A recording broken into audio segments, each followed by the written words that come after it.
Hashtag Chapter 1. The legacy begins at Cangsheng, young Qin. Boom. White lightning sliced through the ink-black clouds as a light drizzle gradually turned into a heavy downpour. Outside the city of Cangsheng, the broken door of an old temple was suddenly pushed open violently. Little beggar, your grandfather? At the temple's entrance, a rugged-looking Yanni panted heavily and called out loud. Inside the temple, on a grass mat lay a slender youth who slowly turned his head toward the doorway. Seeming not to have heard what the man said, he asked in a weak voice, "Brother Aristide, why did you come out in such a heavy rain?" Upon hearing this, the rugged man noticed the youth's sickly appearance and held back the words on the tip of his tongue. He adjusted his emotions and walked over to the youth, asking in a gentle whisper, "Little Qin, what happened to you?" "Well, yesterday I ate some fruits I picked from the mountain. There. I was poisoned." Qin scratched his head awkwardly, smiling apologetically at Aristide.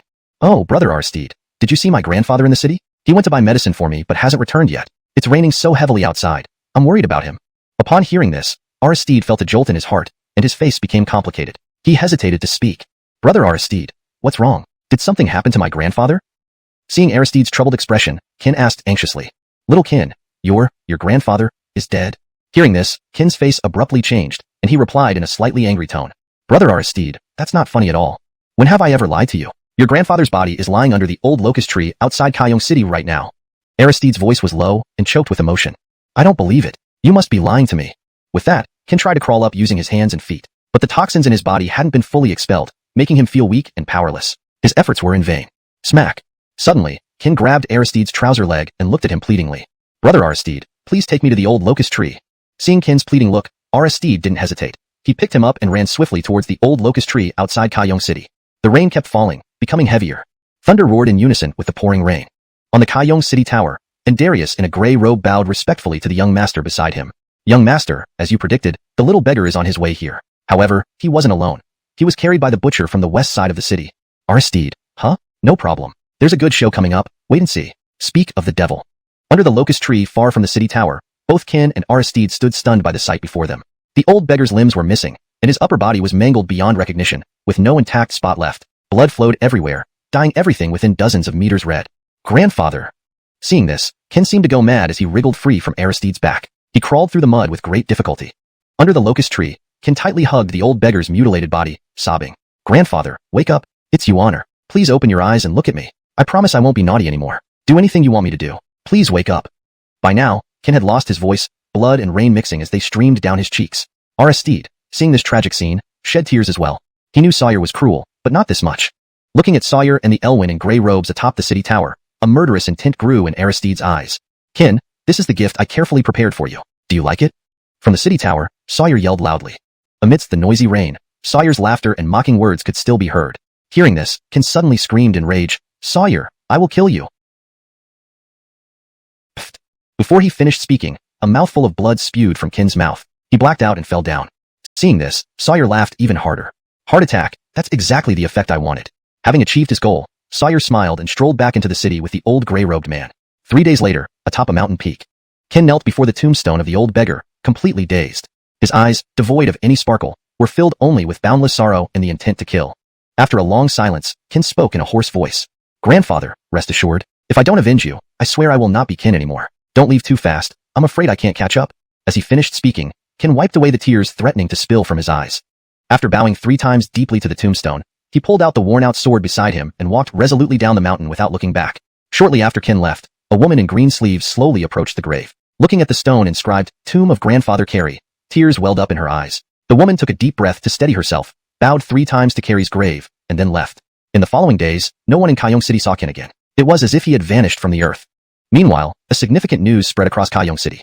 The Lexi of the Karmalongi dynasty was coming to recruit disciples. Who was the Lexi? She was the only beloved daughter of the emperor of the Karmalongi dynasty. Not only was she kind-hearted and beautiful, but her cultivation was also unfathomable. What most people found astonishing was her near-genius intelligence. Everyone speculated that the Lexi would become the foremost figure below the imperial advisor, and might even surpass him. "Your Highness, it's time for dinner." In a simple room, an old lady walked up to a young girl and whispered respectfully, "Liza, can the rise and fall of a dynasty really be reversed by just one person?" The girl murmured, "Why do you say that, Your Highness?" The old lady was puzzled. The girl didn't answer immediately. She stood silently by the window, gazing into the distance. Recalling a few nights ago when Emperor Bekerheo of the Karmalongi dynasty instructed her to find someone surnamed Wu in Cangsheng City under the guise of recruiting disciples because it concerned the survival of the entire Karmalongi dynasty 3 years hence. The Lexi, regaining her composure, waved her hand at the old lady and said with a smile, "Let's have dinner." At the same time, In a secluded corner of the Zhang family courtyard in Cangsheng City, a shadow emerged from the darkness. Chapter 2. Night intrusion into the Zhang family compound. Avenge the master. As the last sliver of twilight slowly sank in the west, the entire Cangsheng City was draped in a deep, velvety fabric, silently engulfing the daytime clamor and bustle, replaced by an eerie silence. Inside a pavilion within the Zhang family compound, Darius slowly approached the Bergen savoring tea in the pavilion and respectfully said, "Young master, everything you arranged has been taken care of. All servants and guards have been withdrawn. Currently, only you and I remain in the rear courtyard." Upon hearing this, the Bergen's face revealed a sinister smile. He gently swirled the teacup in his hand and muttered, "Everything is ready. Only the right moment remains. Tonight is destined to be sleepless." Finishing, he drained the cup in one gulp. Night fell, enveloping the Zhang family compound in a terrifying stillness. The surroundings were utterly silent. Even the sound of a needle falling could be heard. The Bergen knew that this was the prelude to the storm. The instant the full moon was obscured by dark clouds, a piercing chill shot towards the Bergen in the pavilion with astonishing speed. The intense killing intent shook the pavilion violently. "Kin, you finally came. I've been waiting for you for a long time." Facing this sudden attack, the Bergen did not panic. He slowly rose, clenched his right fist, and slammed it forward towards the approaching deadly light. Bang! A loud explosion resounded as the pavilion collapsed under the impact of their collision. As the dust settled, Kin stood opposite the Bergen. "I wondered why all the Zhang family guards vanished tonight. It turns out you deliberately withdrew them to lure me into a trap." From a distance, Kin pointed his sword at the Bergen and snarled. His body radiated dense killing intent, and his eyes glared fiercely as he continued, "Sawyer, even if you hadn't withdrawn those guards, I would still have come to kill you. Your murder of my master cannot go unpunished. Tonight, you must die." "Ha ha ha, kill me? Kin, let me tell you the truth. In Cangsheng City, it's easier for me, Sawyer, to end someone's life than to eat a meal. But do you know why I went through all this trouble to arrange your assassination? Because I find it amusing, more entertaining this way. Your grandfather's combat prowess genuinely surprised me. I never imagined that an old, frail man could possess such terrifying strength. We lost 3 Huangwu realm experts just to take him down. Naturally, these losses are now on your head." Sawyer's arrogance was evident from start to finish. He never took Kin seriously, whether in words or demeanor, revealing a complete disdain for Kin. As one of the 3 prominent families in Cangsheng City, who would have thought the Zhang family harbors such hypocritical, narrow-minded individuals? Just because my grandfather stole a few herbs, you broke his limbs, discarded him outside the city to be torn apart by wild beasts. Did you know he was still barely alive then? He died a brutal death, devoured by animals. Are you still human?"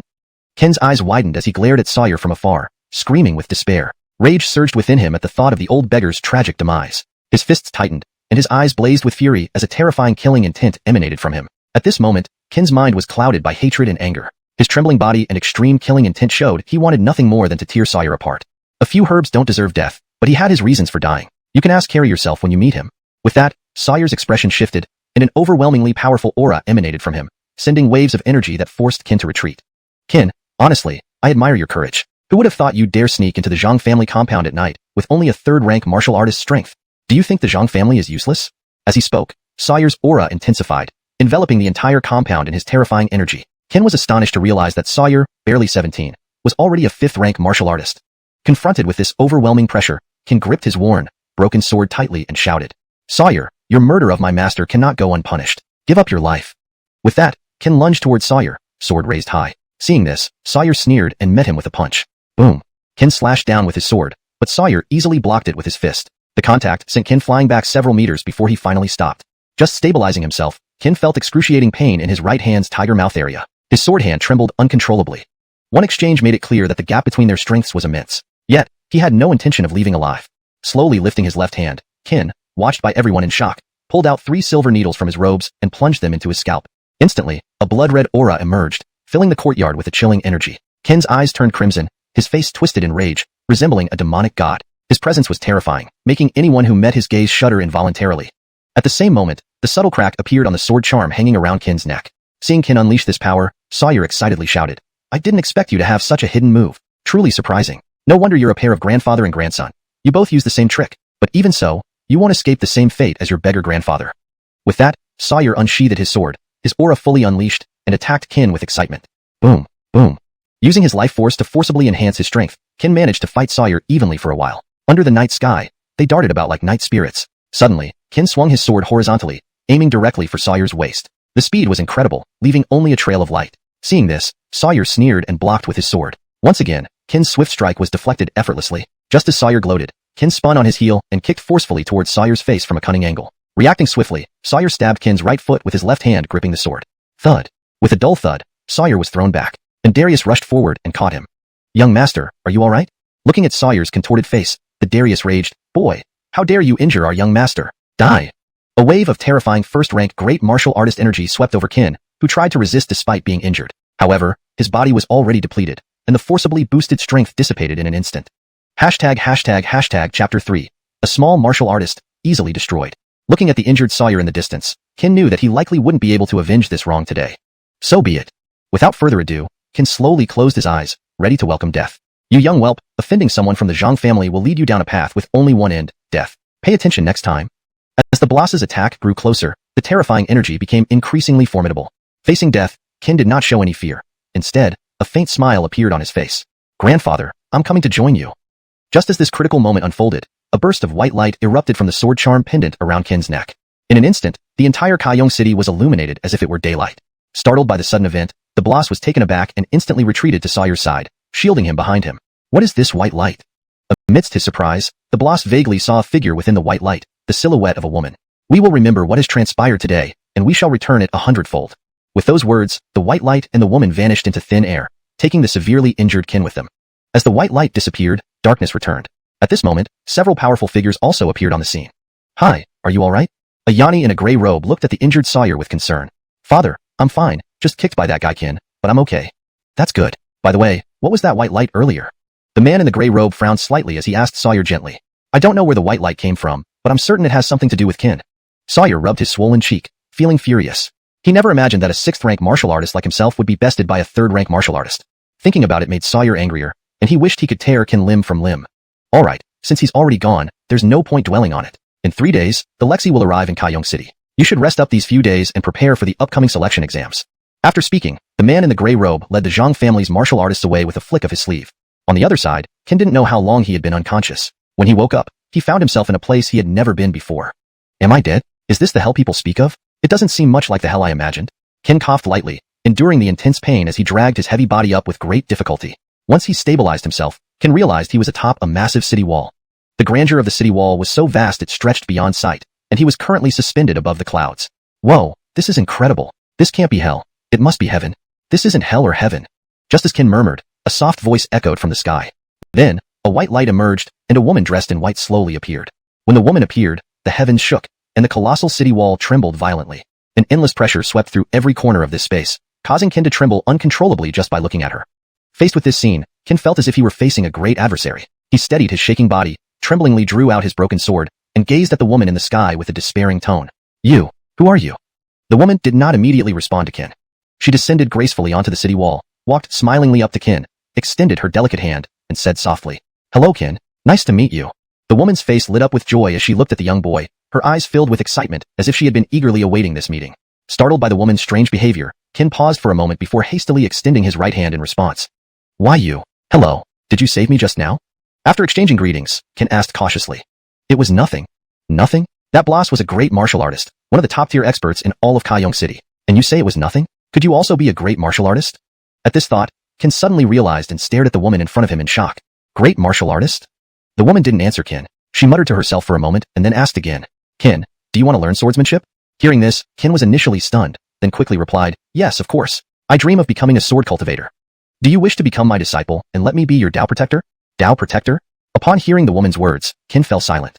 He knew very well what a Dao protector was. Across the entire Jiyuan continent, only the heirs of top-tier sects and royal nobles were entitled to have Dao protectors. As for Qin, he was merely an orphan in Cangsheng City with average talent and no parents. How could he possibly qualify for a great martial artist level Dao protector? Why not? Are you rejecting me because I am a great martial artist? The woman asked curiously upon seeing Qin's complicated expression. Not at all. Your strength is undeniable, as shown by rescuing me from the Zhang family. However, the Zhang family and I are sworn enemies, and they have deep roots in Cangsheng City. They have at least 3 great martial artists that I know of. I fear involving you in this feud might endanger you. If the Zhang family has so many strong warriors, why did you dare to confront them alone? The woman asked counter-questioningly. Some things must be done even if they mean almost certain death. Thinking of his deceased grandfather, anger surged in Qin's heart, and he wanted nothing more than to tear Sawyer apart. I like your hatred of evil. As for the Zhang family's so-called great martial artists, you don't need to worry about them. For me, they are easily dispatched with a wave of my hand. Hearing this, Qin looked at the woman in disbelief. Easily dispatched with a wave of the hand? Could you be a Huangwu Jing level expert? Qin gaped at the woman in shock. The woman didn't reply but smiled faintly at him. Seeing this, Qin no longer hesitated and knelt down immediately. Master, please accept your disciple's respects. Chapter 4. Seeking Answers, a Wu clan member. Now that the apprentice ceremony is complete, it's time for your master to give something as well. With these words, the Bianca suddenly flashed before Qin. Before he could react, she tapped his forehead with her finger. Instantly, a flood of information surged into his mind like a bursting dam. The sensation of expansion filled Qin's entire brain, accompanied by waves of sharp pain. The 5 resolutions of mortals? What kind of technique is this? Feeling the information in his mind, Qin instinctively asked. The 5 resolutions of mortals are the Force Resolution, Break Resolution, Shadow Resolution, Control Resolution, and Destroy Resolution. To put it simply, they enhance strength, attack, speed, defense, and killing power. The higher your cultivation level, the stronger the 5 resolutions become. So, from now on, you'll focus on mastering these resolutions. As for their cultivation methods and effects, I've already transmitted them into your mind, said the Bianca as she walked away. Hearing this, Qin couldn't wait to sit down cross-legged and begin cultivating. Seeing this, the Bianca muttered softly, such an impatient one. Force Resolution, what exactly is it? It means converting your spiritual energy into physical strength, with minimal consumption. Moreover, even when your spiritual energy runs out, you can still borrow the energy of all things in nature for your own use. Wow, this technique is just too powerful, too insane. Borrowing the energy of all things? That's almost like cheating. Reading the descriptions of the 5 resolutions of mortals, Qin was thoroughly amazed. He couldn't help but feel immense excitement and joy at the moment. 3 days later, outside Cangsheng City was bustling with people. Crowds of citizens and elite experts from various clans lined the streets, waiting to welcome the arrival of Erica. When Qin woke up, he found himself lying in a dilapidated temple outside Cangsheng City. Over these 3 days, he had cultivated day and night under the meticulous guidance of the Bianca. He had made some progress in the first resolution, the Force Resolution, and his cultivation had risen to the peak of the 4th level warrior stage. At noon, taking a deep breath, Qin walked out of the temple with a light step. Just as he pushed open the temple door, blinding sunlight hit him, prompting him to instinctively shield his eyes. It's already noon. I wonder if it's still in time. Saying this, Qin quickened his pace toward Cangsheng City. Just as Qin arrived outside Cangsheng City, a blossly woman appeared in the sky. She had a stern expression and piercing eyes. Her formidable cultivation level exuded a suffocating pressure even from afar. Everyone, Erica has returned to her residence. There's no need to wait here any longer. Recruitment will be postponed for 7 days. After 7 days, Erica will personally oversee a competition, and the top 3 will enter the Star Moon Divine Palace. After speaking, the blossly woman flew straight into Cangsheng City and vanished from everyone's sight. 3 spots? Lord Mayor, didn't you say there were 6 spots for recruitment this time? Why only 3 now? The clan leaders outside the city looked puzzled at the mayor of Cangsheng City. Surprised, the mayor replied, please remain calm. I'll inquire at Erica's residence shortly. Having accepted benefits from others, the mayor felt awkward. How did the 6 spots suddenly become 3? Sighing deeply, everyone dispersed. Master, look, it's Qin. That boy didn't die after all. As everyone left, Sawyer spotted Qin among the crowd and couldn't help but smile wickedly. Damn it, this Erica sure has a high opinion of herself, delaying the event for another 7 days. Rich people's thoughts are indeed unfathomable. Well, more time to cultivate. Qin then continued to practice. Aunt May, you must find the successor of Kai Shu Carmelong within 7 days, or we will have to commit suicide to atone for our sins. Understood. As the blossly woman withdrew, Erica urgently added, Aunt May, please go to the mayor's residence and have Lars come to see me. Understood. Inside the mayor's residence, while Lars was still fretting over how to meet Erica, the shadow of an blossly woman had quietly appeared in his room. Lars, Erica wants to see you. Startled, Lars turned around to see the blossly woman standing behind him, staring intently. This scene sent chills down his spine. Lars was a 6th-level martial expert, yet he hadn't sensed when she appeared. Regaining his composure, Lars smiled and respectfully approached the blossly woman. Lars greets Governor Su. I apologize for not welcoming you earlier, please bear with me. Looking at Lars's flattering demeanor, Michaela felt disgusted, but gave due respect to him as the city governor. No need for formalities, he mayor. Erica is calling for you urgently. Let's go immediately. Without giving Lars a chance to respond, Michaela turned and walked out. Lars hurriedly followed. Your Highness, Lars is here. Michaela bowed respectfully outside the room. Let him in. Understood. Upon hearing this, Lars adjusted his clothes and slowly entered the room. Mayor Lars of Cangsheng City greets Erica, wishing her blessings. You don't need to be so formal, he mayor. I called you here because I have a question for you. Erica, please ask. Your subordinate will answer truthfully. Lars said respectfully. Is there anyone in Cangsheng City with the surname Wu? Wu surname? Upon hearing this, Lars immediately thought of the old beggar Carrie and the young beggar Qin. They were the only 2 in the entire city with the surname Wu. However, knowing the conflict between the Zhang family and Carrie, he dared not answer recklessly without knowing Erica's intentions. Please forgive me, Erica. I do not know if there are any Wu surnamed individuals in Cangsheng City. Give me 2 days, and I will provide a satisfactory answer. Though separated by a thin veil, Erica, known as the 2nd wisest person in the Star Moon dynasty, didn't believe him. Yet to avoid alerting suspicion, she complied. All right, I hope you won't disappoint me in 2 days. You may leave. Yes, I will take my leave. Once Lars left, Michaela approached Erica and whispered, Your Highness, something is off with Lars. He seems to be hiding something. Erica merely smiled faintly. Everything will be revealed after 7 days. No need to rush, no need to rush. Chapter 5. Peril of 10,000 Races, a sword for all living beings. Night. Accompanied by the rumbling thunder, it heralded an impending downpour.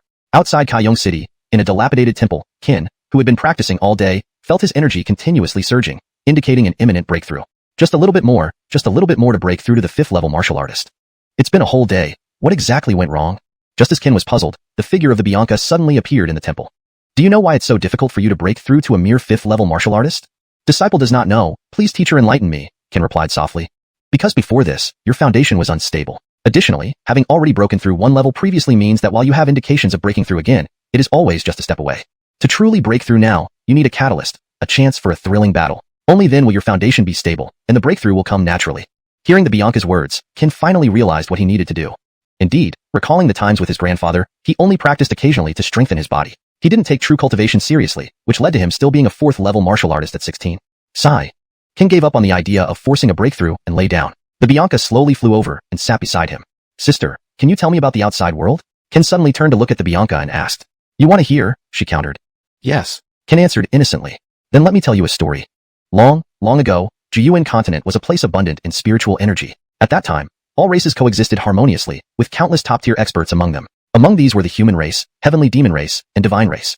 But good times didn't last. For some reason, the Maxim, the Murphy of the demon race, and the Atli of the divine race started fighting. In that battle, the strongest from each race participated, creating an unprecedented spectacle. That battle shattered the 9 ancient demon sealing pillars of Wu Yuan continent, allowing the ancient demons sealed for tens of thousands of years to return to the mortal world. Each pillar contained one of the 9 demon saint lords. Luckily, only 8 of the lesser rank columns broke. If the first column also shattered, Wu Yuan continent would face a catastrophic disaster. Interrupting, Qin asked out of confusion, didn't you say 9 ancient demon sealing pillars broke? Why only 8? The Bianca glanced at Qin without anger. A loud boom echoed, and heavy rain began to pour outside. The last one was broken by the combined efforts of the other 8 demon saint lords. That final pillar sealed the leader of the 9, the demon emperor. When the demon emperor appeared, Wu Yuan continent couldn't bear its terrifying pressure. Even the heavens and earth started disintegrating. It was the first time in tens of thousands of years that all races showed despair.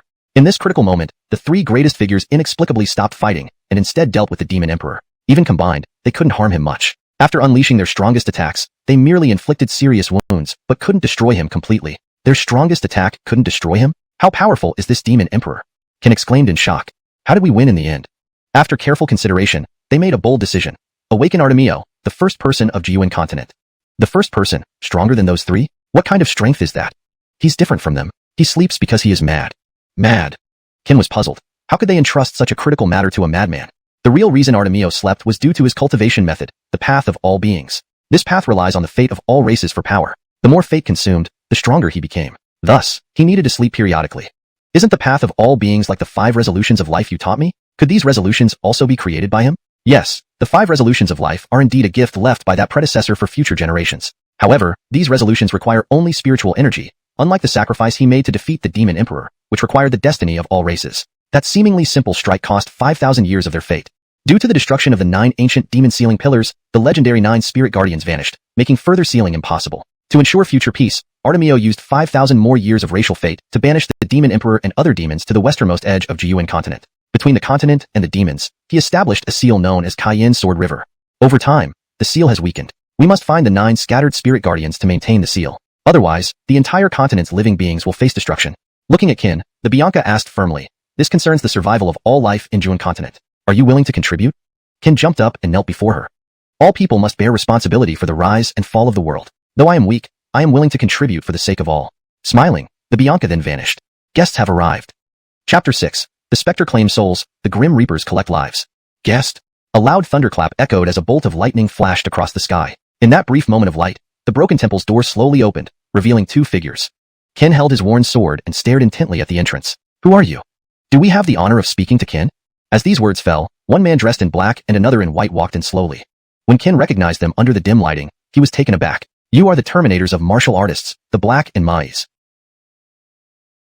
The sight made Qin gasp with fear. He never expected that these legendary reapers would seek him out. Tales had long circulated in Cangsheng City about the Black and Mais, who enjoyed hunting down martial artists and absorbing their spiritual energies to enhance themselves. Over time, the mere mention of their names struck terror into the hearts of people throughout Cangsheng City, except those from powerful families.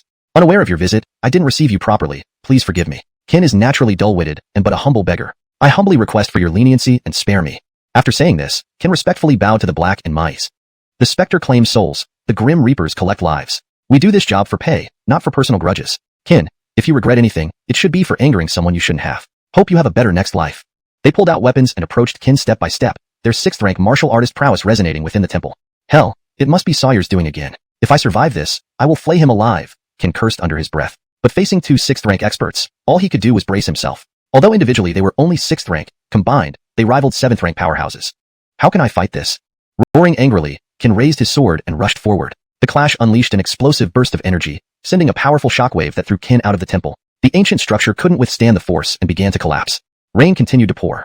Gathering his wits amidst the rain, Kin reflected that if he hadn't used all his spirit energy just now, he would already be severely injured. Watching the Black and Mai's approach, Kin felt an unexplained fury rise within him. To hell with it. It seems my misfortune knows no bounds. Do you think I am weak and powerless? If today marks my end, I'll make sure you both suffer too. He shouted toward the heavens, first of 5 decisive arts, Art of Strength, activate. Instantly, a surge of intense power erupted within him. Not only did this occur, but his cultivation rapidly escalated. Within seconds, he leaped from peak 4th rank to 5th, with no sign of stopping. Seeing this, even the Grim Reapers were slightly surprised, but only slightly. Kill. With the word, their silhouettes vanished like ghosts, appearing on either side of Kin in an instant. Reacting swiftly, Kin swung his sword, sending arcs of sword chi slicing through the air. Clangs echoed as their attacks met. Unsuccessful, Kin launched into a series of rapid strikes, forcing even the experienced 6th rank Emmanuel off guard. With another strike incoming, he braced his blade and waited. Clang. Under the sheer force, Kin's sword cleaved into the Emmanuel's shoulder, blood spurting everywhere. Once embedded, the Grim Reaper clutched tightly onto Kin's weapon, immobilizing him. Realizing the peril, Kin attempted to dodge, but Murray appeared beside him like a ghost. Trouble! He cried as a swift blade pierced his abdomen, sending waves of pain coursing through his body. Gritting his teeth, Kin kicked out, sending Murray flying. Retreating quickly, he bandaged his wounds, using torn clothing to stem the bleeding. With his remaining spirit energy nearly depleted and 2 relentless adversaries pressing on, Kin knew flight was futile. Just then, the voice of the Nina rang out. Need help? Kin paused, considering her offer. Finally, he declined. If I ask for help every time I face danger, what's the point of my practice? Even if I die here, I must face this alone. With that, he took 3 silver needles from his robes and plunged them into his crown point without hesitation. Instantly, his cultivation skyrocketed to peak 6th rank, almost breaching 7th. In this state, he looked like a different person. His eyes burned red, radiating murderous intent, and the temperature around him dropped several degrees. Noticing this transformation, the Nina glanced at the Grim Reapers, visibly displeased. The Grim Reapers watched in awe. Damn, this kid's strange. Let's finish him quickly. With those words, they unleashed their strongest moves together, aiming straight for Kin. Undeterred, Kin stepped forward to meet them. Amidst intensifying rain, their figures darted like spirits, clashing swords and striking with lethal force. As a thunderclap roared, Kin let out a fierce cry. Following an explosion, the 3 figures flew backward and crashed into the ground, rendered unconscious. Just then, a Yanni in gray robes and in bloss emerged from the shadows, watching silently. ##### Chapter 7. White garment and buttery, blood spattered 5 steps. This boy is indeed peculiar. Despite being at the peak of the 4th rank martial artist level, he faced off against 2 6th rank martial artists and remained undefeated. This child must not be allowed to live. Leave the cleanup to me, Egan. People only know that Black and White Wuchang are terminators for martial artists, but they do not know that the true lethal force behind them is me, Egan. It's a blessing for you to die by my hand. Just as Egan was about to strike, the sky transformed from darkness into a glaring white. The heavy rain stopped abruptly, and everything in the world halted in motion. Time itself froze. Continuously picking on my little Kin. Do you really think he has no backing? Suddenly, an intense white light lit up the sky, illuminating it like daylight. A soft yet authoritative voice echoed through the heavens. When the voice ceased, a woman clad in a snow-white robe emerged slowly from the light. Upon her appearance, the entire world trembled. What is happening? As Egan stood in shock, the bloss beside him had already turned pale with terror. He knew all too well the significance of this voice and this light. The Nina ignored the 2 present, gently descending from the sky to stand before Kin. By now, Kin was covered in wounds, his blood mixing with the rain, streaming everywhere. She tenderly caressed his pale, lifeless face. Foolish child, why can't you let me help occasionally? You shouldn't use such self-destructive methods. Your temperament needs to change. With a gentle wave of her right hand, 3 silver needles embedded in Kin's head flew out. She then produced a pill and placed it in his mouth. The moment the pill entered his body, color returned to his cheeks. After attending to him, the woman turned her gaze toward Egan. Who are you? Egan struggled, emanating immense murderous intent, displaying his second-rank great martial artist prowess, but he could not move an inch. In an instant, her eyes narrowed, and before he could react, he dissolved into a pool of blood, vanishing into thin air. The bloss standing nearby was so terrified that he lost control of his bowels, his face contorted in horror. This is the second time. Tell your so-called young master that in 7 days, Kin will personally take his head. Get lost. Just the single word, get lost, stripped the bloss of his cultivation, blood pouring from his orifices, turning him into a raving lunatic. Back within a grand courtyard in Cangsheng City, Erica and Michaela were discussing their search for someone surnamed Wu when a subordinate rushed in. Your Highness, just outside the 5-mile radius of Cangsheng City, a terrifying energy fluctuation appeared. Should we investigate further? Amidst the rain, a Yanni draped in a black cloak and wearing a hat knelt respectfully to report to Erica inside the room.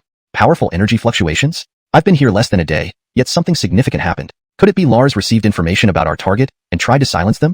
Lead us there immediately. Considering the magnitude of the disturbance, Erica believed no one else in Cangsheng City besides Lars could achieve such feats. Led by the black-clothed man, Erica and Michaela arrived at an old temple outside the city walls. As soon as they reached, Michaela sensed a lingering ominous aura. Highness, this aura remains strong even after some time. It doesn't feel like Lars is doing. Erica frowned. If not Lars, then who? Let's go inside the temple and see. Upon opening the temple door, a wave of deathly chill washed over them. Ken lay peacefully on a tattered mat, cradling a spirit tablet. Seeing the severely injured and barely alive Ken, Michaela felt a sense of bewilderment. This boy's breath is faint, his vitality nearly gone. That deathly aura must have originated from him. He seems to have been through a fierce battle recently. Fierce battle? Hearing Michaela's words, Erica's mind sparked. She quickly approached Ken. Michaela, do you think that energy might be related to him? To understand fully, we must wait for this young beggar to awaken. However, based on his weakened state, he likely used a forbidden technique that drained his vitality. Erica looked at Michaela firmly. Didn't we bring the 9 Heaven Snow Jade Lotus? Use it to save him. I need to know what happened tonight. Upon hearing the name, Michaela hurriedly cautioned. Highness, no. The 9 Heaven Snow Jade Lotus is an extremely rare herb meant for your use. How can we waste it on a beggar? If it's not saving lives, what purpose does a valuable herb serve? Besides, this boy is still a citizen of our Karmalangi dynasty. If I can't save my own people, how can I talk about saving others? Seeing her resolve, Michaela nodded silently and instructed her subordinates to carry Ken back. As they lifted him, the spirit tablet fell from his arms. Hearing the sound, Erica picked it up and examined it, finding herself stunned by the inscription. Spirit tablet of grandfather Carrie? Realizing this, Erica rushed forward to inspect the tablet. Michaela, this is Kai Shu's spirit tablet. Indeed, it was Kai Shu's spirit tablet. This implied that this beggar could be their intended person, or at least closely connected to Carrie. Notify everyone. Starting tonight, no one enters or leaves the Kai Shu Academy without my command. Violators will be executed without mercy. While the Kai Shu Academy was placed under lockdown, a demented boss was brought before Sawyer. Chapter 8. An unexpected encounter with Kin. Kai Shu returns to its place. Why is Uncle Buddy acting like this? Why is he so mad? And why can't I sense even a trace of spiritual energy from him? Sawyer sat upright in his seat, looking sternly at the subordinate below as he asked. Beside him sat 2 people. One was the head of the Zhang family, Elijah, and the other was the mayor of Cangsheng City, Lars. Sir, when we found Uncle Buddy outside the city, he was already in this state. What about the black and white Wu Chang? Did you see any sign of them? Sawyer roared. The subordinates have searched the area around the old temple for dozens of miles, but found no trace of them. The person reporting trembled under Sawyer's anger. Useless. You can't even handle such a small task. What good are you? Sawyer snapped, ready to fly into a rage when Elijah suddenly intervened. Higher, have you forgotten what I told you before? You need to remain calm when faced with difficulties. How many times have I told you this? With your temper, how can I trust you with the entire Zhang family? In comparison to Donger, you're far behind. Look at you, almost 18 years old, yet still lingering at the 5th level of martial artist. Your brother Enrico is already an inner disciple of the Heavenly Tao sect. Learn from him and stop playing all day. Despite being the head of the family, Elijah had always hoped to cultivate Sawyer as the next leader of the Zhang family, but Sawyer's frivolous nature only led him to mischief and inappropriate behavior, making it hard to guide him properly. Seeing Elijah's slight anger, Sawyer calmed down, apologized, and ordered his subordinate to take Uncle Buddy away.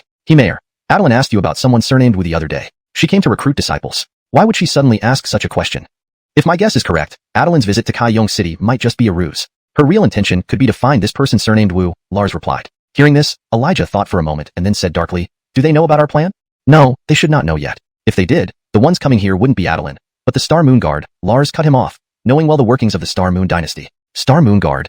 Hearing those 3 words, Elijah's face turned pale. Alright, let's not pressure ourselves too much. I'll talk to the High Priest later about what we need to do next. Right now, our priority should be securing entry slots into the Star Moon Palace. Carmelo High, this opportunity is rare. You must work hard, Lars said. I assure you, sir, Sawyer will not disappoint you or father. Sawyer vowed solemnly. That's good. Lars nodded and left the room. After the rain, the air in Cangsheng City became fresher. Inside a room in Kai Shu Academy, Adeline stayed up all night by Kin's bedside, fearing another mishap. Your Highness, breakfast is ready. You've been here all night. Go rest. Old servant will keep watch and inform you immediately if Mr. Wu wakes up. Looking at Adeline, who hadn't slept all night, Michaela felt her heart ache. Despite their roles, Michaela considered Adeline like her own daughter. Aunt May, I'm not hungry, said Adeline as Kin suddenly coughed softly. Where am I? Kin slowly opened his eyes, seeing an expensive phoenix cloud curtain and a soft bed. Trying to get up despite severe pain, Kin struggled due to his serious injuries. You're awake. Hearing voices, Kin turned and saw an blossly woman and a young girl smiling at him. You, who are you? He asked, startled. Hello, I'm Dorothy, the Lexi of the Star Moon Dynasty, and this is my teacher, Michaela. Adeline introduced herself, and Michaela warmly. Upon hearing her words, Kin jumped out of bed in shock. Why, you're the Lexi of the Star Moon Dynasty? Commoner Kin greets the Lexi. May you be ever blessed. Before kneeling, Adeline quickly stopped him upon hearing his name. You mentioned you're called Kin? Yes, your highness, Commoner indeed calls myself Kin, he answered nervously. How are you related to Carrie? Carrie is my grandfather, though not by blood. He treated me better than anyone else. Melissa Aunt, we found him, the heir of Kaishu Star. Tears welled in Adeline's eyes as she embraced Michaela. Congratulations, Your Highness, the Star Moon Dynasty has hope now. Qin, confused by their actions, asked cautiously, pardon my rudeness, what is Kaishu Star? Surprised, Adeline and Michaela asked, didn't your grandfather tell you anything? No, he didn't tell me anything before he passed. The only thing that has remained with me since then is this Kaishu sword. Touching the broken Kaishu sword, Qin felt sorrowful. Adeline patted Qin's shoulder gently. The dead are gone. Grieve not. Thank you, Qin whispered. Seeing his improved demeanor, Adeline continued, Qin, can you tell me what happened last night outside Kaiyong City, and why you were so severely injured? It was the Zhang family. They tried to kill me. Chapter 9. The Bottom of the Abyss, an ancient demon spirit. The Zhang family wants to kill you? Why? Did you have a grudge with them? Liana was puzzled. The prestigious Zhang family, one of the 3 major families in Kaiyong City, wouldn't randomly target a beggar who can barely afford food. Moreover, they were trying to kill him ruthlessly. There must be some hidden reason unknown to them. I don't know. But when I stormed the Zhang residence alone that day, Second Master Sawyer told me that my grandfather had a reason to die. As for what that reason is, I don't know. Guillermo sat on his bed with a gloomy expression, eyes filled with murderous intent. Seeing this, Liana patted Guillermo's shoulder and said, don't worry. Since the Zhangs killed Caden, this debt must be repaid. In 3 days, I will arrange a duel and place you against their second master. Just do your best during the match. If you can kill him, then do it. Everything else will be my responsibility. Hearing this, Guillermo slowly raised his head to look at Liana. He hadn't expected anyone besides his grandfather and the Bianca to be willing to help him. Actually, in a one-on-one fight, Guillermo wasn't afraid of Sawyer at all. Although his realm was higher than Guillermo's, Sawyer spent most of his time causing trouble and neglecting his cultivation, making his strength extremely unstable. Calling him a paper tiger would be an understatement. Previously, what troubled Guillermo the most was the Zhang family's tendency to bully the weak. They often hired powerful killers to eliminate him, leading Guillermo to develop paranoia where everyone seemed like a potential enemy. Thank you, Liana. Once Guillermo avenges this great wrong, I will never hesitate to face any danger as long as you command it. Guillermo looked at Liana earnestly, his eyes resolute and sincere. Are you confident you can win? Liana asked. Yes. Guillermo replied without hesitation. Good. Rest well these few days. Don't worry, no one will disturb you. I look forward to your performance in 3 days. With that, Liana smiled faintly and left the room with Michaela. After they left, Guillermo immediately sat down in lotus position and began cultivating. Following his previous life or death battle, he felt an immense energy surging within him. Due to his severe injuries and prolonged unconsciousness, this energy had been suppressed until now. As Guillermo closed his eyes and channeled his spirit energy, the energy surged like a flood breaking through a dam. Just as Liana and Michaela stepped out of the room, a powerful energy wave erupted from inside. It's a sign of breakthrough, Michaela exclaimed. Seeing this, Liana merely smiled faintly and continued walking away. 2 days later, late at night, while Guillermo was cultivating, the voice of the Bianca suddenly echoed in his mind. Little Guillermo, go to the back mountain outside the city. I sense a peculiar spiritual fluctuation there. Startled, Guillermo opened his eyes and followed her guidance to the peak of the back mountain outside Kaiyong City. Master, there's a deep cliff ahead. Are you sure this is the right place? Staring at the abyss before him, Guillermo hesitated. Jump down. The energy fluctuation is below. Before Guillermo could react, the Bianca took control and forced him to leap over the edge. Damn it, master. I'm not ready yet. Guillermo screamed as he plunged into the dark abyss. After what seemed like an eternity, Guillermo realized he was now at the bottom of the abyss. The surroundings were dimly lit, and a bone-chilling cold permeated the air. What kind of place is this? How is it so cold? Guillermo instinctively pulled his thin clothing tighter around himself. It's just ahead, hurry up. Under the urging of the Bianca, Guillermo ignored the cold and channeled his spirit energy to shield himself from the chill. Soon, a massive ice block about as tall as a person appeared before Guillermo. The cold radiating from the ice made Guillermo shiver uncontrollably. There's something inside this ice. Enduring the cold, Guillermo approached the ice and used his clothing to clear away some frost. After the frost melted, a small, fluffy, glowing object lay curled up inside the ice. What is this? It's so cute. Shocked, the Bianca appeared beside Guillermo. She circled the ice block several times, pondering deeply before murmuring. If I'm not mistaken, this small creature should be the sealed demon spirit that vanished thousands of years ago. Judging by its appearance, it's the ice demon spirit among the 9. Ice demon spirit? No wonder it's so cold. But how do we get it out of this ice? Guillermo examined the ice block closely. This isn't difficult. Before Guillermo could react, the Bianca grasped his hand and sliced it, placing his bleeding wound on the ice. Instantly, a chilling aura rushed into Guillermo's body from the wound. Within moments, he became stiff, with only his eyes still able to move. As his blood seeped into the ice, it started to melt rapidly. Master, that's enough. Stop or I'll freeze. Guillermo struggled to speak, almost entirely encased in the freezing aura. Just wait a bit longer, it'll be done soon.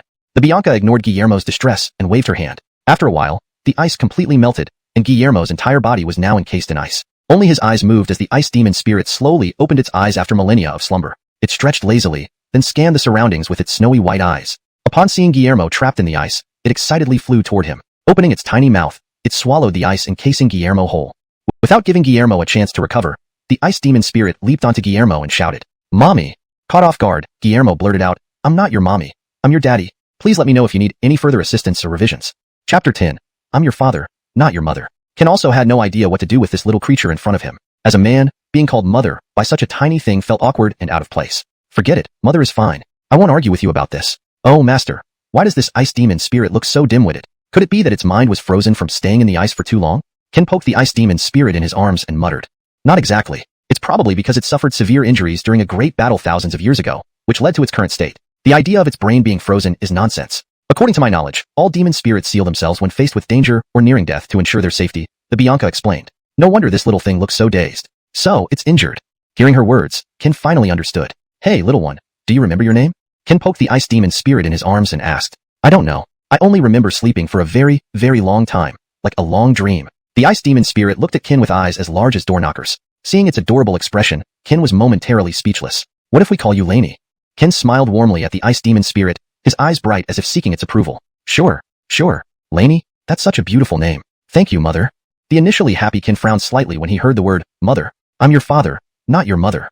Yes, mother. Lainey continued to call out. Damn it. Forget it. Mother is fine. Oh, aren't you tired? Sleep in my arms.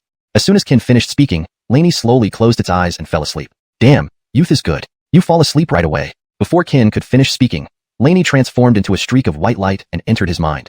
Realizing this, countless pieces of information flooded Ken's consciousness. The 9 seals of demon binding? What's that? The Bianca gently explained beside him. The 9 seals of demon binding should be a special skill inherent to the 9 demon spirits. This thing can be quite useful if used well in future battles. Master, you seem to know everything. Even the skills of the demon spirits from thousands of years ago are familiar to you. Can you reveal your true identity? I'm curious. I'm just an unknown person, nothing much. I read about these things in an ancient book once. Don't think too much about it. Getting old makes one sleepy. I need to take a nap. Without waiting for Ken to ask further, the Bianca turned into a white light and disappeared into the sword pendant, ignoring Ken's calls. On the other side, within Cangsheng City, as the first rays of dawn broke over the city, Cangsheng City welcomed one of its grandest and most vibrant moments in recent years. The recruitment began. At the center of Cangsheng City, the Fengtian platform was already packed before dawn. Citizens flocked to witness the competition among the young geniuses. Hey, brother Samson, you're here early. Afraid there wouldn't be any seats left if you arrived late? Haha, who else would it be but brother Elijah from the Zhang family? I thought none of your family except your eldest son, Enrico, dared to participate in this trial. The speaker was none other than Samson from the Lin family, one of the 3 major families that could rival the Zhangs in Cangsheng City. You. Just as tensions rose between the two, a deep voice came from behind Elijah. Hey, both heads of the families arrived early. Upon hearing the voice, both men snapped back to their senses and courteously replied, it's head of family Zaire. You're not late either. Elijah shot back immediately, not giving Zaire any face. As 3 major families of Cangsheng City, none of them respected the others, making the air tense and full of hostility. Liana has arrived. Amidst the tension, a resonant voice boomed across the sky, followed by Liana descending gracefully from the heavens. Upon seeing her, the 3 heads of families hastily withdrew their spiritual energy and bowed to the princess. Everyone, I have kept you waiting. Upon her words, citizens and the heads of the 3 families respectfully bowed. Please rise, everyone. With that, Liana, escorted by Michaela and Lars, gracefully descended to her seat on the Fengtian platform. These 3 must be the heads of the Lin, Zhao, and Zhang families of Cangsheng City, Samson, Zaire, and Elijah. Looking down, Liana greeted with a smile. May the 9th princess be forever blessed. The 3 family heads bowed again upon hearing this. I've heard that the Lin family has a daughter who has reached the 6th level martial master at a young age. She must be this young lady. Liana pointed to a green-robed girl standing next to Samson and said softly, this is Danielle of the Lin family. May the 9th princess be forever blessed. Upon being pointed out, Danielle hurriedly stepped forward and bowed respectfully. She stands gracefully and has remarkable cultivation. Indeed, as rumored. Thank you for the praise, Liana. As a prodigy of Cangsheng City, Danielle had heard plenty of praises, but receiving compliments from Liana made her particularly happy. And this must be the eldest son of the Zhao family, Zhao Carmelong, right? Liana then pointed to the gray-robed youth behind Zaire. Zhao Carmelong of the Zhao family greets Liana. May she be forever blessed. Hearing this, Zhao Carmelong quickly stepped forward and bowed respectfully. As for this Bergen, he must be the 2nd son of the Zhang family, Sawyer. I've heard that your eldest son joined the Heaven Dao sect a year ago and became a core disciple within a year, reaching the 2nd level great martial master. Congratulations, Elijah. Liana gazed down at Elijah with an eerie smile. Though she disliked the Zhang family, she still put up appearances due to her status. Liana jests. No matter where my son goes or how powerful he becomes, he remains a loyal part of the Star Moon dynasty. Hearing the implied meaning, Elijah quickly explained, fearing to upset Liana. That's good. Since that's settled, I now declare the recruitment officially begins. ##### Chapter 11. The 9 Seals of Devil Suppression, Absolute Zero. As soon as the Lexi finished speaking, she cast a meaningful glance at Michaela. Upon seeing this, Michaela immediately nodded and swiftly moved to the center of the Fengtian platform. Such incredible speed. This scene left everyone in awe, whether it was the 3 clan leaders from Cangsheng City or the city lord Lars. All were struck speechless. After all, Even Lars, who was at the 5th level of Grand Martial Artist, could not detect Michaela's movements. It was clear that Michaela's strength was at least at the 6th level of Grand Martial Artist, or perhaps even nearing the 7th level. As people started discussing among themselves, Michaela suddenly spoke up on the Fengtian platform. Ladies and gentlemen, I am Michaela. I will be the referee for this competition today. Let me now declare the official start of the preliminary rounds. After saying this, Michaela began announcing the participants according to the list. Since it was the preliminary round, Kin's name was placed by the Lexi in the last group. The reason behind this was the letter he left her when he went out the previous night. I'll be gone for a short while, but will return before the preliminaries. I hope you won't worry, Lexi. Sitting on the high dais, the Lexi watched every move of each contestant with keen attention. When it came to Sawyer, the second son of the Zhang family, she noticed that his cultivation greatly exceeded what the intelligence had indicated. According to reports, Sawyer was only at the 5th level of martial artist. But within just a few days, his cultivation had climbed to the 7th level. Moreover, it seemed like the 7th level might not be his limit. Thinking about this, the Lexi began to worry about Kin. Meanwhile, deep in the abyss, Kin was still comprehending the 9 seals of devil suppression. The coldness at the bottom of the abyss was extreme. Kin was enveloped by a thin layer of frost. The first seal of the 9 seals of devil suppression, Lin seal, appear. Boom. Instantly, a massive Lin character appeared. As it materialized, an even more intense wave of cold swept through, filling every corner of the abyss and bringing the temperature to its lowest point. Phew. Seeing this, Kin exhaled contentedly and muttered, mission accomplished. It's time to go back. With a light wave of his hand, everything around him reverted to its original state. Then he stomped his foot, disappearing from the spot instantly. Back in Kaigong City, as the preliminary rounds were drawing to a close, Michaela looked gravely at the Lexi seated above. After a brief hesitation, the Lexi nodded at Michaela to continue announcing. She believed in Kin. With the Lexi's nod, Michaela continued, the final match of the preliminaries, Harley versus Kin. Upon hearing this, a wave of commotion rippled through the audience below the Fengtian platform. Harley? He's the eldest son of the Bai family. They say his cultivation reached the 6th level of martial artist a month ago. By now, he's probably almost at the 7th level. Besides, his opponent is Kin, the little beggar. Looks like the outcome is already clear before the match even starts. As Harley stepped onto the platform, there was no sign of Kin. Referee, where's my opponent? Michaela replied sternly, don't worry. I've already announced the rules. Each contestant has a 5-minute grace period. If Kin doesn't appear within 5 minutes, then you will be declared the winner of the final preliminary match. So please remain patient, Lord Bai.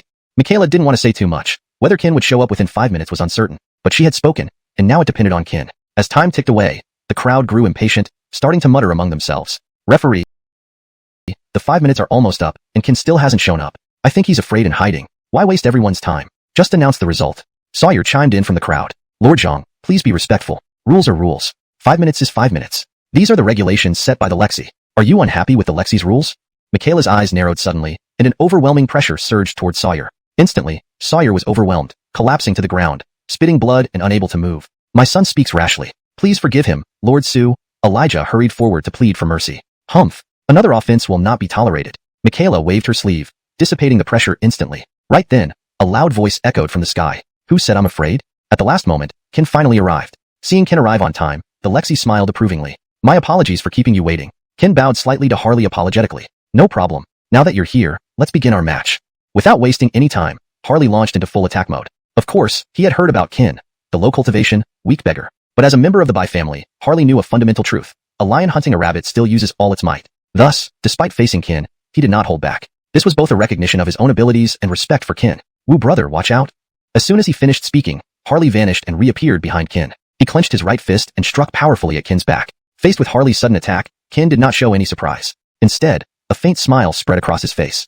The second seal of the 5 seals of life, Shadow Seal, activate. In an instant, Kin disappeared. Harley searched the entire Fengtian platform but found no trace of him. The first seal of the 5 seals of life, Power Seal, activate. Just as Harley hesitated, a voice came from behind him. Before he could react, Kin aimed a powerful punch at Harley's back. By the time Harley turned around, Kin's fist was already inches from his face. At the last moment, however, Kin reigned in his strength. Chapter 12. The 5 decisions begin, shocking all present. In the midst of everyone's shocked gazes, Kin's terrifying punch blew apart the competition ground behind Harley. All this happened within seconds. Before anyone could react, the match was already over. This brother, I apologize for my victory. Kin retracted his fist and courteously saluted Harley with a clasped hand salute. Everything had happened too quickly for Harley to process. Only when he saw Kin withdrawing his punch did it dawn on him that the match was over and that his opponent had not dealt a killing blow. Though reluctant, Harley replied politely, "Thank you, Brother Wu, for holding back." With that, Harley turned to leave. But as he turned around and saw the devastated arena, he felt struck by lightning. He was at the peak of the 6th level martial artist. He hadn't held back, so why was there such a large gap between him and Kin? At this moment, Harley's resolve seemed to subtly change. Just as everyone thought that Harley's fighting spirit might have been damaged, he suddenly turned towards Kin in the distance and spoke deeply. I always thought I was strong, but never expected someone like you to be stronger. Indeed, as father said, there will always be someone better, something greater. Kin, I won't give up. One day, I will surpass you. When that day comes, let's have a proper match, alright? Deal. With a smile, Harley left Fengtian Terrace. Meanwhile, Michaela promptly announced the results of the last preliminary match. The final preliminary match. Qin wins. Qin's win became the biggest highlight of the competition. A little beggar boy who had no resources or cultivation had managed to defeat Master Harley from the Bai family in one move. How could this not shock everyone? From his seat, Samson couldn't help but laugh mockingly and taunt Elijah nearby. Some people are going to lose sleep tonight. Elijah, whose expression was already terrible, became even more distorted after hearing Samson's mockery. Beaming, he brushed off his sleeve and led the Zhang family members away. After winning, Qin flashed over to Adeline and teased. Qin greets Adeline. May you live long. Seeing this, Adeline smiled warmly and waved her hand dismissively. Qin, there's no need for such formalities before me. You're just a few months older than me. You can call me Little Nine or Myra. Adeline sounds too distant. Myra? Yes, Qin knows Princess Cho Myra. But if I were to call you Myra, it sounds rather ambiguous. Shaking his head, Qin hurriedly replied, Princess, please, let's keep it as Little Nine. Qin scratched his head awkwardly. Just as their conversation grew lively, Samson approached. Well done, little Qin. Who would have thought you'd become so much stronger in just a few days? Samson greeted Adeline first, then patted Qin's shoulder in praise. Uncle Lin, you flatter me. This is only a preliminary round. Compared to Sister Maya, I am far behind. Saying this, Qin glanced at Danielle behind Samson modestly. Big brother Qin, congratulations? Danielle said shyly while lowering her head. Just luck. Heh. Qin looked foolishly at everyone and laughed. Seeing this, Samson's expression suddenly changed, and he addressed Qin. Little Qin, I know about your feud with the Zhang family and how they've been troubling you. For what happened to your grandfather, Uncle Lin is deeply sorry. Although you have made it through successfully, be careful from here on. Given your performance today, the Zhangs will not let you grow unchallenged. Do you understand what I mean? Thank you, Uncle Lin, I understand. But the Lins killed my grandfather. If I do not avenge this, I cannot call myself Qin. No matter what background or strength Sawyer has, he must die. Speaking this, Qin's expression changed. His originally calm eyes now brimmed with killing intent. Seeing this, Samson did not know what to say. He patted Qin's shoulder gently and whispered, Do it then. Any consequences, I'll take care of them for you. Just then, Adeline, who had remained silent for a while, finally spoke. Don't worry. In the final match, I will arrange for him to face you. Then you can kill him publicly under your sword. Before then, observe Sawyer's every move to understand his tactics. Knowing yourself and the enemy is key to 100 victories. If the Zhang family raises any complaints afterward, I'll tell them who's in charge of this country. Hearing Adeline's words, Samson was slightly startled. Looking at Qin beside him, he murmured to himself. When did this kid get close to Adeline? Their relationship seems quite deep. Thank you. Qin thanked both Adeline and Samson. He hadn't realized that besides his grandfather, so many others cared for him. Emotions welled up inside him as he looked at those present, unsure what to say. Meanwhile, Lars stood respectfully at a distance, wanting to eavesdrop but dared not because of Michaela. Over the next few days, Qin continued to advance through the matches and eventually earned a spot in the finals. As predicted by Adeline, the 4 finalists were Lin family's Blas daughter Danielle, Zhao family's Blas son Zhao Carmelong, Zhang family's second son Sawyer, and Qin. Your Highness, urgent report. Inside Caixin Institute, Michaela hastily handed an urgent letter to Adeline. Upon reading it, Adeline's expression suddenly changed. She crumpled the letter in her hand furiously. Such scheming Zhangs. Who would have thought that the Zhang family, one of the 3 major clans in Caixin City, would turn out to be descendants of the barbarian tribes left behind 16 years ago? No wonder they wanted to kill Senior Carrie, to seek revenge for the massacre. Aunt May, go fetch Qin immediately. Tell him I have urgent matters regarding his grandfather that he needs to know. Also, return to the Star Moon Dynasty and ask Brother Six to bring reinforcements to Caixin City. This matter is grave, and I need you personally to handle it. Remember, speed is essential. Yes, Your Highness. Michaela took Adeline's personal token without a word and vanished on the spot. ####Chapter 13. The Barbarian Invasion and the 7 Stars Might. Erika Gong, to urgently summon Qin here. What could it be about? Before Qin could finish his sentence, Erika Gong waved her hand and immediately shut the door behind him. This sudden move left Qin momentarily confused. Erika Gong, why did you? Qin, don't you want to know why the Zhang family is out to kill your grandfather? Erika Gong's demeanor changed from her usual gentle smile. Now she stared at Qin with utmost seriousness. Seeing her serious expression, Qin asked, Does Erika Gong know something about it? To understand this matter, we must go back 16 years. It was during Star Moon calendar year 333. Barbarians from beyond the realm launched a massive invasion against the Star Moon dynasty, capturing all the northern territories within 3 days. Everywhere the barbarians went, they left no blade of grass unscathed, and the people suffered terribly. They slaughtered anyone they encountered, turning the entire northern land red with blood. To save the people, the Imperial Master used up his life force to divine the only way to save the nation. Gather the 7 stars, to save the people. Thus, under the leadership of Senior Carrie, the organization known as the Big Dipper 7 Stars was formed. Yanshan City was the last crucial stronghold of the Star Moon dynasty. If it fell, the barbarians would have a straight path to the heart of the kingdom. Under Senior Carrie's command, the Big Dipper 7 Stars guarded this final line. Facing hundreds of thousands of barbarian troops, they held the city gates for an entire month with just 7 men. In that battle, the barbarians suffered over 10,000 casualties. Not only that, they secretly infiltrated the barbarians' headquarters one night and executed an unprecedented decapitation operation. As she spoke, Erika Gong grew more animated, continuing without pause. That decapitation operation was successful, and the barbarians' chief leader was severely injured by Senior Carrie. They were about to kill him when the legendary great shaman of the barbarians suddenly appeared. Her strength was unfathomable, so Senior Carry risked his life to boost his cultivation and barely escaped after depleting his spiritual energy. It was after this that Senior Carry vanished, never to be seen again. 2 days later, the barbarian chief died from his injuries, leaving the barbarians leaderless. With my father leading all of the dynasty's elite forces, they reclaimed all lost territories. Seeing their cause lost, the barbarians retreated to the northern wastelands. Thus, the Star Moon dynasty averted its destruction. Gong, do you mean to tell me that the Zhang family is the descendants of those leftover barbarians? Ken was astonished. He had never imagined that his frail-looking grandfather was once such a great hero. Yes, according to intelligence, the Zhang family are indeed the descendants of the leftover barbarians. But furthermore, Mayor Lars of Cangsheng City has been closely linked to them, and I suspect he might also be a descendant of the barbarians. Because Senior Carry killed so many barbarians back then, the Zhang spared no effort to kill him. As his only successor, they have now set their sights on you. Pausing to sip her tea, Gong continued, Ken, as Senior Carry's sole successor, did he leave any instructions before his passing? Looking at Ken intently, Gong asked. Ken slowly shook his head. Grandfather didn't leave any instructions. Just before he passed, he handed me the Cangsheng sword. He said nothing else, unable to speak. Without hiding anything, Ken gently drew the heavily damaged, rusted Cangsheng sword, feeling a mixture of emotions. Well, if there's nothing else, forget it. Tomorrow is the final, so rest well tonight. Gong patted Ken on the shoulder with a smile. Yes. Ken takes his leave.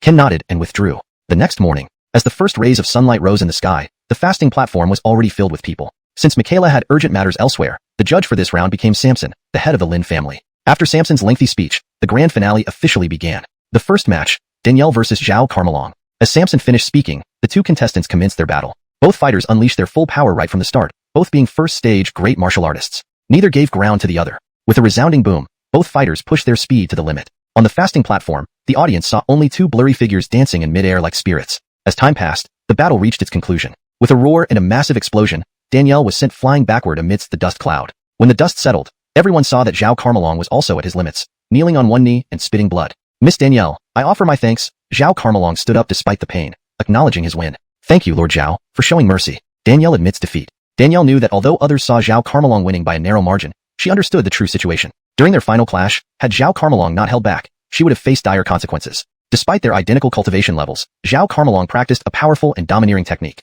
Even second-stage great martial artists would hesitate to block his full-strength attack. Samson took the result in stride. Seeing Danielle unharmed, he simply announced the winner. Winner of the first match, Zhao Carmelong. The Zhao family members seated below wore expressions of satisfaction. Now that the results are clear, the second match will be between Sawyer and Ken. Finally, the moment arrived. Ken and Sawyer walked onto the fasting platform with steady steps. Tension filled the air as soon as they entered the arena. Ken's eyes burned with intense hostility as he locked gazes with Sawyer. Ken, you escaped last time, but let's see if you're that lucky today. Escape? Humph. Today is your death day, Sawyer. Give me your life. Without further words, both men hurled themselves toward each other with fists clenched. Hashtag Chapter 14. Mockery at the Carmeloting Pavilion, Cold Plum Blossom and Grave. Boom. With a thunderous crash, the life and death battle between Ken and Sawyer began. The moment they clashed, two powerful surges of spiritual energy filled the entire Fengtian terrace. Neither one held back. Each attack was lethal. Every punch carried the terrifying power to annihilate their opponent. Meanwhile, Michaela flew tirelessly for several thousand miles in an attempt to quickly relay intelligence from Cangsheng City. Even as a formidable Huangwu realm expert, she had performed a miracle by traveling such a distance without stopping. However, humans have limits. Exhausted, Michaela landed at a small pavilion named Carmeloting for a brief rest. Unknown to her, 5 men cloaked in colorful robes and wearing peculiar masks silently appeared behind her. Seeing them, Michaela immediately drew her sword and turned warily to face the 5 men.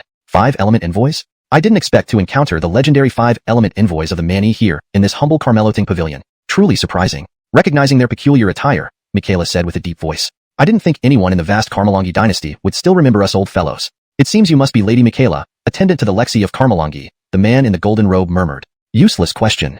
I've heard much about the astounding strength of the 5-element envoys of the Mani. Today, I'll see if you live up to your reputation. As you wish. The 6 individuals moved simultaneously. With another boom, an overwhelming burst of energy destroyed the entire Carmeloting pavilion in an instant. The ground trembled, and debris scattered everywhere. The 6 figures darted through the air swiftly. Despite being outnumbered 5-1, Michaela held her own effortlessly. She deftly evaded the 5-element envoys' fierce attacks, moving like a spirit among them. Plum blossoms fall.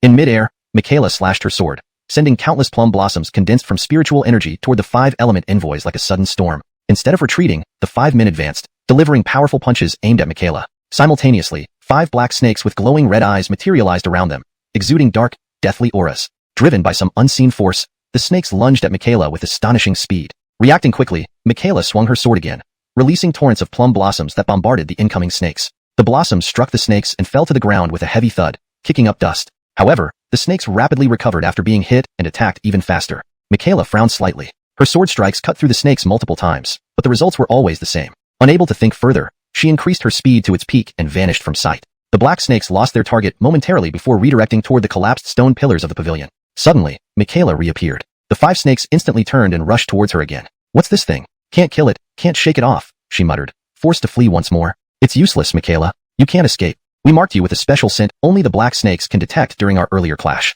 When your spiritual energy runs out, so will you. The 5 men laughed loudly as they watched Michaela flit through the air, treating her actions like entertainment. Special scent? So, if they can't smell me, they won't chase me. Michaela chuckled coldly. What are you talking about? The envoys asked, confused. At this moment, Michaela horizontally positioned her sword before her chest and whispered, sharpened by adversity, refined by bitter cold, the plum blossom sensed the air with fragrance. Instantly, the clear sky transformed into a snowstorm. Flakes slowly descended, and the temperature plummeted visibly. Stop her now, the golden-robed leader exclaimed. Now you think to stop me? Too late. Michaela waved her hand, and a thick ice wall engulfed the snakes. As soon as the snakes touched the ice, icy coldness enveloped them. Before they could struggle, they froze solid and shattered upon impact with the ground. How? How is this possible? Before the stunned envoys could react, Michaela appeared before them and slashed. Ice mixed with plum blossoms surged forward at close range. By the time they realized what was happening, Michaela's attack was nearly upon them. Suddenly, a black-clad figure appeared, calmly facing Michaela's terrifying assault. He raised his hand and clenched it. A crack resounded, and Michaela's attack was effortlessly nullified. Xuanwu realm expert. Realizing the black-cloaked man's overwhelming strength, Michaela bolted. But just as she turned, the man appeared in front of her again. As Michaela gaped in horror, excruciating pain pierced her heart. Looking up, she saw the man holding a bloody, torn-out heart. With a sickening snap, Michaela's heart and head shattered into pieces. Thus, Michaela, who had served the Lexi for decades, met her end at the Carmeloting Pavilion. Night approached. In a pavilion, a handsome Bergen idly read a book. Report to His Highness Gaston. A woman's body was found at Carmeloting Pavilion, 10 miles away. The man paused, listening to a silver-armored soldier report. A woman's body? Have you identified her? The woman appears to be around 40 based on her clothing. Without her head, my operatives couldn't confirm her identity, but from her attire, I believe she resembles someone specific. This piqued Gaston's interest. Closing the book, he asked sternly. Who? Attendant to the 9th Imperial Princess, Michaela? #### translation notes. Chapter 14. The Mockery at Carmeloting Pavilion. Plum blossoms meet the grave. Boom. With a loud noise, the life-or-death battle between Qin and Sawyer began. Instantly, 2 powerful spiritual energies filled the entire Fengtian platform. Neither gave way to the other. Every move was lethal. Each punch carried a terrifying force meant to kill the opponent. Meanwhile, Michaela flew thousands of miles in one day to quickly convey the intelligence about Cangsheng City. However, humans have their limits. Even for a Huangwu realm powerhouse like her, it was miraculous to fly such a distance without stopping. Exhausted, Michaela rested in a small pavilion, called Carmeloting Pavilion. Unknown to her, 5 men clad in colorful robes and wearing strange masks silently appeared behind her. Seeing this, Michaela instantly drew her sword and vigilantly looked at the 5 men. The 5 elemental messengers? I didn't expect to encounter the renowned 5 elemental messengers of the barbarians here in this small Carmeloting Pavilion. Truly unexpected. After recognizing the peculiar attire of the robed men, Michaela said solemnly, Didn't think in the vast Carmelangi dynasty, someone still remembers us old fellows. You must be Lady Michaela, the attendant of the Lexi of Carmelangi dynasty. The leader in the golden robe murmured. You know the answer. I've always heard that the 5 elemental messengers of the barbarians are incredibly powerful. Today, I'll see if you live up to the rumors. As you wish. Upon finishing his sentence, the 6 individuals attacked simultaneously. A terrifying energy wave destroyed the entire Carmeloting Pavilion in an instant. The ground shook, and rocks scattered everywhere. 6 figures danced rapidly in the air. Even outnumbered 5 to 1, Michaela held her own, nimbly evading each assault like an agile sprite dancing among them. Plum blossom fall. Michaela suddenly swung her sword. Countless spirit-infused plum blossoms shot toward the 5 elemental messengers like a torrential downpour. Instead of retreating, they advanced, each delivering a powerful punch towards Michaela. Simultaneously, 5 pitch-black red-eyed snakes with deathly auras emerged from around them, speeding toward Michaela. Michaela waved her hand, and countless plum blossoms rained down on the snakes. Whoosh whoosh. The plum blossoms pierced through the snakes and struck the ground, causing dust to fly. But the black snakes swiftly recovered and increased their speed towards Michaela. Frowning, Michaela slashed again with her sword, sending numerous sword chi slicing through the snakes, but the outcome remained the same. Without time to ponder, she sped up to the maximum, disappearing into the sky. The black snakes lost sight of her for a moment before turning towards the collapsed pavilion's pillars. A loud bang signaled Michaela reappearing. The 5 black snakes redirected themselves toward her once more. What is this? Can't kill them, can't shake them off. As the black snakes approached, Michaela had no choice but to flee again. It's useless, Michaela. You can't escape. While we fought, we applied a special scent only detectable by the black snakes on you. Once your spirit energy is exhausted, it will be your end. Ha ha ha. The 5 men watched Michaela flying around like a clown, laughing louder as she exerted herself. Scent? So if they can't smell it, they won't chase me. Michaela sneered. What did you say? Before the 5 could react, Michaela crossed her sword over her chest and murmured. A sharp sword comes from constant grinding, plum fragrance comes from bitter cold. Cold plum, sword tomb. Instantly, the originally clear sky changed dramatically. Snowflakes began falling, rapidly lowering the temperature. Stop her.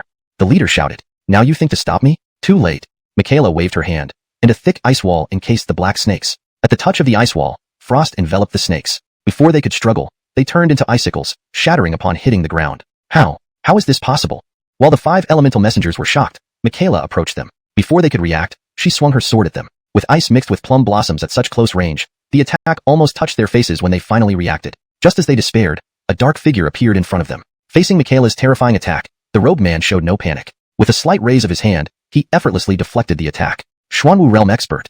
Realizing the man's power, Michaela fled without hesitation. But as soon as she turned, the robed man was right in front of her. Amidst her shock, a piercing pain shot from her heart. She slowly looked up, seeing the man holding a bloody heart. Snap! Michaela's heart shattered along with her head. Thus, Michaela, who had served the Lexi for decades, fell at Carmeloting Pavilion. Night descended. In a tower, a handsome man leisurely read a book. Report to His Highness the Iter, a woman's corpse was found at Carmeloting Pavilion 10 miles away. Interrupting his reading, a silver-armored man reported. Whose body? Identified yet? The woman should be around 40 based on her attire. Without a head, it's hard to identify her. But her clothes resemble someone specific. The Iter closed his book and asked sternly. Who? Lady Michaela, the attendant of the Lexi. Chapter 14.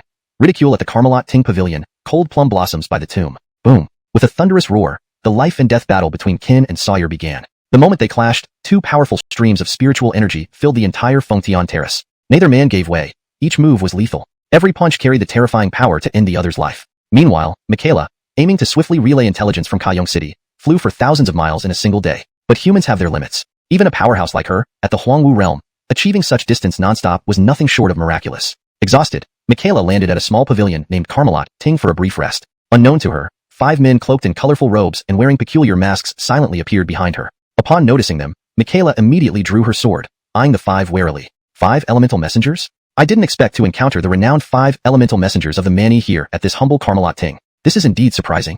Having identified their bizarre attire, Michaela spoke solemnly. Surprising indeed that anyone remembers us old fellows in this vast and resource-rich Star Moon dynasty. You must be Michaela, the attendant of the Star Moon dynasty's Lexi, the lead figure in golden robes murmured. Do not ask what you already know. I've heard the 5 elemental messengers of Mani are heavenly in power. Let's see if you live up to the tales. As you wish. With those words, all 6 attacked simultaneously. A tremendous explosion instantly destroyed the entire pavilion. The ground trembled, and rocks scattered everywhere. 6 figures danced rapidly through the air. Despite being outnumbered 5 to 1, Michaela held her own. She gracefully dodged every fierce assault from the 5 elemental messengers, moving like an agile sprite between them. Sword dance of plum blossoms. Michaela suddenly unleashed a barrage of plum blossoms formed from spiritual energy, assaulting the 5 elemental messengers like a storm. Instead of retreating, the 5 messengers surged forward, unleashing powerful punches towards Michaela. Simultaneously, 5 black snakes with red eyes, exuding deathly aura, emerged around them, charging at Michaela at incredible speeds. Without hesitation, Michaela swung her sword, sending countless blossoms towards the snakes, which exploded into dust upon impact. However, the black snakes recovered instantly, attacking even faster. Butterowing her brows, Michaela slashed again, but the results were the same. Realizing the urgency, she vanished, reaching her peak speed. After briefly losing sight of her, the black snakes turned towards the fallen pillars of the pavilion. A loud crash signaled Michaela's reappearance as the snakes redirected their attack toward her once more. What's this? Can't kill or shake them off. As the black snakes closed in, Michaela had no choice but to flee again. It's useless, Michaela. You can't escape. We laced your body with a scent only the black snakes can detect while we fought. Your end will come when your spiritual energy is depleted. Ha ha ha. Below, the 5 laughed as they watched Michaela dart about, finding it amusing. Scent. So if I can mask the scent, they won't chase me anymore, Michaela said with a cold laugh. What? Before they could respond, Michaela crossed her sword over her chest and recited. From adversity comes strength, and fragrance is born from bitter cold. Cold plum, sword tomb. Instantly, the clear sky darkened, snowflakes fell gently, and the temperature dropped visibly. Stop her. The leader shouted. Now it's too late. Michaela waved her hand, forming a thick ice wall that encased the snakes. The icy aura froze them instantly, turning them into icicles that shattered on impact. How? How is this possible? While the 5 elemental messengers were stunned, Michaela appeared before them. Before they could react, Michaela lunged forward with a swift strike of her sword, accompanied by freezing ice and falling plum blossoms. Just as the attack was about to hit, a shadow intervened, calmly neutralizing Michaela's assault. A Xuanwu realm expert. Recognizing the formidable power, Michaela fled without hesitation. But just as she turned, the shadow appeared before her again. Pain erupted from her heart. Looking up, she saw the man holding her beating heart, which then shattered along with her head. Thus, Michaela, the attendant who served the Lexi for decades, fell at Carmelot Ting. Night fell. In a secluded chamber, a handsome man leisurely read a book. Prince, a woman's body was found at Carmelot Ting, 10 miles away. The handsome man, engrossed in his reading, looked up as a man in silver armor reported. Who was she? She appears to be around 40 years old based on her attire. Without her head, it's difficult to identify her. However, she resembles someone. Intriguing. Who? Attendant Michaela of Her Highness the Lexi. The prince closed his book, intrigued. Maintained original paragraph structure and dramatic flow to preserve the intensity of the narrative. Emphasized key plot points to ensure coherence with the story's progression. Chapter 15. Conspiracy unveiled. Dangers arise. You said what? The body at Carmelo Pavilion is Michaela? Are you sure? When the Eider heard that the dead woman was Michaela, he was startled and leaped up from his main seat in a flash. He asked again, almost disbelievingly. My subordinate confirms it. The body is indeed Lord Michaela's. Upon receiving confirmation from his subordinate, the Eider's expression changed drastically, then he hastily asked, was there any sign of the Lexi? No, but we found a note inside one of the stone pillars at Carmelo Pavilion.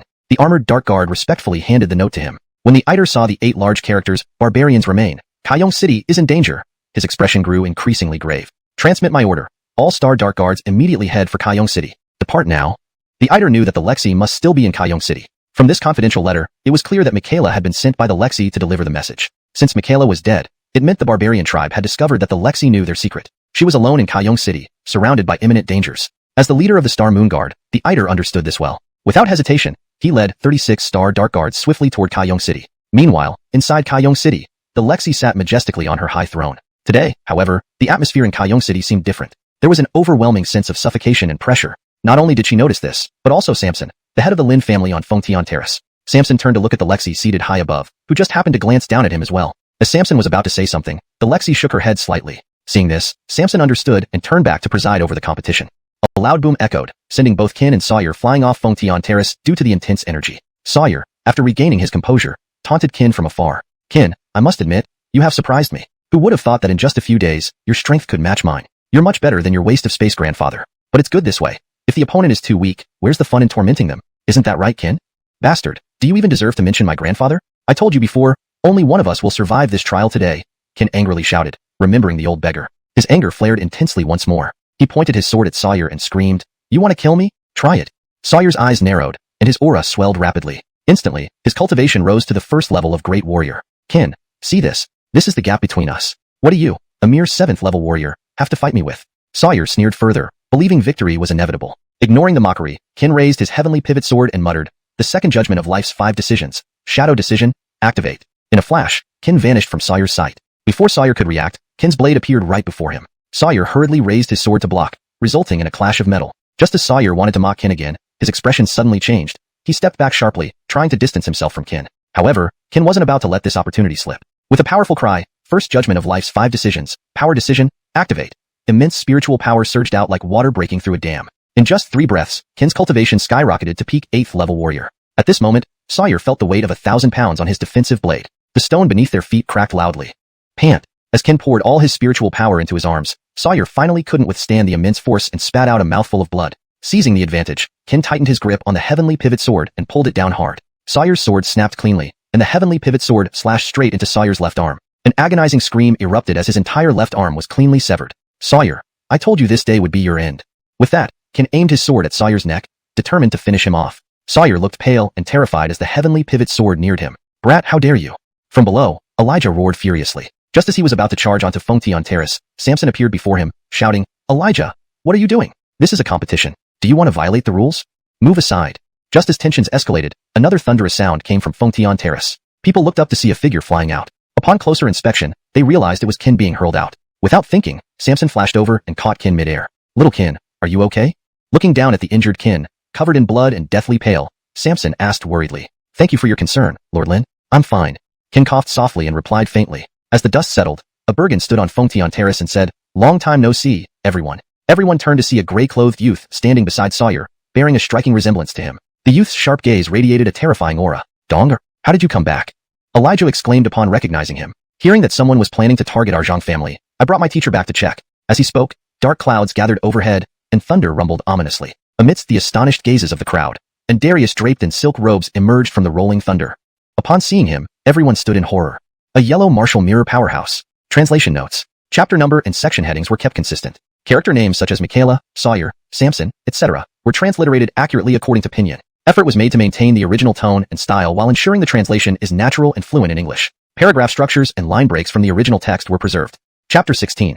Sacred E returns, cleansing the court. At the sight of the white-haired boss, Lexi Marsh's face turned serious. She never imagined that Enrico would return at this moment. More surprisingly, he had brought back a top-tier Huangwu realm powerhouse. Despite her surprise, she composed herself and politely greeted him. This is Star Moon Dynasty's Lexi Marsha, paying respects to Senior Sinclair. In response, the white-haired boss merely grunted lightly, not even sparing her a glance. Seeing this, Samson and Zaire both appeared uncomfortable. However, the Lexi wasn't offended by Sinclair's rudeness.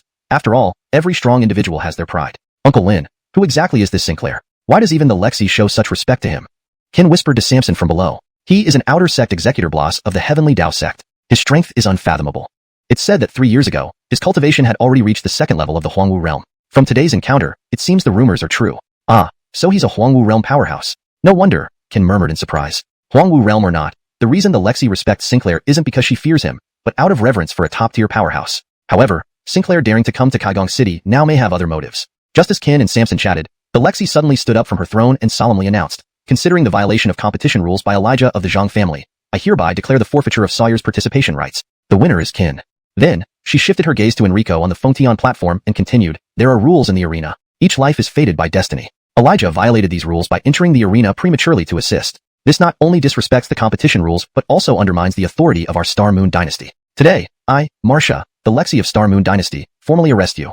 With her words, dozens of powerful presences emerged silently, and several dozen experts surrounded Enrico tightly on the Fengtian platform under everyone's astonished gaze. Facing the scene, Sinclair spoke coolly. You want to arrest my people right before my eyes, Lexi? You're really underestimating me, Sinclair. Or perhaps you intend to start a war with the Heavenly Dao sect through this. Sinclair's tone was deep and menacing. As he glanced sideward at the Lexi, a murderous intent flashed in his eyes. Seeing this, Samson and Zaire immediately moved to shield her. The guards beside the Lexi drew their swords, glaring coldly at Sinclair in the air. War? Does your Heavenly Dao sect deserve it? Your sect may be powerful, untouchable by others, but in the eyes of the Star Moon Dynasty, you're nothing, the Lexi declared with regal authority, leaving Sinclair speechless. As the Lexi stated, while the Heavenly Dao sect was indeed strong, it was insignificant compared to the entire Star Moon Dynasty. Words spoken couldn't be taken back. Very well, let's fight then. With that, Sinclair took a step forward, unleashing an invisible yet terrifying pressure that swept across the entire venue, fully displaying his second-level Huangwu realm strength. Seeing this, the Lexi and the heads of the Lin and Zhao families also acted together. Just as tensions were rising, a loud voice echoed through the sky. Old man Sinclair, restrain yourself. A towering figure descended from the heavens, accompanied by 36 armored Star Dark Guards. Prince Six Becker. Seeing the arrival, Sinclair's expression became grave. He hadn't expected Becker to appear in this distant Kaigong City. Herman. Upon seeing Becker, the usually aloof Lexi softened her demeanor, mirroring her gentleness when with Ken.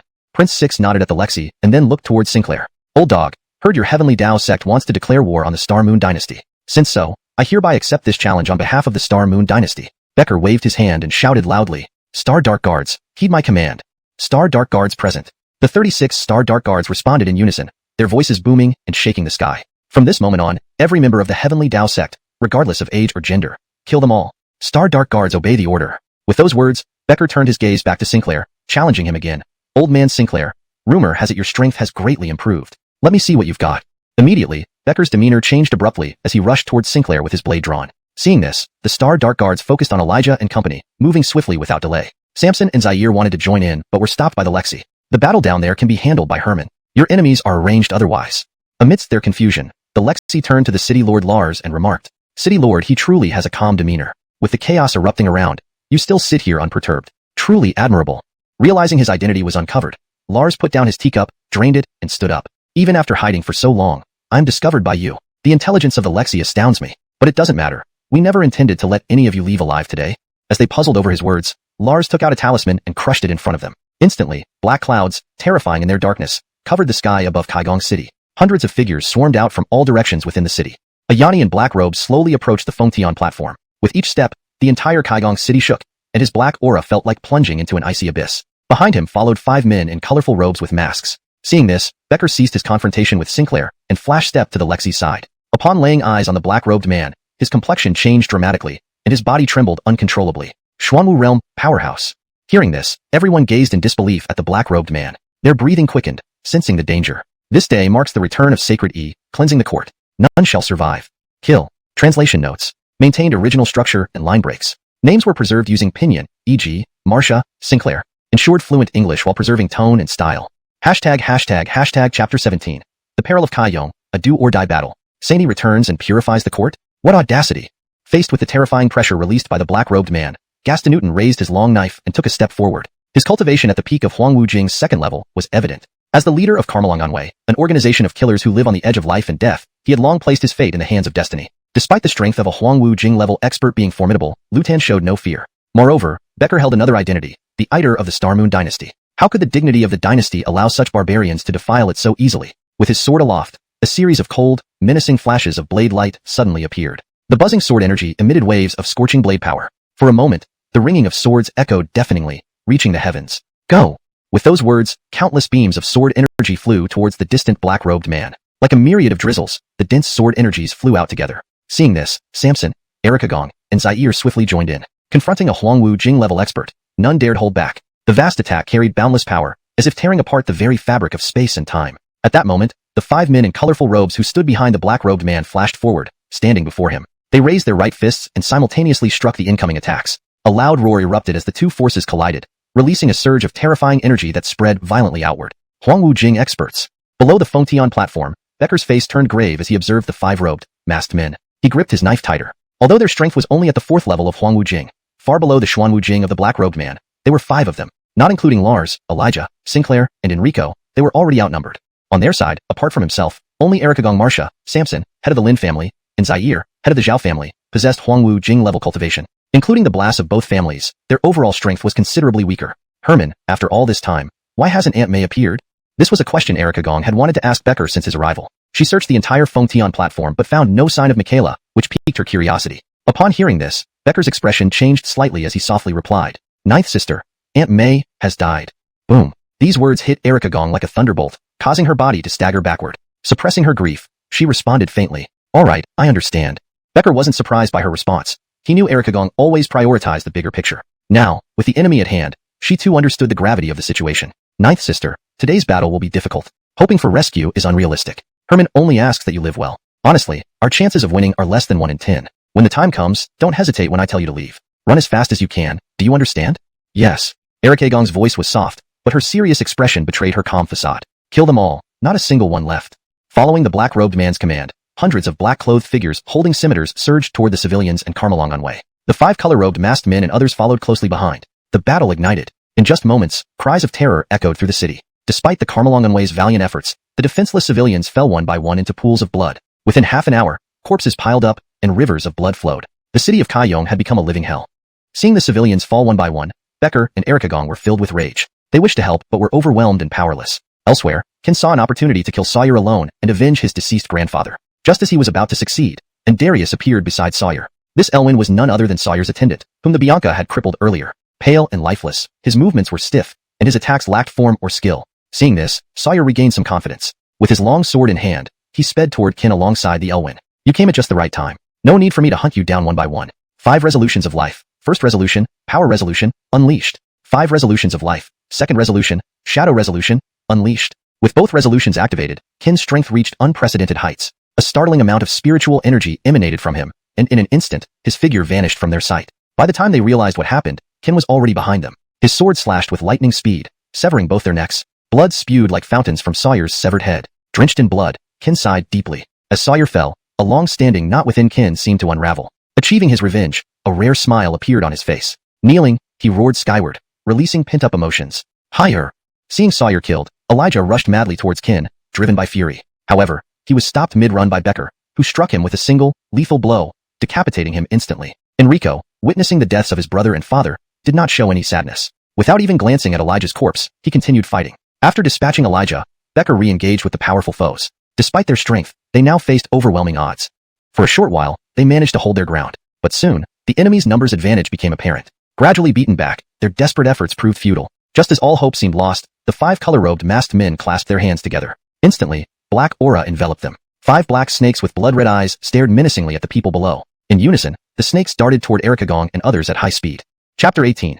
The power of the black tortoise rank, truly terrifying. The black snake moved with incredible speed, swiftly arriving before the group. Without time to think, everyone attacked in unison. Dozens of sword strikes and blade strikes flew toward the oncoming black snake in an instant. Despite the ferocity of the attack, all of them passed right through the snake's body. Moreover, after being hit, the black snake seemed even faster. What the heck? Unkillable? Becker and the others were bewildered by this situation.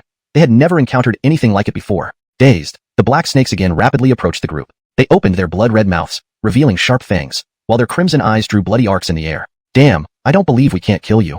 Becker narrowed his eyes, raised his hand, and slashed out fiercely with several strikes. The blade's aura broke through the air with thunderous roars. In just a few swift slashes, Becker's attack struck the 5 black snakes again. Though the attacks were brutal, the outcome was shocking. Just as before, the black snakes' shattered bodies instantly recovered. At that moment, the just restored black snakes abruptly changed direction, speeding towards the Lexi on the side. The speed was too fast for anyone to react. Ninth sister, be careful. Even before he could finish speaking, the black snake had already reached the Lexi. It opened its mouth wide, emitting a hissing sound from within, its eyes now like a greedy demon greedily biting down on the princess's neck. Everyone shouted in alarm. Just as the black snake was about to bite the Lexi, Ken appeared from nowhere, pushing her away and taking the blow with his own body. A sickening squelch sounded as the black snake's large jaws bit into Ken's shoulder. The black snake's figure then began to fade, turning into a puff of black gas that entered Ken's body through the wound. The black gas started to spread throughout his body, emitting a deathly aura. Ken! Little Ken!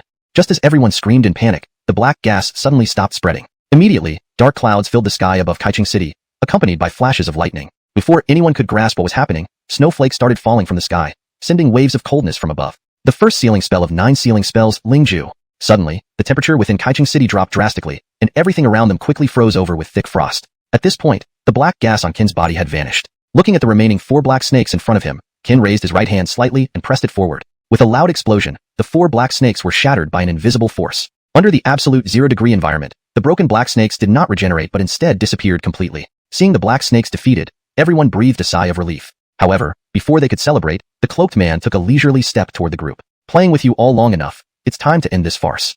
With a single step, a terrifying energy surged toward everyone. Under such overwhelming pressure, Ken and the others couldn't stand, let alone fight. So, this is the power of a black tortoise rank warrior? This is too extreme.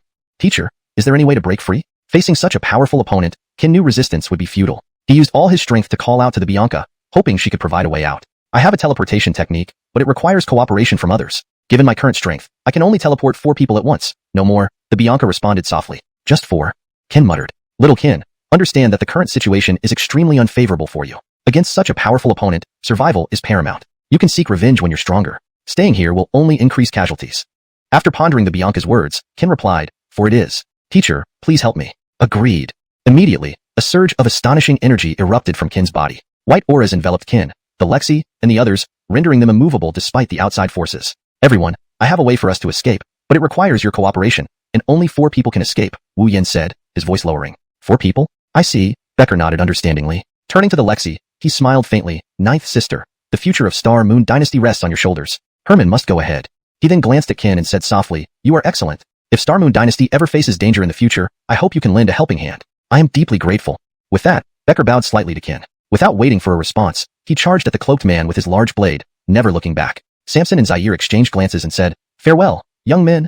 They, along with other blasts, also rushed toward the cloaked man. Seeing this, the cloaked man remained expressionless, saying, foolish attempts, beyond their capacity. Suddenly, his eyes turned cold as he lifted his right hand and murmured, Black Demon Palm. Instantly, an enormous black palm descended from the sky, carrying destructive energy, shaking the entire city of Cangsheng. As Becker, Samson, and the others neared the cloaked man, their bodies erupted into flames, followed by intense energy gathering inside them. Before they could react, the energy exploded from within, creating a deafening boom that shook the earth. Herman! Father! Now! The Bianca shouted urgently. Ken held the Cangsheng sword before his chest as the white auras gathered rapidly around him. As explosions rang out, Ken pointed his sword skyward. Instantly, 4 beams of white light descended, enveloping 4 individuals. By the time the cloaked man reacted, Ken and the 3 others had already vanished. By now, Cangsheng City resembled a hell on earth, with no trace of Becker and the others. Seeing the white auras earlier, the cloaked man's expression became grave. He paused then ordered, begin the next phase. With that, he led everyone away from Cangsheng City. After a flash of white light, unknown how much time had passed, Ken awoke to find the Lexi and others missing. Instead, he saw a towering mountain peak before him. Above a massive gate were the characters, Kaiha Sect. This translation maintains the original tone, style, paragraph structure, and continuity of the storyline, ensuring it reads naturally in English. ##### Chapter 19. Arrival at Linluo Ancient Plain, paying homage to Kaiha Sect. The sky was overcast with heavy clouds, while a gentle breeze blew steadily. Down below, pedestrians bustled about nonstop. At the entrance of the mountain, Ken stopped a hurriedly ascending man in simple attire and asked him quietly, Brother, why are you all rushing up the mountain so urgently? The man in simple attire sized up the young Roman before him and said softly, Sir, you must be from out of town? Oh, how can you tell?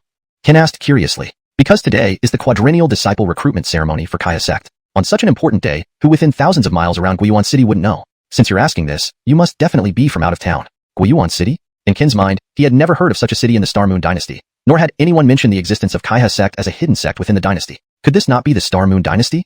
Just as Qin was puzzled, the man in simple attire beside him said, "Young sir, observing your youth and profound aura, would you be interested in coming up the mountain with me?" The man in simple attire looked at Qin beside him with a smile. Join Kaiha sect?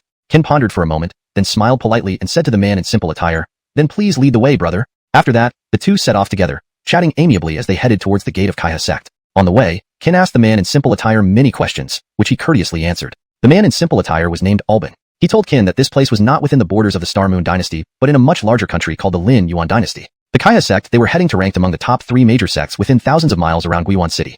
By noon, the sun was high in the sky. Soon, the two arrived at the perimeter of a large square inside the Kaiha sect's gate. The square was vast, and by mid-morning, thousands of people had already gathered there. Among the crowd were both old and young, from plain-dressed peasant children to richly adorned young noblemen. Just as they were engaged in conversation, a noisy voice suddenly came from behind them. Move aside, Master Li is here." As the voice faded, the originally bustling square fell silent, with thousands of eyes turning towards the source of the sound. A gray-clothed youth stood with hands behind his back, flanked by dozens of people, striding briskly towards the center of the square. When he reached behind Qin and Albin, the leading servant, seeing that Qin showed no intention of moving, shouted angrily, "Are you deaf? Didn't you hear what I just said? How dare you block our master's path? Do you want to die?"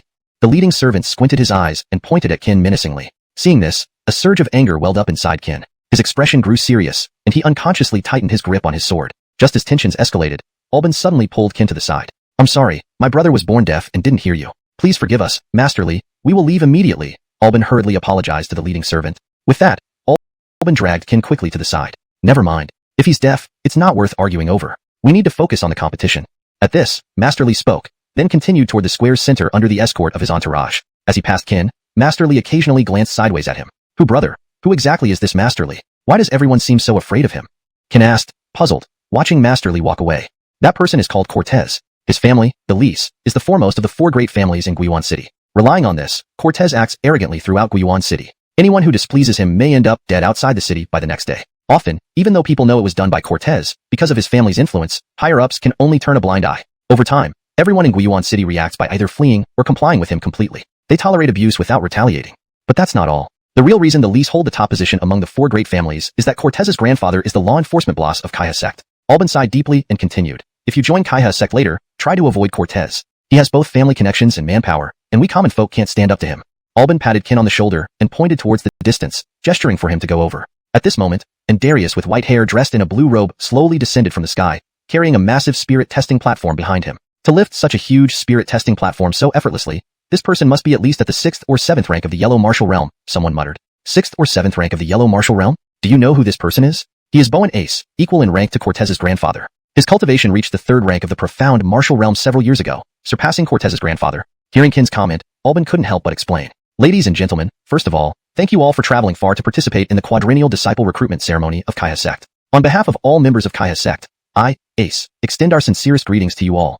And I will take full responsibility for the upcoming recruitment ceremony. Now, let me announce the various matters and rules of the competition. This competition is divided into 2 stages. First stage, spirit testing. Those whose spirit power is below 5th rank of martial master will be disqualified. Second stage, also the most difficult one, you must enter the 100 Beast Mountain range to collect monster cores and stay inside for 3 days. Upon the expiration of 3 days, you will be automatically teleported out. For your safety, Kaiha sect will monitor the progress of everyone at all times. If you wish to exit early, you may crush the spirit charm we will provide. During these 3 days in the 100 Beast Mountain range, you may ignore any rules. Whether you choose to steal or rob, none will be bound by Kaiha sect's regulations. Compete freely. Finally, based on the quantity and quality of monster cores you obtain, you will be assigned to different departments. 500 monster cores, regardless of quality, grant entry to the inner sect. 300 to 500 cores allow entry as outer sect disciples. 50 to 300 cores make you a recorded disciple, eligible for an outer sect disciple examination after 2 years. Ladies and gentlemen, I have spoken. Hope everyone can achieve satisfactory results in the coming days. Now, I declare the first stage of the quadrennial recruitment ceremony of Kaiha sect, the spirit testing, begins now.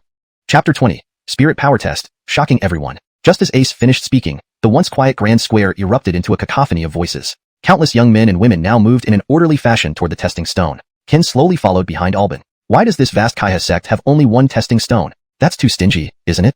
Suddenly, an extremely dissatisfied voice came from behind them. Hearing this, both men exchanged glances with a smile but did not respond. The entire testing process was conducted very orderly, except for Cortez, who stood far apart from everyone else. No one stood within dozens of meters of him. He was entirely alone. Even though the queue had already extended beyond the mountain gate, no one dared to criticize him. Didn't you say that Cortez's grandfather is an enforcement boss? Why is someone with such strong connections participating in the exam? Wouldn't he usually just get a direct entry into the inner sect? Ken asked Alban ahead of him, puzzled by the situation. Indeed, Cortez could have bypassed this test and directly become an inner sect disciple, but he insisted on participating personally. This means one less slot for others. People know this, but can only seethe silently. Sigh. Who wouldn't be envious of his background? Indeed, comparing people can drive you crazy. Alban sighed in resignation. As time passed, the spirit power test had progressed halfway, but the number of candidates left for the second round was incredibly small, only 1/10 of the remaining half. Do you think this year will produce someone capable enough to make those top people feel threatened? After all, the names on the heavenly rankings haven't changed in 9 years. On the grandstand of the Kaiha sect square, 2 blasts, one in black and one in white, stood looking down at everyone below. Both exuded a profound aura, making even their presence seem unfathomable. I hope so. It's been so many years, and no one has managed to shake their position. We can only place our hopes on this batch of participants. The Bloss in white stroked his beard calmly. Next, Cortez. With Ace's call, everyone turned their gaze toward the testing platform. Cortez walked up to Ace, bowed slightly, and said respectfully, "I am Cortez from the Lee family, meeting Bo and Ace." Seeing him, Ace's expression changed slightly. As a Bloss known for his integrity, he despised people who used their family's influence for personal gain. Cortez could have skipped the test and entered the inner sect directly, but chose a different path, to prove himself. Logically, Ace should have felt some goodwill towards Cortez for not using backdoor methods. However, when he learned that Cortez's real reason for participating was to monopolize an inner sect slot, and if he failed, he could still enter using his family's influence, thus reducing available slots further, Ace's opinion worsened. Added to this were rumors of Cortez's misconduct in Wu Yuan City, which only reinforced Ace's dislike. Go ahead, Ace huffed lightly. Cortez approached the testing stone and, under everyone's watchful eyes, placed his right hand on it hesitantly. Wuxia 9th rank. As the words gradually appeared on the testing stone, everyone's faces showed disbelief. I didn't expect a pampered youth like Cortez to have reached Wuxia 9th rank. True. But considering his background and access to rare herbs, it's not surprising. Even a pig would reach Wuxia 9th rank given the resources and time. Among the crowd, there were both astonished praise and derisive remarks. Yet, only whispers dared to criticize Cortez. Wuxia 9th rank. This result delighted Cortez immensely because before him, the highest rank achieved was Wuxia 7th rank. So far, I'm leading. Next, Alban. When the words Wuxia 8th rank appeared on the testing stone, Alban happily stepped down amidst collective gasps. Wuxia 8th rank. Brother Hu, you're amazing. Seeing Alban walking towards him, Ken gave him a thumbs up. Hee, just lucky. Really lucky. Brother Wu, you're next. Do your best. Alban patted Ken's shoulder and encouraged him with a smile. I will, thanks. Next, Ken. Upon Ace's call, Ken walked briskly to the testing platform. Passing Ace, he politely bowed. Surprised by this gesture, Ace, who didn't know Ken personally and hadn't received greetings from anyone besides Cortez, smiled faintly at the Bergen. Go ahead, Ace murmured. Ken nodded to Ace and walked to the testing stone. The moment he placed his hand on it, a white light column shot up from the stone, piercing the sky. The words, Great Wuxia 1st rank, then appeared inside the column. Great Wuxia 1st rank? Not only did the crowd erupt in surprise, but Ace and the 2 blasts on the high stand were also stunned. Looks like after today, those fellows on the heavenly rankings won't sleep well. The Bloss in black joked while stroking his beard. Such a young Great Wuxia. It seems we have more assurance for the next Trisect summit. The Bloss in white observed Ken in the distance, mumbling to himself. Great Wuxia. Ace couldn't believe his eyes, gazing at the Bergen in front of him. Ken, are you willing to be my last disciple? Ace asked excitedly in a low voice. Hearing this, the crowd buzzed with shock. How come this guy gets Bo and Ace's favor and a chance to be his personal disciple? Why not me? Envy spread among the audience. But what Ken said next shook their worldview. Thank you for Bo and Zhao's kindness, but I already have a master. Chapter 21. Successfully advanced, back into the mystic realm. Ken did not hide his intentions. If he were in anyone else's shoes here, the favor of a Xuanwu realm powerhouse would be irresistible. To Ken, the Bianca was merely at the Huangwu mirror level of cultivation. But he was a man with principles. A teacher for a day is a father for life. This was a principle he believed in. That's really a pity. But it makes sense. Someone as talented as you having an excellent mentor is only natural. Wu, you must do your best in the next round. I believe in you. Though disappointed, Ace was a self-aware person. He gently patted Ken on the shoulder and then continued calling the next person for the spirit power test. Did I see that right? Someone actually refused old Zhao's invitation. From his lofty seat, the black-robed man found it hard to believe his eyes. Ace was second only to the deputy patriarch in strength. But furthermore, being naturally aloof, very few could make him lower his stance, except perhaps the current Bergen. Even the deputy patriarch had never received such treatment. To actively invite someone as a disciple and be outright rejected was quite unusual. The white-robed man beside him now felt curious about Ken below. Despite the rejection, Ace remained open-minded. To him, success would mean a fated encounter. Failure just meant they weren't destined. The tests proceeded orderly, except for the occasional disdainful looks and whispering insults directed at Ken from passers-by. When Ace announced the final participants' results, the first phase of spirit power testing came to a perfect end. Nearly 1,400 people participated in the first phase, but less than 1/10 remained. Looking down at the 103 survivors, Ace shook his head. It gets worse each year. In previous years, usually half would survive the first phase, while this year barely 1/10 remained. Ace wondered if it was due to national prosperity and contentment, or simply younger generations having weaker foundations. Nonetheless, among this year's few, some stood out. Looking around, Ace declared loudly, "Now, I announce that the 3-day second phase examination begins. Successful candidates should proceed to the Mystic Realm entrance to collect your wooden tokens and enter the realm for assessment. As Ace spoke, Kin and others leisurely headed towards the entrance. After collecting their tokens, Kin and Albin entered the Mystic Realm. A flash of white light revealed towering peaks and dense forests. Kin's token number was 16. Albin's was 15. Just inside, they heard thunderous roars. They exchanged glances, drew their weapons, and rushed towards the sounds. Before they took 2 steps, a massive shadow lunged at them from the forest, accompanied by a sinister growl and flashing claws. Thankfully prepared, they struck back instantly. A loud thud echoed as a 4-meter-long wolf-like creature fell dead. A tier 4 demonic beast, said Albin, extracting its core. Brother Wu, catch. He tossed the core to Kin. What are you doing? Asked Kin. Albin pointed ahead. If I'm not mistaken, there's a demon wolf den up ahead. These beasts live in packs like ordinary wolves.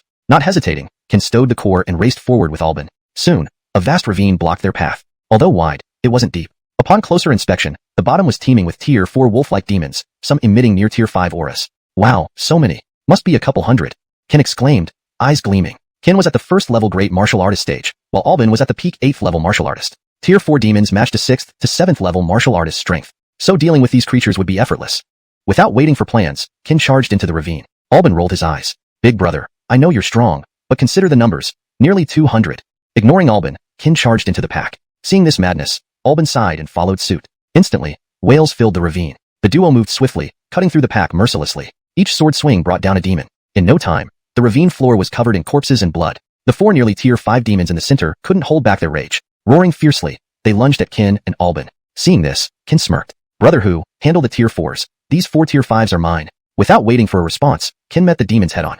Chapter 22. Crisis reappears, a 7th rank wolf demon. Kin's foot lightly stepped forward, and his entire figure darted forward like a shooting star toward the 4 5th rank demonic beasts charging at him. In an instant, Kin was already in front of the 4 5th rank demonic beasts. Seeing the 4 enormous claws coming down simultaneously, Kin raised his hand to block them. With a loud clang, the full force attacks from the 4 demonic beasts were stopped by Kin. Brady 5 decisives, first decisive move, power word. As he spoke, Kin's aura suddenly surged at an astonishing rate. In mere moments, his cultivation had already reached the 2nd level of great martial artist. This sudden scene not only startled the 4 5th rank demonic beasts in front of Kin, but also left Albin, who was standing beside him, dumbfounded. Kin gently clenched his right hand, and a powerful energy surged from his sword. The 4 still dazed 5th rank demonic beasts were sent flying by this terrifying burst of energy. Without giving them time to react, Kin lightly tapped his feet again. A streak of cold light flashed by, and the heads of the 4 5th rank demonic beasts fell off simultaneously as Kin landed. Looking at the remaining 60 or 74th rank demonic beasts around him, Kin didn't waste any more words. His figure flashed once more. With a series of gushing sounds, the necks of those distant 60 or 74th rank demonic beasts immediately spurted blood.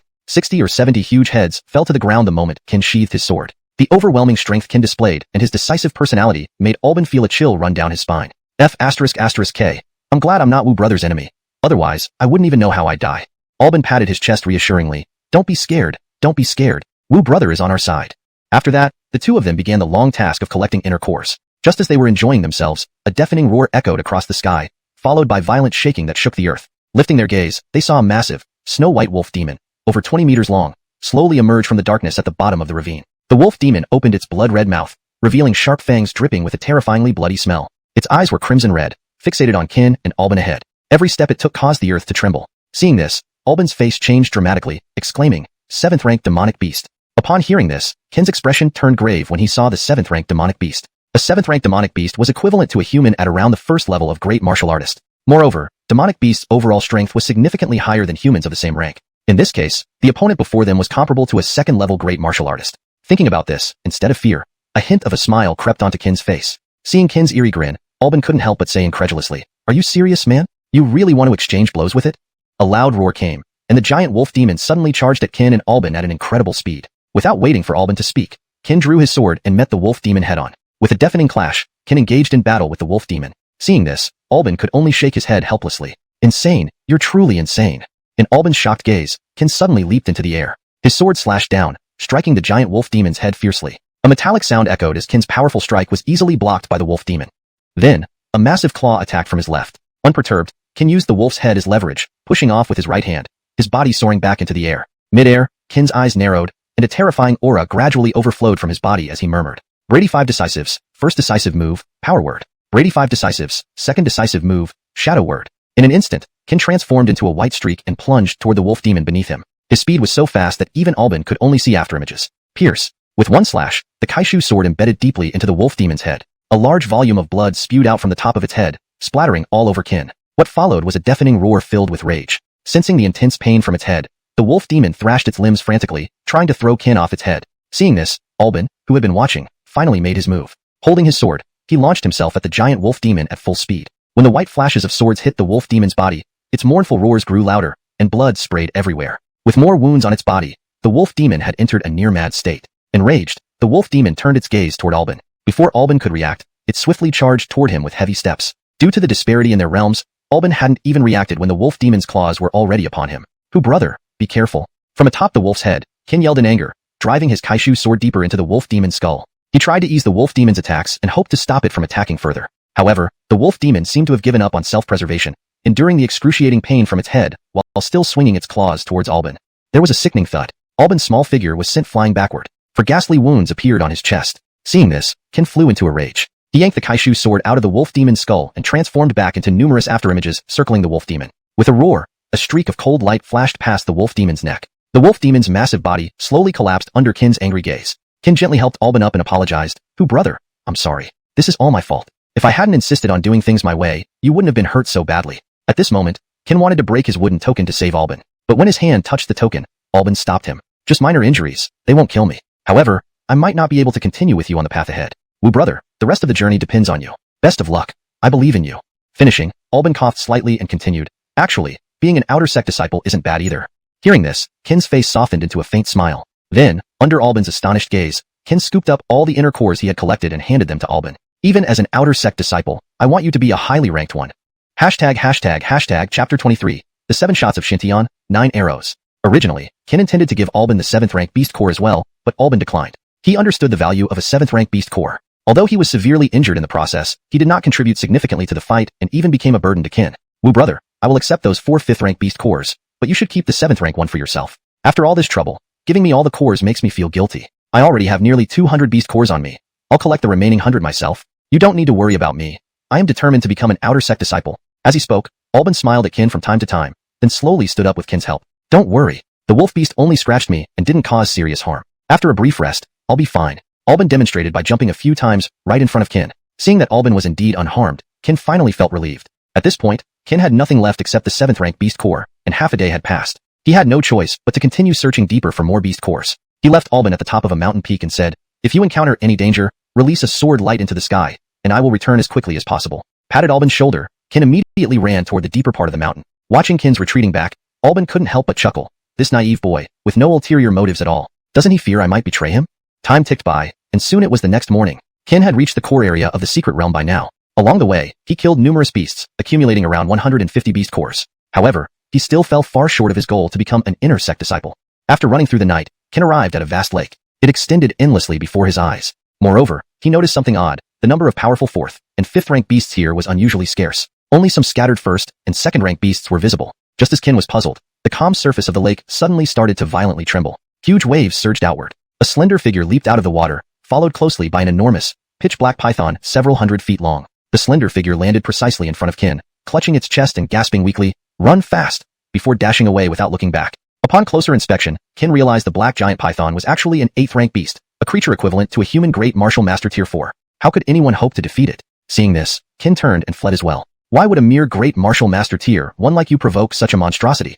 Qin grumbled while running beside a woman. He recognized her, and he had a strong impression of her. She was the only other person who had reached the same level of great martial master tier 1 as he did. Her name was Giselle. Not only that, she was also a peculiar person. Why? Because she was neither a sword practitioner nor a blade practitioner. Her weapon was a bow and arrow. It was the first time Qin had encountered such a unique cultivator. "Who are you to lecture me? What does it matter to you if I provoked it or not? I didn't ask for your help." Giselle shot back at Qin without sparing him any courtesy. Though they were of the same cultivation level, being criticized by a stranger wasn't pleasant for anyone. While they argued, the giant python stealthily approached from behind and, in a swift motion, swung its massive tail towards them. The tremendous impact resembled a tidal wave, destroying everything in its path, including rocks and trees. Qin and Giselle were sent flying by the devastating attack. Before they could regain their balance, another attack from the python was already upon them. Without hesitation, Qin unleashed both seals of the 5 life seals and slashed forward with his Kaishu sword. A deafening boom echoed as Qin blocked the ferocious attack. At that moment, 4 arrows shot out from nowhere, tearing through the air with piercing whistles. To Qin's astonishment, the 4 arrows hit the exact spot where the python's neck met its body, causing it excruciating pain. A thunderous roar shook the surroundings, distorting Qin's and Giselle's faces momentarily. Enraged, the python's body thrashed wildly, striking incessantly with its immense tail, leaving no room for them to breathe. Ken tightened his grip on the long sword, his gaze sharp as he told Giselle, "We only have one chance. Either we kill it, or it kills us. Decide for yourself." With that, Ken took a step forward, activating 2 of the 5 seals simultaneously. Shockwaves rippled through the ground, shaking it intensely. As debris flew everywhere, Ken leaped into the air, eyes tightly shut. Suddenly, an intense cold enveloped the entire area, frosting everything in sight. Seal of Demon Confinement, first seal, Lin seal. A blinding white light flashed, and the colossal character, Lin, slowly appeared behind Ken. As it fully materialized, an even more chilling aura enveloped the scene, dropping the temperature to an extreme low. The python's large body seemed greatly affected by the cold. Its attack slowed down dramatically, and its movements were barely a fraction of its usual speed. "We only have one chance, count on you." With these words, Ken sped towards the distant python like a streak of white light. His speed was so incredible that Giselle saw only afterimages swirling in the air. This terrifying display left her astonished. What amazing agility! What unbelievable speed! Is this your true strength? Murmuring these words, Giselle raised her jade-green longbow, muttering, 7 shots of Shintian, 4th level, 9 arrows.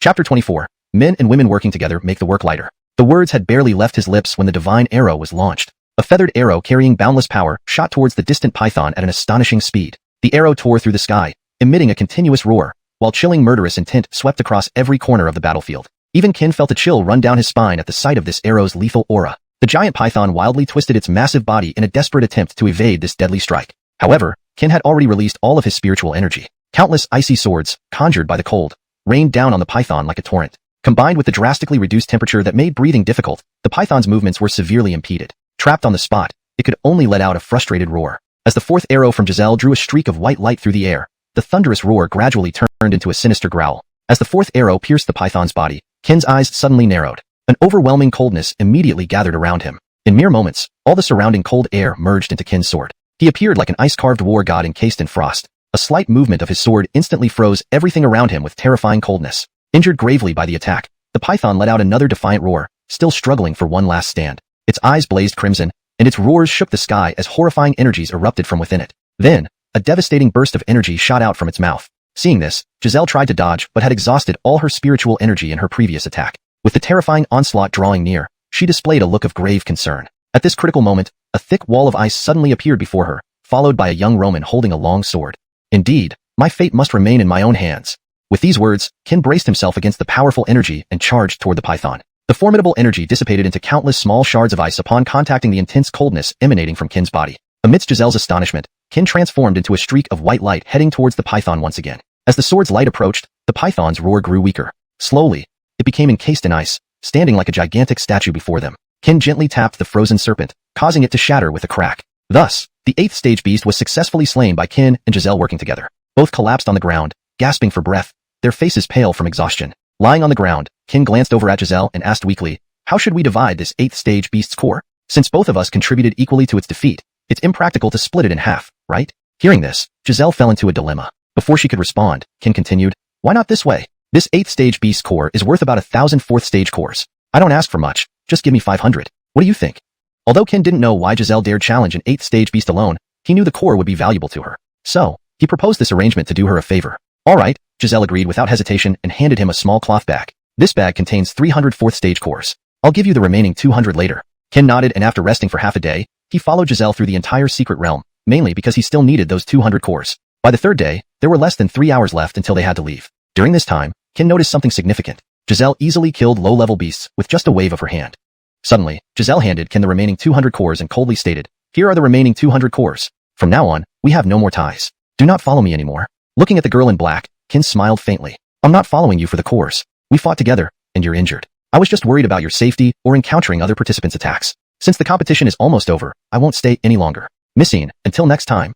Without looking back, Ken ran towards his original direction. His words surprised Giselle. She hadn't expected such selflessness in a world of survival of the fittest. Ken seemed to be a rare exception. As Ken left, a bright white sword light rose into the sky, signaling the meeting place he and Albin had agreed upon. Without hesitation, Ken activated the second technique of the 5 decisions of the mortal world, Shadow Decision, and sprinted toward the mountain peak. At the summit, several figures had cornered Albin against a cliff. Leading the attack was Cortez, the despised yet feared eldest son of the Lee family. Faced with this situation, Albin felt utterly hopeless, unable to fight back or escape. Just then, a loud, familiar voice boomed, "Ken is here. Stand down." Chapter 25. Thieves have their own code of conduct, urging onward with urgency. As the words fell, a slender figure suddenly appeared in front of Albin. He stood there with his hands behind his back, wearing white, his sharp eyes carrying a faint hint of menace. "Wu brother, you've arrived?" Seeing Ken return, the heavily injured Albin finally let out a long sigh of relief. Somewhere along the line, Kin had become an unwavering pillar of strength in Albin's eyes. To him, it seemed as if nothing was insurmountable as long as Kin was around. No matter what difficulties arose, there was nothing he could not overcome. Over time, Kin's towering image had been indelibly imprinted on Albin's mind. "Who, brother, are you alright?" Kin hurriedly walked up to Albin and asked with concern. "I'm fine, just a few injuries, nothing fatal." Albin forced a calm smile at Kin. "What? They took 200 beast cores from you?" Kin's sudden question left Cortez and others bewildered, and even Albin looked puzzled. "Wu, brother, what are you talking about? They didn't take my beast cores." "Why?" Before Albin could continue, Kin interrupted him. "Cortez, I know you're the eldest son of the Li family in Wu Yuan City, and your grandfather is a renowned law enforcement boss of Kaiha sect. But they fear you. I, Kin, do not. Albin here is no longer young, and his dream has always been to join Kaiha sect as an outer disciple. Now he's already severely injured, and you still took advantage of his weakened state to snatch the last 200 beast cores from him. Hand over those beast cores in 3 breaths, and I'll pretend nothing happened. Otherwise, I'll take them by force." With that, a terrifying pressure from a grand martial artist level emanated towards Cortez and his companions. Seeing this, Cortez's brows furrowed in anger.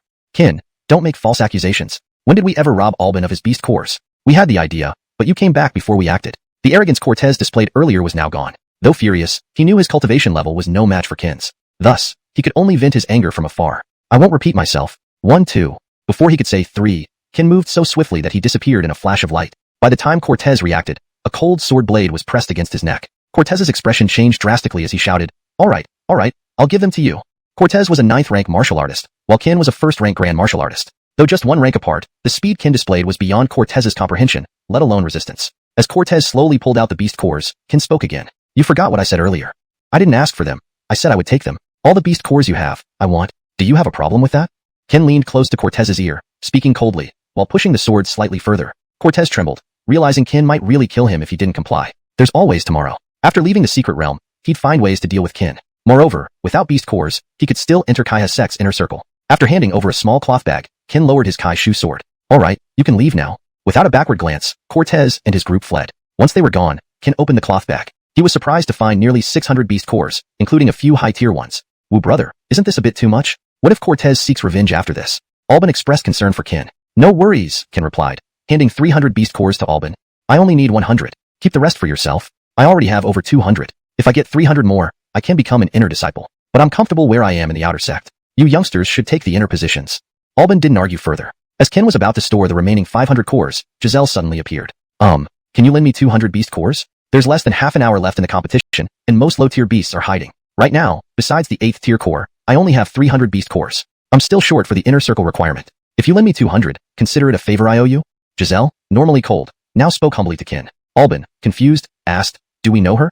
Interrupting, Kin waved his hand and threw 250 beast cores to her. "These are from Cortez. Aren't you afraid he'll come after you later?" Kin teased. "Nope."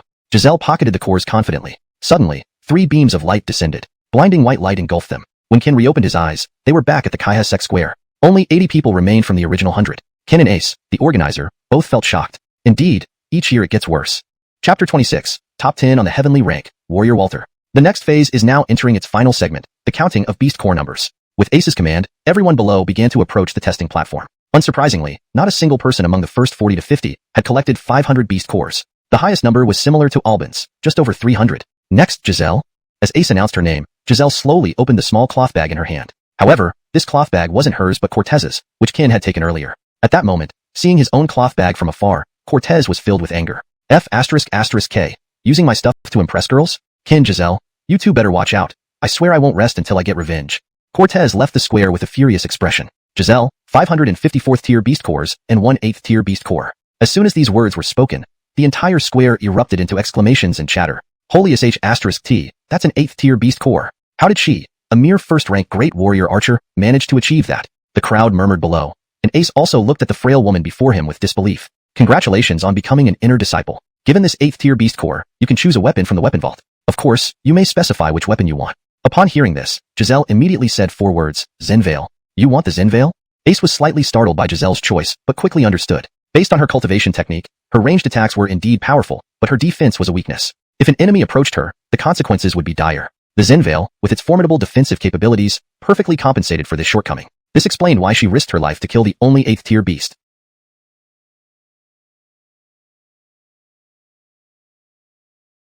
For such a request, Ace didn't immediately respond. The Zen Veil was one of the top 5 treasures in Kaiha sect, far beyond his authority. Ace turned to look at the two blasts in black and white robes seated on high chairs. Seeing the white-robed blast nod slowly, he finally agreed. Next, Ken, who was last, walked to the testing platform under everyone's gaze after hearing his name called. He, like Giselle, was also a first-rank great warrior. Everyone eagerly awaited what shocking news the young first-rank great warrior would bring. Ken handed the small cloth bag given by Giselle to Ace.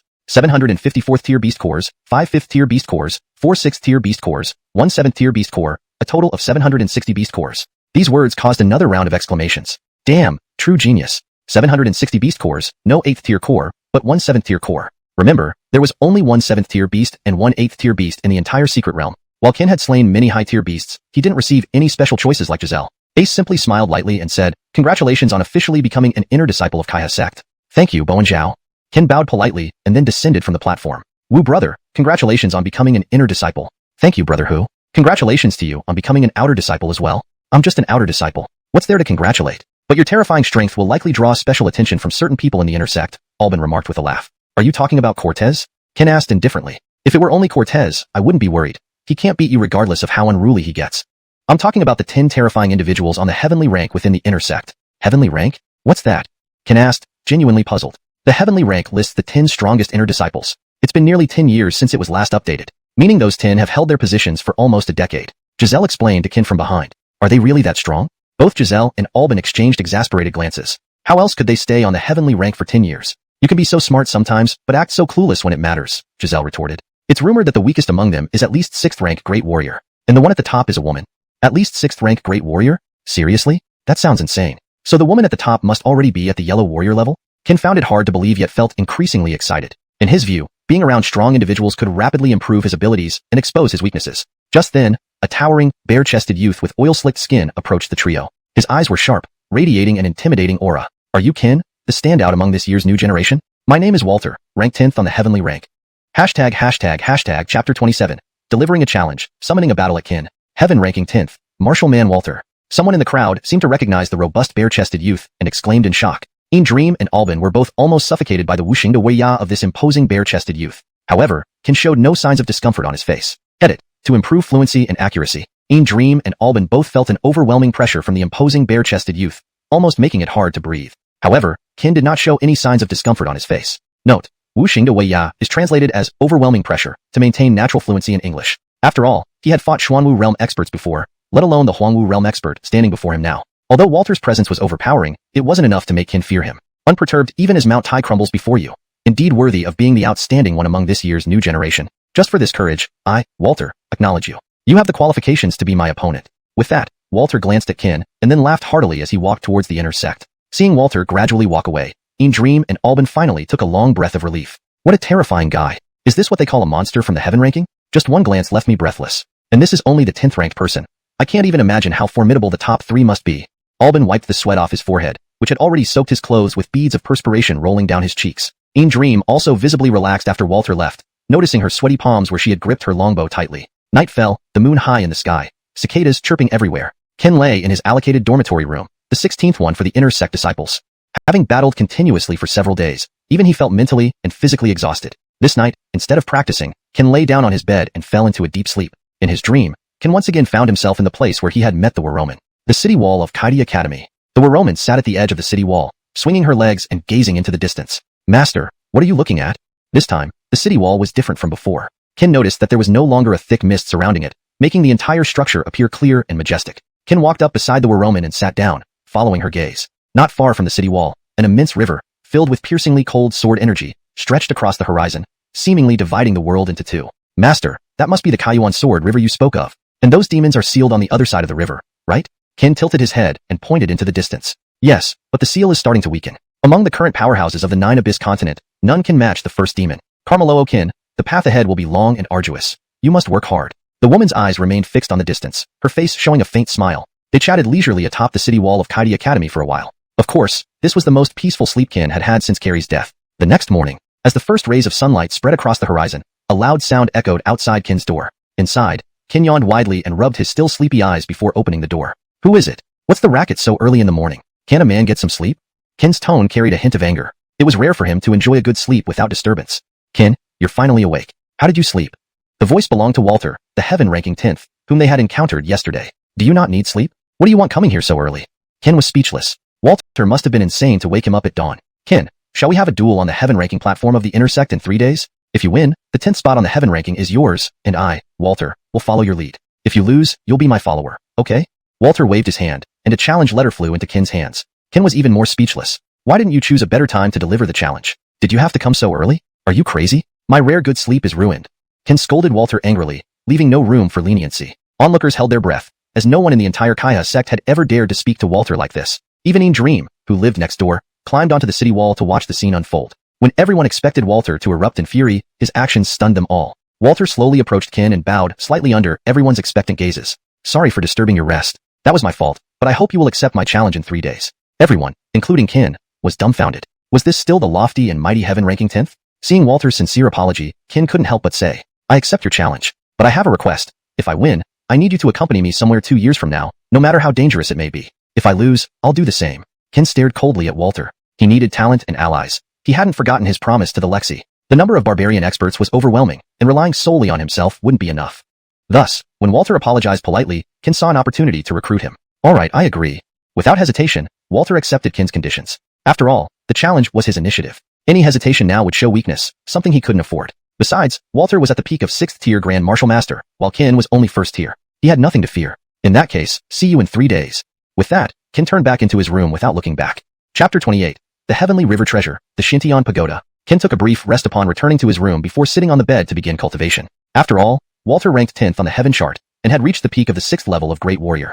Furthermore, he heard that Walter cultivated martial arts rather than spirit energy. His fists were ruthless and dominant, and his defense was impeccable. For Kin to win the battle in 3 days was like chasing an impossible dream. After all, the gap in their cultivation realms was significant. Master, is there any way to deal with Walter, this physical cultivator? Kin asked. At these words, the figure of the Nina slowly emerged from within him. A physical cultivator? This might be tricky, but it's not entirely hopeless, she replied, resting her chin in her hand as she pondered deeply. What method? Just then, the Nina floated beside Kin, leaning close to whisper something into his ear. Hearing her words, Kin felt enlightened as if clouds had cleared from his mind. A faint smile crept onto his face. As the day passed, when Kin opened his eyes again, the aura around him was even more powerful. There were signs that he was on the verge of a breakthrough. During this half-day, Kin had perfected the Strength Decree and Shadow Decree of the 5 Decrees of Life, and even touched the threshold of the 3rd Decree, Break Decree. With a deep exhale, Kin felt an unprecedented sense of ease throughout his body. Suddenly, Giselle's voice called out from outside. Kin, are you there? Hearing her voice, Kin quickly got up. Little girl, what are you doing here?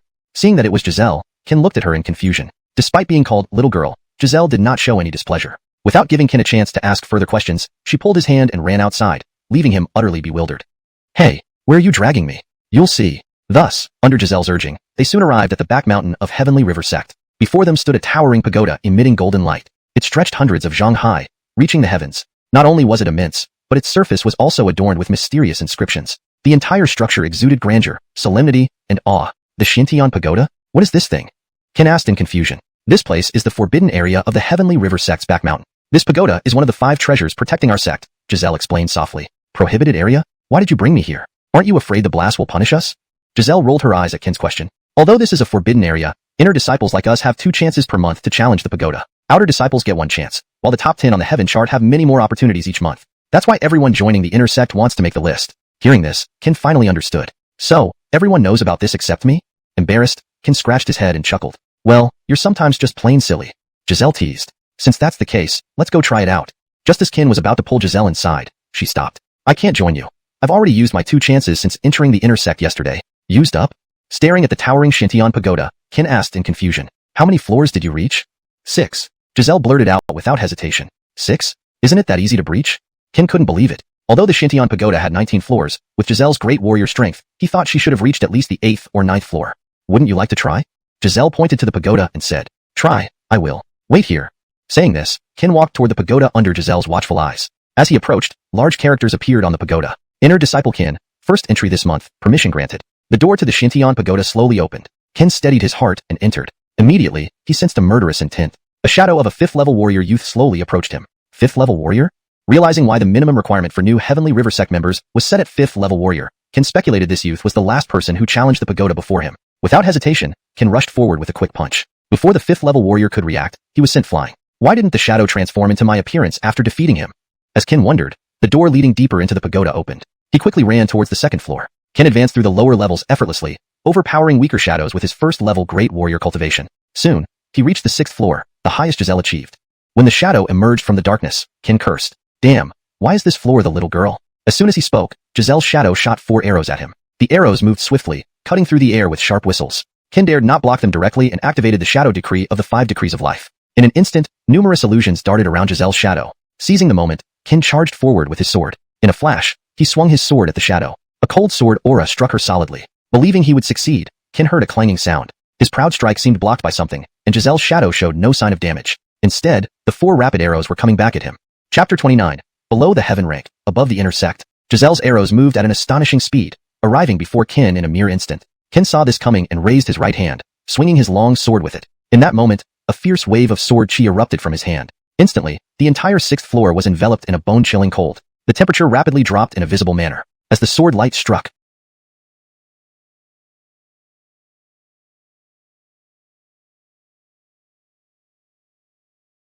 a deafening roar resounded. Heaven's 5 decisive arts, 3rd art, the breaking word. Just as he spoke these words, another formidable blast of sword chi shot out from Qin's hand. It danced through the air with the sound like thunder rending the sky. An overwhelming aura of killing intent spread throughout every corner of the 6th floor. Break! With a roar from Qin, the blade of force streaked towards Giselle's illusory form and pierced through it. At the same moment, the 4 arrows about to hit Qin stopped an inch away from him. Phew! Close call.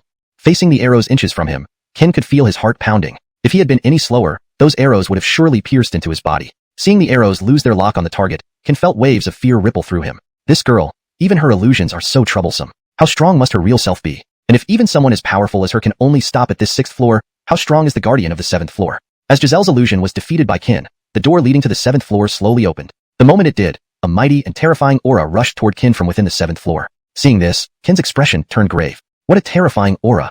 Despite his apprehension, Qin steeled himself and took step after deliberate step towards the 7th floor. Upon reaching the 7th floor of the Xintian Tower, a youth clad in gray and holding a spear awaited him. Not an illusion? You're real? Qin was shocked. This youth differed greatly from previous guardians he faced.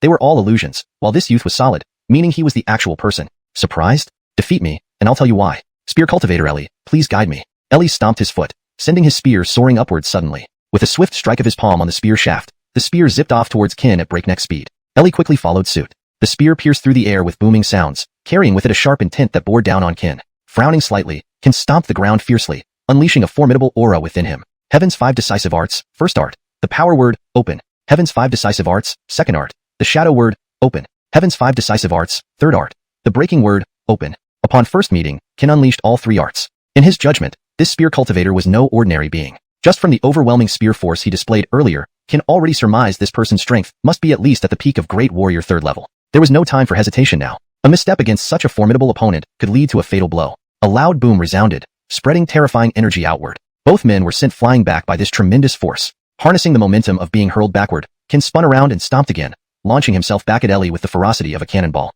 Seeing this, Ellie's lips curled up. He too used the recoil to spin around and thrust his spear violently at Qin. At the last moment, Qin sidestepped and slashed upwards with his sword. The fierce sword chi surged upward at Ellie. Ellie did not dare slacken. He thrust the spear into the ground as a pivot point and leaped upwards. Pointing the spear downwards, he stabbed straight at Qin below. The piercing spear glow tore through the air, each thunderous boom striking deep within Qin's heart.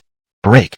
Qin frowned and shouted, raising his sword upward. Instantly, the sword chi collided with the spear power, releasing another shocking wave of energy. With a tremendous explosion, the space around them began to crumble. Qin and Ellie both flew back and spat out mouthfuls of blood, both gravely injured. Suddenly, 2 beams of white light enveloped them, and upon reopening their eyes, they found themselves outside the Xintian Tower, their injuries completely healed. Stalemate? Didn't expect you to tie with the guy on the 7th floor. Impressive. Giselle stood nearby with her arms crossed, dressed in green robes, her hair flowing over her shoulders, and lips slightly red, giving her an appealing allure. This brother is truly remarkable. To reach a stalemate with me at peak Great Warrior 3rd level using only peak Great Warrior 1st level power. Truly commendable, Ellie said with admiration as he walked to Qin. I'm Qin. Brother Ellie flatters me. I can tell you haven't used your true strength. You still have hidden skills, don't you? Ellie modestly shook his head. Brother Wu flatters me. It's getting late. Shall we continue our battle another day? Agreed. Let's meet another day. They exchanged formal bows, and Ellie walked away with light steps. How powerful is Ellie? Is he one of the heaven rank powerhouses? Qin turned to ask Giselle, who had been silent. He's not on the heaven rank, but he has another title. What title? Qin continued to inquire. Unrivaled below the heaven rank, trading blows above the heaven rank, a battle maniac, Ellie. Chapter 30. An alternate path, unity of man and spirit. As night cleared into its final hours, the moon shone brightly and solemnly. Qin, upon returning to his quarters, did not choose to rest. Instead, he hurriedly walked to his bed and sat cross-legged. Because at this moment, the surge within him, ready to break through, was becoming increasingly overwhelming and difficult to suppress. Since arriving in the Wu Yuan dynasty half a month ago, Qin had been in constant combat. To better consolidate his foundation, Qin had continuously suppressed the surge that should have erupted long ago. However, after today's intense battle with Ellie, Qin realized that the energy wanting to break through had reached its peak of suppression. No matter what methods he tried, it could no longer be held back. Seeing this, Qin quickly returned to his residence as soon as the battle with Ellie ended. On the bed, Qin sat cross-legged, his eyes tightly shut, his expression calm. A vast and mighty spiritual energy emanated from within him. Breakthrough. The instant he spoke, a colossal pillar of white light shot up to the sky. This sudden scene startled Giselle next door, causing her to tremble, while the entire Kaiha sect was illuminated by the huge beam of light, making it seem like daytime. Could it be that boy?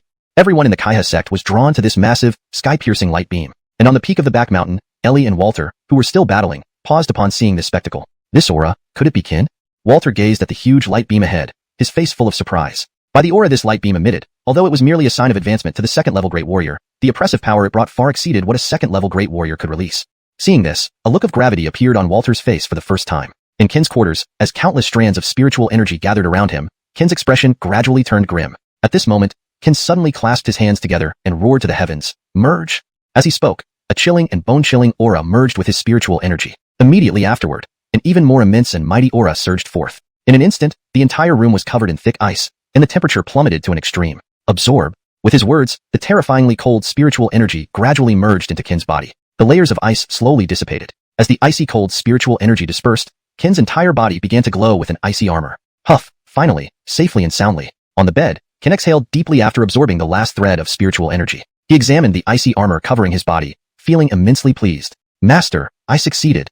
Qin looked at the Bianca and happily called out, "Yes, not bad." Surprisingly, the little guy didn't reject you. But from now on, you and the sealed demon spirit are one. If you die, it dies. The stronger your strength, the stronger its ice intent. If you can collect all 9 sealed demon spirits and fuse with them, your strength will reach a terrifying height never before seen. The Bianca gently stroked the icy armor on Qin's body, which exuded a piercing chill, smiling. The icy armor has fused with your body. Its resilience is beyond your imagination. With this equipment, even against someone 2 or 3 levels above you, like the 10th ranked warrior on the heaven list, you'll be able to hold your own. You have 2 days left. Use this time to adapt to the icy armor and improve the third form of the 5 decisive arts to a higher level.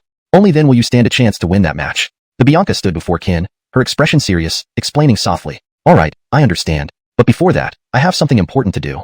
Without another word to the Bianca, Qin continued sitting cross-legged to meditate. Seeing this, the Bianca sighed, such a driven child. A sleepless night passed. When Qin opened his eyes again, it was already the dawn of the next day. Less than 1 day remained before his match with Walter. That day, Qin once again arrived at the Shintian Pagoda, coincidentally encountering Ellie there. "Wu brother, I've been waiting for you. Was that sky-piercing light column last night yours?"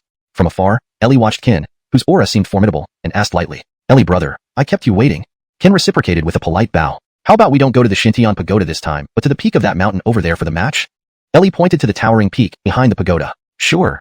Seeing Qin agreed without objection, they both raced towards the distant peak. Just as they arrived, Giselle appeared unexpectedly. "Little girl, why are you here?" Qin was taken aback, gazing at Giselle in surprise. "Why, does this place belong to you? Only you can come, but not me?" Giselle showed no strong emotion, walking calmly to a large tree branch and sat down, much to their amazement. Seeing this, both men helplessly shook their heads. "Ellie brother, let's begin. Please." As soon as Qin spoke, Ellie's eyes narrowed sharply, and he swung his spear backward. Instantly, a terrifying and mighty spear intent erupted from within him. Then, as if influenced by some force, the spear intent gradually turned crimson. 8 Desolations Fire Spear Technique, first form, Crimson Hell Flame.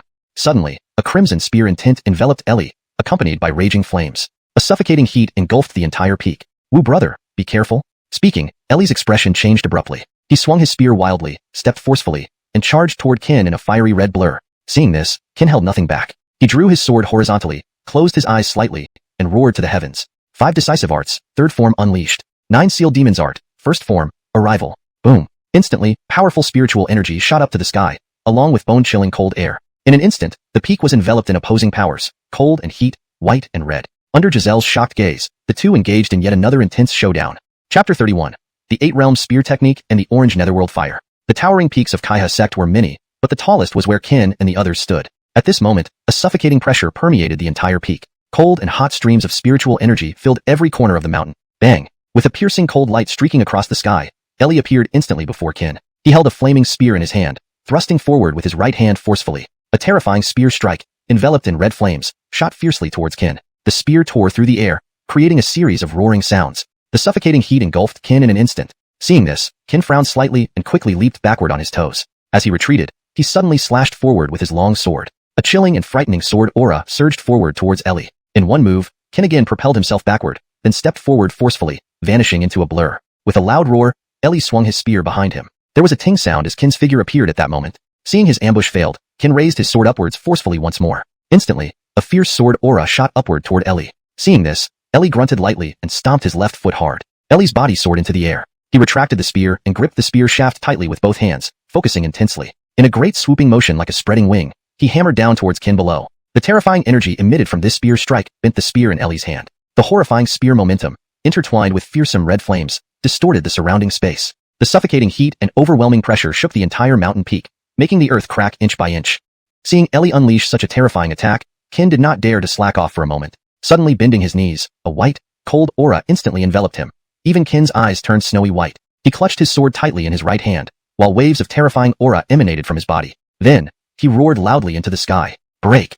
As the word break rang out, a horrifying sword aura flew out from his sword. A loud explosion. A red and white stream of energy collided instantly. Immediately, these two formidable energies expanded rapidly outward. Wherever the terrifying energy reached, it left chaos in its wake. At this moment, mountains trembled, rocks flew about, and all the flowers, trees, and vegetation around them disintegrated into powder under the shockwaves. Caught in a deadlock, the boulder beneath Kin began to fracture, and he slowly retreated in the face of the overbearing red flames. Seeing this, Ellie shouted from the air. The second move of the 8 Realms Flame Spear Technique.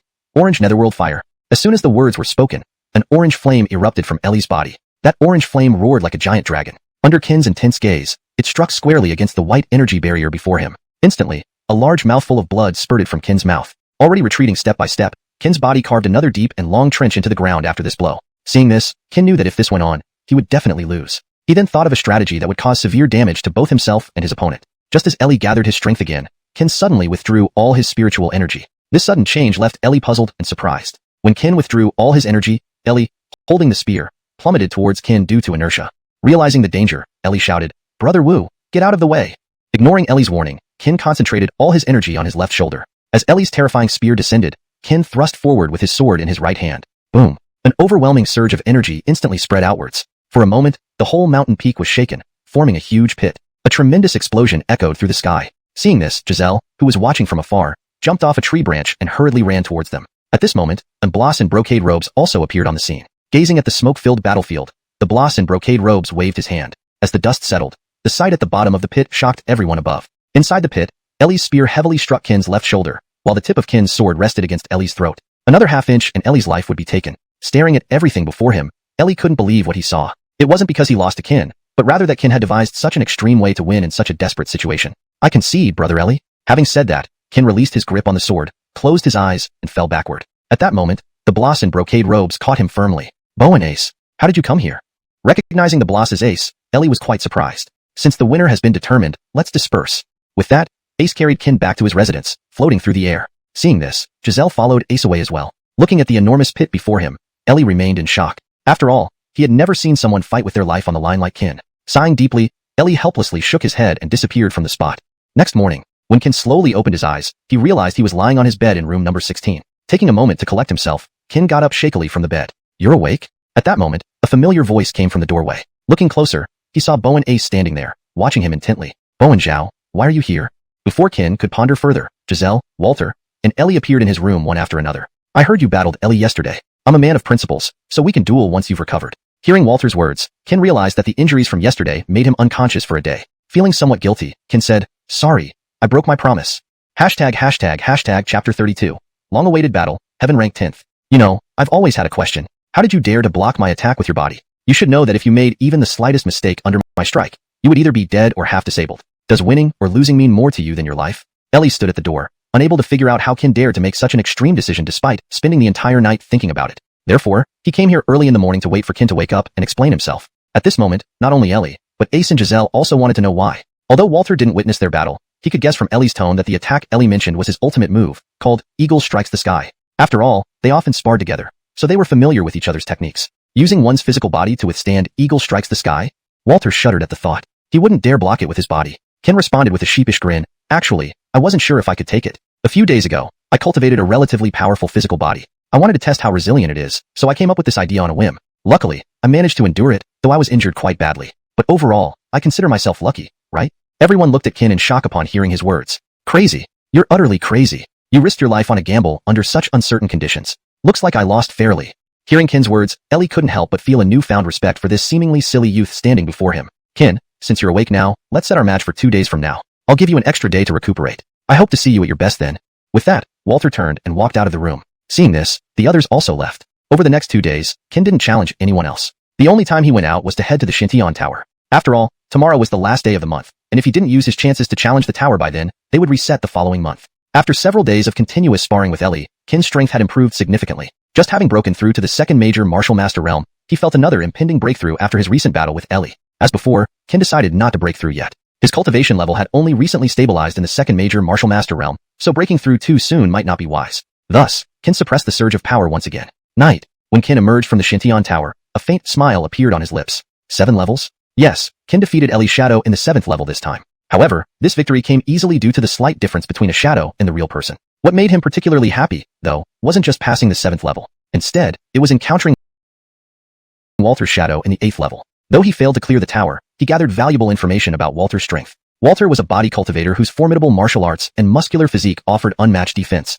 In the tower, even when Kin unleashed all his spiritual energy and techniques, he couldn't penetrate Walter's defenses. Furthermore, during their battle, being struck by Walter's punch gave Kin a terrifyingly realistic sense of near death. Damn, this is going to be tough. It looks like I have to use Master's technique to win. Kin shook his head, not wanting to face a body cultivator like Walter. However, since he had agreed to the match, retreating was not an option.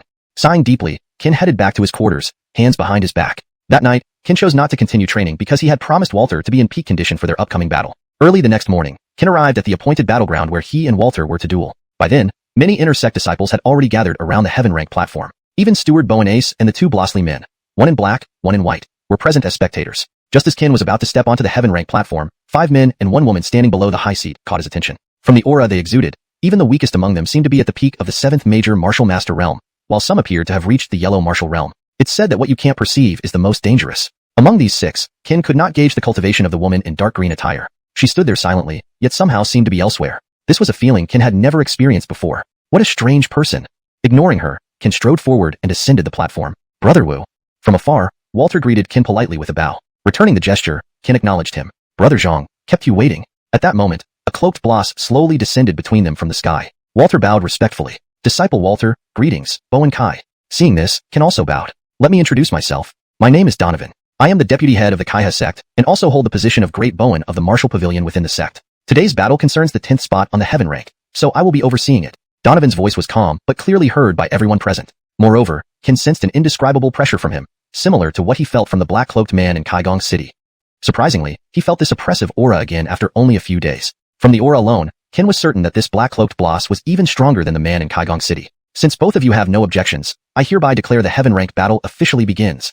Chapter 33. The ultimate counter to extreme cold crimson steam. Kin, the arena is like a battlefield. I, Walter, am a coarse man, and I will not hold back in the coming fight. I hope you won't either. No matter who wins or loses, I hope we can both give it everything without holding anything back. With that, Walter clenched his fists tightly, then struck them together. Boom. In an instant, a powerful and domineering spiritual force erupted from within him. Kin, standing on the other side of the platform, was hit by this overwhelming spiritual force and was immediately pushed backward. Seeing this, Kin's face changed drastically, and he swiftly raised his sword, swinging it forward with force. A sharp sword energy shot out from his hand. With a loud boom, the domineering aura emitted by Walter was shattered by Kin's sword strike. What terrifying dominance! Is this the power of someone ranked 10th on the heaven list?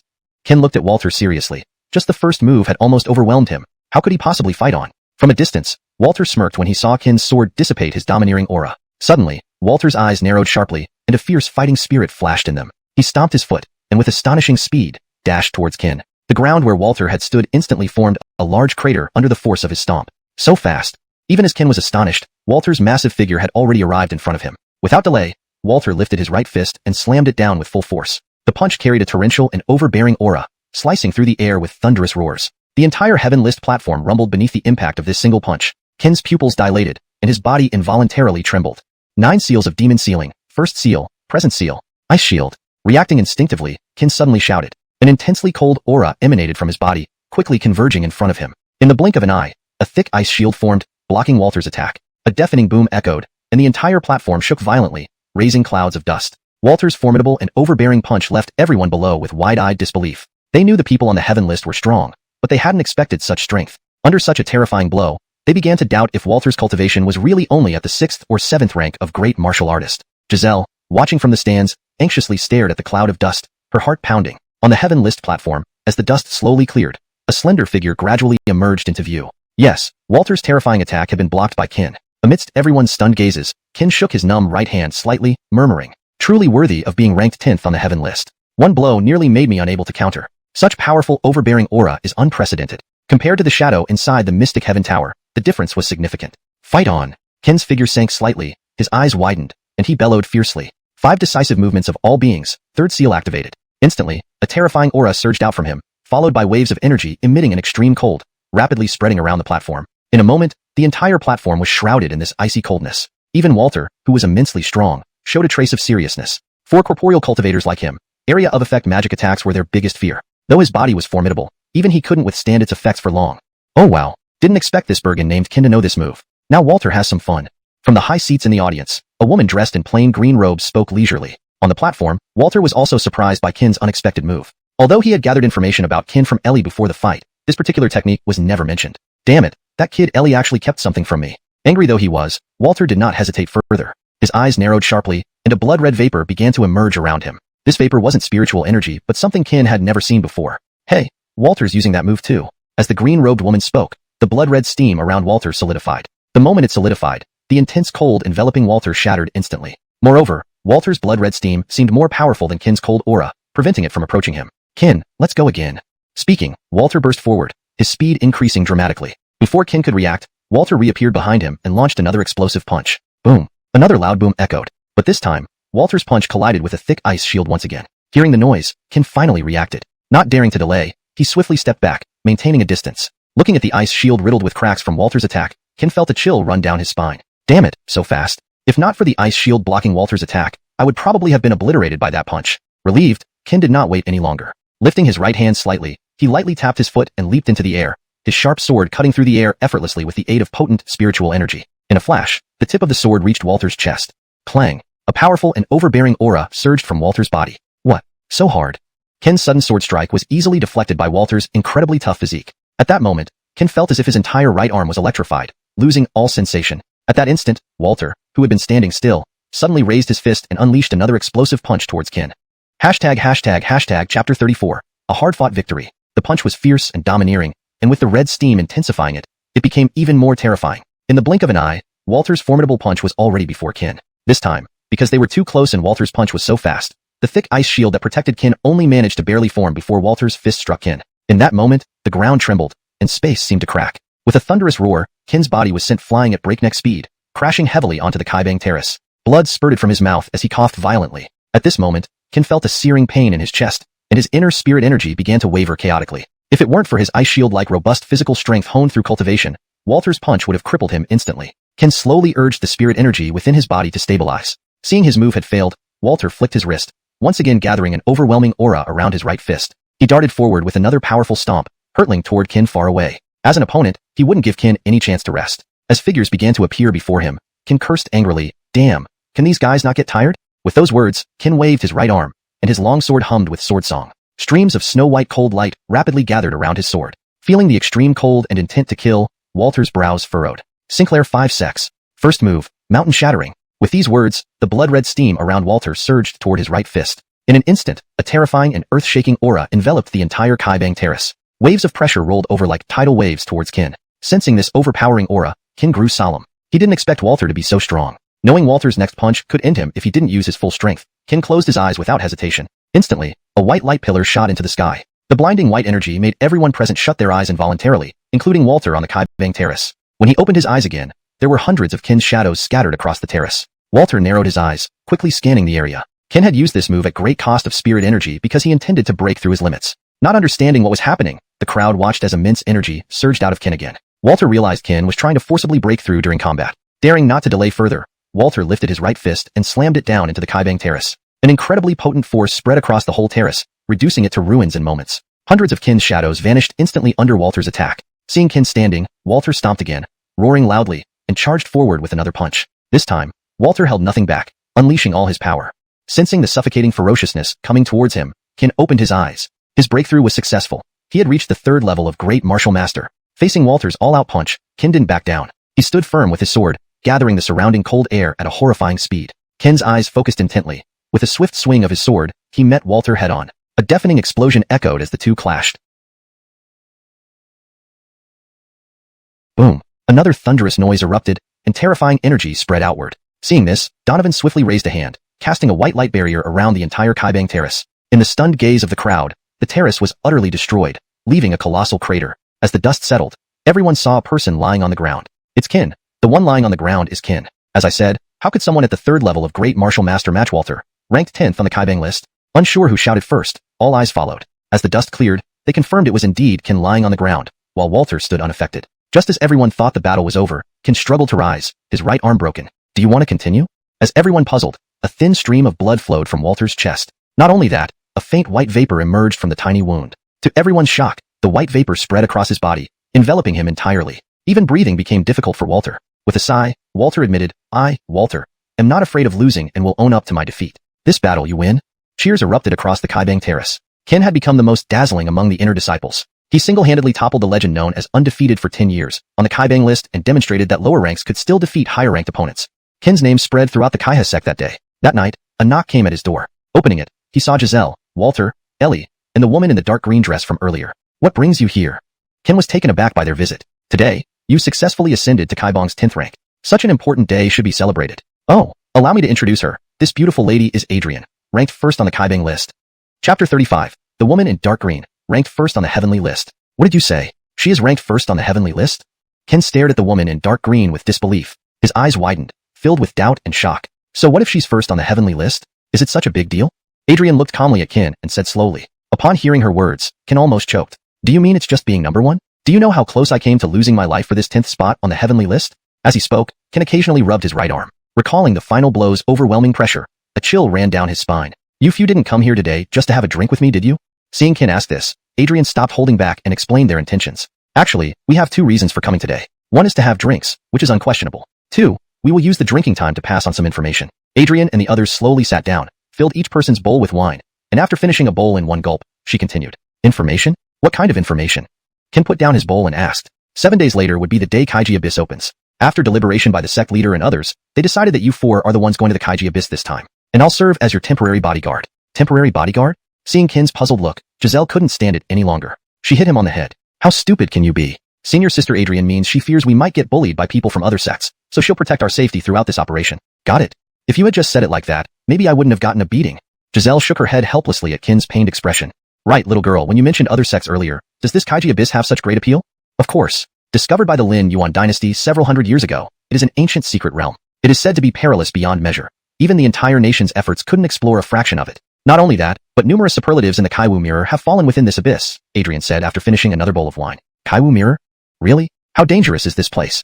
It's because it's dangerous that the entrance to the Kaiji Abyss is sealed by dozens of supreme experts of the Lin Yuan dynasty. Moreover, it only opens every 10 years, with no more than 4 people entering each time. The lowest requirement for strength is the Grand Martial Master First Realm, and the highest limit is the Yellow Martial First Realm. But rest assured, as long as you don't venture into the deepest parts of the secret realm, you'll be fine. There are many opportunities inside, but you need to be lucky enough to survive. After several rounds of drinking, Adrian seemed slightly tipsy. Suddenly rolling up her right sleeve and stepping onto a stool with her left foot, she held up her wine bowl and called out to Walter. Come, brother, let's toast. Although Walter hadn't met Adrian often, he knew her well enough. Seeing her raise a toast, he eagerly drank 2 large bowls in one go. The room was soon filled with the scent of alcohol. Both Adrian and Walter were thoroughly drunk and murmured incomprehensibly before passing out at the table. On the other side, Ellie wasn't much better. After finishing his last bowl, he too collapsed. Now, only Giselle and Ken remained awake. A gentle night breeze blew through the moonlit night. After settling the 3 drinkers, Ken and Giselle sat on the rooftop shoulder to shoulder. After knowing you for so long, I feel like I've never truly understood you. Sitting on the roof eaves, Ken leaned against the wall, head tilted up looking at the sky. He recalled that just a few days ago, he was merely a small beggar in Cangsheng City. Now, he had grown from an innocent youth into a refined Bergen who understood the warmth and coldness of the world. I've already told you my name. How do you plan to understand me further? By really getting to know you deeply. Hearing Giselle's response, Ken instinctively replied without much thought. Upon hearing this, countless uncomfortable memories flooded Giselle's mind. In response, she slapped Ken across the face. Pervert. The sound of the slap echoed loudly, leaving 5 clear handprints on his cheek. Giselle's slap left Ken utterly baffled. What did you hit me for? Are you also drunk? Acting crazy? While rubbing his burning cheek, Ken stared at Giselle in confusion. Why am I a pervert? Ken was genuinely puzzled. Realizing her mistake, Giselle decided there was no point in retracting the slap, so she found an excuse. Why were you standing so close? Don't you know the principle of propriety between men and women? Did you think I was drunk and wanted to take advantage of me? Giselle's voice was stern, and her expression serious. Only then did Kin notice that they were indeed quite close. Seeing this, Kin hurriedly apologized and moved aside. Sorry, I guess I got carried away with the drinks. Seeing Kin's foolish demeanor, Giselle couldn't help but laugh. Since you're admitting your mistake, I'll let it slide this time. They both lay down gently. Kin, where are you from? Why do you practice so intensely? Just as they laid down, Giselle spoke first. I'm from the Star Moon Dynasty. I train hard because I have many unfinished tasks. I promised someone that someday I would protect the Star Moon Dynasty for them. In just a few sentences, countless memories surfaced. And what about you? Where is your home? Kin softly asked. Me. Pausing for a moment, Giselle finally replied. To be honest, I don't know where my home is. My master raised me since childhood. After he left, I've been wandering. After speaking for some time, Giselle realized Kin was quiet. Turning around, she saw he had already fallen asleep, snoring softly. Frustrated, Giselle shouted. Kin, you fool. And then she punched him hard. Chapter 36, Departure from Kaiha, Journey to Kaiji. The next morning, as the sky just began to lighten with a faint hue of dawn, Kin and his group were already waiting at the gate of the Kaiha sect. Donovan was also there early. Little ones, remember to stay safe during this trip to the Mystic Realm. Do not venture too deep in any case. You must be aware that the dangers here are not only from the Mystic Realm itself, but also from the threats posed by disciples from other sections. Many elites from major sects will be joining this journey. The most formidable among them is the Julin Academy, which belongs to the Lin Yuan dynasty. They possess immense strength and work together flawlessly. Fortunately for you, these noble academy students wouldn't engage in underhanded ambushes. Another thing to watch out for is the strongest sect north of the Lin Yuan dynasty, the Mingyi sect, which has been our enemy for centuries. They are ruthless and have unresolved grudges with us for hundreds of years. So be extremely cautious of the Mingyi sect inside the Mystic Realm. Another sect to pay attention to is the Luoing Valley, an all-female sect that lives in seclusion. Despite being women, their strength is comparable to any of you. Although I've mentioned only these three sects, don't underestimate the strength of others. However, let me emphasize again that you must be on guard against the Mingyi sect. Donovan stroked his beard, reminding Kin's group like a parent sending children far away. Bo and Kai, please rest assured. We will be cautious. If so, then I'm relieved. It's time to go. The journey to Kaiji Abyss still takes quite some distance. You should set off early. Everyone bowed slightly to Donovan before flying off into the distance. Watching the retreating figures, and Darius in a white robe slowly walked up to him. Garth, I'm still worried about them. I heard the leader of the Mingyi sect is one of their most notorious geniuses in 100 years, who has just emerged from seclusion and possesses peak Grand Warrior 9th rank power and a cruel nature. Donovan looked worried. These talented disciples like Kin were essential to the future of Kaiha sect, and he didn't want to lose any due to a simple Mystic Realm expedition. You're mistaken. That person's true strength isn't at the peak Grand Warrior 9th rank, but at the Huangwu Mirror level. He only suppressed his cultivation to enter this realm. What? Huangwu Mirror? The boss's statement startled Donovan once more. Among the four sent by Kaiha sect, Walter was the strongest at peak Grand Warrior 7th rank. Even peak Grand Warrior 9th rank would be challenging, let alone Huangwu Mirror. We'll cross that bridge when we come to it. After all, besides these four, all other inner disciples of Kaiha sect are already at the Huangwu Mirror level. If it's fate, so be it. I believe in them. With that, the white-robed boss waved his sleeve and left gracefully. Their journey was fast. Kaiha sect was still a considerable distance from Kaiji Abyss. Led by Adrian, they flew for half a day without stopping. Entering a small town, the five entered a tavern for a brief respite. The place was crowded, almost full. Judging by their attire and weary looks, Kin knew these were disciples from other sects heading to Kaiji Abyss for the Mystic Realm exploration. Finding a window-side table, they ordered food and started eating. Creak. Just as they began eating, the tavern door opened again, admitting five men in blood-red robes, drawing everyone's attention. Their leader scanned the room, finally settling his gaze on Adrian. Seeing his gaze, Adrian did not react much, merely continuing her meal calmly. I'm sorry, gentlemen, but the tavern is fully occupied. Please visit elsewhere.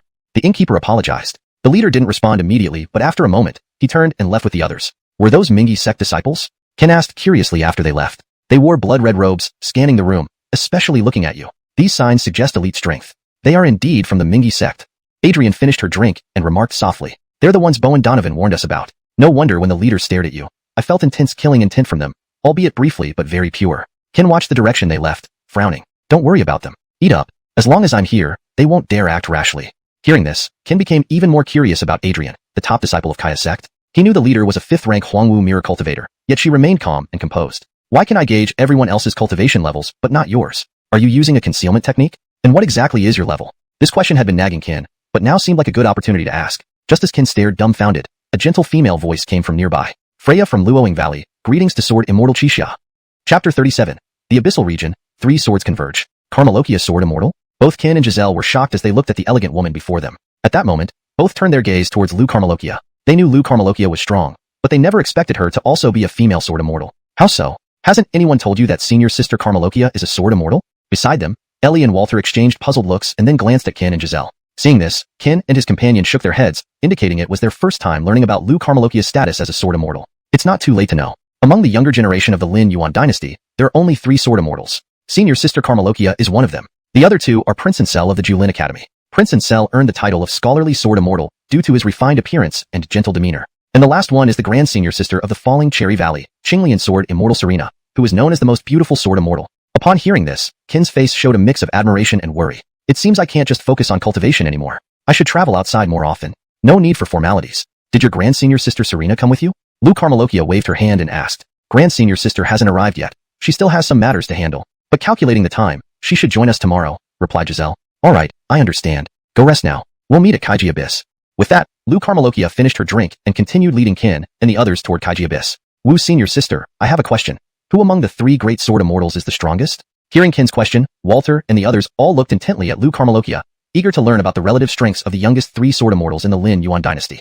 Lu Karmalokia didn't hide anything and murmured, 3 years ago, we secretly had a competition. I won Serena by half a move, and Ancel won me by half a move. So if you calculate it, Ancel is first, I'm second, and Serena is third. However, back then both Serena and I were 1 realm lower than Ancel. After 3 years, it's hard to say who's stronger now. Hearing Lu Karmalokia's explanation, everyone was astounded. Being 1 realm lower and only losing by half a move. Imagine what would happen if they were at the same level. Thinking of this, Qin stole another glance at Lu Karmalokia. Just how strong could this person be? She usually seemed carefree and obsessed with alcohol, making it hard to imagine that such an innocent-looking woman was actually a sword immortal. Sighing lightly, Qin shook his head in frustration. He always thought he was gifted, but now he realized how many people could easily surpass him. Traveling without much conversation, the 5 of them flew forward, resting whenever they felt tired, and then continuing on their journey. On the 5th day, they finally reached Kaiji Abyss. The entrance was already crowded with people. Among the crowd, they saw members of the Mingi sect. To their surprise, the Falling Cherry Valley disciples had arrived even earlier. Damn, how fast did the Falling Cherry Valley people get here? They beat us.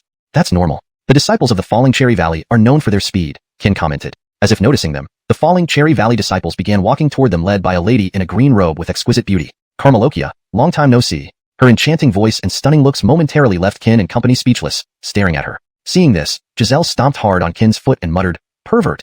Serena, your cultivation has advanced greatly since our last meeting 3 years ago. Since that battle 3 years ago, I've been in seclusion and only came out a few days ago. It's surprising that the Tan Herdzong chose you to lead this mission. This gives us a chance to catch up after we're done here. Note, Tan Herdzong is left untranslated as it appears to be a proper noun or name of a sect/organization. Depending on the context or preference, it might be better to keep it in its original form.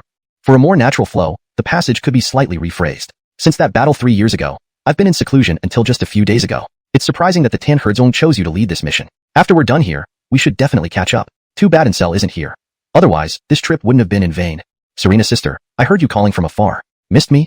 Suddenly, a loud voice echoed across the sky. Under everyone's confused gazes, a scholar-like man in a Hmong shirt appeared gracefully alongside 4 figures who also exuded formidable power. Note, Hmong shirt seems out of place in English and might be a mistranslation or unrecognized term. If it refers to a specific type of attire that is significant to the story, consider replacing Hmong shirt with a more fitting description such as a robe adorned with dragon patterns, or another appropriate translation based on context. For better fluency, let's revise it. Suddenly, a resonant voice boomed through the sky. Under everyone's bewildered gazes, an elegantly dressed, scholarly man appeared gracefully alongside 4 others who exuded formidable power. Damn, isn't that Crown Prince Ancel of the Lin Yuan dynasty? Why is he here? Indeed, unprecedented. All 3 young sword immortals are gathered at Kaiji Abyss. Could something significant be happening? Amidst the discussions, Ancel landed beside Lu Karmalokia and nodded politely. You all don't need to be so formal. Since everyone is here and the timing is right, let's enter the secret realm. Ancel waved his hand, releasing a simple jade tablet which, when activated by the guardians of the secret realm, slowly opened the entrance to Kaiji Abyss. Everyone swiftly flew into the abyss. Soon, only the leaders remained at the entrance. I've heard that the top-ranked member of the Kaiha sect is not only exceptionally powerful but also a sword immortal. Allow me, Elvin of the Mingi sect, to challenge you today. This revision maintains the accuracy and natural flow in English while preserving the terminology and style consistent with the original text. A Bergen swept his sleeve aside, revealing a black-robed youth with a sword. Unlike Ancel, whose presence exuded warmth, this man radiated a chilling and ominous aura. Elvin? Isn't he the most prodigious talent in the Mingi sect in a century? He's said to be the most likely candidate to become the 4th sword immortal of the Lin Yuan dynasty. His strength and demeanor indeed live up to his reputation. Ignoring the side discussions, Lu Karmalokia drank her last sip and laughed loudly. With nothing else to do, this is perfect. Haven't loosened my muscles in ages. Today, you'll be my sparring partner. Chapter 38. Azure Sea Tide. Storm Rival Snow. Use me for practice? What a big talker. I hope your strength matches your words. With that, Lloyd swung his long sword and stomped his foot. His figure flashed forward, instantly appearing before Adrian. He raised his sword in a fierce slash, filling her vision with searing sword light. Just from this display, it was evident that Lloyd's skills were far superior to others. Beside them, Ancel and Kent couldn't help but show their concern. After all, The sheer power of this sword strike by Lloyd was no less formidable than what they could wield. Contrary to everyone else's worried expressions, Adrian remained unusually calm. She stared at the approaching fiery sword shadow with no sign of panic or agitation in her eyes. Her sword leveled horizontally, she swiveled her right hand, tracing an intricate arc before softly chanting, the first movement of the azure sea tide melody, storm rivals snow. Immediately, in the astonished gazes of onlookers, vague sword shadows materialized around her. Following this were gusts of intense wind and falling snow. The snowflakes, propelled by the fierce winds, danced more swiftly, quickly transforming into sharp, blade-like projectiles. Even Lloyd did not dare take this lightly. Lightly tapping his toes, he rapidly retreated, still parrying the incoming attacks effortlessly, stroke after stroke, defusing each assault with his sword. Indeed worthy of being the one closest to becoming a sword immortal, facing such a torrential assault from the sword immortal Qixia, yet handling it so skillfully without breaking a sweat. It seems the fourth sword immortal among the young generation of Lin Yuan dynasty is none other than Lloyd. Before the thought finished, Adrian had already appeared behind Lloyd. Calm and composed, she swung her sword. Instantly, a terrifying sword chi erupted from her. The sudden attack made Lloyd tense, but without hesitation, he blocked it. Yet, the force of her strike sent him flying backward at great speed. Seeing her attack fail, Adrian narrowed her eyes and raised her sword again, aiming at the distant Lloyd. Myriad flying blades surged toward him. Lloyd frowned deeply, then roared, "Heavenly demon slash." With those words, a blood-red sword chi burst forth from his sword, its bloodthirsty aura permeating every corner of the sky. The screeching sound of the sword chi echoed ominously through the heavens. Unperturbed, Adrian pulled out a small wine flask from her robe and drank heartily, exclaiming, "How exhilarating!" She stood her sword upright and leaped into the air. Facing the oncoming attack, she laughed boldly, the second movement of the azure sea tide melody.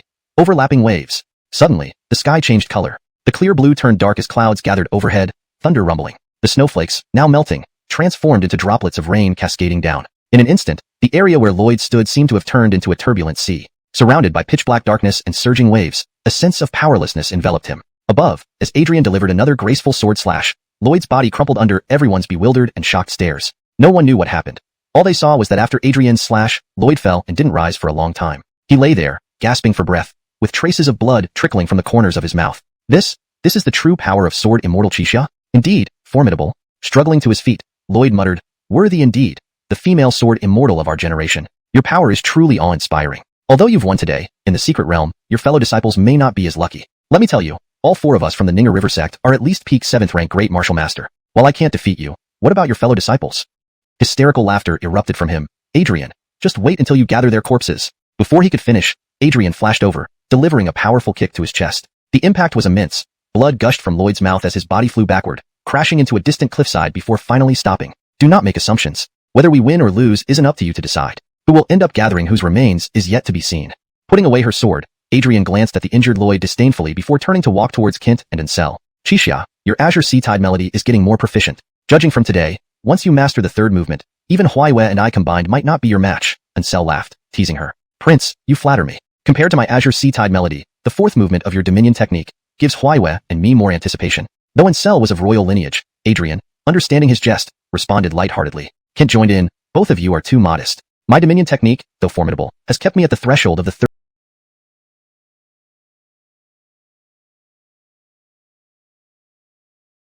movement for years. As for Huaiyue, having spent so many years in seclusion, your heartless falling blossom sword technique must be nearing perfection, right?" The trio exchanged banter, ignoring the others present. Meanwhile, heavily wounded, Lloyd struggled to his feet from the rubble. His gaze cold and filled with malice, a sinister smile tugged at the corners of his mouth. Elsewhere, Kin and the others, upon entering the Kaiji abyss, found themselves in an eerie blackness. The abyss stretched infinitely below, its towering cliffs shrouded in countless black caverns, resembling a nightmarish honeycomb. The chilling whoosh of wind added to the hair-raising atmosphere. This is the Kaiji abyss? Chapter 39. Ancient Legends, the Boyd Clan. So many caves, how do we choose? Facing the dense cluster of caves, Walter felt an overwhelming sense of confusion. The caves up ahead have probably already been searched by others. There's unlikely to be anything valuable left in them. So, I suggest we venture deeper. Ken's words made sense. Although Donovan had repeatedly warned them not to go too deep, there is a saying, "Those who dare will eat their fill. Those who hesitate will starve." The four agreed instantly. Then, led by Ken, they ventured into the depths of Kaiji Abyss. After what seemed like an eternity, darkness enveloped the four explorers. Identical caves stretched endlessly before them, each indistinguishable in size. "We've gone deep enough. For safety, let's split into pairs. It will be easier to assist each other if we encounter danger." Before he finished speaking, Walter had already dragged Ellie toward a cave on the right. Seeing this, Ken didn't dare protest. Watching the two figures disappear, he wore a bitter expression. "Are you unhappy about being paired with me?" Giselle suddenly stared intently at Ken and asked solemnly. No, I'm thrilled to be paired with you." Ken was startled by Giselle's gaze and hastily explained. "Good. Let's go. I'll take you on an adventure." With that, the two headed into a cave on the left. Though the entrance appeared small, the space inside grew larger as they went deeper. Soon, they reached an open area. Unlike outside, faint but everlasting lights illuminated this place. A panoramic view revealed only emptiness. It looks like this place has already been searched. Shall we try somewhere else? Giselle agreed and turned back along the same path. They repeated this process, switching between dozens of caves, all of which were just as empty. At this point, Giselle looked at Kin and said breathlessly, "Do you think you're cursed? Every cave we tried has been empty." Meanwhile, Walter and the others haven't emerged since entering the first one. "I suspect it's your problem." Giselle pointed at Kin, muttering, "It shouldn't be. How about we try another one?" Kin cautiously pointed to a cave on their right. "No, follow my lead this time. Let's go left." Without waiting for his response, she pulled him into a cave on the left. Shortly after entering, they felt a chilling breeze seeping from within. They exchanged glances and cautiously moved forward. Like before, they quickly reached an open area. What stood out was that this cave was brighter than any they had seen before. Moreover, a tombstone sat in a corner. Approaching slowly, they saw that it was covered in dust, suggesting it had been there for millennia. "Look, there's writing."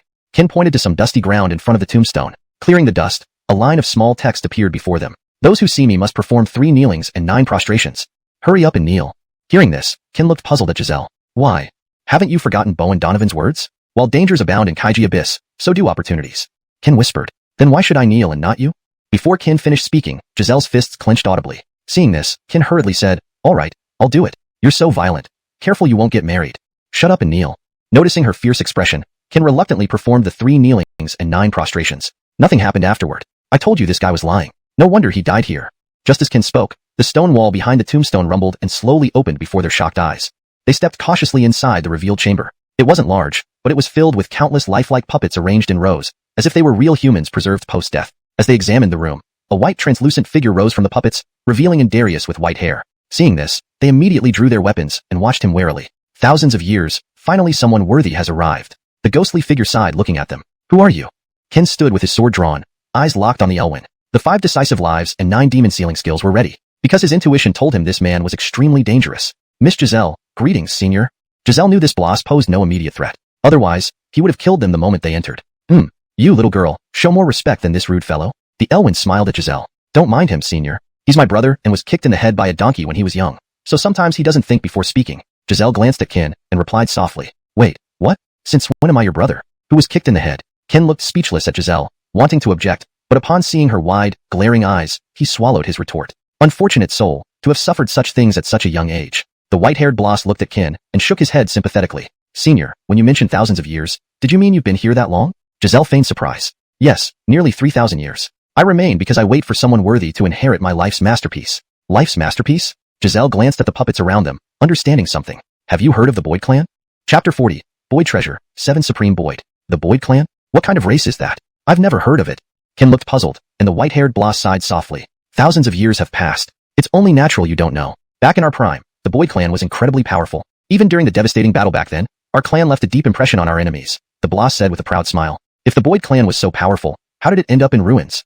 Ken asked abruptly. Giselle elbowed him lightly. "You can't ask questions like that. It's rude, you know?" Realizing his bluntness, Ken awkwardly bowed to the white-haired boss to apologize. "No harm done." The boss waved it off and continued. "Though many years have passed, the events of that night remain vivid, as if they happened yesterday. During that great battle thousands of years ago, the Boyd clan lost 5,000 years of fortune, while the entire clan survived. From that day onward, all top-tier warriors of our clan regressed to the heavenly martial mirror realm. Additionally, due to the lack of fortune, we faced repeated failures in crafting the supreme Boyd puppets. For 4,000 years, the strongest puppet we could create was merely a decoy. At this time, the Kaimo clan from the Wasteland Holy City sought to seize the secrets of the Boyd art. They repeatedly invaded our territory. Although we managed to drive them off each time, it wasn't a long-term solution. So, on that fateful night, I secretly convened 12 blasts of the Boyd clan to forge 13 Boyd puppets using our bodies as furnaces and our souls as sacrifices. Just when things were going well, a traitor appeared within our clan. He brought in members of the Kaimo clan halfway through the process, resulting in only 7 successful Boyd puppets being crafted. By then, our spiritual energy was almost depleted. Only I retained a bit of power, enough to escape here with the 7 Boyd puppets. With my strength nearly spent, I sealed my soul within the puppets, waiting for someone destined to find them. This wait has lasted several thousand years." The white-haired boss sighed again, his eyes filled with regret and longing. "What about the traitor? Did he die?" Ken asked softly. "I don't know if he died, but I'm sure he lived a very long life. After all, he once belonged to our Boyd clan and possessed some knowledge of the Boyd art. If he still lives, his power must be terrifying." Suddenly, the boss's image seemed to flicker as if under attack. He shuddered, his form rapidly dissipating. "Trouble, that person has located me. Young one, time is running out. Are you willing to inherit the secrets of the Boyd clan?" "Why her? His talent is higher. Why not choose him?" Giselle pointed at Ken, confused. He has concealed his destiny. Just for this reason, the Boyd clan cannot bear the causal consequences. And if I'm not mistaken, you must have a protector or mentor of incredible power, right? The boss glanced at Qin. Hearing this, Qin remained silent, offering only a faint smile. As the boss's form faded further, Giselle kneeled before him. Master, please accept your disciple's respect. Seeing this, the boss finally smiled genuinely. He raised his hand and tapped Giselle's forehead. Instantly, a flood of information surged into her mind, along with 7 golden glowing Boyd puppets. With a wave of her hand, the 7 glowing Boyd puppets appeared before them. As they materialized, the entire cave trembled. 7 terrifying auras filled every corner. Following the guidance of the Boyd secret technique, Giselle dripped her heart's essence blood onto the foreheads of each Boyd. The essence blood was immediately absorbed, and the 7 Boyd opened their eyes under the astonished gazes of the 3. Upon seeing Giselle, the 7 Boyd knelt before her in unison. Master! Seeing this, the boss smiled contentedly. It seems your contract is formed. Now, I can depart with peace of mind. These 7 Boyd were forged by the entire clan's efforts, and their power will grow with yours. Your future holds boundless potential. Good luck. The boss's figure grew increasingly transparent. Master, what is your name? Giselle suddenly asked. Boyd clan Carlton. That man has locked onto my position. I believe you will meet soon. Remember, protect yourselves. With that, the boss's image vanished completely, as if he had never been there. Watching Carlton dissipate and gazing at the 7 Boyd, Giselle felt a complex mixture of emotions. Though these puppets were currently just puppets, thousands of years ago, they were crafted by top-tier masters. From now on, don't call me master. Let's be brothers, alright? This statement shocked both Qin and the 7 Boyd. Alright, we'll call you Sister Yao from now on. What made Boyd unique, aside from their immense power, was their independent consciousness and unwavering obedience. This was why countless people desired the Boyd clan's secrets. Essentially, Boyd were indistinguishable from ordinary people, except for their title. Meanwhile, in a distant, desolate land, in a dimly lit chamber, Darius, looking close to death, grinned wickedly. ##### Chapter 41. The Forbidden Name, Emperor of All Beings. As Carlton dissipated, the candles within the entire cave dimmed as well. Just as Qin and Giselle were about to leave for another cave, Ellie and Walter suddenly appeared before them. By now, Ellie was covered in injuries, and even Walter, who boasted absolute defense, bore numerous wounds. Qin, Giselle, run! Shouted Ellie and Walter upon seeing the two appear, their voices urgent. Confusion spread across Qin and Giselle's faces when, from behind Ellie and Walter, 4 figures emerged. Dressed in black, each wielded a curved saber and moved with lightning speed. They darted through the darkness like specters. In an instant, 4 streams of killing and tint-laden sword light converged toward Qin and his companions. Everyone's eyes widened in shock, recognizing that the auras emanating from these sword lights had reached the pinnacle of this realm. Peak 9th rank great martial artists?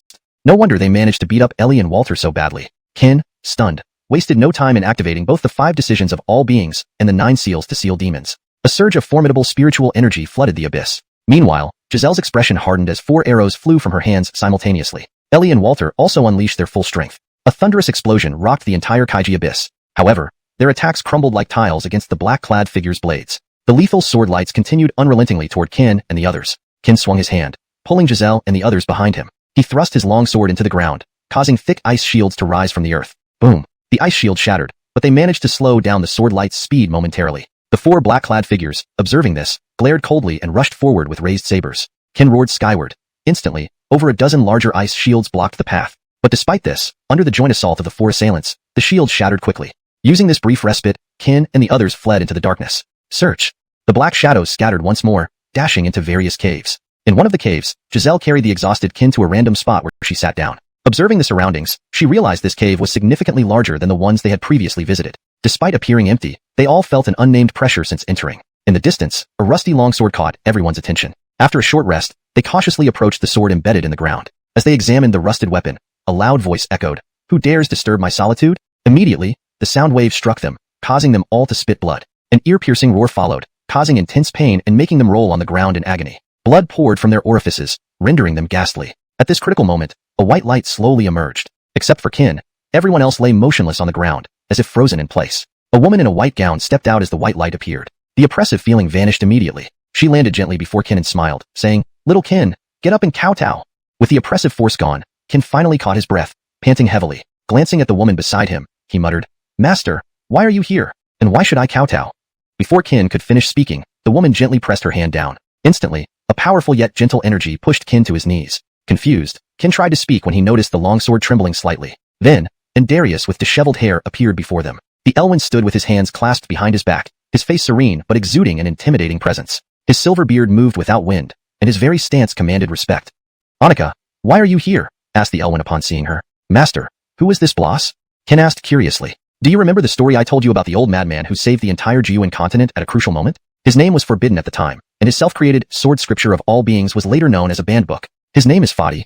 Upon these words, the secret realm shook violently. Outside, dark clouds gathered, lightning flashed, and thunder roared as the heavens began to collapse. Spatial distortions appeared, and terrifying energy engulfed the entire Wu Yuan continent. Numerous great powers from myriad races emerged above their respective clans, activating protective arrays. On the westernmost peak, countless massive beasts had gathered, each one dwarfing mountains in size. The beasts stood ready, emitting strange colorful runes that filled the sky. Above the southernmost part, several terrifying figures appeared before an array as ear-splitting bell sounds rang out. With a command, they unleashed overwhelming golden spiritual energy. On the western city tower, 10 figures faced the ominous aura in the sky, swords drawn. In the central region of Wu Yuan continent, a domineering voice echoed, the sword scripture of all beings re-emerges. Could it be that the evil demon race is about to make a comeback?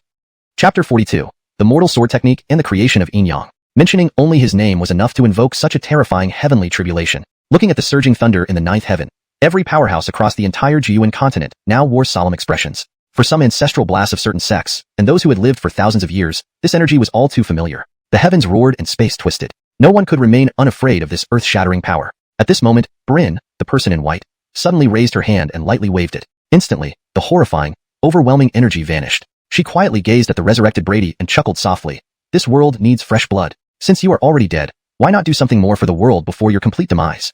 Do something? Don't you find that statement quite laughable? You were the ones who sealed me away, and it was also you who awakened me. In the end, after I saved trillions of lives on the entire Wu Yuan continent, what did I gain? How did they treat me? Brady's tone was calm. Although he harbored extreme dissatisfaction with the whole Wu Yuan continent, his face remained unmoved. Don't you wish for your mortal sword technique to reappear in the world? Or would you rather have it buried with you forever? Upon hearing this, a flicker of hesitation appeared on Brady's face. After all, the 5 mortal techniques were the product of his lifelong efforts. He couldn't bear to bury them alongside him. How about it? Do you want to learn? Brady glanced at Bryn, a hint of curiosity in his eyes. I'll pass, but I can introduce someone to you. What do you think of him? Saying this, Bryn pointed at Kin beside her and murmured with a smile. Him? Brady gave Kin a glance, then shook his head continuously. Except for being somewhat handsome, his talent is quite ordinary. What surprised me is why the demon-sealing spirit chose you. Could it be because of your looks?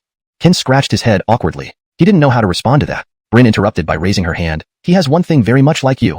Really? Tell me more. Brady smiled indifferently. His dream is the same as yours. He also wants to bring about an era of peace and prosperity. Hearing this, Brady's expression changed dramatically. Incredulously, he looked at the kneeling Kin and asked gently, Your dream is also for an era of peace and prosperity? Without hesitation, Kin spoke resoundingly, This is not just my dream but also my grandfather's dream. For him and myself, I will do everything to fulfill this dream. Though it seems far off right now, I believe that one day I can proudly stand before my grandfather's tombstone and say, Grandfather, your dream has been realized by Yuan. The prosperity is as you wished.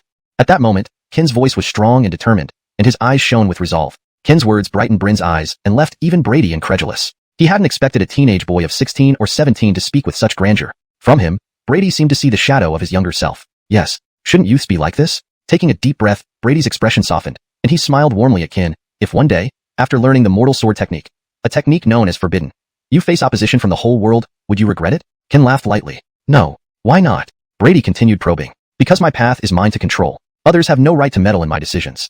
What if they still insist on attacking you? Then I'll send them to meet my grandfather. Hearing this, Brady laughed heartily. Gutsy, I like that. Kin, why don't you kowtow? Without hesitation, Kin bowed deeply 3 times to Brady. Master, please accept your disciple's respect. Seeing this, Brady smiled contentedly. Slowly approaching Kin, he tapped his forehead gently. Disciple, everyone knows that my mortal sword technique is unrivaled. However, Elwyn here has another ultimate skill on par with it. Today, I will impart both the mortal sword technique and the creation of Enyang art to you. With diligent practice, you will surely become the best in the world. As soon as these words left Brady's lips, a flood of information surged into Kin's mind. Immediately, he felt sharp pain and expansion within his consciousness. Sitting cross-legged, Kin began to absorb this vast sea of information using his spiritual power. Time passed slowly. Under the approving gazes of Bryn and Brady, Kin gradually opened his eyes. His body had undergone a tremendous transformation. Whether it was his physical strength or the aura emanating from him, it earned nods of approval from the 2 observers. 4th stage Great Martial Artist. Kin's cultivation had advanced to the 4th level of Great Martial Artist in just a few days. This speed startled him. Brady nodded satisfactorily. Remember, use the mortal sword technique only in dire need. Once used, you must prepare for divine retribution, for this technique has yet to receive celestial acknowledgement. When the day comes that the heavens recognize this technique, nothing in the world will resist your sword. Ha ha ha, I never thought I, Brady, who lived alone all my life, would have a disciple. My life is now complete. With that, Brady's figure gradually dissipated. Disciple, this sword has followed me for tens of thousands of years. I give it to you today, cherish it well. As his final voice faded, Brady disappeared completely. At that moment, the rusty long sword rose abruptly. A loud resonant sword sound filled the air before it gently landed in Kin's hands. Holding the sword, Kin examined it closely. On its blade, the characters Taiping, Great Peace, were intricately carved. That was the name of the sword. Master, rest in peace. Just as Kin sorrowfully bowed toward where Brady had vanished, Bryn tapped him. Do you really think your master has perished like this? Chapter 43, Creation of Yin Technique Ghost Slice. As Cangsheng dissipated, the white-robed figure immediately released the special energy that had immobilized Giselle and the others. They didn't seem to notice anything unusual, only that they felt Kin's cultivation seemed even stronger than before. Just as everyone was in confusion, for terrifying streaks of crimson blade light suddenly attacked from the shadows. The speed was so fast that no one had time to react. At this critical moment, Kin flashed before the trio. His entire body emitted waves of black murderous aura, his death-like eyes filled with a suffocating fear. Kin slightly raised his hand, blackish auras swirling around him like black mystic snakes, coiling and uncoiling on his body. Kin, be careful. Everyone shouted in alarm, but when they tried to help, they realized Kin's emanating aura seemed different from before. Even Walter, at the 7th level great martial artist stage, felt a chill down his spine at the sight of this aura. Staring at the imminent crimson blade lights, Kin smiled sinisterly. Creation of Yin Technique, Ghost Slice. Instantly, a chilling and suffocating coldness enveloped everyone. More shockingly, Kin's power skyrocketed uncontrollably, rising from 5th level great martial artist through 6th level, finally stopping at 9th level. This sudden surge not only stunned Giselle and her 2 companions, but also caused the 4 black-clothed men in front to tremble. They never imagined such an explosive increase in strength could exist in the world. It was unheard of. Is this the limit of my current Yin technique? Kin looked at his right hand, gently clenching his fist, feeling boundless spiritual energy surging from within, inexhaustible and endless. According to the description in the Creation of Yin the Yin technique is suited for darkness. It not only makes the user immune to any dark energy or evil aura but has another effect. When used in darkness, it amplifies the user's speed, strength, cultivation, spiritual energy, and perception by approximately 10-fold. Moreover, all consumptions are halved, and depleted spiritual energy can be replenished using dark energy. Lastly, it added, as long as the user remains in darkness, there's no time limit. This was the monstrous and terrifying aspect of the Yin technique within the Creation of Yin. Faced with the approaching crimson blade lights, Kin reached out abruptly, then clenched his fist. With a resounding bang, the 4 blades shattered instantly under everyone's startled gazes. The sudden move left the 4 black-clothed men and even Giselle and her companions momentarily stunned. Damn, this guy's been holding back all along. Walter and Ellie exchanged glances and laughed bitterly. Giselle gazed at Kin's unfamiliar silhouette, murmuring to herself, how many more secrets does he have hidden? Seeing Kin casually deflect their attack, the 4 black-clothed men immediately turned and fled without hesitation. That guy is too strange. This form must be some secret technique which he can't maintain for long. Let's split up and wait for the effect to wear off before we strike. Agreeing, they quickly dispersed into the shadows. However, Kin made no move to chase them since in the darkness, wherever they ran was futile. Their every move was under his watchful eye. Now, the priority was for Walter and Ellie to recuperate. Earlier, while fleeing, they had told Kin that both had received legacies from powerful beings, but hadn't had time to fully grasp them when the black-clothed men attacked, causing their initial disadvantage. Just then, violent tremors shook outside the cave. Recognizing the signs, everyone knew other sects were fighting among themselves. Seizing this opportunity, Walter and Ellie sat cross-legged to understand their newly acquired legacies. Minutes ticked by, their auras gradually growing stronger, hinting at impending breakthroughs. Observing from afar, the 4 black-clothed men frowned. So much time had passed, yet Kin still maintained his Yin technique, showing no signs of weakening. Moreover, as Walter and Ellie's strength grew, the entire cave began shaking. Damn, these guys are peculiar, especially the one radiating black murderous aura. We've missed our best chance. Even if we all attack now, we might not win without injuries. To kill them, we need a different location. Their leader waved his hand, and the 3 followed him away. At this moment, Walter and Ellie opened their eyes. Compared to before, their auras had drastically changed. Walter's aura became immensely vast and imposing, his blood-red vapor-covered body looking formidable. A simple clenched fist echoed throughout the cave, demonstrating his overpowering aura. Walter wore a content expression, feeling the overwhelming power within him. Meanwhile, Ellie appeared calmer but exuded a sharp sword momentum that electrified everyone. Invisible but terrifying sword momentum swirled around him in a 5-meter radius. Are you reaching the sword heart enlightenment realm? Giselle asked. You flatter me. I've just grasped part of the sword momentum from the set. I'm far from sword heart enlightenment. Even Senior Liu, who has entered the immortal swordsman level, has only touched the threshold. I don't know when, if ever, I'll reach that realm, Ellie admitted sheepishly. No rush. My grandfather always said, where there's a will, there's a way. I believe someday you will achieve it. That's what every sword cultivator dreams of. Since everyone's rested, let's teach those black-clothed men a lesson. Mink River sect? None of you will leave this heavenly abyss alive. With that, led by Kin, the trio headed out of the cave, ready to confront their enemies. Hashtag Chapter 44. The Civil War begins, rescuing Freya. Inside the Kaiji abyss, just as Kin and his 3 companions emerged from the cave, they saw everyone fighting each other fiercely. Countless sword lights and martial techniques flew about chaotically, each move potentially lethal. Why are they fighting among themselves?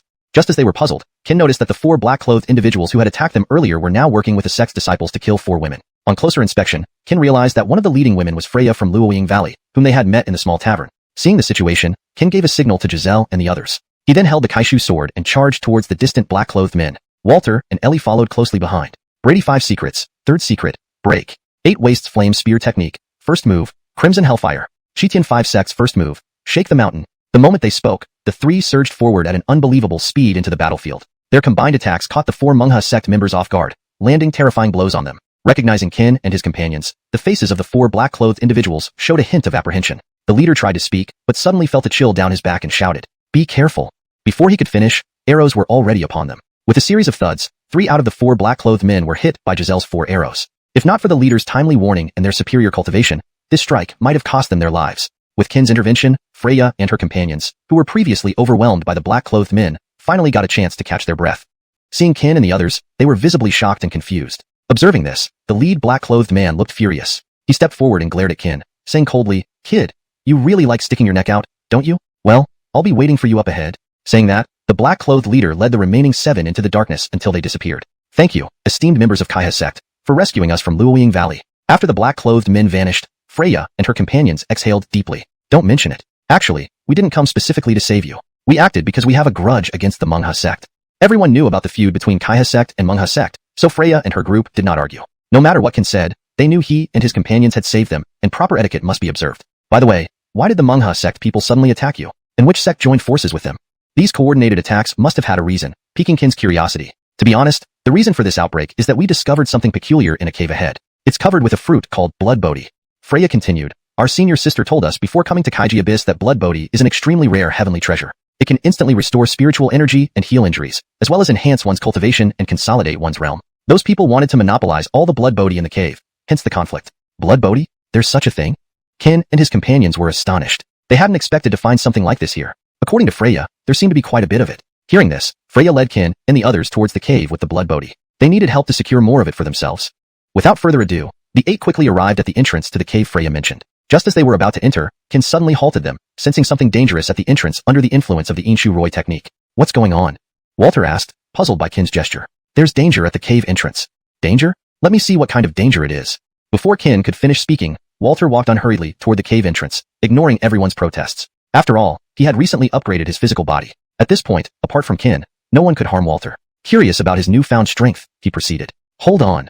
Before Qin could stop him, Walter's right foot had already stepped into the cave entrance. Immediately, deafening thunder echoed around. Purple lightning rained down on Walter like floodwater. After several agonized cries, smoke billowed from his charred body, completely blackened. As a puff of black smoke spewed from his mouth, he collapsed. "I told you it was dangerous. You wouldn't listen, did you?" Qin and the others looked speechlessly at Walter lying on the ground. He eventually woke up after some time. "What was that lightning? So powerful? Luckily, my body is tough, otherwise, I might not have made it today. Thanks to you, the cave entrance barrier has vanished. We can proceed inside." Qin gently patted Walter's shoulder, pulled him up, and led everyone deeper into the cave. This cave differed from the ones they had seen before. Instead of being pitch black, it was bathed in crimson light, almost as if it were on fire. Eerie and scorching. So hot. What kind of place is this? Where's the blood bodhi Freya talked about? Why haven't we seen any yet? Walter was sweating profusely, trying to fan himself with his hands for a bit of relief. "It should be just ahead." Freya pointed forward as they continued deeper into the cave. Despite walking for what seemed like an eternity, they found no end in sight, and the temperature kept rising. At this point, even Giselle and Walter found it hard to breathe due to the intense heat. "Hey, you're not playing tricks on us, are you?" Just as Walter finished speaking, the entire cave began to tremble violently. #### Chapter 45. Rank Shin Demon Beast, Scorching Slag Giant Ape. As the ground trembled violently, it seemed like something was charging towards them from ahead. As the sound grew louder, the temperature inside the cave began to rise. "Enart, Ghost Slash, activate." The moment Qin initiated Ghost Slash, his expression changed abruptly. He shouted loudly, "Run!" Without waiting for a response, Qin grabbed Giselle's hand and sprinted towards the cave entrance. The others, still confused, immediately turned around and ran as well. "Wu, what did you see?"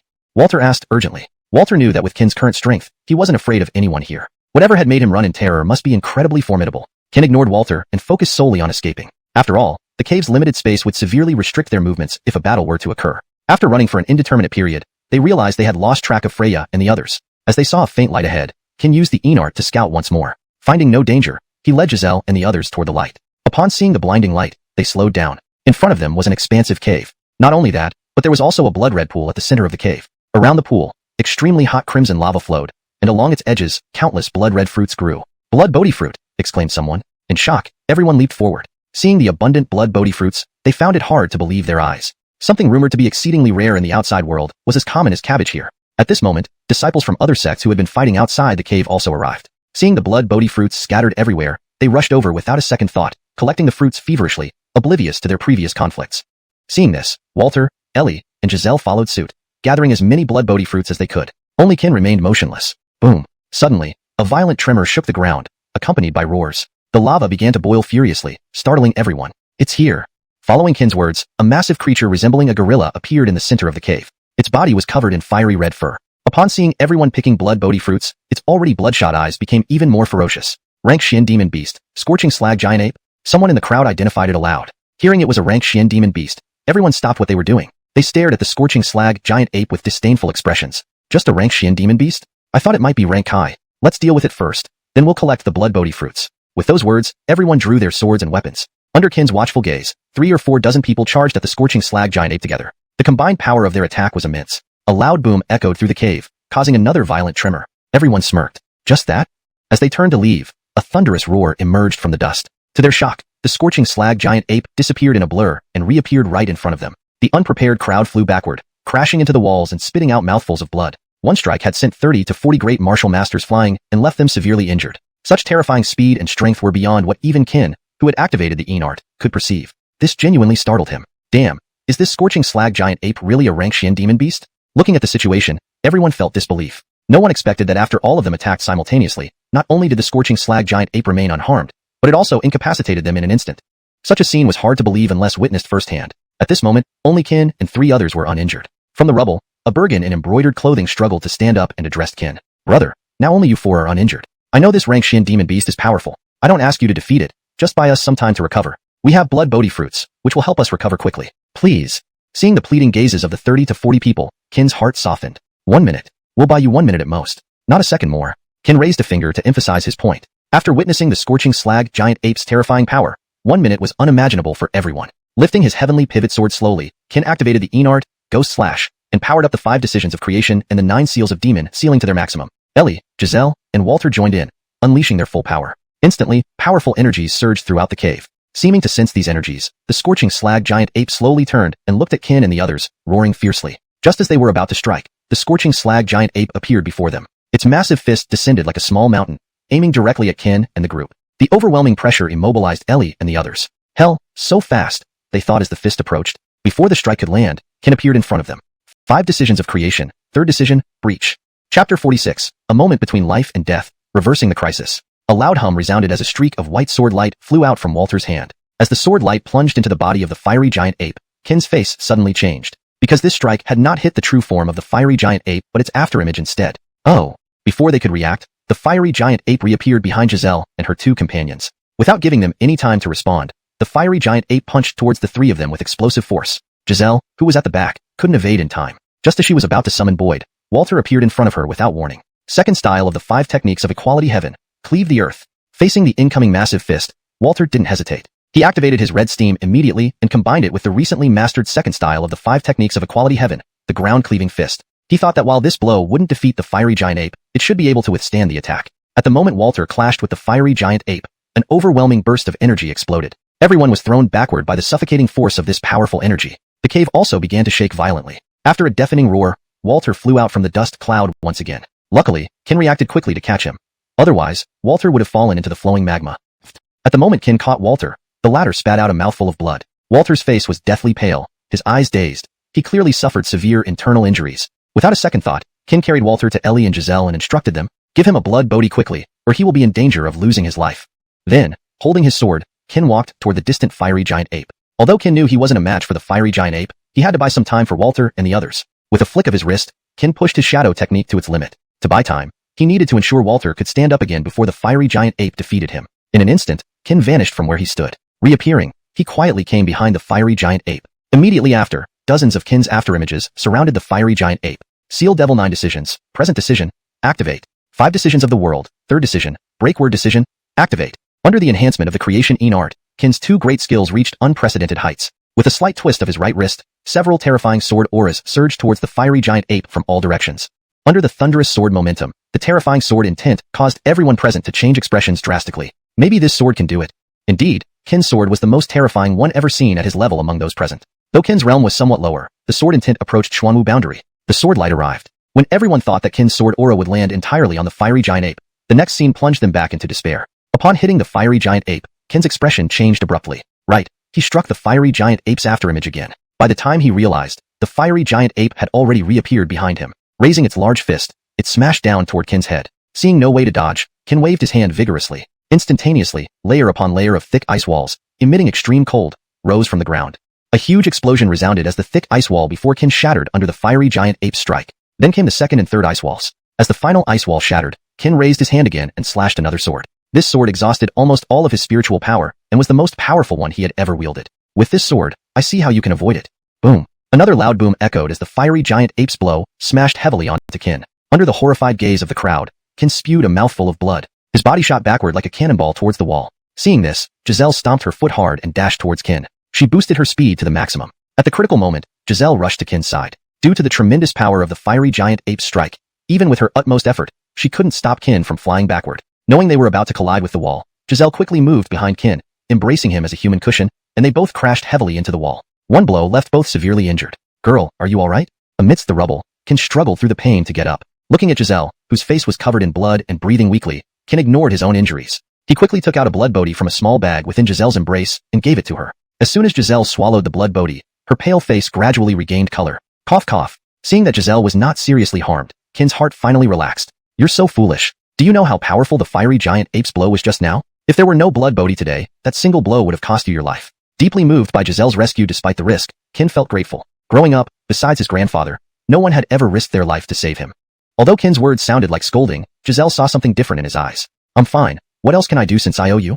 Giselle waved her hand and then, supporting each other, they both stood up. The effect of blood bodhi was undoubtedly potent, instantly giving them the strength to stand. But it still required time to fully recover. In the current scene, no one could contend with the distant fiery giant ape. For a moment, everyone was plunged into despair. They stared intensely at the fiery giant ape, faces grave, fearing it would target them next. Actually, Kin's last sword strike did serve some purpose. As he was being thrown back, his sword had landed squarely on the fiery giant ape's right arm. Although it didn't cause significant damage, it inflicted injury. Seemingly in disbelief, the fiery giant ape stood still, its eyes fixed on its bleeding right arm. Following that, an intense chill spread from the wound outward. Within moments, the gigantic body of the fiery giant ape was enveloped by this extreme cold. Under the astonished gazes of everyone, it gradually turned into a colossal ice sculpture. ##### Chapter 47. Ice-capped gigantic ape, 1 against 12. Seeing this scene, everyone's face revealed a long-lost smile. Damn, brother.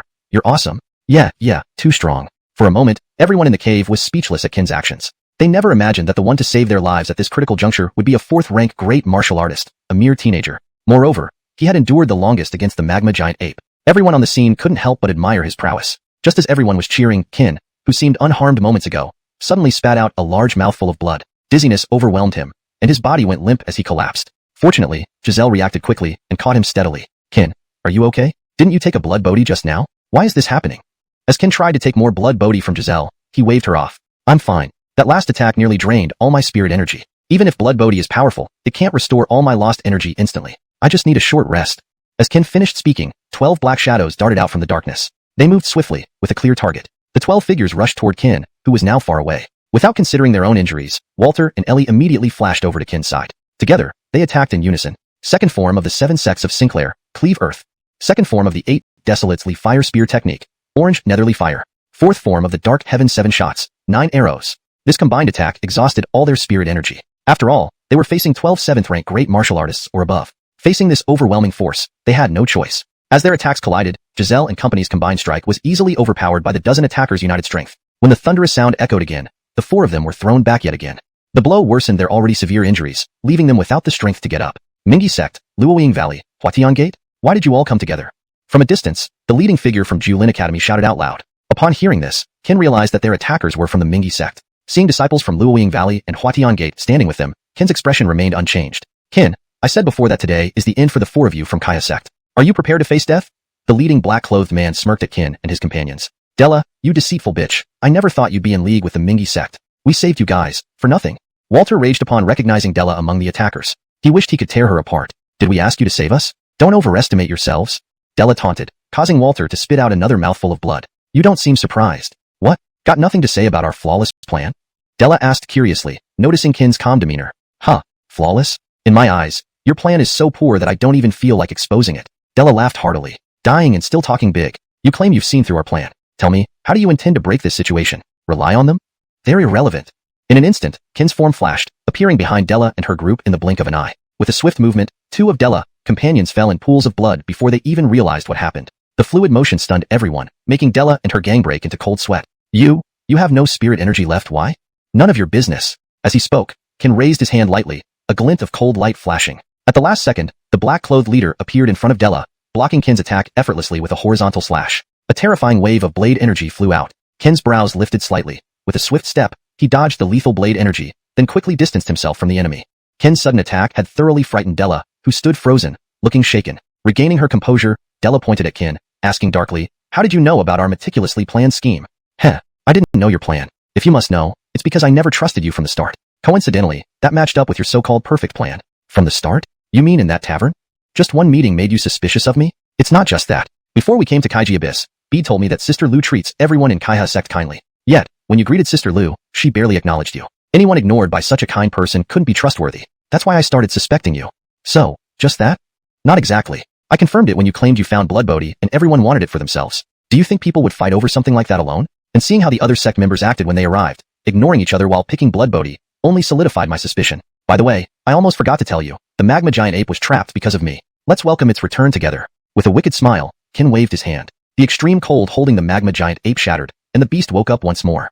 Chapter 48. Life or death with a single sword, severely wounding the gigantic ape. With thunderous roars erupting, the magma giant ape that had been frozen by Kin now stirred back to life. Emitting an enraged howl, it turned its malevolent gaze toward the distant crowd. After scanning everyone with eyes brimming with malice, it finally fixed its attention on Kin. Upon this, the faces of everyone present once again clouded with apprehension. This guy, how did he wake this thing up again? Is he trying to get us killed?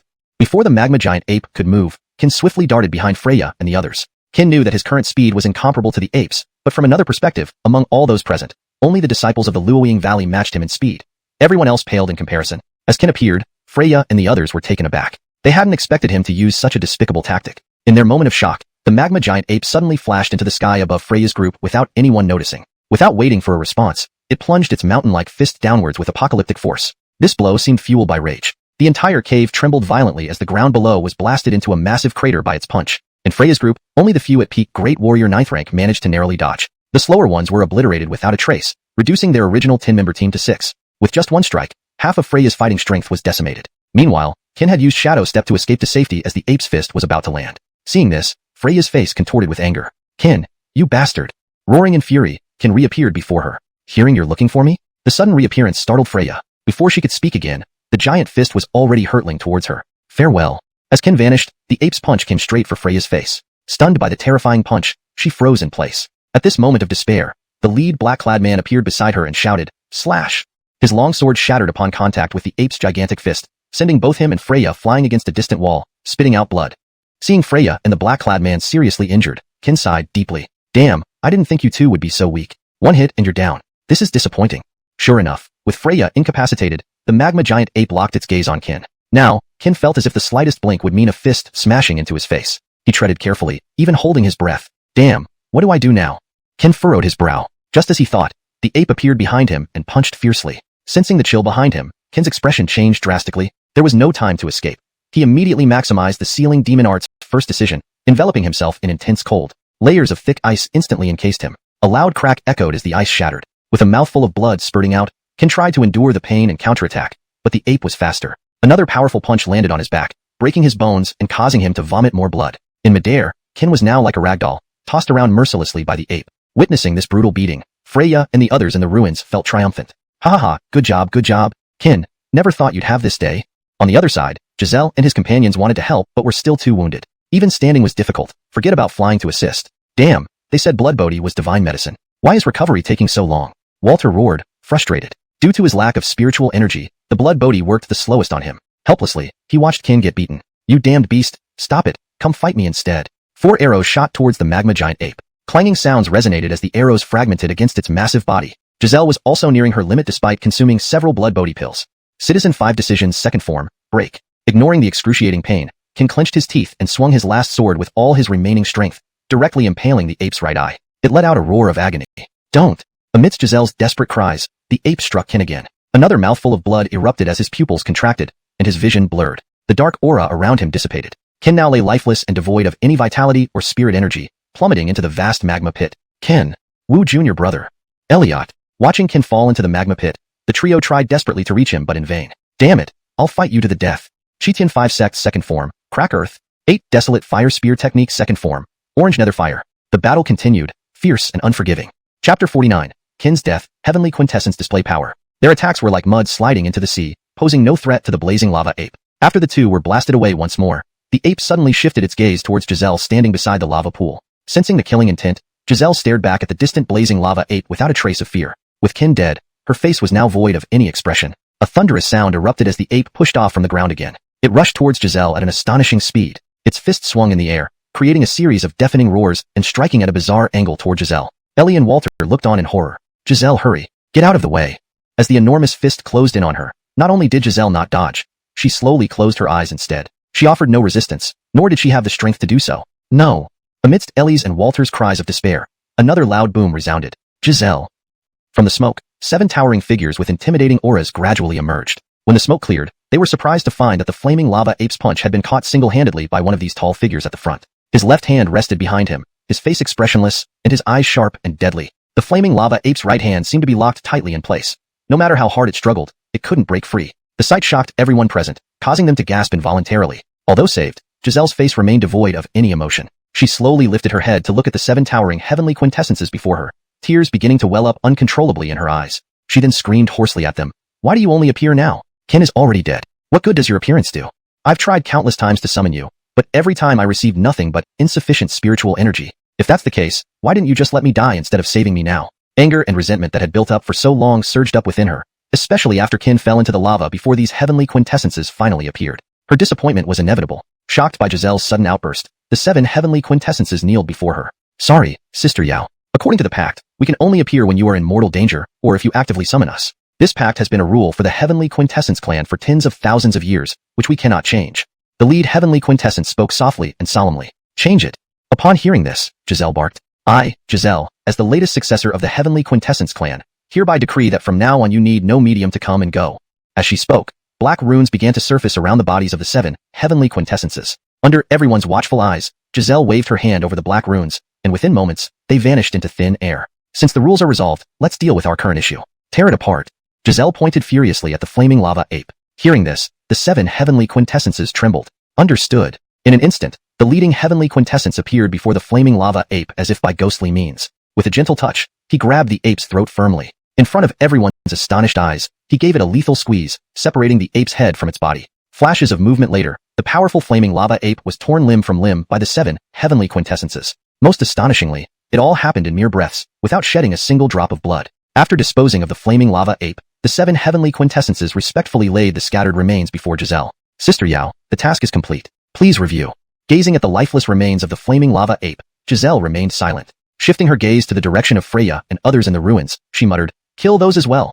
Understood. Before Freya and the others could even react, their heads were severed and placed before Giselle, their expressions still showing shock and disbelief even in death. Seemingly still unsatisfied, she turned her gaze to another group. Everyone stiffened as Giselle fixed her eyes on them. The leader of the 9-limb college retreated while saying, Giselle, from start to finish, we haven't harmed you. We may not have helped during your fight, but that shouldn't warrant death, right? Hand over all the blood bodhi, and disappear from my sight in 3 breaths. Otherwise die. Giselle started counting down as the 7 heavenly quintessences cast a cold glance at the people ahead. Even though it was just a glance, it chilled everyone to the bone, as if death itself was staring at them. Blood bodhi was precious, but nothing compared to their lives. When Giselle reached 2, the crowd dropped the blood bodhi and fled out of the cave without hesitation. In moments, only 10 people remained in the cave. Gazing at the scattered blood bodhi fruits, Giselle showed no emotion. She stared at the lava where Kin had fallen, her eyes vacant and hollow. How much she wished for a miracle to happen. How much she hoped this was all a dream. How much she wished Kin would stand unharmed before her, smiling and calling her little girl. But that will never happen now. She stood silently by the edge of the lava pool, unwilling to leave. When Kin fell into the lava, he immediately lost consciousness. Had it not been for the faint energy barrier set by the Wu Roman protecting him at the moment of impact, Kin would have been incinerated to ashes. When Kin opened his eyes again, he found himself inside a cave. The cave was small, and apart from a wooden box at the center, there was nothing else. More astonishingly, he discovered that all his broken bones and damaged tendons had completely healed. So this is the true effect of the blood bodhi. Truly a divine medicine. Looking around, Kin noticed a small wooden box at the center of the cave. Steadying his heart, he approached it. Although he didn't know how long the box had been there, judging from its worn-out appearance, it must have been many years. Opening the box cautiously, a map as ancient and tattered as the box came into view. The map prominently bore the inscription, 9 Spirits Map. Chapter 50, the 9 Spirits Map and the Red Spirit Fruit. The Nine Spirits Map? The Roman muttered to himself. What is the Nine Spirits Map, master? Qin gazed at the broken map inside the small wooden box and asked curiously. The Nine Spirits Map is a guide to find the sealed demon spirits. It marks the last known locations of each sealed demon spirit. I never thought that after all these years, this Nine Spirits Map would be hidden here. As he spoke, the Nine Spirits Map seemed to be responding to an unknown call, gently floating up from the wooden box. Under the amazed gaze of Qin and the Roman, a red dot slowly appeared on the map. The red dot marked a place called Desolate Ancient Holy City. Desolate Ancient Holy City. Upon seeing these words, the Roman's eyes flashed with surprise. At that moment, the demon spirit sleeping in Qin's sea of consciousness suddenly shot out. With a grab, it took the Nine Spirits Map into its hand, and then both disappeared back into Qin's sea of consciousness. Seeing this scene, Qin was somewhat helpless. He had wanted to ask the demon spirit some valuable information. Now not only had he failed to get any answers, but the Nine Spirits Map had been taken as well. It seems from now on, I will have to personally ask Janine about the exact location of the next demon spirit, Qin muttered to himself. He then turned and continued speaking to the Roman. Master, I've been here for some time. The flame plasma gorilla upstairs still hasn't been dealt with, and I fear Carmelo and Iz and the others are in danger. Could you please help me return to the cave I fell through earlier? At this point, Qin, whether in spiritual power or physical strength, had recovered to his peak condition thanks to the blood bodhi treatment. Now he felt confident enough to hold his ground against the flame plasma gorilla for a while, at least until Giselle and the others could escape the cave. No problem.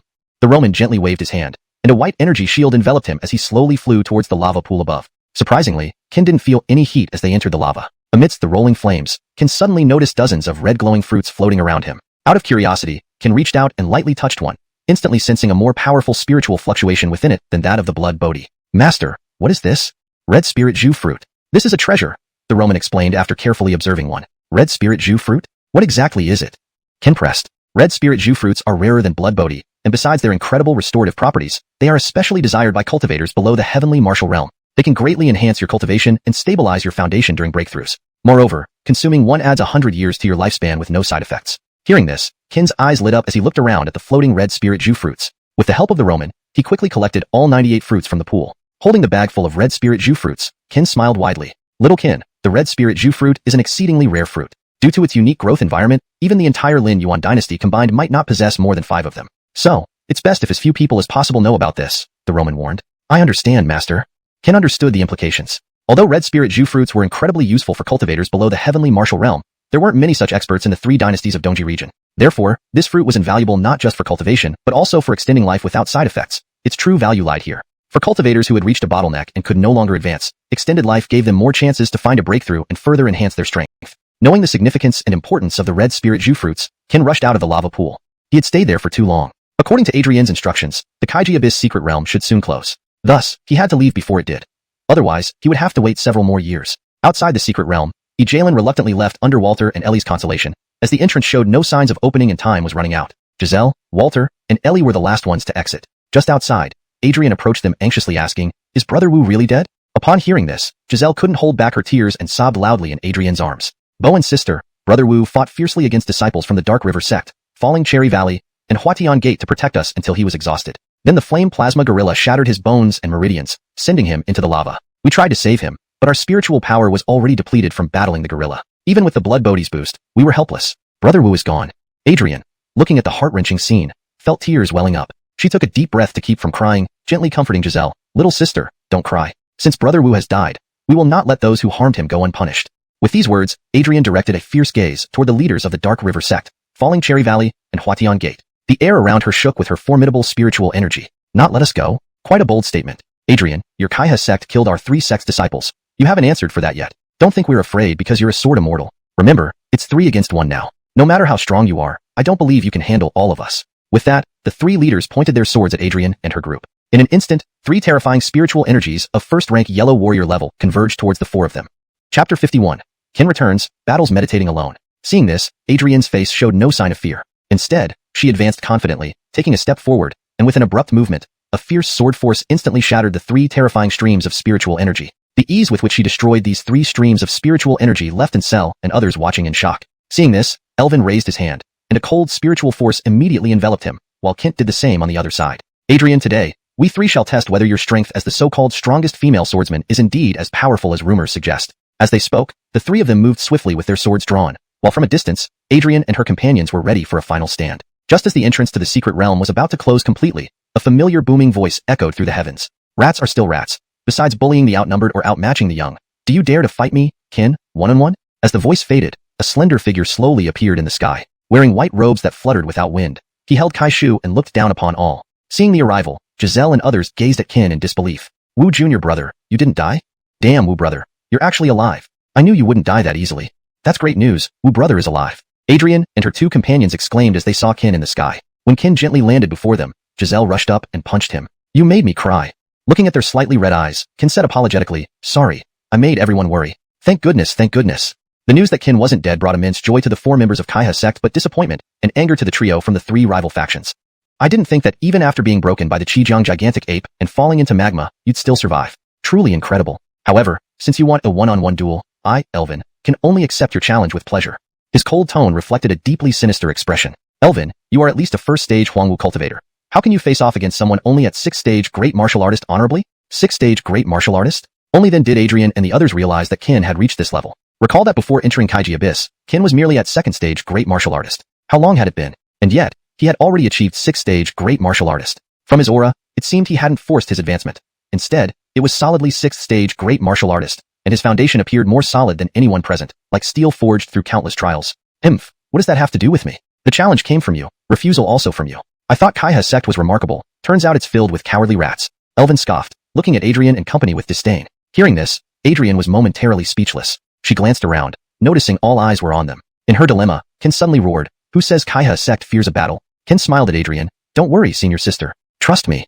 Seeing Qin's confident demeanor, Adrian hesitated but nodded firmly. Be careful, if things go wrong, retreat. We don't need to adhere to martial ethics with the shameless Minged sect. Understood. With that, Qin stood firm with his sword, took a step forward, and yelled to the sky, Kaiha sect's Qin is here for a match. Don't waste time, let's settle this. Far away, Elvin's figure dipped slightly, then with a sharp exhale, he darted towards Qin like a bolt of lightning, transforming into a black shadow. The sharp long sword, augmented by thick spiritual energy, effortlessly cut through the air, reaching Qin's head in the blink of an eye. Clang! A white figure flickered, revealing a long sword with a piercing glow, intercepting the attack at a peculiar angle, single-handedly blocking Elvin's fierce strike. Blade met sword, releasing fierce gusts of wind, shaking the entire earth loudly. Pa! Frustrated by his missed strike, Elvin's wrist flicked, turning the sharp long sword into a venomous snake, slashing past Qin's sword and stabbing viciously. Ding!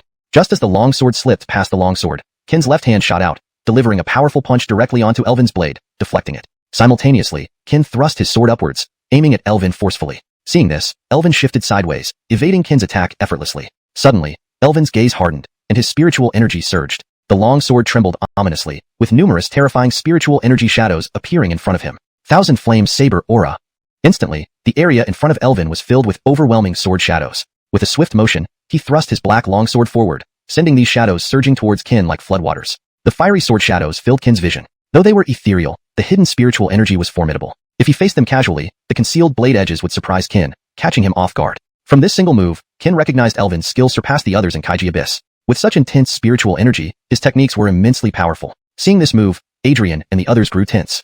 But unlike their worry, Qin's face remained calm, unshaken. Gazing calmly at the incoming shadows, he slowly raised his right hand, sword poised horizontally, and uttered softly, 3 secrets of the 5 conceptions. Immediately, terrifying spiritual energy erupted around Qin. His cultivation soared instantly to the peak of 8th stage great martial artist within moments. Feeling the overwhelming surge of spiritual energy, Qin swung his long sword towards the encroaching shadows. Sharp sword lights surged forth, each wave more powerful than the last, assaulting the enemy ahead. Chapter 52. Black Abyss Demon Saber, Creation of Yin-Yang. Clang, clang. The long sword intertwined with countless blade shadows. In that instant, a powerful aura burst forth from the shadows of Elvin's saber. The number of sword auras was dense, and their power was terrifyingly chilling. However, as layer after layer of thick ice walls slowly rose, they firmly blocked the fearsome momentum of Elvin's saber, halting it completely. Upon seeing this, Elvin couldn't help but feel a jolt of surprise within his heart. Damn, I underestimated this kid. To dare challenge me in single combat. Indeed, he has some merit. As this thought flashed through his mind, Elvin's arm trembled again, sending a shadow of the saber away from the many residual images straight toward Qin. The speed of the saber shadow was incredibly fast. Even Adrian and Ansel, at the level of sword immortals, had a moment where they didn't notice when this sword shadow detached itself and struck toward Qin alone among the numerous shadows. In a chorus of exclamations from the crowd, Qin's long sword began to dance to an unusual rhythm. Immediately, a suction force surged out, forcefully diverting the attacking blade shadow to one side. The direction of the blade shadow attack shifted abruptly, startling Elvin once more. Just as he wanted to continue his action, a white shadow suddenly flashed before him. Amidst his shock, a terrifying spiritual energy-infused sword momentum fiercely slashed towards him. Seeing this fearsome sword momentum, Elvin's eyebrows furrowed slightly. Instead of retreating, he advanced and met it head-on with his saber. Boom! The sword and saber collided, creating an explosive sound that immediately reverberated through the sky. Under the intimidation of these two terrifying forces, both figures were sent flying backward. Elvin steadied himself with a firm stomp. Kin gently shook his somewhat numb right hand and looked up at Elvin, who had been thrown several meters away. Kin wore a faint smile. After clashing with him just now, he had a rough idea of Elvin's true strength. He should be around the second stage of Yellow Warrior Realm. More precisely, he hadn't quite reached the second stage yet, only at the peak of the first stage, half a step away from the second stage. Although he was a rare genius in the Nether River sect for hundreds of years, Kin seemed to detect a nuance from the previous battle. Elvin's cultivation techniques were too varied. His eagerness to enhance his cultivation resulted in an unstable foundation, leading to his power not matching his realm. This is why Kin could match him even while only using the 5 Great Truths technique. Kin, I have to admit, you are indeed talented. With your 6th rank great martial artist cultivation, you can actually go back and forth with me. No wonder Medhai and the others died by your hand. Elvin also shook his somewhat numb right hand and looked at Kin with a cold laugh from afar. The next move, I'll see how you block it. With these words, Elvin swung his long saber and shouted, Black Abyss Demon Saber. In the blink of an eye, the entire sky turned gloomy. Then, frightening black malevolent chi started descending slowly from the sky. Suddenly, the entrance of the heaven extreme abyss was shrouded in darkness, exuding terrifying aura. Everyone present, except Kin, Giselle, Ellie, and Walter, wore solemn and shocked expressions. What a terrifying malevolent chi. I didn't think Elvin would have such a hidden ace up his sleeve during our battle. Now little junior brother is in danger. Adrian could feel that this sudden surge of malevolent chi was so astonishing that she herself felt incredible pressure. Even she couldn't confidently claim she could defeat Elvin perfectly intact within this dark space. Stunned, she glanced sideways and noticed that apart from her, the other 4 had sinister smiles on their faces. What about you? Seeing this scene, Kin couldn't help but throw his head back in laughter. I've been wondering how I could defeat you. Since my other cultivation technique isn't fully mastered, this is perfect. You've helped me find the best way to win. Best way to win? Who gave you the courage, Kin? Let me tell you this. Within this black malevolent chi, I can gain endless spiritual energy. Not only that, but I fuse with this black fog. I am it, and it is me. You think you can win here? Let's see what you can do. As he spoke, Elvin waved his hand, and instantly, a massive surge of spiritual energy swept across the entire field. Now, the terrifying malevolent chi was like surging waves crashing continuously towards Kin. Kin smiled and closed his eyes, then extended his sword horizontally. Suddenly, the spiritual energy inside him surged like mountains and seas, spreading into every corner of his body. Furthermore, similar arrays of black, malevolent chi surrounded Kin, looking even more terrifying than those surrounding Elvin. What startled him the most was that his cultivation rapidly increased visibly since the appearance of the black malevolent chi. In no time, Kin's cultivation approached the second stage Yellow Warrior Realm of Elvin. Witnessing this, not only Elvin but also everyone else in the audience showed astonishment. Creation of Yin Yang Technique, Yin Skill, Ghost Slash, completed. Seeing the terrifying spiritual energy surging within Kin, Elvin's expression darkened. He then circulated all his spiritual energy and fused it with the black malevolent chi. Under the watchful eyes of top disciples from various sects of the Nether Dynasty, if he lost today, it would deal a devastating blow to his and the Nether River sect's reputation.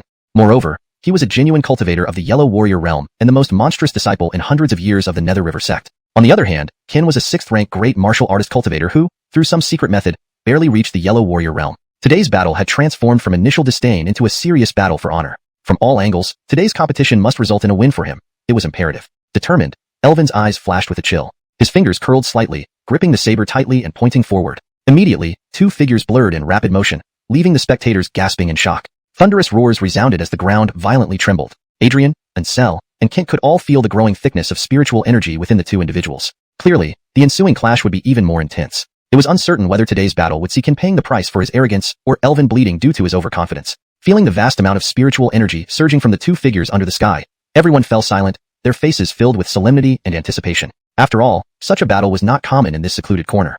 Chapter 53.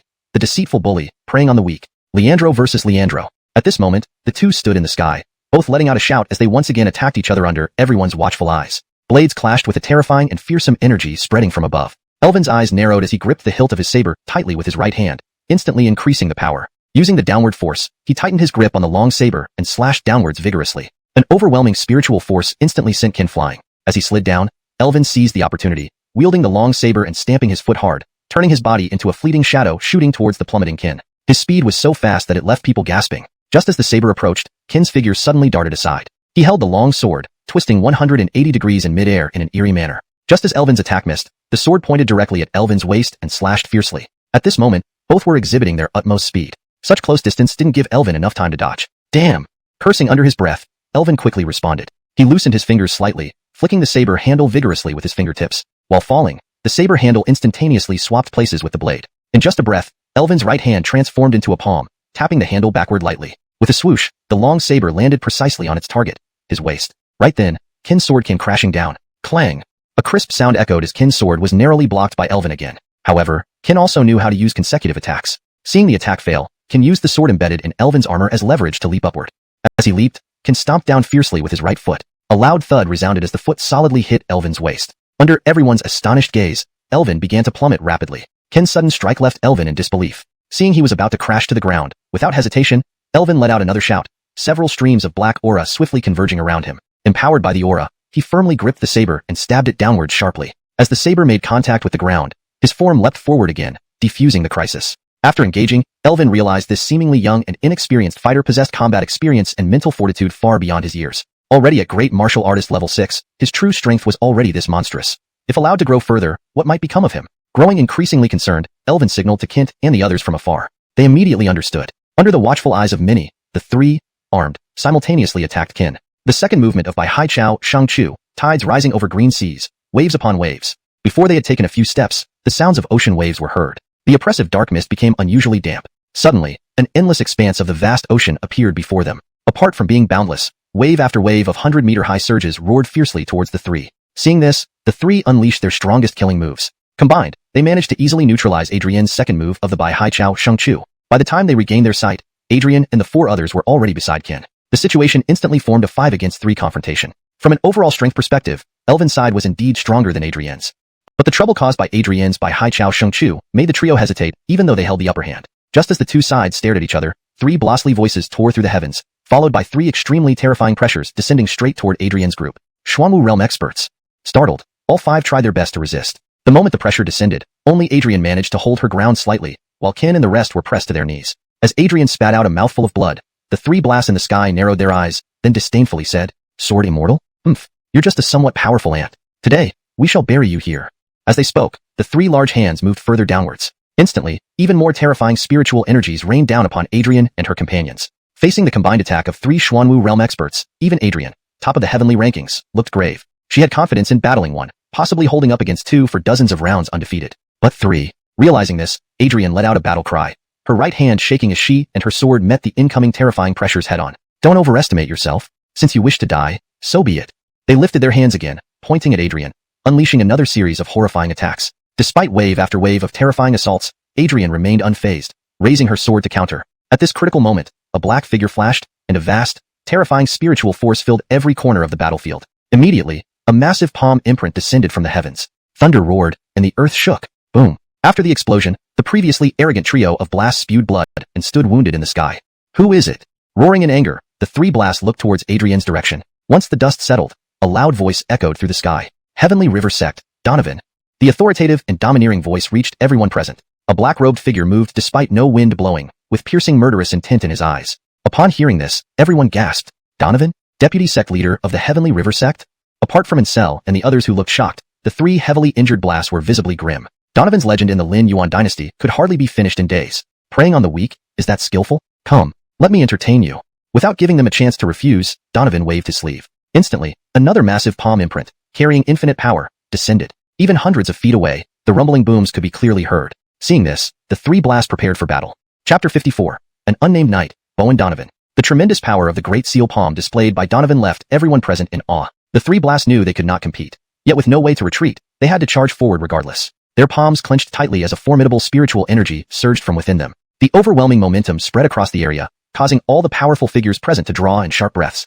Even those slightly lower in strength, including Qin and company, found their internal spiritual energy flow becoming somewhat sluggish. Indeed, these were formidable Xuanwu realm masters, terrifying just in terms of their presence. Feeling the terrifying energy waves emanating from the trio, Donovan's expression remained unchanged. He slowly turned his head and murmured to Adrian and the others, "Lou girl, are you all alright? Kyle, why do you always make your entrance at the last moment like that guy? If you had come out a step earlier, I wouldn't have been injured. When this is over, you'll have to treat me to drinks when we return."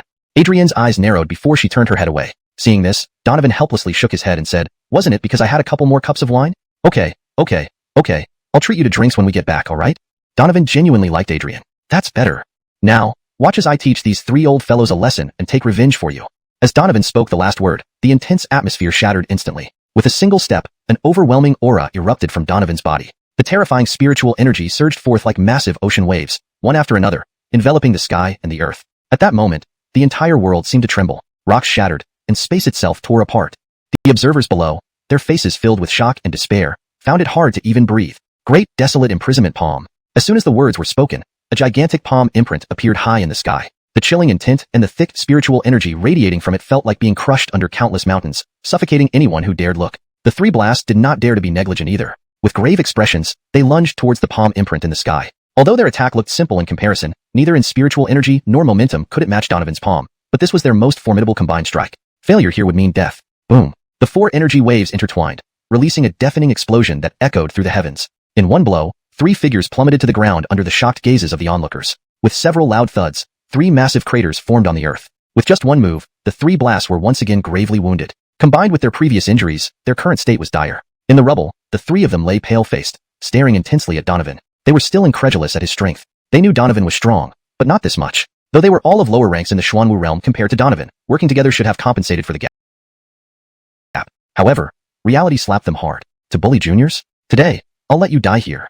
In a flash, before anyone could react, Donovan's black silhouette reappeared with the heads of the three blasts in his hand. Shocked, Donovan's right hand trembled slightly, and then his left hand squeezed the three corpses firmly. The three formidable Xuanwu realm blasts who had been boasting just moments ago were now utterly annihilated by Donovan. After finishing, Donovan lightly brushed off dust from his clothes and glanced mysteriously at the distant sky. Donovan, the Sakura Valley and the Sky Transformation sect originally had no intention of being enemies with your Kaya sect. But today, you killed our blast without cause. We will remember this enmity. One day, our three sects will personally visit to cleanse your Kaya sect in blood. For better readability and natural flow in English, I have adjusted some phrases and wording while maintaining the original meaning. Terminology is kept consistent, referring to Kaiha sect instead of using both Tanhezong and Kaiha sect. With those words, a strange energy enveloped Elvin and the others. Under the stunned gazes of the crowd, the trio disappeared along with the sinister voice. Wipe out my Kaiha sect? With your abilities? I'll be waiting. Kay shot a furious glance, then waved his sleeve and slowly walked towards Adrian and the others. At this moment, the blasts from other sects also suddenly appeared, then vanished from the spot with their disciples. What was once a bustling entrance to the Kaiji Abyss secret realm was now left with only the 6 members of the Kaiha sect. Let's go. We should head back too. 3 days later, inside the main hall of the Kaiha sect, the atmosphere within the hall was heavy, as over 20 blasts from various departments of the Kaiha sect all looked towards the center of the main hall. Standing there were 4 young people. A closer look revealed that they were none other than Kin, Giselle, and the 2 others. After this battle, we've made a few more enemies. In the coming days, life for us in the Kaiha sect will likely become difficult. Therefore, we've specially summoned you for today to inform you of something important. At this point, the boss in the white robe seated on the throne spoke first. Upon hearing this, the 4 exchanged glances. Then, Kin paid his respects to the boss in the white robe on the throne and asked, "Please tell us, sect leader."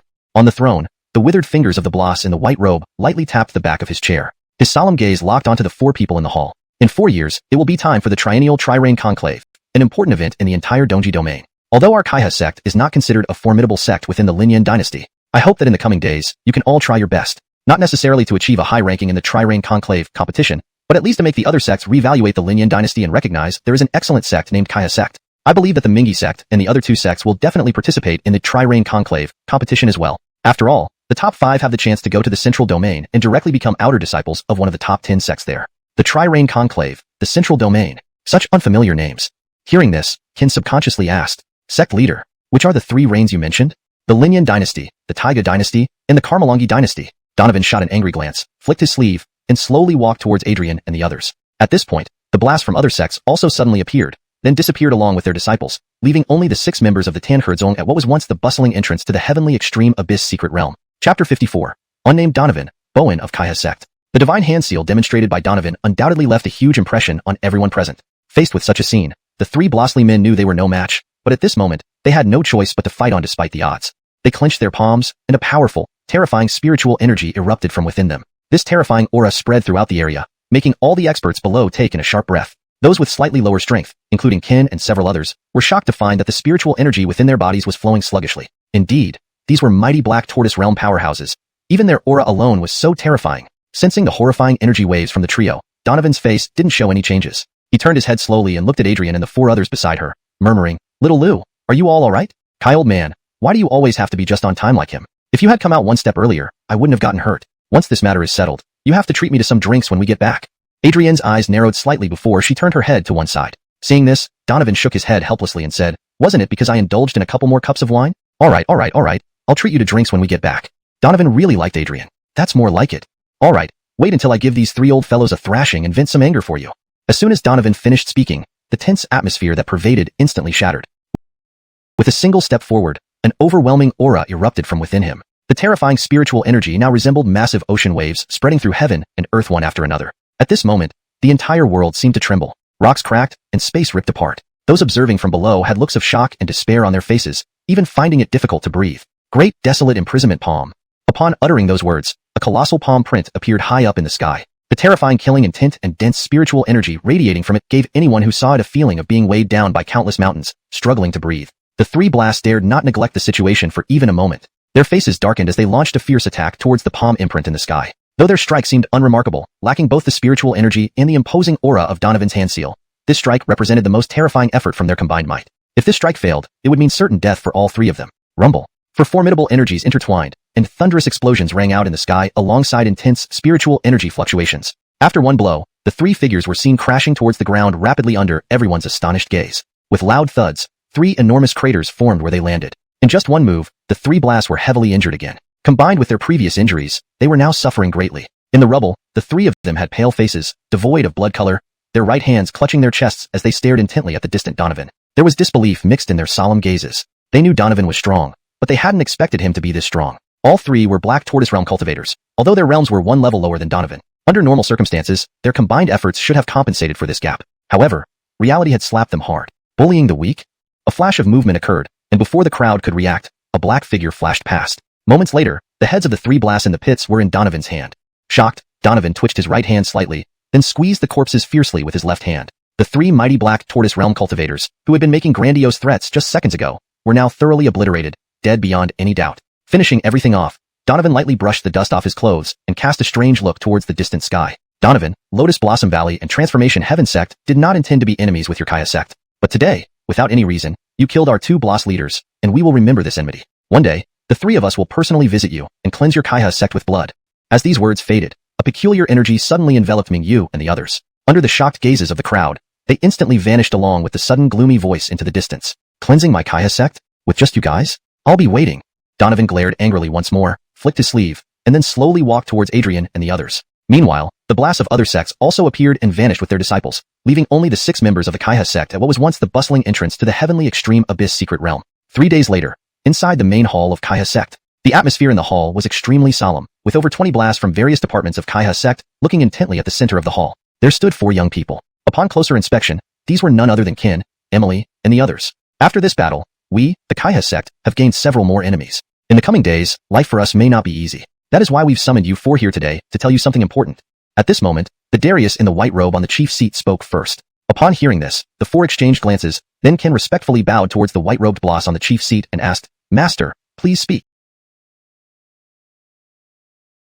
On the chief seat, the wrinkled fingers of the white-robed Bloss tapped gently on the chair back. His grave expression was locked onto the 4 people in the hall. In 4 years, it will be the significant trilateral meeting held every 10 years across the Eastern Peak domain. While our Kaiha sect isn't considered a formidable sect in the Lin Yuan dynasty, I still hope you all can try harder in the coming days. Not to win top ranks in the trilateral meeting, but at least let other sects reevaluate us, acknowledging that there is an outstanding sect named Kaiha sect within the Lin Yuan dynasty. I believe that the Ming River sect and the other 2 sects will definitely participate in the trilateral meeting. After all, the top 5 have the opportunity to become outer disciples in one of the top 10 sects in the central domain. The trilateral meeting, central domain. How unfamiliar these names sound. Upon hearing this, Ken subconsciously asked, "Grandmaster, which 3 dynasties are you referring to?" "The Lin Yuan dynasty, the Taiga dynasty, and the Star Moon dynasty. Let's go. We should return to." 3 days later, inside the main hall of the Kaiha sect, the atmosphere was unusually heavy as over 20 blasts from various departments stared at the central position in the hall. 4 young people stood there. On closer inspection, it was Ken and Giselle along with 2 others. After this battle, our Kaiha sect has gained a few more enemies. Life ahead will likely be tough for us. That's why we've called you 4 here today to inform you of something important. This revision ensures the terminology is consistent and the name, Kaiha sect, is used in English as it would be more natural for an English-speaking audience. It accurately conveys the meaning of the original text while ensuring fluency. The white-robed Bloss in the chief seat spoke first. Hearing this, the 4 exchanged glances, then Ken bowed respectfully to the Bloss and asked, "Master, please continue." The dried fingers of the white-robed Bloss gently tapped the chair back while maintaining a serious gaze on the 4. In 4 years, the Trilateral Summit, an event held every 10 years in the Dongji domain, will take place. Although our Kaiha sect may not be considered a formidable sect by the Lin Yuan dynasty, I hope you will put in extra effort in the coming days. The goal is not necessarily to achieve top rankings in the summit competition, but to let other sects recognize that the Lin Yuan dynasty has an outstanding sect named Kaiha sect. I believe representatives from the Mingyi sect and the other 2 sects will also participate, as securing one of the top 5 spots offers the opportunity to become an outer disciple in one of the top 10 sects in the central region. The edited translation maintains consistency in terminology, e.g., Kaiha sect, instead of mixing Tanherzong and Kai Kaiha sect, and ensures that the text reads naturally in English while accurately conveying the original meaning. The Trilateral Summit, Central Region, such unfamiliar names. Ken subconsciously asked, Grandmaster, which are the 3 dynasties you mentioned? The Linyan Dynasty, the Taiga Dynasty, and the Star Moon Dynasty.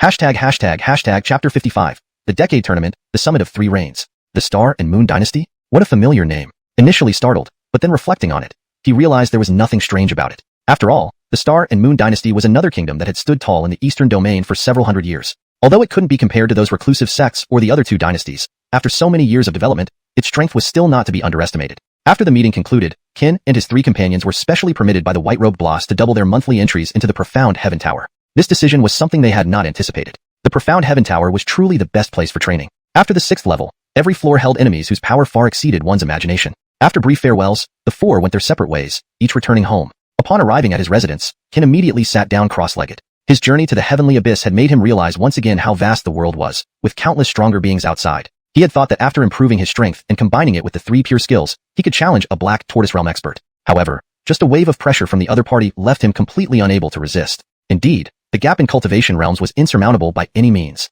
Sighing softly, Ken slowly closed his eyes and began to comprehend the Yang aspect of the creation yin-yang skill. Throughout this process, he still hadn't understood the true purpose of the Yang skill. There were only 2 pieces of information. Apart from having an effect similar to the yin skill, the second message contained only a few short words.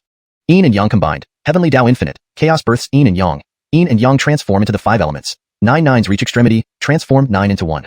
After much contemplation, he still gained no useful insights. Sigh. Forget it. Let's focus on comprehending the 3rd decision of the 5 resolutions of all beings first, he thought to himself. In his mind, Ken noticed that as his cultivation grew, previously hidden information gradually surfaced. The break decision, when comprehended to a great extent, could ignore any defense within the 3 minor realms. Seeing this, Ken couldn't help but draw a sharp breath. Ignore any defense? And within the 3 minor realms. Seeing this, Ken suddenly had a bold idea. If I use the 5 resolutions of all beings along with the enhancement of the creation yin-yang skill, wouldn't I be able to kill people several realms higher than myself? However, the following sentence quickly shattered this unrealistic hope. Note: forced elevation or elevation through other means does not count. Darn. Making me get my hopes up for nothing. Despite saying that, Ken would indeed have few rivals in the Great Martial Master realm with his peak 6th level Great Martial Master status, plus the synergy of the 5 resolutions of all beings and the creation yin-yang skill. He felt confident enough to clash with experts in the 2nd or 3rd level Yellow Martial realm. Days passed in meditation. By the time Ken opened his eyes again, it was already 7 days later. During these 7 days, he repeatedly practiced the first 3 forms of the 5 resolutions of all beings countless times. Now, Ken had completely mastered the first 3 forms of the 5 resolutions of all beings. Stretching lazily, Ken sprinted towards the Profound Heaven Tower located at the back mountain of the Kaiha sect. He urgently needed to find a powerful opponent to thoroughly test the fruits of his recent efforts and determine the extent of his current capabilities. The Profound Heaven Tower was undoubtedly the best choice. Unlike before, this time Ken swept through the levels quickly, reaching the 7th floor in no time. To his surprise, he didn't encounter Giselle, Walter, and the others along the way. Had these 3 already reached the 8th floor, or even higher, he wondered aloud. At that moment, Ken was already on the 8th floor. What puzzled him was that the shadow on this floor seemed peculiar. A Bergen appeared before him, yet no matter how Ken attacked, it seemed ineffective against this shadow. While he looked as if standing right in front, he actually existed everywhere in the 8th floor simultaneously. Unable to pinpoint the real location, Ken was momentarily stumped. It's futile. All physical attacks are ineffective here. Every part of this place is me, the youth murmured. You can exhaust me until my spiritual energy runs out. Ken interrupted abruptly. Since physical attacks are ineffective, let's try a different method. What did you say? Without waiting for a response, Ken's gaze sharpened, and the temperature within the entire 8th floor began to drop dramatically. Then, thin layers of white mist started spreading throughout the tower. As the temperature continued to plummet, hundreds of shadows materialized around Ken. Under the intense cold, the clones started freezing one after another. In an instant, numerous clones were frozen solid, leaving only one remaining. That last shadow curled up in a corner, shivering uncontrollably. He slowly turned his head towards Ken.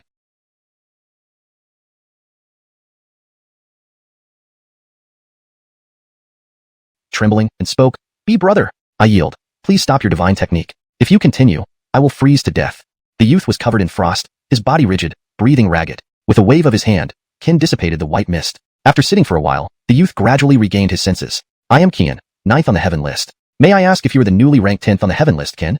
Kian politely approached Ken and bowed slightly. "9th on the heaven list? You?" Ken looked at the youth incredulously, feeling puzzled. Did Brother Wu think that someone with my strength could rank 9th on the heaven list? Ken remained silent, simply watching Kian. "Actually, it's normal for you to have such doubts. Not just you, many share this confusion. I managed to rank 9th because I took advantage during my match with Walter." "Took advantage? Tell me more." "Given Walter's strength, anyone who could exploit him must possess some skill. Walter specializes in body cultivation, which you know. I, on the other hand, practice a skill akin to creating clones. It was this very move that dragged him down, leading to my victory. This is what I call taking advantage." Kian glanced at Kin somewhat sheepishly, knowing well that he had genuinely defeated Walter. So that's how it is. Seems like Walter lost fair and square. Heh. Hearing Kin's remark, Kian laughed. Oh, the guys above are all roughly the same level. With your current strength, I believe you could reach the 13th or even the 14th level in one go. Kian smiled warmly at Kin. Thanks for the good omen. Let's go. With a wave, Kin's figure vanished from the 8th floor. ####Chapter 56. Return to Star Moon, the wine waits. Over the next few months, Kin would almost always head to the Shintian Tower whenever he had free time. If he ran out of visits, he would stay at his residence to continue practicing. As soon as the monthly visits were reset, he would immediately rush to the Shintian Tower. Time gradually slipped by unnoticed. Before he knew it, Kin had been at Kaiha sect for almost a year. During this year, his strength improved significantly. From a mere 6th rank warrior at the beginning, he now stood at 7th rank great warrior. A whole major realm advancement in just 1 year. This terrifying cultivation speed even left Adrian, the top-ranked person on the heaven list, feeling incredulous. Every time Kin advanced a realm, he would consume a red Ling Zhu fruit to solidify his foundation. As a result, his true strength far exceeded his realm. Throughout the year, due to his continuous challenges at the Shintian Tower, his combat experience and instincts became incredibly formidable. Ordinary cultivators at the early 1st or 2nd rank Yellow Martial Mirror realm were generally no match for him. As Kin progressed higher in the tower, he also challenged each of the 5 strongest individuals at the bottom of the heaven list, defeating them all without exception. Now, Kin had reached the 13th floor of the Shintian Tower and ranked 6th on the heaven list. What intrigued him most was that Ellie's strength surged dramatically after emerging from the Kaiji Abyss. In just over half a year, he climbed to the 8th position on the heaven list. Walter returned to the heaven list, ranking 9th, with Giselle following closely at 10th. On this day, the sun shone brightly and the breeze was gentle. Uncharacteristically, Kin did not practice. He invited Giselle for a leisurely stroll through the ancient city of Guqing, which was his first visit to the city since joining Kaiha sect. Indeed, Guqing was bustling with activity and vibrancy, far surpassing Kaegu City in terms of prosperity. Why do you have the mood to invite me shopping today? Haven't you been immersed in cultivation these past 6 months? Giselle teased, tilting her head and looking at Kin. Kin remained silent, giving her his usual foolish grin. A whole day passed as they enjoyed wine, food, shopping, and even exchanged protective charms for each other. Today was really fun, thank you, Giselle said, her face lighting up with a rare smile as she held the charm. You're welcome, Kin replied. Seeing him still smiling foolishly, Giselle sighed, muttered, fool, softly, and then the two headed back toward Kaiha sect. Sitting quietly on the cliff edge atop a mountain peak, they watched the sunset cast a fiery glow across the sky. Shoulder to shoulder, they shared a moment of romance exclusive to them. After a long silence, Giselle suddenly asked, you seem unusual today. Is there something you're hiding from me? No, it's just that I've been in seclusion too long and felt a bit stifled. So, I thought I'd take you out for some fresh air and a chat to relax, Kin stammered before managing to reply. Seeing Kin unwilling to disclose more, Giselle didn't press further. They sat on the mountain until late into the night before returning. In the main hall of Kaiha sect, Kin stood alone in the center. Have you thought it through? Are you sure you don't want to say goodbye to everyone? Donovan and the white-robed boss slowly approached Kin, asking softly. No need. I'm going to pay respects to my grandfather, so I won't disturb everyone. In that case, travel quickly and return swiftly. Take this talisman. If you encounter danger, crush it, and I will arrive immediately. Saying this, Donovan placed a jade slip in Kin's hand and gave careful instructions. Thank you. After bowing, Kin left the hall and flew off toward the Star Moon Dynasty. Aya, go along and enjoy your youth. A black shadow flashed by, thanked Donovan, and vanished into the night. At this moment, Adrian and others emerged from the darkness. You guys leaving? What if something happens to you on the road? Who do I complain to then? Donovan said when he saw them approach. Who said we were leaving? We came to ask when you plan to make good on the drinks you owe us. Adrian walked up beside Donovan, placing a hand on his shoulder and speaking. Now, let's drink now.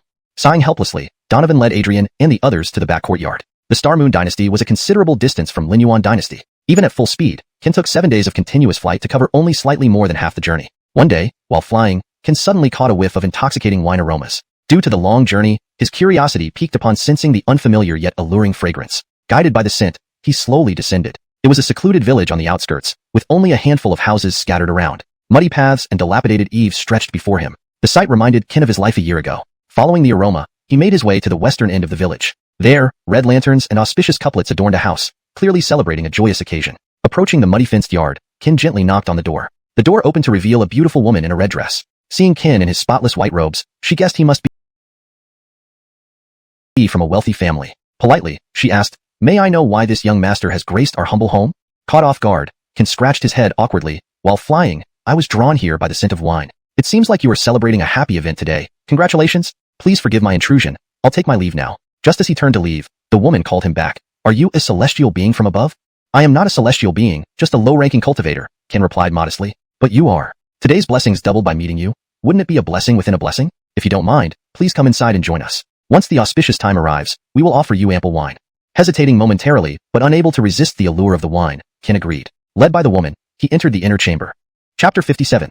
A wedding feast and a badineral banquet. The inner room was small, even somewhat shabby, but that did not stop the woman's face from beaming with uncontrollable joy. As soon as Kin stepped in, he caught a faint aroma of alcohol, unlike any he had ever smelled before.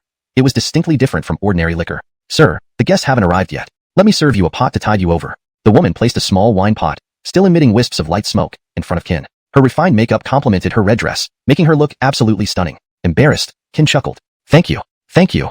As they say, one feels indebted after eating or taking something from others. Moreover, it was their wedding day today. Kin thought long and hard but couldn't decide what gift to give. After much consideration, the most valuable items Kin currently had were those few dozen red spirit crimson fruits. Without hesitation, Kin took out 2 of them from his robe and handed them to the woman. "What is this, sir?"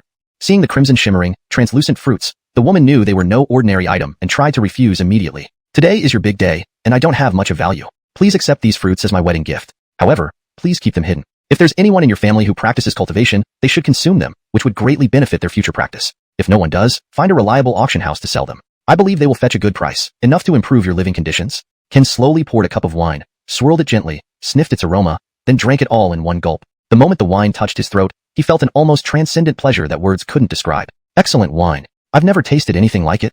He refilled his cup and drank again. Just as the woman was about to put away the 2 red spirit crimson fruits, 3 people walked in and noticed them. Startled, the trio quickly pretended not to see and entered without a word. "Wow, celebrating a grand wedding? Have money for celebrations, but none to pay off debts?" The leading Yanni grinned maliciously at the woman, extending his hand to harass her, completely ignoring Kin's presence. "Why are you here? We don't welcome you. Please leave now. Besides, we've already paid off the debt to your master." "Cleared? Don't make fun of me. The little amount you paid doesn't even cover the interest. Dream on. Don't blame our master for being merciless. If you agree to be his concubine, your father's debt will be wiped out. Otherwise, today's wedding may turn into a funeral banquet. It's you again. Get out." Suddenly, from outside came a torrent of abuse. 2 blasts and a Bergen rushed in. Without a word, the boss picked up a pole and swung it towards the 3 men. Before he could act, the lead man kicked him in the chest. In a flash, Kin appeared in front of him, catching the kick. In full view, the leading man was thrown out the door, landing heavily on the muddy path outside. "Who? Come out." Enraged, Kin slowly stepped out, finishing his cup of wine. He stared intently and muttered, "Didn't you hear her? She told you to leave. Will you leave on your own, or shall I make you?" Upon hearing this, a terrifying, invisible pressure enveloped the 2 remaining men. Instantly, they felt the chill of death creeping into every cell of their bodies. Shaking, they stammered, "We'll leave, we'll leave." And with that, they scrambled out. Outside, the lead man, supported by his companions, glared menacingly at Kin. "Boy, I remember you. Hope you don't regret what you did today."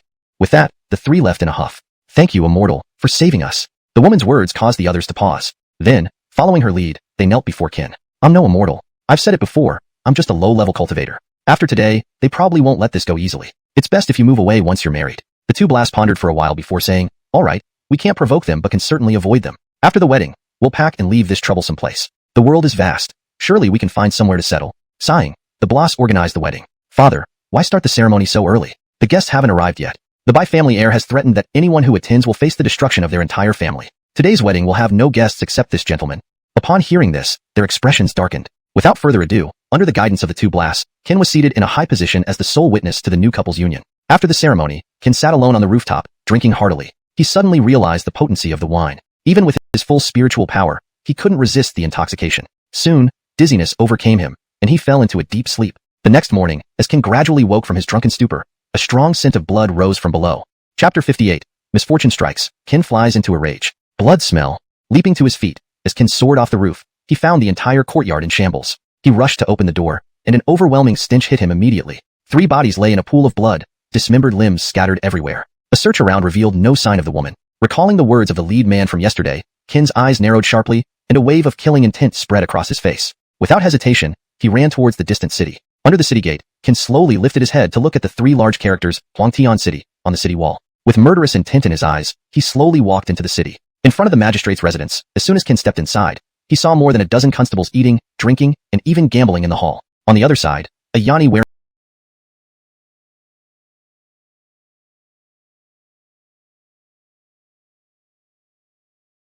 official attire, corpulent in appearance, was being flanked by women, drinking leisurely, living an idyllic life. Seeing this, Kin furrowed his brows and walked forward slowly. "Did you know that a family of 3 was captured last night in the western part of the city?"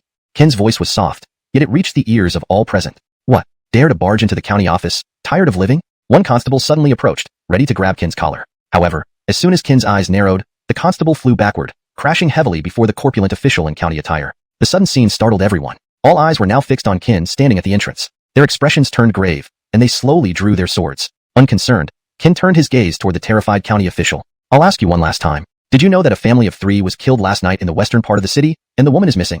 I know your mother.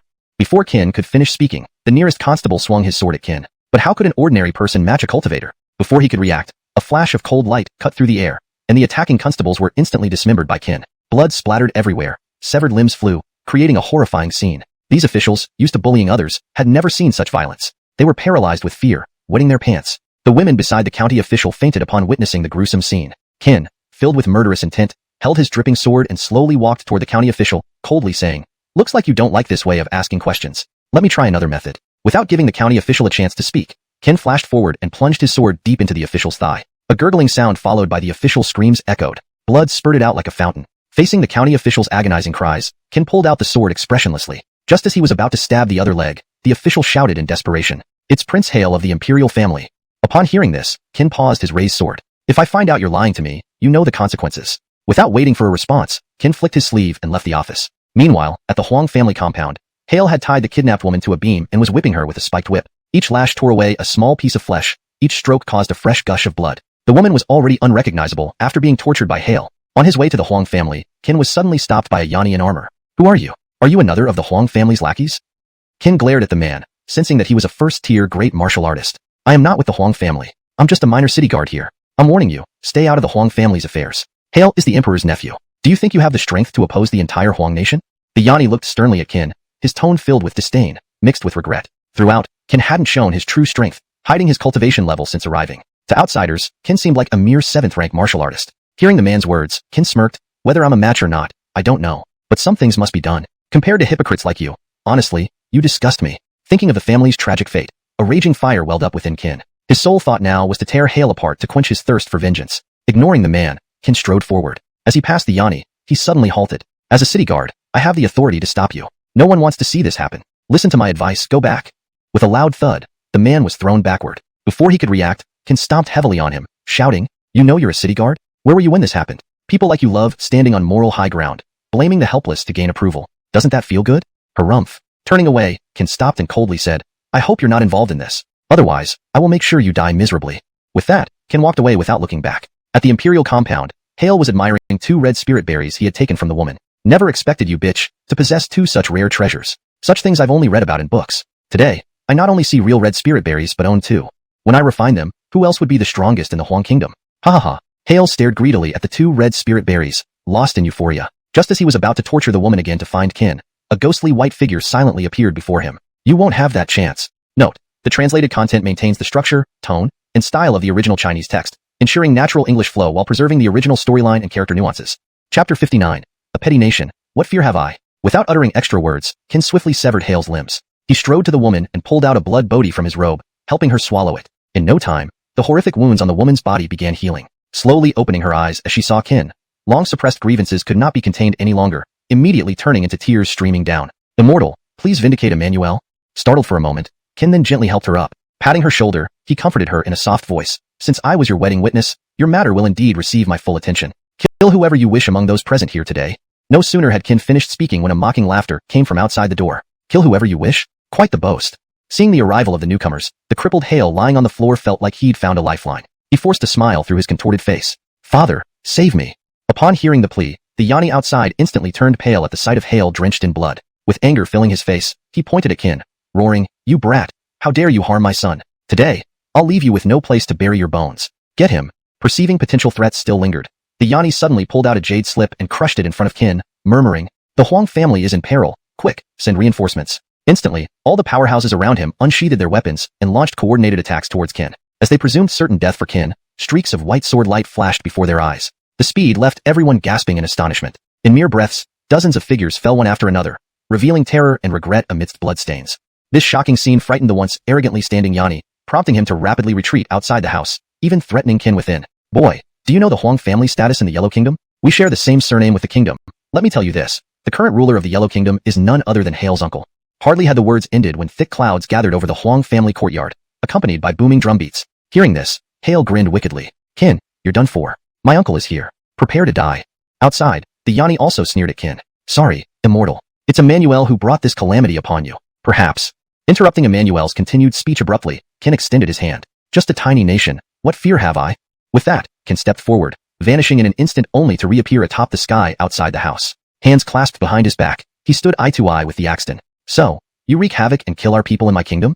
From afar, a Yanni in dragon-patterned robes stood similarly with hands behind his back. An astonished look crossed his face due to Qin's incredible speed. The robed man glanced at a warrior wielding a large saber beside him, softly asking, "General, did you see when he appeared?"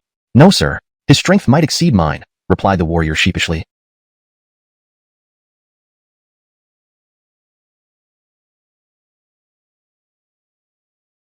"What? Exceed yours? You are our kingdom's top warrior, already reaching the second-tier great martial master realm. How can such a young person surpass you in strength?" The robed man eyed Qin dubiously, pondering if they truly faced a formidable opponent. To verify, he ordered the warrior to test Qin's depth. Acknowledging, the warrior took a step forward, unleashing a massive surge of spiritual energy across the entire capital city. This energy raced fiercely toward Qin. Second-tier great martial master? Is he hiding his true strength to probe my limits? Fine, as you wish. Without hesitation, as the intense spiritual energy neared Qin, he suddenly concentrated his brows and stamped his foot lightly. A more daunting aura surged forth from within him, shattering the incoming spiritual energy. Simultaneously, a backlash hurled back toward the saber-wielding warrior. With a loud bang, the warrior spat blood and flew backward. Witnessing this, he shrieked, "He's at the immortal realm, the immortal realm." Note: in the Yellow Kingdom, the immortal realm is also called the Yellow Martial Realm. Ignoring his injuries, the warrior knelt, bowing repeatedly to Qin. "Immortal, spare me. For my lack of insight in offending you, forgive my insolence." Upon hearing this, the robed man became completely panicked, utterly losing the demeanor of a sovereign as he knelt too. Taken aback, Qin walked over to the robed man and said sternly, "I heard your hails, uncle?" Desperately explaining, No, I'm not his uncle, I don't even know him. Do you have any objections if I kill now?" No. Kill whomever you wish below." Qin inwardly cursed at the hypocritical behavior, but approached Emmanuel. "Among those present, kill whomever you desire. If anyone resists, I'll make sure they neither live nor die." After realizing Qin was an immortal, Hale's face turned ashen. Emmanuel scrutinized all present, including the 3 debt collectors. If not for their leaking of the 2 spirit red fruit information, her family wouldn't be killed off to just her remaining. Roaring, she executed each person in swift succession, leaving no survivors among them. This translation maintains the original structure, style, and tone while ensuring natural English flow and grammatical correctness. Chapter 60. Nation's Peril, City Draped in White Silk. Your Highness Lexi, there's an urgent message from the border. In the palace of the Star Moon Dynasty, a bloodied soldier rushed forward, kneeling before Dorothy, gasping for breath as he spoke.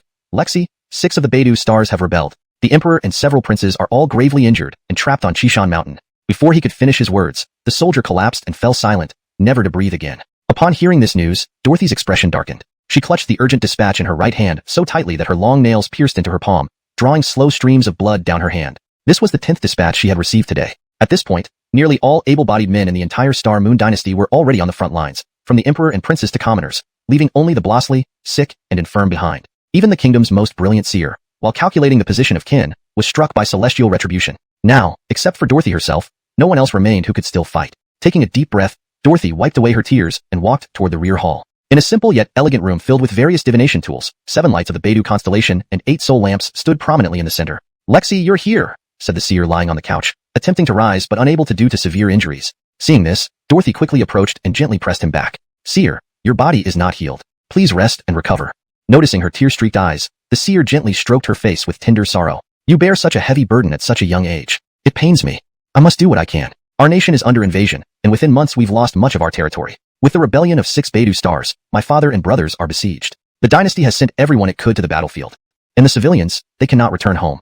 Overwhelmed, Dorothy collapsed into the seer's arms, sobbing uncontrollably. Considering her age, only 18, she had already shown remarkable strength. The seer patted her back, tears sliding down his own cheeks. "If the Emperor hadn't saved me, I wouldn't be here today. You've mastered Yin-Yang techniques well. Let me use my final strength to help the Star Moon Dynasty." With sudden vigor, he pushed Dorothy away and spat blood into his palm, rapidly moving his fingers to summon golden runes. Dorothy tried to stop him. "Jingy, don't. Divining another fate will kill you."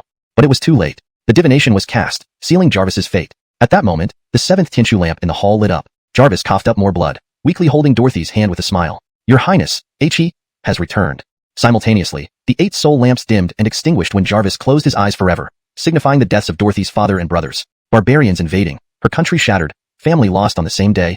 How helpless she felt. After mourning, Dorothy carried Jarvis's body out of the room. "Prepare my command. From this moment onward, drape the entire city in white silk." After settling Jarvis's remains, Dorothy went to the city walls. Looking down at the people, she placed her sword down and knelt deeply to the women and children. "I am Dorothy, and I failed you all. Your trust in me was misplaced. I couldn't bring them back. Now the barbarians approach Yinshan City. I will guard it for all of you. Please, evacuate while you can." Bowing 3 times, Dorothy turned and flew alone towards Yinshan City, wielding only her sword. facing the massive army without reinforcements or companions. Outside Yinshan City, the vast barbarian army encircled the area, numerous beasts looming ominously. Alone atop the wall, Dorothy held her sword, eyes sharp and unyielding. Just as she was about to charge, two familiar voices called out, "Lexi!" Turning, Dorothy saw Danielle and Zhao Carmelong, both bloodied and breathless after a fierce battle. "You came?" They smiled faintly. Understanding their resolve, the trio laughed together, then simultaneously leaped off the city wall. Facing the vast enemy force, they smiled at each other. "We of the Star Moon Dynasty, Dorothy, Danielle, Zhao Carmelong, ask for death." With swords drawn, they charged into the sea of enemies. Meanwhile, Qin, having resolved the Emmanuel issue, encountered a woman as he left the city. Without a word, she punched him and, holding his collar, shouted, "If you ever leave without telling me again, watch your legs." Chapter 61.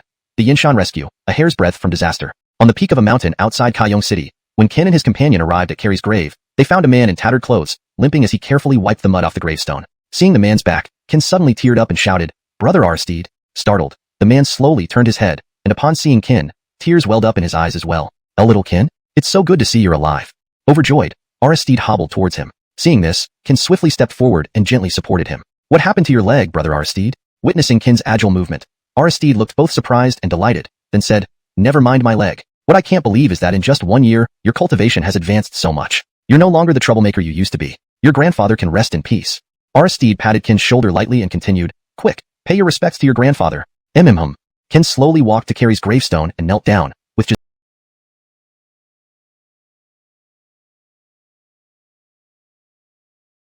Giselle kneeling beside him. "This is my grandfather. Why are you kneeling?" Qin asked curiously. "None of your business." Giselle gave him a scornful look and replied. Seeing this, Qin didn't say more but knocked his head on the gravestone 3 times before whispering, "Grandfather, Yuan has grown up, and you can now rest in peace. Not only that, I've made many new friends who treat me kindly. Let me introduce them to you. This beautiful girl next to me is Giselle, one of my best friends, and there are many others who don't look down on my background and often invite me for drinks and chats." At this point, Qin couldn't hold back his emotions anymore, and tears streamed down his cheeks as he sobbed softly. Seeing Qin cry, Giselle gently hugged him and, looking at Carrie's grave, whispered softly, "Sir, please rest assured. As long as I'm here, Qin won't be alone. I will always stay by his side." Touched, Aristide also shed a few tears as he watched Qin sob. After a while, Qin got up and approached Aristide, asking quietly, "Brother Aristide, what happened to your leg? Who injured you?"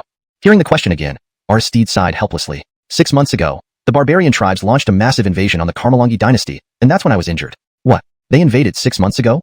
Qin couldn't believe how quickly the barbarians had acted. What about the war? Have they been driven back by the Carmelongi dynasty? Qin urgently asked again. No, quite the opposite. Due to the betrayal of other sects, the Carmelongi army suffered heavy losses and lost most of its territory in just half a year. A few days ago, the emperor and his sons led the 6 stars of the Northern Dipper to Qi Mountain City to fight the barbarians. But the 6 stars betrayed them and informed the barbarians of their plan, trapping the emperor and his princes in Qi Mountain. Yesterday, I heard that the barbarians had already breached Qi Mountain City. If my guess is correct, the emperor and his sons probably didn't survive. Now, only Adeline remains in the Carmelongi imperial family. Yinshan City is the last line of defense for the entire Carmelongi dynasty, and I suspect Adeline must have gone there alone. With each word of Aristide's sigh, Qin pulled Giselle's hand, bid farewell to Aristide, and sped towards Yinshan City. This time, they didn't delay any further and pushed their speed to the limit. At this moment, outside Yinshan City, Marcia, Danielle, and Zhao Carmelong were exhausted and covered in wounds. Around them lay countless bodies of barbarian soldiers and several large monstrous beasts.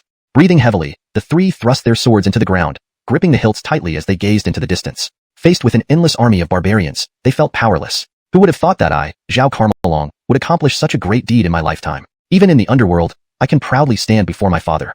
Ha ha ha. If only I could see Ilyaj one last time before dying. Danielle's voice was, looking at them, almost depleted of spiritual energy but still resolute against hundreds of thousands of barbarian troops. Qin choked up and said, sorry, I came too late. No, you came at just the right time. Chapter 62.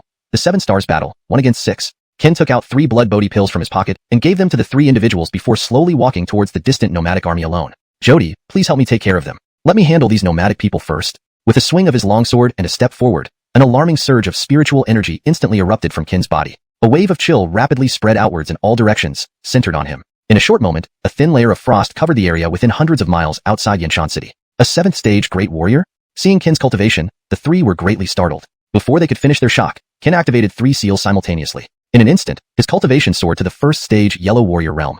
1st stage Yellow Warrior Realm? In just a brief moment, Qin had stunned Marcia and the others twice. They couldn't have imagined that the youth who was at the 5th stage Warrior Realm a year ago had reached such a terrifying level after just 1 year. Amidst their astonishment, Qin suddenly blurred into motion, moving through the nomadic army like a white phantom. His sword rose and fell, leaving behind only wails of despair. At this moment, Kin seemed like a demon from hell mercilessly reaping the lives of the nomadic soldiers. Within moments, hundreds of the nomadic troops lay dead, with no survivors. The generals of the nomadic army watched this and suddenly shouted, "Go! Bring over the 6 members of the Big Dipper." As Kin swung his sword again, 6 terrifying attacks came from behind him. Seeing this, Kin easily dodged by shifting his body slightly. Recognizing the attackers, Marcia's expression changed drastically, and she felt a sudden surge of righteous anger. She endured her pain and stepped forward, pointing angrily at the 6 figures ahead. "You traitors! The Star Moon Dynasty has always treated you well, yet you betrayed us by secretly revealing our plans to the nomads for your survival. How can you face the Star Moon Dynasty and your ancestors with such actions? Traitors? Stop spouting nonsense, Marcia. We merely made a choice that benefits us the most. As the saying goes, the wise adapt to changing times. In this world of the strong preying on the weak, not only strength but also intelligence is indispensable. Don't tell me you don't understand such simple logic. Look around you. It's because of your stubborn resistance that the entire Star Moon Dynasty is strewn with corpses and rivers of blood, with innocent civilians suffering. If you had surrendered, perhaps this situation wouldn't have happened. So, this is all your fault, and your Lu family's fault," roared the leading man, pointing accusingly at Marcia. To them, everything before them was the doing of the Lu family, while the invaders were now seen as the good guys. Ha ha ha, what shameless people. Today I, Kin, truly understand what it means to be shameless and unstoppable. None of you 6 deserve to be mentioned alongside me, under the name of the Big Dipper. I refuse to tarnish my reputation with you, said Kin, shaking off his sleeves. He pointed his Kai-Shu sword at the 6 men and declared loudly, "Traitors must die." Without waiting for a response, a white figure darted forward. A fierce sword momentum erupted from Kin's hand, producing a whistling sound like the cries of a sword, echoing across the sky. First stage Yellow Warrior Realm? Kin's current display of power far exceeded their expectations, causing a faint sense of fear to arise. As he unleashed his strike, the terrifying force resembled a death knell from hell. The deafening boom amplified the fear deep within the hearts of the 6 men. Seeing this, the 6 did not back down. They quickly boosted their own spiritual energies to the maximum. For a moment, the entire battlefield was enveloped by the 7 formidable energies. Clash. The sounds of blades colliding sparked numerous explosions, with countless terrifying spiritual forces flying everywhere. Although the 6 men were not as skilled as Kin, they were 6 against 1. The Star Moon Dynasty side had only Kin. For a while, the 7 fought fiercely, none able to gain an upper hand. On the Star Moon Dynasty side, Marcia and the others wore expressions of seriousness and worry. Only Giselle stood calmly, her gaze never leaving the black-robed woman sitting on a dragon throne amidst the nomadic army. Despite the distance, Giselle could sense the immense energy hidden beneath the black robe. "No, I need to help Brother Wu." Having recovered somewhat from his injuries, Zhao Carmelong, disregarding his not fully healed wounds, raised his sword to join the fray.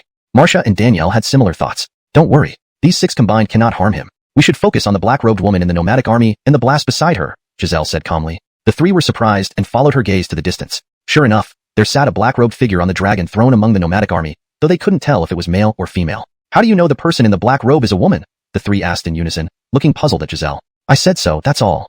Giselle's tone was cold, tinged with slight irritation. Due to Kin's sudden departure, she was already upset. Now finding out that 2 beautiful women awaited him here didn't sit well with her. Seeing Giselle's slight hostility, the 3 wisely chose not to press further. Bang! A dull thud brought everyone's attention back to the battlefield. Under the force of the blow, Kin and the 6 members of the Big Dipper were sent flying backward. Stabilizing himself, Kin waved his longsword and locked eyes on the 6 opponents. The 6, having witnessed Kin's terrifying strength, were shocked. After exchanging glances, they unanimously decided to launch their final combined attack to slay Kin. With a roar, 6 powerful spiritual energies converged in the sky, forming a massive energy sphere. As more energy was poured in, the sphere grew larger and emitted an even stronger oppressive aura. With a simultaneous roar, the energy sphere descended like a meteor, carrying immense might toward Kin below. Chapter 63. Unleashing Buttle Power, Battling the Barbarians. Kin calmly gazed at the massive and terrifying energy sphere hurtling towards him at breakneck speed. At this moment, everyone in the audience wore expressions of profound worry. Dorothy and the others watched as space and earth crumbled under the onslaught of the terrifying energy sphere. Their faces grew increasingly solemn. "Kin, we admit you are strong, and we acknowledge that outnumbering you is dishonorable. However, today's battle can only end with our victory. So, you must die today." As the words left their lips, the 6 individuals unleashed another powerful surge of force from their hands, channeling an even more colossal wave of spiritual power into the energy sphere. The already rapid energy sphere now sped up several times over. This attack had almost depleted all of their spiritual power. Such a formidable strike would be daunting for even cultivators at the 3rd level of the Yellow Martial Realm, let alone those at the 1st level. At this point, a cold smile appeared on the faces of the 6. Break. Just as their smiles appeared, they gradually froze at the sound of a calm voice. With a light shout, Dorothy and the rest, along with the barbarian clan, were shocked to see Kin's longsword fly out of his hand, piercing through the energy sphere and rushing toward the 6 individuals in an instant. A thud echoed as the energy sphere exploded, followed by 6 spurts of blood spraying outward. As the energy sphere slowly dissipated in the air, the 6 figures closed their eyes and fell from the sky. Until death, the 6 did not understand how Kin had so easily neutralized their combined full-power attack. For a moment, the entire battlefield was eerily quiet, with everyone stunned by what they had just witnessed. Even the black-robed woman on the dragon wagon frowned slightly. Slaying 6 people with one sword strike. How many within the Eastern Extreme territory could achieve such a feat? Moreover, Qin's true cultivation was only one level higher than those 6. Even if enhanced by martial techniques to reach the first level of the Yellow Martial Realm, it should have been impossible for him to kill 6 6th-level great martial masters in one blow. It was truly terrifying. Qin showed no emotion upon seeing the dead bodies of the 6. I said before, traitors will inevitably be eliminated.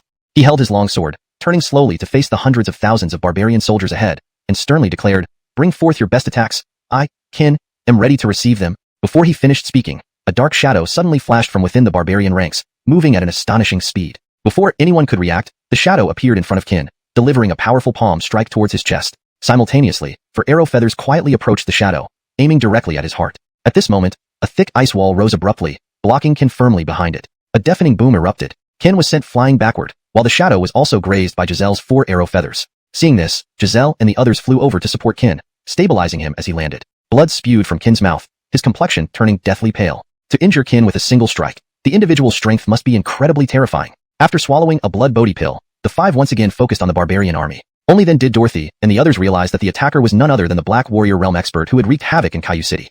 What was destined to come, has come. Looking at the black-robed man far away, Qin felt a chill run down his spine. He knew the black-robed man would appear, and he had prepared for the ambush. Although he knew he couldn't match the black-robed man, he thought he could withstand one strike without any problem. However, even with complete preparation, the black-robed man nearly killed him with a single blow. The immense power made Qin draw in a sharp breath. Last time you got away, but this time, I want to see who can save you. As the black-robed man spoke, he slowly removed his robe, revealing a heavily tattooed, rugged man whose muscles exuded an overwhelming sense of strength. With a wave of his arm, 10 young figures appeared beside him, each at least 5th-level great martial master. With the arrival of these 10 youths, Qin and his group were now truly facing certain death. Despite the significant gap in strength, none of the 5 wavered. They held their weapons resolutely, following Qin step by step. Death was not scary to them. What was frightening was dying without meaning. Qin stood at the forefront, activating the 5 decisions of mortal life, the 9 seals against demons, and the creation yin-yang art. His cultivation silently ascended to the peak of the 7th level of the Yellow Martial Realm. This was the highest level he could currently achieve. Without drawing attention, Qin secretly retrieved 3 silver needles from his sleeve,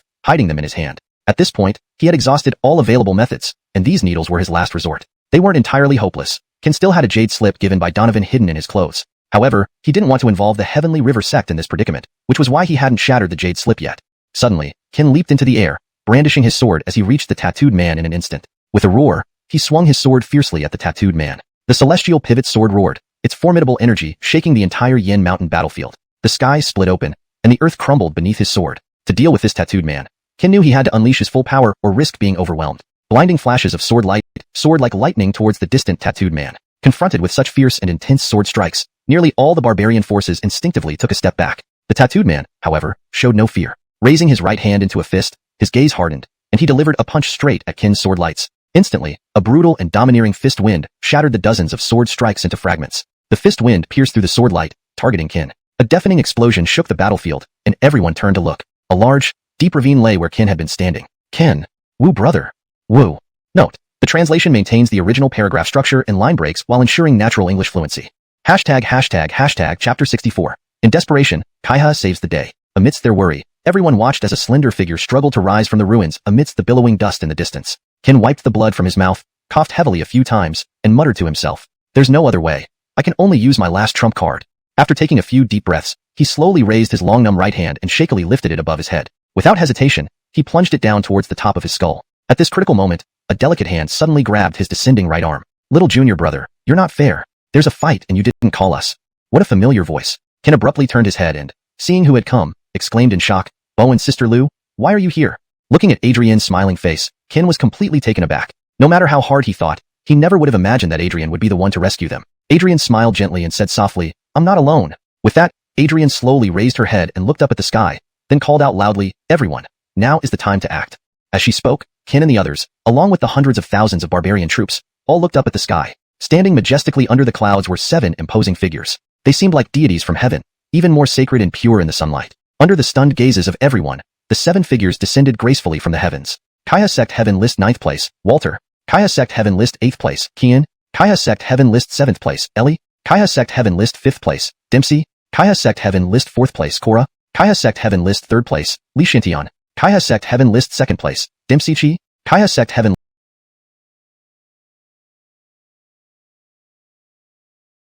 List 1st place, Adrian. Having finished speaking, Katrina stepped forward from afar and shouted, "Kaiha Sect Heaven List 10th place, Katrina." Adrian glanced at Qin and smiled tenderly. Seemingly understanding her meaning, Qin swallowed a blood bodhi pill and, holding Kai Shu, raised his arm and roared aloud. Kaya Sect Heaven list 5th place, Qin. Then the 10 people together bellowed in unison. We have come to ask for a sword duel. The 10 figures stood in a line, each wielding weapons and glaring fiercely at the tens of thousands of barbarian soldiers. Such overwhelming might made the barbarian army cower in fear, none daring to meet their eyes. Dorothy gazed at the towering and majestic figures before her, feeling an array of emotions. Only now did she fully understand the 2 Zen phrases the imperial teacher had entrusted to her. It wasn't the Big Dipper that could save the Star and Moon dynasty, but rather the chief star among them, the celestial pivot. From behind, Danielle and Zhao Carmelong realized they were falling further behind Qin. But they were glad to see that despite his increased power, Qin remained the same naive and virtuous person who always wished for a peaceful world for all. Dorothy and her companions exchanged glances and slowly moved forward to stand shoulder to shoulder with the 10 warriors. Now, outside Yin Mountain City, Qin and company would face the hundreds of thousands of barbarian soldiers with just 13 people. This battle was unprecedented and likely would never happen again. The Kaiha sect of the Lin Yuan dynasty? Heard a little about you. Didn't expect you to get involved in this mess. Since you're here, let's settle this once and for all.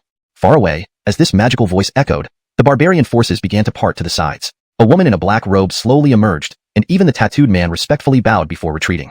This woman's aura is terrifying. If I'm not mistaken, she's at least at the 5th rank Black Tortoise realm. Hearing this, everyone turned to look at Adrian. No way, really? Walter exclaimed in shock. But don't worry, I've already made arrangements. Adrian looked up at the sky again and murmured, Old Yi, this one's for you. How about it? Old Yi? Who's that?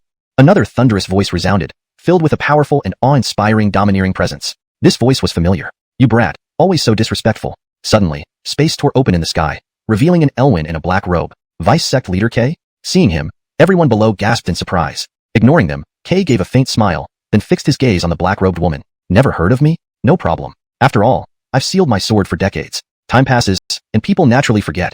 It's not surprising. But decades ago, I had another name. Do you know it? What name? Tell me.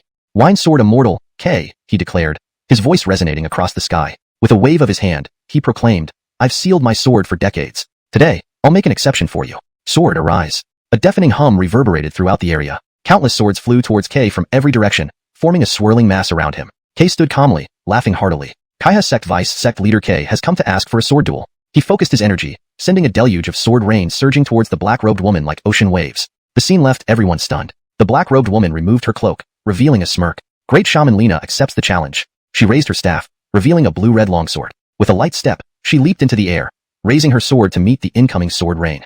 Chapter 65. Winning by half a move, the barbarians retreat. As Celia engaged in battle with Donovan, Ken and the others on the ground also clashed with the hundreds of thousands of barbarian troops. For a moment, the entire battlefield was divided into 2 combat zones, one in the sky, one on the ground. At this moment, outside Yanshan City, countless sword lights and martial techniques flew wildly through both air and earth. Groans echoed across the heavens, like cries from demons from hell, filled with incomparable misery. Because the tattooed man was held back by Adrian and the other 2 top 3 contenders on the heavenly ranking, Ken and his team were not under the pressure of any top-tier powerhouses. As a result, they moved back and forth through the barbarian army, causing widespread destruction wherever they went. In just a short time, that vast force was heavily decimated by their combined efforts. The morale of the army plummeted drastically, and those so-called young geniuses of the barbarian tribes found no advantage against Walter and the others. Several weaker ones were mercilessly slain by Ellie and company in less than half an hour. For a brief moment, the situation on the entire battlefield seemed to be turning for the better. Far away, the prowess of Adrian and the others was terrifying. With their cultivation levels around the first level of the Black Tortoise Mirror stage, they managed to overwhelm the tattooed man in combination. Their cooperation was flawless, each move perfectly complementing the next. No matter what technique the tattooed man used, it could not harm them in the slightest. As time passed, the tattooed man's spirit energy was nearly depleted. This was the first time he had faced such overwhelming suppression. In a burst of rage, he suddenly delivered a powerful punch, followed by a roar. Black Instant Pagoda. The word pagoda was spoken, and instantly he was enveloped by boundless black malevolent chi, spreading a chilling aura outward. In an instant, the area where the 4 of them fought was engulfed by this black malevolent chi. The terrifying aura swirled around him like dark mystical serpents, its coldness making everyone outside the aura shiver uncontrollably. In this black malevolent chi, my strength is infinite. Now, I'll see how you can possibly fight me. While speaking, the tattooed man clenched his right fist lightly, and immediately a terrifying energy erupted from within him. Soon, an immensely oppressive force spread throughout every corner of the black malevolent chi circle. Without giving them a chance to respond, the tattooed man lunged at the 3 with a punch. Second form of green sea rising tide, continuous waves. Ultimate sword, destruction. Seal technique, deathfall. 3 swords struck simultaneously, and with a deafening explosion, the tattooed man's once proud black malevolent chi shattered under the combined assault of the 3. Before anyone could react, his head was separated from his body. The sight of a Xuanwu realm powerhouse being killed in one blow left the barbarians utterly shocked. As the tattooed man's body fell heavily to the ground, Ken and the others all smiled, ready to plunge back into the barbarian ranks with their swords raised. Suddenly, a sharp and terrifying sword in tint descended from the sky. Thankfully, Donovan arrived in time to block the fatal strike. Otherwise, this single sword slash would have gravely injured or killed them. Seeing the tattooed man dead, Celia slowly landed before the army and gazed at Kin and the others. Just as everyone prepared for another fierce battle, Celia suddenly ordered a retreat back to camp. Everyone was confused. Although they had killed many barbarians, they hadn't anticipated retreating due to the loss of one Xuanwu realm powerhouse. Furthermore, while no one from Kin's side had died, many were injured. Given the current situation, the best choice for the barbarians should have been to intensify their attack. It was baffling why Celia made such a strange decision to retreat now. Watching the tens of thousands of retreating barbarians, Kin and his companions did not pursue. After all, they had quite a few injuries too, including several bloody gashes on Kin's own body, which he had failed to notice. Night settled over the land. In a grand council hall inside Yanshan City, Kin and his group sat in solemnity. On the chief seat, Dorothy, Kin, Danielle, and Zhao Carmelong bowed deeply to Donovan and the others. Dorothy spoke first, saying, "Thank you all for rescuing the Starlight Dynasty from peril. This kindness will always be remembered by Dorothy. Should there ever be a need for our help, we will do anything, no matter the danger." After saying this, the four bowed again to show their gratitude. "Liana, there is no need for such formalities. We are sorry to see your kingdom suffer such calamities. Besides, Kin is an inner disciple of our Kaiha sect, one whom our blasts greatly appreciate. As deputy patriarchs, it is our duty to help our disciples when they are in trouble. Moreover, in warfare, it's always the common people who suffer the most. With the current state of decline in the Starlight Dynasty, winning this war seems nearly impossible." Donovan stroked his beard thoughtfully. "So, Liana must devise a perfect solution according to the current situation. I've thought about what you say, Bowen. Under the present circumstances, the only method I can conceive is to negotiate peace with the barbarians." Dorothy lifted her hand to signal everyone to sit down and continued. "Certainly, successful negotiation requires sacrifices. The Starlight Dynasty cannot afford a second war. Besides the barbarians, many others have designs on our kingdom. Apart from powerful sects, the other two great dynasties await for us to exhaust ourselves fighting the barbarians before reaping the benefits. They dare not move yet because none want to be the first to expose themselves. But once the timing is ripe, the Starlight Dynasty will face not just the barbarians but all major forces in the Eastern Expanse." Dorothy's analysis was logical, earning unanimous admiration for her calm and intelligent mind. Despite the impending national extinction and family tragedy, her judgment remained precise. For this reason alone, no one present could match her composure. Adrian, sitting opposite Dorothy, after a long silence, asked gently, "Liana, do you have a sound plan or even a last resort scheme?" "There is no sound plan, but there is a last resort scheme," Dorothy, among familiar faces, said candidly. "Oh, let's hear it." Everyone turned their eyes toward her expectantly. Chapter 66, Star Moon Territory, not an inch given. "My worst plan is to cede half of the Star Moon Dynasty's territory to the barbarian tribe." As soon as these words were spoken, everyone was shocked. Seeing everyone looking at her in disbelief, Marcia smiled faintly. "I know what you are all thinking. If we just give away half of the Star Moon Dynasty's territory, would it not mean that our fallen soldiers died in vain? But, as I said earlier, the Star Moon Dynasty cannot afford another war. If there were a better solution, I wouldn't choose such a humiliating and treacherous strategy."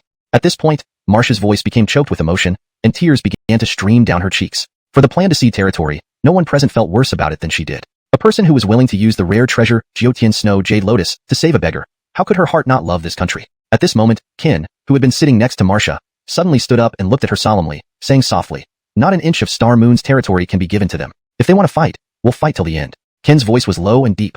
Though not loud, it resonated continuously in the large conference hall, deeply imprinting in everyone's ears. "But, I know you're kind-hearted and always think of the people first, but have you considered this? Throughout history, has any dynasty risen by giving up its land? Forget just the entire Dongji domain wanting the Star Moon Dynasty.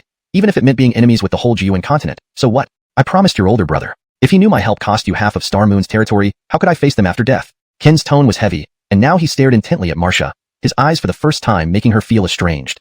"Tomorrow, I will go talk to them. If we can reach an agreement, great. If not, we'll fight." Marcia was momentarily stunned by Kin's speech, leaving the scene awkward. Seeing the situation, Adrian hurriedly pressed the two back into their seats to ease the tense atmosphere. "Let's set aside the issue of ceding land for now. Are you not curious about why the High Priestess suddenly withdrew her troops?"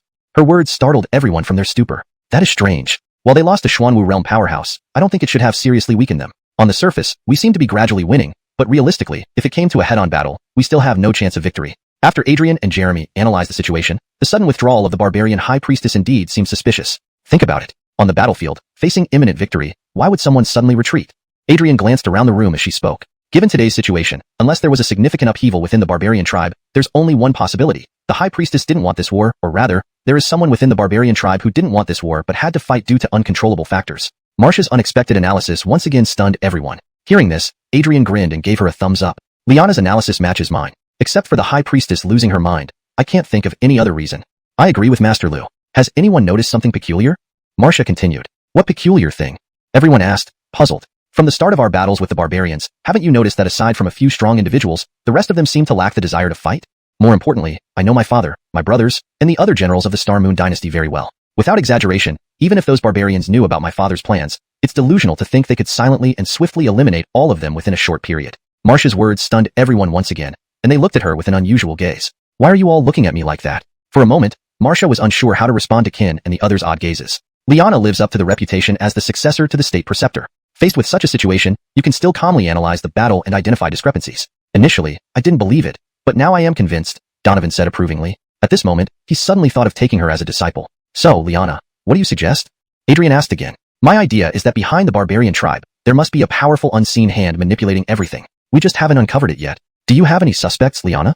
Qin suddenly asked. Not really. It's all just speculation at this point. Whether it's true or not, tomorrow I will visit the barbarian tribe's base and see if I can find any clues. Let's do it. Qin stood up from his seat and said, tomorrow, the three of us, senior sister, Liana, and myself, will go. The rest will stay in Yinshan City to recuperate. Jalen, you will handle the outer perimeter response. All right. Giselle nodded slightly. The meeting dragged on until midnight before it finally adjourned. They brainstormed many methods and considered many scenarios, including preparing for the worst-case scenario. If the Star Moon Dynasty were truly destroyed, everyone would take Marcia and the others to the Lin Yuan Dynasty to join the Kaiha sect. Once they grew strong enough, they would return to retake their homeland. Of course, this was the worst-case scenario, and no one in the room wished to see it come to pass. Deep into the night, Qin did not return to rest. He sat alone atop Yinshan City, drinking in silence. In front of him lay a vast expanse of land, their battlefield from today. Countless bodies of Star Moon Dynasty soldiers filled the ground, stretching far into the dark and desolate distance. With a long sigh, Qin took a large swig of alcohol. Qin brother, long time no see. Didn't expect you to be so formidable now. Suddenly, Danielle's voice came from behind Qin. Seeing her, Qin responded with a smile, Maya sister, how have you been since we last met? Good. For a moment, both of them fell silent, creating an awkward atmosphere. Seeing this, Qin suddenly said, would you like to have some wine? Maya doesn't drink, Qin brother. Danielle shyly replied, then added, it's getting late, you should get some rest. Finishing, Danielle lowered her head and ran off. Hashtag chapter 67. A desperate gambit, negotiations at Qishan. The next morning, after finalizing the defense arrangements for Yin Mountain City, Qin and his two companions set off toward the temporary encampment of the nomadic tribes within the Star Moon Dynasty. The journey was silent, almost eerily so, and it would not be an exaggeration to say that the three were consumed by a heavy-hearted gloom. This negotiation carried no guarantees. The overall advantage had always been with the nomadic tribes, leaving no real need for them to parley. Still, the trio was willing to take a gamble, betting on whether the true reason behind the High Shaman's sudden retreat matched their speculations. If they won this bet, there would still be room for discussion. If they lost, it might very well be the end for all three of them today. Soon, they arrived at the nomadic tribe's temporary encampment, Qishan City. Of course, it was also the hiding place of Marcia's father and several brothers, whose bodies she had yet to recover. Exchanging glances, the three approached Qishan City with trepidation. Who are you? This is the stronghold of our nomadic tribes, not somewhere you can just barge into. Scram if you want to live.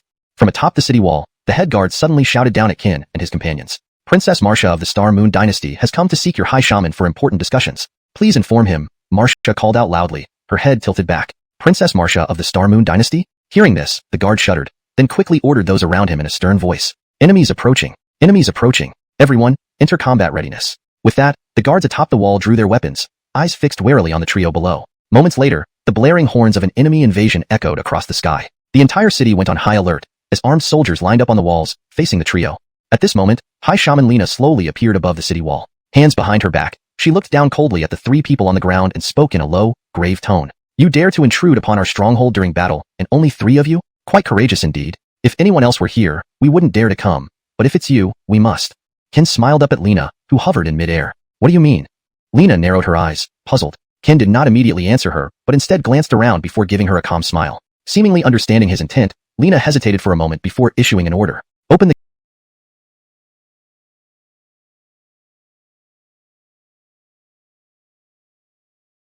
gates and let them in. This caught everyone off guard. Soldiers stared at her in disbelief. High Shaman, no. These are people from the Star Moon Dynasty, especially that woman. She is Princess Marcia. In my opinion, we should capture these three now, which would lead to the collapse of the Star Moon Dynasty. A man in a black robe stepped forward beside Lina, speaking forcefully. Before he could finish, Lina grabbed him by the neck with her right hand. Under everyone's shocked gazes, she tightened her grip, crushing him instantly into nothingness. Do I lack authority now? Want to challenge me? Not even your master dares act so recklessly in front of me. Remember, whoever disobeys me will meet the same fate. She swept a cold glance around and then turned and left without another word. The others, seeing this, dared not hesitate further and let Qin and his companions inside. Inside a council chamber, Qin and his companions sat opposite Lina. With a wave of her hand, a transparent energy barrier enveloped the entire hall. Now, why must you come here? Lina asked coldly, taking a sip of tea. Qin calmly picked up a teacup and savored the tea. Good tea. I didn't expect your nomadic tribes to appreciate tea too. It's quite a surprise. If you're here to chat, perhaps we should do so on the battlefield. Otherwise, I suggest you speak up soon. My patience is limited. Lena's gaze sharpened, and a terrifying aura enveloped the three. Seeing this, the trio showed no signs of displeasure, sensing no malice in the overwhelming presence. Thus, they remained composed. Putting down his cup, Qin stood up and faced Lena. Before I proceed, I'd like to confirm a few things. Will the High Shaman inform me? Go on, she said softly. Why did you suddenly order a retreat yesterday? That doesn't seem like your tribe's usual style. Second, is there a more sinister force manipulating everything behind the scenes, with your tribe merely being pawns? Qin's questions were direct, catching Lena off guard. After a brief silence, she chuckled lightly. Why do you think I'll tell you this? Is it because you're handsome? Lena gazed at Qin with a sly smile. If you want to think that way, sure. Qin, we're not children. Everything is about interests. What do you have that I would exchange for? On her high seat, Lena tapped her fingers on the armrest, her eyes narrowing as she watched Qin. I can help you escape the control of that sinister force. At this, Lena's expression changed subtly. Clearly, something darker manipulated the tribes, confirming Qin's suspicions. Do you know what you're saying? You can't even defeat me, and yet you make such bold claims? Or are you relying on Kaiha sect? Let me be frank, even 10 Kaiha sects would be futile. There's a method to my madness, don't worry about it. One question, will you agree or not? Seeing Qin's serious demeanor, Lena fell silent. Finally, she said, I can't decide this alone. Let me introduce you to someone. With that, a Roman robes emerged from behind her, drawing astonished looks from everyone. Chapter 68. Verifying suspicions, the mastermind behind. The man in black robes gave a composed smile to the three individuals as he emerged. With Lena's assistance, he slowly removed his robe, revealing a gaunt and frail figure standing before everyone. Hello. It's our first meeting. Allow me to introduce myself. I am called Hassan. In the royal family of the Mani Kingdom, I rank second. This is my younger sister, Lena. After speaking, Hassan couldn't help but cough a few times. I apologize for the spectacle. Please, take a seat, said Hassan, gesturing for Qin and the others to sit down and continue the conversation. Prince Tuoba, have you been poisoned? Qin's sudden question caused everyone present to pause. Hassan then looked at him in puzzlement and asked softly, how did you deduce that I was poisoned rather than suffering from a lingering illness? Your complexion is dark, your eyes lack spirit, and you speak with little energy. Furthermore, your lips are dark black. These signs clearly indicate poisoning. Upon hearing this, Hassan smiled understandingly and sighed deeply. You're right, Brother Wu. Indeed, I have been poisoned, and this poison has accompanied me for decades. Despite trying all sorts of rare treasures and methods over the years, we've failed to cure it. There's no way to die from it either, so I can only endure it gradually. Hassan wasn't overly concerned about his condition anymore, having suffered through it for so long. He had grown used to it. Can I examine your condition? Qin suddenly walked up to Hassan and spoke quietly. Oh, you understand medicine, Brother Wu? Just a little. Upon hearing this, Hassan glanced at Qin and without hesitation extended his right hand. Qin placed his hand gently on Hassan's right arm, silently reciting the creation yin-yang technique, using the dark aura of yin to circulate throughout his body. When the dark aura reached Hassan's heart, Qin distinctly felt a black, spherical object swirling around it. Moreover, this sphere not only absorbed vitality but also repelled any foreign objects, including Qin's dark aura, a surprising revelation. Master, what exactly is this thing? Why is it so powerful that it even repels my yin technique? Faced with this situation, Qin was helpless and turned to ask the Waroman, who seemed omniscient to him. After sensing the black spherical object, the Waroman smiled faintly. It's nothing formidable. It can be cured by the red ling zhu fruit. Red ling zhu fruit? Hearing this, Qin frowned. These were his precious fruits, with only a total of 90 or so. He had already given away a dozen and consumed 2 himself, leaving him with just 70 or 80. All right, noted. Withdrawing his hand, Qin stared mischievously at Hassan. I can cure your poison, but since we're enemies now, there's no need or reason for me to save you. Unless, of course, you agree to my terms, and I will rid you of the poison. Qin calmly walked back to his seat, sat down, and sipped his tea again. You can cure it? Clearly skeptical, Lena questioned him doubtfully. Believe it or not, it's not me who is poisoned after all. Qin shrugged indifferently, infuriating Lena. If what you say is true, feel free to ask me anything, Brother Wu. Brother, don't trust him. Even those living fossils from Dongji region couldn't cure this poison. How can you believe that this mere Grandmaster-level child can do it? Hassan interrupted Lena abruptly, calmly observing Qin. Noticing Hassan's gaze, Qin put down his teacup and muttered, I still have the same questions. Why did you suddenly withdraw your troops yesterday, and who was the mastermind behind you? Upon hearing this, Hassan felt a mix of emotions and replied, to be honest, there were 2 reasons for our withdrawal yesterday. Firstly, my poison flared up again, and Ingxue rushed back to control it. Secondly, and most importantly, we never intended to fight this war from the beginning. We had no choice but to go along with it, as you rightly pointed out, because we were coerced. However, I have never met nor know who this mastermind is.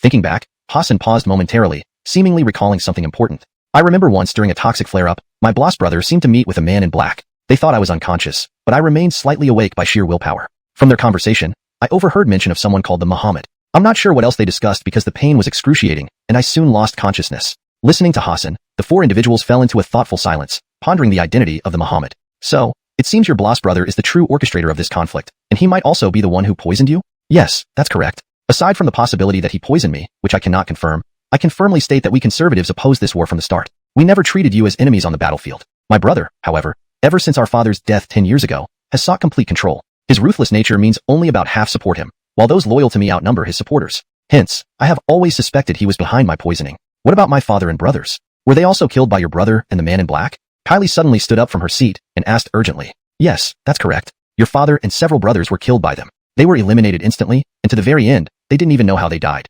Continued Hassan. As they listened, Kin and the others grew increasingly solemn. If everything Hassan said were true, the strength of their enemy would be formidable indeed, killing everyone instantly. Such power could only be attributed to a revered, venerable realm expert. After all, the Lexi's father was an authentic Xuanwu realm warrior who earned his title through numerous battles. To be defeated in one move indicated that the killer must be a legendary venerable martial artist above the Kaiwu realm.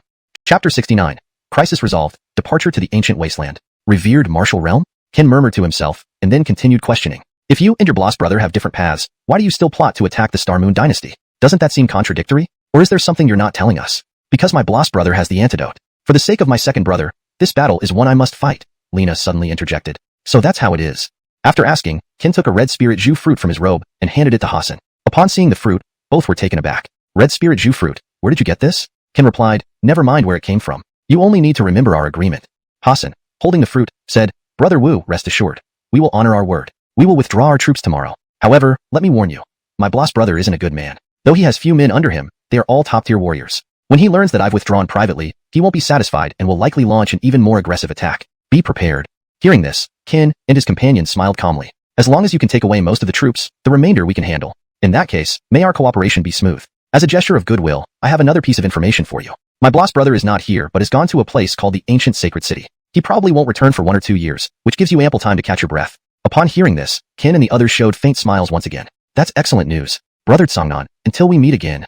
With that, Kin and his group turned and left the area. Watching their departing figures, Lena asked, Second brother, can we really trust this guy? The red spirit Zhu fruit is incredibly rare. Why would he so generously give one to us? Pausing for a moment, Hassan responded slowly, Don't look at Kin's young age. His mind is sharp and strategic. He knows when to yield and when to advance. In the future, he will be a formidable figure. The next morning, everyone watched as the vast nomadic army withdrew, relieving their heavy hearts. I thought he might betray us after taking our reward. Who knew he'd keep his word, Adrian muttered, standing in midair watching the retreating army. Now that the nomadic forces have retreated and their crown prince isn't here, the Star Moon dynasty should be safe for some time. Therefore, we don't need to stay longer. Little Kin, remember to return soon after finishing your tasks here. The Three Kingdoms Summit is coming up, and you must speed up your cultivation, Donovan advised, stepping forward to address Kin and the others. Thank you, Sect Leader Donovan, and Brother Emmanuel for your assistance. This kindness will never be forgotten by Kin. Having said that, Kin and the others bowed deeply to Donovan and his group. We're all family. No need to be so formal. Take care and return soon.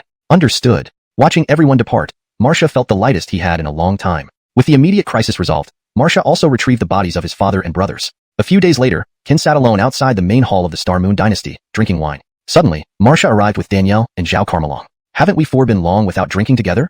Kin smiled. Yes, it's been over a year. Tomorrow I will leave, so tonight let's drink heartily until dawn. As they laughed and drank, Giselle stood in the shadows, quietly observing without disturbing them. The next day, under their farewells, the duo left hastily. What are your plans afterward? Giselle suddenly asked. Before returning, I need to visit the ancient sacred city. Do you want to come along?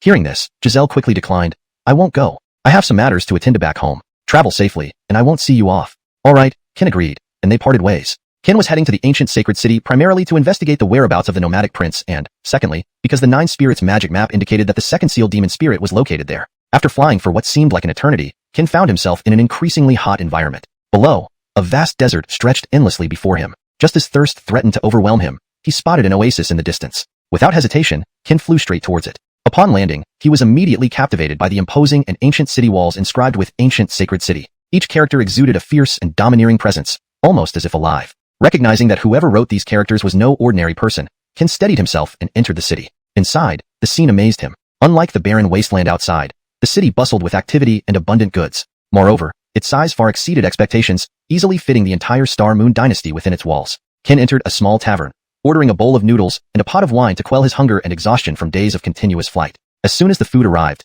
he devoured it ravenously. One more bowl, please. Coming right up.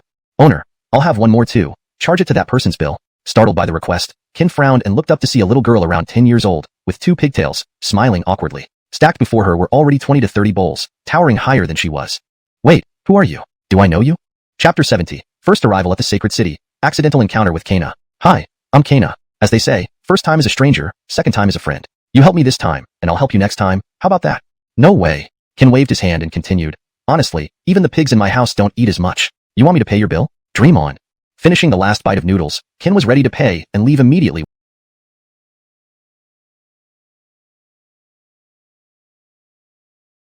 when he felt his pocket and froze. You're broke too? Noticing Ken's predicament, without hesitation, Kana loudly shouted, Boss, someone here wants to eat without paying. Trying to eat without paying? Let's see who dares.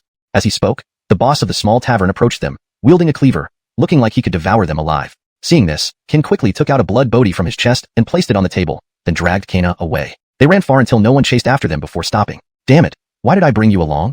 Ken angrily let go of Kana's hand. You're quite interesting. You said you wouldn't help, but you not only helped but also pretended to give me the thrill of eating without paying. That was exhilarating. Can we do it again next time?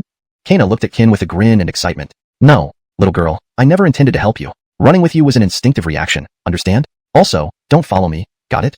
With that, Ken walked ahead, leaving Kana alone in the alley. Night had fallen. The ancient sacred city had its own unique charm at night. The streets were lined with various delicacies and endless performances, dazzling the eyes. Just as Ken was enjoying the beautiful scenery, a childish voice suddenly interrupted him, causing his expression to darken. Great person, what a coincidence. We meet again. Hearing the voice, Ken turned around with a resigned look and said helplessly, Are you a follower or something? How come wherever I go, you're there? Shouldn't you be home? Your guardians?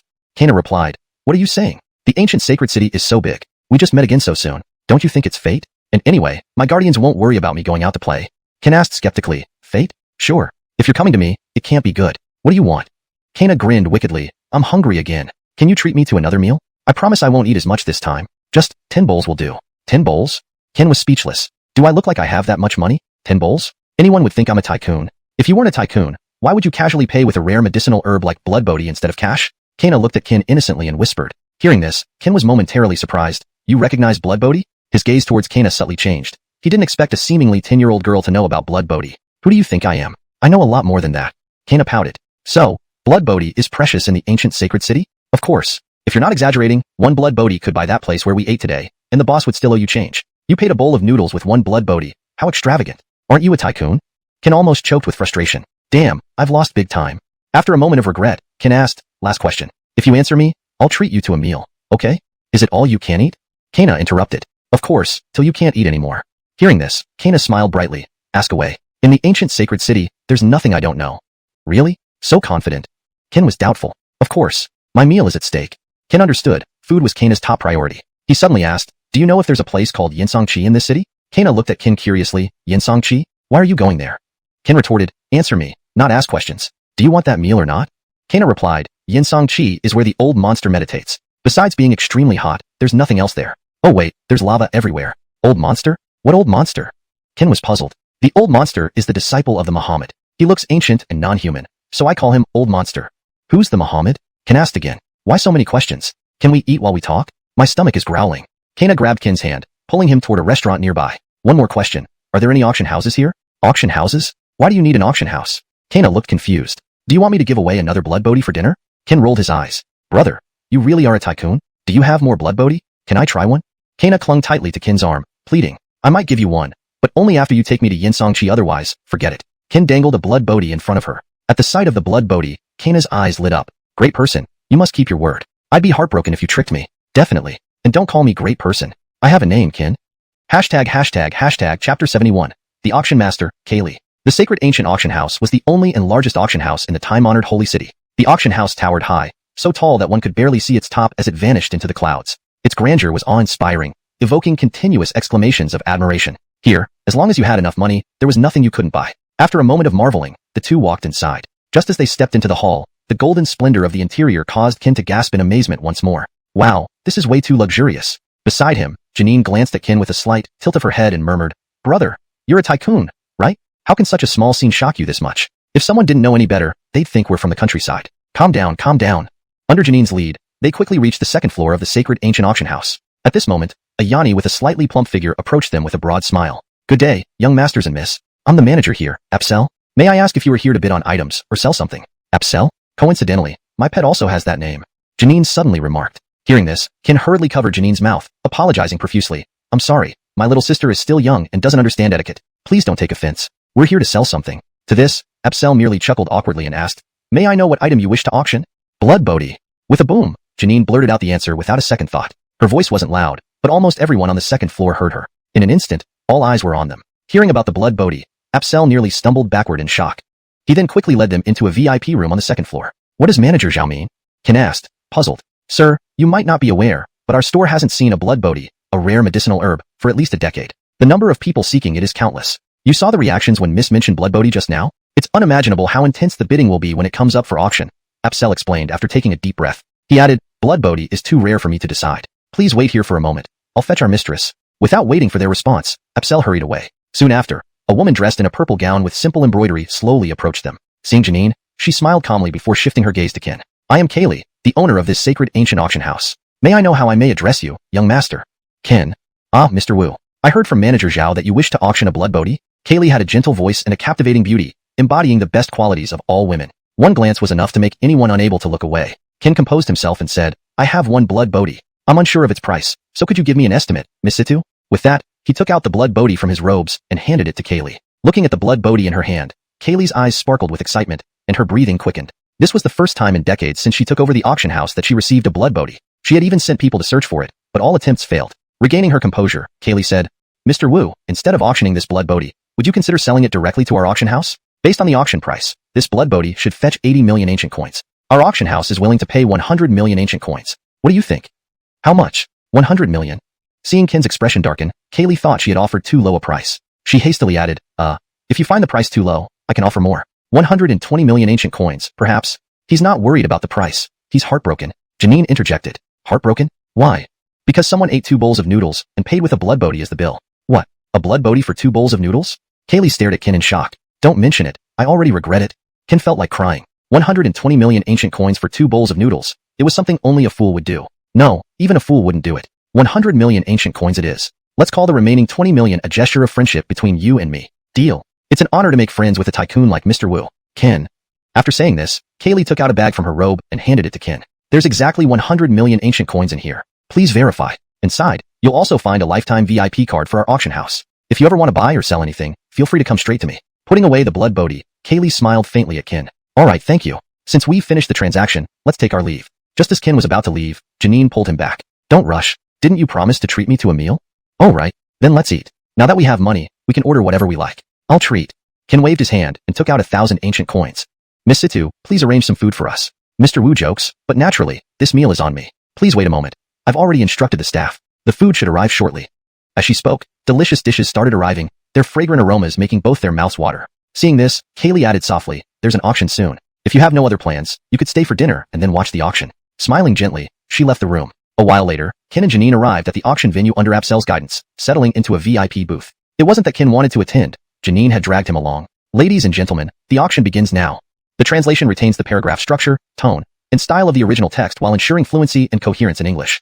Chapter 72. Bold Moves and the Struggle for Sacred Blood. At the auctioneer's signal, a beautifully crafted jade bracelet appeared before everyone's eyes. This is the Celestial Spirit Bracelet, embedded with a Heaven Warrior mirror-level defensive formation that can save your life in critical moments. The starting bid is 10 million ancient coins. I bid 15 million, 20 million, 50 million. Immediately, the bidding calls rose and fell throughout the auction hall. Naturally, Ken had no interest in these items. He was merely there to accompany Kiera. As item after item was auctioned off, they arrived at the final 3 highlights of the evening. Ladies and gentlemen, this third highlight is a drop of Celestial Demon Sacred Blood, incredibly beneficial to body cultivators and demon race members. The starting price is 50 million ancient coins, with each subsequent bid not less than 5 million. Ken, quick, help me bid on this. Kiera's eyes sparkled as she tugged at Ken, urging him to secure the item for her. Sister, why do you need this? Are you a body cultivator or demon race member? Ken asked skeptically. That's none of your business. Just help me get it, and I'll pay you back later, Kiera replied. Ken sighed. It's a blessing to know you. He then called out, 55 million, 60 million, 65 million.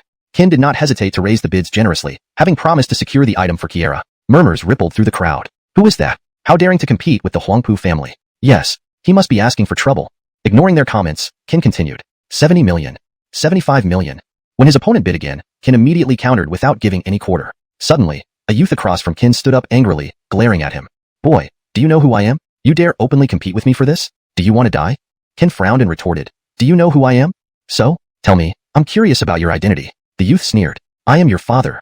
Ken suddenly said. You. The youth almost exploded in rage at Ken's audacity. A nearby boss abruptly shouted. You're courting death. Before things escalated further, Kaylee's voice cut through. Physical altercations are forbidden here, Oliver. Don't tell me you've forgotten our rules. Oliver bowed apologetically. I acted rashly. Please forgive me, Miss Situ. Kaylee looked at him coldly. This time, It's forgiven. Next time will not be so lenient. She then landed beside Qin, apologizing. Apologies, Lord Wu, for any fright you may have experienced. On behalf of Saintly Ancient Auction House, we sincerely apologize. As compensation, all items you win today will be sold to you at a 70% discount. Kaylee's words sent a shockwave through the audience, causing them to speculate about Qin's true identity. Someone who could command such respect likely possessed formidable power. Oliver, realizing the situation's gravity, ordered his subordinates to investigate Qin's background. If Qin proved as powerful as imagined, he would bide his time. Otherwise, Qin would regret crossing him. Thank you. Qin wasn't too concerned. Auctions belonged to the highest bidder. Moreover, this was for Kiera and he couldn't stand arrogant second-generation rich kids. Auction resumes. Seeing Qin had no objections, Kaylee left with a smile. Outside, Manager Zhao asked, Miss, why did you offend the Huangpu family over an unknown youth? First, my actions were not solely for Qin. I also aimed to uphold the honor of the Saintly Ancient Auction House. If everyone behaved like Oliver, leveraging family influence, where would we stand? How would we make money? Secondly, consider this boy who traded blood bodhi for 2 bowls of noodles. Is it really possible he only possesses 1 blood bodhi? Also, didn't you see who accompanied him? The little girl? Could she be important? Don't ask what doesn't concern you. Focus on your duties. After Kaylee left, the celestial demon Sacred Blood finally went to Qin, who paid less than 60 million coins. Next item for auction. The host's announcement was followed by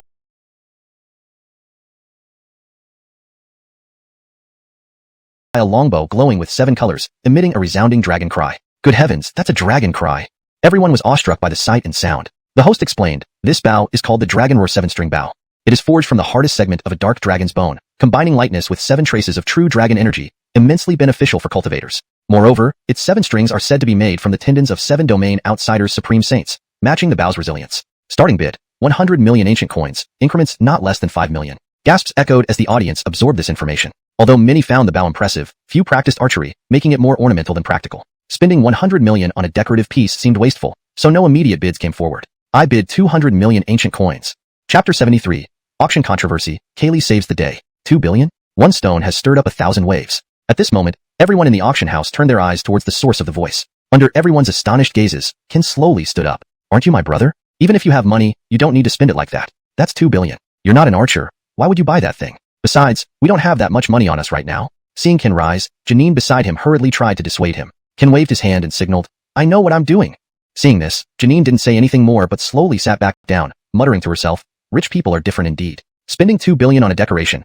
No wonder someone could spend 1 billion on 2 bowls of noodles. I offer 205 million. Just as the host was about to announce the second item belonged to Qin, Oliver's voice suddenly interrupted. 3 billion. Without saying much, Qin simply raised his bid while sitting there calmly. For a moment, everyone was stunned by Qin's actions. Directly call out 3 billion? Is this guy insane? Does he have too much money? This longbow is undoubtedly a rare treasure, but isn't he a sword cultivator? Why would he buy it? He can't really be planning to use it as a decoration, can he? When Qin shouted out the price of 3 billion, people began whispering again, all commenting that Qin must be foolishly rich. 3 billion, kid. I'm not kidding. With your shabby appearance, do you even have 3 billion? Just shouting the price won't do you any good if you can't pay up when it's time. Then you'll be in for a rough ride. Do you care whether I have money or not? If you're capable, continue bidding.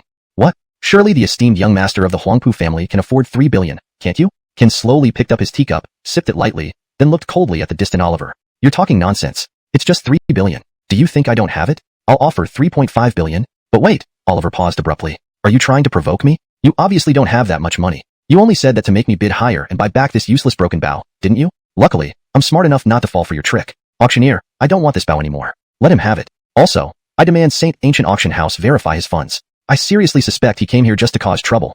Oliver pointed at Qin, giving a sinister smile. Upon hearing this, the host also hesitated, turning his gaze to Kaylee in the booth. No need for verification. Before coming here today, I already verified personally. This Master Wu's funds are in perfect order. Under everyone's shocked gazes, Kaylee slowly descended from mid-air. How is that possible? How could a poor newcomer possibly have so much money? Oliver looked at Qin, filled with anger and murderous intent. Given Oliver's repeated disruption of our Saint Ancient Auction House, I, Kaylee, as the owner, hereby declare that Oliver is banned from entering our premises starting today. If he dares to force entry, he will be killed on sight. A hush fell over the crowd. Kaylee's words were tantamount to sentencing Oliver to death, and also served as a warning to others present. The true meaning of her words was a stern warning to those present. While Saint Ancient Auction House is not one of the 4 major families of Ancient Holy City, you should consider whether you have the ability and the qualifications to challenge us. How dare you offend my Huangpu family for some hillbilly? Have you considered the consequences? Oliver, still defiant, pointed angrily at Kaylee, full of threats. Are you threatening me? Kaylee gave a cold look at Oliver. Seeing the terrifying aura in her eyes, Oliver did not dare to reply. We'll see, kid. With that, he left in anger. Due to Oliver's antics, the auction ended early, leaving many disappointed. After all, they had come primarily for the last item. Luckily, the final item was scheduled for a separate auction in 3 days, which eased their complaints. In a private room, Kin and Kaylee faced each other, while Janine went downstairs for food. Only they remained, arranged deliberately. Miss Situ, thank you for helping me twice today. I have nothing valuable to offer in return, so please accept this token of appreciation. Kin took out a red spirit fruit from his pocket and presented it to Kaylee. Recognizing it, Kaylee jumped up from her chair. This is a red spirit fruit? Yeah. So, don't you like it? No, it's not that I don't like it, but it's too precious for me to accept. Staring at the 7-color glowing red spirit fruit, Kaylee couldn't believe it was real. Her grandfather once told her that after the great battle thousands of years ago, all rare spiritual medicines were taken away by a super strong being. Countless top experts searched throughout the 9 Abyss continent their entire lives and never found one. She couldn't believe that in her decade managing the Saint Ancient Auction House, she saw not only genuine blood bodhi, but also the legendary red spirit fruit in one day. Thinking about it, Kaylee suddenly asked Kin solemnly, Master Wu, who exactly are you? Seeing Kaylee's serious expression, Kin smiled lightly. If you choose to believe me, I am just an ordinary person. If you don't, I can't do anything about it. An ordinary person?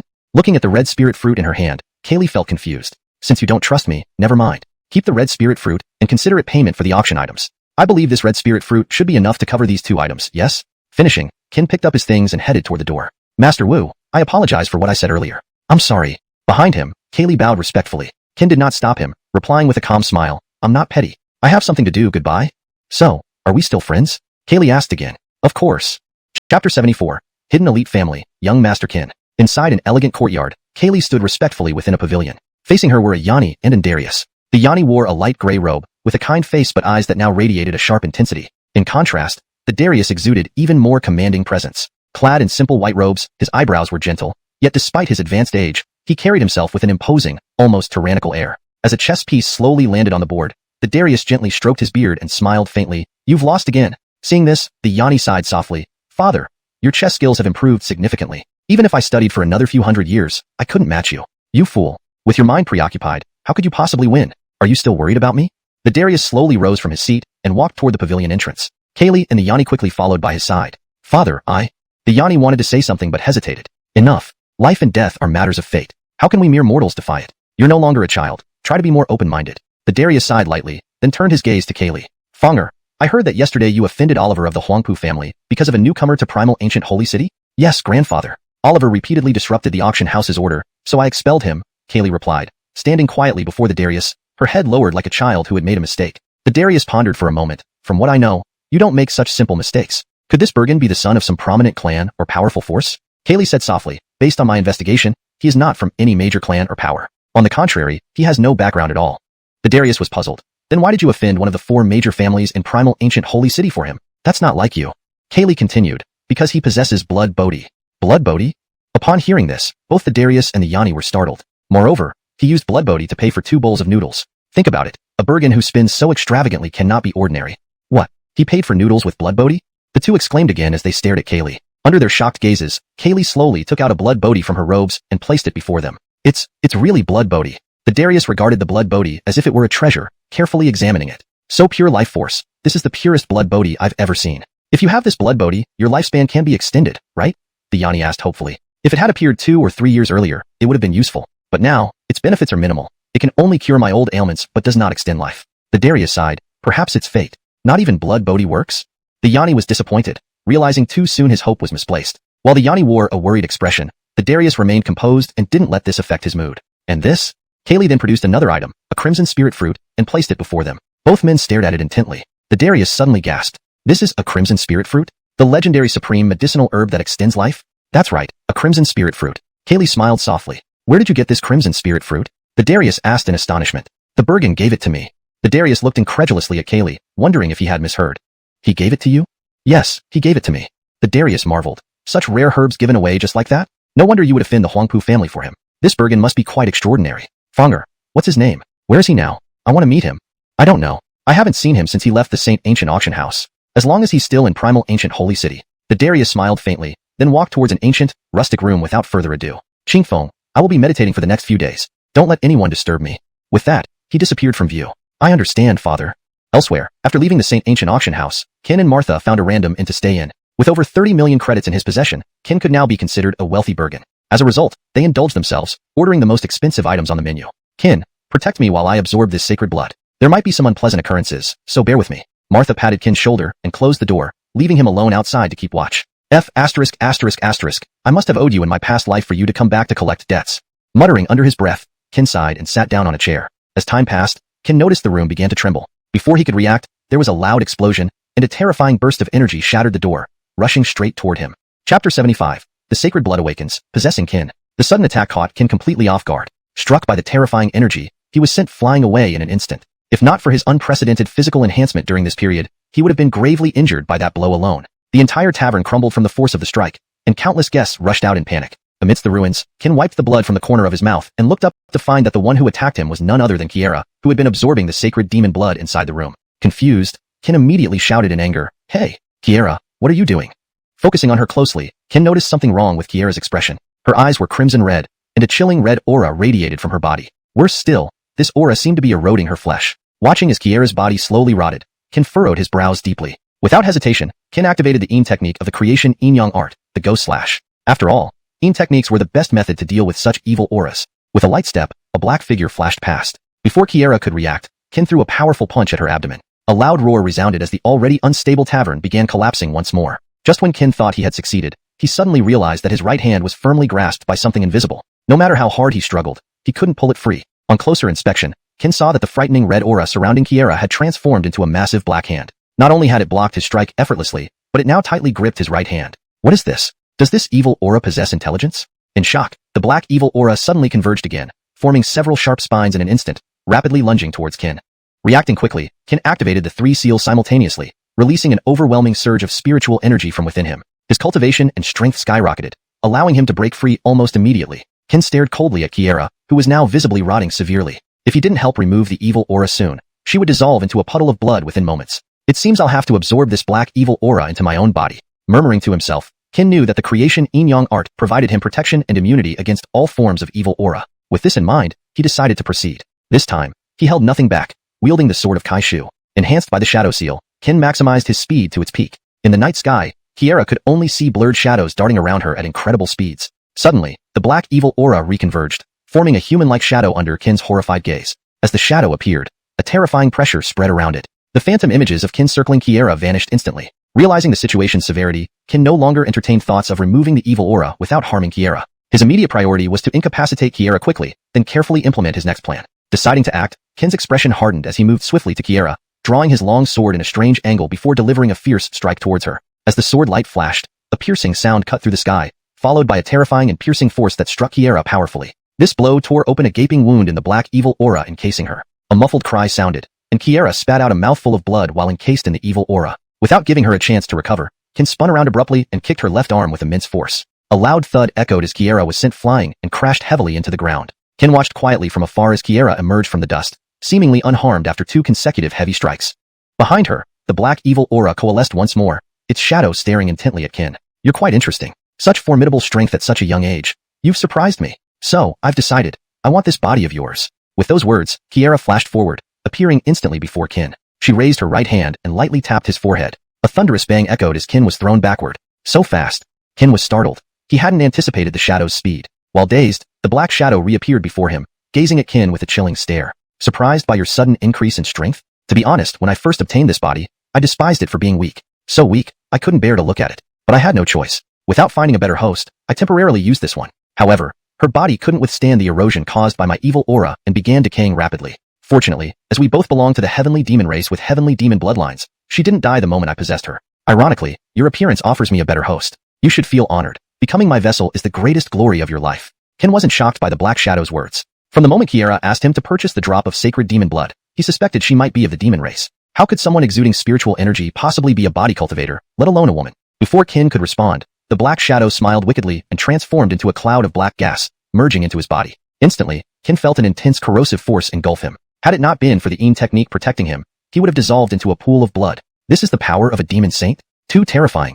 Just as Kin wondered what to do, the corrosive force paused suddenly. Then, a gentle yet commanding voice resonated within him. "What are you? Do you dare challenge the moonlight?" Chapter 76. Seizing a body fails, offering the spirit pill. The sudden voice made Kin's incorporeal figure inwardly startled. After searching all around and finding no source of the sound, he coldly said, "Who's there? Stop fooling around. Show yourself." Before his words had even faded, a massive wave of spiritual energy suddenly descended from above, heavily pressing down on the incorporeal figure. Seeing this, the figure immediately prepared for a serious confrontation, going all out. Despite this, the terrifying spiritual energy pressing down on him did not weaken but became even heavier. Startled and horrified, the incorporeal figure suddenly shouted, "Who are you? Show yourself." At that moment, a Waroman slowly landed before him. The coldness in her eyes alone made him feel an intangible yet enormous pressure, as if standing before a deity from the heavens. A profound fear filled his entire body, making his breathing rapid and his whole frame uncontrollably trembling. Seeing this, the black incorporeal figure quickly knelt before the Waroman and pleaded for forgiveness. "Unknowingly trespassing on the senior's territory, I ask for your great mercy to spare my life." Corrosive power?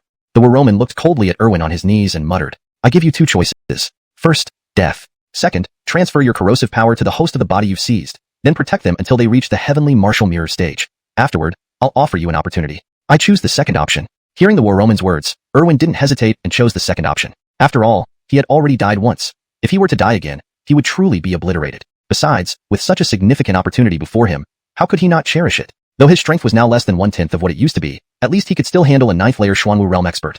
"Very well. When the time comes, you will hand over your spirit pill to him. I must remind you, do not aid him unless it's a matter of life or death. Understand?"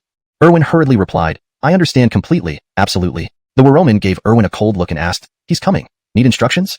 "Not necessary." When Qin appeared, the Waroman had already vanished. "Come, let's continue our battle." Without giving Erwin a chance to speak, Qin lunged forward with his sword at incredible speed, startling Erwin. "Interesting. Very well, I'll practice with you." With a metallic clang, before Erwin even finished speaking, Qin's sword was already close. Despite facing such a formidable attack, Erwin remained calm, slightly raising the corner of his mouth. Just as Qin's sword was about to strike him, Erwin gently raised his right hand and caught it between two fingers. The fearsome attack was effortlessly stopped, and despite Qin's efforts, he couldn't pull his sword back. Strength is there, but the power lacks impact. Give it another try with all your might. With a light release, Qin quickly pulled back, creating distance. He stared curiously at Erwin. What's going on with him? He seems like a different person. From afar, Erwin beckoned Qin closer. Upon seeing this, Qin focused intensely, unleashing all his techniques, rapidly elevating his cultivation from 7th-layer Great Martial Artist to 2nd-layer Yellow Martial Mirror. Since it wasn't nighttime, Qin's techniques and Ghost Slash weren't fully effective, only boosting him 2 to 3 realms. With the power of the 5 decisions, he barely reached the 2nd-layer Yellow Martial Mirror. This dramatic elevation in cultivation stunned Erwin. Remarkable cultivation method, enhancing so much in an instant? Amidst the shock, Qin abruptly stepped forward and shouted, 5 decisions, 2nd decision, shadow decision. A flash of white light passed before Erwin's eyes, and when he regained focus, Qin had silently appeared behind him. Holding his sword, Qin roared, 5 decisions, 3rd decision, break decision. A resonant hum pierced the air as a terrifying sword aura erupted from Qin's hand, aiming straight for Erwin. Upon seeing this, Erwin was also startled and thrust his palm toward Qin's sword aura. As their attacks clashed, a burst of terrifying energy exploded between them, sending shockwaves that pushed both men hundreds of feet away. Qin, mid-air, instantly rebounded using his momentum to rush toward Erwin once more. This time, he aimed to catch Erwin off guard with maximum speed. However, as a millennia-old entity, Erwin was well aware of Qin's intentions. Anticipating his move, Erwin simply smiled calmly and, raising his right hand, gently waved it. Instantly, a formidable wave of spiritual energy blocked Qin's sudden attack. Smiling lightly, Erwin said, "That's enough. Let's end today's battle here." Retracting his spiritual energy, Erwin left Qin bewildered. What does that mean? Smiling faintly, Erwin explained, "I was once a half-step saint demon named Erwin from the Heavenly Demon Clan. All my actions earlier were part of a test, both for the girl and for you. Both of you have passed, so as reward, I'll pass on my entire legacy to the girl. And for you?"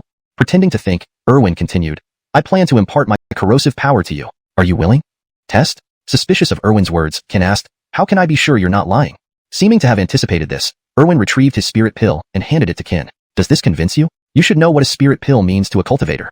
Looking at the spirit pill in his hands, Qin felt lost. He knew well what a spirit pill meant to a cultivator, equivalent to a second life. Destroying it would result in losing one's cultivation, or even death outside the cycle of reincarnation. Chapter 77. The terrifying skill, the power of corrosion. After careful consideration, Qin felt it made sense and didn't think further as he put away Erwin's elixir. With this elixir in hand, no matter how strong Erwin was, Qin was not afraid of him. He smiled calmly and then bowed respectfully to Erwin in front of him, saying, "Earlier, I did not understand the deeper meaning behind your actions, Bowen. I offended you unwittingly. I hope you will not take it to heart." Seeing this, Erwin waved his hand and said, "No problem, no problem. Young people should have their own spirit. Not only am I not angry with you, but I'm actually pleased by it." Hearing this, Qin chuckled awkwardly. "Qin, do you know what the power of corrosion is?" Qin was taken aback and shook his head to indicate that he did not know. Seeing Qin shake his head, Erwin slowly began to explain. The power of corrosion, simply put, is when one's spiritual energy or another's changes due to interaction with the environment, losing its original properties and function. To be clearer, when you face a powerful enemy, you alter the surrounding environment so it repels the enemy's spiritual energy, making them incompatible. Do you understand what I'm saying? Erwin asked. Qin stared blankly at Erwin for a moment before finally responding, "I get it a bit." Erwin was surprised. "You understood that fast? Try it then." Without waiting for an answer, Erwin released his spiritual energy, which enveloped Qin in an instant. Kin immediately activated the Yin technique of creation Yin Yang art, Ghost Cut. Instantly, a terrifying black Sa-Chi filled his surroundings. With a wave of his hand, the black Sa-Chi began spreading outward and soon merged with Erwin's spiritual energy, producing sizzling sounds. Note: for a more natural read in English, Sha-Chi should be either explained or replaced with a more familiar term if possible, as it is not commonly understood without context. However, I have kept it as per your original text. Seeing this, Erwin hurriedly instructed, "Steady, slowly change its attributes." Kin furrowed his brows, using every ounce of strength to alter the properties of the black Sa-Chi, but failed multiple times. Don't rush. First, try converting your spiritual energy into Sa-Chi, and then change the Suxing of the Sa-Chi, Erwin guided patiently. Note: for a more natural and fluent translation, we should avoid using Chinese characters or terms directly in English text. Here is the revised version of this line. Don't rush. First, try converting your spiritual energy into dark Qi, and then change the properties of the dark Qi, Erwin guided patiently. Kin calmed down upon hearing this and followed Erwin's instructions, gradually converting his spiritual energy into malevolent Qi. Due to his frequent use of the Yin technique, Ghost Cut, Kin found this transformation very manageable. Before long, he successfully transformed his spiritual energy into black Sa-Chi, and then used this opportunity to once again attempt to change its properties. Note: Sa-Chi is a term that doesn't have a direct English equivalent and usually refers to a kind of malevolent or corrupting energy in Chinese fantasy contexts. It could be translated as corrupt energy or noxious Qi, depending on the broader context and style preferences. Here, I've kept it as Sa-Chi to maintain consistency with the original text. After some time, Kin clearly noticed the crackling sounds growing fainter. Not only that, but Erwin's spiritual energy fluctuations within the black Sa-Chi were also slowly disappearing. Note: Sa-Chi is used here as a direct transliteration since it's part of a specific term from the original context. If you prefer a more natural English term, please let me know. At this moment, Kin intensified his efforts and roared, "Merge!" Boom. The tremendous noise caused Erwin's vast spiritual energy to instantly vanish, and the crackling sounds ceased entirely. When Kin's black Sa-Chi reached Erwin, he felt intense pain throughout his body. No matter how he tried to use his spiritual energy to dispel it, all attempts proved futile as his spiritual energy was corroded away by Kin's black Sa-Chi. Note: for a more natural read, I made slight adjustments to subject references for clarity. Staring at this scene, Erwin was dumbfounded. He couldn't believe Kin had mastered in half a day what had taken him years. Shaking his head in disbelief, Erwin said, "Damn, indeed, comparing people can kill one's spirit." As Kin retracted the black Sa-Chi, he looked excitedly at Erwin and asked, "Bowen, does this mean I've crossed the threshold?" This adjustment ensures the sentence flows naturally in English while accurately conveying the original meaning. It also maintains consistency in style and terminology. Hearing this, Erwin felt even worse. This isn't just crossing the threshold. This already shows some success. Though upset, Erwin maintained his dignity. Pretending to be annoyed, Erwin remarked, "So what? Are you so happy over this? It's just the power of corrosion. Do you know how long it took you? Half a day, even with guidance. When I first learned it, without any help, I picked it up in a glance. Currently, what you've grasped is just a small step. There's still a long way to go. Once you truly master the power of corrosion, then we'll move on to the next stage." "Next stage? There's a next stage?" Kin asked curiously. Of course, the power of corrosion has 3 stages. The first is called corrosion, which means corroding the enemy's spiritual energy entirely. The second stage is named infection, where you dissolve the opponent's spiritual energy into malevolent Qi for your use. As for the third stage, it's quite advanced. It's called endowment. Note: I changed Sa-Chi to malevolent Qi for better fluency and understanding in English. Kin questioned, puzzled, "Endowment? What does that mean?" Erwin continued, "Endowment means infusing your attacks with the power of corrosion, combining it with the first stage's corrosion for enhanced effects. It's exhilarating to imagine." "I see. If I master the third stage, wouldn't all my attacks carry the power of corrosion? Then, I could defeat enemies without ever touching them," Kin thought aloud, growing increasingly excited. He was already imagining future battles using this ability. Seeing Kin's excitement, Erwin cautioned, "Don't celebrate too soon.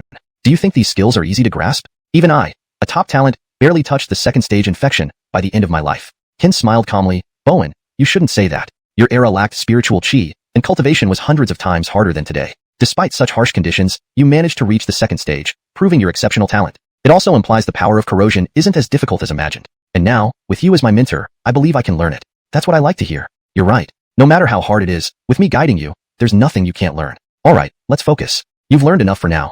It's time for the little girl. She suffered greatly from the earlier corrosion. Although absorbing my drop of celestial fiend, Saint Blood, greatly improved her strength and physique. But what she needs most is a good lineage and mentor."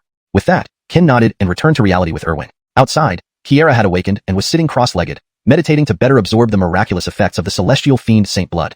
Chapter 78. Enforcement in South City, Riker. The moment Erwin appeared, the drop of heavenly demon sacred blood within Janine seemed to sense something and suddenly quivered. She abruptly opened her eyes just as Kin and Erwin arrived before her. Observing the black shadow beside Kin, Janine frowned slightly and instantly took up a fighting stance. Seeing this, Kin hurriedly stepped forward to stop her and explained everything that had happened. Finally, when she saw the spirit pill still in Erwin's hand, she lowered her guard. With Erwin's help, Janine's strength significantly improved. Not only did she gain power, but she also received Erwin's legacy, becoming an apprentice to a super strong master. After their busy efforts, they realized that the tavern had become a ruin, while the owner and staff huddled together, staring at them in fear, too terrified to speak. Ken quickly took out 1 million ancient coins from his pocket, handed them to the tavern owner, and apologized. Just when they thought the matter was settled, an extremely terrifying aura suddenly emerged from behind them. Turning around, they saw Yanni in armor slowly walking towards Ken and Janine. Erwin had already merged into Ken's body to hide, for it would be unwise if others saw such a powerful soul entity. Didn't you know that fighting is forbidden within ancient ruin city?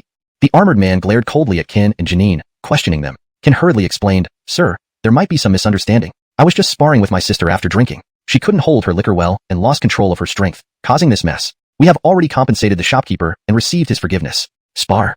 The armored man glanced at the badly damaged tavern, his gaze narrowing. Clearly, he did not believe this explanation. He then turned to the shopkeeper and asked coldly, Is what they say true? Having received money from Ken and more than enough compensation, the shopkeeper nodded hastily. Yes, yes. These two patrons did indeed drink and spar.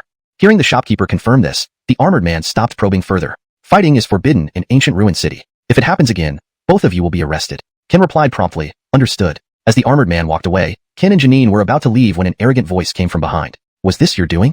Turning around, Ken and Janine saw Bergen in luxurious clothing eyeing them strangely, followed by 3 men clad in the same style of armor. Noticing their unfriendly expressions, Ken tried to explain. It was? I didn't ask you that. Did you do this? The leader interrupted coldly. Ken's expression darkened as he answered, Yes, it was us. The leader sneered, If you did it, that's fine. Suddenly, he ordered, Arrest them. Hold on. You haven't even listened to our explanation. Why are you arresting us without reason? Ken could be sure this was the first time meeting these people, yet they confronted him so aggressively. This made Ken suspect foul play. Why listen? Fighting is strictly prohibited here. No excuses can justify breaking the law. I, as one of the 4 enforcers of South City, have the right to arrest you. Want to resist? Upon hearing South City enforcer, Janine muttered darkly, Damn, why did we attract this guy? It seems we won't be leaving easily today. Why? Ken asked, puzzled. He's a nuisance who became an enforcer due to family influence. He uses his position to harass commoners. Enforcers have significant authority, except for the 4 major families in the ancient Saint Auction House. No one can challenge them. Ken's face grew grim. Although they did fight, it wasn't justified to arrest them without understanding the situation. Sir, there must be a misunderstanding. My sister and I were just sparring after drinking, and we've compensated the shopkeeper. Can't we settle this peacefully? Stepping forward, Ken pulled out 5 million ancient coins from his pocket, trying to placate the leader. Seeing this, the leader sneered, Bribery of an enforcer doubles your crime. Arrest them. Just as the men prepared to move, Janine shouted angrily from afar, Riker, don't push us too far. Riker responded curtly, And what can you do if I do? Ken realized now that Riker was deliberately creating trouble. The fight and arrest were merely pretexts. Since you're unreasonable, I want to see how strong one of the 4 enforcers really is. With a wave of his hand, terrifying spiritual energy enveloped Ken, spreading out to engulf Riker and his men. Seeing this, Riker laughed aloud. How interesting. For years, you're the first to openly challenge an enforcer. Brave indeed. As you wish, let me show you my true strength. His eyes narrowing, Riker exuded a formidable aura, revealing his 8th stage great warrior cultivation. For fighting, bribery, resisting arrest, and challenging an enforcer, I, Riker, hereby sentence you to death. Chapter 79. Provoking law enforcement, citywide manhunt. Death penalty? Ken and Dai Carmaloeo exchanged a glance and chuckled softly. Then let's see how this goes. With that, Ken lunged forward with his sword aimed at Riker in the distance. Meanwhile, Dai Carmaloeo was eager to test her strength after receiving Erwin's legacy and absorbing the sacred blood of the heavenly demon. She waved her right hand, and a gigantic death scythe, larger than herself, appeared in her grasp. She smirked and charged towards the trio ahead with her weapon raised. As Ken's sword clashed with Riker's, both weapons sparked violently. Enhanced by Shadow Step, Ken's speed was so fast that only a faint blur could be seen darting through the air. He would suddenly emerge from unexpected corners, leaving Riker momentarily flustered. Damn, how can he be so fast? Amidst his astonishment, Riker shouted loudly, his sword flying out of his grip as he placed his hands together, focusing intently. Instantly, the sword transformed into countless sword shadows surrounding him. With a wave of his hand, those sword shadows scattered in all directions. Moments later, Ken stopped with a soft laugh. I thought the 4 enforcers of the primal ancient holy city were like everyone else, but it turns out you do have some skills. If that's the case, how about trying this move? As he spoke, Ken closed his eyes and bent his right hand slightly. In Riker's puzzled gaze, his figure vanished momentarily. By the time Riker reacted, Ken had already appeared before him, his sword swinging at an odd angle toward Riker. Riker barely had time to react when he again shouted, his spiritual energy surging to a terrifying level. One sword imprisonment slash. With a swing of his arm, a fierce beam of light shot out from Riker's sword, aimed directly at Ken. Boom. A massive explosion echoed, causing the entire southern part of the city to tremble. The two figures were thrown back by the powerful force, attracting numerous onlookers from South City. Who are they? Daring to conflict with the South City enforcers? Don't they care about their lives? As more people gathered, discussions rose and fell like waves. Moreover, Ken sensed several terrifying presences lurking in the shadows, with powerful figures converging from all directions. Ken, leave now. If you don't, you won't be able to escape.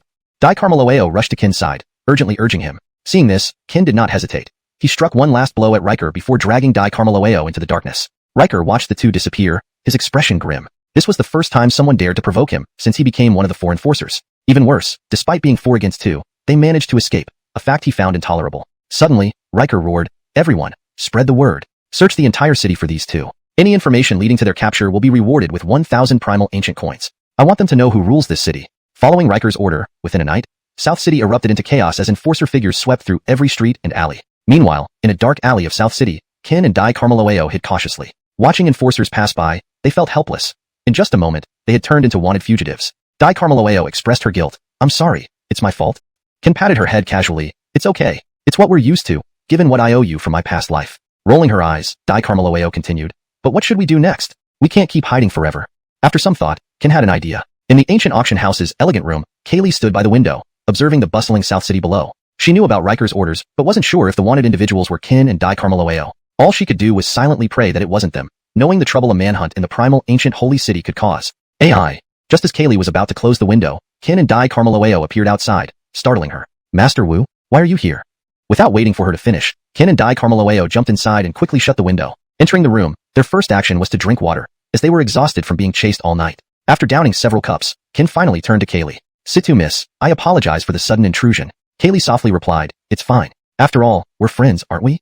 Kin chuckled. Kaylee then asked, "Don't tell me the enforcer's manhunt is for you two." Seeing their exchange, she seemed to understand something. Sighing heavily, she said, "I should have guessed, but there's still hope." Curious, Kin inquired, "What can we do? Being hunted like this isn't ideal." His primary goal in primal ancient holy city was to find the second spirit-sealing beast. Now, he faced the risk of imprisonment, jeopardizing his mission. Finding a seat, Kaylee poured tea for both and continued, "First, let me explain the major families in the primal ancient holy city and their relationships. Currently, aside from the minor families, the 4 major clans hold the most power. The Sima family in South City, the Shangguan family in East City, the Nangong family in West City, and the Huangpu family in North City. These 4 families control the economic lifelines of their respective regions, even earning respect from the city lord." Interrupting, Kin asked, "And your Situ family?" Kaylee smiled faintly. "We're just a minor family, hardly noteworthy." Chapter 80. The layout of the holy city, mysterious forces. Small family? Kin glanced around at the room's furnishings and then looked at Kaylee, muttering to himself, "A small family can make Oliver, one of the 4 major families, treat you with such respect? Who are you trying to fool?" Kaylee picked up her teacup and took a sip before continuing. "Apart from the 4 major families in this entire primeval holy city, the next most powerful ones would be the 4 enforcers who issued your warrants. For centuries, these positions have always been inherited by direct descendants of the 4 major families. To prevent the 4 major families from being treated as cash cows or puppets because they only had money but no power," she explained further. Seemingly sensing Kin's confusion, Kaylee continued without him asking, "You're probably wondering if there are people more powerful than the 4 major families, right?" Kin nodded slightly in agreement. "There is another force within the entire primeval holy city that wields even more terrifying power than the 4 major families and the 4 enforcers. It's rumored that even the mayor of the primeval holy city is merely a puppet for them," Kaylee revealed. Kin looked at Kaylee in shock but didn't pursue further questions, gesturing for her to continue. "I've also heard about it from my grandfather. He said that the mayor of the primeval holy city and the 4 major families are all just puppets for this force. As for how terrifying this force truly is, my grandfather didn't tell me. All I know is that one of their blasts is called the Davin," she added. "Davin?" Kin suddenly exclaimed. Kaylee hurriedly asked, "Master Wu, do you know this Davin?" Kin waved his hand and replied, "No, not really. It just feels familiar, like I've heard it somewhere before. Forget it, let's move on. Miss Situ, you haven't told me how I can revoke the warrant yet."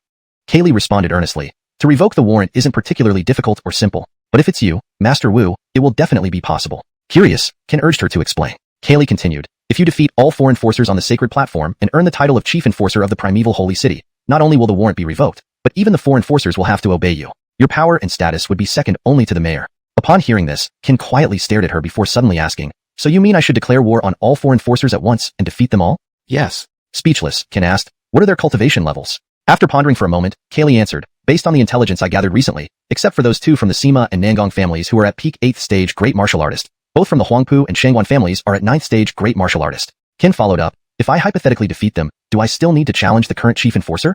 "No need," Kaylee smiled faintly. "This position has been vacant for centuries. You can rest assured." "Why?" Kin pressed. "Because no one has successfully challenged it in centuries," Kaylee explained. Indeed, facing 4 opponents of similar strength was virtually impossible unless someone possessed an extraordinary talent. "And what about the Chief Enforcer from centuries ago? Where did he go?" Kaylee, intrigued, excitedly responded, "The last Chief Enforcer left a legendary tale here. From the time he arrived and became Chief Enforcer to when he left, it only took him 7 days. At that time, each of the 4 enforcers was around 6th rank Yellow Warrior, while he was only 2nd rank Yellow Warrior. Unbelievable, right? The reason it took 7 days is that waiting for the enforcers to gather cost him 3 days. If not for that, he might have taken the title in 4 days." As Kaylee grew more animated, Kin felt increasingly astonished. 7 days to become the chief enforcer. This level of talent was undoubtedly genius level. Given his current predicament, Qin felt he had little choice. Even finding the second sealed demon spirit was out of the question now. He couldn't even leave the primeval holy city. Perhaps challenging the 4 enforcers to become chief enforcer was his only option. However, he wasn't in a rush. Looking at Kaylee beside him, he softly said, Miss Situ, you'll have to trouble yourself these few days. Please spread word that I, Qin, will challenge the 4 enforcers on the sacred platform for the chief enforcer title in 3 days. Hearing this, Kaylee was startled and quickly tried to dissuade him. Master Wu, you don't have to. I mentioned this possibility just to inform you. Besides, I can help you escape safely through the Situ family network. This challenge is far too dangerous. Given your conflicts with Riker and Oliver, they won't let you off easily. In the worst case, you could be crippled, or even killed. Please think twice. Dai Waikena, who had been silent until now, also intervened urgently. Qin, don't act rashly. We have other options. If necessary, I can have my father deal with them. You don't need to take such a risk. After all, this mess started because of me. Why should you bear the blame? Qin smiled gently at their concern. I understand your worry. I decided to challenge the 4 enforcers not just to revoke the warrant, but also to settle some personal matters. So, this battle is inevitable. You don't need to worry too much. If I'm confident enough to challenge them, it means I believe in my own strength. Even if I don't win, I won't lose terribly. Seeing Qin's serious expression, it was clear he wasn't joking. Dekana and Kaylee exchanged glances and didn't argue further. Early the next morning, the news spread rapidly throughout the entire primeval holy city. In 3 days, Qin would challenge the 4 enforcers on the sacred platform. Chapter 81. The eve of the duel, turbulence awakens. These past few days, Qin hadn't ventured anywhere. He sat cross-legged alone in his room, dedicating himself to cultivation. 3 days were far too short for him. Battling 4 great warrior 8th or 9th stage experts simultaneously was no small pressure. Thus, Qin intended to elevate his cultivation level during these 3 days. Additionally, he sensed a breakthrough with the 4th principle, the Yu principle of the 5 decisive arts of mortal life. He planned to use its defensive capabilities, along with his robust physical prowess, to resist the 4 opponents. Though this effect might be minimal, he couldn't think of a better strategy at the moment. His immediate priority now was to comprehend the Yu principle of the 5 decisive arts of mortal life and master the corrosion force, which would be key to his victory. Fortunately, under Wudi's guidance, and with the unique effects of the Crimson Spirit Fruit, Qin had nearly mastered the first stage of corrosion force over these 3 days. Moreover, his cultivation soared to the peak of the Great Warrior 8th stage. Meanwhile, after receiving news that Qin would challenge the 4 enforcers in 3 days, the other 3 enforcers also secluded themselves in their rooms to cultivate intensively. Apart from the North City's Oliver and the South City's Riker, neither the West City nor the East City enforcers knew much about Qin. Through investigation, they learned that Qin's cultivation was around the Great Warrior 7th stage, but this wasn't enough to gauge his true strength. After all, someone daring to challenge 4 people at once had only 2 possibilities. Either they were foolish, or they had absolute confidence in their abilities. From the investigation, it was clear Qin fell into the latter category. The night before the match, in a grand conference hall, for youths, 2 men and 2 women, sat solemnly. The woman in green embroidered robes seated on the westernmost side spoke first. Riker, I heard you clashed with Qin a few days ago. How strong is he? If you fought one-on-one, what are your chances? Upon hearing her words, the others turned their gaze toward Riker. Although Oliver had met Qin, he didn't know who Qin was back at the sacred ancient auction house and certainly didn't recognize him as the same person who challenged them. After a long silence, Riker reluctantly admitted, although I hate to admit it, he's indeed very strong. Probably the strongest of my rank I've encountered so far. Hearing Riker's response, the others' expressions turned serious. They knew Riker's character. He was arrogant and defiant. Yet even he praised Qin, indicating Qin's strength likely surpassed their expectations. However formidable, they were still 4 against 1. As the saying goes, 1 pair of fists can hardly match 4 hands, let alone 8. The 3 days passed quickly, and soon the day of the trial arrived. That day, the entire sacred ancient city was abuzz with excitement. Early in the morning, the grand square was thronged with spectators. There were civilians, children, blasts, and top-tier experts from various regions. The sacred ancient city hadn't been this lively in decades, prompting many to arrive early to secure spots. This match not only garnered extreme attention from the 4 major clans, but also compelled the city lord, who had been in seclusion for a long time, to come out of isolation. As the 4 enforcers ascended the grand platform, thunderous cheers erupted from the crowd. Numerous youths gazed up at the platform with admiration. When it was Qin's turn to step onto the platform, the crowd hushed, murmuring about him. At their first meeting, both sides were deeply stunned by each other's terrifying spiritual energy. However, Riker was the most shocked. 3 days ago, Qin was still at the peak of the Great Warrior 7th stage, but now, he had reached the peak of the 9th stage. Riker recognized Qin's talent, but never imagined it could be so monstrous. Just as tensions escalated, a loud and domineering voice reverberated from the sky. Everyone looked up to see 5 figures descending gracefully to the throne seats. Wow, isn't that the city lord and the current heads of the 4 great clans? Who'd have thought such an event would bring them here, remarked one spectator. What's surprising? After all, the last Enforcer King challenge happened over a decade ago. Given such a long hiatus, it's only natural they pay attention. While the crowd buzzed, the city lord of Sacred Ancient City flashed a smile and appeared beside the grand platform with remarkable speed. Simultaneously, astonishment flickered across the faces of the 4 clan heads. On the platform, the city lord nodded at the 4 enforcers and walked towards Qin. I am Zack, the city lord of Sacred Ancient City, and the referee for this challenge. I must confirm if Wu Carmelo brother truly wishes to proceed. If you reconsider now, I can escort you away safely and ensure no one will harm you. However, if you insist on challenging them, I won't stop you. But facing 4 opponents, your safety cannot be guaranteed. Please take a minute to consider your decision carefully. Kin smiled faintly, bowed respectfully, and replied, "Thank you for your concern, Lord City Lord. Once Kin makes a decision, there's no turning back. Please officially announce the start." Zack seemed to have anticipated this response, nodding before addressing the crowd. "I hereby declare the Enforcer King Challenge officially begins." As his voice echoed, the crowd erupted in cheers, the noise almost deafening. Zack gestured for quiet, and the audience settled down. Riker stepped forward, calling out to Kin. "South City Enforcer Riker of the Sima family, Great Warrior 8th Stage. Please enlighten me." Next, Oliver stepped forth, announcing, "North City Enforcer Oliver of the Huangpu family, Great Warrior 9th Stage. Please enlighten me." Then, the woman in green embroidered robes beside Oliver took a step, coldly stating, "East City Enforcer Sherry of the Shangguan family, Great Warrior 9th Stage. Please enlighten me." Finally, Nellie Attire, blindfolded, stepped forward, declaring, "West City Enforcer Kira of the Nangong family, Peak Great Warrior 8th Stage. Please enlighten me." To this, Kin stepped forward and replied with respect, "Kin, Peak Great Warrior 8th Stage. Please enlighten me." Chapter 82, Law Enforcement Challenge, 1 against 4. Peak 8th level of Great Warrior? Upon hearing this, the four were momentarily stunned. According to Riker's information, Kin's cultivation had risen nearly 2 levels in just 3 days, a terrifying speed of cultivation. From a distance, Oliver was initially taken aback upon seeing Kin, then a sardonic smile crept onto his lips. He never expected that the youth challenging them 4 law enforcers would be the same boy who repeatedly thwarted him at the sacred ancient auction house. Recalling how Kaylee publicly humiliated him, Oliver felt an intense surge of anger. Just as he was pondering ways to retaliate against Kin without leaving traces, news came that an unknown youth wanted to challenge them. Frustration was about to burst, and someone even offered themselves up willingly. From afar, Oliver and Riker simultaneously drew their swords, stepping forward with their swords pointing towards Kin, shouting, "Boy, you refused the path to paradise and now choose to face hell instead. Last time you got away by luck. Today, I'll see where you can run." Without waiting for Riker to finish, Oliver also roared angrily at Kin, "Kin, right? At the sacred ancient auction house, you made me lose face. If not for Kaylee stopping you, you would have died hundreds of times already. Today, we'll settle both old and new grudges together." As they spoke,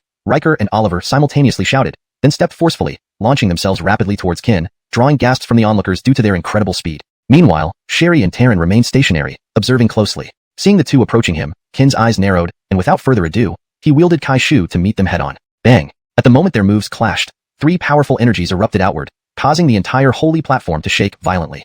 With one strike, Kin effortlessly deflected their attacks and increased his speed to an unbelievable degree using the shadow technique. On the holy platform, Riker and Oliver could only see rapid afterimages swirling around them, occasionally lashing out unexpectedly, which left them flustered. "Damn it, this move again. I didn't expect that in just 3 days, this guy not only advanced in cultivation but also significantly improved his speed," Riker exclaimed amidst his confusion. Despite being flustered, they did not sit idle. Riker waved his hand, hurling his sword while shouting, "Sky Imprisoning Sword Slash." Just like before, countless sword illusions emerged and sped toward Kin at breakneck speed. Anticipating this, Kin leaped into the air, waving his arms and swinging his sword down powerfully at Riker below. Sensing the formidable aura above him, Riker hastily tried to block with his sword. However, Kin's downward slash was too fast, reaching him almost instantly. Just as Kin's sword was about half a meter away, Riker's face changed drastically, thinking Kin's attack was inevitable. But suddenly, Oliver appeared beside him, his sword tip pointed at Kin's neck. He planned to sacrifice Riker to severely injure or kill Kin, but Kin quickly sensed their intentions and abruptly shifted his stance to an upward strike. A sharp clink resounded as Oliver's sword was easily deflected. Seizing the moment, Kin kicked Riker's face hard with his right foot and flew backward to maintain distance. Unbeknownst to him, Kin was now surrounded by the 4. A tie against 2 opponents left Taryn and Sherry astonished. Even the crowd began speculating about Kin's identity. Although Oliver and Riker had been probing at first, anyone could see that neither side was putting in their full effort. As Taryn and Sherry slowly approached Kin, everyone knew the real battle was starting. Taryn, whose eyes were covered with black silk, removed the covering, revealing sharp, icy blue eyes. Just a casual glance at her eyes gave Kin an urge to commit suicide in front of her. Quickly diverting his gaze, Kin murmured, "What's going on?" That feeling. Taking advantage of his distraction, the 4 pounced on him simultaneously, closing in within 2 meters. Startled, Kin shouted, "First seal of the 9 demon sealing techniques, here and now, open." At the critical moment, thick ice walls sprang from the ground, protecting Kin. The 4's sudden assault was halted by the ice walls. One sword sky imprisonment slash. While blocking the 4, Riker leaped again, hurling his sword. Again, sword illusions rushed toward Kin's protective ice walls. Boom, boom, boom. The sound of swords hitting ice echoed through the sky as the walls shattered one by one. Seizing this opportunity, Oliver and the others vanished in blurs, speeding toward Kin. With no time to think, Kin roared, 5 mortal decisions, 3 techniques unleashed. Instantly, Kin's cultivation soared to peak first level of Yellow Warrior realm. The sudden burst surprised the 3 attacking him, but they pressed forward, intensifying their assaults. Suddenly, Riker reappeared above Kin, sword ready. He thrust downwards. Now under attack from 4 different directions, Kin had nowhere to dodge. Seeing the 4 attacks about to land, Kin clasped his hands, roaring into the sky. 4th decision of the 5 mortal decisions, control word technique, open. Chapter 83, the Holy Platform Battle, the 4 Decrees of Mortality. As soon as the word decree was uttered, A majestic and vast spiritual energy instantly filled Qin's entire body. Brilliant white waves of spiritual energy shone like an enormous mirror, blinding everyone present. A thunderous sound erupted as the four people's long swords struck Qin heavily. Just as the four felt elation, a sudden sword light surged toward the three in front. How is this possible? Shocked, they didn't have time to dodge, only hastily withdrawing their swords to guard their chests. A loud bang echoed as Oliver and the two others were sent flying, slamming heavily into the holy platform, followed by a spray of blood. This wasn't the end. While dealing with Oliver and the other two, Qin swiftly moved his right foot backward, narrowly avoiding Riker's lethal strike. Without giving him any chance to react, Qin lifted his right foot again, fiercely kicking Riker's abdomen. Instantly, Riker felt an excruciating pain in his stomach, followed by a spurt of blood from his mouth. Within moments, all four had been simultaneously thrown back by Qin, spitting blood as they crashed onto different parts of the holy platform. Qin staggered heavily, kneeling down, then spat out a mouthful of blood. Had it not been for his prior enlightenment of the fourth decree of the 5 decrees of mortality, the control decree, that attack would have been enough to claim his life. With great effort, Qin stood up, leaning on his sword planted in the ground. He looked down at the areas where Oliver and the others had struck. He noticed that his previously smooth body now bore 3 cracks. Fortunately, these cracks were slowly healing on their own. Although the recovery was slow, it was still better than nothing. Wiping the blood from his mouth, Qin took a deep breath and drew Kai Shu Jin, surveying the four with a cold gaze. After brief adjustments, Oliver and the others slowly recovered, stepping heavily from all directions towards Qin in the middle of the platform. The swift decision Qin made at that critical moment left the heads of the 4 major families seated above astounded. In the arena, Zack stared in shock at Qin. He hadn't expected a Bergen only at the peak of the 8th stage of Great Warrior to withstand simultaneous attacks from 3 people of the same realm without dying, and even counterattack so rapidly. Such talent and mental fortitude earned Zack's admiration. Oliver, holding his chest, stepped heavily towards Qin, muttering, "Qin, I must admit you are the strongest opponent we've faced since becoming enforcers. However, you think you can defeat us with just this strength? It's merely a fool's dream. This time, we will use our full power against you. Are you ready to die?" As they spoke, all 4 stepped forward, releasing terrifying auras. In an instant, their aura increased several times over, and their cultivation levels soared to the peak of the 2nd level of Yellow Martial Mirror. Startled, Qin cursed inwardly, "Damn, these guys have hidden their true strength from the start." The sudden change caused exclamations from the crowd below. Apart from those cheering for the 4 enforcers, only Kaylee and Dai Carmeloeo were concerned about Qin's safety. Suddenly, Qin said grimly, "Since that's the case, let me show you my newly comprehended unique skill." As the 4 lunged towards Qin, black malevolent chi began surging from his body. Feeling the terrifying energy waves from the black malevolent chi, the 4 halted, and then Sherry shouted, "Loose Moon Sword Technique, first form, Frost Chill." Instantly, a chilly wind carrying slight humidity rushed from all sides, converging under the guidance of Sherry's sword. In that moment, the temperature of the holy platform dropped significantly. "Go!"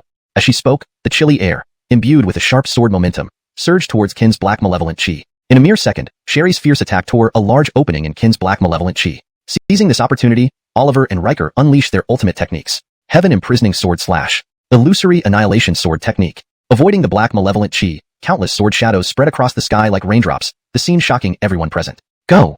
Countless sword shadows surged towards Qin within the black malevolent chi without pause. Reacting quickly, Qin waved his arm, causing numerous ice walls to rise from the ground. With deafening explosions, the sword shadows and ice walls shattered, sending fragments scattering across the holy platform. After the attack, Oliver and Riker suddenly appeared beside Qin. They simultaneously brought their swords down at him. Seeing this, Qin was taken aback. Without much thought, he crossed his arms to block the sudden strikes. A loud bang rang out as the 2 swords hit Qin's arms. When the sound akin to breaking glass echoed, Qin knew that his immature control of the control decree failed to protect his arms. To avoid being completely overwhelmed, Qin quickly retreated his right hand, allowing the 2 swords to slash his left arm. Thud. A muffled sound followed as Qin's left arm spurted blood. Instantly, he felt his left arm lose sensation, feeling no pain. As the 2 tried to press their advantage, Qin's figure appeared behind them like a ghost. Without hesitation or delay, his sword sliced across their chests before delivering powerful punches to their wounds.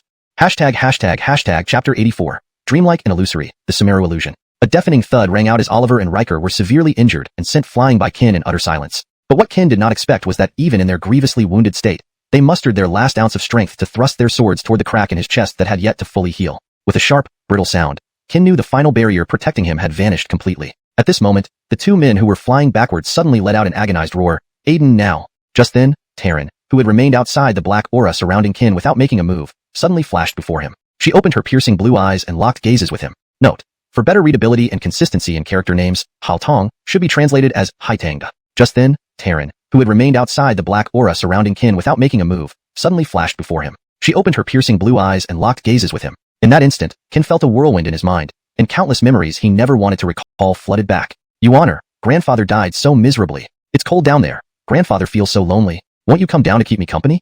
"Grandfather?"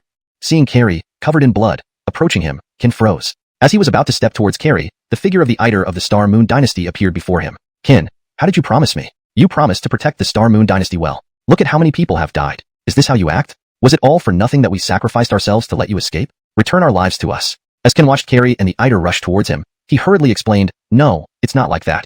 Qin instinctively took a step back, but it felt like he had stepped into thin air and plummeted into a deep, dark lake. Beneath him were the people who had sacrificed themselves in Cangsheng City, stretching out their hands to drag him down. Yes, indeed. I did everything wrong. I couldn't protect grandfather, and I failed to fulfill my promise to the Eider. After all, I felt a bit smug afterward. It seems I've been a failure from the start, incompetent and arrogant. Maybe dying like this isn't such a bad thing. As Qin slowly closed his eyes, in reality, Sherry and Taryn raised their swords and lunged at the motionless Qin. Meanwhile, Kaylee and Dai Carmeloeo, standing below, frantically shouted his name, hoping to wake him up. Just as the two swords were about to strike Qin, a white light appeared before him in the illusion. On the light stood Giselle, Lou Magia, Adrian, and Walter. Moreover, among them was a Waroman smiling at him. Before his consciousness faded entirely, Erwin's smiling face appeared before him. Forget what I told you. Change the surroundings to make your enemy's spiritual energy incompatible, thus causing a backlash. That is the true power of corrosion. Change the surroundings? Just as Qin was about to fall into slumber, something seemed to dawn on him. His eyes snapped open suddenly. Isn't this scene perfect for changing the environment? Suddenly, Qin used his last thread of spiritual energy to sit up and clasp his hands together. The space around him began to shift. The deep lake transformed into a pitch-black void. As Qin roared, "Combine!" the scene changed once more. When he opened his eyes again, Qin had awakened and returned to reality. At that moment, the cold stream that had separated Qin from the black aura was instantly devoured by the terrifying black aura. Sherry's spiritual energy was drained completely in an instant. Facing the two swords about to strike him, Qin waved his hand, releasing a surge of evil energy effortlessly deflecting the swords. Nangong Haitong stared at Qin in disbelief. How could this be? How did you escape my Sumeru illusion so quickly? How did you manage to do it? Ignoring the terrified Nangong Haitong, Qin slowly raised his right hand and pointed it at her, squeezing tightly. Instantly, she was enveloped by the malevolent energy, and her spiritual energy vanished without a trace. Note: for consistency and clarity, Xie has been translated as malevolent energy and Ling Li as spiritual energy. Also, Nangong Haitong should be Taryn for proper romanization. Revised. Ignoring the terrified Taryn, Qin slowly raised his right hand and pointed it at her, squeezing tightly. Instantly, she was enveloped by the malevolent energy, and her spiritual energy vanished without a trace. Deprived of spiritual energy, she fell to the ground like Oliver and Riker, unable to move, watching Qin approach helplessly. Do you surrender? Qin's eyes were cold as he gazed at the four lying on the ground, clutching the Kaishu sword tightly, ready to strike if they refused. The four, though unwilling, could no longer fight and had to lower their proud heads to declare their surrender. Seeing this, Zack officially announced that Qin would become the new enforcement king of the ancient sacred city starting from that day. Immediately, thunderous applause and cheers erupted below the sacred platform, welcoming the new enforcement king. Kaylee and Dai Carmeloeo, overcome with excitement, rushed up the platform to congratulate Qin. However, while some rejoiced, others grieved. On the high dais, the three family patriarchs other than the head of the Shangwan family looked extremely displeased. After a disdainful humph, they angrily left the area. At that moment, Qin suddenly went blank and fell backward. He regained consciousness 3 days later. During those 3 days, Qin's name spread throughout every corner of the ancient sacred city. Meanwhile, inside a secret chamber of the ancient sacred city, four middle-aged men knelt before an Bloss. The atmosphere in the chamber was suffocating, and no one dared to look up at the Bloss, who inspired fear in everyone. Blood Bodhi? Red Ling Zhu fruit? Are you sure? The Bloss's voice was hoarse, almost inhuman. I'm certain. Not only do we know, but the Situ family also knows, replied the Yanni on the far right, trembling. If that's the case, go ahead and prepare. I want to present a grand gift to Master before he emerges from seclusion. Do not disappoint me, or I will turn all of you into puppets. Chapter 85. A charge can always be found. The morning breeze was gentle, and birds chirped merrily. On this day, Qin strolled through the bustling southern market with Janine. Everywhere along the way, people greeted him and bowed deeply in respect. In the midst of this scene, Qin finally experienced what it felt like to possess power and charm. Such a delightful sensation could indeed be intoxicating. Suddenly, a cacophony of cries for help came from afar. Exchanging glances, Qin and Janine hurried toward the commotion. Upon arriving at the scene, Qin saw a youth dressed in peculiar attire raising his massive fist and striking down at a young boy on the ground. The youth's aura indicated he was clearly a great martial artist at the 5th rank. Without hesitation, Qin lunged forward, his form moving like lightning. He intercepted the youth's strike with a powerful punch. A deafening boom echoed as the youth was sent flying by Qin's punch. Moments later, amid the crowd's gasps, the youth spat out a mouthful of blood before crashing heavily onto the ground, motionless. As Qin comforted the injured boy, someone in the crowd suddenly exclaimed that the youth was dead. Hearing this, the crowd first gasped in shock, then immediately began shouting. Enforcement King has killed. Enforcement King despises the lives of commoners. Like ripples spreading from a single stone, the crowd erupted in accusations against Qin. Just then, Riker arrived with several enforcement officers. After confirming the situation, he turned his gaze towards Qin. Feigning concern, he asked, Enforcement King, you've committed murder? You should know that as an Enforcement King, you cannot kill arbitrarily. You're in big trouble. Qin's eyes narrowed slightly upon hearing this. Turning to Janine, he whispered, It seems we've been set up. Someone doesn't wish me well. Now I understand why the 4 major families' heirs took over the role of enforcers. I also understand why the person who left a legend in this city chose to leave without notice. Facing the crowd's accusations, Qin smiled calmly. Speak your punishment. I accept my responsibility. Hearing this, Riker pretended to defend Qin, but the more he tried, the angrier the crowd became. Qin remained unmoved, standing calmly as he watched them perform. Seeing the right moment, Riker sighed and approached Qin. Enforcement King, very sorry. Since you've killed, according to the rules of the ancient holy city, I must take you back to the enforcement hall for judgment by the 4 major families and the mayor. Please understand. Qin had confirmed his suspicions. Clearly, he had been set up. Before leaving, he signaled to Janine and walked with Riker toward the enforcement hall. Inside the grand hall, Zack and the heads of the 4 major families were waiting. Their eyes narrowed as they sternly berated Qin. Qin, as the newly appointed enforcement king, you are duty-bound to protect all in the ancient holy city.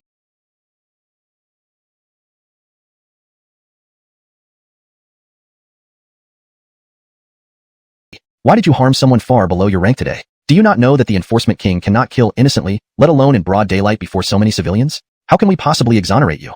Zack had intended to give Qin another chance, but under pressure from the 4 major family heads and invoking that person's name, he had no choice but to appear reluctant yet powerless. After listening to Zack, Qin hummed softly and said, a charge can always be found. My challenge against the 4 enforcers wasn't for their positions, but to end the hunt for me. Since events have unfolded, I accept my fate. From today onward, I resign from the position of enforcement king. Saying this, Qin slowly took out a golden token and tossed it to Zack. At this point, Oliver coldly interjected, resign whenever you want? Think you can walk away easily? You murdered first, and even if you resign now, you must endure 10 vine lashings before leaving. Also, you must hand over everything you carry, or you'll never leave.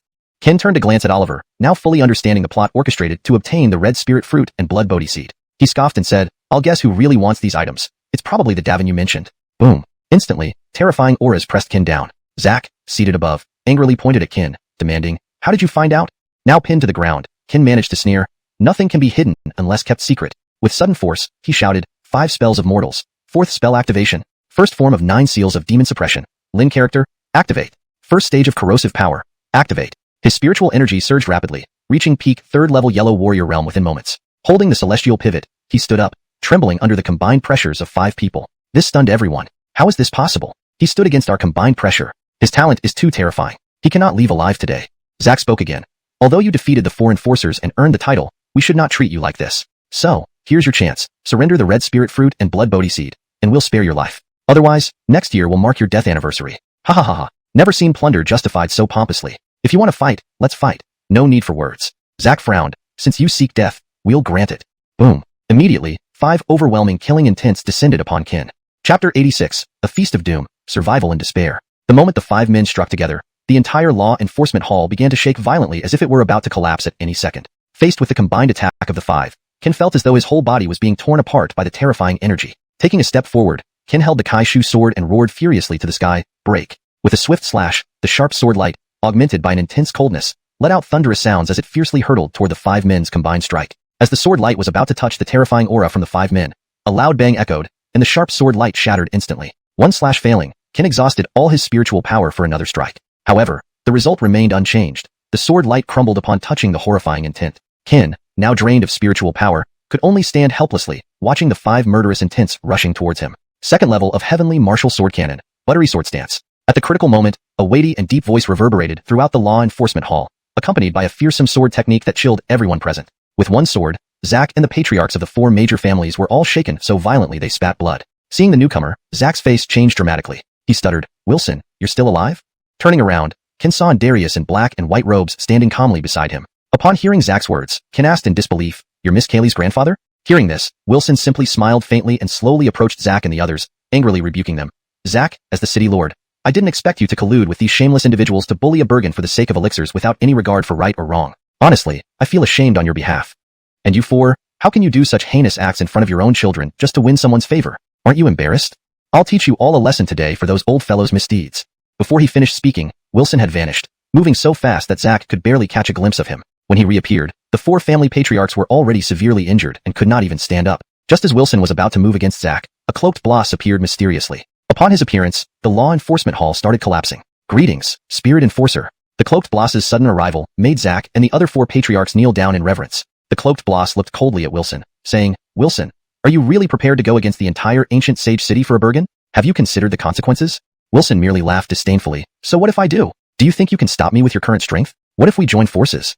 As he spoke, 4 incredibly powerful figures appeared outside the hall, their auras suggesting they were all at least heaven martial stage. Great-grandfathers.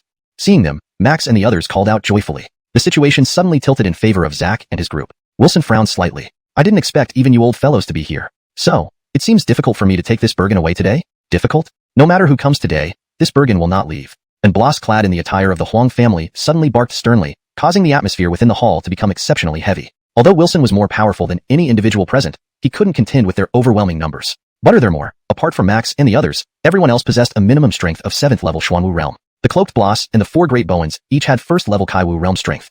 For Qin and his group to win under these circumstances seemed like a pipe dream. Just as Qin wondered how to fight, Erwin's voice sounded again. Damn it, do you all think our little Qin has no one behind him just because you're ganging up on him? As a dark, malevolent aura appeared, the temperature in the hall dropped sharply by several degrees, and a layer of frost covered everything. Seeing the spectral form of Erwin, the cloaked Bloss sneered. A peak Xuanwu 9th level spirit? I thought you'd be a great figure. You're just a petty thief. Bang. Before the Bloss could finish, Erwin had appeared beside him, punching fiercely. The top-tier strong cloaked Bloss reacted swiftly, meeting the punch with his palm transformed into a fist. Upon impact, a terrifying energy wave spread out, shaking everyone back and causing the law enforcement hall to collapse. After one exchange, neither side could overpower the other. The cloaked Bloss, witnessing Erwin's formidable strength, was shocked. How could a peak Xuanwu 9th level spirit match a heaven martial expert? He shuddered imagining this person's strength when alive. The surprises and shocks Qin brought from the beginning added to his unease. Such a talented individual, if left unaddressed today, would pose a significant threat in the future. With a wave of his hand, he exclaimed, "This boy cannot be spared. We must slay him here today or risk a future threat to the ancient sage city. Everyone, act together." Immediately, everyone released menacing auras and attacked Qin and his companions, the overwhelming momentum threatening to tear the world apart. Realizing the seriousness, Erwin and Wilson engaged without further ado, while Qin fought against Max and the others once more. Instantly, heaven and earth shook, ground fractured, and terrifying energies scattered everywhere. Chapter 87. A Man and His Sword, Heavenly Martial Might Unleashed. Under the combined assault of the black-robed Bloss and his companions, Winston and Wilson could only barely hold their ground. Due to the overwhelming numerical disadvantage, the two were gradually retreating while fighting. At this moment, Winston suddenly appeared beside Wilson, shouting loudly, "This won't work. We need to get Carmelo Qin out of here as soon as possible. If anything happens to him here, the entire desolate ancient holy city and even the eastern domain will cease to exist." Winston's words added another layer of mystery to Qin's identity. After all, who would have a peak black tortoise realm powerhouse as a bodyguard and be able to casually give away precious medicinal herbs like red ling zhu fruit? Actually, before coming to rescue Qin, Wilson had already discussed with the Bloss of the Situ family. Given the current situation, if they wanted to rise further, they needed stronger backing. Otherwise, within a few centuries, the Situ family would vanish in this world of the strong devouring the weak. After careful consideration, they decided to take a gamble and place the future of the Situ family on Qin. This was why Wilson had suddenly appeared to rescue Qin. Wilson shouted aloud, "Little friend Qin, you go ahead first. I'll cover the rear." Although he felt unwilling, the current situation left no room for choice. After bowing respectfully toward Wilson, Qin quickly led Qin to rush out. For a moment, only Wilson remained facing off against the black-robed Bloss and his companions. Watching Qin slowly disappear into the distance, the black-robed Bloss flew into a rage. "Stop them!" With a swoosh, Wilson reappeared before the 4 Blasts, coldly saying, "No one passes this way." As he spoke, a tremendous surge of spiritual energy erupted from Wilson's body.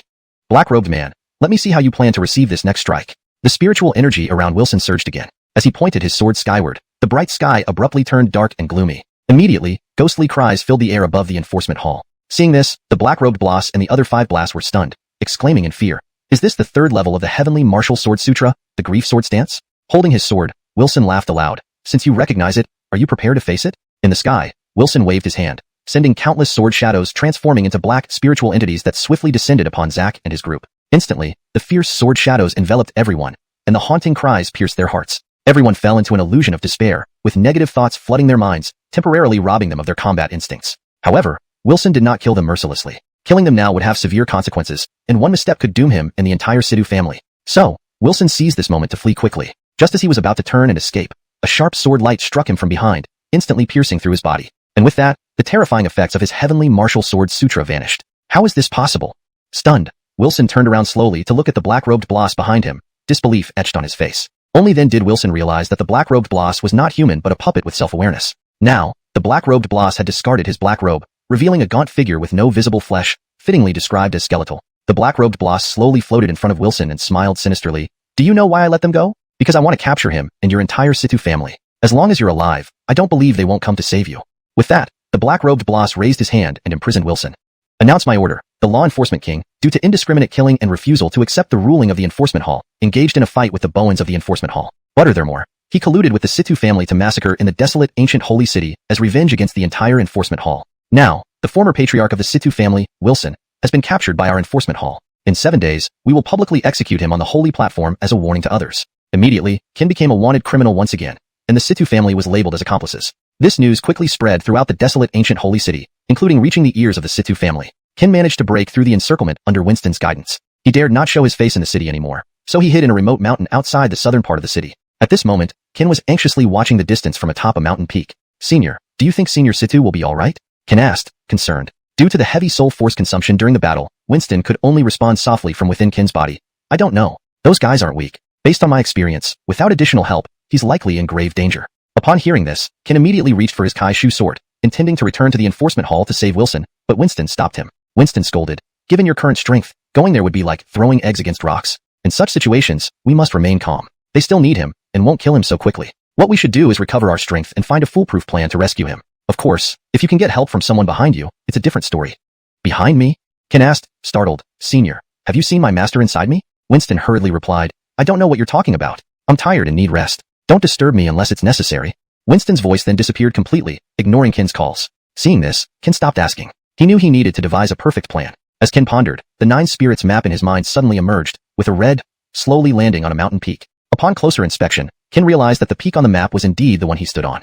Chapter 88. The Song of Ice and Fire, the ultimate move. Qin wasted no time and immediately dashed towards the location indicated on the map. After all, his purpose for coming to the ancient holy city was to find the second sealed demon spirit. He just never expected things to escalate to this point. According to the guidance from the 9 spirits map, Qin quickly arrived at a hidden cave entrance. As soon as he reached the cave's mouth, an extremely terrifying wave of heat rushed out, confronting Qin head-on. Sensing this intense heat, Qin hurriedly activated the Lin decision from the 9 sealed demon decisions to cool himself down. Once everything was ready, he cautiously took heavy steps into the cave. The cave was not deep but quite spacious. It didn't take long before Qin reached an open area. Apart from some peculiar tools scattered around, the massive magma pool at the center of the cave drew his immediate attention. Beside the magma pool stood a huge stone tablet with the characters Yinrong Pool clearly engraved on it. After searching thoroughly and finding no one else present, Qin finally felt relieved. To expedite his search for the second sealed demon spirit, he summoned the first demon spirit right away. The moment Laney appeared, the temperature inside the cave dropped several degrees. Eyeing the tiny, adorable creature in front of him, Qin hurriedly asked, Laney, quickly tell Dad where the exact location of the second sealed demon spirit is. After a moment of sensing, Laney pointed towards the magma pool before her and softly said, Mom, it's inside there. Hearing Laney call him Mom again, Qin was momentarily speechless. Then he continued questioning, is there any way you can help me go down there? Laney nodded, saying, as long as I'm here, Mom, you can jump down. Laney will protect you. Hearing this, Qin rejoiced and said, all right, let's hurry down then. With Laney's assistance, Qin leaped into the Yinrong pool ahead. Surprisingly, Qin felt neither the scorching heat nor burning on his skin. Instead, he found it quite comfortable. After swimming for a while, Laney suddenly stopped and pointed towards a red sphere surrounded by a thin energy barrier ahead. You mean that's the second sealed demon spirit? Approaching it with doubt, Qin circled around the sphere many times, unable to believe this red spherical stone could be the second spirit. He carefully poked the thin energy shield with his finger. A tinkling sound followed, shattering the energy shield instantly. Subsequently, Laney slowly flew over to the sphere and murmured something around it. Just as Qin grew puzzled, the spherical stone started trembling and emitted a blinding red light. A demon spirit, about the same size as Laney but entirely red, emerged in front of Qin. Before its awakening, Qin hurriedly dripped a drop of his heart's blood onto its forehead, which was swiftly absorbed. Upon opening its eyes and seeing Qin, it shouted, Mom, Mom. Hearing this, Qin was speechless once more. Well, now I have 2 spirits calling me Mom. Sighing helplessly, Qin gently cradled the red spirit in his hands and softly asked, what do you think of being called Latoya from now on? The red spirit eagerly responded, thank you, Mom. Thank you, Mom. Qin did not elaborate further, having already grown accustomed to Laney's calls after so long. When he brought Latoya into his mind, an influx of information surged toward him, including the second move of the 9 sealed demon decisions. Meanwhile, back at the Situ family residence, chaos reigned. Had it not been for Kaylee's father holding a prominent position within the clan, they might have fallen apart even before the other 4 families had a chance to strike. Fong, have you located the whereabouts of young friend Qin? Inside the main hall, a man dressed in white sleeves sat on the throne and inquired. This man was none other than Kaylee's father, Hadden. Kaylee answered despondently, not yet, but Kana mentioned that Qin might have gone to Yinrong Mountain outside the city walls since his sole purpose for coming to the ancient holy city is the Yinrong pool within. Though this was just a hypothesis, their extensive search across almost the entire ancient holy city had yielded nothing. They had no choice but to pin their last hope on this clue. 5 days had passed since Qin went missing, leaving less than 2 days before Wilson would be publicly executed by Zack at all time was running out. Upon hearing this, Hadden urged, then you should head to Yinrong Mountain with Miss Kana immediately and investigate. Regardless of whether you find him or not, you must return to the Situ family within 2 days. I will gather all the blasts for an emergency meeting now. Father cannot die at their hands. Even if we must exhaust every resource of the Situ family, I will save him, Hadden added gravely. Kaylee promptly replied, yes, father. I'll be quick. Turning around, she left with Shirley heading towards Yinrong Mountain. Watching them disappear into the distance, Hadden sighed and muttered, Father, I hope your decision was correct, otherwise. He dared not finish the thought. Composing himself, he walked out of the main hall with heavy steps. Back in the Yinrong cave, Qin, after comprehending the second move of the 9 sealed demon decisions, felt rejuvenated. His body was now enveloped in snow-white coldness on one side and searing flames on the other. Observing the contrasting elements, a peculiar idea flashed through Qin's mind. With a grand gesture, he let ice and fire settle in his left and right hands respectively. Suddenly, with a roar, all his spiritual power erupted from within him. He quickly gathered this immense energy into his hands, feeling an overwhelmingly powerful force surge forth. As the power in his hands intensified, Qin struggled to contain it. So he reined in the surging spiritual power and hurled the resulting energy ball forward. Seeing that it had traveled far enough, he clenched his right hand and shouted, "Explode!" At the command, the distant energy ball emitted dazzling light and exploded spectacularly under Qin's anticipation. A deafening boom echoed throughout the cave, destroying the entire Yinrong pool and collapsing Yinrong mountain. The overwhelming energy also sent Qin flying, and the explosion's roar resounded across the heavens. ##### Chapter 89. The Unvanquished Legend, the Divine Race's Berk. After a dizzy spell, Qin slowly recovered from the earlier explosion. The sight before him was staggering. The once majestic karst mountain peak had been reduced to ruins. That terrifying blast had literally sheared off half of the mountain top. Looking at the aftermath, Qin inhaled sharply. He hadn't anticipated that his sudden inspiration would result in such a fearsome killing move. If he hadn't thrown the energy ball far away, he might have blown himself up. If this attack detonated close to an enemy, its effect would be immense. Qin grew more excited thinking about it. With this powerful move, he now had a way to deal with Xuanwu realm experts. Although it consumed a lot of spirit energy, a direct hit would gravely injure or even annihilate the enemy. Furthermore, Qin named it Heaven and Earth's Eternal Coexistence, symbolizing taking everything down together. Immersed in his own joy, Qin suddenly heard a weak cough behind him. Turning around, he saw Darius with white hair and emaciated frame slowly rising from the ground. After brushing off dust, the Elwyn cast a weary gaze toward Qin and asked feebly, "Boy, did you cause that explosion?" Qin eyed the white-haired Bloss cautiously and replied softly, "Who are you? Why are you here?"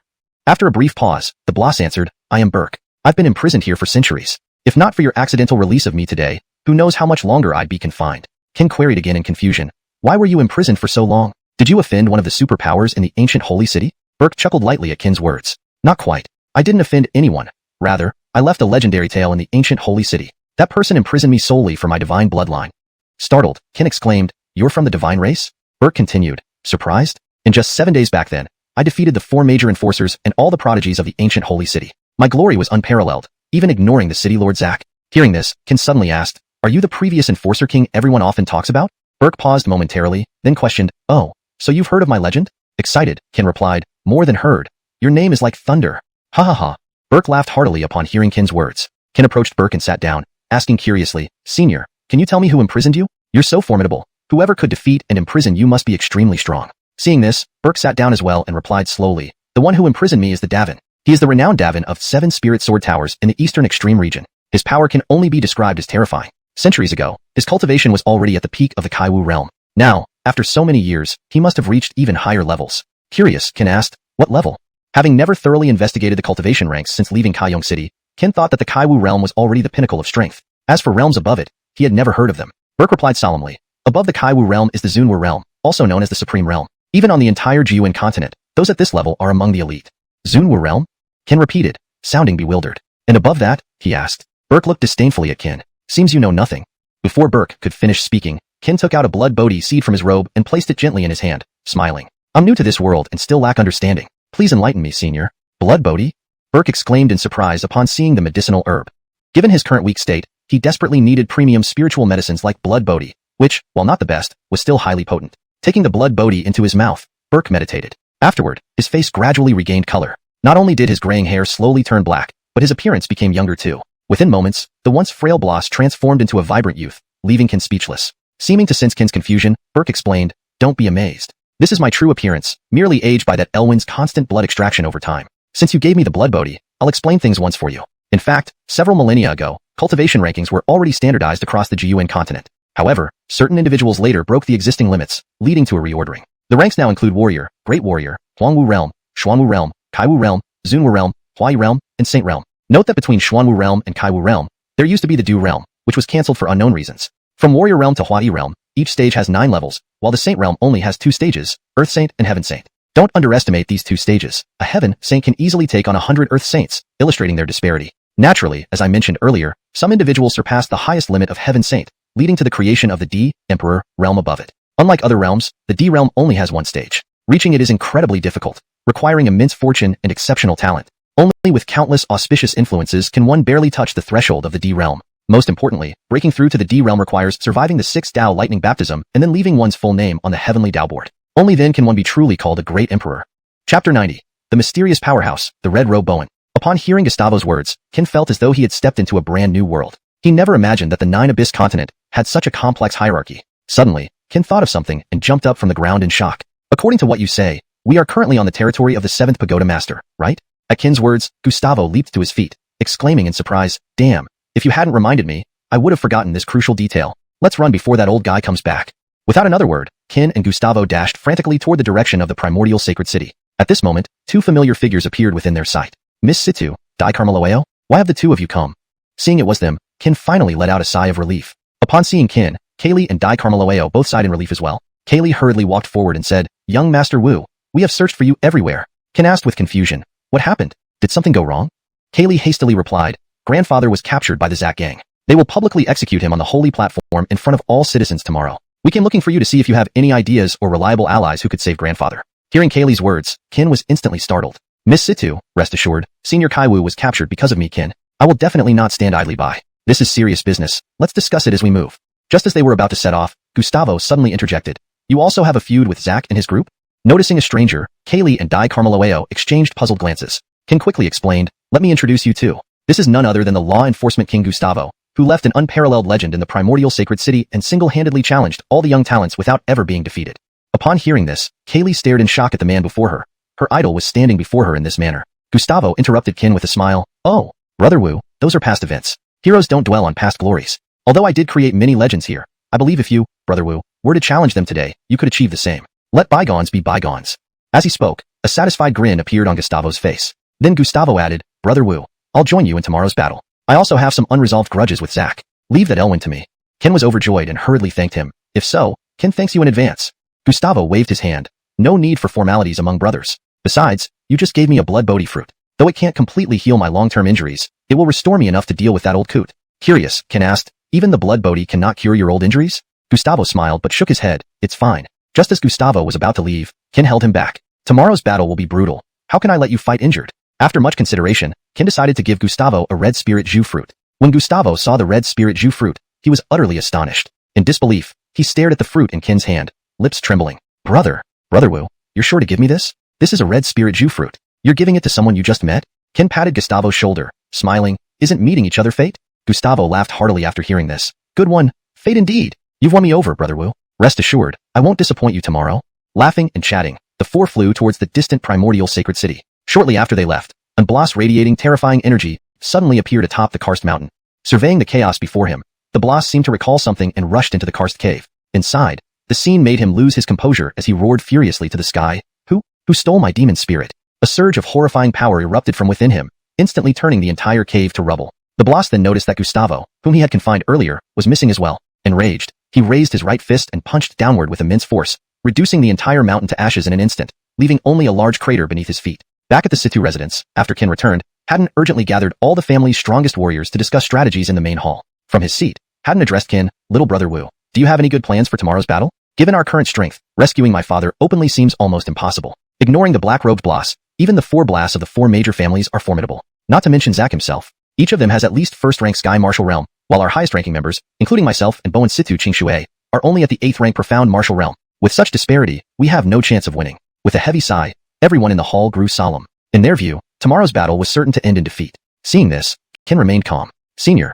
there's no need to worry. Tomorrow, you just focus on dealing with the heads of the four major families. The others I will handle." Kin had already decided to rescue Wilson at any cost, and if necessary, he would call upon his master, the white-robed woman, for help. Haddon breathed a sigh of relief upon hearing Kin's words. He believed that Kin would summon his backing force tomorrow, revealing whether it was worth risking everything for the Situ family. Suddenly, someone reported that a woman claiming to be Kin's sister wanted to see him. Meanwhile, at the city lord's residence, as Zack discussed the details of tomorrow's battle, a red-robed Bloss abruptly appeared. #####Chapter 91. The Sacred Platform Intervention in the Outbreak of Battles. On this day, the entire atmosphere within the ancient holy city was unusually heavy. As the sun rose in the east, countless citizens had already gathered below the sacred platform, their discussions as fervent as when Kin challenged the four enforcers on the platform. If anything, the excitement was only growing. Just as Wilson was being escorted to the sacred platform, Zack and his entourage slowly emerged from the crowd and took their seats on the elevated dais. Unlike previous occasions, the military presence around the platform today was unusually sparse, with only a few soldiers present to maintain order. When the first rays of sunlight touched everyone's faces, Zack, seated at the head, suddenly stood up and waved his hand. The time has come. Carry out the execution. Just as the blade was about to fall on Wilson, an old, battered sword descended from the sky and plunged into the ground next to him, its powerful momentum sending the executioner flying hundreds of feet away. And in the stunned gazes of the crowd, Kin slowly descended from the sky, accompanied by Kaylee, Haddon, and other formidable members of the Situ family. Seeing this, Zack sitting at the head could not help but sneer. Kin, I thought you wouldn't dare show your face? Kin responded from atop the platform, you haven't reached the level that makes me fear yet. Enough chatter, call out the people behind you before I lose my temper, and you don't even have the chance to scream for help. Hearing this, Zack laughed heartily as if he had just heard the funniest joke. I didn't expect you to have learned how to boast after just a few days. But since you asked, it would be rude of me not to comply, right? Even before he finished speaking, over 20 black-clad, masked men appeared around Kin and company. Each emitted auras indicating they were at least at the Xuanwu first-level realm, instantly encircling Kin's group. But seeing this, Kin did not show any surprise. Instead, he continued to mock Zack, saying, is this all? Honestly, these aren't even enough for me to handle alone. Hearing Kin's words, Zack calmly replied, since these are not enough, what about adding them? At that moment, more than a dozen Bloss figures with extremely potent auras appeared in the sky. Upon closer inspection, Kin recognized the attire of the Blass, which belonged to the 4 major families. These should be veteran powerhouses from the 4 families. Kin never imagined the 4 families possessed such terrifying reserves. Judging by the aura radiating from those dozen Blasts in the sky, their strength should be around the Xuanwu 6th level realm. Seeing this, a hint of solemnity finally flashed in Kin's eyes. It was then that the cloaked Elwyn who had been hiding in the shadows suddenly appeared before Kin, shouting harshly, boy, I don't know what you did to the Situ family that made them stake their entire future to stand beside you. But today, I will make it clear to you and them that no strategy can prevail against absolute strength. Are you ready to die? Before the Elwyn finished speaking, the person next to Kin, ostensibly Wilson, suddenly shot up from the ground and punched directly at Kin's chest with lightning speed. No one in the crowd reacted in time. A loud thud echoed, and Kin's body flew backward. Witnessing this scene, everyone was stunned. Fortunately, Haddon reacted promptly, steadying Kin. Even so, Kin spat blood and turned pale due to the unexpected punch. Only then did the crowd realize that the Bloss on the platform wasn't Wilson but an unknown powerhouse wearing his clothes. Seeing Kin gravely injured, the cloaked Elwyn suddenly raised his hand and coldly ordered, everyone here associated with Kin must be killed without exception. Instantly, numerous powerhouses surged towards Kin and company like a monstrous tidal wave. Facing this, none of Kin's side flinched. Everyone pulled out their weapons and met the approaching enemies head-on. In an instant, the entire sacred platform was enveloped in a whirlwind of clashing swords and spears. Those who had come to watch quickly scattered. Suddenly, both the cloaked Elwyn and Zack shifted their gaze to Kin and rushed forward together. Just then, 2 figures blocked their paths. Zack, old rogue, do you remember me? Recognizing this person, Zack's face turned ashen, stammering, why you're Ricky? Weren't you imprisoned by the Davin? Why are you here now? Ricky smiled lightly. I'm here to deal with you, old bastard. Give up your life. Without giving Zack a chance to speak, Ricky's eyes narrowed, and in a flash, he charged at Zack with lethal intent. Meanwhile, the spirit entity Irwin inside Kin blocked the cloaked Elwyn. After resting briefly, Kin wielded Kaishu and rushed towards the 20-plus shadowy figures. Since merging with the second demon-sealing spirit, Kin had already reached the peak of Huangwu 9th level. Initially intending to suppress his cultivation, the current situation compelled him to break through directly. Under the enhancement of the 5 decisive arts, Kin handled the 20-plus masked black-clothed men at the Xuanwu first level with ease, slaying 4 or 5 of them in mere moments. Due to his incredible speed and bizarre sword techniques, the black-clothed men struggled to defend against Kin's onslaught despite outnumbering him, becoming a fatal flaw. With each slash of the sword, another enemy fell. From afar, the 4 family heads watched in shock as Kin, despite being severely wounded, unleashed such terrifying strength. Without regard for martial ethics, they simultaneously charged at Kin with their swords drawn. Sensing their murderous intent, Kin abruptly spun around, swinging his sword at the approaching 4. The 4 eyes narrowed and raised their swords to meet him. Instantly, Kin's sword light shattered under their combined attack. Just as their sword shadows were about to strike Kin, he didn't appear anxious at all, but instead grinned sardonically. At that moment, 4 arrows shot toward them at incredible speed. Chapter 92. Boyd emerges, astonishing all. The arrows shot out with astonishing speed, piercing through the air with a whistling sound. The terrifying whistles made the 4 men immediately abandon their attack on Kin. Even though their reaction was swift, the sudden appearance of the 4 arrows was even faster. With a resounding thud, each of the 4 family heads was struck by an arrow. Although they managed to dodge the lethal impact, it cost them their opportunity to surround and kill Kin. Raising his gaze, he noticed that a woman he had never seen before had appeared beside him. Kin turned to look at the woman and asked softly, little girl, how did you come back? Didn't I ask you and Dai Carmeloeo to rescue Senior Situ? Giselle sneered and replied, none of your business. You're not teaching me anything. It turned out that the person who came to the Situ residence claiming to be Kin's sister was none other than Giselle. Hearing her words, Kin could only sigh in helplessness. This young girl always defied him, yet he couldn't do anything about it. What surprised him most was that every time he was in danger, she would appear first. Whenever he questioned her motives, Giselle would respond simply with gratitude for a past favor during an examination. Seeing her reluctance, Kin didn't press further. Turning to face the 4 family heads, Kin murmured, these people are tough to deal with. Give me some assistance. Giselle nodded gently, and holding Kaishu, Kin roared and charged toward the 4, flanked by 4 arrows emanating terrifying killing intent. With a smirk, under the augmentation of the 5 decisions of life, Kin instantly engaged the 4 family heads in battle. One yellow martial mirror cultivator fought fiercely against 4 black tortoise realm powerhouses with Giselle's aid. While it seemed like a well-matched battle, as time passed, Qin's side gradually showed signs of strain, both in numbers and overall strength. They were only holding their ground because the main forces were being pinned down. On the battlefield, the only one truly dominating was Ricky. Qin marveled at Ricky's ability to still possess such formidable combat power after centuries of imprisonment. Zack had continued cultivating over these years, whereas Ricky had been subjected to daily blood extractions instead. In the sky, the 4 family heads gained no advantage against Qin. It wasn't that they couldn't fight him, but they had to stay vigilant of the hidden arrows. These arrows were incredibly fast and powerful, leaving them constantly on edge. Suddenly Adrian roared, "Brayden, take care of that woman. We 3 can handle this kid. Otherwise, we'll eventually be worn down by them." They exchanged glances and Adrian, Nangong Bei, and Shangguan Qingfeng simultaneously unleashed immense energy toward Qin. Sensing the imminent danger, Qin swung his sword and shouted, "Corrosion power, activate." Instantly, dark aura burst forth from him, enveloping Adrian and his companions. Meanwhile, Brayden charged towards Giselle without hesitation. His speed startled even Qin. In the dark aura, Adrian sensed the threat. Yet they attributed Qin's performance to Giselle's constant sniping, leading them to mock Qin. "Boy, once Brayden kills that girl, I want to see what you'll use to counter us." Unfazed, Qin glanced at Giselle coldly, replying, "You'd better think about yourselves." He waved his hand, and more dark aura surged towards Adrian. Startled, the trio used all their abilities to resist. Trapped in the aura, their movement was limited. As the dark aura neared, they quickly erected a protective shield to avoid contamination. Yet, the shield began to erode under the dark aura's influence, causing alarm. Their only hope now was for Brayden to quickly finish off Giselle and launch a coordinated attack. Adrian taunted, "Boy, admit it. This black aura traps you too. Once Brayden deals with the girl, it's your end." Laughter erupted from the trio. Qin merely smiled coldly. "Is that so? Do you really think Brayden alone can kill her?" The trio's expressions darkened, suspecting more plans from Qin. Noticing his silence, Adrian yelled urgently, "Brayden, come back. It's a trap." Despite the warning, Brayden reached Giselle. Leaping into the air, he swung his sword down with force. Die! Just as everyone thought Brayden's blade would strike Giselle, an imposing figure appeared in front of her. Before the shocked eyes of all, the figure raised his right hand and flicked his finger at the incoming sword. With a loud bang, the sword shattered into fragments, sending Brayden flying backward to crash onto the dais steps. Before he could react, the shards flew back at him at breakneck speed. Every fragment pierced into his body, ending his life in an instant. The sight of a black tortoise realm expert being killed in one blow left everyone stunned, staring fearfully towards Giselle. Chapter 93. Ultimate move, heaven and earth sharing the same longevity. A towering figure stood beside Giselle, its cold gaze sweeping over every move of those present. The terrifying waves of energy emanating from him deterred any living creature within dozens of yards from approaching. At a distance, the cloaked boss, who had just sent Winston flying with one powerful strike, watched the scene unfold with icy eyes. There was no fear, only barely contained excitement. "Heavenly Master! It's Heavenly Master! After searching for thousands of years, my teacher's long sought after Heavenly Master is here now. If my teacher can obtain this Heavenly Master and fuse with it, wouldn't his power increase even more?" The more he spoke, the more agitated he became. The cloaked boss then revealed his true form by casting off his cloak to expose a skeletal puppet body, causing shock among all onlookers. They never imagined the manipulator behind the time-honored holy city was a puppet. Though both the cloaked boss and Heavenly Master were at the Sky Warrior stage, there was a difference in strength. The boss was currently at the second level of the Sky Warrior stage, and his cultivation would remain forever at this level with no means of advancement. In contrast, Heavenly Master's strength grew alongside Giselle's cultivation. The stronger Giselle became, the stronger Heavenly Master grew. Below the Saint Realm, Heavenly Master's cultivation would always be at least 5 stages higher than Giselle's, which explained why so many sought the secret arts of the Heavenly Master clan. With an excited look, the cloaked boss stared at Giselle and Heavenly Master, saying, "I didn't expect that a little girl like you would have obtained the Heavenly Master's secret art searched for by many powerful figures for thousands of years. Since this is the case, I will have to slaughter everyone today and capture you, then hand you over to my teacher for disposal. He must be very happy if he knows I've brought him such a surprise." Hearing these words, Giselle sneered, "Oh, really? Let's see if you're capable of that."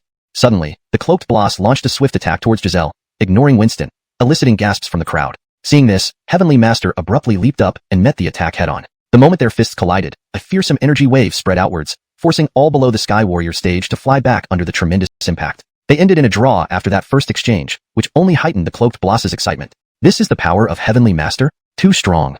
In another bout of combat, each punch made the ground tremble, sending everyone scattering from the immense pressure. Apart from the cloaked boss and Heavenly Master, Fafiti and Zack were unaffected. Terrifying waves followed one after another, even dissolving Qin's vaunted black aura into nothingness. Neither could overpower the other, leading to a deadlock until the cloaked boss suddenly shouted, "What are you all waiting for? The most important thing now is to capture the Heavenly Master and the girl. Hurry up and act."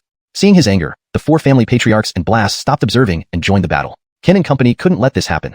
Thus, the battle resumed upon the boss's command. However, this time around, Qin and his allies were initially on the defensive. Despite facing combined attacks from 2 Sky Warriors, Heavenly Master managed to hold his ground thanks to Giselle's timely arrows disrupting the duo. Witnessing the tide turning against them, Qin suddenly shouted as he lunged at Aiden and his companions, wielding his sword. With his cultivation pushed to its peak, His formidable sword techniques combined with terrifying speed allowed him to temporarily match 3 profound turtle stage warriors. Realizing his power, the 3 family heads ceased talking and united to strike, hurling Qin hundreds of feet away with a single blow. Without further ado, they turned their attention back to Giselle, their main target.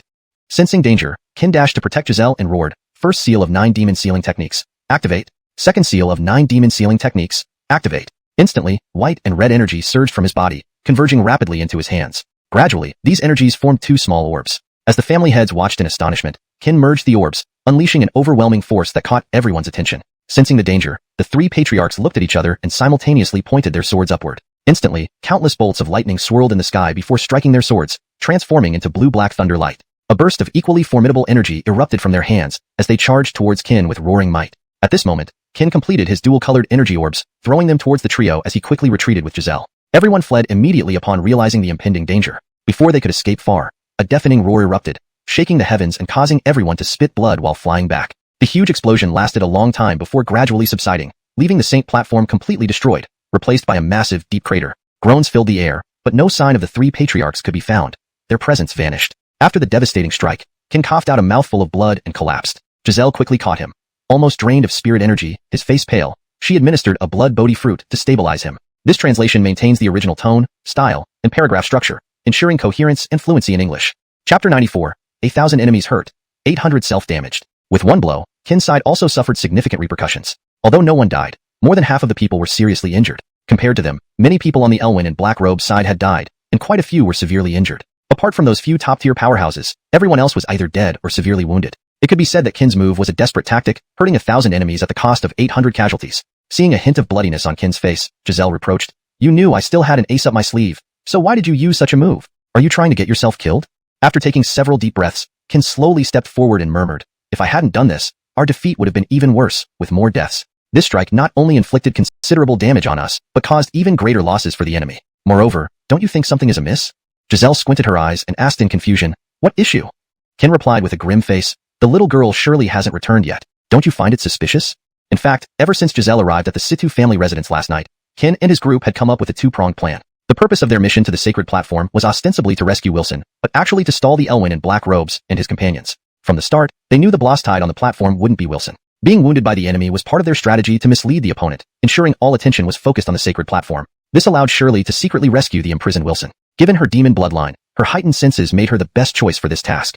Their agreement was clear. She was to return within half a quarter if she couldn't locate Wilson. Now, well over a quarter of an hour had passed with no sign of her. There was only one possibility. Shirley had been captured by the enemy. Losing patience for negotiations, the enemy now aimed to capture Giselle. Facing an increasingly dire battle situation, Qin devised this desperate tactic to counter the intense offensive. Though the move also hurt his own people, it achieved its intended effect. Giselle scanned the battlefield and indeed found no trace of Shirley but was still confused, saying, "But I still have 5 celestial beasts. They can't harm me, you know?"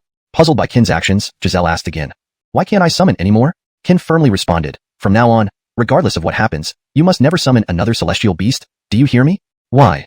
Giselle asked curiously. "You'll understand soon," Qin replied faintly. Far away, the Elwyn in Black Robes didn't choose to continue attacking after witnessing the devastating strike, just as Qin had predicted. The energy released by that explosion had left him shaken, and he still felt lingering fear. At this moment, Qin hurriedly called back Ricky and others. Ricky's strength was truly terrifying. He had been evenly matched against Zack, a powerhouse of the heavenly martial realm, despite not having practiced for centuries. His ability to fight Zack equally demonstrated his might. "Brother Wu, I wasn't finished yet. Calling us back so urgently? Is there a new strategy?" Ricky looked at Qin, seemingly unsatisfied. However, Qin remained silent, his cold expression indicating a major event was imminent. Qin suddenly spoke, "Everyone, today's battle ends here. The rescue mission for Senior Wilson has failed. When I tell you to run, don't hesitate. Run as fast as you can, and don't look back."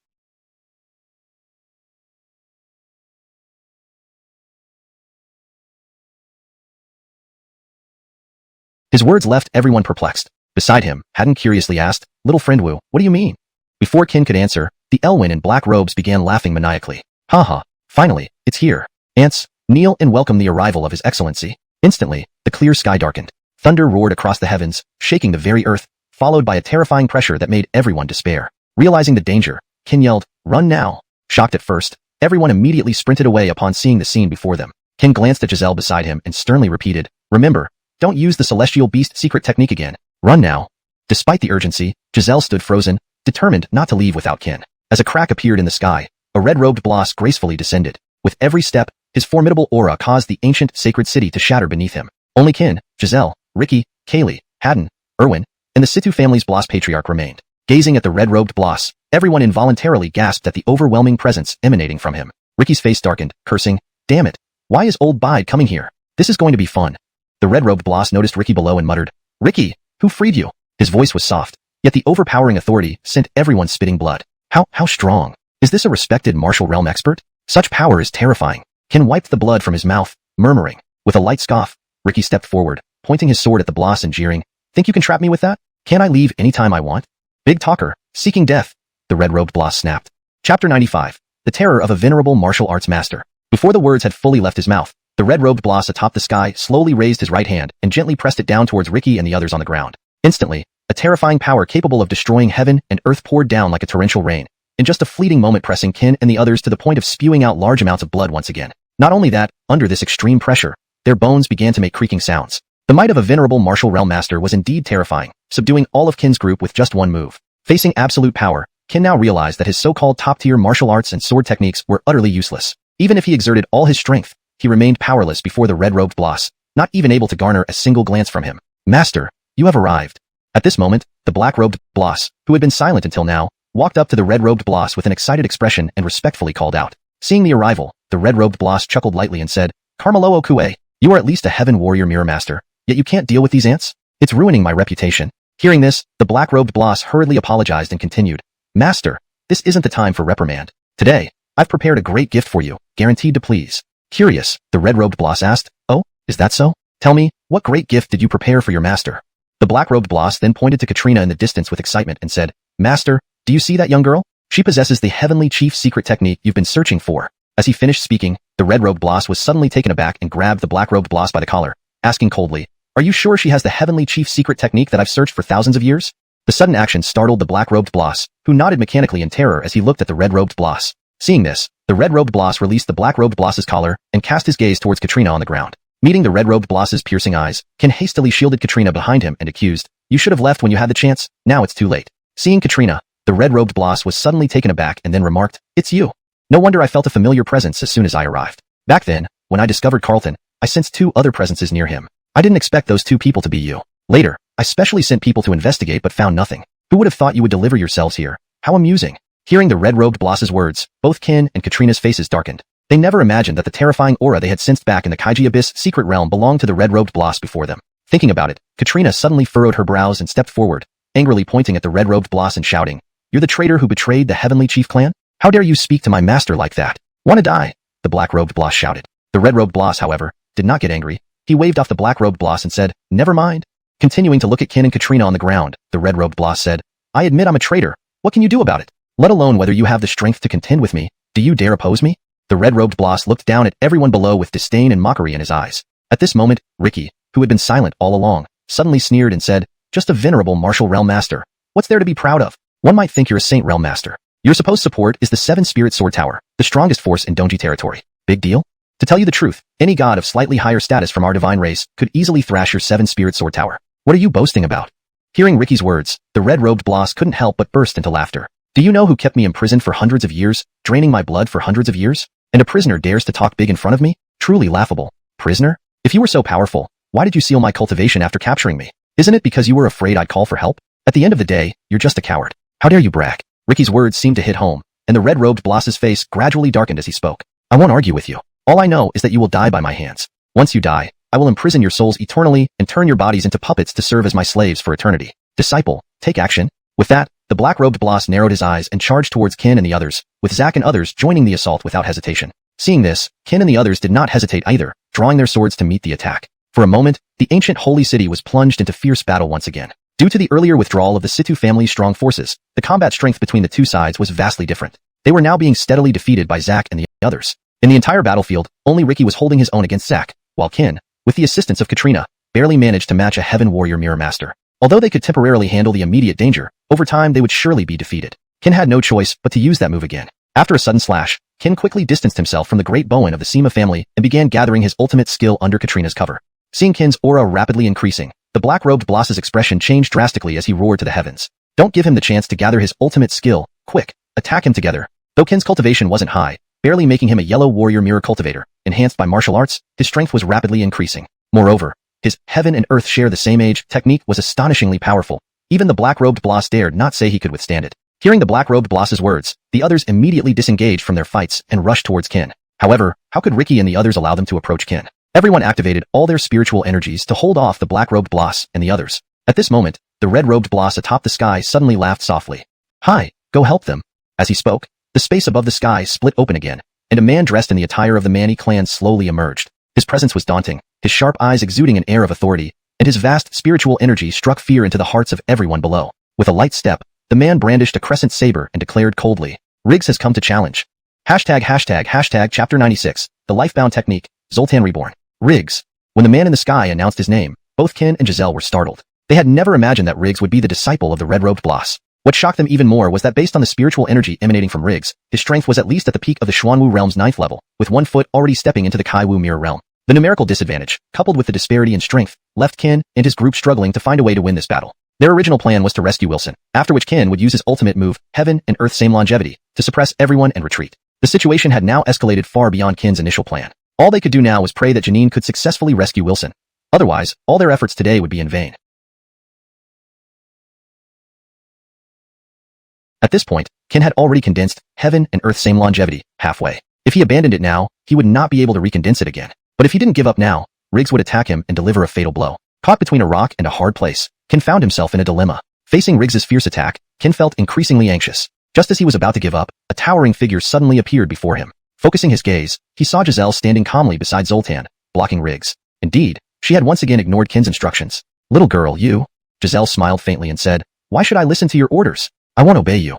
As she pulled back her longbow, she muttered, "Nothing is more important than your safety." Speaking, Zoltan stomped forward and punched towards Riggs, who was approaching them. With a deafening boom, a terrifying explosion shook the entire ground. Feeling Zoltan's formidable strength, Riggs was also taken aback. Is this the Zoltan master has been talking about all these years? Indeed, he lives up to the hype. After speaking, their figures flashed again, and they resumed their clash. Their speed was extreme, leaving only afterimages in the air. Seeing Zoltan's powerful combat prowess, the red-robed boss atop the sky couldn't help but get excited. Amazing, truly amazing. Is this Zoltan? Such overwhelming combat power makes me love him endlessly. No, I must obtain him today. Suddenly turning his gaze to Giselle, an intense killing intent locked onto her. Realizing this, Qin felt dread. In the blink of an eye, the red-robed boss was already in front of Giselle, slowly lifting his right hand and gently tapping her. An overwhelming pressure instantly enveloped her. Seeing this, Qin wanted to abandon his ultimate move to save Giselle, but she urgently shouted, "Wu Ji, don't worry about me, continue." Just as the terrifying pressure was about to strike Giselle, the other 5 Zoltans hidden within her suddenly appeared. The 5 Zoltans roared in unison, intercepting the attack. At this moment, Giselle, regardless of draining her spiritual energy, forcefully unleashed the 4th stance of Shintian's 7 shots, 9 arrows. Even a single attack from a Zunwu realm expert was something not even Zoltan could resist. In just a moment, the 5 Zoltans were shattered by the red-robed boss's strike, losing their combat ability. Seizing the opportunity, Giselle launched 4 arrows at the red-robed boss without warning. The arrow sound sliced through the sky, the terrifying momentum splitting the sky open. Sharp arrow tips aimed directly at the red-robed boss's vital points. Despite the arrow's incredible speed, the red-robed boss remained calm. He turned around leisurely, smiling at Giselle, then slowly extended a finger and lightly tapped forward. At that moment, the sharp arrows suddenly halted, as if drawn by an invisible force. Shocked, both sides watched as the red-robed boss flicked his finger, and the 4 arrows reversed direction. "Bad!" Qin cried out in alarm as the 4 arrows shot rapidly towards Giselle. Too fast for her to react, the arrows impaled Qin, who had pushed Giselle aside to protect her from secondary damage, abandoning his ultimate move. Holding the bleeding and collapsing Qin, Giselle's face turned pale. Her eyes turned bloodshot with rage. She let out a furious roar, "Zoltan!"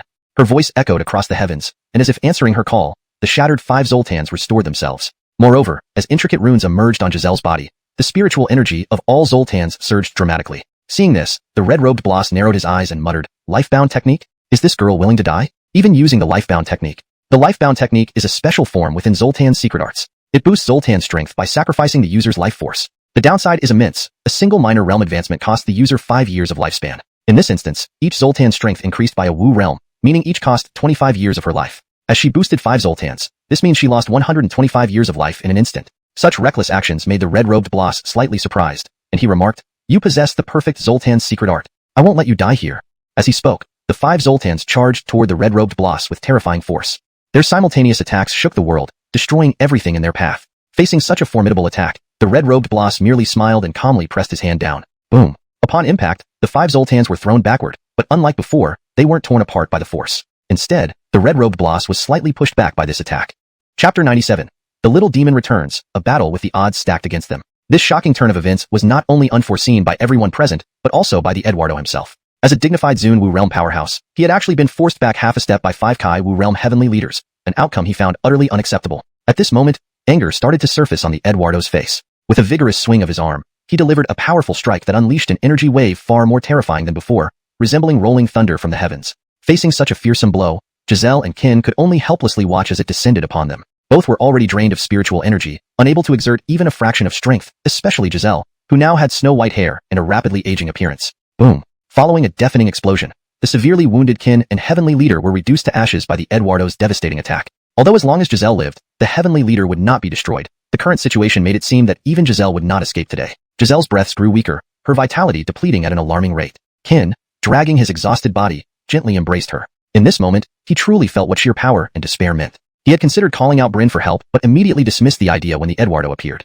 In his estimation, Bryn was merely at the Xian Wu realm level, and he did not want to drag her master into this mess. Above them, the Eduardo sneered, "Boy, do you now understand the gap between us? I told you that today. I am determined to obtain the Heavenly Leader's secret art. No one can stop me. Blame yourselves for lacking a powerful backing."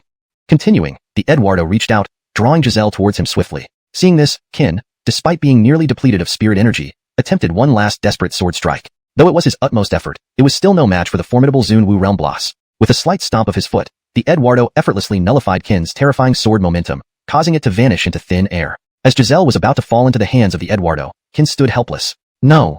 At this critical moment, Kiera appeared suddenly, seizing the opportunity to save Giselle. Recognizing Kiera, the Eduardo's demeanor shifted, his expression turning to rage. "Kiera, you've meddled with my plans too many times. Don't think that because of your family, I won't dare touch you. I'm telling you now, I will obtain the Heavenly Leader's secret art no matter what. If you have any sense, move aside, or I'll kill you along with them." His tone laced with fury, and his eyes gleamed with a deadly intent. Losing his prey was a stark provocation. After gently setting down Giselle, Qin hurriedly took out a red Ling Zhu fruit from his pocket and gave it to her. Moments later, color returned to her pale face, and her white hair and aged appearance began to restore gradually. Seeing the red Ling Zhu fruit from afar, the Eduardo was internally shocked again, his desire to eliminate Qin intensifying. Meanwhile, Gustavo and Haddon rushed back to stand protectively behind Qin. Haddon spoke up. "Brother Wu, where are your blasts? Haven't they come to assist you in this situation? Isn't their laissez-faire approach too much?" Qin rose slowly after consuming a blood bodhi fruit, stepping forward to address the group. "I apologize, everyone. Qin has no powerful background. My journey to Primal Saint City was not commissioned by my family for training purposes. I came here to find something specific, and this situation is beyond my control. I don't want to involve any of you further. Please leave, and I will handle this alone."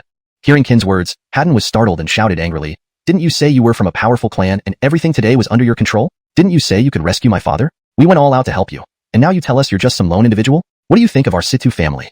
Enough. If you wish to leave, no one will stop you." At no point did Qin claim to be from a powerful clan. These assumptions were all of your own making. Speaking of others, does your Situ family not have its own interests? Furthermore, Qin never asked for assistance from the Situ family. To avoid owing you anything, he even gave you a red Ling Zhu fruit freely. Let's be blunt. What if the Situ family teamed up with the other 4 major clans against Qin? As long as Kiera is here, he will not die. I said it. Kiera, though quick-tempered, knew deep down that Qin was someone worth befriending. Speechless, Haddon wanted to continue arguing but was cut off by Kiera once more. "Bowen Kaiwu, I've rescued him. He's recovering in the Situ residence. You can verify this. From now on, we do not need any help from the Situ family." Understanding Kiera's unspoken message, Qin handed over 20 blood bodhi fruits and 2 red Ling Zhu fruits to Haddon. "Bowen Xingyun, this incident is indeed my fault. Please accept these as compensation for disappointing the Situ family. From now on, I do not need any aid from the Situ family."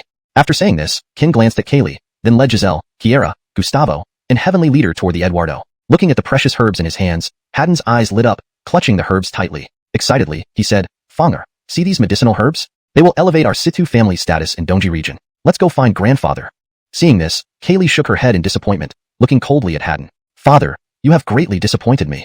She threw the successor token of the Situ family at Haddon. "From now on, I, Kaylee, am no longer the daughter of the Situ family nor its next head." Kaylee, visibly disheartened, walked toward Qin. Without much discussion, they exchanged brief nods and proceeded to stand before the Eduardo. "Should I address you as Eduardo, or perhaps 7th Pagoda Master?" The English translation maintains the original paragraph structure and style while ensuring natural language and grammatical correctness. Chapter 98. Wu Zun strikes, heaven and earth shattered. Hearing this, the red-robed Blas smiled calmly and said, "I still prefer to be called the Davin." At this moment, Zack and his companions approached the Davin, glaring angrily at Qin's party. The Davin suddenly said, "Young man, with the current situation, what are your chances of winning? How about this? Hand over what I need, and then incapacitate yourselves. I can spare your lives. What do you think?" Upon hearing the Davin's words, Qin couldn't help but laugh out loud, and then his expression changed abruptly as he coldly retorted, Dream on. Without any hesitation, everyone unsheathed their swords and charged fiercely towards the opposing group. Qin had long made preparations for this sacrifice. Facing such formidable opponents, they would not escape even if the Davin committed suicide. After all, there were still the powerful heavenly martial mirror cultivators like Zack. Even without the Davin's involvement, just Emilio and the others were enough to give Qin and his party a hard time. Their attacks were extremely fierce. Despite being blocked by Emilio and other heavenly martial mirror experts, they managed to hold their ground for a while. But Qin knew this wasn't a long-term strategy. So he didn't join in this offensive, but instead hid at the back, secretly gathering energy for his ultimate move. In this dire situation, he couldn't think of any other way to escape their clutches. Zoltan and Ricky led the charge, while Giselle and Kaylee provided support from behind. It had to be acknowledged that Ricky and Zoltan's strength was truly formidable. They could actually hold their own against 6 opponents. Their terrifying combat prowess earned them covert admiration even from the Davin. Suddenly noticing something, Zack shouted, "Qin is charging up his super move. Stop him quickly."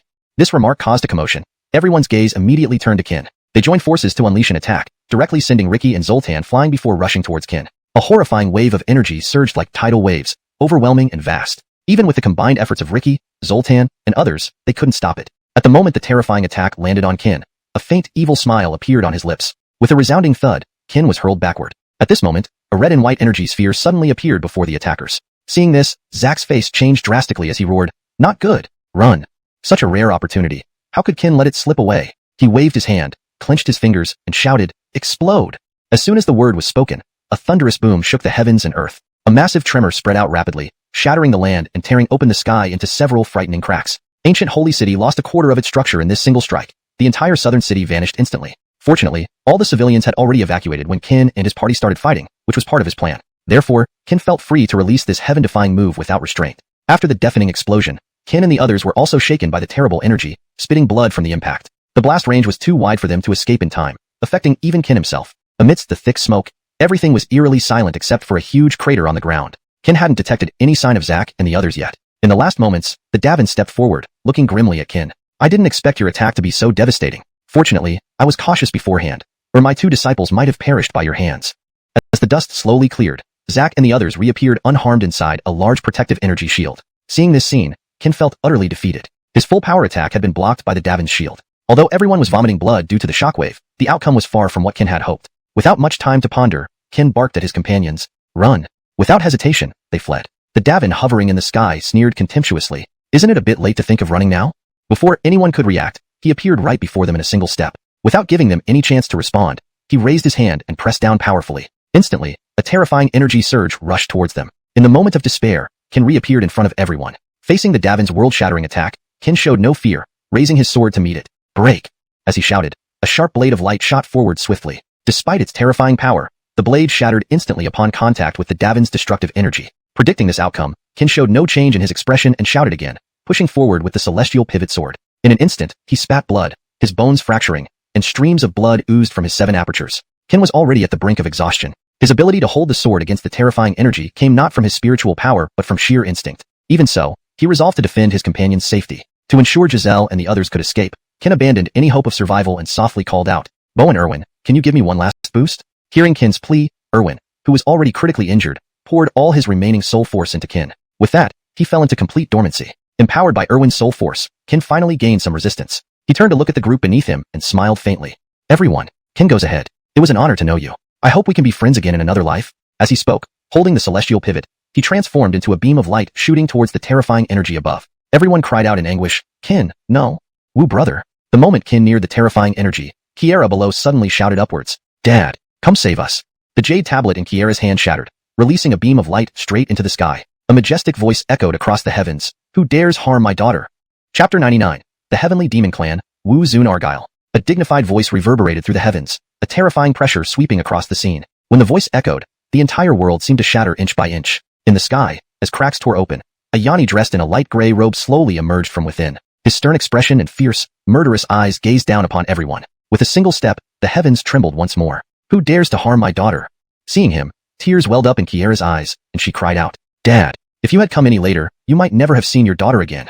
The Yanni turned his gaze towards Kiera's aggrieved face, then flashed forward to gently embrace her. His previously stern demeanor softened with concern. "Carmeloeo, good girl. It's all Dad's fault for coming too late and letting my little one suffer." Kiera, who was usually strong, could no longer hold back her tears and burst into loud sobs. "You're probably still angry at me for running away secretly. You and Mom don't love me anymore. Wah." Her cries deeply touched the heart of the Yanni. As a father, Seeing his beloved daughter in such distress, how could he not be pained? He gently patted Kiera and said affectionately, Carmeloeo, don't cry. Tell Dad who bullied you, and I'll take care of them. Kiera promptly broke free from his embrace, pointing towards the distant Muhammad with tears still in her eyes. It's him. He bullied me, and even tried to capture my friends to turn them into puppets. Glancing over, the Yanni noticed that Kin and the others were covered in blood, hardly an inch of their bodies clean. Kiera, on the other hand, appeared relatively unharmed. Understanding the situation, he slowly raised his head to look at the red-robed bloss in the sky.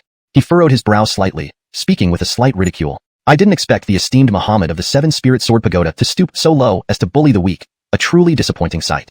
I can't stop you from bullying others, but you can't bully my precious daughter, the man continued sternly. The Muhammad, noticing the Yanni's agitation and the anger in his tone, muttered, Argyle, don't slander me. When did I ever bully your daughter? On the contrary, she has repeatedly thwarted my plans. I haven't confronted you yet, and now you accuse me first. The Muhammad added, I admit your heavenly demon clan is indeed powerful, but don't forget, the Seven-Spirit Sword Pagoda isn't easy prey either. As Kiera's father, Argyle knew her character well. However, if he didn't show some reaction today, it would make Kiera upset and lead others to believe the heavenly demon clan feared the Seven-Spirit Sword Pagoda. With a slight scoff, Argyle replied, Oh, is that so? Let's see just how formidable the Seven-Spirit Sword Pagoda is. With those words, Argyle suddenly stepped forward, releasing an energy wave that could destroy everything. Raising his hand, he threw a punch directly toward the Muhammad. Seeing this, the others quickly retreated behind Argyle, and Kin was brought back by Kiera and Giselle. Facing Argyle's punch, the Muhammad showed no fear, countering with a powerful blow. Boom! With a thunderous explosion, the force shattered the heavens and the surrounding area. The entire ancient holy city was nearly destroyed. Ear-splitting explosions echoed through the sky, reverberating endlessly. The impact failed to connect, and Argyle's figure flickered, appearing behind the Muhammad. Raising his right hand swiftly, he pointed two fingers at the Muhammad's back, unleashing a sharp beam of white light. Terrifying killing intent surged through the Muhammad's mind. Turning abruptly, he countered with another punch. As they collided, Argyle's form vanished again. Above the sky, Argyle suddenly clasped his hands together, chanting softly, Heaven annihilating palm. In an instant, the sky darkened completely, and a colossal black palm descended, overshadowing the heavens as it struck down toward the Muhammad. The destructive power sent shockwaves that made even Kin and the others struggle to remain standing. Had Argyle's target not been the Muhammad, the sheer pressure would likely have torn them apart. Seeing the massive palm hurtling down, the Muhammad's expression finally turned grave. Without retreat, he removed his red robe, revealing a small cloth bag-like object. Secret art, 1,000 puppet formation. Instantly, the sky was filled with countless puppets, each incredibly powerful, no less than 5th rank Yellow Warrior Realm, with several reaching 5th rank Heaven Warrior Realm. Seeing the descending palm, the Muhammad waved his hand and roared, Go! With a series of deafening booms, Argyle's attack faded, while thousands of puppets rapidly disintegrated. Just as the final explosion concluded, Argyle appeared behind the Muhammad, striking before he could react. Bang! The Muhammad flew backward like a projectile. Regaining his composure, Argyle appeared above him once more. Argyle tightened his fist and, without a word, unleashed a devastating punch. The Muhammad couldn't react in time and could only stand helplessly as Argyle's punch connected. Just then, an orange glow descended from the sky, blocking Argyle's attack. A deep voice echoed, Clan Leader Ao, please spare him this time for my sake. And Bloss in orange robes tore through the space, startling everyone. Another venerable martial realm expert. Argyle squinted at the newcomer, hesitating for a moment before humming lightly, Since you've asked, I'll give you face. But remember, no exceptions next time. The orange-robed Bloss quickly replied, Certainly, certainly. ##### Chapter 100. Victory in the battle, escaping death. The duck that was almost in hand had flown away. How could the Muhammad bear to accept this defeat? At this moment, he still hoped to join forces with the Bloss in the orange robe to fight against Xerxes and snatch the heavenly demon technique from Giselle. But just then, the Bloss's gaze turned cold as he glared at him. How is this not enough of a disgrace for you? Come back with me. Enraged, the Bloss nodded slightly to Xerxes before taking the Muhammad and others away from the scene. As the group gradually disappeared into the distance, Kin and the others finally breathed a sigh of relief. It was over, finally over. Kin hurriedly approached Xerxes and bowed deeply, saying, Young man, Kin thanks Senior for coming to our aid. Your immense kindness will never be forgotten. Seeing this, Xerxes inspected Kin with interest. Suddenly, his eyebrows furrowed as if he had noticed something unusual. Your luck isn't bad. However, when you lack sufficient power, never reveal certain things, or it will lead only to your death. What I mean should be clear to you. Hearing these words, Kin's heart suddenly raced. Could Senior Xerxes have discovered that I possess the life sword art? No, that can't be right. I've never revealed even a hint of it. How did he figure it out?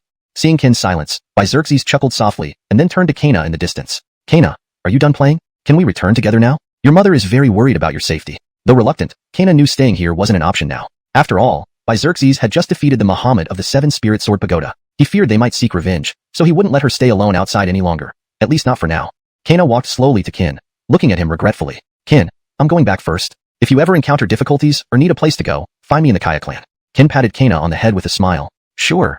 With that, Kana left with Xerxes, leaving behind Kin, Giselle, Kaylee, and Ricky. At this point, Ricky spoke up. Brother Wu, I must leave too. Thank you for saving me. This favor won't be forgotten. If you ever need me, just call, and I'll be there no matter what. Hearing Ricky's words, everyone chuckled. Ken patted Ricky on the shoulder gently. Don't worry. If I need help, I'll definitely reach out. Thanks again. Without you, we would have been captured by the Muhammad long ago. I don't have much to give, but here, take this red spirit berry. After being imprisoned for centuries, you need it more than anyone. Seeing Ken produce another red spirit berry, Ricky was taken aback. Damn, how many of these do you have? Do you know how precious they are? You're just giving them away like this? Ken smiled lightly. We're friends, aren't we? Among friends, such things don't matter much. Ricky took the berry without further ado. If you ever need backup, remember to call me. We will meet again.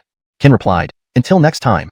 With Ricky gone, only Ken, Giselle, and Kaylee remained. Ken said, Miss Situ, if you have nowhere else to go, why don't you come back with us to Kaiha sect? Kaylee shook her head. No, although I said I'm no longer part of the Situ family, it's still my home. Ken, my father. Ken interrupted her hastily. Senior Qingyun's concerns I understand. After all, he has the whole Situ family to think about. Don't worry, it doesn't bother me. I won't visit Senior Kaiwu this time, either since I've been away for too long. Please extend my greetings and gratitude to him. When Ken offered 2 red spirit berries to Kaylee, she refused outright. If you consider me a friend, please keep them. Ken laughed softly. All right, if you need anything in the future, feel free to ask. Farewell. Yes, until next time. As Ken and Giselle's figures vanished into the horizon, Kaylee returned to the Situ family residence. Why didn't you help me fight by Xerxes, Herman? With our combined strength, defeating him would have been easy. On a mountain peak, the Muhammad questioned angrily. The Bloss in the orange robe looked at him. 7th brother, you're too impatient. To obtain something, you don't always need to act yourself. Moreover, we can't afford to openly clash with the Kaya clan right now. Also, Bowen brother has been planning the 3-party meeting for years. If your impulsive actions ruin his plans, you know the consequences. Hearing Bowen brother, the Muhammad's pupils constricted, seemingly wary. I understand. Meanwhile, as Kana and Xerxes made their way back to the Kaya clan, Kana asked him a question. Dad, what did you mean by those words you said to Ken? He seemed shocked afterward. Xerxes stopped, turning to look at Kana seriously. Kana, your kin brother isn't an ordinary person. No, more accurately, he isn't human. Kana was stunned. Not human? Is he a demon? Or perhaps a god like Ricky? Xerxes shook his head. None of that. Stop guessing. Knowing too much won't benefit you. Just remember, your kin brother isn't a bad person. Leave the rest alone. Let's go. We should get home soon. Your mother might be cooking dinner. Upon returning to her family, Kaylee silently stared daggers at Haddon. In the backyard pavilion, after passing on Ken's message to Wilson, she left without saying a word, her destination unknown. ####Chapter 101. The Rescue at Green Screen Mountain City. After several days of travel, Ken and Giselle finally arrived at the Kaiha sect. It was Deputy Sect Leader Donovan, who greeted them. Seeing the two return with even more robust auras and drastically improved cultivation levels, his face lit up with excitement. Children, you're back? I can only imagine how tough it must have been for you these past few days. Ken and Giselle exchanged a smile before swiftly approaching Donovan and bowing. Deputy Sect Leader Donovan. Donovan quickly helped them up and smiled. No need for formalities. I'm surprised to see how much your cultivation has advanced in such a short time.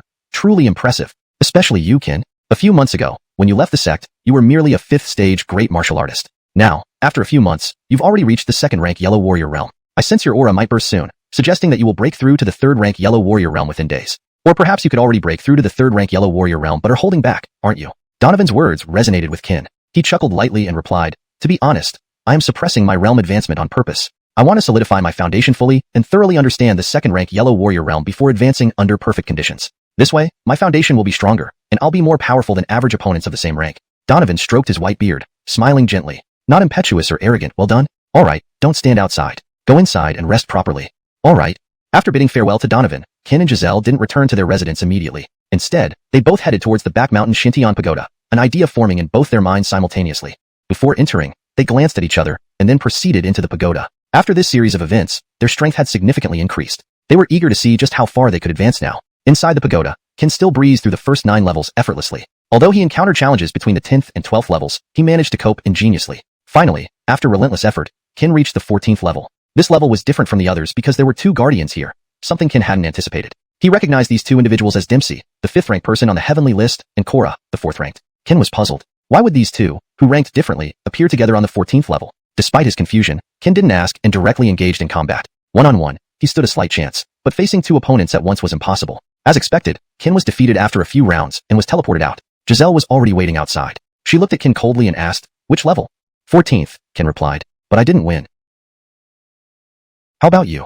I got to the 12th level, Giselle said calmly. Couldn't beat the 13th level you did. Ken chuckled. You couldn't beat me, or didn't want to? Giselle shot him a cold look. Get lost, she snapped and left the Shintian Pagoda. Ken shook his head, smiling, and followed suit. In reality, given his current strength, he still had a slim chance in a 1 versus 2 situation, but not within the Shintian Pagoda where many of his techniques were unusable. The next day, Ken woke up late, the sun already high in the sky. He stretched lazily and opened the door, only to find Giselle standing there, staring at him coldly.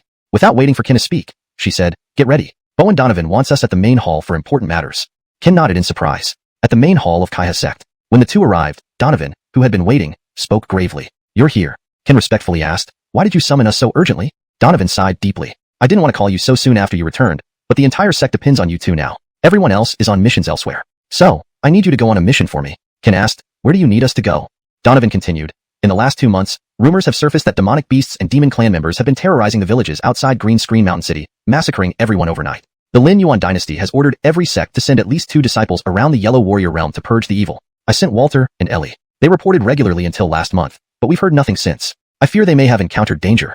Hearing this, Kin remarked, "No wonder I didn't see them upon returning. Don't worry, Bowen. Jalen and I will bring Walter and Ellie back safely." Donovan added, "While you're there, watch out not just for the demonic beasts and demon clans, but also the people from the Nether River sect. They too have sent 2 strong individuals." "Nether River sect?" Kin muttered. "If there's nothing else, please prepare and leave immediately. The sooner you arrive, the less danger they'll be in." They bowed simultaneously. "Understood, master." Watching their retreating figures, Donovan sighed. Given the current situation, the skies over Dongji domain may change. I wonder if the upcoming Tri-Dynasty meeting will be the catalyst. After hastily packing, Kin and Giselle rushed toward the address given by Donovan. As they said, arriving sooner would minimize the danger for Walter and Ellie. They hardly rested during the journey, stopping only for water and food. On the 3rd morning, as the sun rose over the eastern horizon, they found themselves facing an endless expanse of dense forest, with a town nestled within. A layer of eerie white mist hovered above, and from a distance, they detected a pungent smell of blood. Glancing at each other, they sped toward Green Screen Mountain City. ##### Chapter 102. Monster Invasion. Kin controls the battlefield. As soon as they entered the city, they were met with a horrifying sight. Monster corpses littered everywhere. These creatures not only had enormous bodies, but also oozed green blood that emitted a pungent and foul smell. "Kin, Giselle, why have you come?" Walter's voice suddenly sounded. Turning around, they saw him and Ellie covered in filth, their bodies drenched in green blood, accompanied by a nauseating odor. Kin smiled. "What happened to both of you? Why haven't you reported back to the sect for over a month?" "Bowen Donovan was so worried that he sent us to look for you." Walter sighed helplessly. "Don't mention it. Do you think we don't want to? As you can see, these monsters have been attacking Qingping Mountain City non-stop this month. This is already the 20th wave this month. We had just taken a short break when you arrived. Everyone who came to reinforce Qingping Mountain City and the soldiers from the Lin Yuan dynasty are almost exhausted. If this continues, Qingping Mountain City will fall within 3 more waves. Now that you're here, our burden will be much lighter. Let me take you to meet the mayor of Qingping Mountain City." In a dilapidated hall, a Yanni dressed in official robes sat anxiously.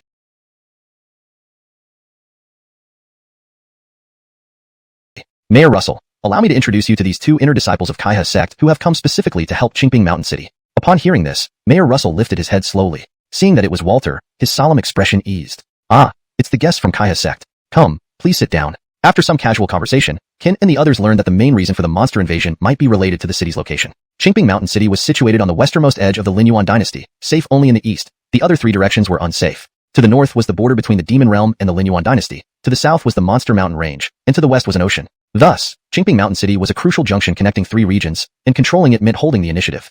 Once Mayor Russell realized that Kin and the others were inner disciples of Kaiha sect, a long-lost smile appeared on his face. The relentless attacks by the monsters had already pushed him to his limits, physically and mentally. Countless defending soldiers had died or been injured. Now, with 2 reinforcements of higher cultivation levels arriving, how could he not be delighted? Just as they spoke, an urgent report came from outside the door. "Report to the mayor. The monsters are attacking again." This news immediately changed Mayor Russell's face from happiness to alarm. "Damn, they're coming again? Pass my order.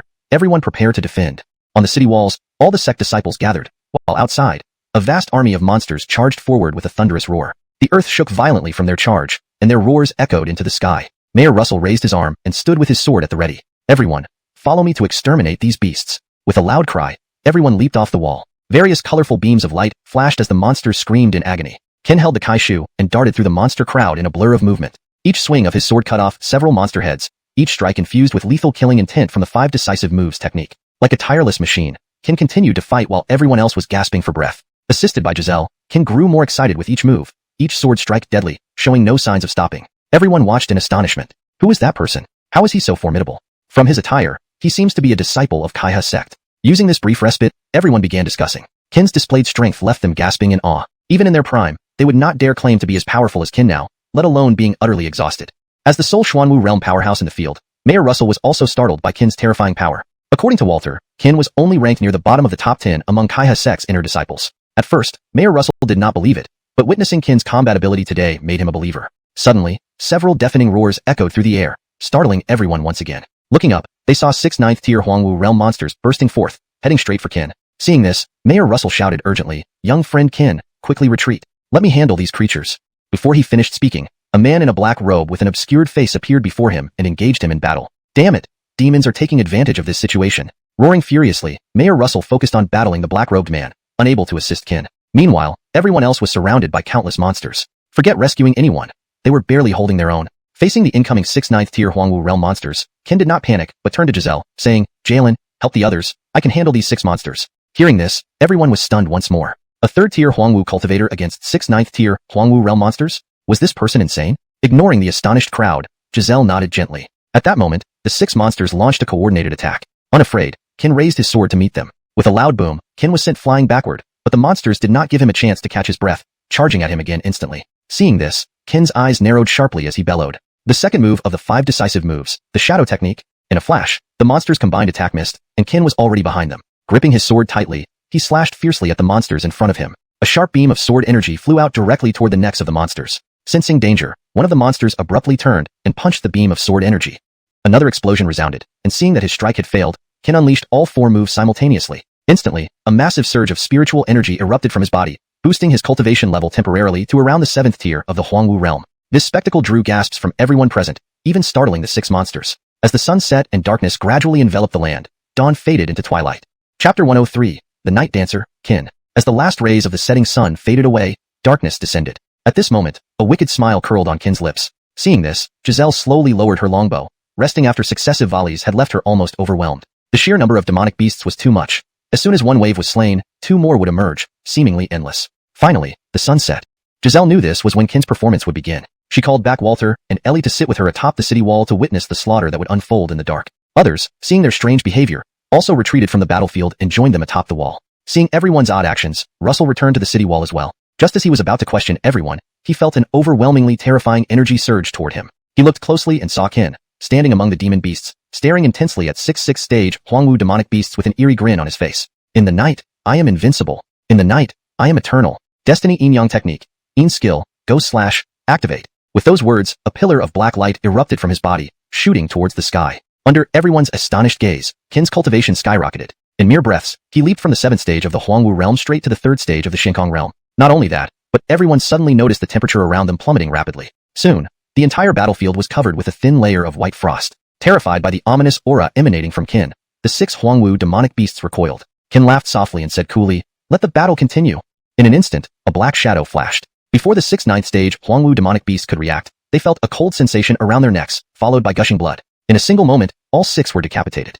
This terrifying scene stunned not only those atop the city wall, but even the black-robed man who had been fighting Russell failed to register what happened. Qin's sword had moved too swiftly for anyone to detect when he had swung. With the 6 demons dispatched, Qin charged at the other beasts with his longsword. Qin unleashed his fury on the demon beasts because when he first arrived at Qingping Mountain City, he saw countless civilian corpses mingled with dead demons. Blood flowed everywhere in the city, kindling his murderous intent. A cacophony of beast cries filled the night air. Sword beams slashed through the sky. After a brief while, the bodies of the demon beasts piled high. Standing on top of the corpse mountain with Kai Shu in hand, Qin signaled the end of the battle. No demon beast survived the encounter. The thick scent of blood permeated the air. Not yet sated, Qin turned his gaze towards the distant black-robed man. The black-robed man froze under Qin's glare. Before he could react, Qin stomped his foot and transformed into a black blur rushing at him. So fast that it shocked the man into actionless terror. A sickening sound echoed as his right arm and a gush of blood fell simultaneously. Realizing Qin's sword pressed against his forehead, the pain brought him back to his senses. Under the cover of darkness, Qin appeared like a vengeful god, his eyes filled with killing intent glaring at the black-robed man. Qin did not kill the man immediately. Slowly withdrawing his sword, he coldly warned, "I don't know if you orchestrated this attack, but let me warn you.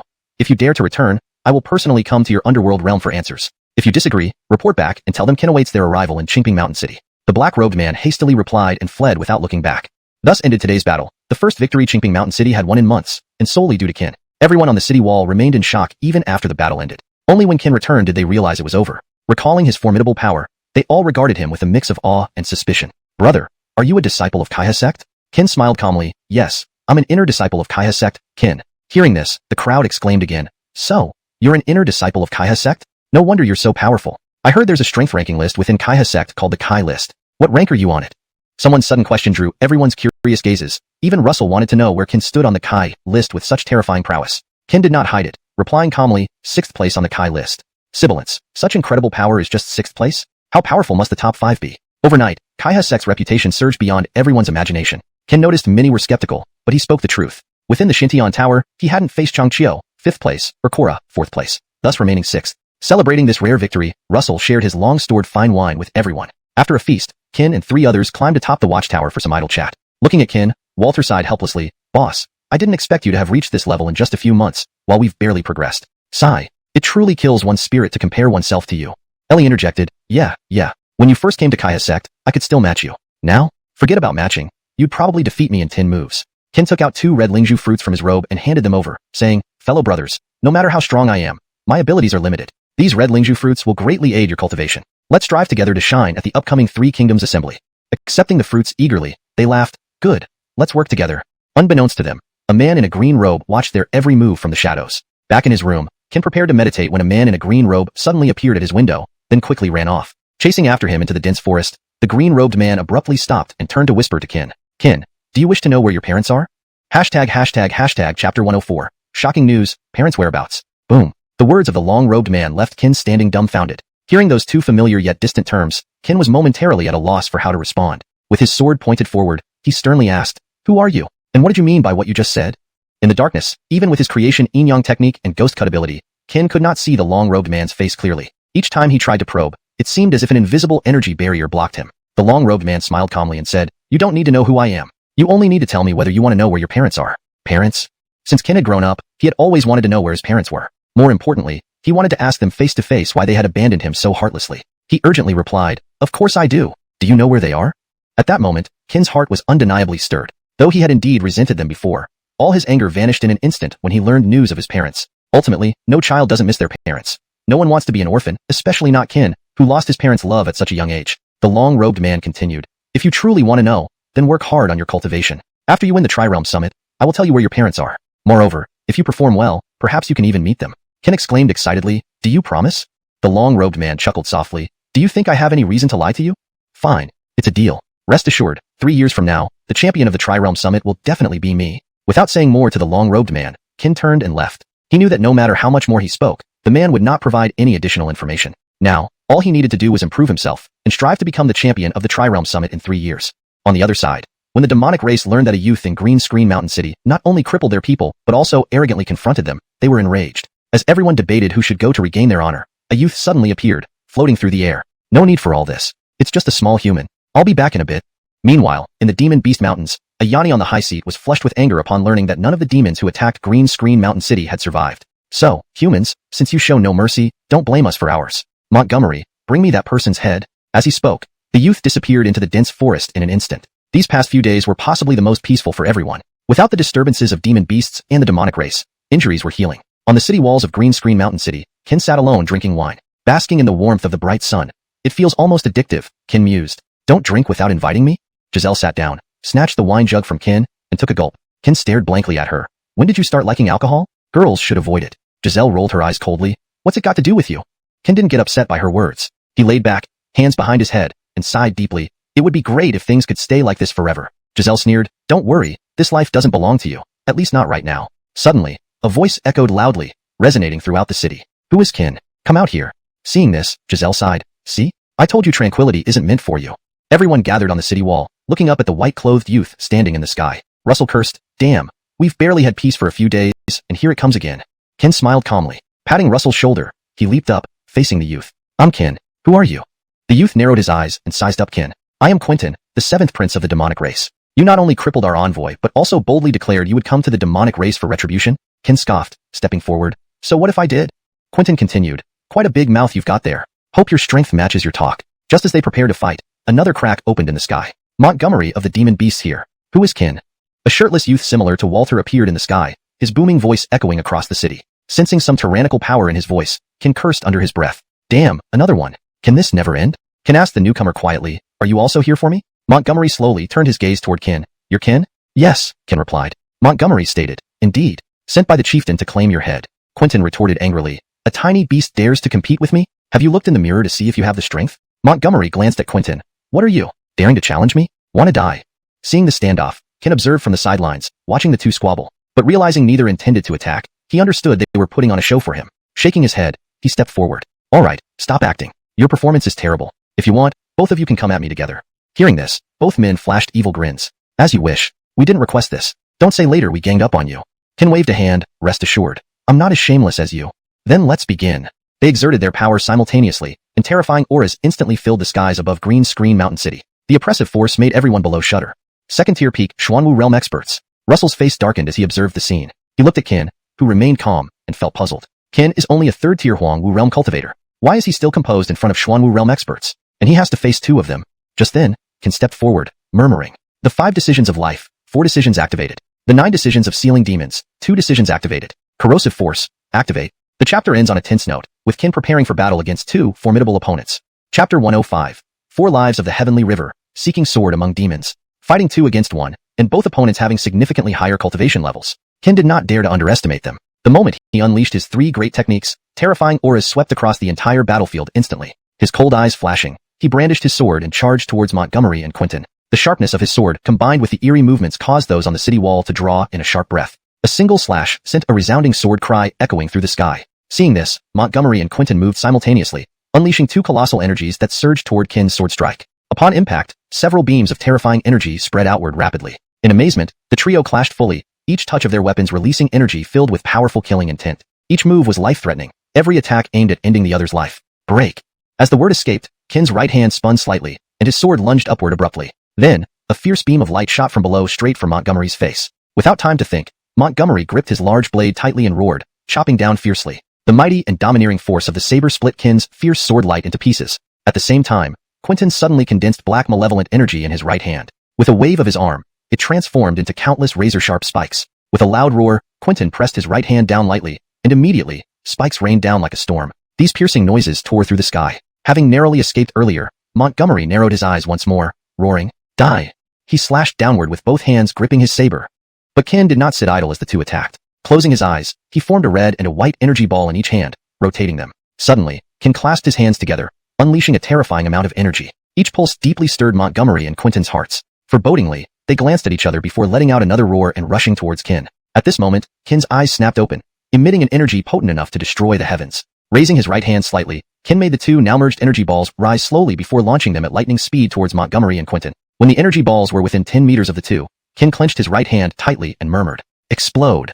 The energy balls burst open instantly, a deafening explosion reverberating across the sky. The sheer power of this explosion even tore open rifts in the sky, while the earth cracked and crumbled under its might. Even Qingping Mountain City was shaken violently by Qin's devastating attack. If it hadn't been far and exploded mid-air, the city would have shattered just like the battlefield. Such terrifying power left everyone in awe. This strike obliterated any trace of Montgomery and Quentin in this world. Searching extensively, no trace of their presence could be found. It was evident that in Qin's attack, they had only one fate, death. Qin had brought immense joy and surprises since his arrival in Qingping Mountain City. Outside the city walls, Qin stood with his sword, gazing into the distance. The echoes of that enormous explosion still resonated even after so long. Sighing deeply, Qin turned back to the city wall. Everyone gathered around, lifting him high and praising him as the great hero of Qingping Mountain City. For the first time in days, Qin showed a smile that hadn't graced his face in a long time. For several days thereafter, neither the demons nor the beast creatures launched further attacks. Not a single beast creature was seen. The crisis over Qingping Mountain City was finally over. One day, Qin arrived early at the city wall, staring into the distance. Giselle, Walter, and Ellie stood beside him. "Are you sure? Is it really necessary?" Giselle asked quietly, standing shoulder to shoulder with Qin. Qin smiled. "Of course. They have repeatedly invaded Qingping Mountain City, causing countless civilians to lose homes and families. I cannot bear this. If the heavens' path is unjust, then I will act on behalf of the heavens to seek justice for the innocent people." The 3 looked at Qin and smiled, saying in unison, "Count us in." Shocked, Qin exclaimed, "You?" Giselle added, "Without me, you won't take care of yourself properly. I'll go with you." Walter followed. "Wherever Big Brother goes, I'll follow." Ellie concluded, "If we don't live recklessly now, what will we reminisce about when we're old?" Hearing this, all 4 looked at each other and laughed. As they vanished, Russell appeared where they had stood. His expression was complicated. He initially wanted to dissuade them but hesitated after hearing Qin's words. Indeed, if the heavenly way was unfair, someone had to stand up for the truth. Moreover, isn't this how young people should act? Hot-blooded, vibrant, and fighting for the sake of all humanity. Passing through the dense forest, the towering peak loomed in the north of Qingping Mountain City. From afar, it looked like a giant standing guard, an awe-inspiring sight. As they ventured deeper, the dark phosphorescent ground came into view. Dark clouds obscured the sun, strange rocks littered the area, and the spiritual energy here seemed weaker compared to other places. Ahead stood a palace built from numerous boulders, standing tall and formidable. The moment the 4 entered, dozens of terrifying auras locked onto them. Above the hall, Qin and the others stood calmly, gazing into the distance. "Who are you? Don't you know this is our demon territory?" Several figures emerged from the sides, surrounding Qin and company. A black-robed boss slowly approached them. Every step the Bloss took generated terrifying energy vibrations, shaking the entire ground. Unfazed, Kin stepped forward, mocking, "Kin of the Heavenly River Sect, Giselle, Walter, Ellie, here to challenge your younger generation to a sword duel." "A sword duel?" The Bloss frowned, coldly saying, "Do you think your puny strength can challenge us demons?" Kin retorted, "Afraid?" The Bloss flicked his sleeve angrily, shouting, "Us, mighty demons, afraid of mere youths? Let's see how much you truly have." He then called out, "Where are the Demon Clan 6? We are here."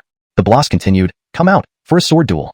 Chapter 106, Yellow Martial Mirror Realm, Black Tortoise Realm. As the words fell, 4 beams of black light shot into the sky and in the blink of an eye arrived before Kin and company. Both sides glared at each other with intense hostility. At this moment, the lead youth suddenly spoke up. "The 6th son of the Demon Clan, Shaw, is here to answer the challenge. The 5th son of the Demon Clan, Brennan, is here to answer the challenge. The 4th son of the Demon Clan, Matthew, is here to answer the challenge. The 3rd son of the Demon Clan, Stone, is here to answer the challenge." As they spoke, a surge of spiritual energy erupted from their bodies, instantly enveloping Kin and his companions in a chilling aura. They brandished their weapons with eyes filled with terrifying killing intent. The 4 sons of the Demon Clan all had cultivation levels around the 3rd tier of the Black Tortoise Realm. Among them, the 3rd son Stone's cultivation had reached the peak of the 4th tier of the Black Tortoise Realm, nearly stepping into the 5th tier. Such formidable strength could not help but startle Kin and company. Of the 4 on Kin's side, the highest cultivator was Walter at the 9th tier of the Yellow Martial Mirror Realm, yet he had not yet reached its peak. Below him were Ellie at the 8th tier of the Yellow Martial Mirror Realm, Giselle at the peak of the 1st tier of the Yellow Martial Mirror Realm, and Kin himself at the peak of the 3rd tier of the Yellow Martial Mirror Realm. In terms of overall strength, the gap between them and the Demon Clan was immense. It was unimaginable how they dared come to the demon territory to challenge. Despite the difficult situation, the only bright side was that the sky over the demon territory was black. Though not completely so, it sufficed. Because in darkness, Kin's creation Yin-Yang Arts Yin technique was virtually unbeatable. It was precisely because of this advantage that Kin and his party dared to come here to challenge. At this moment, the Elwyn in black robes suddenly asked, "Speak up, how do you wish to fight? 1-on-1, 2-on-2, or a full-scale battle of 4 against 4? Kin stepped forward and replied, "Of course, it will be 4 against 4, but I have one request." The Elwyn's eyes narrowed slightly as he asked solemnly, "What request?" Kin continued, "If we win this battle, your Demon Clan must not send any troops within 3 years to Lin Yuan Dynasty's border, specifically Qingping City, nor should there be any massacres of its people." "And if you lose?" the black-robed Bloss suddenly said sharply. Kin replied, "If we lose, treat us however you see fit." Hearing this, the Bloss's face showed a grave expression. To make such a boast despite the huge disparity in strength. In his view, these people either had some surefire winning move or had lost their minds. But regardless, the Demon Clan had no reason to fear. After all, their strength was indisputable. The black-robed Bloss finally exclaimed, "Fine, I agree to this request. I look forward to seeing what power you possess to win this contest." Hearing this, a slight smirk crept onto Kin's lips. "Brothers, prepare for battle." With those words, the 4 simultaneously unleashed their inner spiritual energy and strode forward. In an instant, 4 immensely powerful energies filled the sky. Charge! Kin, Ellie, and Walter abruptly stomped their feet, brandishing their weapons as they launched themselves toward the 4 demons led by Stone. At the same moment, the 4 demons let out a shout and raised their knives to meet them. Instantly, explosions rumbled across the sky, with numerous fierce attacks flying everywhere. The massive uproar drew countless spectators from the Demon Clan. Within just one move, Kin's trio was being overwhelmingly forced back by the terrifying strength of Stone's 4. Just then, 4 arrows silently appeared behind Stone and company. Stone, sensing the danger, suddenly gripped his large knife tightly and spun around to slash horizontally. Under the terrifying momentum of the strike, Giselle's 4 arrows shattered instantly. Without waiting for the aftermath, more than a dozen arrows came roaring from all directions. Seeing this, Stone paid no heed to Kin and his companions nearby, bellowing, "Demon Sealing Slash." Stone's body rapidly spun, releasing wave after wave of cutting force from his hands, shattering Giselle's numerous arrows. Upon turning back, Stone suddenly realized that Kin was battling both Shaw and Brennan alone, and doing so effectively. This unbelievable scene left Stone utterly shocked. How can this be? With a cultivation level around the peak of the 3rd tier of the Yellow Martial Mirror Realm, he is actually fighting 2 Black Tortoise Realm experts toe-to-toe. This doesn't make sense. Among the 4, Giselle had the lowest cultivation, but she was a ranged archer. Meanwhile, Stone, being the strongest among them, found his powerful cultivation hindered by her constant harassment. Suddenly, Stone seemed to grasp something, glaring at Kin from afar, inwardly cursing. "F***CK, so that's your strategy, but do you really think this can beat us?" Stone swung his arm, and his large knife instantly roared with power. With focused eyes, he flashed forward, rejoining the fray. Indeed, Stone's plan was to engage Kin in a melee, making it harder for Giselle to target anyone accurately. While his plan was sound, he had severely overlooked 2 issues. First, Giselle's arrows were guided by her consciousness, requiring no aiming. Second, Stone still hadn't fully grasped why Kin could hold his ground against 2 Black Tortoise Realm experts at his own cultivation level. In the midst of the battle, Stone suddenly slashed forward with his large knife at Kin. The force of this attack was indeed formidable. Even Stone felt certain it would severely wound or kill Kin outright. Yet, what Stone couldn't believe was that this very strike he was proud of was caught bare-handed by Kin. Seeing this, not only did Stone and his companions stare in shock, but the black-robed Bloss watching below also looked stunned. How can this be? On closer inspection, Everyone noticed that Qin's cultivation had unexpectedly risen to the peak of the third tier of the Black Tortoise realm, on par with Stone. You actually... Before Stone could finish his sentence, Qin flashed forward, raising his sword at Stone. A piercing sword light cut through the air, its reverberating sound echoing into the clouds. This single strike was no less potent than Stone's previous slash. Unhesitant, the other three immediately rushed to Stone's side, all four attacking in unison. With a loud boom, Stone and his companions were sent flying hundreds of feet away by the overwhelming force. Regaining their balance, the four now had blood trickling from the corners of their mouths. Meanwhile, Walter on Qin's side was already covered in blood, with numerous wounds visible on his body. Qin and Ellie were panting heavily, while Giselle, having expended the least, remained relatively unharmed. No one noticed that Giselle had long been gathering all her strength, pulling her longbow fully taut. The bow emitted a colorful glow, and as the string was fully drawn, the roar of dragons echoed through the heavens. Indeed, this was the dragon-roaring 7-string bow auctioned off by Qin at the sacred ancient auction house. Chapter 107. The 7 shots of the dark heaven, 5 consecutive hits. As Giselle fully drew her long bow, an overwhelmingly powerful aura emanated from her. 7 dazzling rays of light circled her body, swirling like 7 dragons reborn into the world, their terrifying pressure making Matan Kai and his companions shudder. The first shot of the 7 shots of the dark heaven, thunderous sound. Second shot, shatter the sky. Third shot, unleaving legacy. Fourth shot, 9 arrows. Fifth shot, consecutive beads. One after another, 5 arrows filled with boundless power slowly manifested on Giselle's long bow. At that moment, the heavens roared with thunder and lightning, the earth trembling as if it were about to be destroyed. Go! With the word, go, the 5 arrows flew from her hand at incredible speed, instantly striking Matan Kai and his 3 companions, who had not anticipated the attack despite being prepared. Although they were in the Xuanwu realm, Ma Yan and his group had underestimated Giselle. As a result, all 4 were struck by the arrow, spitting blood as they flew back. The force of this single shot far exceeded Qin and the others' expectations. They had initially planned for Giselle to shoot an arrow to draw attention while Qin launched a surprise attack. However, they did not expect her to suddenly pull out the Dragon Cry 7-string bow given to her by Qin. Nor did they anticipate the immense power of its arrows or the astonishing speed at which they struck their targets even under Qin's ghost/slash technique. After the initial shock, Matan Kai and his companions shakily got up from the rubble, their gazes now intensely focused on Giselle. They could not believe that their illustrious reputations would be ruined by such an unassuming young girl. Reluctant as they were to admit defeat, they were severely injured and their spirit energy was nearly depleted. Continuing the fight would only result in further losses. This defeat was unexpected and almost supernatural, largely due to their initial underestimation of the opponent and falling into Qin's trap. How about it? Do you wish to continue? Qin stepped forward, coldly observing the 4 and sternly questioned. At this moment, the black-robed boss who had been watching from the sidelines approached and said, "We have lost this battle. You can rest assured that we will honor our words. Within 3 years, no one from our demon clan will set foot in the Lin Yuan dynasty." Matan Kai, escort them out. The black-robed boss waved his sleeve and left angrily. Matan Kai, suppressing his pain, muttered, "Please leave, honored guests." Seeing this, Qin and his 3 companions turned and departed together. Back in the demon clan hall, Matan Kai and the other 3 knelt before the black-robed boss. "I'm sorry, Henri, we have let you down." The boss waved his hand. "From this battle, you should have learned many important lessons." Matan Kai nodded slightly. "I understand. No matter who the enemy is, regardless of their cultivation level, one must give it their all, as a lion hunting a rabbit, and never underestimate anyone on the battlefield." Hearing this, the black-robed boss nodded approvingly. "Well, since the matter is over, let's not speak of it again. For the next 3 years, none of you are to leave here. Focus on cultivation. The summit between the 3 dynasties 2 years from now will be our clan's only chance to turn things around. Our esteemed lord has instructed us to cooperate with the Netherworld River sect and several other sects to hold off the Lin Yuan dynasty and its allies. Then, 1/3 of Lin Yuan dynasty's territory will become ours. We won't have to live in this dark world any longer." Matan Kai then asked, "What about Bowen brother Yuan?" The black-robed boss smiled calmly. The clan leader took him to meet a very special person. If everything goes well, he should reach an unprecedented level of strength within 2 years. As the boss retreated deeper into the hall, the 4 understood and quietly withdrew. The visit to the demon clan concluded, but on their way back, Giselle noticed someone following them. Suddenly, she raised her Dragon Cry 7-string bow and fired several arrows into the surrounding forest, startling Qin and the others. Suddenly, loud cries echoed through the woods, and they realized they were being tracked. Qin unsheathed his Kaishu Jian and swiftly attacked the surrounding forest with his sword, slicing through the air. Dozens of figures emitting terrifying auras leapt out of the woods toward Qin. Seeing this, the 4 moved quickly to intercept their attackers. Within moments, the intruders were slain. Before they could see the true identity of their attackers, a crack appeared in the sky, and a Bergen in a gray robe emerged. His handsome features exuded a chilling aura, and his robes bore the characters for Heavenly Tao. Recognizing the newcomer, Qin's expression darkened, and a menacing look entered his eyes. It was Enrico, the eldest son of the Zhang family who had once defected to the barbarian tribes. Enrico stood there, hands behind his back, looking down at Qin below. "Long time no see, Qin. I didn't think you'd run all the way to the Lin Yuan dynasty just to avoid us. So afraid of death?" Qin's anger flared upon seeing Enrico. He yelled and charged at Enrico with his Kaishu Jian, releasing a powerful slash that surged towards him like a tidal wave. Enrico smirked, raising his hand effortlessly to deflect the attack. The force of his spirit power shattered Qin's blade mid-air, and taking advantage of the opportunity, Enrico delivered a punch to Qin's abdomen with unimaginable might, sending him flying backward into the ground, bleeding heavily. Giselle and the others immediately rushed to assist, but with a single move, they too were thrown back, severely injured. This chapter describes a dramatic confrontation between Qin's group and the Demon Clan, leading to a surprising turn of events when they are unexpectedly attacked by Enrico, revealing the intensity and complexity of their struggle. Chapter 108.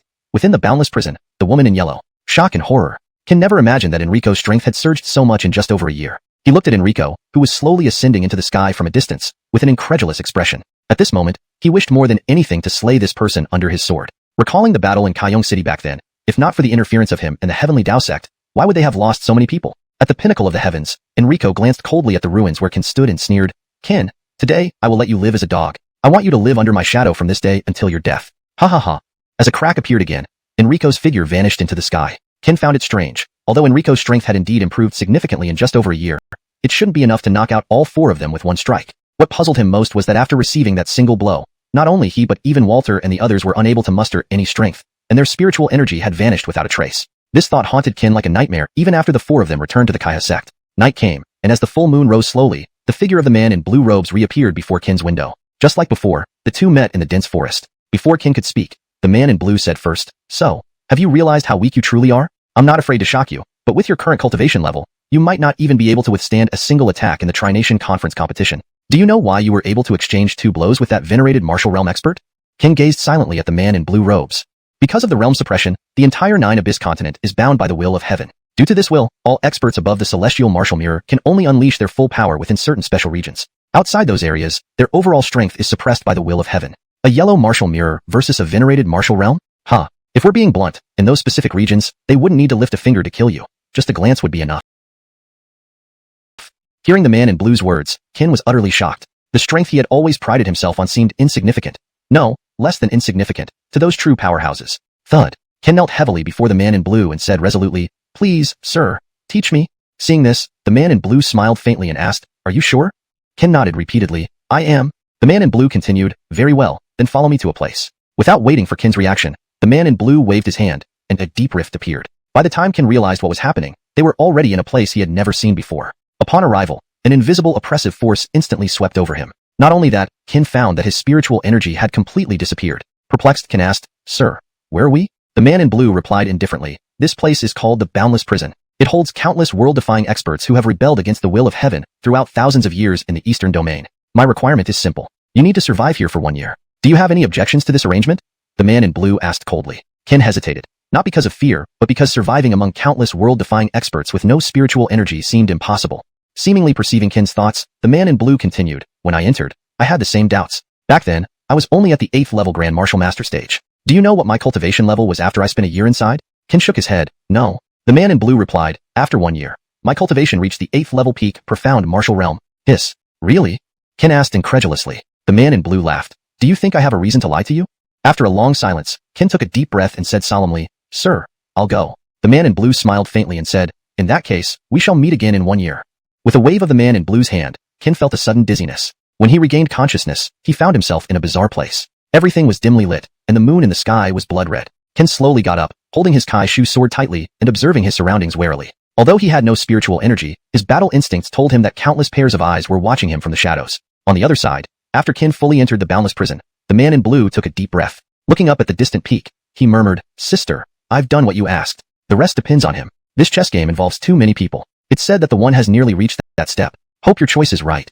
With that, the man in blue vanished without a trace. Inside the boundless prison, Qin gripped his sword tightly and moved cautiously, every step filled with trepidation. Suddenly, a figure emitting an overwhelmingly powerful aura approached him from ahead. Recognizing the threat, Qin immediately assumed a combat stance, his eyes fixed on the approaching figure. Under the dim moonlight, Qin finally saw the face of the newcomer, a woman. Oh, so a new prisoner comes, and Sylvia can't sit still? Note, Sylvia seems to be a name or nickname for a character. It should be kept consistent throughout the translation. If Huangsan refers to a specific character's name, it should be translated consistently as Sylvia, or another appropriate name rather than switching between Yellow-san and Sylvia. Indeed, it's been so long since anyone came here. She must be desperate. Uriel, don't you remember when you got thrashed by Sylvia hundreds of years ago? Aren't you afraid she'll come after you again? Voices from the darkness whispered around him. Qin heard their conversation clearly. They didn't bother to hide it. When the woman reached Qin, he suddenly noticed that she was blind, her eyes covered by a black silk bandage. Yet, despite this, Qin felt those icy eyes beneath the bandage staring intensely at him, amplifying his inner terror. Sylvia spoke coldly. "What's your name? Why were you imprisoned here?" Qin, overwhelmed by the immense pressure, struggled to respond through his fear. And my name is Kin. May I ask who you are? Bang. Before Kin could finish speaking, Sylvia kicked him several thousand feet away with a force that nearly killed him. From afar, Sylvia said coldly, I asked you to answer, not to question. Chapter 109. The Boundless Prison Rules and the 100 Punches Ceremony. Suzette's kick was indeed powerful. Even a slight lift sent Kin seeing stars. Daring not to waste any more breath on nonsense, Kin rubbed his abdomen as he struggled to his feet, whispering, I'm Kin, from the Star Moon Dynasty. I was captured by some strange black-robed blast because I defied the way of heaven. Suzette stared coldly at Kin with a disdainful smile. With your strength, they specially locked you up? Why didn't they just kill you? If you don't tell me the truth now, I don't mind sending you off. Don't think that without spiritual energy here, I can't kill. I have 10,000 ways to finish you if I want to. Kin's heart skipped a beat. He hadn't expected people in the boundless prison to be so perceptive. It made sense. Thinking about it, Kin almost laughed at himself for being silly. Everyone here had once been renowned superhuman warriors. To play tricks in front of them was like brandishing a saber before Guan Yu. It was beyond arrogant. He chuckled nervously at Suzette and continued, honestly speaking, the reason I wasn't killed is entirely due to my formidable parents. Because of this, they decided not to get rid of me. Hearing this, Suzette still cast a chilly glance, not quite believing him. After all, how many families in the entire Nine Abyss continent could those people fear? The answer was practically none. Suzette pressed further, I'm very curious about the family that even those people show respect to. I must admit, my former family ranked in the top 20 across the Nine Abyss continent. Yet, they still locked me up. So, what kind of family do you come from? One that might have also caught my attention. A hint of mockery crept onto Suzette's face. She had suspected Kin was lying from the start, but had chosen not to expose him immediately due to the loneliness of long imprisonment and the novelty of a new arrival. She was eager to see how this Bergen would fabricate an ending. Upon hearing her words, Kin's brows furrowed. He hadn't anticipated that the woman in front of him would persistently question him until she found answers. However, he couldn't back out now. Not answering or failing to provide a satisfying explanation might lead to dire consequences today. Placing his hands behind his back, Kin walked towards Suzette, forcing a composed demeanor and grudging expression. To be honest, I've always disliked telling others about my family. It's too powerful, so powerful that even the way of heaven gives it respect. You understand, right? People who grow up under the family's prestige are often seen as relying solely on their family background for achievements, completely ignoring personal effort. Ahem, Kin pretended to clear his throat and continued. Have you heard of the Heaven and Earth Academy?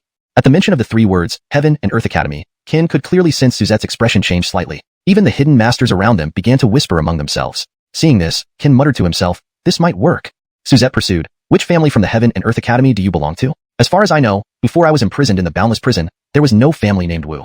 Though Suzette's tone had softened considerably, her question shook Kin again. However, Kin had no choice but to say, it's normal you don't know. I take my mother's surname. Satisfied, Suzette ceased pursuing details. She had never intended to let Kin die. That initial kick would have sufficed to end him if she wanted to. Years of solitude finally saw the arrival of a newcomer, and she sensed this youth was far more complex than appeared. Suddenly, Suzette said, Kin, right? Let's go somewhere. Curiously, Kin asked, where? The Boundless Tomb, replied Suzette. They traversed through a dim alley, arriving at a vast plain littered with countless tombstones extending endlessly. The moment Kin arrived, he felt numerous, overwhelmingly powerful presences lingering over the enormous plain. Why did you bring me here? Kin queried, puzzled. Without addressing Kin's question, Suzette turned slowly, fixing her gaze on Kin with a devilish smirk. Ladies and gentlemen, will you not come out to welcome our new friend? Her voice barely faded when nearly 100 imposing figures descended from the heavens, shocking Kin. Startled, he took several steps back, observing 99 supreme masters encircling him tightly from all sides. In this situation, Kin hardly dared to breathe. Shivering, he timidly asked Suzette, Senior, what is this? Smiling faintly, Suzette approached Kin. You were wondering why I brought you here, weren't you? These tombstones belong to those who came here and were killed by us. In the Boundless Prison, we have a tradition. We welcome newcomers with a special ceremony. Each new arrival must endure simultaneous beating by 99 of us, known as the 100 Punches Ceremony. If one survives within the designated time, they can learn any ultimate skill from us, and we will teach without reservation. You're our 100th visitor, so for the next 100 days, you'll endure daily beatings by each of us 99. Hearing this, Kin was shocked anew.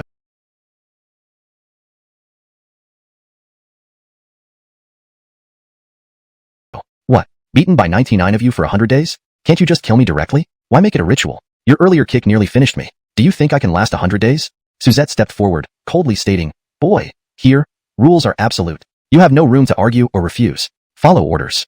Hundreds of crimson eyes bore into him, inducing sheer terror. Kin dared not object or resist, nodding helplessly. Everyone, I've had my turn, the rest is up to you. Go easy, don't kill him outright. With that, dozens of figures surged toward him. Hashtag chapter 110. Unable to live, unable to die. The grunts and sounds of fists and feet striking flesh continued relentlessly, interspersed with Kin's agonized screams that rose and fell in succession. At first, he could still manage a few cries, but soon he fell silent. From the crowd above, everyone looked down calmly at the bruised and battered Kin who lay on the ground barely breathing. Suzette, just a few hits and he's already out of it? There are so many of us waiting for our turn. What do we do now? The crowd began to show some impatience, clearly dissatisfied with Kin's poor endurance which did not allow them to fully enjoy their brutal sport. Suzette slowly walked up to Kin and murmured, "If you don't get up, I'll stomp your vital spot." At this threat, as Suzette lifted his foot, Kin shot up from the ground and growled, "You guys really went too far. Just 2 or 3 of you managed to break all my ribs. If I hadn't taken the red spiritual fruit beforehand, you would have beaten me to death by now." Suzette continued, "Stop playing dead. With the red spiritual fruit, you won't die here. At least not in here. Everyone, continue. If he plays dead again, ignore him and just sever his vital spot." With these words, Suzette stepped back, and the crowd rubbed their hands together eagerly, pouncing on Kin before he could react. His screams pierced the heavens until the blood moon dimmed slightly, signaling the end of Kin's ordeal for the day. One by one, the crowd dispersed, leaving Kin lying on the ground, trembling like a puddle of mud. Suzette approached Kin once more, pulled a red spiritual fruit from his robe, and forced it into Kin's mouth, sighing, "Kin, today's beating session is over. Rest well, we'll continue tomorrow." Upon hearing Suzette's words, Kin wished he could just die. Every part of his body was broken, tendons severed, bones shattered. He could hardly speak, let alone stand. Thinking he might have a peaceful night, Suzette's next words sent Kin's spirits plummeting again. "Almost forgot to tell you, there are others besides us in the boundless prison. This place used to house demons long ago. They're not as merciful as we are. They view everything here as food. We have an agreement, half a day for them, half a day for us. In less than an hour, the demons will be unleashed. You'd better prepare yourself." Suzette laughed heartily and then turned away. Yet another wave of trouble had come crashing down on Kin, who cursed the man in the green robe profusely in his mind. Focusing his breath, Kin knew he needed to calm himself down quickly to hasten the effects of the red spiritual fruit. As the blood moon gradually turned black, Kin felt the temperature drop significantly around him. Using the technique's inherent night vision, he sensed at least 20 pairs of icy eyes watching him from the darkness. Kin leapt to his feet, brandishing Kaishu and sweeping his gaze around. Though he had no spiritual energy to aid him, the passive effect of the creation yin-yang technique remained intact, converting his spirit power into physical strength in the dark. The moment he stood, shadowy beasts emerged from the darkness, 20 of them, none overly large, but enough to send a shiver down Kin's spine. Their exact strength was unknown, but he knew any demon capable of surviving in this prison must be extremely powerful. Kin did not hesitate, holding Kaishu and charging forward. The sword hummed loudly as it sliced through the air. With a roar, a sharp blade descended, powered solely by sheer will. Though devoid of spiritual energy, the strike's force was only slightly weaker than one bolstered by it. The blade aimed directly at the demonic beast below. Clank! The sword struck the beast solidly, but Kin was stunned. It couldn't penetrate the beast's defenses. The impact sent a numbing pain followed by a searing ache up his arm. Not only had he failed to harm the beast, but he'd injured himself. Shocked, Kin used the beast as leverage to leap backward, trying to gain distance. But the beast wouldn't give him the chance. Before he could flee, the assaulted beast roared and punched him. The punch seemed harmless, but when it connected, Kin flew thousands of feet away. Worse, the single blow left him completely incapacitated. Lying among the rubble, every bone and tendon in his body broken, blood streamed uncontrollably from his mouth. One punch nearly finished him. Reflecting on it, Kin realized how much Suzette and his gang had held back during the 100 strikes earlier. Forcing himself up despite the agony, Kin wiped the blood from his lips and faced the 20 beasts defiantly. Thankfully, he had built a strong foundation during his cultivation, or else he wouldn't have even stood a chance. Although he was still helpless, gritting his teeth kept him upright. Thankfully, he had built a strong foundation during his cultivation, or else he wouldn't have even stood a chance. Although he was still helpless, gritting his teeth kept him upright. The effects of the red spiritual fruit continued to work within him, and his night vision remained intact. Recalling past experiences and the words of the man in the green robe, Kin took a deep breath and approached the 20 beasts. In the shadows, the crowd watched in shock. Not bad, the kid has some willpower. Before anyone could finish speaking, Kin charged again, swinging his sword forcefully. Twirling, he delivered another mighty blow, using all his strength. Thud. The sword didn't land, but Kin was flung backward yet again. Another mouthful of blood spewed forth, leaving him dizzy and disoriented. Forcing himself to stabilize, Kin panted heavily, gazing into the distance. Suddenly, the 20 beasts rushed toward him in unison. Boom, boom, boom. With a series of thunderous impacts, Kin was buried deep in the earth. As the night dissolved into a blood-red sky, Kin sighed helplessly. Is there no end to this? From afar, Suzette's voice echoed. Time's up, Kin. We're back to beat you. Chapter 111. Suzette's guidance, the will of swordsmanship. The murmurs felt like sharp needles piercing his heart. As nearly 100 figures approached him, Kin could only shake his head helplessly. He spent half a day enduring their cries and screams calmly. However, Kin noticed a problem. What should have been completed early, the 100-fist salute, they dragged out until there was just 1 hour left before the beasts arrived. Both they and the beasts acted this way. Kin understood that they didn't want him to rest. Day after day, under both mental and physical torment, Kin finally endured until the 99th day. During these 99 days, he had barely rested even for a single day. Since arriving in the boundless prison, his body had never truly healed. Either he was being tortured or on the way to be tortured by them. After several anxious months, it was finally the last day. He didn't know how he managed to get through these days, but the one thing he was certain about was that neither Suzette and company nor the beasts intended to kill him. Otherwise, Kin would not have survived a single day. That day, Kin was already prepared for a beating, but today was different from the past, because Suzette and the beasts appeared simultaneously. Don't you find this a bit strange? Suzette slowly walked forward and asked. Kin nodded slightly in agreement. Suzette smiled and said, Relax. Today we won't beat you. Not only that, we will help you enhance your will of swordsmanship. Will of swordsmanship? Can swordsmanship have a will? Kin asked curiously. In this world, not only does swordsmanship possess a will, Everything has its own will. The stronger the will of swordsmanship, the stronger your power. Currently, you have powerful martial techniques but lack a matching will of swordsmanship. While you may seem formidable, in the eyes of true geniuses, you are merely a slightly larger ant. Come, draw your sword and strike me with what you believe is your strongest blow. Suzette waved her hand, indicating that Qin shouldn't hesitate and should come at her full force. Seeing this, Qin slowly drew the Kaishu sword without saying a word. He unleashed all his accumulated grievances and anger over the past 3 months into this one strike. The sword emerged from its scabbard and slashed out in an instant. A deafening sword cry reverberated across the sky, and with a whoosh, the sword's momentum cut through the air, emitting terrifying ripples of sword intent. The suffocating sensation far surpassed any previous strikes Qin made before obtaining spirit energy. The blade sliced through the air with such sharpness that it tore through the void, directly pointing towards Suzette in the distance. The overwhelming suffocation this sword strike emitted even astonished Qin himself. After all, he had never wielded such a terrifyingly sharp sword beam without the support of spirit energy. Despite this terrifying strike, as it was about to reach Suzette, she simply raised her hand and lightly flicked her finger. Instantly, the sharp sword beam shattered into nothingness, dissipating into thin air. This sudden scene left Qin stunned, his eyes wide open with shock. How can this be? Is my strike so easily broken? Ignoring Qin's question, Suzette continued, the power of your strike was decent, but your sword intent is weak. If the intent were stronger, breaking it wouldn't be easy. Today, I'll teach you what true sword intent is. With that, Suzette suddenly brought her fingers together and then slowly lifted her hand, waving it gently toward the front. Instantly, a horrifying sword intent shot out from her fingers. This terrifying intent raced forward, causing the space around it to shatter into fragments. Seeing this, Qin was once again struck with shock. He could feel how terrifying Suzette's sword intent was. Even from such a distance, he sensed a whiff of death, and this strike contained no spirit energy at all, pure and genuine sword intent. Qin knew that if he wanted to elevate his strength further, relying solely on cultivation was far from enough. Sword intent was an indispensable and crucial component. After pondering for a moment, Qin slowly walked up to Suzette and knelt down with a thud. Please, Bowen, teach me how to condense true sword intent. Qin sincerely bowed his head and struck the ground heavily. Seeing this, Suzette did not hold back, murmuring, to condense true sword intent, there are 3 steps. Curious, Qin asked, which 3 steps?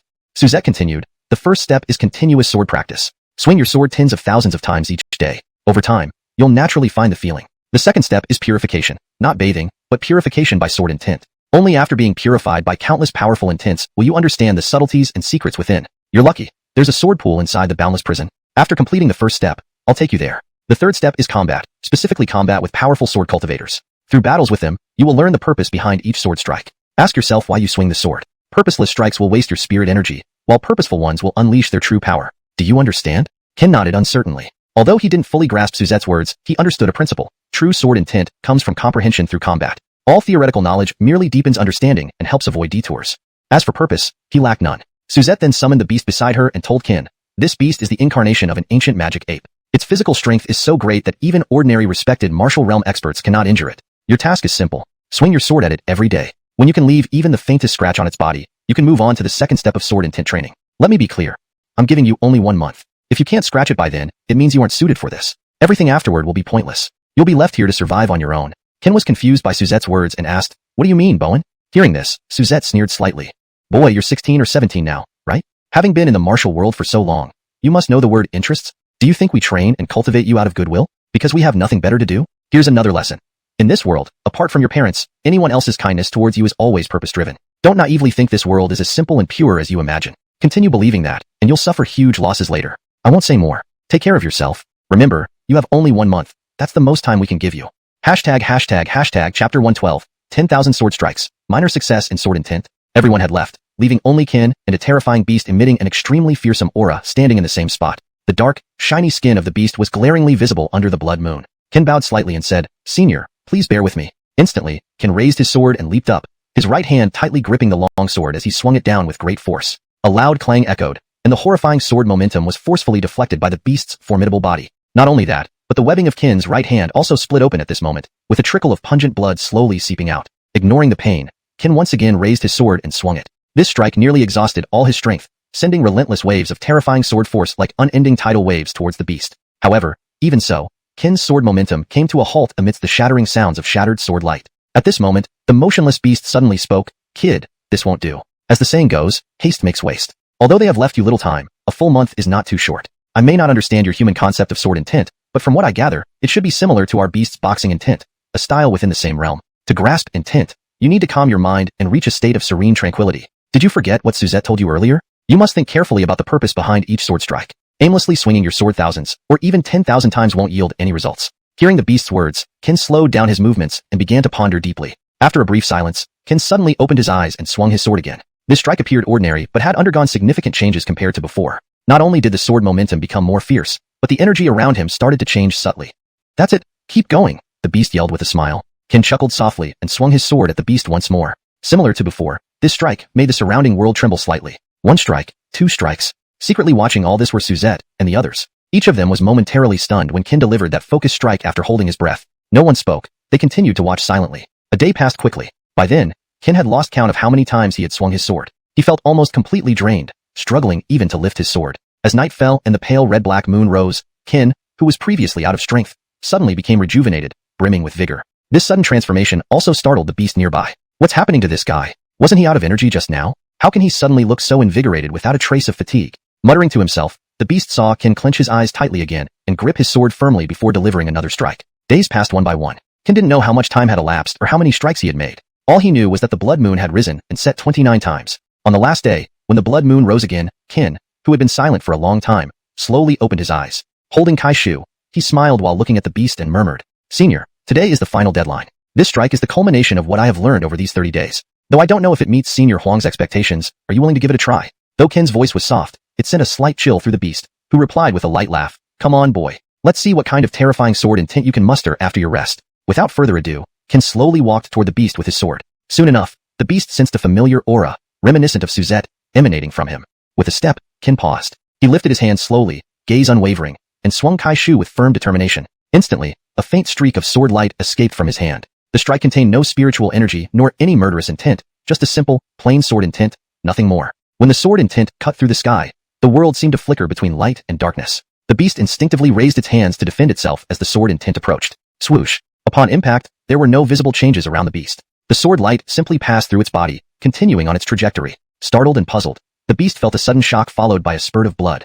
It heard two crisp cracks as a slender yet long wound appeared on its formidable body, bleeding profusely. Seeing this, the beast was dumbfounded. It never imagined that a mere human, especially one of such low strength, could break its formidable defense in mere months. At this moment, Suzette and the others emerged, having witnessed everything. They looked at the Bergen with astonishment, not just the beast but everyone present. Until then, no one, not even Suzette, believed Kin could achieve this. But he did. He really did. Suzette walked up to Kin with a smile. "Well done. You haven't let us down. Now you can proceed to the second step, the baptism in the sword pool. Do you plan to rest a few days first, or go straight ahead?" After some thought, Kin replied, "Time is limited, so I'll go now." His answer was definitive, given that the green-robed man had given him 1 year, and 4 months had already passed. Kin had his own considerations. Persistent baptism was important, but to him, the most crucial aspect was engaging in combat with true masters. Only through continuous battles could he identify his weaknesses and inadequacies, insights that mere enlightenment couldn't provide. Therefore, practical combat experience was what Kin lacked the most. Suzette nodded and said, "All right, follow me." Soon, they arrived at a sword pool. Upon glancing inside, countless broken swords and sword fragments filled the pool, their chaotic sword intents flying wildly, creating a cacophony of sword cries that sent chills through Kin. Even approaching the pool, Kin could feel the terrifying killing intent emanating from the sword intents within. Suzette glanced at Kin and gestured for him to enter. Without hesitation, Kin jumped in. Chapter 113. Baptism in the sword pool. Once upon a time. The moment Kin fell into the sword pool, he was instantly enveloped by countless threads of sword intent. Not only that, but as these threads of sword intent passed through his body, Kin felt as if thousands of swords were tearing him apart limb by limb. Streams of blood spurted from his mouth, and his face turned deathly pale, almost devoid of any color. Seeing this scene, Suzette outside the sword pool exclaimed in alarm, "Kin, calm down. Use your heart to feel the profound mysteries contained within these threads of sword intent. Merge your own sword intent with those in the pool. Only then will you not be rejected. Otherwise, in half an hour at most, you'll be torn into thousands of pieces by these sword intents." Hearing Suzette's words, Kin hurriedly sat cross-legged and began to harness the sword intent he had just grasped, trying to merge it with the sword intents in the pool. Initially, there was some resistance, but as time passed, the sword intents in the pool gradually accepted him and began to merge with him. Observing Kin's more relaxed demeanor, Suzette outside the sword pool let out a long breath of relief. Gradually, as Kin merged with the sword intents in the pool, he noticed something peculiar. Each thread of sword intent seemed to carry the same kind of will, stoic determination. As time passed, Kin slowly understood the underlying principle. Sword intent fundamentally requires a heart and will of unwavering resolve. No matter what one faces or how much stronger the enemy might be, one must have the courage to fight, even if it means certain failure. Time slipped away unnoticed, and before he knew it, Kin had spent an entire month inside the sword pool. During this period, not only did he grasp the true essence of sword intent, but he also used his strong will to assimilate several powerful sword intents into his own. This bold operation led to rapid advancement in his sword intent within just a month, transforming his previously partial mastery into complete proficiency. After a month, when Kin rose from the sword pool, countless sword intents danced around him as if reluctant to part with him. The terrifying aura of sword intent shook the space around him, causing it to shatter. At that moment, Kin felt an overwhelming surge of power, as if it were inexhaustible. We truly haven't misjudged you. Your talent is indeed heaven-defying. Since you've successfully passed the second step, the baptism in the sword pool, we now proceed to the final step, practical combat. Let me introduce you to two superlative figures beside me. Before being confined to the boundless prison, they were renowned throughout the entire Nine Abyss continent and bore the title of Sword Immortals. The man in the white robe is named Peter. Before being imprisoned, he was a genuine One Harmony Mirror powerhouse, only a single step away from the sacred mirror realm. A gasp escaped the lips of Kin upon hearing this. A One Harmony Mirror realm, how much stronger it was compared to the honorable martial realm, and it was only one step away from the sacred mirror realm. To think such a powerful person could be imprisoned by heavenly Tao spoke volumes about its strength. This man in the black python robe is called Olaf. He was once the ruler of a nation and was imprisoned here for millennia due to his rebellion against heavenly Tao. Like Peter, he was also a One Harmony Mirror realm before entering. Two One Harmony Mirror Sword Immortals. If they appeared outside, they would surely shock the entire Nine Abyss continent beyond imagination. Suzette continued, lastly, it's myself. As for my identity, I won't reveal too much since knowing too much at your current level wouldn't benefit you. You should know that before my imprisonment, my legend spread throughout the central domain. Although my real name is Suzette, I am known by another title in the outside world. They call me Swordmaster. Swordmaster? What does that mean? Ken asked curiously. Peter answered, a swordmaster, by definition, is the teacher of all sword immortals. Her sword cultivation is extraordinarily formidable. Before her imprisonment in the boundless prison, she was acknowledged as the strongest in the central domain, surpassing all of us. She was also the first Saint Realm expert to be imprisoned here. Saint Realm? Really? Ken found it hard to believe his ears. If even a Saint Realm expert could be imprisoned, how powerful must heavenly Tao be? Curiosity got the better of him, and Ken couldn't help but ask softly, Senior Huang, I've always had a question. Even someone as powerful as you was imprisoned. Who exactly captured you, and how strong are they? Suzette didn't conceal this information, but didn't reveal everything either. She simply said, the ones who captured them were heavenly Tao enforcers, who belonged to the heavenly Tao sect. As for the one who captured me, it wasn't a member of the heavenly Tao sect but a man in green robes.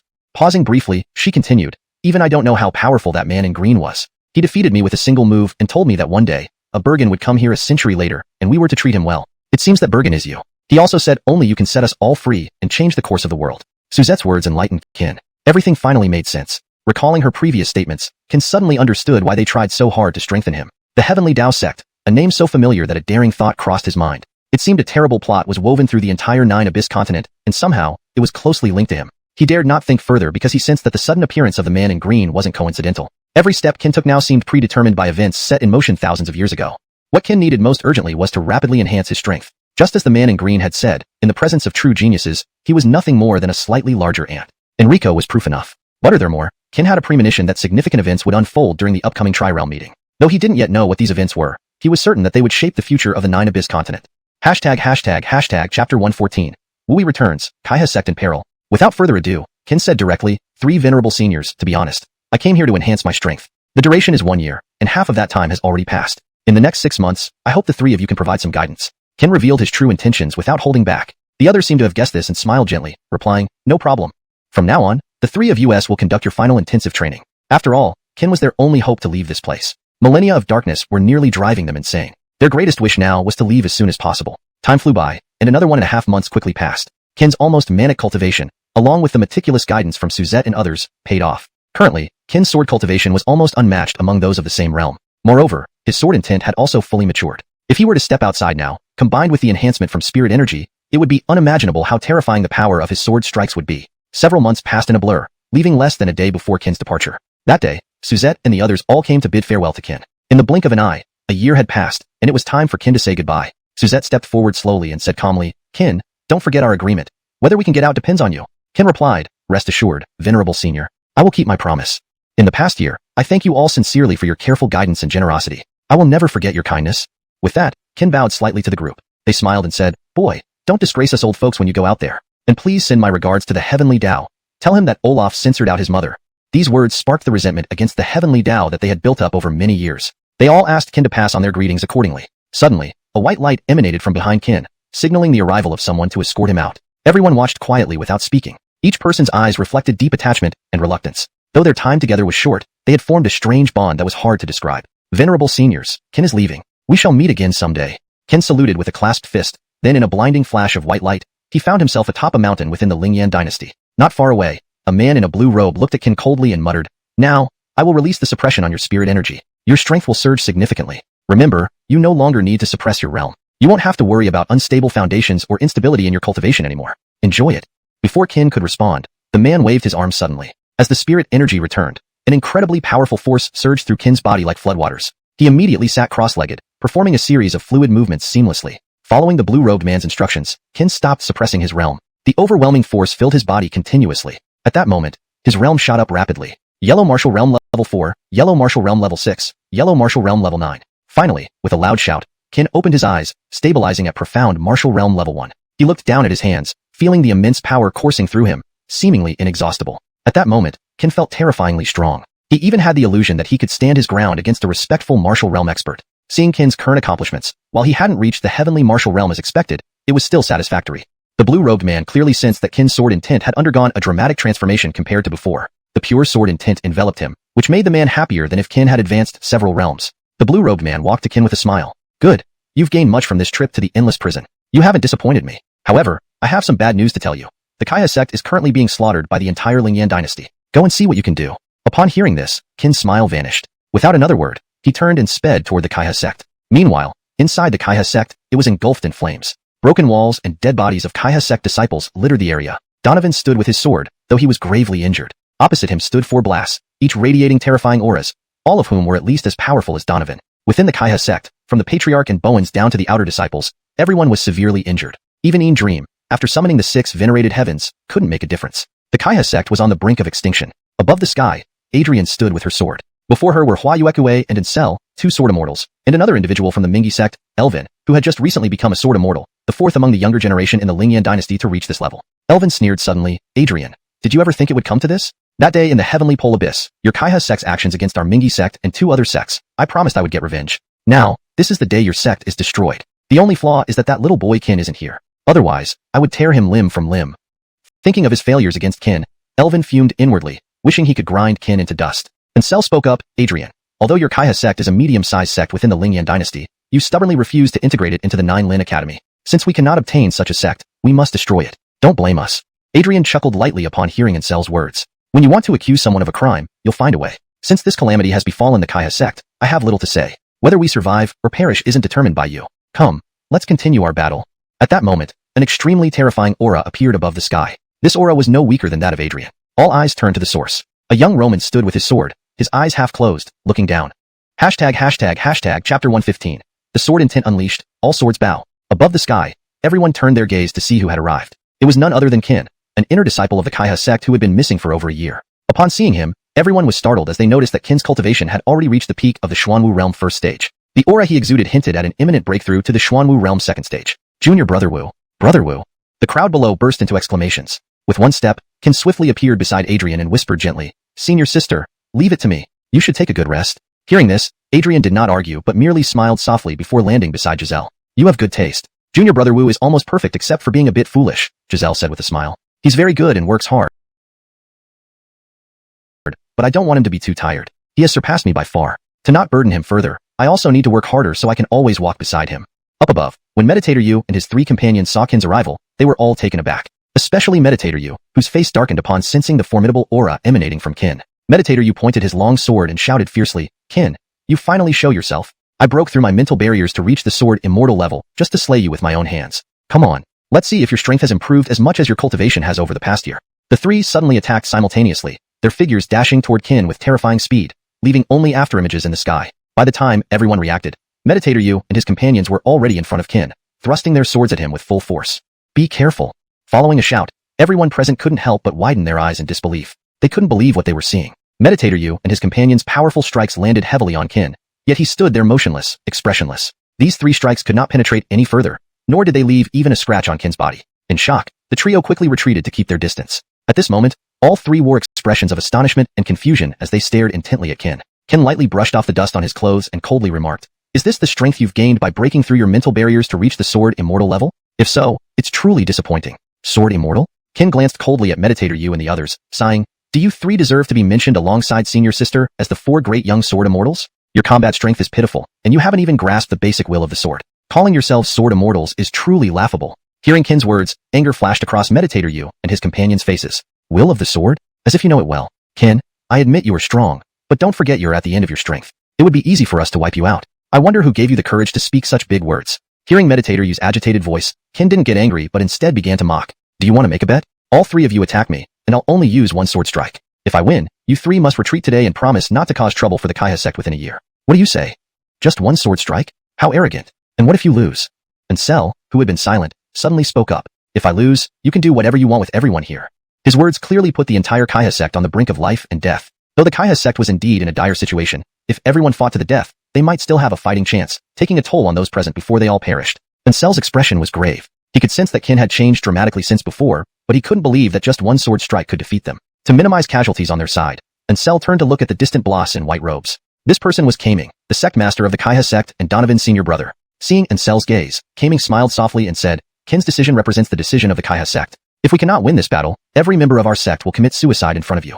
Kaming chose to trust Qin not because Qin had reached the Xuanwu realm, but because he saw hope for the future of the Kaiha sect in him. He possessed the formidable spirit of never fearing strong enemies and fighting to the death. Also, given the current state of the Kaiha sect, they had no means to resist any longer. Continuing the fight would only lead to their demise. Thus, he could only place his last hope in Qin. At the worst, he and Donovan still had one final trump card, teleporting all disciples of the Kaiha sect away at the last moment. Hearing Kaming's reply, Cell didn't hesitate and responded immediately, alright, since that's the case, I accept your condition. Qin, I want to see how you can defeat all three of us with just one sword strike. At this moment, Meditator Yu and his companions unleashed their full spiritual energy without holding back. The terrifying power instantly swept across the battlefield.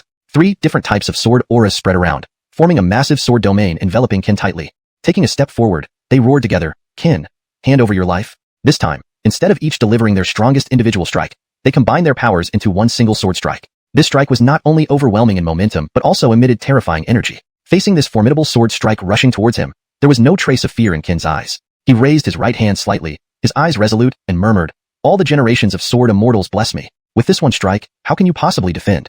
With a cold flash in his eyes, Qin lightly waved his long sword forward. This strike carried no additional martial techniques, only spiritual energy and something else. Sword intent, true sword intent. The sound of the sword echoed loudly, and darkness enveloped the heavens. The moment Qin's sword intent emerged, countless top experts present were stunned and exclaimed in amazement. This is sword intent? True sword intent? So pure. Who is this Bergen?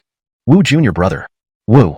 The crowd below cried out in surprise. Taking a single step, Qin instantly appeared beside Adrian and whispered, Senior sister, leave it to me now. Go rest for a while.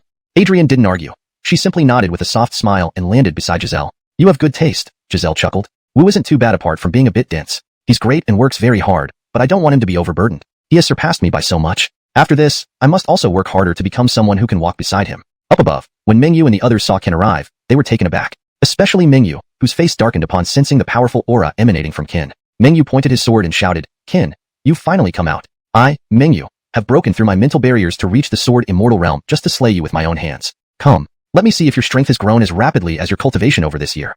With a flash, Mingyu and his companions attacked simultaneously. 3 figures streaked towards Qin at terrifying speeds, leaving only afterimages in the sky. By the time everyone reacted, Mingyu and the others were already standing before Qin, swords thrusting forcefully. Watch out! A cry of alarm echoed as everyone's eyes widened in disbelief. They couldn't believe what they were witnessing. Mingyu and his companions' full-force strikes landed heavily on Qin, yet he stood there expressionless, unmoving. Those 3 strikes couldn't penetrate Qin's defenses, not even leaving a scratch. Startled, they retreated rapidly to maintain a distance. At this moment, their faces were filled with shock and confusion as they stared intently at Qin from afar. Qin raised his hand, brushed off some dust from his clothes, and coldly said, Is this the strength you achieved after breaking through your mental barriers and reaching the sword immortal realm? If this is all, it's rather disappointing. He looked at Mingyu and the others coldly and sighed. Sword immortal? Do you 3 really deserve to be mentioned alongside senior sister as one of the 4 great young sword immortals? With your limited strength, not only are your combat skills pitiful, but you haven't even grasped the most basic sword will. To claim yourselves as sword immortals is truly laughable. Hearing Qin's words, anger flashed across Mingyu and his companions' faces. Sword will? As if you know anything about it. Qin, I admit you're strong, but remember, you're at your last stand. Eliminating you will be effortless. Who gave you the audacity to say such things? Instead of getting angry, Qin began to mock them. How about we make a bet? You 3 attack me, and I'll use only one sword strike. If I win, you retreat today and promise not to trouble Kaiha sect for a year. What do you say? Just one strike? Arrogant indeed. What if you lose? And Cell, who had remained silent until now, suddenly spoke up. If I lose, you may do as you wish with everyone here. A sharp intake of breath followed Qin's words. His proposal put the entire Kaiha sect at the brink of life and death. While Kaiha sect was indeed in dire straits, a desperate fight wasn't impossible. At least they could take a toll on the attackers before meeting their end. And Cell's expression turned grave. He sensed that Qin had changed dramatically, but he couldn't believe a single strike would defeat them. To minimize casualties, and Cell turned to look at the white-robed boss far away. This boss was Kaming, the sect leader of Kaiha sect and Tinya's senior brother. Seeing Cell turn to him, Kaming smiled softly and said, Qin's intention is Kaiha sect's intention. If we lose, every member of Kaiha sect will commit suicide before you. Kaming trusted Qin not because of his current cultivation level, but because he saw hope for Kaiha's sect's future in Qin. Moreover, with their current situation, fighting any further would lead to their destruction. Thus, he placed his final hopes in Qin. In case of failure, he and Tianya had one last move, to teleport all Kaiha's sect disciples away at the final moment. And Cell responded without hesitation, "Alright, I accept your terms. Qin, let's see what you've got to withstand us with just one strike." At this point, Mingyu and the others no longer held back, releasing their full spiritual energy, which swept across the battlefield instantaneously. 3 different types of sword momentum enveloped the area, forming a massive sword domain around Qin. They stepped forward in unison, shouting, "Qin, give up your life." This time, it wasn't each person using their strongest individual strike, but a combined effort into one devastating strike. Its momentum and lingering power were overwhelmingly terrifying. Facing this formidable sword momentum, Qin showed no fear. Lifting his right hand slightly, his eyes were resolute as he murmured, "All generations of sword immortals bless me. What do you think can block this strike?" With a flash of coldness, Qin's long sword slashed forward. There were no additional techniques or spells involved, only spiritual energy and something else. Something they lacked, true sword intent. The sound of the sword resonated, darkening the heavens, and as the intent emerged, countless swords bowed. When Qin's strike unleashed, countless top-tier experts were astounded, exclaiming, "This is sword intent? True sword intent? How pure? Who is this Bergen?" Note: I've kept the names as provided, using pinyin. Please review if you need specific adjustments. Chapter 116. Relocation of the sect, the Star and Moon Dynasty. As everyone was in heated discussion, Qin's sword intent had already shot out from his hands. The thunderous sound of the sword resounded across the heavens, and its formidable momentum was so swift that it reached its target in a blink. With a flash of white light, the combined attack of Elvin and the other two, which they took great pride in, was easily shattered by Qin's single strike. The terrifying sword intent continued to fly towards the 3 figures in the sky. Splat! When 3 streams of blood sprayed into the sky, followed by 3 bodies slowly falling from the air, all present were filled with resentment and shock. No one dared to underestimate the Bergen before them anymore. To kill 3 sword immortals in one strike.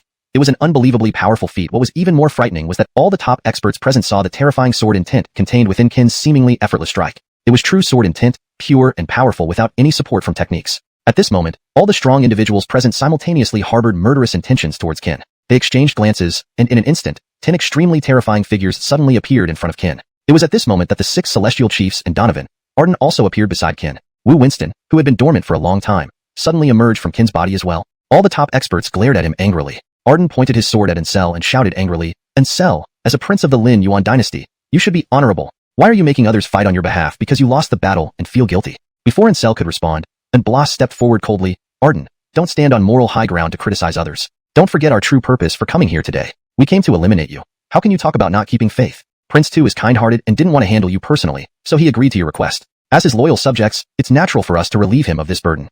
Upon hearing the Blas's words, everyone's expressions became extremely solemn. Just as tensions were escalating, Ansel suddenly spoke up. "Let them go." These words stunned everyone present. "The second prince, please reconsider. If we let them go today, it will be much harder to exterminate them in the future," the Blas hurriedly advised. "Do you know I am a prince? Why has my word become powerless?" Ansel clearly sounded annoyed. After being defeated by Qin, he had harbored resentment. Originally, he might have let it go, but now the Blas labeled him as dishonest and even contradicted his orders. When all the negative emotions converged, even the usually refined sword immortal couldn't help but flare up. Seeing Ansel's angry face, the Blas realized his indiscretion and quickly knelt down to apologize. Ansel glanced at him and then turned to Qin, saying coldly, "Qin, though I may not be a good person, I keep my word. Today, you won against us, so I'm willing to let you go. But let me tell you one thing. No one from the Heavenly River sect is allowed within the Lin Yuan dynasty. Otherwise, I will kill anyone I see." With that, he flicked his sleeve and led everyone away gracefully. Watching everyone leave, this ordeal for the Heavenly River sect seemed to have come to an end. Though it appeared they had escaped danger, only Arden knew that the real crisis for the Heavenly River sect had just begun. Without their home and with Ansel's declaration, it was like a death sentence for their sect. Having established roots in the Lin Yuan dynasty for hundreds of years, where would the Heavenly River sect find a new place to live? Just as Arden was at a loss, Qin suddenly approached him and said softly, "Sect leader Arden, we can't stay in the Lin Yuan dynasty any longer. We cannot let the centuries-old foundation of the Heavenly River sect be destroyed in our hands. If you're willing, you can follow me to the Star and Moon dynasty. I believe placing the Heavenly River sect in the Star and Moon dynasty will be far better than anywhere else. Besides, the Star and Moon dynasty needs talent after the great battle last year. If you agree, I can guarantee you the best and largest mountain in the Star and Moon dynasty for the Heavenly River sect." Qin laughed as he spoke. After all, no matter how good the outside world was, nothing compared to having a home. Moving the Heavenly River sect to the Star and Moon dynasty would undoubtedly be a win-win for him. Hearing Qin's words, everyone exchanged looks and after some deliberation, Arden asked, "Are you sure the Emperor of the Star and Moon dynasty won't mind?" Qin smiled, "Rest assured, if you're willing, I believe she will welcome you with open arms." Seeing Qin's determined expression, Arden wanted to ask more but was stopped by Donovan. "Brother, you've grown old and talkative. Have you forgotten that Qin is from the Star and Moon dynasty? Not only that, the Lexi of the Star and Moon dynasty owes us a favor." Donovan's words reminded Arden of something. Adrian and others had summoned everyone on the heaven list and took Donovan away that night. Upon reflection, he had a rough idea of what happened. Alright, since that's the case, let's set off for the Star and Moon Dynasty and revive the glory of our Heavenly River sect. Agreement reached, they flew off in a grand procession toward the Star and Moon Dynasty. Soon after, Ansel reappeared, watching the departing group. His eyes narrowed, revealing a chilling gaze. Star and Moon Dynasty? Looks like I need to pay them a visit myself. Ansel vanished again, disappearing into the vastness of the world. Meanwhile, back in the Star and Moon Dynasty, upon receiving news that Kin would bring the entire Heavenly River sect to establish their sect there, Marcia was too excited to sleep all night. After more than a year of rebuilding, although the Star and Moon Dynasty hadn't fully recovered from the previous battle, things had improved significantly. She had reclaimed all the cities under her rule, and the lives of the people were gradually returning to normal. Currently, apart from poverty, the Star and Moon Dynasty lacked population, meaning fewer noble families and sections a country with little human activity would lose its spirit energy, and most importantly, its national fortune would gradually fade. Without the support of national fortune, the Star and Moon Dynasty would decline and eventually perish on its own. This was why Marcia was so thrilled when she received Kin's message. A few days later, as the first rays of sunlight rose in the east, Kin and the others appeared in the sky above the imperial city of the Star and Moon Dynasty. Marcia had been waiting for them for a long time. Welcome to the Star and Moon Dynasty. She greeted them warmly and then turned to Kin with a smile. Welcome home. Chapter 117. Grand Ambitions, United Efforts. After some casual conversation, Marcia led everyone to a vast mountain peak. The environment here was not only beautiful but also abundant in spiritual energy, far surpassing any other place. It remained spring-like all year round, with breathtaking scenery. Previously, this place was where my father went into seclusion, called Cangsheng Mountain. Now that members of the Kaiha sect have arrived, we should change its name. How about calling it Kaiha Mountain? Marcia smiled and asked the group. Hearing this, Arden and Donovan nodded repeatedly in agreement. Compared to their previous base, they favored this mountain even more. The chirping of birds and blooming flowers made anyone who came here pause to admire its beauty. Erekagong's kindness in taking us in will never be forgotten by the Kaiha sect. If you need anything in the future, just say the word. Even if it means climbing a mountain of blades or descending into a sea of fire, we are ready. At this moment, tears seemed to well up in Arden's eyes. Just a few days ago, the Kaiha sect had been homeless, and now they had found an even better place for development. What had nearly been lost under his watch was now safely secured, a fortunate outcome amidst misfortune. Marcia hurriedly replied, Bowen, please don't be so formal. In fact, Mayan still owes you a great favor. If it weren't for Bowen Donovan and the disciples rescuing our Karmalongi dynasty from dire straits, it would likely no longer exist today. So, in a way, Mayan owes the Kaiha sect a debt. These small acts I've done can't compare. Your family now. If you don't mind, I'd like to appoint both of you as guest blasts of the Karmalongi dynasty. What do you think? Arden and Donovan smiled, not refusing but saying, thank you for Erekagong's recognition. We humbly accept. However, there is something important we wish to announce first. Everyone was taken aback and turned their gaze towards Arden and Donovan. The two blasts said with a smile, through this incident, we've realized many things. This world no longer belongs to old people like us. After much deliberation with my junior brother, we've decided to pass on the position of Kaiha sect leader to Adrian. Are you willing, Lu girl? Hearing this, Adrian was startled and countered. Master, are you sure you want to pass the position to me? Aren't you afraid I might lead the Kaiha sect astray? Arden walked slowly towards Adrian, sighed deeply, and continued. We know your character, Lu girl. The Kaiha sect is currently in disarray, and giving it to you this way is inevitable. With the Tri-Dynasty conclave approaching, and the other two major dynasties in Dongji territory eyeing us, this responsibility is immense. I hope you can understand our feelings right now. Indeed, it seemed that all the powerful sects in Dongji territory had grudges against the Kaiha sect. Not only that, even the Lin Yuan dynasty had vowed to wage war until the end. The Kaiha sect had become a hot potato. Anyone touching it would face disaster. Adrian smiled calmly and replied, rest assured. As long as I am alive, the Kaiha sect will never fall. More than that, I will turn it into one of the top super sects in all of Jiyuan continent. Enemies? They will be wiped out. Inspired by her bold words, Kin spoke softly, senior sister Lu is right. Although we are surrounded by enemies, I believe that as long as we work together, there is no challenge we cannot overcome. The names, Kaiha sect, and Karmalongi dynasty, will be remembered across Jiyuan continent. Kin is correct, Marcia added. Rome wasn't built in a day. As long as we strive hard, this dream can come true. I, Marcia, will stand with you all the way. Perhaps because everyone had experienced hardships, they were more eager for victory and a bright future. At this moment, everyone shared the same dream and goal, to spread the names of the Kaiha sect and the Karmalongi dynasty throughout every corner of Jiyuan continent. 3 days later, Marcia suddenly summoned Kin and others to the Grand Hall to discuss the personnel allocation for the upcoming Tri-Dynasty conclave competition. In the hall, everyone sat facing each other, and Marcia spoke first. There's good news and bad news. Which do you want to hear first? Seeing Marcia's expression, Donovan, acting as guest boss, suddenly asked, Erekagong, is there something wrong? Is it related to the Tri-Dynasty conclave competition?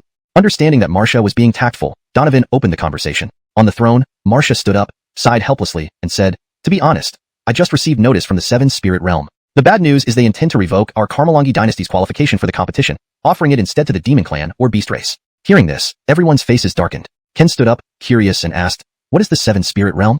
Marcia explained softly, the Seven Spirit Realm is the most sacred place in all of Dongji territory, home to strong warriors and the mighty Seven Spirit Sword Tower, which governs all forces in Dongji territory. The Seven Spirit Sword Tower has 7 floors, each occupied by a tower master of immense power. It controls most of Dongji territory's wealth and dozens of spirit veins. Without needing to mention their importance, a single spirit vein can elevate a minor sect or country into a superpower within 20 years. This Tri-Dynasty Conclave competition held every 10 years is co-organized by the 7 Tower Masters, aimed at attracting geniuses to serve the 7 Spirit Sword Tower. To encourage full participation, the prize for first place is 5 spirit veins, 3 for second place, and 1 for third. Imagine the lure of such rewards. No sect or country could resist.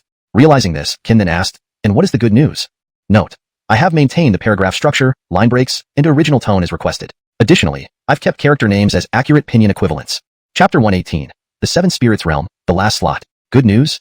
Marcia paused for a moment and continued. The good news is that we have an opportunity to compete for a slot in the 7 Spirits Realm. If we miss this chance, then this slot will go to either the Demon Clan or the Beast Race. Everyone knows how crucial spirit veins are for our Star Moon Dynasty now. Missing this opportunity would mean we'd have to wait another 10 years before we could possibly turn things around. 10 years may not seem long, but it contains far too many uncertainties. Not to mention the 2 neighboring countries and other powerful sects that covet us. Our national fortune might dwindle before we even reach that point. And then there's Riggs from the Barbarian tribe. Therefore, we must give our all for this 3 Kingdoms conference slot. I've gathered everyone here today to hear your opinions on who should be sent to negotiate in the 7 Spirits Realm. As Marcia finished speaking, the Grand Hall fell into complete silence. This matter concerned the future of the entire Star Moon Dynasty. No one dared speak up. Even Adrian, who usually believed violence could solve all problems, was uncharacteristically silent. A heavy atmosphere enveloped the hall as everyone exchanged uneasy glances, unsure of what to do. Just as anxiety began to settle over everyone, Qin suddenly spoke up, "Why don't you send me? Although my cultivation isn't as high as Bowen's sister one's, and I'm not the strongest among us, I have confidence I can secure this slot."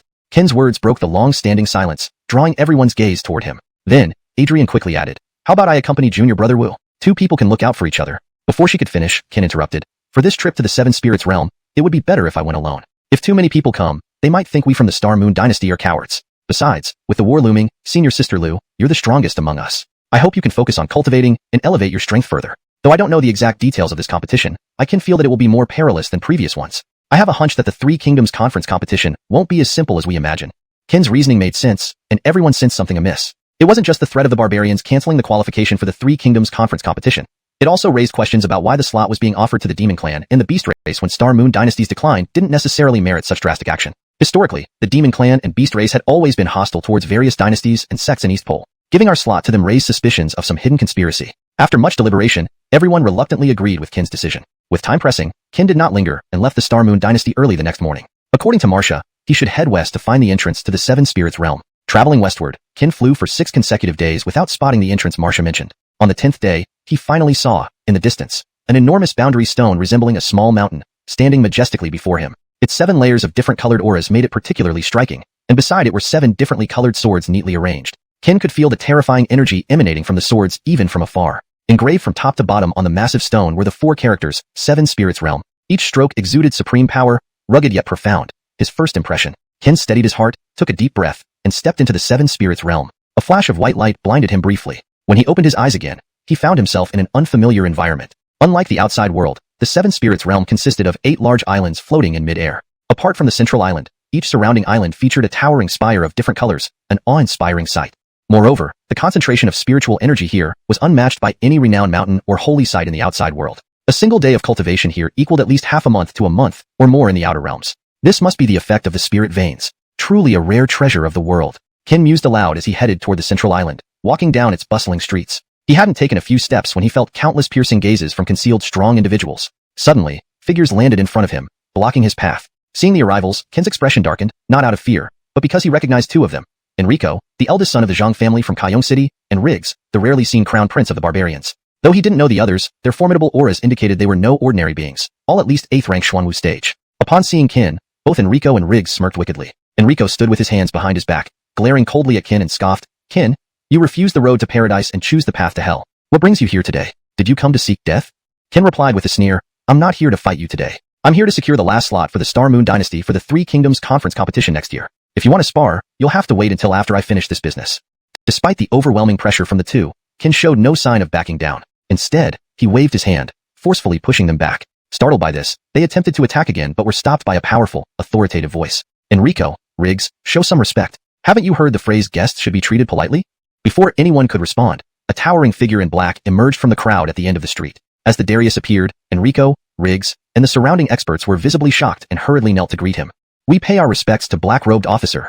Chapter 119. Striving for the quota, the black-clothed attendant. The moment Qin saw the black-clothed boss, His heart leapt with shock. He never expected this seemingly ordinary black-clothed boss to be a peak Kaiwu Mirror 9th level super-strong individual. At this moment, even Qin's breathing seemed to quicken. Facing such a formidable opponent, Qin knew that if anyone else were in his position, they would likely be killed with just one move. Without any delay, as the black-clothed boss slowly approached, Qin discreetly activated all his cultivation techniques to their maximum power. He suppressed the impending surge of terrifying energy within him, coldly watching the black-clothed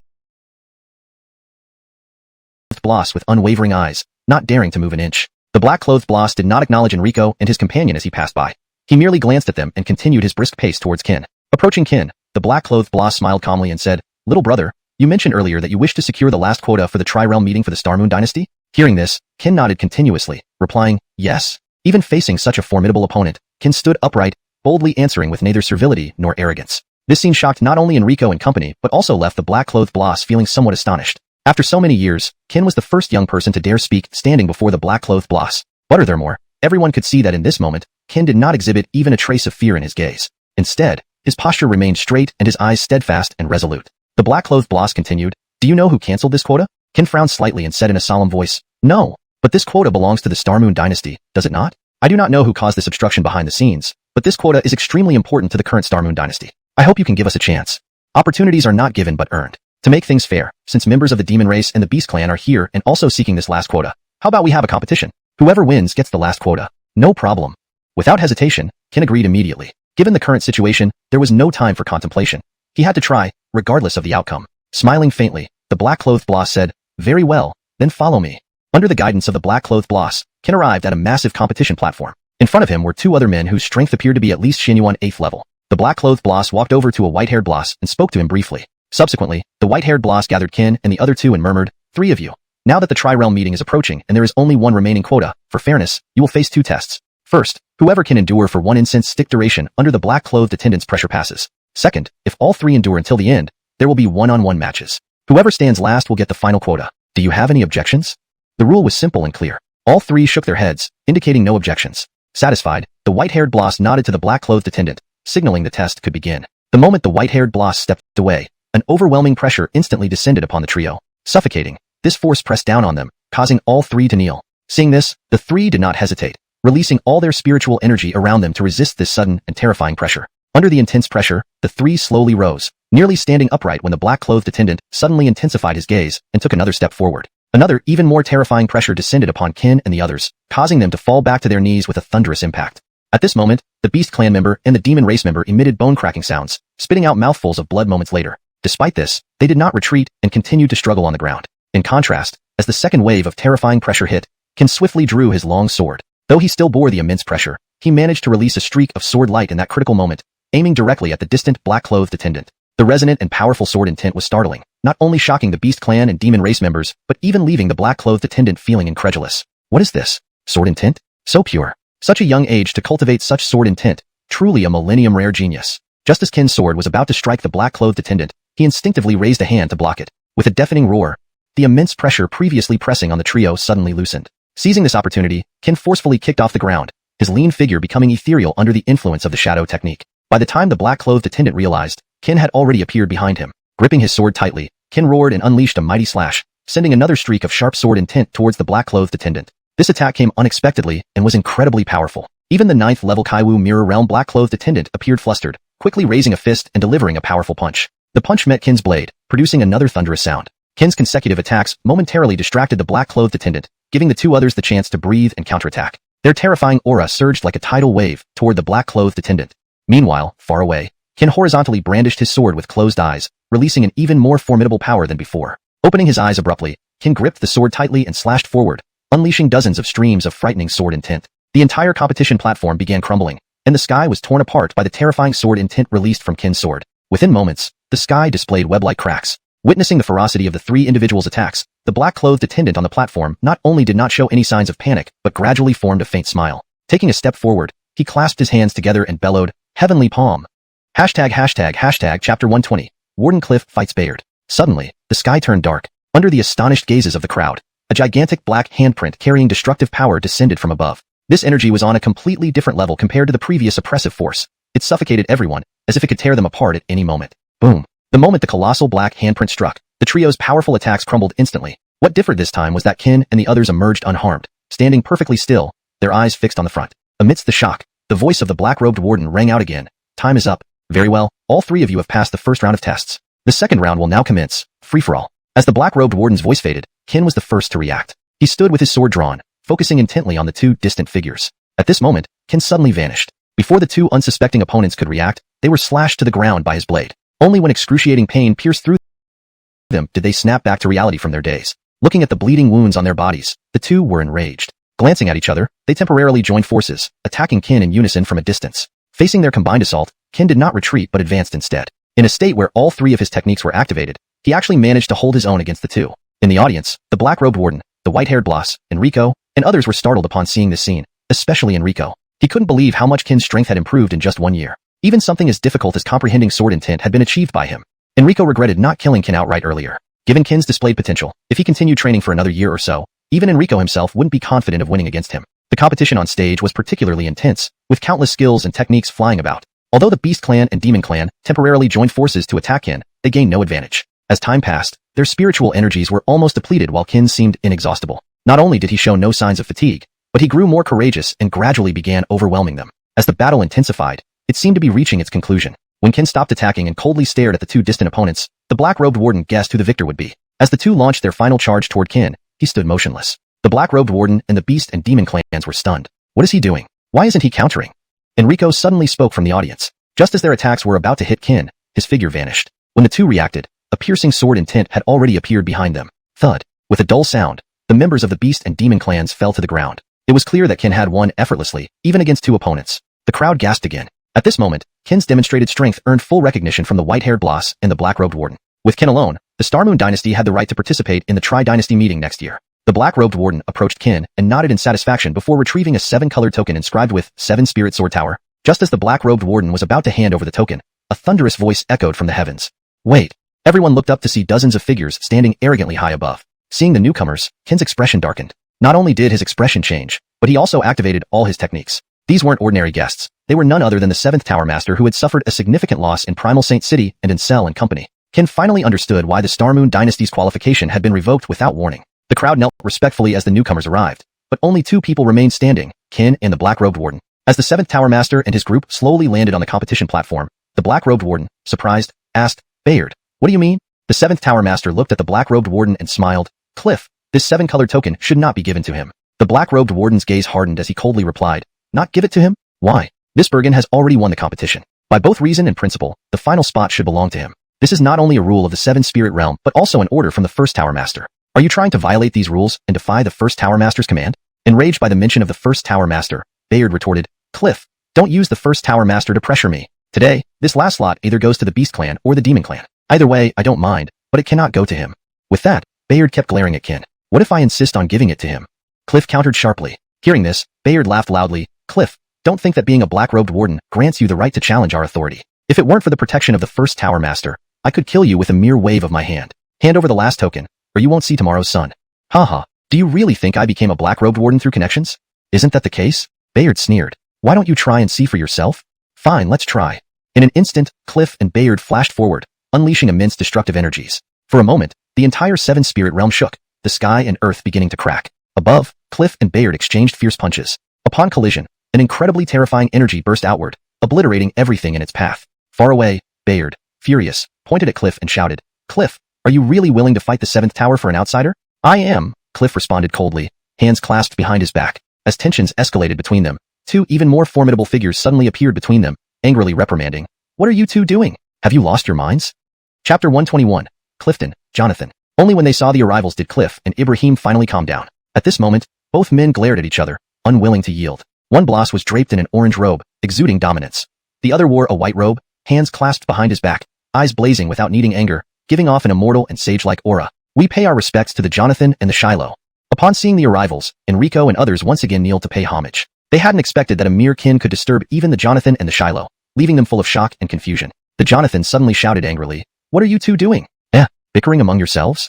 After finishing, the Jonathan shifted his gaze to the black-robed warden beside him and said, Cliff, as a warden of the 7 Spirit Realm, your duty is to protect its safety. Instead, you, a law enforcer, break the law in front of everyone. Have a few days in your position made you forget where you stand? The Jonathan's eyes pierced into Cliff with deep coldness. From the moment he appeared until now, he didn't ask about the reason for their fight, but directly launched into scolding Cliff. Anyone with a brain could see that the Jonathan was deliberately protecting Ibrahim. Of course, the Black and White Wardens, specially appointed by the first Tower Master alongside the 7 Spirit Sword Towers, and holding equal power and rank, were no pushovers. Cliff did not give the Jonathan any face and retorted directly, "If you came here to accuse me, save it. If I were wrong, someone from the first pavilion would interrogate me, not you. Moreover, you never asked for the whole story before putting an undeserved label on me. How does that look like I'm easy to bully?" At these words, the Jonathan instantly unleashed a terrifying pressure toward Cliff.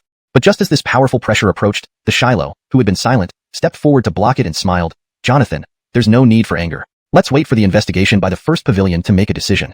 The Shiloh's voice was gentle yet deep, his eyes revealing a warning. If things escalate further, he wouldn't hold back. The Jonathan's lips trembled, recognizing the power and authority the Wardens wielded. After all, within the entire 7 Spirit realm, besides the first Tower Master, the Black and White Wardens held ranks and strength on par with the other 6 Tower Masters. If there were positions for an 8th and 9th Tower Master, these two would undoubtedly be the ones. Seeing the Shiloh speak, the Jonathan couldn't argue further. With almost equal strength between them, a conflict would benefit neither side. Pausing momentarily, the Jonathan said, "Very well, let the first pavilion investigate. However, before the facts are clear, this 7-colored token must not be given to this boy, and he cannot leave the 7 Spirit realm." Hearing this, Cliff replied, slightly annoyed, "This is between me and Ibrahim. What does it have to do with him? Or are you here to prevent this young brother from getting the token?" He glanced at Ansel and others behind him. The Jonathan responded disdainfully, "So what if I am? So what if I'm not?" Just as both sides were deadlocked, a loud shout interrupted from afar. For people in purple robes appeared, bearing the words, "First Pavilion," clearly visible. Interrupting the Jonathan, the leader said, "I understand the situation, Jonathan. No need to elaborate." Turning to Kin, he continued, "Young brother, we apologize for any inconvenience caused." Seeing the leader act so calmly, the 6th and Davins left the scene in silence, faces grim. After they left, the leader turned to Cliff. "Warden Cliff, this Bergen traveled far. As hosts, we should entertain him properly. Before he leaves, ensure his safety." Cliff nodded, understood. After bidding farewell, Kin followed Cliff to a serene pavilion. A refined child disciple emerged, greeting Cliff respectfully. "Master, you're back?" Cliff smiled and introduced, "Carmelin, meet my friend Kin. Get acquainted." The disciple bowed again. "Greetings, Mr. Wu. My name is Nya Carmelin." Kin reciprocated, "Hello, my name is Kin." Cliff added, "Carmelin, show Kin around the 8th realm while I attend to matters." "Understood," replied Carmelin. As Cliff left, Kin curiously asked Nya Carmelin, "What is the 8th realm Cliff mentioned?" Nya Carmelin smiled. "The 8th realm is the island we're on. There are 7 more islands making up the 7 Spirit realm, which you should have seen upon entry." Kin nodded, puzzled. Why is it called 7 Spirit realm if there are 8 islands? Nya Carmelin invited Kin along as he explained, "Initially, there were only 7 islands, each for a Tower Master. But this 8th one is quite remarkable." "How so?" "Our master says the 8th realm was built especially for him and the Shiloh by the first Tower Master. It's named such because the entire island is formed from the first Tower Master's life sword talisman." "Life sword talisman? What's that? I've never heard of it." Kin felt lost. Even Dai Kai hadn't mentioned it when explaining the realms of Jiuan continent. Seeing Kin's astonished expression, Nya Carmelin wasn't surprised. After all, he too was stunned when he first learned the 8th realm was created from a sword talisman by the first Tower Master. Chapter 122. The Legend of the Sword Charm, refined by heavenly thunder. Nya Carmelin straightened his back, placed his hands behind him, and walked forward with a Grandmaster's demeanor. He continued, "In reality, a sword charm is formed by fusing one's dantian and spiritual energy within the body, then transforming this fusion into a sword. This way, your spiritual energy not only becomes more refined, but your strength also surpasses that of ordinary practitioners at the same rank by several folds. People who haven't condensed a sword charm will always reserve at least 15% of their spiritual energy in their bodies, no matter how hard they try to exert all their efforts, just to avoid running out of spiritual energy and dying. However, those who possess a sword charm can unleash all their spiritual energy at once without reservation and even extract it from their bodies for separate cultivation. This greatly enhances both your spiritual energy and power, making your cultivation speed faster." Upon hearing this, Kin felt as though he had opened a door to an entirely new world. At this moment, he was filled with nothing but shock deep down. They reached the peak of a mountain and sat side by side. Nya Carmelin continued explaining to Kin, "It's very difficult to cultivate a sword charm. Just meeting the first 2 conditions stops countless experts and geniuses." Kin furrowed his brows slightly but said nothing, turning his head slowly to look at Nya Carmelin, signaling him to continue. "The first requirement, which is also the simplest, is that your cultivation must reach the 9th transformation realm to have any chance of comprehending the sword charm," Nya Carmelin explained. "Wait, reaching the 9th transformation realm is still considered the easiest part." Kin suddenly interrupted Nya Carmelin, agitated. "Yes, this isn't to artificially increase the difficulty of condensing a sword charm. It's the basic requirement," Nya Carmelin affirmed. "And the second requirement? The second condition is that you must comprehend the essence of the sword. During the process of forming a sword charm, the energy involved is enormous, something the human body cannot withstand. Thus, you must use the essence of the sword to confine this energy, then gradually digest it," Nya Carmelin elaborated. "The essence of the sword can confine spiritual energy? Why have I never heard of this before?" Kin realized, after talking with Nya Carmelin, that he was like someone who had just emerged from a remote mountain village, knowing very little about these things. What Nya Carmelin was telling him was all new to him. Nya Carmelin continued, "Amongst all things in the human body, Only the essence of the sword possesses sentience. Spiritual energy is merely stored energy without any sentience. The essence of the sword represents the consciousness of the Wybloss. In other words, the essence of the sword is the Wybloss himself. Controlling something without sentience with something sentient is quite effortless, right? I see. Ken exclaimed in realization, then asked, so what's the third difficulty? At this point, Carmelin fell silent for a while, raising his right hand to point towards the endless sky, murmuring, the third difficulty is harmonizing with the Tao. Harmonizing with the Tao? Yes, summon the ninefold divine thunder from the heavens to refine oneself. If one can withstand the thunder and fuse with it, only then can they condense a sword charm. If not, they would dissipate into nothingness. According to legend, the first Tower Master summoned 2 divine thunders during this process. Even at his peak 9th transformation realm, just one step away from the 8th transformation realm, he almost perished despite everything. You can imagine how terrifying the power of the ninefold divine thunder is. Do the divine thunders come in pairs, or could the first Tower Master only summon 2?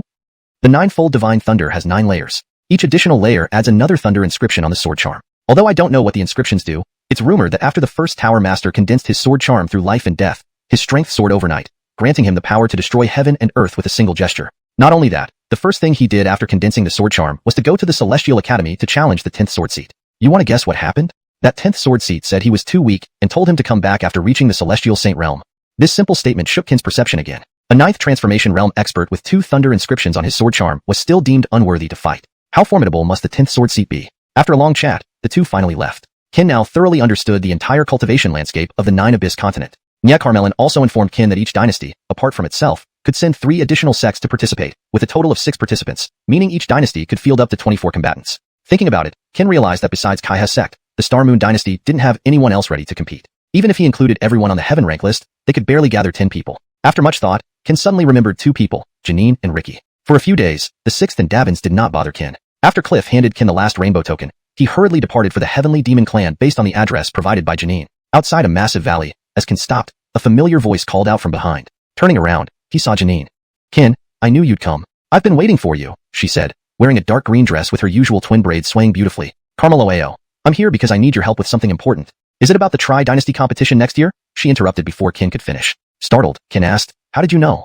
Janine smiled and replied, don't worry about it. Let's not talk about that now. Come, meet my father. With that, Janine took Ken's hand and led him into the vast canyon. Inside a grand and immense hall, people were already seated. When Ken appeared, everyone turned to look at him. On the main seat sat Janine's father, Argyle. Seeing Ken arrive, Argyle smiled faintly and murmured, little friend Ken, we meet again. Ken politely bowed to Argyle and said, I greet you, Senior Argyle. Argyle waved his hand, indicating Ken needn't be so formal. He then added, little friend Ken, do you understand how dangerous this competition is for your Star Moon dynasty? Confused, Ken asked, Senior, what do you mean?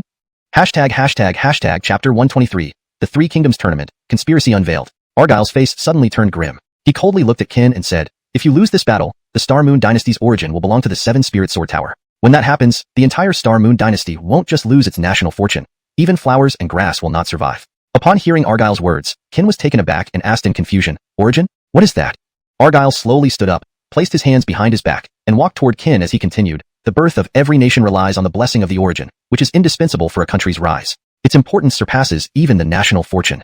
This isn't the key point. The key point is that the power of the origin is not only crucial for a nation, but is also an unparalleled treasure for cultivation. Just one origin can let 2 respected martial realm stage 1 powerhouses directly ascend to the transformation realm within 10 short years. SSS. Hearing Argyle's words, Ken couldn't help but draw a sharp breath. He didn't expect the power of the origin to be so formidable. 2 respected martial realm experts could reach the transformation realm in just 10 years. How incredible. Ken, slightly puzzled, asked again, if, as you say, the true purpose of the 7 Spirit Sword Tower is to acquire the Star Moon dynasty's origin, why did they cancel our participation in the Three Kingdoms Summit tournament earlier? And considering the current state of the Star Moon dynasty, wouldn't it be easier for them to simply seize the origin force by force? Why go through all this trouble? Argyle patted Ken's shoulder with a faint smile and said, you are still young and don't understand the dangers of the world. Think about it.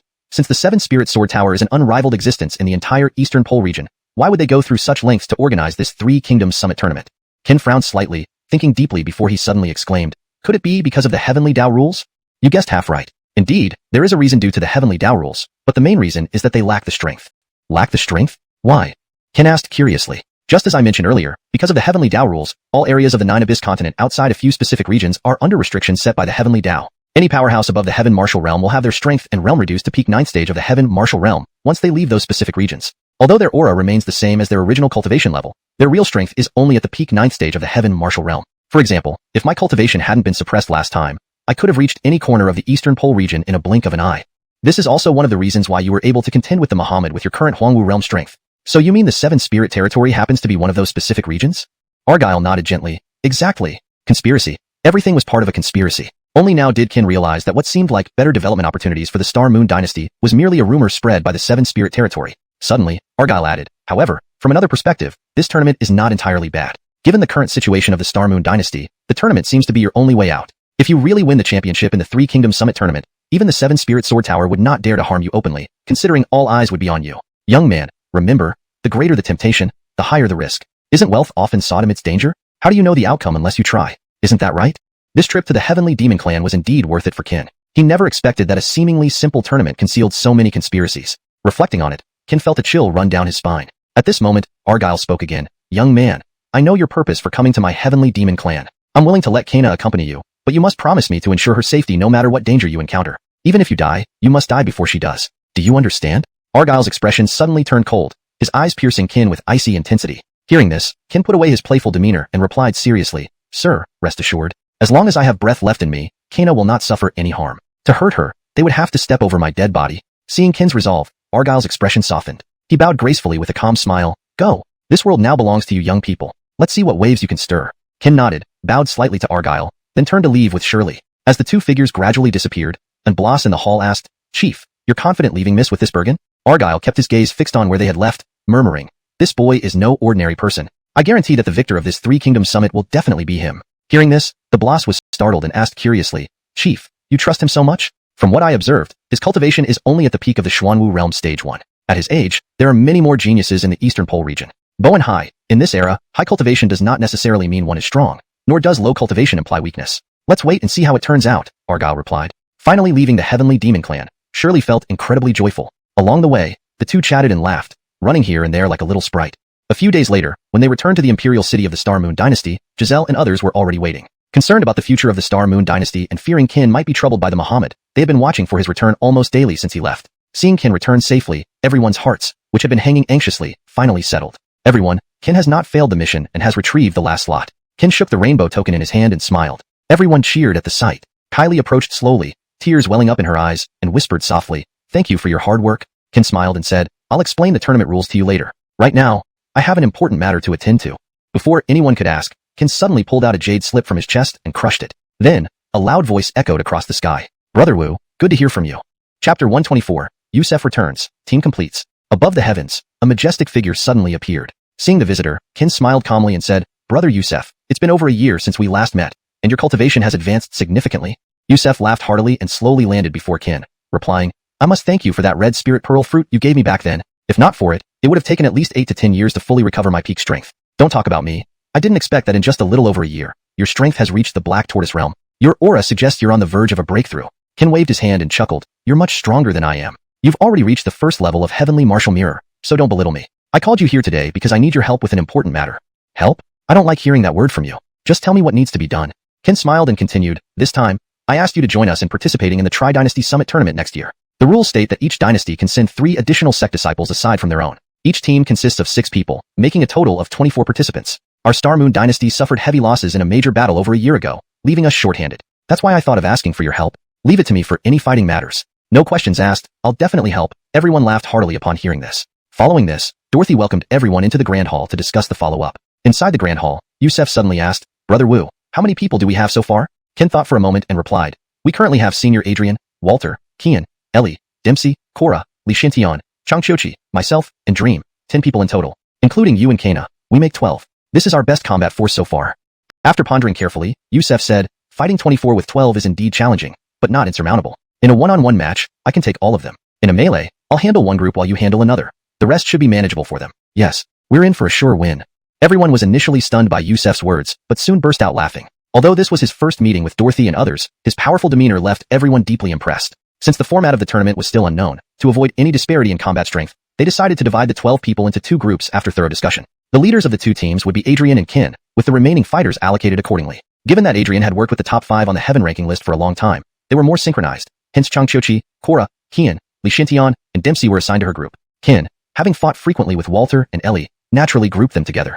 Ijalin, Dai Carmeloeo, and Yusef needed no further explanation as they had fought alongside Qin before and knew each other's strengths well. Thus, Qin's group consisted of Yusef, Ijalin, Dai Carmeloeo, Walter, and Ellie. With this, the Star Moon Dynasty's best and strongest forces were finally organized. What followed was intense training and coordination. Due to past events, Ardel Jean of the Kaiha sect, who had initially been unimpressed with Qin, approached him. Ardel Jean was the grandfather of Cortez, whom Qin had encountered when he first joined the Kaiha sect. With a look of apology, Hideo said, "Qin, young friend, I have heard many unfavorable things about you from Cortez in the past, which led me to consider sending people to assassinate you on several occasions. Although I never went through with it, I still feel the need to express my apologies to you."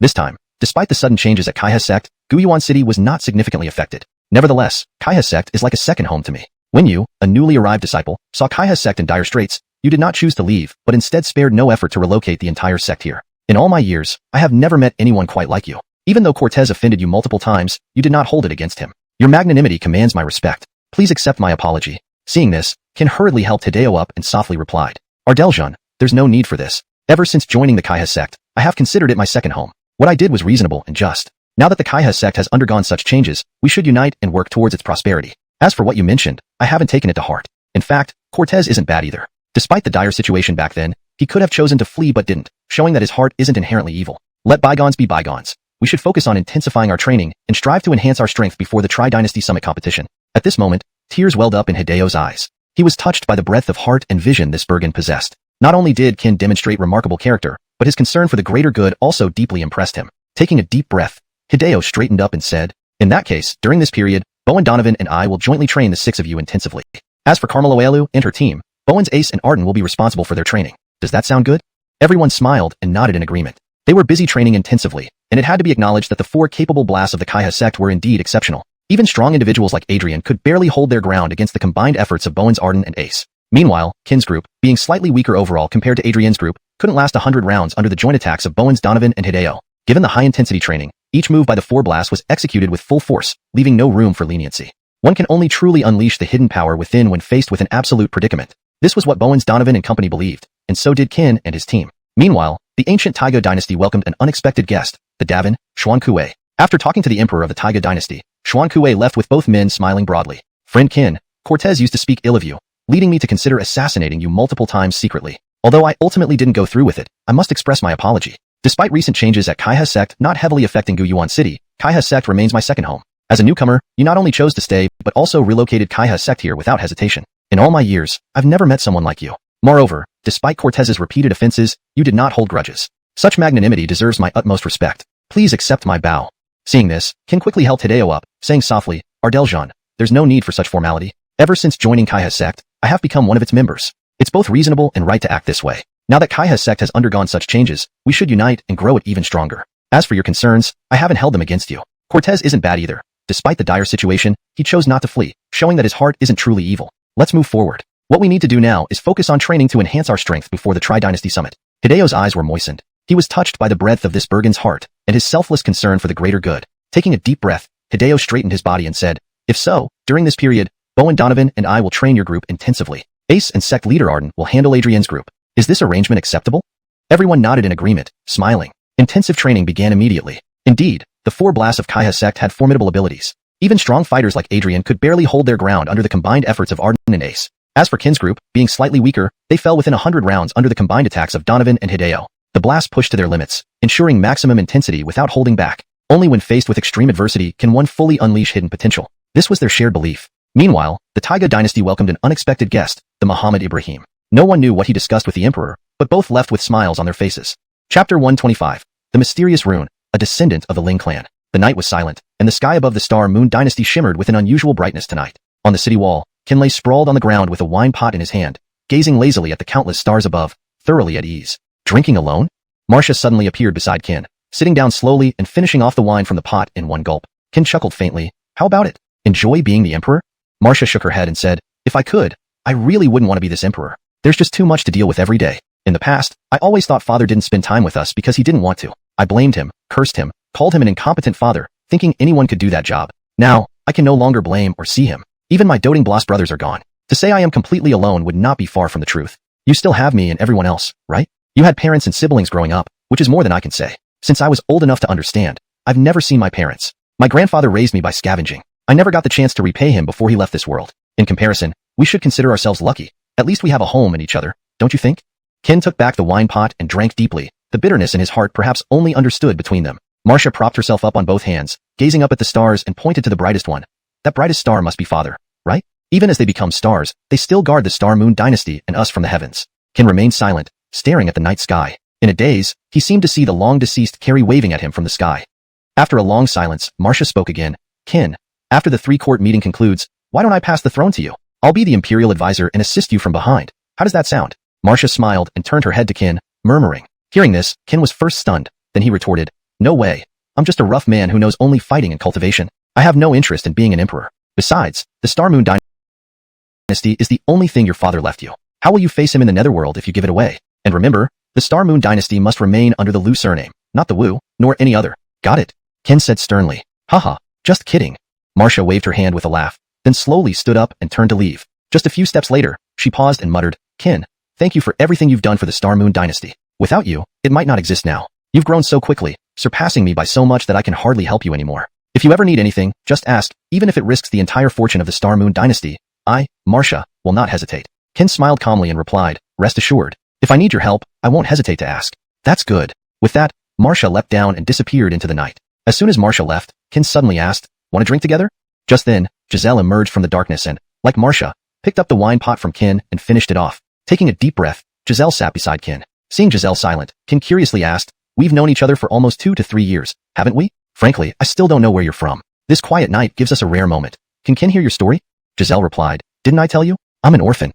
Kin said, you know that's not what I'm asking. Kin suddenly stood up, turning to look at Giselle with a smile. Giselle looked calmly at Kin, while Kin continued to smile back. After a long silence, Giselle finally spoke. Have you heard of the Ling clan? Kin shook his head and replied, never heard of it. At that moment, Giselle pulled down the corner of her shoulder garment, revealing a rune similar to an arrow feather under the moonlight. Below the arrow feather, a large crimson, Sin character was engraved. Seeing this, Kin frowned slightly and asked softly, what does this Sin character mean? Is it a special mark of your Ling clan? Giselle sighed lightly, and then pulled her clothing back up, covering herself. She said slowly, that arrow feather rune is our Ling clan's distinctive symbol. As for the Sin character, it's a curse and a disgrace. As long as we bear this mark, the Ling clan cannot escape their fate of annihilation. They? Who are they? Kin asked curiously. After a long pause, Giselle slowly uttered, Kaiteo sect. Kaiteo sect again? It seems they're everywhere, influencing many people and events. Giselle added, Kaiteo sect has branches in all 5 domains of the Jiyuan continent, except the Western Extreme domain. Their informants spread across the entire Jiyuan continent. Nothing escapes their eyes. Of course, the Western Extreme domain is an exception. Kin asked curiously, 2 questions. First, why did Kaiteo sect place this Sin curse on you? Did you sign some sort of pact with them? Second, why is there no Kaiteo influence in the Western Extreme domain but in the other 4 domains? Is there something special about the Western Extreme domain, or is there something terrifying even they fear? For Kin's 2 questions, Giselle thought for a while and continued, your second guess is partly correct. It's not that Kaiteo sect doesn't want to plant spies there. It's that the people of the Western Extreme domain oppose Kaiteo sect's presence. Giselle paused, looking at Kin, who nodded instinctively, urging her to continue. In the Western Extreme domain, there's a superpower named Kaiti Academy, which you should have heard of, right? Yes, I've heard of it. Kin nodded. He not only knew about it, but had been to Kaiti Academy's walls in another form. Giselle continued, you've also heard of the 10 great sword seats of Kaiti Academy, haven't you? And Kaiti Academy exists because, in the farthest west of the Western Extreme domain, there's the Heavenly Abyss Sword River that separates demons and humans, right? Kin nodded again. I know all these things. But what does this have to do with your earlier questions? Giselle explained, because that place is the only area even Kaidao cannot control. #### Chapter 126. Night falls deeply, silent without wind. Splash. Kin's heart suddenly shuddered upon hearing Giselle's words. He exclaimed in surprise. Is there actually a place in this world that even Heavenly Dao can't govern? How impressive is this Western Extreme region? Giselle immediately rebutted. There are 2 reasons. First, it's not because the Western Extreme region is impressive, but rather because the Heaven Earth Academy is formidable. Second, due to the Demon Clan and the Abyss Sword River, it's said that Heavenly Dao seems to have made an agreement with the Supreme Being. That is, as long as people from the Heaven Earth Academy prevent the Demon Clan from escaping and never leave the Western Extreme region, there will never be any suppression by Heavenly Dao's will. Hearing this, Kin finally understood. The Western Extreme region was exempt from Heavenly Dao suppression due to an agreement with the Supreme Being. From Giselle's tone, it seemed this Supreme Being had some connection to the Heaven Earth Academy, or perhaps this being was someone from the Academy. Kin asked again, that's the second reason. What about the first one? And what does the sin mark on you have to do with the sect of Heavenly Dao? Hearing this, Giselle did not immediately answer Kin. She lowered her head and remained silent for a long time without saying anything. Sensing her dilemma, Kin suddenly smiled and said, if you don't want to talk about it, it's okay. After all, everyone has their own secrets, right? Forget I asked. Giselle slowly lifted her head, tears glistening in her eyes, staring intently at Kin as she whispered softly, Wu, Kin, can I ask you a question? Of course, go ahead. Do you like me? Ah. Giselle's sudden question left Kin flustered, unsure how to respond. He felt panicked, his face flushed red, heart pounding, unable to look directly into Giselle's eyes. Growing up, no one had ever spoken to him like this, and no girl had ever asked him such a question. At that moment, Qin's heart was in turmoil, his hands restless, palms drenched in sweat. Before he could answer, Giselle continued, "What if one day you discover that I'm someone you must kill? What would you do then?" "Why do you ask that?" Giselle smiled faintly and replied, "It's nothing, just a sudden thought." Her gaze suddenly became serious. "Qin, if that day ever comes, I hope to die by your hand, not anyone else's." Qin quietly looked at Giselle without speaking, his expression changing, deep in thought. After a long pause, he finally spoke. "I don't know if what I feel for you is love, but there is something I am certain of. No matter where I am, what I'm doing, or how dire the situation might be, seeing you makes me incredibly happy. Your smile brings me joy, and your sorrow brings me pain. I don't know why, but as long as you're beside me, everything feels manageable. Even the air around me seems sweet and fragrant. Also, about your wish to die by my hand, I vehemently disagree. I, Qin, will never, under any circumstances, point my sword at you. Never. What if the whole world demands it? I know you practice the way of all beings. If you go against the will of the people, your path will crumble." Qin was puzzled. "How do you know I practice the way of all beings?" "You answer my question first, and I'll tell you." Qin smiled and said, "It's just a path. If it breaks, let it break. If this world forces me to raise my sword against you, I'll change paths. To save you, so be it."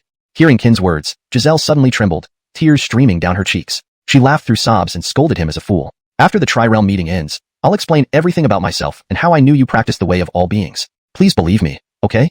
Qin didn't ask further. A sudden surge of strength led him to instinctively embrace Giselle gently, murmuring, "There's no need to say more. Even if you never explain, I wouldn't blame you. There are many paths in cultivation, not just the way of all beings. The realm and its people mean nothing compared to you. I'm just a rough man, not well versed in grand principles, but my grandfather once told me something. If you can't protect the ones close to you, how can you claim to save all beings? Grandfather's wisdom already provided the answers, so there's no need to overthink. Just be true to yourself." Night falls deeply, silent without wind. Under the moonlight, the two embraced for the first time, forming a beautiful picture amidst the tranquil night and silvery moonlight. Meanwhile, within the sixth domain of the seven spirit realm, inside a secret chamber, 10 figures sat around a massive round table, all cloaked in black robes with piercing gazes and emitting terrifying auras. The man at the head of the table suddenly spoke. "Just received news from above that a member of the Sin clan escaped a few years ago. Reliable sources say this person is currently in the eastern extreme region, though we don't yet know who it is. But one thing is certain, this Sin clan member will participate in the Tri-Realm meeting. Someone from above is coming to ensure we capture this Sin clan member after the competition. If the information is accurate and we successfully capture them, the entire western extreme region will change drastically. No, the entire Nine Abyss continent will see unprecedented upheaval and reshuffling. This will bring us one step closer to our dream." Everyone muttered among themselves, their faces revealing barely concealed greed and excitement. Time passed quickly, and only 2 months remained before the Tri-Realm meeting. On this day, Marcia summoned everyone to the hall for the last meeting before departure.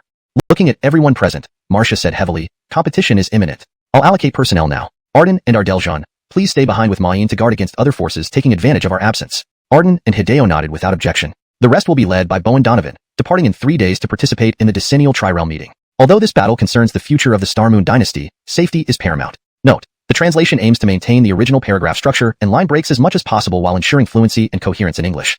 ##### Chapter 127. 8th Realm, Clash of Wits. A group of 14 people finally embarked on their journey to the Seven Spirits realm. Because the journey was long and they had ample time, Qin and his companions did not rush too much. Along the way, they occasionally paused to sightsee and enjoy the landscapes of the eastern extreme region while participating in various competitions. After about a month, under Qin's guidance, they finally arrived at the Seven Spirits realm, landing as before in the 8th realm. This time, they were greeted by Nya Carmelin, the young apprentice of the black-cloaked steward. "Brother Wu, it's been a long time." Qin smiled and replied, "Brother Nya Carmelin, it's been a long time." After some polite conversation, Nya Carmelin led Qin and the others to the accommodations prepared for them. Nya Carmelin suddenly asked, "When will the rest of your group arrive?" Qin chuckled and said, "There's no one else coming. The ones participating in the competition are just us." He pointed at Adrian and the others. Upon hearing this, Nya Carmelin frowned and said, 12 people? Are you sure you're not joking?" Qin nodded, "I'm not joking. We really only have these 12. Just 2 teams?" Nya Carmelin found it unbelievable and continued, "If you truly only have this many people, this year's Tri-Realm competition might be quite challenging for you." Qin asked in confusion, "Why do you say that? Didn't you receive any notification?" This year's Tri-Realm meeting competition is different from previous years. In the past, it was always a one-on-one match to determine the final champion. However, this year, for some reason, they've changed the rules. It's no longer a one-on-one, but a free-for-all battle among all dynasties and sections. The last ones standing, or those with the most survivors, will be declared the winners. Rankings will follow accordingly. A free-for-all? Upon hearing this, everyone became grave. They were confident they could compete against powerful forces one-on-one, but a free-for-all would be lethal for them. Not to mention their feud with the Lin Yuan dynasty, they were outnumbered nearly 2-1. The number of participants from the Lin Yuan and Taiga dynasties was twice that of Qin's group. Though each member of Qin's team was exceptionally strong, so were the elites from other sects and dynasties. Everyone exchanged worried glances. They never expected the competition to be held in such a manner. Seeing this, Donovan, who had remained silent, finally spoke. "Children, Now that it's come to this, we can only face it head-on. Whether we win or lose doesn't matter. What's important is everyone's safety. Even if we don't achieve a good ranking, there's much to learn from this experience. Though unwilling, facing an enemy twice their number, all top-tier young geniuses from various sects, what could they do? After hearing Donovan's words, Ken and the others looked at each other without speaking. After resting briefly, Nya Carmelin suddenly said, Bray wishes to see you, Brother Wu. What does Bray need from us? Ken's eyes narrowed as he asked. Nya Carmelin quickly explained, Brother Wu, don't misunderstand. Since you're the last group to arrive in the Seven Spirits realm, Bray has gathered everyone for a meeting. Others from different sects have already gone ahead. Only you remain. Relieved, Ken sighed, all right, thank you for guiding us. In a grand hall filled with hundreds of wooden chairs, people were seated silently. As Ken and his 14 companions entered the center of the hall, murmurs spread through the crowd. Donovan of the Star Moon Dynasty leads our participants in greeting the Bray. The Elwyn in a dark green robe sitting in the chief seat shifted his gaze and asked, why did your Star Moon Dynasty send only 14 people? Where are the others? Donovan respectfully replied, Your Excellency, we sent only 2 teams for the Tri-Realm competition. Hearing this, the people from other sects began whispering even more openly. 2 teams? How disrespectful. Does the Star Moon Dynasty look down on our dynasty and sect disciples? Do you think you'll easily secure the championship? Donovan turned slowly to look at the speaker. He recognized him, Diego, Caden Gu from the Nether River sect. Without hesitation, Donovan retorted, Diego, when did it become your place to tell the Star Moon Dynasty what to do? Before Donovan finished, an Bloss from the Sky Transformation Gate stood up and pointed at Donovan. Donovan, you dog fleeing from defeat. What gives you the right to challenge us? Your worthless Heavenly River sect is likely only tolerated by the likes of the Star Moon Dynasty. Hearing this, Ken and the others clenched their jaws and fixed their gazes on the Bloss. They were ready to fight at Donovan's command. Donovan wasn't angry. He patted Ken's shoulder lightly and said calmly, I recall that over 10 years ago, someone was running away like a rat, hiding everywhere and not daring to return home. If I'm not mistaken, that person's name was Fremont, right? Bowen Fremont. Donovan's words elicited laughter from the crowd, and disdainful looks were cast at Fremont. Enraged, Fremont nearly choked with fury. Suddenly, Nell, Deputy Patriarch of the Falling Cherry Valley, stood up angrily and retorted, Brave warriors don't dwell on past glories. Yes, your talent back then was remarkable, and your strength unmatched, but remember, that was in the past. Much has changed, and it's uncertain who would win today. Donovan snorted, Indeed, my era has passed, but some things cannot be erased by time. Compared to you, Nell, I am nothing. I remember a moonless night when a certain lady engaged in sword practice with both Diego and Fremont. You, Patriarch Nell, are quite dedicated to your cultivation. Emphasizing sword practice, Donovan deliberately made his tone heavy. But Darius, the 3 burst out, Donovan, you're courting death. Translation completed, maintaining the original tone, style, and structure as instructed. Chapter 128. The 7th Spirit Realm, Orson. 3 terrifying energy waves surged towards Donovan in the distance, shaking the entire hall with their fearsome power. Donovan's expression remained calm, revealing no hint of fear in his eyes. He stood motionless as the 3 energy waves approached him. Suddenly, a booming voice resounded, accompanied by an even more powerful pressure than that unleashed by Diego and his 2 companions. How dare you? Do you know what place this is? With a furious shout, Cliff slammed his right hand onto the wooden table in front of him. The table instantly turned to powder under the sheer force and flew toward the 3 individuals far away. Diego and his companions were initially stunned, then filled with dread. By the time they reacted, it was already too late. Faced with Cliff's formidable attack, the 3 appeared utterly helpless, standing frozen in place awaiting the impact. At this critical moment, the Davin suddenly appeared before them and gently pressed his hand down, suppressing Cliff's assault. Cliff's expression hardened as he snapped, Ibrahim, what do you mean by this? The Davin slowly placed his hands behind his back and smiled faintly. I have no ulterior motive. I just can't tolerate someone like you daring to make a move in front of the Orson while serving as an officer. Haven't you forgotten the rules of the 8th realm? Any combat is strictly forbidden within the hall. You, as an officer, have authority to handle any situation. But did you forget that today the Orson is here? Who gave you permission to speak? Just as tensions between the 2 escalated, the Orson, who had been silent, burst into laughter. Enough. Both of you need to control your tempers. I still have a meeting to hold. If you continue fighting, will this meeting ever happen?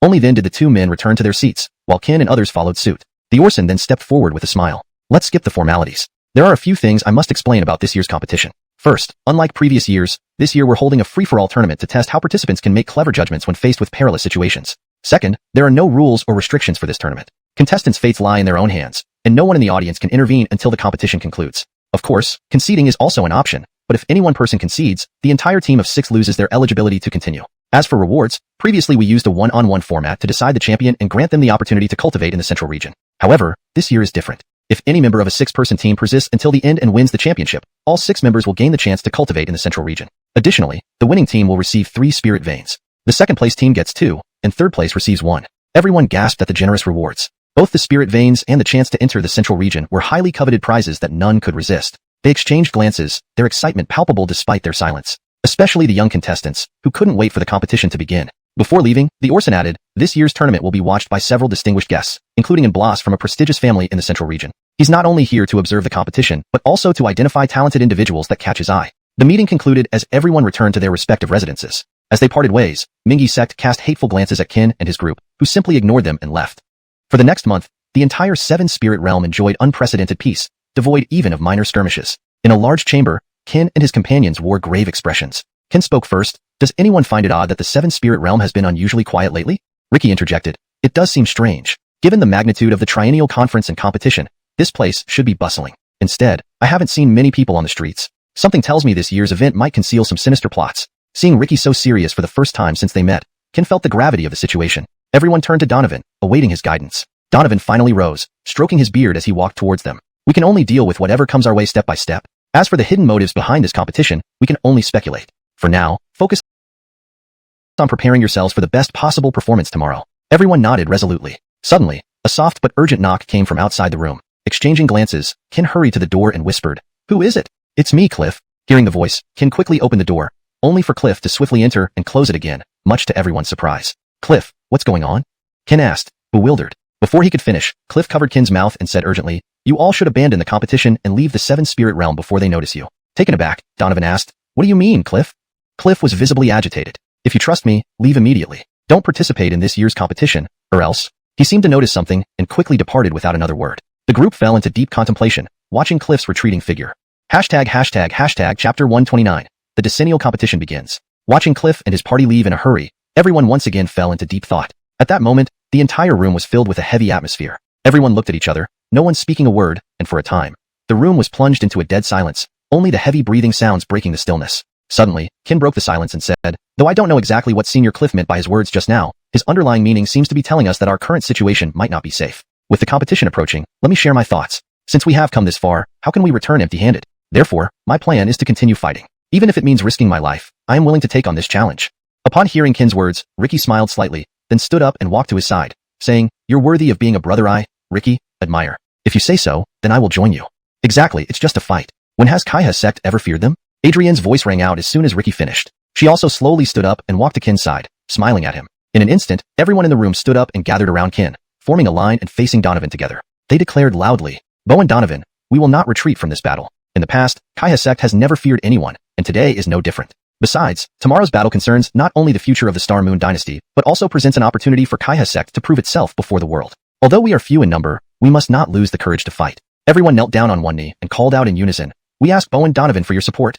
Looking at these spirited young people, Donovan couldn't help but think of his own days full of fiery passion. Although his intention was to ensure their safety, when had he not faced challenges head-on? Sighing deeply, Donovan slowly stood up and walked towards Qin and the others, muttering, "All right, since you all have made your decision, I cannot say much more. You were right, it's just a fight, nothing too serious. Earlier, I overthought things, hoping for your forgiveness. After all, you represent the only hope for the future of the Star Moon Dynasty. Before we left, Amir and Garth repeatedly told me to prioritize your safety above all else. Now that things have reached this point, let's choose to fight them. This battle must show the spirit of the Star Moon Dynasty and the bravery of the Kaiha sect, demonstrating that true strength lies not in numbers but in quality. Do you all have confidence?"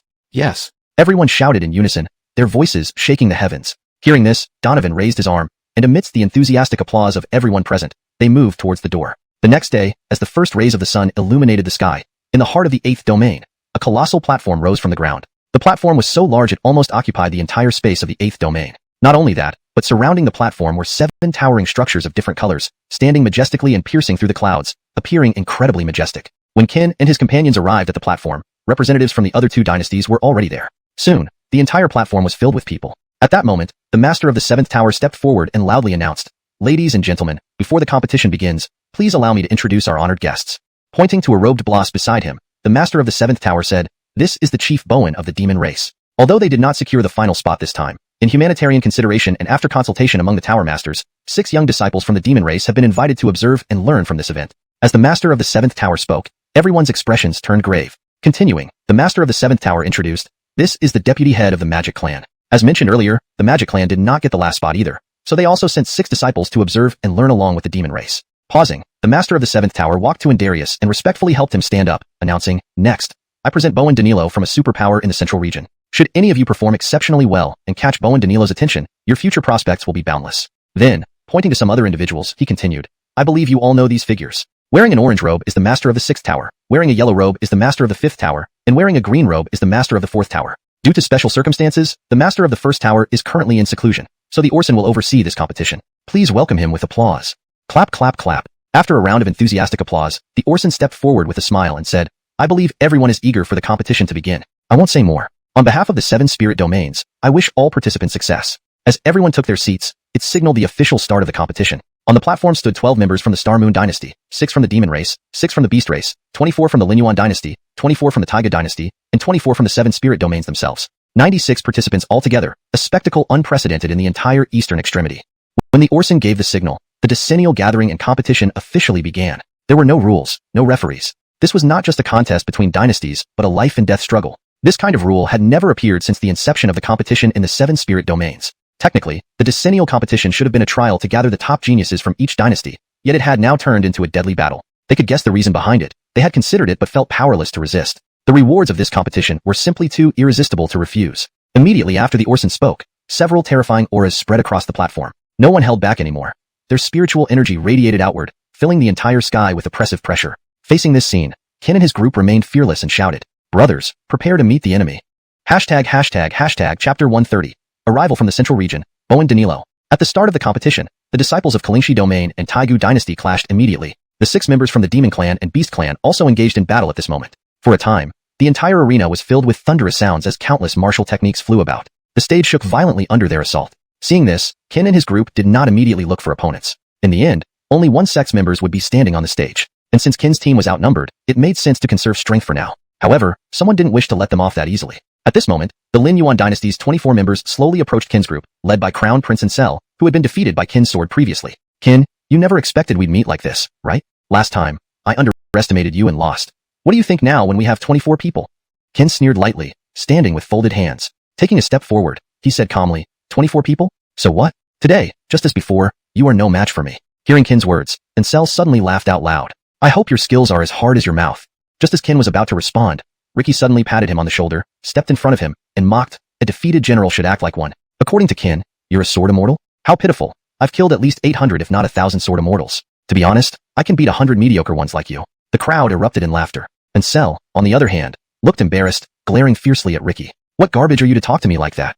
Ricky didn't reply. His eyes narrowed, and he stomped his foot. Like a speeding projectile, he dashed towards Ansel. Raising his fist, a terrifying wave of boxing intent surged forth like a storm. Ansel's expression changed dramatically. Without time to dodge, he could only quickly cross his arms in front of his chest to block. A loud crash echoed through the arena as Ansel's slender figure flew backward under everyone's gaze. Elvin and others reacted swiftly, flashing to support Ansel, barely managing to stabilize him. Ricky's single blow nearly gravely injured Ansel. It was just an arbitrary punch. Regaining composure, Ansel glanced at his arms and then back at Ricky. Gone was the scornful look. Shock and fear replaced it. In rage, Ansel waved his arm and shouted, Kill him! Immediately, the disciples of Lin Yuan Dynasty pulled out their weapons and surged forward. Meanwhile, Kin's group moved into action but didn't completely engage. Adrian and 5 others remained stationary, watching the scene unfold. Seeing this, the audience gasped. Could the Karmalangi Dynasty intend to fight the Lin Yuan Dynasty's 24 people with only 6? Before they finished speaking, 4 members of Kin's team except Giselle charged towards Ansel and others. Battles raged across the arena, and every team found an opponent. Among the battling teams, only Kin's side faced a numerical disadvantage. The others fought with equal numbers. On the battlefield, Kin and Ricky stood side by side, facing Ansel and Elvin's trio. These 4 were formidable, indeed, the backbone of Lin Yuan Dynasty. If they could be contained, the rest posed little threat. Noticing the situation, Ansel narrowed his eyes. Kin, are you really planning to fight us 4-on-2? Do you really think that defeating us 3 last time means you'll always win? Kin smiled. Let's see how things go in action. Staring furiously at each other, the 6 of them simultaneously launched attacks. Kin and Ricky cooperated perfectly. Each strike from Kin was followed by Ricky's fearsome boxing intent. They alternated between offensive and defensive formations, making Ansel's flawless attacks ineffective. On the other side, Ellie, Walter, and Butterfly Little Demon, assisted remotely by Giselle, held their ground against the 20 from Lin Yuan Dynasty. Although outnumbered, Giselle's arrows, with unpredictable trajectories and tremendous power, forced them to stay alert. This allowed the trio to temporarily hold their ground. However, this strategy couldn't last long. Sure enough, as time passed, Ellie and the others gradually became fatigued under the relentless attack from Lin Yuan Dynasty. At this critical moment, Adrian and the rest, who had been observing, finally moved. Adrian murmured, Everyone, let's finish this quickly. 6 flashes appeared instantly. Before Lin Yuan Dynasty could react, they were struck almost simultaneously at identical points. Due to their incredible speed, the attackers caught them unprepared. From afar, Ansel and his trio were being utterly overwhelmed by Kin and Ricky despite their numerical advantage. Realizing the unfavorable turn of events, Ansel swung his sword fiercely and bellowed, Don't linger, retreat now. The others hurriedly gathered around Ansel's group. Witnessing this, the audience on the spectator's stand were astonished. Seated high up, the boss from the central region watched Kin's group intently and coldly asked, Ibrahim, who was the woman with the long bow? The Muhammad glanced at Giselle in the arena and replied, Her name is Giselle, an inner disciple of the Cangsheng Sword sect. Why do you suddenly inquire about her? Note: for a more natural English flow, Sword sect can be used without the Chinese characters in parentheses if it has been previously introduced in the story. The Muhammad glanced at Giselle in the arena and replied, "Her name is Giselle, an inner disciple of the Sword sect. Why do you suddenly inquire about her?" Ignoring Ibrahim's puzzled tone, the boss kept his eyes on Giselle on the arena. Suddenly, as if realizing something, he shivered and abruptly stood up, startling the seated Blas. The Bray hurriedly asked, "Bowen Danilo, what's wrong?" Danilo remained silent. After a moment's thought, he beckoned a guard behind him, whispered instructions into his ear, and dismissed him. Chapter 131. A Lone Warrior Against 7. The Might of Gustavo. The warriors including Guillermo and the Lin Yuan dynasty members stood facing each other on the stage, adopting a strategy of not moving unless the enemy moved first. "Who is Guillermo? Step forward." At this moment, a resonant voice echoed through the sky. Everyone turned to see a Bergen in a white robe holding a sword, slowly approaching Guillermo's side. At the same time, Enrico and Emilio appeared from another direction in the air. "I have long heard that the Star Moon dynasty has a remarkably powerful youth who, at a young age, has grasped true sword intent. Today, I, Grayson, would like to experience your prowess." Demon Clan Yvette and Yu Clan Basil also wished to challenge young hero Guillermo again. At this realization, everyone ceased their battles. All attention was now focused on the Star Moon dynasty side. Seeing this, Guillermo and his companions' faces turned serious. Guillermo recalled Cliff's words from the night before the competition, realizing now what he had meant. Below the arena, Ace and Donovan showed signs of panic upon seeing this situation. Ace suddenly said, "Damn it, these shameless scoundrels are planning to have 84 of them against our 12? Donovan looked angrily at the stage and said, "Judging by the current situation, they intend to combine all their forces to exterminate us from the Star Moon dynasty. If so, we stand no chance." He occasionally glanced at the seats occupied by the Davin, who wore an evil smile. Donovan was suddenly alarmed, remembering Cliff's words from last night and realizing the steward was missing from such a crucial event. It seemed everything was part of a prearranged trap for the Star Moon dynasty. Growing increasingly fearful, Donovan immediately whispered to Ace, "Send a message to Master Brother immediately. Tell him there's trouble with the competition and prepare for an enemy ambush." Ace promptly left without further ado. On the stage, the 80 or so figures surrounded the 12 from the Star Moon dynasty. "Bloody cowards." Butterfly Kana cursed, then walked up to Guillermo and asked, "Guillermo, what do we do now?" After scanning the crowd, Guillermo laughed lightly and said, "What else can we do but fight? This competition is clearly set up as a huge Hong Minyan banquet of feigned friendship. They've lured us here under the guise of spirit veins." Improvements made. 1. Ensured the sentence flows naturally in English. 2. Maintain the metaphorical meaning of Hong Minyan while ensuring it reads fluently. 3. Kept the context clear that the competition was a trap disguised as an opportunity related to spirit veins. However, Hong Minyan is a Chinese idiom that doesn't have a direct English equivalent. It might be better to translate it more fully for clarity. After scanning the crowd, Guillermo laughed lightly and said, "What else can we do but fight? This competition is clearly set up as a treacherous trap, like a banquet of feigned friendship. They've lured us here under the guise of spirit veins." Guillermo gathered everyone together, standing back to back, ready to face any sudden attack. But Gustavo stood apart, laughing alone. "It's been a long time since I faced a scene like this. Since being imprisoned by Ibrahim 100 years ago, I haven't had a good, satisfying fight. Finally, I can have the battle I've yearned for." Gustavo inhaled deeply, then said, "Guillermo, leave these riffraff to me. You all rest a while. How could I not enjoy such a rare spectacle?" With an evil grin, Gustavo pointed at Ansel, Elvin, Basil, Grayson, Yvette, Enrico, and Emilio. "All 7 of you come at me at once. Saves me the trouble of finding you one by one." Gustavo's words startled Guillermo and company, as well as Ansel and the others. "Gustavo, don't be reckless. Each of them is at least Shinyu on stage, making it too dangerous for you to take on 7. I can't let you risk it," Guillermo hurriedly warned. In the audience, people burst into laughter. 1 against 7? Has this guy lost his mind? Bowens from the Demon Clan and other sects sneered in disdain. Even Ansel and the others initially paused, then laughed heartily. Grayson joked, "Are you delirious from blood extraction by the Davin? 1 against 7? Are you insulting us or overconfident in yourself?" Gustavo wasn't angered by their taunts and assurances. Patting Guillermo on the shoulder with a reassuring glance, he walked towards Ansel and the others. Each step Gustavo took amplified the spiritual energy radiating from him, instilling fear among onlookers. He murmured, "Guillermo, I forgot to tell you.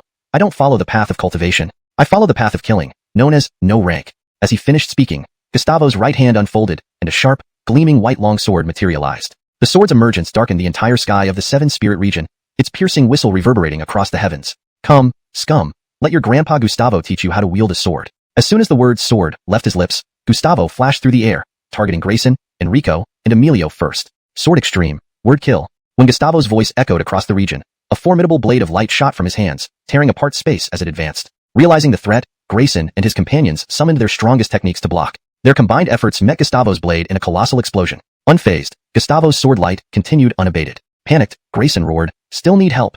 Ansel and the others immediately rushed forward, unleashing a collective attack. Another thunderous explosion rang out as their combined strength shattered Gustavo's sword light. Even then, Gustavo's power exceeded everyone's expectations. Sword extreme, shadow clash. Before Ansel could react, Gustavo flashed forward again, charging at the 7. This time, They were prepared. As soon as Gustavo vanished, they attacked simultaneously, weapons drawn, converging upon him. Chapter 132. Public Enemy, the Star Moon Dynasty. 7 people fought against 1, and for a moment, flames erupted all over the arena. Holding a long sword, Ricky waved his sleeve gracefully, his agile body weaving through the 7 opponents like a dragon, appearing effortless. Each time he swung his sword, the 7 had to join forces to barely deflect it. Gradually, Ansel and others began to tire, while Ricky seemed unaffected, maintaining his full strength without breaking a sweat. Just as Ansel and company were becoming overwhelmed, someone in the crowd suddenly shouted, "Let's all go after them at once, we have the numbers." In an instant, more than 80 figures roared in unison and charged towards Ken and his team. The crowd was undaunted and raised their swords to meet the onslaught. For a moment, the entire arena descended into chaos again, but this time their target was strangely unified. Everyone aimed their swords at the members of the Star Moon Dynasty. Second form of the sea rhythm melody, continuous waves. 5 resolutions of the mortal world, all 4 open. Corrosive force, open. 9 seals of demon subjugation, 2 open. 8th desolate flame spear technique, 3rd level, yellow netherworld fire. 7th strike of the profound heaven shooting method, linked beads. Everyone instantly used their ultimate techniques and most powerful skills. Facing enemies several times their number, Ken and his group could no longer hold back. Not to mention, every single attacker was a top-notch prodigy that any sect would vie for. At this moment, the sky tore apart, and terrifying auras scattered everywhere as the earth fragmented. 80 individuals fighting 12, each member of Ken's side had to face 8 enemies on average. The disparity in numbers far outweighed any difference in strength. Indeed, even with everyone unleashing their ultimate moves at the start, they still fell within moments under simultaneous attacks from 7 or 8 opponents, sustaining severe injuries. Now, only Ken, Adrian, Ricky, and Giselle remained standing among the 12 members of the Star Moon Dynasty. At this critical moment, Ansel suddenly yelled, "Kill the woman with the bow first." The call stirred the crowd, reminding them of the trouble and obstacles Giselle had caused. In an instant, dozens of figures lunged at her simultaneously. Just when everyone thought they had succeeded, a series of crisp sounds rang out, followed by dozens of figures flying backward in shock. Amidst the astonishment, 6 towering heavenly emperors stood beside Giselle, radiating overwhelming power. "What is this? Where did they come from?" someone shouted. In the audience, the Davin's eyes gleamed greedily as he saw the 6 heavenly emperors, his breathing becoming rapid. Seeing this, Ken coldly laughed. "Continue the battle." With that, several people raised their swords and charged into the fray. This time, Ken held nothing back, unleashing his full combat intent. With perfect coordination with Adrian and occasional arrow assistance from Giselle, they held their ground against 20 opponents. "Go!" Suddenly, Ken's eyes narrowed, and he thrust his sword forward. A piercing sword light shot out from his hand, targeting the crowd ahead. Without hesitation, the crowd calmly combined their efforts and deflected the attack. The sword intent shattered upon impact, but Ken had already moved behind them. His icy cold sword suddenly swept forward, enveloping everyone in a combination of scorching and freezing auras. Sensing the dire situation, they tried to break free, but Adrian wouldn't miss this golden opportunity. She tapped her feet lightly and dashed forward. Pointing her sword upward, she roared. Second form of the sea rhythm melody, continuous waves. Under the dual pressure of Ken's ice and fire trap and Adrian's powerful energy, the crowd found themselves unable to escape. Suddenly, Ken's eyes opened wide, and with a gentle wave of his right hand, a terrifying sword intent flew out, even more formidable than before. Alongside it came 20 arrows, each radiating immense power, charging at them at lightning speed. "Beware!" A chorus of horrified screams filled the air as multiple cries of agony pierced the heavens. Blood splattered everywhere, and dozens of figures plummeted like meteors onto the ground. The coordinated attack from the trio inflicted heavy injuries on more than 20 of the enemy, stunning the spectators once again. Meanwhile, Ansel and his 7 companions were thoroughly suppressed by Ricky alone. Unable to fight or run, they couldn't assist the other disciples either. They were amazed by Ricky's overwhelming power. On the high seats, the Davin's brows twitched slightly upon witnessing this scene. He turned to Danilo beside him and muttered, "Bo and Danilo, the Star Moon Dynasty seems virtually defenseless now. Should we bring out the disciple you brought to train?" Danilo waved his hands hurriedly. "Not yet. I have a feeling this isn't their full strength." As if on cue, under the lead of Huayue Valley's chief disciple, Huayue, the remaining fighters launched another assault on Ken and his 2 companions. The previous battle had nearly drained their spiritual energy, leaving them breathless and exhausted. Such a prime opportunity was not to be missed. Though Ken had heavily injured more than 20 opponents earlier, most of those were from the Taigu dynasty, with only 3 casualties from the Lin Yan dynasty. "Everyone, follow me to slay Ken and his 2 companions." As Huayue finished speaking, 6 more figures appeared beside her. "Kill!"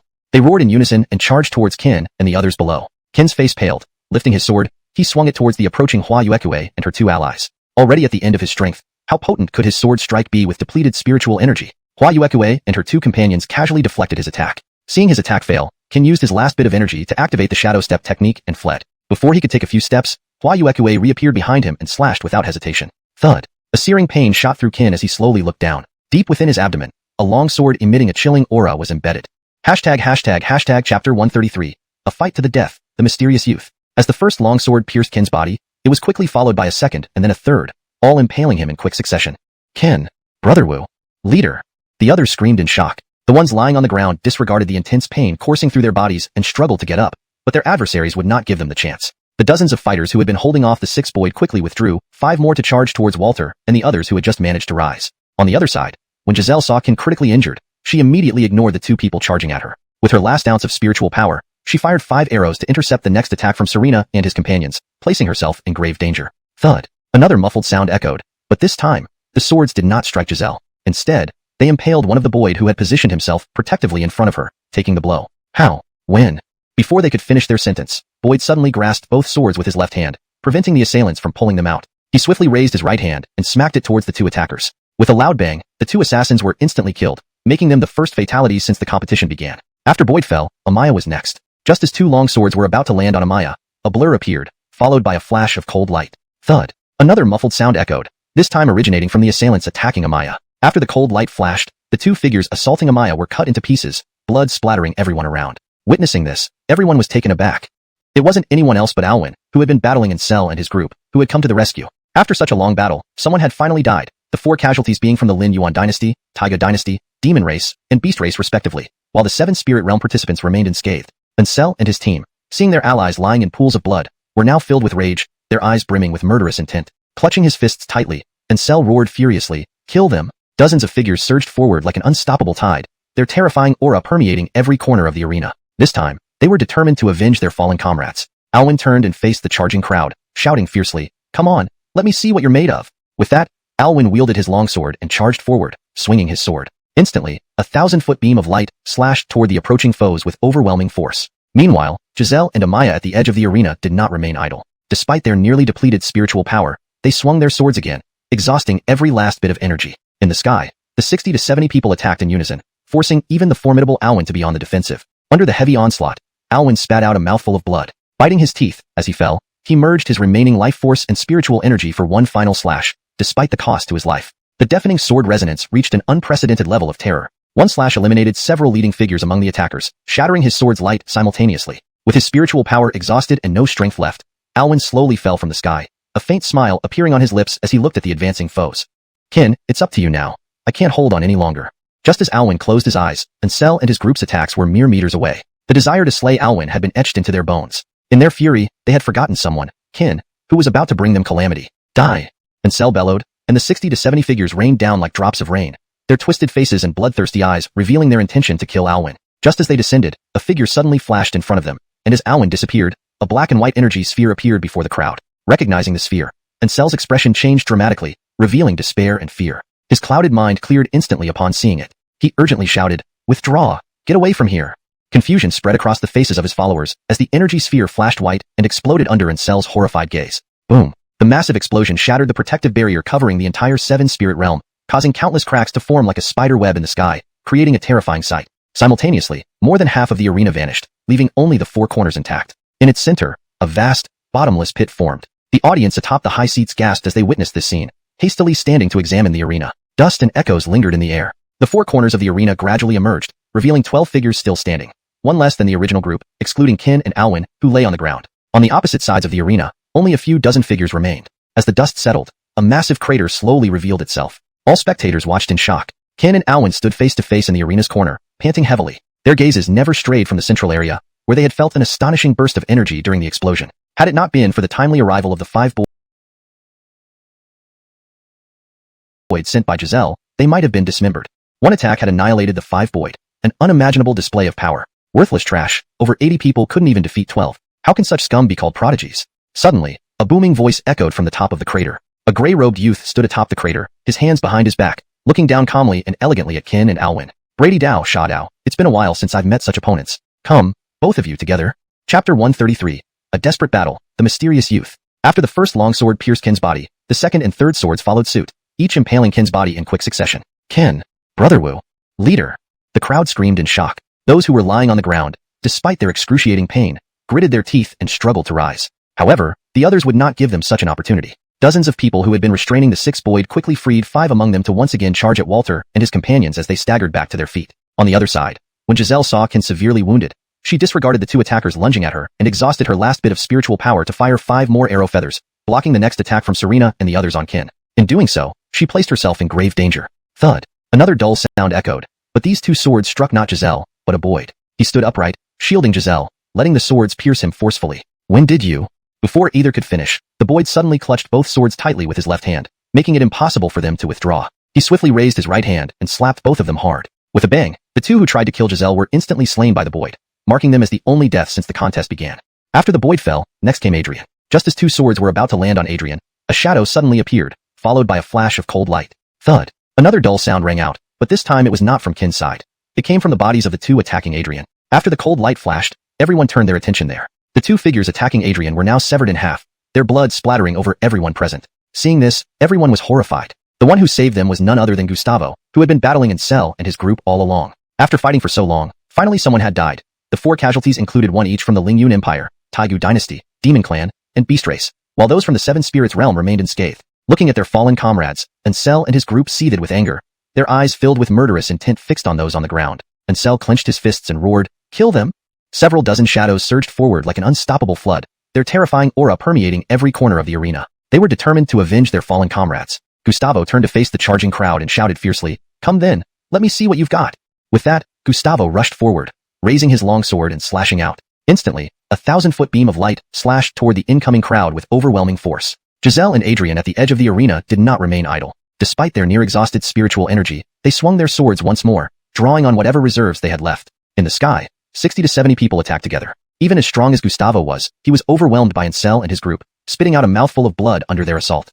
Biting his lip, in the moment his body collapsed, Gustavo fused his spiritual energy with his life force, delivering his final strike. The sword hummed, its terrifying aura reaching unprecedented heights. With one slash, several figures charging at the front were killed, and the sword's light shattered. Spiritual energy exhausted, with no other options, Gustavo slowly descended from the air, a faint smile appearing on his lips as he looked at those continuing to approach. "Kin, it's up to you now. I can't hold on any longer." As Gustavo closed his eyes, Cell and his group's attack was less than 2 meters away. Their desire to kill Gustavo was etched into their bones, so focused on him that they forgot one person. A man who was about to bring disaster upon them. "Kin, die!" Cell bellowed, and 60 to 70 figures plummeted down like raindrops, twisted faces and bloodthirsty eyes revealing their intent to slay Gustavo. Just as everyone was descending, a figure suddenly flashed before them. As Gustavo disappeared, a black and white energy ball appeared in front of the crowd out of nowhere. Recognizing the energy ball, Cell's expression abruptly changed, his eyes filled with despair and fear. His mind, clouded by rage, became instantly clear upon seeing the energy ball. He urgently shouted, "Retreat! Leave this place!"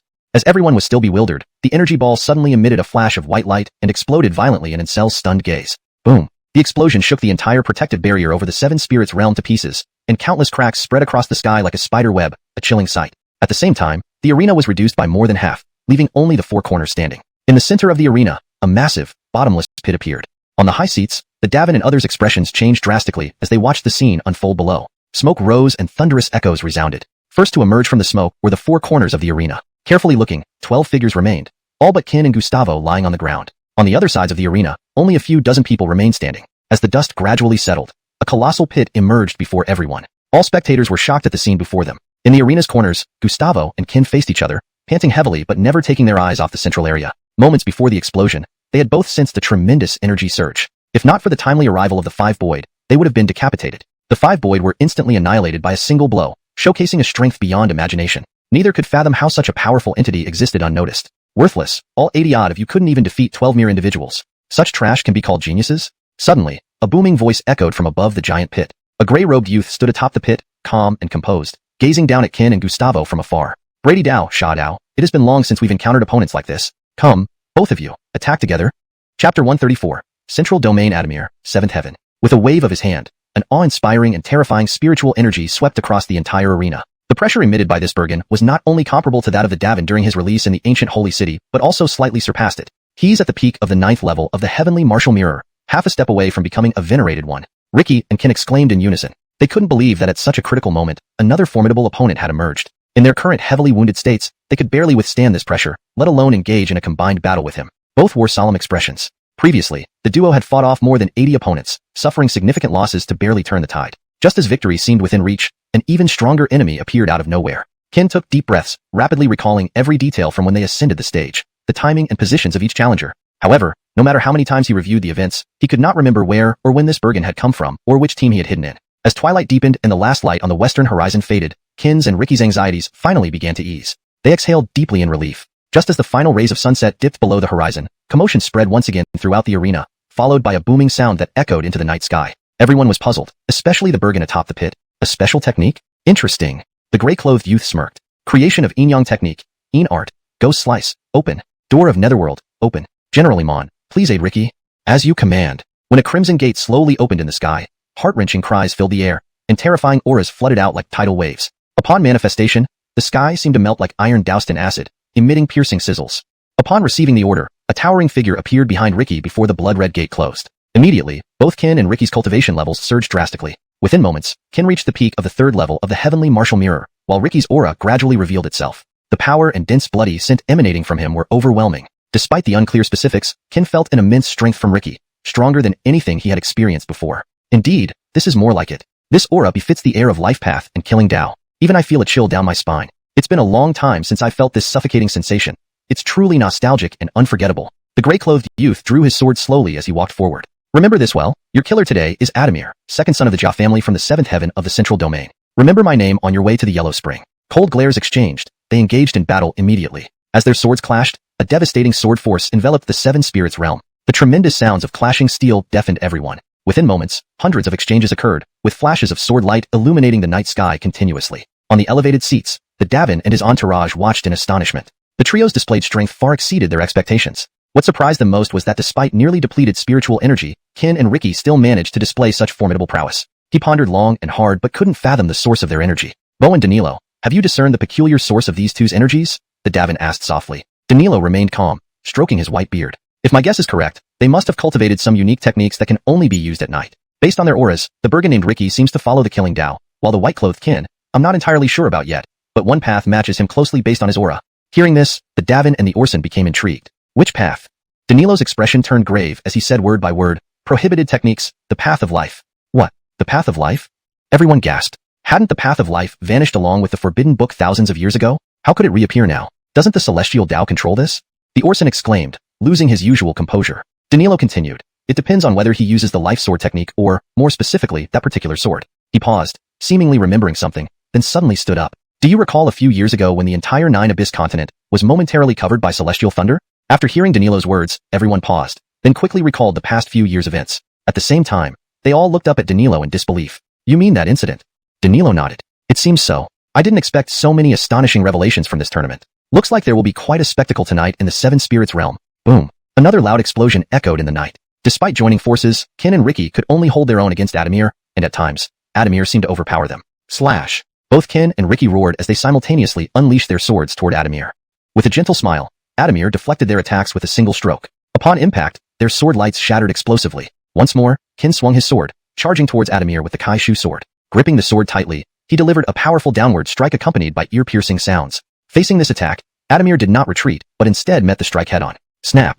At the moment the crisp sound rang out, Kin froze in shock. He couldn't believe what had just happened. His Kaishu sword had broken. Stunned, unable to react for a moment, he stared at the broken blade in his hands, tears brimming in his eyes. Broken, he muttered to himself, still holding the hilt, unable to comprehend the reality. Hashtag chapter 135. The Kaishu sword breaks, and heart demons arise. Standing still in silence, Kin's face was now grim and dejected. Even his eyes had lost their luster at this moment. The Kaishu sword, the only thing Carrie left for Kin before he passed away. To Kin, the Kaishu sword was more than just a weapon. It was the sole heirloom left by his grandfather, embodying both legacy and hope. Now, the sword was broken, and at this very moment, Kin's heart demon began to emerge. On the other side, because Kin was not present, Ricky found himself overwhelmed when facing Adamir alone, almost entirely outmatched. His body was covered in countless wounds, with fresh blood flowing incessantly. Roar! After a terrifying roar, Ricky's strength surged once again. With renewed determination, he swung his sword and charged forward. But even so, Ricky was still no match for Adamir. After a few rounds, he was pushed back repeatedly, without any chance to retaliate. Just then, Giselle limped over to Kin. She gently cupped his cheeks and gazed tenderly into his eyes. Perhaps the path you've been walking all these years has come to an end today. You've always followed in your grandfather's footsteps, completely neglecting your own path. The Kaishu sword has become a demon in your heart, planting a divine fruit deep within you. While planting divine is important, for all these years you have lived in your grandfather's shadow. Now that the Kaishu sword is broken, doesn't it mean that the divine fruit in your heart has sprouted into a tree? Kin, look behind you, and then look ahead. Don't you know how many people need you right now? Abandon your past stubbornness and walk the path that belongs to you, becoming the god in your own heart. Don't forget what you promised your grandfather. You were supposed to create a peaceful era free from war for the entire Jiyuan continent. Suddenly, Ricky's figure flew backward, crashing heavily to the ground at a rapid speed. Without Kin's help, Ricky had no chance against Adamir on his own. After all, a half-step venerable strength wasn't just a title. Adamir stood in the sky, looking down at Kin and the others with disdain and contempt. At this moment, Giselle gave Kin a light kiss on the forehead before turning around gracefully. Haven't you always wanted to know my true identity? Now I will tell you. As she spoke, thunder roared in the sky, and bolts of lightning as thick as wastes rumbled forth. Under everyone's astonished gazes, Giselle walked step by step towards the distant Adamir. With each step, a snow-white tail emerged from her back until 5 tails appeared. Nine-tailed spirit clan? This girl is actually from the demon race. How did she escape from the heavenly abyss sword river? How did she evade the surveillance of the Sky Academy's experts? The crowd on the high seats were shocked upon recognizing Giselle as a member of the nine-tailed spirit clan from the demon race. Everyone present wore looks of horror, their eyes filled with intense murderous intent. After all, they knew all too well the harm the demon race had caused to the entire Jiyuan continent in the past. If not for the timely arrival of someone, the Jiyuan continent might already be a wasteland under the control of the demon race. Adamir, capture her. Every member of the demon race must be eliminated. We must bring her back today for the clan leader's judgment. Understood. Before the order ended, Adamir's figure flashed instantly, appearing silently behind Giselle. Without hesitation, he swung his sword. As the sword approached, Giselle's eyes narrowed sharply, turning and delivering a powerful punch. Upon contact, the two fearsome energies exploded. Due to her previous injuries not yet fully healed and Adamir not holding back, Giselle spat out blood and flew backward once again. 5-tailed Megan? Humph. If you were a 9-tailed celestial fox, perhaps I would have held some respect. A mere 5-tailed Megan isn't fit to act recklessly before me. Adamir stepped forward once more, charging toward the retreating Giselle with his long sword. With this strike, I shall sever one of your tails first, and see how you behave afterward.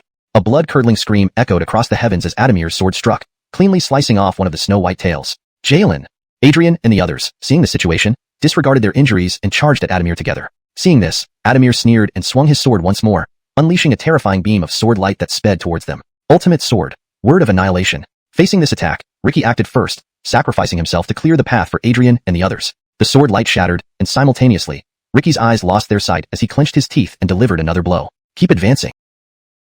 Ignore me.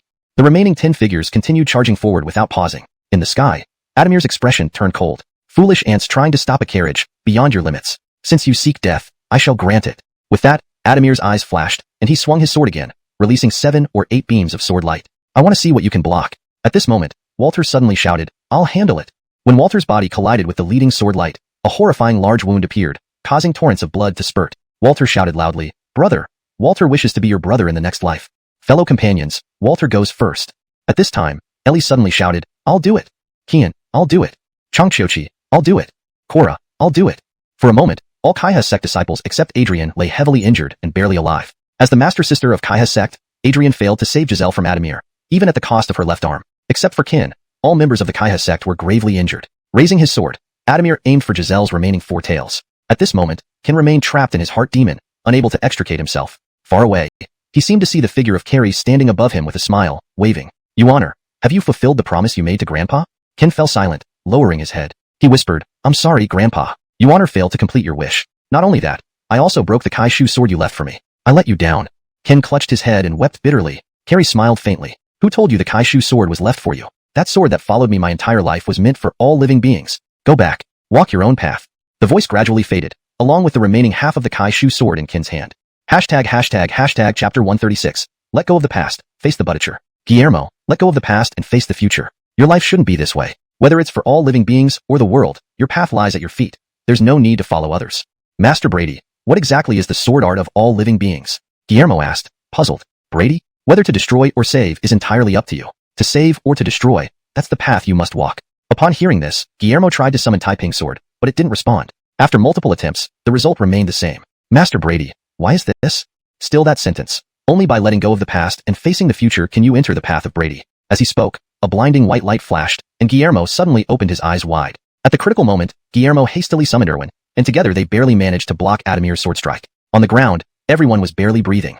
While in the air, Guillermo held Giselle tenderly, deeply concerned. He handed over the red lingua fruit and blood bodhi from his arms to Erwin, saying, Senior, please have them take these. This time, he would face the top genius from the central domain's 7th heaven alone. Seeing the unarmed youth before him, Adamir sneered, as a sword cultivator, you actually don't have a sword. Are you really going to fight me barehanded? So what? Guillermo replied calmly. Adamir laughed. A mosquito trying to shake a tree. Overestimating yourself. Guillermo smiled without speaking, and at that moment, the severely injured people on the ground began to gradually wake up. Except for those with especially severe injuries, everyone else opened their eyes and turned their gaze towards Guillermo. Guillermo? Butterfly Little Demon called out suddenly. Junior Brother Wu. Adrian looked at Guillermo from afar, sensing an ominous premonition. Wu brother, are you? Fife paused mid-sentence, startled by Guillermo's appearance. Looking at the people on the ground, Guillermo smiled gently. Thank you all for everything you've done for me. I will always remember your kindness. Junior brother Wu, what are you going to do? Adrian asked urgently. Guillermo smiled but didn't speak. Instead, he turned his gaze to where Giselle lay. She had awakened after taking the red lingua fruit and looked up at Guillermo in the sky dazedly. Brother Wu. Guillermo waved his hand and smiled. Your tale is beautiful. I still say, regardless of who you are, I, Guillermo, will always stand by you. Even if it means defying all living beings, so be it. At this moment, Guillermo seemed to finally understand the true meaning behind Brady and Carrie's words. He slowly turned his head and gazed in the direction of the Star Moon Dynasty, declaring solemnly, I, Guillermo, am willing to disperse my cultivation to protect the Star Moon Dynasty for 100 years, under the witness of heavenly Tao. The moment the words left his mouth, everyone present gasped in shock. Donovan and others hurriedly shouted to stop him. Guillermo, do you know what you're saying? Shut up, damn it. Junior brother Wu, no? Guillermo, stop. Orson and others were stunned into silence by Guillermo's words, staring at him in disbelief. What is this kid doing? Swearing by heavenly Tao to lose all cultivation? Has he lost his mind? Anyone who disperses their cultivation by heavenly Tao will never be able to cultivate again and become a complete waste. While everyone chattered in confusion, Giselle and Fife remained silent. Even Adamir found it unbelievable, thinking Guillermo had prepared for death, only to do something unexpected like this. Aloud. Suddenly, a booming voice echoed across Dongji region from the depths of space, followed by a massive purple lightning bolt capable of destroying the entire seven-spirit realm. As the purple lightning struck, a several-meter-wide white beam erupted from Guillermo's body, shooting straight into the sky. A scream merged with thunder roared through the sky. As the white beam dimmed and faded, Guillermo's body, seeming empty, fell straight down from the sky. With the disappearance of the white beam, the huge purple lightning also vanished instantly, everything happening in a flash. At the same moment in the Star Moon Dynasty's capital, numerous black-clad figures surrounded Kaming, Marcia, Hideo, and others. Despite preparing for a sneak attack, they couldn't withstand the overwhelming numbers and strength of the assailants. Although Marcia activated the National Protection Array, it failed to stop their relentless assault. The capital lay in ruins except for the main hall, which housed the nation's origin and fate. Destroying it would mean the complete annihilation of the Star Moon Dynasty. Kill them all, not one shall remain. On command, hundreds of black shadows descended upon Marcia and her companions like raindrops. Just then, another resonant voice echoed from the depths of space. When the word, aloud, hovered above the Star Moon Dynasty's main hall, countless bolts of purple lightning descended like wild horses. Instantly, the black-clad figures attempting to kill Marcia were obliterated by the lightning. Everyone stood in stunned silence. Marcia slowly lifted her head to look at the glowing aloud word, feeling a familiar presence. Guillermo. In the seven-spirit realm, Guillermo's body fell slowly. When Guillermo declared he would disperse his cultivation, even the Davin's face changed. Others might not know the gravity of those words, but he did. This act meant the Star Moon Dynasty's essence was now out of reach. No matter how much he planned, he never expected Guillermo to take such a path. He had just attempted to contact the attackers, but received no response. Just as everyone rushed forward to catch Guillermo, they collectively looked up in awe. Cangsheng Sword. The name whispered, causing the heavens to tremble. What now? The Davin barked angrily. Amidst a resounding sword cry, a slender, half-white, half-black sword gently landed in Guillermo's hand. Upon gripping Cangsheng Sword, Guillermo, who had just dispersed his cultivation, suddenly emitted a terrifying energy. Cangsheng Sword recognized its master, and the path of Brady was complete. Chapter 137. The Taboo of the Nine Abysses, Demons of Mortal Evil. The situation changed rapidly, with a terrifying aura now emanating from Qin, engulfing the entire Seven Spirits realm. Wasn't his cultivation already revoked by heaven's will? Why is there still such a horrifying spiritual pressure? Shouted the Muhammad from his high seat, eyes blazing in fury. Everyone else also shook their heads, baffled. Wielding the Cangsheng Sword, Qin's slowly descending figure suddenly halted mid-air. His piercing gaze fixed on Adamir above the heavens, cold and formidable. Did you sever Dream's tail? Qin's voice was now deeply grave, each word dripping with suffocating pressure. Even an elite like Adamir at the semi-respectful mirror stage felt an oppressive force that weighed heavily on him. Logically, Qin should be nothing more than a cripple. Why did he suddenly unleash energy waves stronger than before? Adamir couldn't understand. Suddenly, it seemed as though he had an epiphany. His pupils constricted in shock as he exclaimed, "You have forsaken your previous path and embarked on the path of mortals." Upon hearing this, everyone present was startled, looking at Qin in disbelief and incredulity. In that moment, they were no longer composed. The path of mortals was an ancient path that had been rejected and forbidden by all life forms in the Nine Abyss continent and heavens millennia ago. Since that battle, the path of mortals had vanished from the collective sight, and everyone believed it had been completely erased by heaven's will. Unimaginable that after thousands of years, it would resurface once again. This signaled an unprecedented disaster looming over the entire Nine Abyss continent. The resurgence of demon races and the reappearance of the path of mortals were both catastrophic events, especially when they happened simultaneously. At this point, the Bray took a step forward from his high seat. Hands behind his back, his expression grim, his eyes locked onto Qin and Dream. I hereby declare, in my capacity as the Bray of the Seven Spirits realm, that the Three Kingdoms Assembly competition is paused. Hearing this, everyone was stunned, turning their gazes to the Bray with questioning eyes. Ignoring their stares, the Bray addressed Qin and Dream again. Qin, Dream, do you acknowledge your crimes? After exchanging glances, Qin muttered, "What crime have we committed?" The Bray snorted coldly and continued, Do you not know that the path of mortals is expressly forbidden across the Nine Abyss continent? Ignoring countless other paths, why must you choose this one? Isn't this your crime? Furthermore, are you unaware of what the demon race signifies for the entire Nine Abyss continent? Now, with the re-emergence of demons, every practitioner has the duty to slay them for our own safety and the lives of billions of beings. This is not only for personal safety, but for the protection of others. This is inherently a sin. How dare you say you haven't sinned? Silent with indignation, Kin hadn't anticipated that a contest could escalate to such proportions. He had thought about what Dream said earlier, but he didn't care much about these matters. What happened thousands of years ago had nothing to do with her. Being part of the demon race wasn't something she could control. While she was indeed a demon, she hadn't harmed any innocent life. All she wanted was to live. Denying even this basic right was unacceptable to Kin. Far off, the Bray and others stood in the sky, glaring at them. 5 venerable martial boundary powerhouses. Such a lineup was formidable anywhere in the Nine Abyss continent.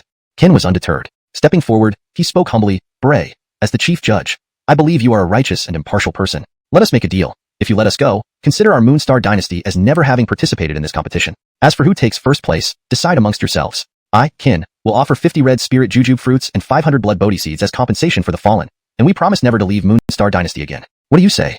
Facing the overwhelming aura from 5 venerable martial boundary powerhouses, Kin knew he had to lower his stance and seek a glimmer of hope. Their only chance rested on gambling with the Bray's character. If he agreed, they'd be saved.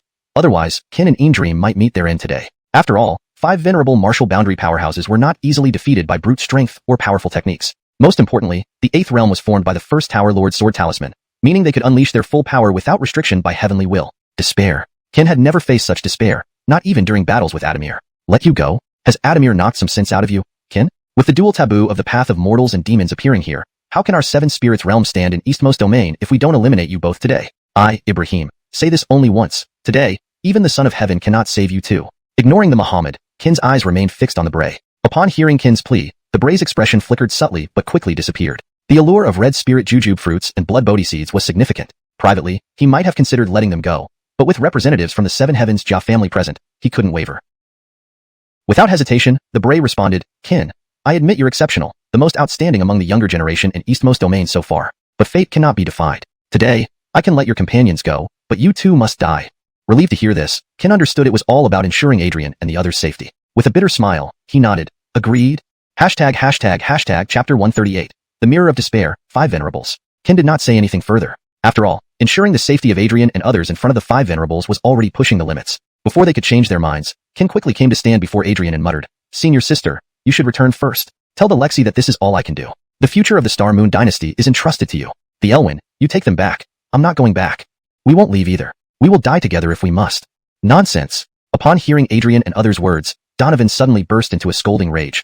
Is this the time for you to be stubborn? Can't you see this is the last chance Kin has bought for you? At this point, Donovan's voice choked up as he looked at Kin and Giselle before continuing. Ace, take Lou and the rest back now. I will hold the rear. Hold the rear?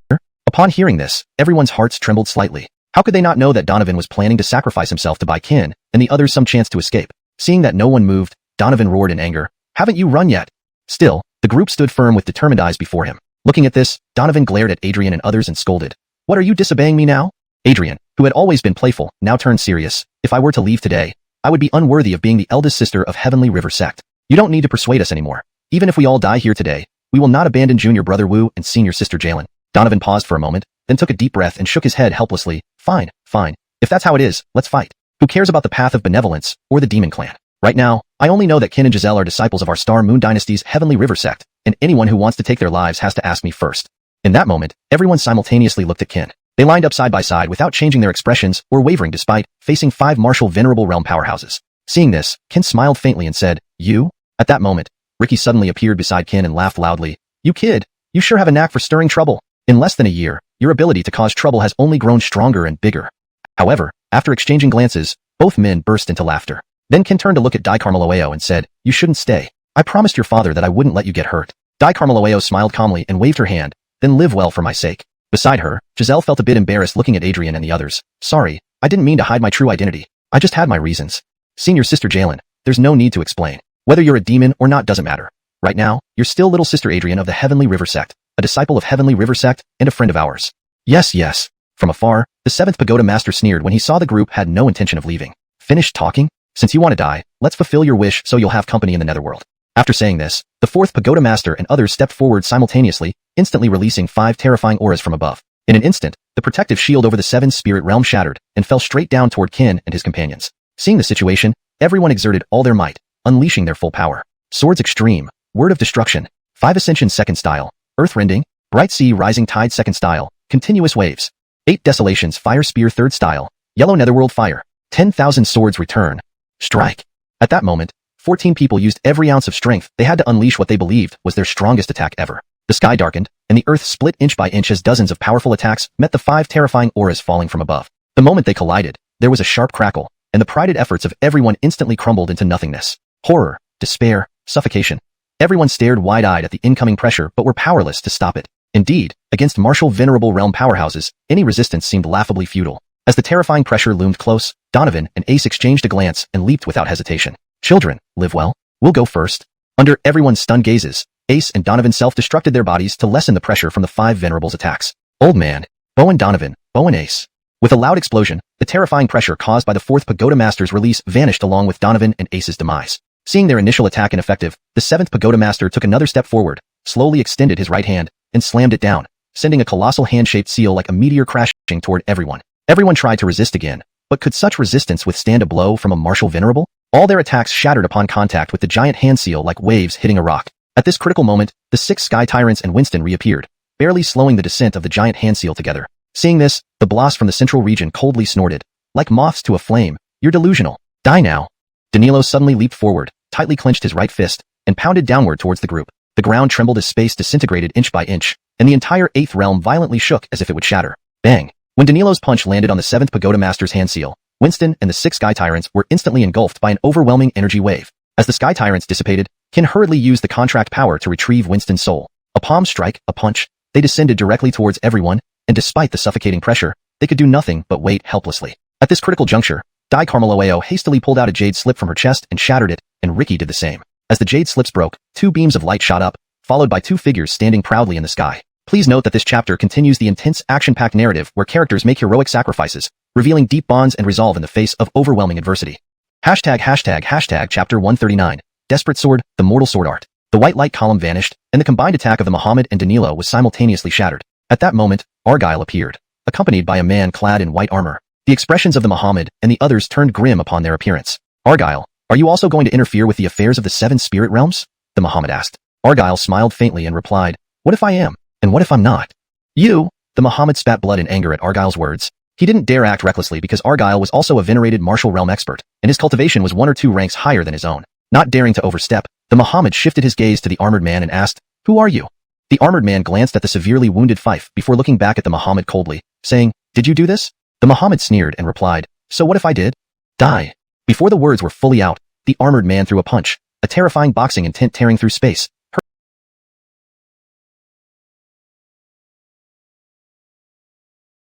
hurtling toward the Muhammad. The Muhammad raised his fist to meet the attack without hesitation. Meanwhile, the Caesar and the Renee joined Argyle in battle. Taking advantage of the chaos, Danilo suddenly waved his arm towards Kin and Giselle, unleashing a terrifying aura. Could Kin and the others withstand a sudden strike from a venerated martial realm expert? They could only resist collectively as much as they could. However, it was futile. Danilo's strike sent them all spitting blood, their bones and tendons shattered, leaving everyone incapacitated. Danilo then suddenly grabbed Giselle, pinning her tightly in his hand and severing her remaining 4 tails, eliciting screams that pierced the sky. Hold it, cried someone. Each scream from Giselle stabbed Kin deeply. He tried to rise to save her but his entire body was damaged, with no spare energy or spiritual power left to stand. At this point, among those present, only Janine and Fife were relatively less injured. When Danilo suddenly attacked, Argyle and the armored man had reacted instantly, protecting them. Without this diversion, a single strike would have annihilated Kin and company. However, due to their distraction, the Muhammad seized the opportunity to injure Argyle and the armored man. In a flash, everyone fell into despair once again. Ice, take this little demoness with you. Return home first while I finish up here. With a wave of his hand, Danilo tossed Giselle to Adamir, who took her away without another word. Seeing this, Kin shouted angrily, Jalen! Due to his shattered bones and tendons, he could only crawl on the ground helplessly. Blood flowed from his wounds, staining the ground red. Kin, it must end now. Blame yourself for choosing the path of the mortal sword art. As he spoke, Danilo slowly drew his sword, cold eyes flashing as he brought it down. This blow shook heaven and earth, shattering space and sending shockwaves through the entire 8th realm. Since Argyle and the armored man were engaged by the Muhammad and others, Kin had to face this sword strike alone. Exhausted, Kin managed to stand up with great difficulty. Faced with this strike, he remained calm, lifting his right hand. Enduring excruciating pain, he hoarsely cried out, may all the generations of sword immortals aid me. Way. It seemed that Taiping's sword sensed Kin's call and vibrated sharply in his hand, emitting a piercing whine. Simultaneously, within the infinite prison, Suzette suddenly looked up at the sky and shouted furiously, can't you hear his call? Get up, damn it. Under her angry command, the entire sword tomb began to tremble violently, powerful sword intents rising into the sky, converging towards Qin. Even Dorothy, far away in the Star Moon Dynasty, seemed to hear Qin's call. Standing alone atop the imperial city, she declared, I, Dorothy, the current ruler of the Star Moon Dynasty, pledge the dynasty's centuries of fortune and destiny to aid Qin's sword strike across the 8 desolations. Immediately, a pure white light column surged from the imperial palace, piercing the heavens. As Danilo's sword was about to land, powerful energy waves rushed toward Qin. This force was equal in power to Danilo's sword light. The moment the energy entered Qin's body, an awe-inspiring, overwhelming power surged forth, nearly matching Danilo's blade. Qin's feet stomped forcefully, and he swung his sword with all his might. The mortal sword art. Qin screamed, venting all his grievances and frustrations. The pure sword intent, bolstered by the collective power of past sword immortals and the centuries-old luck and fortune of the Star Moon Dynasty, unleashed a fearsome blow. The moment the sword struck, the entire world was torn apart. Even the distant 7 towers started cracking. Xerxes and the armored man, watching from afar, were shocked. This sword art was beyond their ability to withstand. This is the power of the mortal sword art. It's indeed as terrifying as legend suggests. No wonder it was banned by the Tao of Heaven. The moment the mortal sword art touched Danilo's sword light, it swallowed his attack whole. Continuing its path, the mortal sword art sped toward Danilo, obliterating everything in its wake. Realizing the danger, Danilo frantically shouted, Hurry! Lend your aid! Instantly, the 4 tower lords rushed to Danilo's side, combining their efforts to resist the blow. Under the combined strength of 5 venerated martial experts, the mortal sword art's sword intent shattered. When the mortal sword art appeared, thunder roared and lightning flashed across the sky, countless thunderbolts descending upon Qin. This is divine punishment. The Tao of Heaven has detected the emergence of the mortal sword art and sends down this punishment. Thunderbolts descended like floods, targeting Qin. At the same moment the sword intent shattered, Qin couldn't hold on any longer and collapsed. After all, a combined attack from 5 venerated martial experts was no trivial matter. Such power could only be matched by a Transformation 9 expert. Qin, die. Fearful of prolonging the conflict, the 5 wasted no time in unleashing a coordinated strike aimed at slaying Qin. The devastating force raced toward him. This blow could easily kill even a peak 9th rank venerated martial expert. Watching the terrifying attack and the rolling thunder descending from the sky, Qin slowly closed his eyes, preparing to meet his death. At this moment, his heart silently repeated, Father, Mother, how I wish to see you one last time before I die. And, Master. Suddenly, a blinding white light erupted from Qin's body, illuminating the entire 7 spirit realms like daylight. The thunderbolts and the combined attack from the 5 venerated martial experts shattered instantly under the brightness of the white light. Disciple, you finally remembered my existence. Chapter 140. A white figure, sword severing Danilo. The voice was like a flood, yet also as gentle as a mother's embrace. As the beam of white light slowly dissipated from the horizon, an ethereal figure clad in white appeared proudly atop the vast heavens. She looked down upon the world with icy eyes that regarded all life below as insignificant. Seeing the frail body covered in wounds, gasping for breath amidst the pool of blood, her eyes gradually filled with murderous intent. Gently descending, she held Qin tenderly in her arms, saying with sorrow, Foolish child, why didn't you call for me? I'm not as weak as you imagine. With a flick of her sleeve, Qin's injuries were instantly healed, his fractured bones and ruptured meridians restored to their original state. Slowly opening his eyes, he saw a breathtakingly beautiful face, her long black hair falling gracefully over her shoulders, seemingly moved by no breeze. Master, how did you come here? Qin asked softly after coughing. Seeing this, she gazed at him lovingly and said, Foolish child, if I hadn't come out, you would have died. I'm sorry I let you suffer.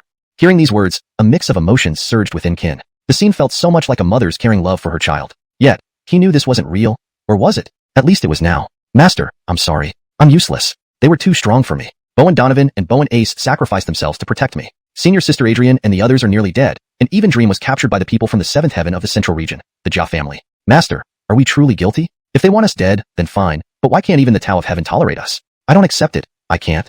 Qin lay there like a child in his mother's arms, pouring out his grievances and frustration. Ever since I could remember, my grandfather was gone, and the Star Moon Dynasty almost disappeared. I thought coming to the Lin Yuan Dynasty and joining Kai He sect would make everything better, but who knew even Kai He sect was almost destroyed. Now, to participate in the competition for the sake of the Star Moon Dynasty that raised me, they show no fairness and conspire to kill us brutally. Wherever I go, disaster follows. Is there no place in this vast world where I can be accepted? At this moment, Qin could no longer hold back his tears, sobbing loudly. This was only the 2nd time he had cried since Carrie's death. Master, am I the calamity that people say I am? Am I unworthy of having a family, friends, unworthy of living in this world? His choked sobs made the woman's heart ache. Gently stroking his face, she whispered soothingly, No, why would you say such things about yourself? You are wonderful, better than anyone else. Why did my parents abandon me, leaving me to fend for myself, regardless of whether I live or die? If they treated me like this, maybe it would have been better if they never gave birth to me. Qin's voice was hoarse, emphasizing the word parents, as if venting years of unspoken resentment. She smiled faintly and said, Foolish child. There are no parents in this world who do not love their children. Perhaps they had their reasons for abandoning you. Don't cry anymore. Master will repay all your suffering. After speaking, without waiting for Qin to respond, she waved her sleeve lightly. Those who were previously on the verge of death, including Adrian, suddenly awoke, their injuries instantly healed. Seeing the woman, everyone widened their eyes in surprise because they saw Qin lying in her arms, just like a child in its mother's embrace. Are you junior brother Wu's mother? Adrian asked curiously. The woman smiled and replied, I am his master and guardian. I apologize for not coming to your aid sooner, but from now on, leave everything to me. Master? Guardian?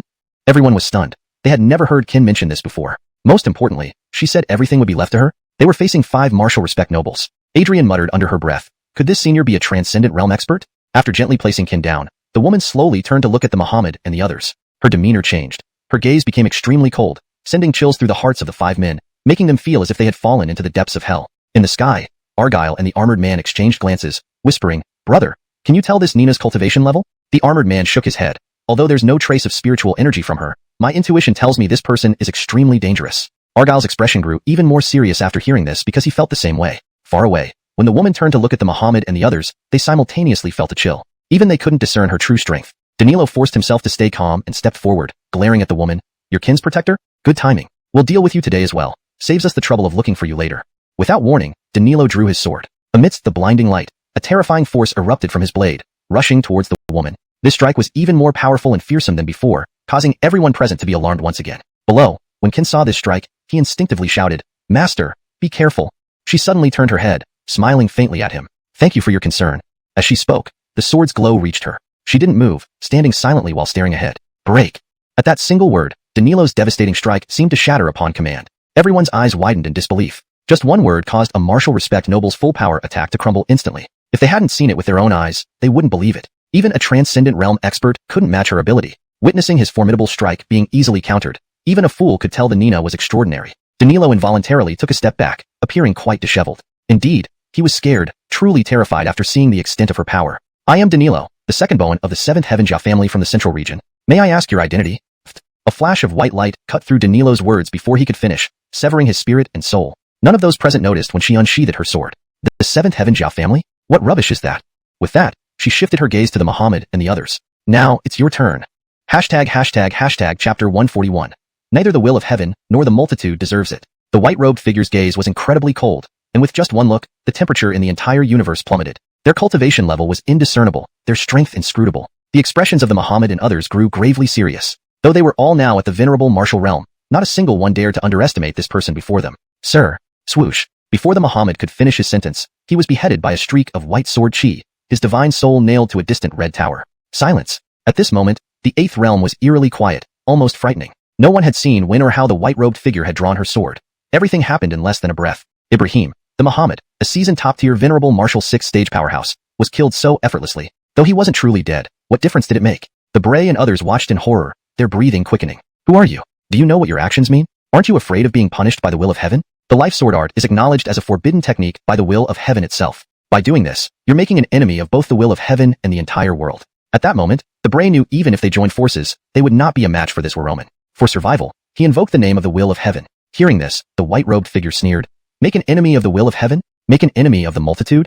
Ha ha ha. Her laughter was cold, filled with disdain, as if she viewed all living beings as mere ants. Hubris, you dare look down on the will of heaven? Don't you fear the heavenly punishment? Swoosh. Another sword slash, and the heads of the 4th, 5th, and Caesars fell, their divine souls nailed to their respective domain towers like the Muhammad. Don't talk nonsense. You've harmed my disciple like this. What do I care about heavenly punishment? Even if the will of heaven himself comes, I won't give him any face.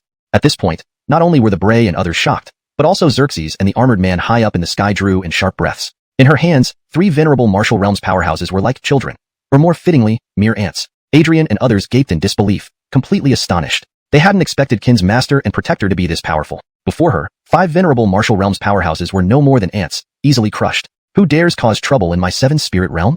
As the voice spoke, the entire 7th spirit realm began to disintegrate inch by inch. A terrifying aura capable of destroying the world surged from the giant green structure. This aura, a transformation realm expert. Xerxes and the armored man exclaimed in shock. Third brother, the Muhammad cried out. Sir, I am the Bennett of the 7th spirit realm. Do you know the consequences of causing trouble here?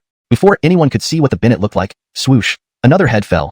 The divine soul pinned again on the 3rd giant tower. The Bennett had barely emerged when he was killed instantly. At this moment, the Muhammad and others finally realized that Bianca's strength might have already reached the 1st transformation realm or even become a saint. Initially, they thought of calling the Ebenezer for help, but seeing the Bennett fall so easily, their last hope was dashed. Unless the 1st Tower Lord acted, or the will of heaven intervened, there was no way out. Despite the Bianca's boastings, they couldn't believe she could face the will of heaven.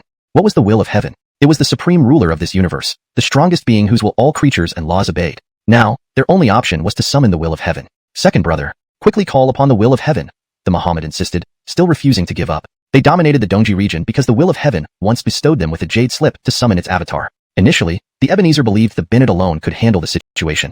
Who knew he'd be killed without even showing himself? Terrified, he didn't dare show up. Hearing the Muhammad's call, the Ebenezer immediately crushed the jade slip. When everyone eagerly awaited the arrival of the will of heaven's avatar, nothing happened in the seven spirit realm. Not only did the avatar not appear, but the previously dark skies cleared into bright blue. What's going on? Why hasn't the will of heaven's avatar appeared? Everyone wondered. Has the jade slip expired? The white-robed figure sneered, come out.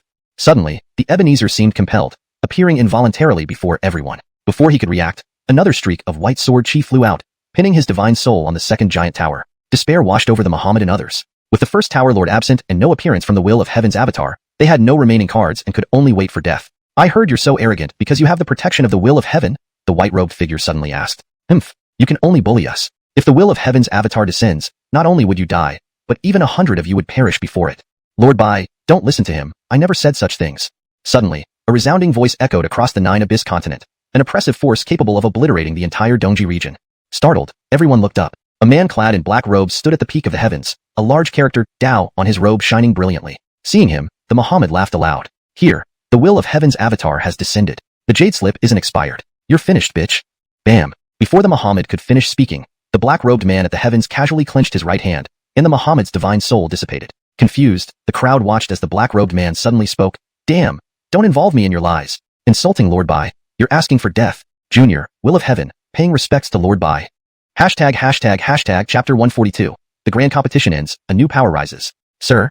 A wave of gasps swept through the crowd. They looked at the black-robed man before them in disbelief, unsure if he was truly Kai Dao. Angelina didn't respond. Instead, she turned to look at Qin and murmured, I might have to leave for a while. Everything from now on will depend on you. The path of humanity is filled with hardships and tribulations. Once you choose a path, even if you later realize it was wrong, you must see it through to the end. Some people and events are far more complex than they appear on the surface. I won't say any more, you'll understand eventually. As for what to do with these fellows, that's up to you. I won't interfere. After speaking, Angelina shifted her gaze to the black-robed man and coldly said, From now on, please take good care of my foolish disciple.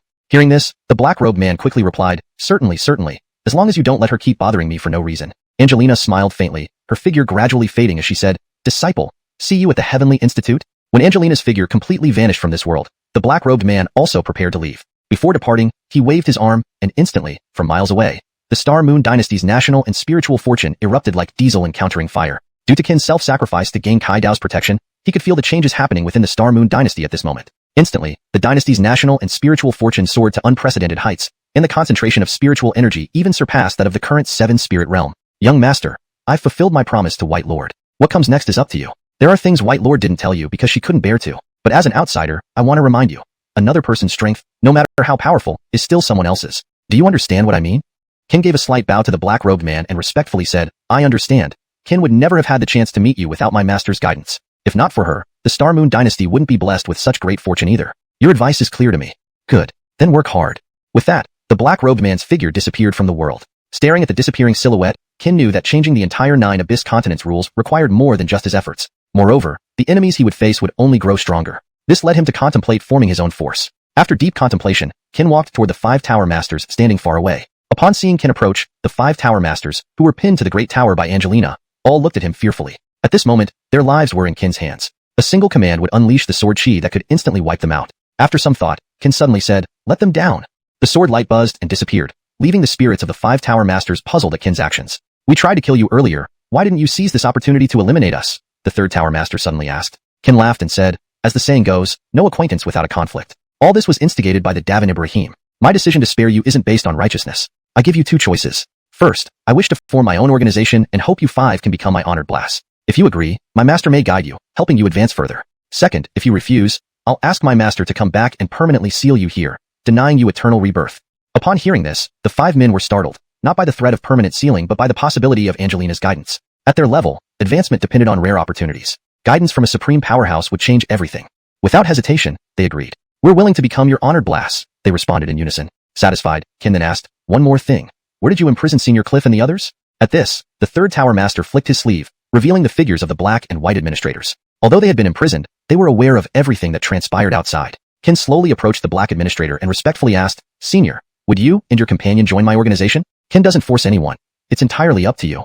Ken held immense respect for Cliff, as he was the only one who stood by Ken in the Seven Spirit Realm when he first arrived, fearless against power and injustice. We're willing, they answered without hesitation, desiring Angelina's guidance. Hearing this, Ken smiled and then said, Third Tower Master, does the grand competition count? The Third Tower Master immediately understood and replied with a smile, Of course it counts. With that, 6 thick spiritual veins appeared in his hand. These are for the first place winner. Since the second and third place holders have perished, these veins naturally belong to the first. Ken accepted the veins without hesitation, then glanced at the heavily injured group led by Dev, the survivors of the grand competition among dozens. Only a dozen or so remained alive, including Ken and his companions. Apart from them, none of the participants from the Lin Yin dynasty or the Taiga dynasty survived, nor did their boss leaders. In the Seven Spirit Realm, besides Dev and his group, most other disciples perished in the massive explosion caused by Ken. Where are the blasts from the demon and beast clans? Why haven't we seen them?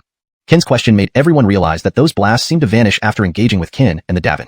Never mind. Let's return to the Star Moon dynasty first. After I settle all matters, I plan to visit the central region.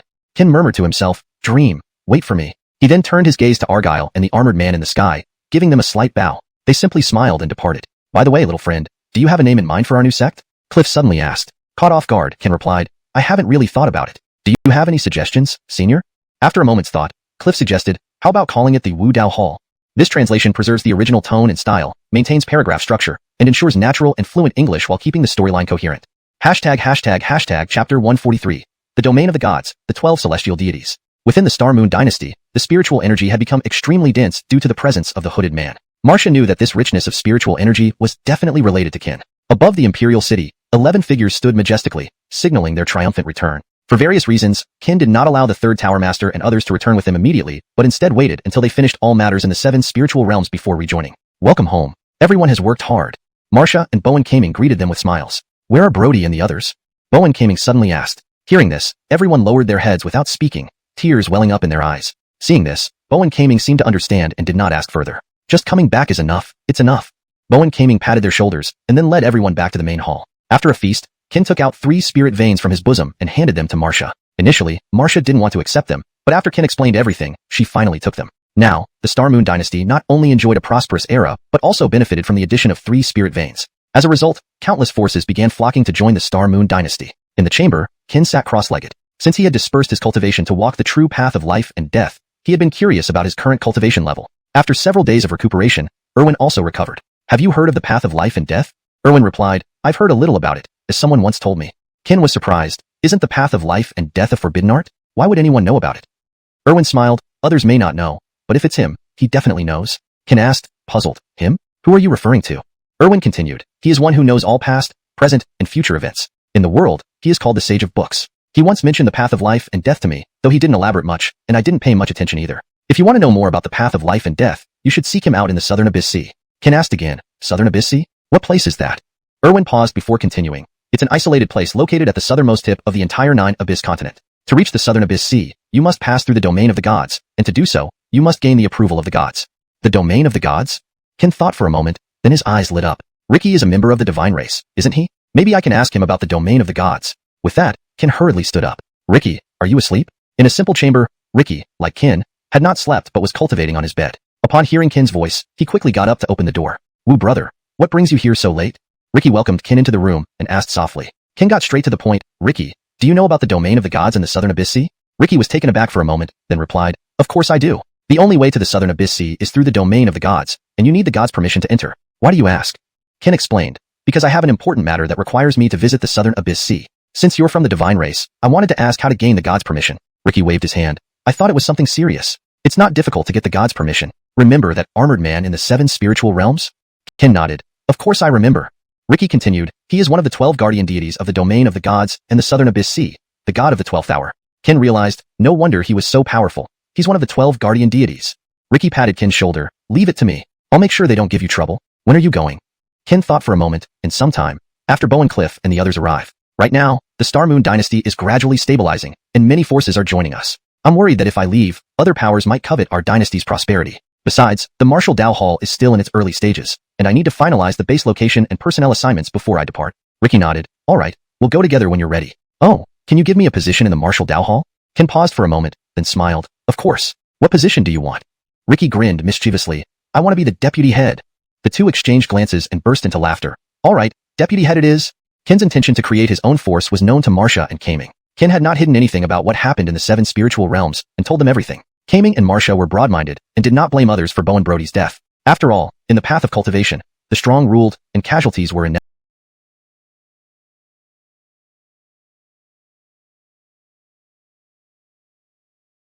inevitable. Under Marcia's arrangement, the headquarters of the Martial Dao Hall was set in the Imperial City. Initially, Qin wanted to establish it in Cangsheng City, where he grew up, but due to various reasons, he eventually placed it in the Imperial City. On that day, when Cliff and others arrived, Marcia and Kaming were astonished. 7 respected martial realm experts. This was no small feat, although they had already heard about them from Qin. When they actually saw them, the immense pressure radiating from these experts made them tremble. I greet the patriarch. The 7 respectfully bowed to Qin. Qin waved his hand. No need for formalities. Now that everyone is here, let's head to the council hall. Before I leave, I'll assign the general positions within the Martial Dao Hall. Soon, in a large meeting hall, people were seated everywhere. Qin sat at the head of the table, flanked by Marcia and Ricky. This translation maintains the original tone and structure of the Chinese text while ensuring fluency and coherence in English. The character names are accurately transliterated using pinyin, preserving the integrity of the story and characters. ####Chapter 144. The Godstar Region, The Legend of Winston. Everyone in the conference hall turned their gaze to Qin, seated at the head, awaiting his words. This was the first time Qin had faced so many eyes on him in his entire life. After composing himself, he slowly stood up and said, the position of deputy head will be temporarily filled by Ricky. First, let's discuss the Law Enforcement Hall. Its responsibility is to enforce all rules of the Martial Dao Hall, and this post must be filled by someone who fears no power and holds righteousness in their heart. With that, Qin directed his gaze toward the black and white stewards. Bo and Cliff, would you two consider taking up the positions of Blass in the Law Enforcement Hall? Hearing this, the black and white stewards promptly rose to their feet and respectfully replied, thank you for your trust, Sec Leader. Bo and Benito, and I will not let you down. Qin smiled and gestured for them to sit back down before continuing. Jonathan and 5th Tower Master, would you both temporarily serve as guest Blass of the Kaihi sect? Prior to this, Qin had discussed with Dorothy and Arden. Given the current situation, he couldn't entrust all important positions within the Martial Dao Hall to people from the 7 Spirit Realm. After all, one must always be cautious. He needed to assign them separately. Both men readily agreed without any hesitation. Qin's decision was obvious to anyone with insight. If Qin were replaced by anyone else, they would do the same. Now that their fate rested in Qin's hands, there was nothing they could or dared to say. Continuing, Qin added, Orson and 3rd Tower Master will serve as guest Blass of the Star Moon Dynasty. Kale will be a guest Blass of the Martial Dao Hall. What do you think?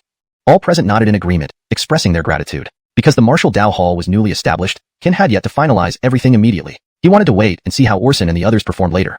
The Star Moon Dynasty was now at its peak. Not only was the kingdom flourishing, but it also had 7 Zunwur realm experts guarding the capital city. Unexaggeratedly, the Star Moon Dynasty had become the foremost power in the eastern extreme region, attracting countless visitors. After finishing all business, Qin and Ricky finally embarked on their journey to the God Race territory. South of the 9 Abyss continent lay the land of the God Race. After the great battle, the supreme being of the God Race, along with the demon emperor of the heavenly demon race and the strongest humans, divided the entire 9 Abyss continent into 5 parts. Because the human population was the largest and part of their strength had to be permanently stationed at the Heaven Earth Academy to guard against the evil demon clan. The eastern, western, and central regions were given to the humans. The heavenly demon race, being beast-type beings with naturally large bodies, received the largest northern region. The southern region, although the smallest, had the most abundant spiritual energy and the smallest population among the God Race, so it was given to them. Over thousands of years, as the God Race grew stronger, more races began to worship them, with the most prominent being the Southern Seamare people and the Yate clan. Several days of travel later, an enormous heavenly gate appeared before Qin's eyes. Its grandeur was even more awe-inspiring than the entrance to the 7 Spirit Realm. On the massive gate,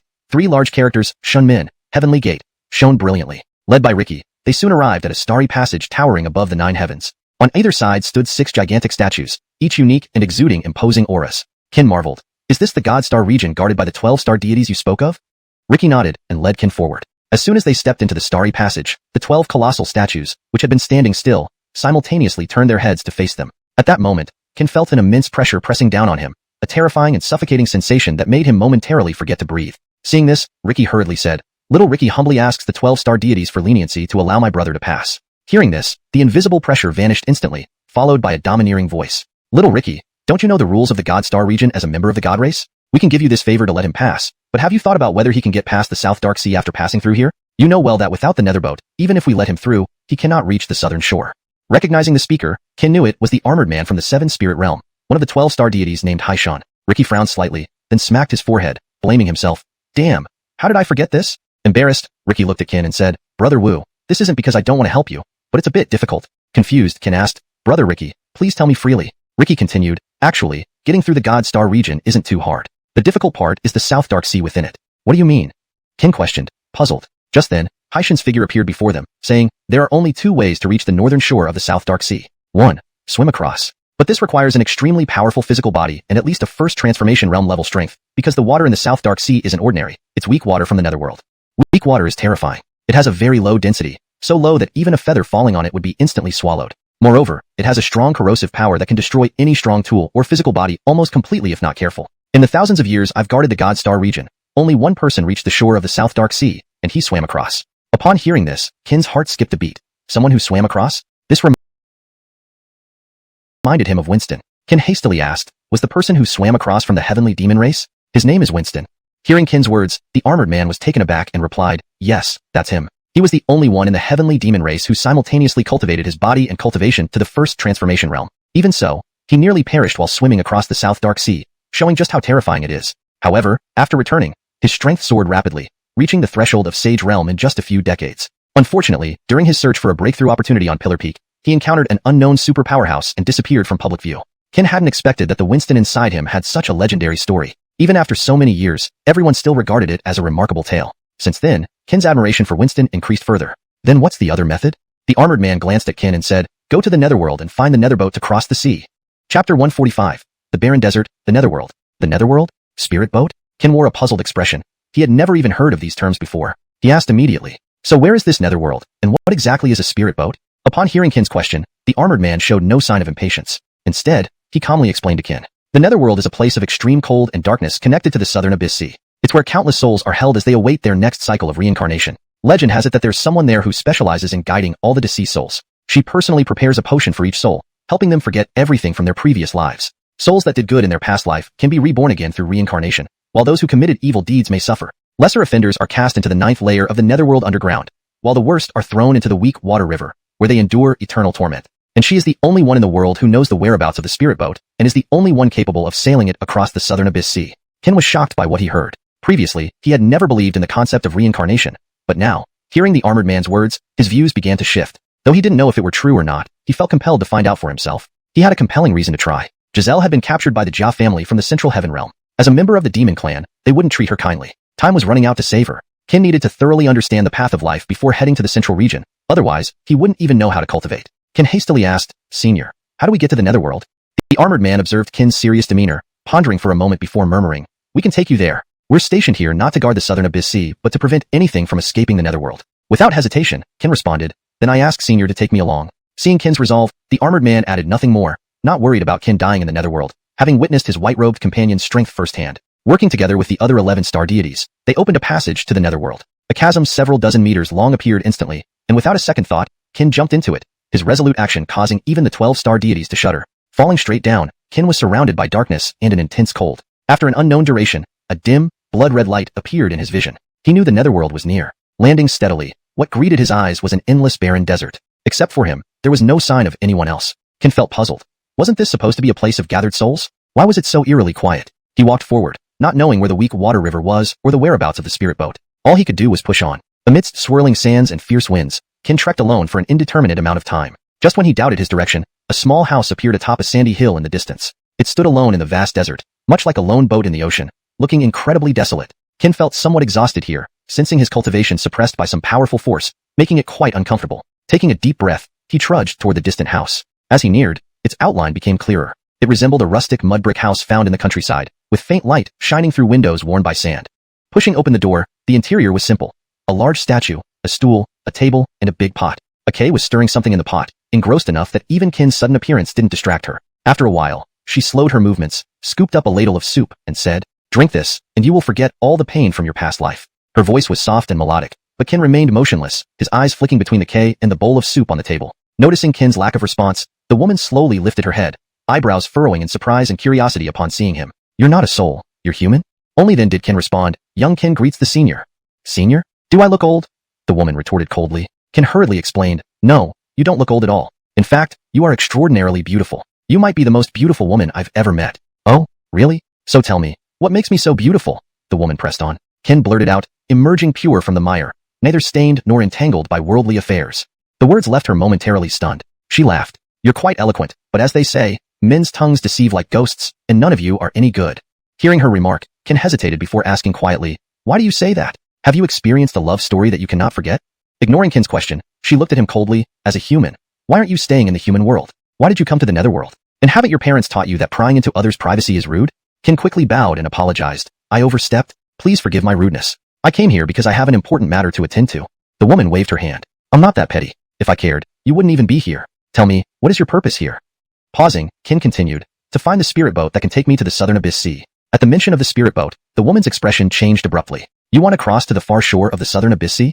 Chapter 146. Borrowing Ghostly Fortune. The Sword for All Beings. Kin nodded. Yes.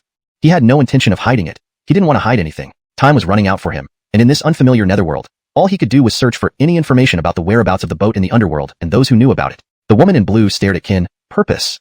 Kin replied, to see the Sage of Books and ask him some questions. The woman in blue asked again. What kind of questions? After a moment of silence, Kin continued. All the information regarding the path of all beings. The woman in blue was startled. The path of all beings? That path of cultivation that was once resisted by both heaven's Tao and the masses? Kin lightly hummed, nodding slowly. After some thought, Nellie seemed to recall something amusing, and an evil smile crept onto her lips. She said, I've heard that the path of all beings does not focus on cultivation levels, but on ordinary people. It's rare for me to encounter a practitioner of the path of all beings, and I'm quite interested in seeing just how terrifying it can be. So much so that even heaven's Tao sought to seal it away. Just as she was about to move, she suddenly stopped. Sorry, I forgot that the path of all beings requires borrowing fortune. The more fortune borrowed, the stronger its power becomes. I may not have human fortune, but I have plenty of ghostly fortune here. You can borrow the ghostly fortune and swing your sword at me as a trial. Suddenly, Nellie waved her arm, and the scene inside the small house transformed, revealing an endless ocean before them. At that moment, the two stood atop the vast sea, with countless tormented souls beneath them. They screamed, mourned, and beat their hands against the water, seemingly trying to crawl out. Come, I'm ready. If you can satisfy me with this one strike, I'll tell you the location of the underworld boat.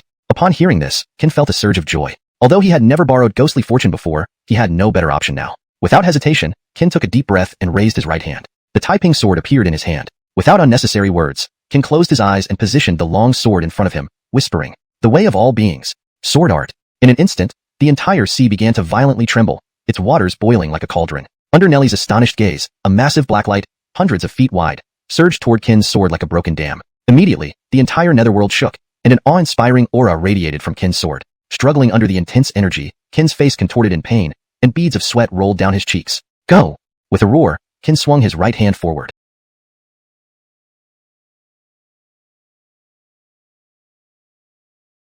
Instantly, a blade of light, carrying boundless power, shot from his hand. Everywhere the sword's light passed was reduced to nothingness. When Kin swung the sword, the wails and moans beneath him diminished by a fifth. Far away, Nellie watched in shock. She hadn't expected Kin's strike to be so terrifying. Realizing the situation's severity, she dared not hesitate or hold back. Holding an object resembling an oar, she leaped up and swung it forward with all her might. When the oar met the sword's light, a thunderous explosion echoed throughout the netherworld. The resulting energy blast sent both flying thousands of feet apart, and the sea boiled furiously, the aftershocks stretching for miles. After some time, they finally recovered from the blast. Recalling what had just transpired, Nellie couldn't help but take a deep breath, her hands still trembling. The power of Kin's strike far exceeded her expectations. After all, this only borrowed a fraction of the ghostly fortune from the sea. If Kin's body could withstand more, he might have drained all the ghostly fortune, making that strike even more powerful, possibly creating a massive crater in the netherworld.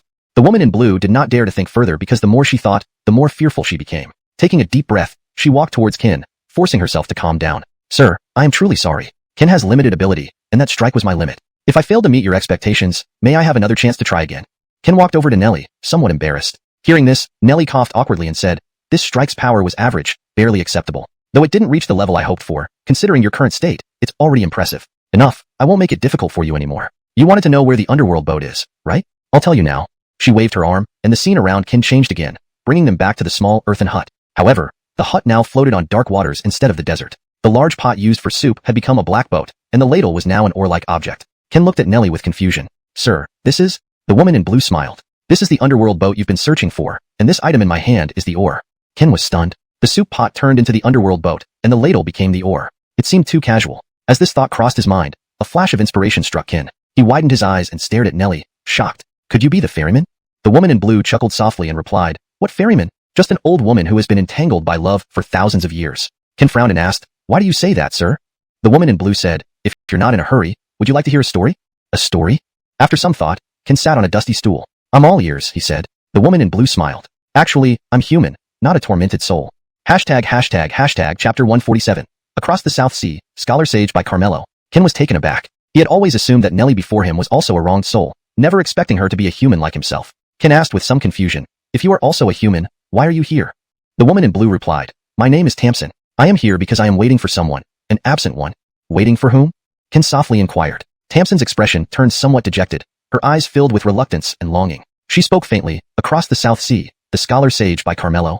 Hearing this, Ken was profoundly shaken. He never expected the scholar sage across the South Sea to be the person Tamsin had longed for all these years. He asked again, since you know where Senior by Carmelo is, why don't you go find him instead of waiting here? Tamsin gave a self-deprecating laugh before continuing, it's not that I won't find him, but he refuses to see me. Even if I went across the South Sea, he would still hide from me. It's better for me to stay here. Ken could see how much Tamsin yearned to meet by Carmelo. Curious about why by Carmelo wouldn't see her, Ken asked, Senior Ming, why does Senior by Carmelo refuse to see you? His question seemed to stir up painful memories for Tamsin. After a long pause, she finally murmured softly, several thousand years ago, while on an outing, I met Carmelo and his junior brother. We fell deeply in love at first sight. Initially, we planned to confess our feelings to both sets of blasts after our mission. But later, she paused to take a deep breath and continued, when Carmelo learned that his junior brother also liked me, he hesitated. To play the noble role, he proposed a breakup, hoping to unite me with his junior brother. Upon learning this, his junior brother realized his presence had irreparably damaged our relationship, so he vanished without a word. From that day on, Carmelo took all the blame upon himself, believing it was his fault that his junior brother left. Since then, he has secluded himself on the island across the South Sea. Comfortable in his isolation, he never thought about my future. Hearing this, Ken fully understood the situation. He pondered for a moment and said, though I do not understand the intricacies of romantic love, if you truly love someone, why not express your feelings boldly? Why hold back? Although I don't understand romance, I can try to arrange a meeting between you two. As they say, it's better to mend a broken marriage than tear down 10 temples. Upon hearing this, Tamsin's eyes widened with excitement. She clutched Ken's shoulders tightly and asked, you're serious? You can make him see me? Ken replied cautiously, I cannot guarantee he will come, but I will try. In truth, Ken couldn't ensure that Scholar Sage by Carmelo would see her. However, he needed to reach the other side of the South Sea, which required the ferryman's help to cross. This was part of Ken's plan, as time was running out for him. So, he told her this more as a well-intentioned lie than deception. Tamsin smiled, regardless of the outcome. Your willingness to help means everything to me. Time is running short, and I know you have things to do. Go now and return soon. Without waiting for Ken's response, Tamsin suddenly waved her arm, causing dizziness. When Ken opened his eyes again, he found himself on a small island surrounded by pitch-black waters. After regaining his composure, Ken hurried toward the center of the island. Soon, he stopped outside a pavilion. Inside, a Roman robe sat calmly, his eyes sharp and intense, engrossed in a tattered book. The Way of All Beings? It's astonishing that after thousands of years, someone still dares to practice it without facing heavenly punishment. Come in. You must have many questions. Let's talk. Before Ken could speak, the Roman preempted him as if he knew Ken was coming. Ken walked forward respectfully and bowed. Junior Ken pays respects to Senior Scholar Sage by Carmelo. The man slowly set down his book and looked at Ken, saying, you wish to learn about the Way of All Beings? Ken nodded. By Carmelo continued, the Way of All Beings isn't recognized by the world because it infringes on the interests of many. In this world, interests are eternal. Imagine if after all your struggles to achieve overwhelming power, someone could surpass you just by borrowing a bit of your fortune. Could you accept such a result? Moreover, what you borrow isn't just fortune. It's the practitioner's opportunities and achievements. Across the entire realm, no one willingly hands over their hard-earned gains to others. Hearing this, Ken finally understood. The prohibition against the Way of All Beings wasn't due to its terrifying power, but because it was fundamentally unjust. He asked further, what about the cultivation method of the Way of All Beings? Or how to gauge one's strength level? By Carmelo explained, the Way of All Beings is merely another form of cultivation. The methods and strength levels are no different from ordinary practices. The only difference is that you can harness others' fortunes for your own use. Startled, Ken asked, if so, why did my cultivation return and even grow stronger when I abandoned my own path and formally embraced the Way of All Beings? My spiritual energy also became purer. By Carmelo chuckled. Is it possible that while cultivating your own skills, you unknowingly started practicing the Way of All Beings subconsciously? This made Ken bewildered. He felt overwhelmed by Carmelo's words. After some thought, Ken awkwardly said, please explain more simply. Junior Ken is not quick enough to grasp it. Hearing this, Carmelo laughed heartily. I'll ask you something. Do you know what the All Beings really mean in the Way of All Beings? Hashtag chapter 148. Breaking shackles, transcending into sagehood. Ken was astonished. Isn't the term, all living beings referring to all life on the entire Yuan continent? Why do you ask this, Senior? Ken responded in confusion. Hearing this, Tucker faintly smiled and replied, indeed, all living beings does refer to every living entity on the Yuan continent. However, there is an extremely important link that you have overlooked. You are also a part of these living beings. Ken asked again with lingering doubts, what exactly do you mean, Senior? Suddenly, Tucker stood up and walked toward the pavilion's entrance. Ken closely followed him. The two arrived at a mountaintop where they gazed into the distance, with boundless seas stretching out before their eyes. Tucker pointed to the vast ocean before them and said, imagine you're a single drop in this endless sea. If you wish to flood a small island on your own, it would be impossible. Therefore, you must harness the power of the entire sea to achieve this goal. This is called leveraging momentum. Once the task is completed, you might feel that all the credit goes to others, while you merely leverage the situation. However, you ignore the fact that throughout this process, you are also a part of the whole. In essence, what you call leveraging momentum is simply gathering countless individuals like you together. This is what is meant by all living beings.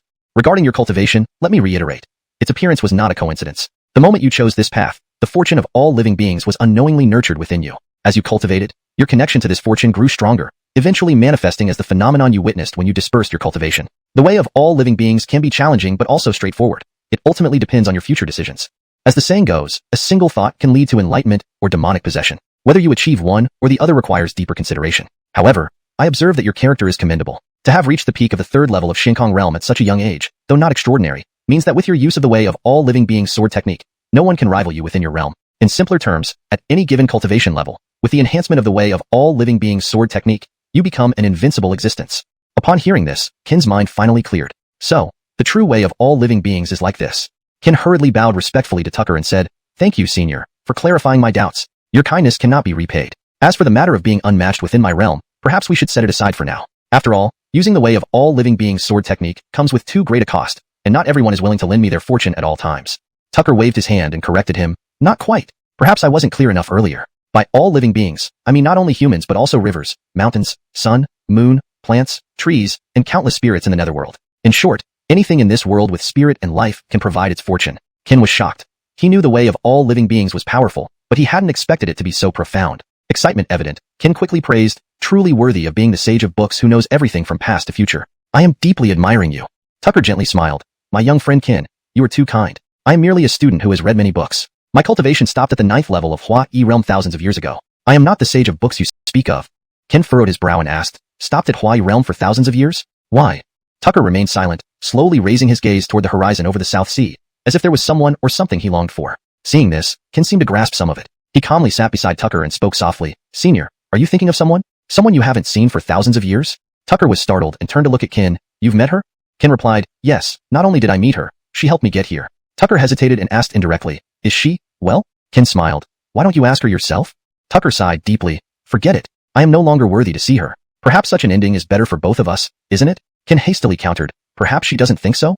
Tucker frowned slightly and asked, "How can you tell?" Qin suddenly pointed towards the South Sea's horizon. "Do you see the end of the South Sea? She has waited for you alone in the desert of the netherworld for nearly 1,000 years. She told me she waits for someone who never returns, even if time itself ages." Hearing this, Tucker's heart quivered. He closed his eyes tightly and slowly raised his head, tears rolling down his cheeks. 13 years of asking for news, waiting for one who never returns. How foolish she is. There's still time to make amends. "Really?" Tucker asked anxiously. Qin smiled. "Of course. Stay here, and I'll bring her over." "She's coming?" Tucker appeared flustered, questioning rapidly. Qin smiled at him and began walking down the mountain. She has always been nearby. A gentle breeze blew, and the morning sun shone brightly. On the mountaintop, the moment Tamsin saw Tucker, both couldn't help but shed tears. In the twilight, they stood facing each other silently for a long time before Tucker finally spoke. Carmeliner, how have you been these years?" Tamsin smiled faintly. Perhaps due to the long separation, she felt shy standing before Tucker, pulling nervously at the hem of her clothes. "I've been fine, just unable to let go of someone." Hearing this, Tucker could no longer contain his guilt. His figure flickered, and he swiftly embraced her tightly. "I'm sorry for making you wait so long. You have suffered." Tamsin choked back sobs, clutching Tucker's shirt tightly. "As long as the outcome is good, why does the process matter?" Tucker pressed his lips together and said, "Don't worry, I will never leave you again. I want to stay by your side forever." Boom. When Tucker uttered those words, a surge of immense spiritual energy erupted from within him, piercing through the clouds. At that moment, the heavens and earth trembled. The entire netherworld and various god domains shook. Some exclaimed in awe, "To the rank of sage." This is the celestial phenomenon marking breaking the ninefold shackles, merging into one, and entering sagehood. Chapter 149. Heading to the central domain, marching towards Hongmen. Transcendence to sainthood. At this moment, when Tucker completely let go of his inner obsession, the long-standing constraint deep within his heart was finally broken. He achieved true ninth realm unification and truly entered the sage realm. At this point, the entire god's starfield welcomed a tremendous upheaval. From this day forth, their divine race would have another sage-level powerhouse. In the pavilion, Tucker walked hand in hand with Tamsin. Tamsin said, "Qin, thank you. If not for you, I might never have had the chance to meet Brother Tucker. You practice the path of all beings. Should you ever need anything, feel free to ask. You can use any of the countless souls and ghost fortunes in the netherworld's dark sea." Tucker suddenly spoke up, "Little friend Qin, the path of all beings is extremely arduous. Remember what I said, Buddha or demon lies only in your thoughts. I hope you will remain unchanged, steadfast in your original intentions, and live up to time." Qin raised a salute and said, "Seeing you two lovebirds finally together brings me joy. Well, since matters are resolved, I shall not intrude further. May the green hills not change, and the green waters flow forever. We'll meet again. Goodbye." "Goodbye, little friend Qin." At the gates of the god's starfield, Fife rushed forward upon seeing Qin. "Wu brother, what happened inside? Why did an incredibly powerful aura of a sage emanate out? Could it be that someone broke through their shackles to reach the sage realm? Or perhaps a sage was awakened by you?" Kin looked at Fife and laughed heartily. Fife was bewildered. Kin patted his shoulder and continued walking ahead, shouting loudly. That wasn't the aura of a sage. It was the power of love. Ha ha ha. The next day, Fife urgently approached Kin, saying, Brother Wu, news has just arrived. The central domain seems to be stirring. Due to Danilo's death, the Jia family has unleashed their fury on Dream. It's rumored they plan to nail her to the gate of 7 heavens, subjecting her to 10 bolts of heavenly lightning daily to lure you into saving her, intending to annihilate you in the 7 heavens. Upon hearing this, Kin felt a chill and immediately prepared to set off for the central domain's 7 heavens. Fife suddenly stopped him. I'll go with you. Kin glanced at Fife and smiled. All right. As the two left, 2 figures, one male, one female, stepped out from within the god's starfield. When the 12 celestial deities saw them, they were all startled and promptly knelt, respectfully saying, Greetings, 8th celestial master. Kin and Fife did not pause at all during their journey, pushing their speed to the limit. Even so, it took them half a month to reach the central domain. Now outside the gate of the 7 heavens in the central domain, Kin and his companion appeared. Ahead lay thousands of steps leading to the sky, lined with countless powerful figures, led by Adamir. On the massive gate stood the fragile figure of Dream, nailed in place. Her breath was faint, covered in blood, and her face pale as paper. Witnessing this, murderous intent surged in Kin's eyes. With a roar, he leaped into the air. Pacific sword. Buzz. The sword roared, its sound piercing. Without delay, Kin charged toward the gate, sword in hand. The sounds of battle erupted as countless warriors swarmed towards Kin. Boom. For a moment, the entire 7 heavens was enveloped in bloody chaos. Kin and Fife fought like 2 war gods, cutting through waves of enemies, leaving carnage in their wake. Below the gate, when Adamir witnessed the terrifying strength displayed by Kin and his companion, a sinister smile curled on his lips. Interesting. In just a few days, your strength has improved greatly. But that's good. A weak opponent offers no challenge. Turning his gaze upward, a wicked thought sprouted in Adamir's mind. He shouted to Kin, Kin, I know you're formidable now. Though I wish to fight you, I've changed my mind. I've found a more entertaining way to torment you. I hope you like it. He then levitated and pointed his sword at Dream, muttering, I summon the celestial thunder. Immediately, dark clouds gathered over the gate, thunder filling the skies. Far away, Kin watched as the ominous scene unfolded. Without thinking, he sped towards Dream, but the enemies were too numerous and strong, estimating nearly 1,000 people, each at least at the Xuanwu 3rd level. Such a grand spectacle made Kin shudder internally. This is the famed strength of the 7 heavens in the central domain? As thunder loomed overhead, Kin desperately called out, Senior Tamsin, please help me once. Inside a magnificent palace, a woman seemed to hear his plea, rising and softly whispering towards the distant sky. There's no need for formalities. Borrow my strength boldly. Outside the gate, Kin's cold eyes flashed as he brandished his sword, roaring, Path of all beings. Sword art. With the words spoken, the earth shook. The moment the sword light flew, the entire 7 heavens trembled, with everything in its path destroyed. Simultaneously, 7 bolts of heavenly lightning struck towards Dream atop the gate. The moment the sword emerged, silence fell on the battlefield. No screams, no clashes of techniques. Everyone slain by Kin's sword perished completely, souls obliterated, vanished into the void. Just as the 7 bolts of lightning were about to hit Dream, Kin's sword reached her side. His aim was not the enemies before him, but those imminent lightning strikes. The moment the sword met the lightning, the destructive force was instantly shattered by the sword light, which also dissipated. Taking advantage of the gap, Kin quietly appeared beside Dream, his gaze heavy, focused on the heavens. Indeed, the attack wasn't over. 3 even more fearsome bolts of lightning were incoming. Boom. Thunder rumbled again, and a colossal bolt of lightning rushed towards Kin below. This time, Kin could only withstand it with his body. He roared, Come on. With those words, he leapt skyward, sword in hand, charging towards the celestial lightning. Chapter 150, Divine Thunder from the Heavens, Mysterious Woman. 5 Creeds of Mortal Life. 4 Creeds Unleashed. 9 Seals of Demon Sealing. Dual Seals Unleashed. Ultimate Skill, Ice and Fire in one heaven. In an instant, Kin deployed all his lifelong master techniques and sword skills. He could sense that, despite being only a single bolt, this bolt of heavenly thunder was no less powerful than the previous 7 bolts. Thus, he dared not hold back even slightly. If he wasn't careful, both he and Giselle would be obliterated by the thunder, possibly their divine souls annihilated. At this moment, the roar of thunder mixed with Kin's battle cry echoed throughout the 7th heaven. The moment the thunderbolt struck Kin, an agonizing scream resounded, reaching everyone present. From afar, Fife shouted, Kin. He swung his arm, hurling the enemy away, then stomped on the ground and flashed toward Kin. High up in the sky, Kin's aura had become incredibly faint. With his flesh body, he had endured this bolt of thunder, leaving him covered in injuries. Standing there alone was already at the limit of what he could bear now. There were still 2 more bolts to come, each likely even more terrifying than the previous ones. On the gate to the heavens, the long unconscious Giselle finally opened her eyes. In a daze, she saw a tall, familiar figure. Murmuring to herself, Giselle suddenly called out, Brother Wu, is it you who has come? Hearing her words, the already exhausted Kin seemed to gain a mysterious strength. He opened his eyes and looked towards the gate, weakly replying, Jalen, it's me. I've come to take you home. Meanwhile, the 9th bolt of heavenly thunder descended once more, aiming for the 3 people below. Seeing this, Fife hurriedly flew above Kin and Giselle.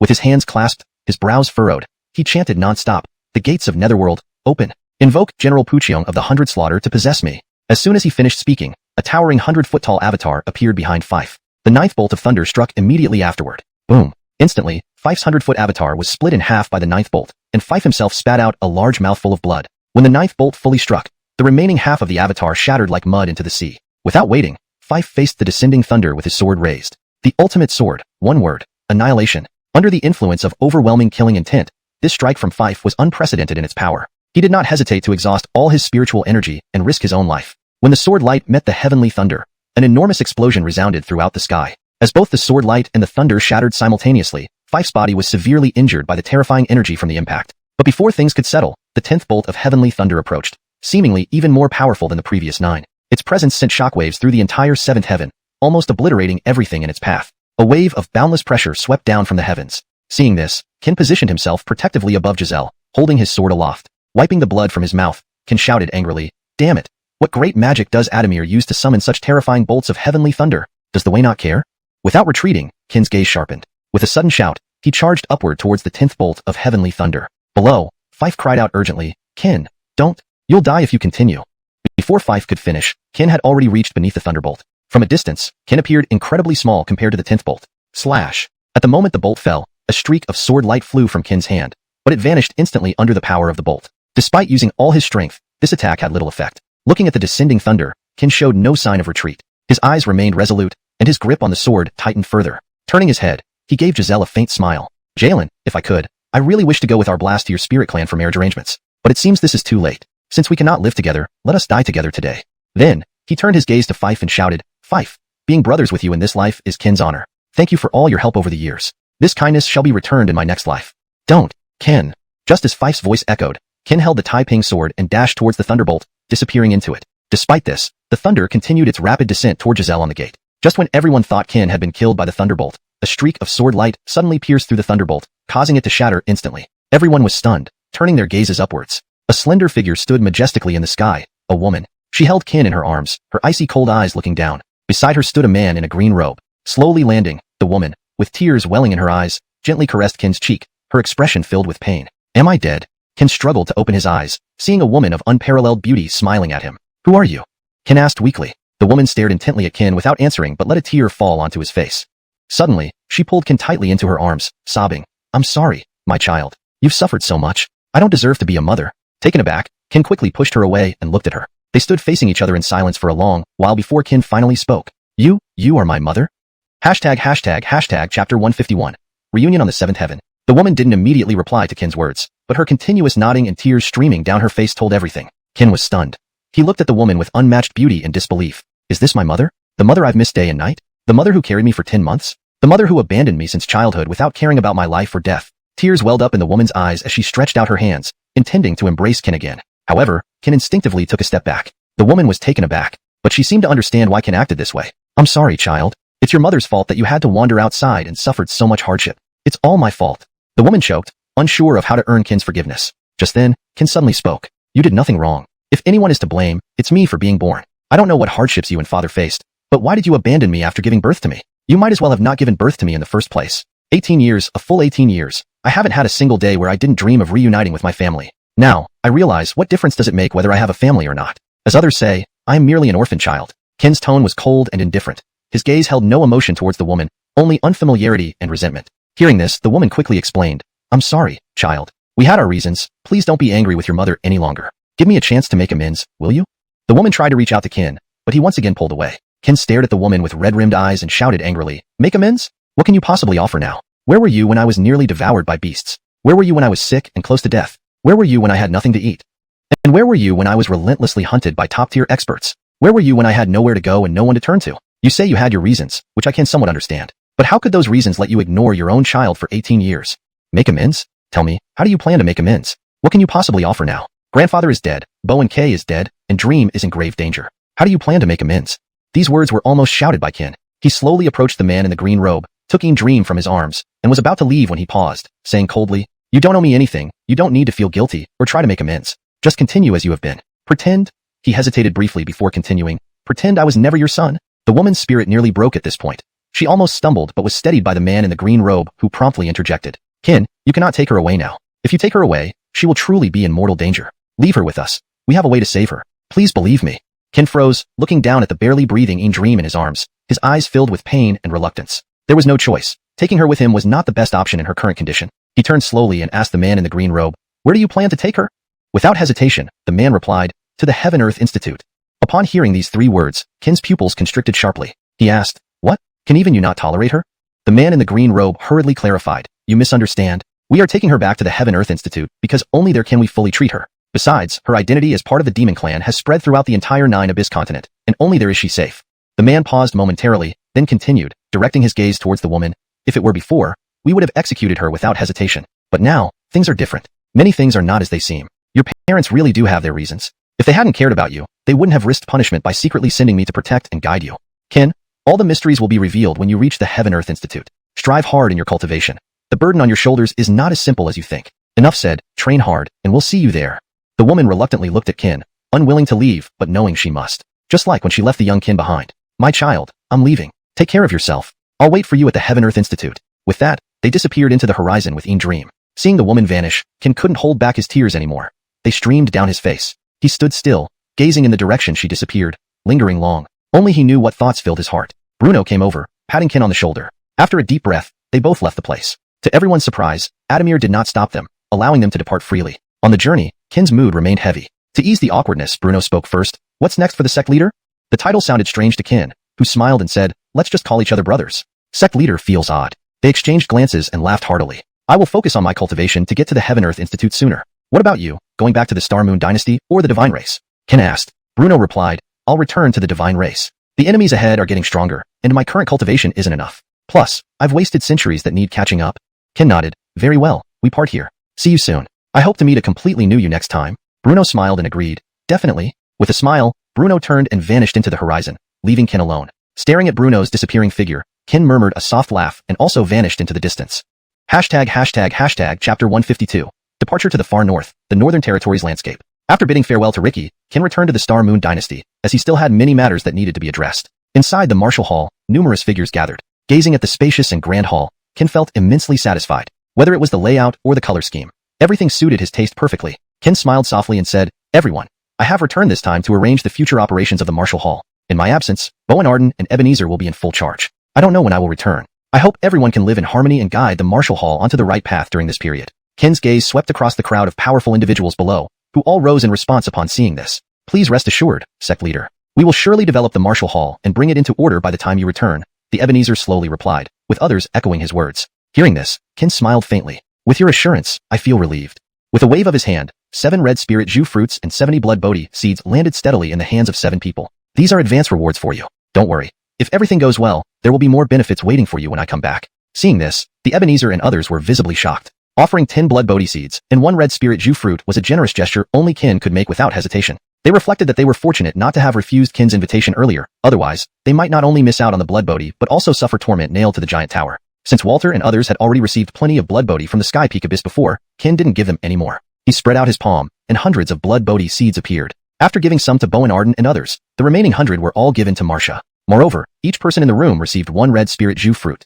Ken knew that although the Star Moon Dynasty was flourishing, such rare elixirs like the red spirit Ju fruit were non-existent within its borders. Under Marcia's management, the Star Moon Dynasty was developing into a superpower. For a superpower, how could it not possess some extraordinary treasures to enhance its prestige? Thus, he was not stingy with anyone present, casually doling out items that left everyone exclaiming in amazement. "I don't have much else to offer besides these insignificant rare herbs. When I find better ones in the future, I'll bring them back to share with everyone. Time is pressing, and I must depart. Please take care of our home while I'm gone."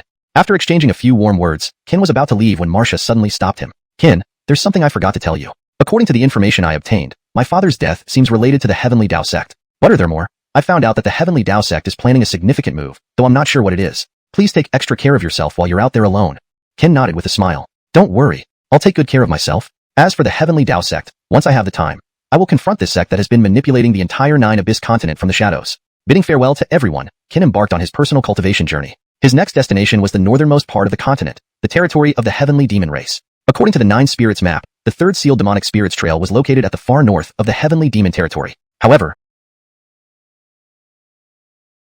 before heading there, he first visited the Ao family to meet Janine's father, Argyle. A few days later, when Ken arrived at the Heavenly Demon territory, Janine was waiting there just as she had the first time he came. "Ken, you're here." Janine greeted with a smile. Ken was surprised. "You knew I would come?" Janine giggled. Of course. Ken gently ruffled her hair. Is your father at home? Janine nodded. Do you need to see him? Ken responded lightly, yes. Besides visiting Senior Argyle, I have other matters I wish to inquire about. I wonder if he is available now. Janine replied hurriedly, he is, but we have guests at the moment. You can wait until they leave and then ask him. Noticing her slightly unhappy expression, Ken asked curiously, what's wrong? You seem less happy today. Tell me what happened. Gently patting Janine's head, Ken showed a concerned older brother-like demeanor. Janine pouted angrily. It's those Hua family people again. They shamelessly came to propose marriage between me and their second son, Ethan. You wouldn't believe how conceited that Hua family's second son is. Always acting high and mighty because of his family's power and influence. He loves showing off and bullying others. He's clearly delusional. Would I ever marry someone like that?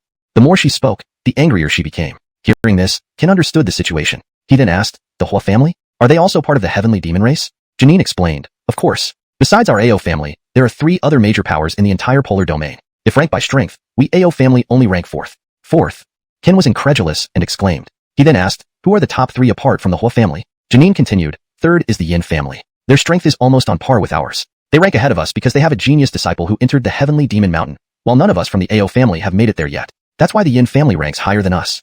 She sighed heavily. The second one is the Hua family I mentioned. The one who proposed marriage today is Ethan, the Hua family's second son. Both he and his boss brother Hua Yi have entered the heavenly demon mountain. It's rumored that Hua Yi recently slew a land demon in the heavenly demon forest. Ken's expression changed rapidly, several questions forming in his mind. Although he wanted to ask immediately, he surprisingly held back, waiting for Janine to finish speaking. And who is first? Ken eagerly pursued. Janine calmly replied, first is the Bing family. Hashtag chapter 153. The Soul family proposes, young Master Yang of the Soul family. The Bing family? There's also this surname? Shirley replied, of course there is. Not only do they exist, but the Bing family is a super large clan in the entire northern polar region. They are not only powerful but their heavenly demon bloodline is even purer than that of the other major families. In other words, we are just a branch of the heavenly demon race, while they are the main lineage. The most important point is that 4 geniuses from the Bing family have climbed to the top of the heavenly demon mountain. After hearing Shirley's words, Ken immediately asked, is this heavenly demon mountain extremely formidable? From what you say, it seems like being able to reach the summit of heavenly demon mountain is a tremendous honor for you. Is it perhaps your race's sacred ground? When Ken mentioned the heavenly demon mountain, her face turned fiery hot, and she immediately took on a proud stance, speaking eloquently. You're right, the heavenly demon mountain is indeed our sacred ground. However, it is different from the sanctuaries you humans speak of. Entering our sacred place isn't allowed by some powerful individual but requires passing an assessment set by our primordial ancestor. Over all these years, fewer than 20 people have managed to climb the mountain. Now, you should understand. Only after Shirley explained did Ken finally realize that this mountain was once inhabited by their primordial ancestor. Hundreds of years had passed, yet only a few could ascend the heavenly demon mountain. Based on what you're saying, then those 20-odd people on the heavenly demon mountain must all be the elite of elites, the prides of prides? Shirley nodded and said, indeed. Anyone who can pass the test set by our primordial ancestor must be an outstanding genius. But why haven't you been tested? I don't think you're lacking. Ken asked with some confusion. At this point, Shirley looked embarrassed and said sheepishly, don't laugh at me. I can't even pass the heavenly demon array at the foot of the mountain, let alone reach its peak. Ken was somewhat shocked. He knew Shirley's strength well. Although she was a girl, given her current strength, she would be considered an exceptionally talented individual throughout the eastern polar region. Yet here, she couldn't even pass the heavenly demon array at the foot of the mountain. This only made Ken more curious about this so-called heavenly demon mountain. Meanwhile, the young Soul Clan member who came to propose to the AO family piqued Ken's interest. He eagerly wanted to meet this youth who could climb to the peak of heavenly demon mountain. Do you want to go see him? Ken asked. Shirley was taken aback. What? You want to challenge him? Ken gently nodded and smiled. I have that idea. Hearing this, Shirley chuckled softly and said, fine, let's go see him. After all, if it's a blessing, it's not a disaster. And if it's a disaster, you can't avoid it. With that, the two headed towards the AO family. At that moment, in the AO family hall, Blas was chatting happily with Xerxes while Augustine was left waiting on the side. Clan leader AO, we've talked quite a lot. You must know my purpose for coming today. Though Augustine is not a super genius, his current talent ranks among the best in the entire northern polar region. Let's not mention his family background. Just the fact that he has climbed the heavenly demon mountain and gained the approval of the primordial ancestor speaks volumes about his extraordinary abilities. Both of our clans are renowned in the northern polar region. If your esteemed daughter marries Augustine, wouldn't our two clans become even closer? By then, the position of first family would be within easy reach when our two clans unite. Xerxes quickly interrupted the Blas with a smile. Oh, and Jaden, don't joke. My AO family has no intention of vying for the position of first family. Please don't place an undeserved hat on our head. My AO family can't bear such responsibility. Moreover, even if I agree to this marriage, my daughter might not. As you know, I have only one daughter whom we have pampered since childhood. We rarely interfere with her decisions, so ultimately, it's up to her. Upon hearing this, Jaden's expression changed slightly. He hadn't expected that despite being the first person from the Soul family to ascend the heavenly demon mountain and having personally come to propose, Xerxes still showed such disrespect. But as one of the four major families of the northern polar region, he couldn't completely offend the AO family, so Jaden continued. Parents' commands and matchmakers' words. Aren't these age-old customs? Does clan leader AO look down upon us Soul family, or our Augustine? Or does he already have a better choice?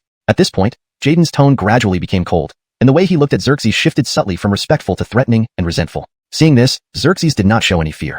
He slowly stood up, glanced at Augustine, and then turned back to Jaden, saying quietly, "Let me be honest, Bo and Jaden. It's not that our AO family disagrees. Little Carmelo AO has already set her heart on someone else. If everything goes as planned, they should arrive soon." Before the words were finished, Shirley's voice suddenly echoed from outside the room. "Father, I'm back." Seeing Jaden, Shirley greeted him politely, bowing respectfully. Carmelo AO greets Bo and Jaden. As in Bloss, Jaden didn't act arrogantly but nodded at Shirley. Then, he and Augustine both shifted their gaze to Kin beside him. Before anyone else could speak, Augustine asked, "Are you the one Carmelo AO likes?" "Huh? Carmelo AO likes someone?" Both Kin and Shirley looked puzzled, turning to stare at Xerxes, who gave them an awkward smile. Realizing this, Kin quickly understood. Without waiting for Shirley to speak, he hurriedly interrupted. "I believe you must be second young Master Augustine of the Soul family. Indeed, you live up to your reputation as someone who has climbed the heavenly demon mountain. Meeting you today, you truly exude exceptional presence." Hongyang frowned and asked back, "Do you know me?" Kin replied, "No, I don't." Upon hearing this, Shirley and Xerxes almost burst out laughing. Seeing this, Augustine looked embarrassed and angrily snapped, "If you don't know me, why did you say so much? Are we very familiar?" Kin laughed. As the saying goes, strangers become acquaintances over time. After meeting today, aren't we now acquaintances? With that, Kin walked up to Augustine with ill intent, placing his hand on Augustine's shoulder and whispering, "I hear that Master Augustine knows many beautiful ladies. Since we've become so close, why don't you introduce a couple to me?" Enraged, Augustine shouted, "Go to hell." ####Chapter 154, Wu Soul Duel, Sword Breaking All Laws. Without waiting for Kin to react, Ethan raised his hand and delivered a terrifying punch. The force of this punch was extremely powerful. Even though Kin was well prepared, he was still sent flying by the punch, landing on the plaza outside the hall only after traveling quite a distance. Feeling the terrifying energy released from Ethan's punch, Kin shuddered. What an incredible power. Is this the strength of someone who has climbed Mount Kayao? Wiping the blood from the corner of his mouth, Kin glanced coldly at Ethan in the distance and mocked. "Just that? You can't do it either. After all, you're a top genius who has climbed Mount Kayao, with your cultivation reaching the Kaiwu realm. Now you can't even kill me, a Xuanwu realm cultivator, yet you aspire to marry Carmelo AO? Who do you think you are?" Hearing this, Ethan suddenly went berserk. Clenching his fists tightly, he glared at Kin and roared, "Little brat, I will make you die today." With that, Ethan stepped forward, his entire body moving like an arrow, rapidly dashing toward Kin. The speed was so fast that everyone present, including Xerxes, was taken aback. What incredible speed. Truly worthy of someone who can climb Mount Kayao. Before they could react, Ethan had already reached Kin. Without further ado, he launched another devastating punch. The intense energy emitted from the punch caused the air to rumble loudly. Seeing this, Kin snorted coldly and raised his hand to meet the punch. The moment their fists collided, a terrifying aura swept across the battlefield. After a deafening boom, both figures were sent flying in opposite directions. Kin flew back several hundred yards, while Ethan only retreated a few dozen yards. Shocked, utterly shocked. From afar, Ethan's face turned grim. His expression towards Kin changed drastically. As a second-rank Kaiwu cultivator, his single punch hadn't managed to kill Kin, which left him bewildered. After confirming Kin's cultivation level was indeed at the peak of third-rank Xuanwu, which was one major realm lower than him, Ethan couldn't understand how Kin could hold his ground under such a significant disparity in strength. With unanswered questions, Ethan took a step forward. Raising his right hand, a towering dermic body appeared behind him, radiating incomparable terror and pressure across the battlefield. Seeing this, Xerxes and Dai Carmelo AO exchanged solemn glances. Damn, Ethan is getting serious. He's even releasing his Kayao true body. Feeling the overwhelming pressure emanating from Ethan, Kin understood that Ethan was now fighting seriously. Without hesitation, Kin swung his arm and shouted, "Sword come!" Buzz. When the sword whistled, everyone was momentarily stunned by the piercing sound. When they reacted, a 3-foot-long green sword with black and white patterns already rested in Kin's hands. Upon closer inspection, the white side bore a black, Tai character, while the black side had a white, Ping character, exuding a chilling yet scorching aura. Without much thought, Ethan stared angrily at Kin and shouted, "Boasting comes at a price. Today, I will show you the true gap between us. Die." With that, Ethan's eyes narrowed, and he pressed down with his raised right hand. Instantly, the enormous dermic body behind him mimicked Ethan's movement, raising its colossal right hand to crush Kin. Seeing this, Kin immediately activated Wuxing 5 decisions and Foma 9 decisions, along with the erosion power, wielding the Tai Ping sword and unleashing his purest sword will. The clash of the sword's aura and the roar of the dermic body shook the heavens, spreading a deafening thunderclap. The residual energy pushed Xerxes and others back. Tai. Everyone watched in disbelief as the two figures clashed. Even Xerxes, who had witnessed Kin's strength, wore a stunned expression. Keep in mind, Ethan was not just a second-rank Kaiwu powerhouse but also a top genius who had climbed Mount Kayao, while Kin was merely a Xuanwu realm cultivator, 2 realms apart. Under these circumstances, Kin managed to tie with Ethan. By now, everyone had their own judgments about who was stronger. Up in the sky, Ethan looked at Kin with shock, no longer daring to underestimate him. With Xuanwu realm cultivation, Kin had shattered Ethan's dermic body, a feat far beyond what he had expected. Considering the disparity in realms, Ethan couldn't help but wonder if he would have stood any chance if they were at the same level. Despite his reluctance, Ethan wasn't ignorant. He whispered to Shay, "Bo and Shay, let's go. We can't propose marriage today." Seeing Ethan's demeanor, Shay quickly led them away from the AO family. Though they had left, Xerxes' face remained unusually grim. Di Carmeloeo approached Xerxes and asked softly, "Father, what's wrong?" Staring at where Ethan and Shay had disappeared, Xerxes finally spoke after a long pause. Ao family or kin might not have peaceful days ahead. Confused, Kin and Di Carmeloeo asked, "Why do you say that, senior?" Xerxes patted Kin's shoulder and said, "Aside from your way of whooshing, breaking Ethan's dermic body with your Xuanwu realm cultivation is enough to stir up chaos in the entire northern polar region. Adding to that, my announcement that you are my daughter's love interest. If Ao family refuses the good intentions of the Hua family publicly, they will stop at nothing to retaliate against us." Hearing this, Kin agreed. "Then, is there a solution?" Xerxes pondered and replied, "There is, but it might as well be impossible." Kin asked curiously, "What method?" Xerxes continued, "You must climb Mount Kaiyao as Ao family's son-in-law, defeat all young geniuses on the mountain, and claim the title of Kaiyao champion. Only then will these so-called major families dare not harm us." Chapter 155. The Soul Family's Secret Plot. Changes in the northern region. What? Become my family's son-in-law? Absolutely not. This absolutely cannot be done. Kin hurriedly tried to stop Argyle from pursuing this idea. Argyle suddenly said, "What? You mean my daughter isn't good enough for you?" Kin was flustered and waved his hands repeatedly as he explained, "I won't hide it from you, sir. Actually, Kin has already set his heart on someone else. If I were to get together with Carmeloeo now, it wouldn't only be unfair to her, but also irresponsible towards her. I hope you can understand." At this moment, Carmeloeo stood by Kin's side and rushed to speak up for him. "Are you becoming senile? Have you ever heard of a father pushing his own daughter away? Are you that worried about me not being able to find a husband?" Listening to Carmeloeo's words, Argyle was left speechless and did not know how to refute it. "Carmeloeo, you know your father doesn't mean that, but there's no other way to save the Ao family right now. Aren't you aware of what happens to those who defy the Soul family in all of northern region?" Carmeloeo rolled her eyes at Argyle before she continued, "You don't have to let Elliot go through the heavenly demon mountain as the Ao family's son-in-law. You could adopt him as your son. Wouldn't it be okay if he went under the identity of Argyle's son?" One sentence woke up the dreamer. Indeed, Carmeloeo's method seemed to be the best solution thus far. Argyle turned to look at Kin, seeming to ask for his opinion. Seeing Argyle's gaze, Kin thought for a moment and agreed right away. After all, he and Carmeloeo had always considered each other as brother and sister. Adopting Argyle as a godfather didn't seem untoward to Kin. In broad daylight, Kin immediately knelt down to pay homage to Argyle, and the latter accepted it contentedly. Very soon, the news that Kin had become Argyle's adopted son spread across the entire northern region, causing much discussion among countless families and the other three major families. In a large conference room, Finling stood alone in the middle. Surrounding him were powerful figures of the entire Hun family. At the head seat sat the current clan leader of the Hun family and Finling's father, Landon. Currently, the hall was silent, everyone showing grave expressions on their faces. Landon suddenly spoke, "Younger, are you sure that the youth who fought you to a draw with a cultivation level around Xuanwu 3rd stage is the person who practices the Tao of all living beings which was widely circulated across the entire Nine Abyss continent?" The fact that Kin had fought Finling to a standstill with a cultivation level at Xuanwu stage was shocking enough to Landon. But when Finling mentioned that Kin practiced the Tao of all living beings, Landon couldn't remain calm and called all Hun clan's strongest back to discuss this matter. Finling answered seriously, "Father, I'm sure he is the one who practices the Tao of all living beings." Upon hearing this, everyone's expressions changed drastically once more. Though they hadn't witnessed the horrors of the Tao of all living beings firsthand, could something banned by the heavens really be a joke? With the reappearance of the Tao of all living beings and the implied approval from the heavens, signs pointed to an unprecedented disaster awaiting the entire Nine Abyss continent someday in the future. Landon had a premonition that this calamity wouldn't be too far off. But considering that Kin, though practicing the Tao of all living beings, wasn't fully grown yet, there was no need to overly fear him. At this point, Landon suddenly stood up and asked, "How do you see Ao family's refusal of our marriage proposal?" His gaze swept over the people below, changing from gentle to stern. A senior wearing a black robe suddenly stood up and said, "This incident isn't really a big deal. After all, marriage proposals are no trivial matters. Since they don't agree, our Hun family shouldn't force them into this union. Using forceful means to achieve goals would severely damage our reputation if it became public knowledge. Also, though we Hun family are ranked second in the northern region, you should remember that the Ao family isn't a pushover. So Bowen-san suggests we drop this issue?" Elon interjected. The Elwyn stroked his beard and said deeply, "Exactly." Hearing this, Elon felt disgruntled and retorted, "Does this mean our Hun family suffers silently? Won't this imply that we fear the Ao family?" This sparked another round of discussions amongst the attendees. Some supported Bowen-san, while others supported Bowen-jin, and the debate grew increasingly heated. Seeing this, Landon stopped them with a roar, "Enough! Is this a marketplace where anyone can bicker freely?" Everyone shut up upon hearing this and returned to their seats. Bowen-jin, stay behind. Others, dismissed. Bowen-san shook his head helplessly. He knew that Landon planned to take Bowen-jin's advice and wage war against the Ao family. After everyone left, Landon looked gravely at Elon and asked, "How is everything going?" Elon replied, "The Yin family has agreed to cooperate with us. However, the Ao family is tough to crack. This time, we failed to pull them aboard with the marriage. I'm afraid they will bring considerable trouble to us later on." Landon waved his hand and said, "The Ao family isn't a cause for concern. My only worry is Bing family's individual. If he becomes the leader of the celestial demon race, our long-planned schemes will vanish overnight." Seeing Landon's troubled face, Elon was also concerned.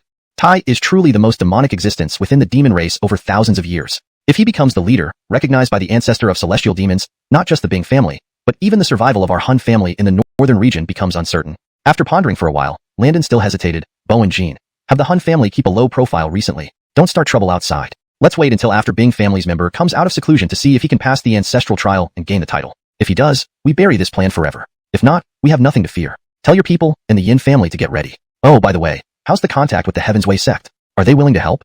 Elon nodded and said, I've informed the Heaven's Way sect. We await your order. Hearing this, a malevolent smile appeared on Landon's face. It's time for changes in the northern region. The Bing family has held the top position for so long.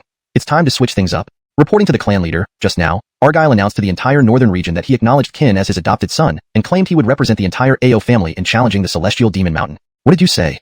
Chapter 156, Blue Frost Robe, Warrior Clan's Hemlock. This news made Landon's heart shudder abruptly. The news of Qin becoming Argyle's adopted son and taking the place of the Ao family to venture into the Heavenly Fiend Mountain soon reached the ears of the other two major clans. Apart from the Hun family, others did not know much about Qin, especially regarding his strength. In no time, Qin's name echoed throughout the entire northern polar region. Countless families secretly sent their top disciples to find Qin, wanting to gauge his depth. Just as Argyle had predicted earlier, once the news was announced, the entire Ao family would not be at peace. Within a short span of one day, more than 20 challengers came forward. As expected, all the aristocratic descendants who came to challenge were defeated by Qin without exception. What? 20 challengers defeated in one day? In the main hall of the Hun family, when Landon heard this news, he was greatly shocked. 20 challengers, that's an exact count of 20 top geniuses from various clans. All were defeated by Qin. At that moment, Landon vaguely felt an ominous premonition. Qin's name spread throughout the entire northern polar region within a day, defeating 20 top geniuses from different clans in just one day. Such achievements could not be ignored. That night, while Qin was drinking alone on the rooftop, a Bergen dressed in a blue frost robe suddenly appeared behind him. Are you Qin who defeated 20 top geniuses from various clans in one day? Hearing this, Qin was startled, instantly rising to his feet and turning to face the youth. He was dumbfounded. After all, at night, his perception and insight were several times stronger than during the day, yet he hadn't sensed the presence of this Bergen at all. Fortunately, the youth seemed friendly, otherwise, the consequences would have been unimaginable. Who are you?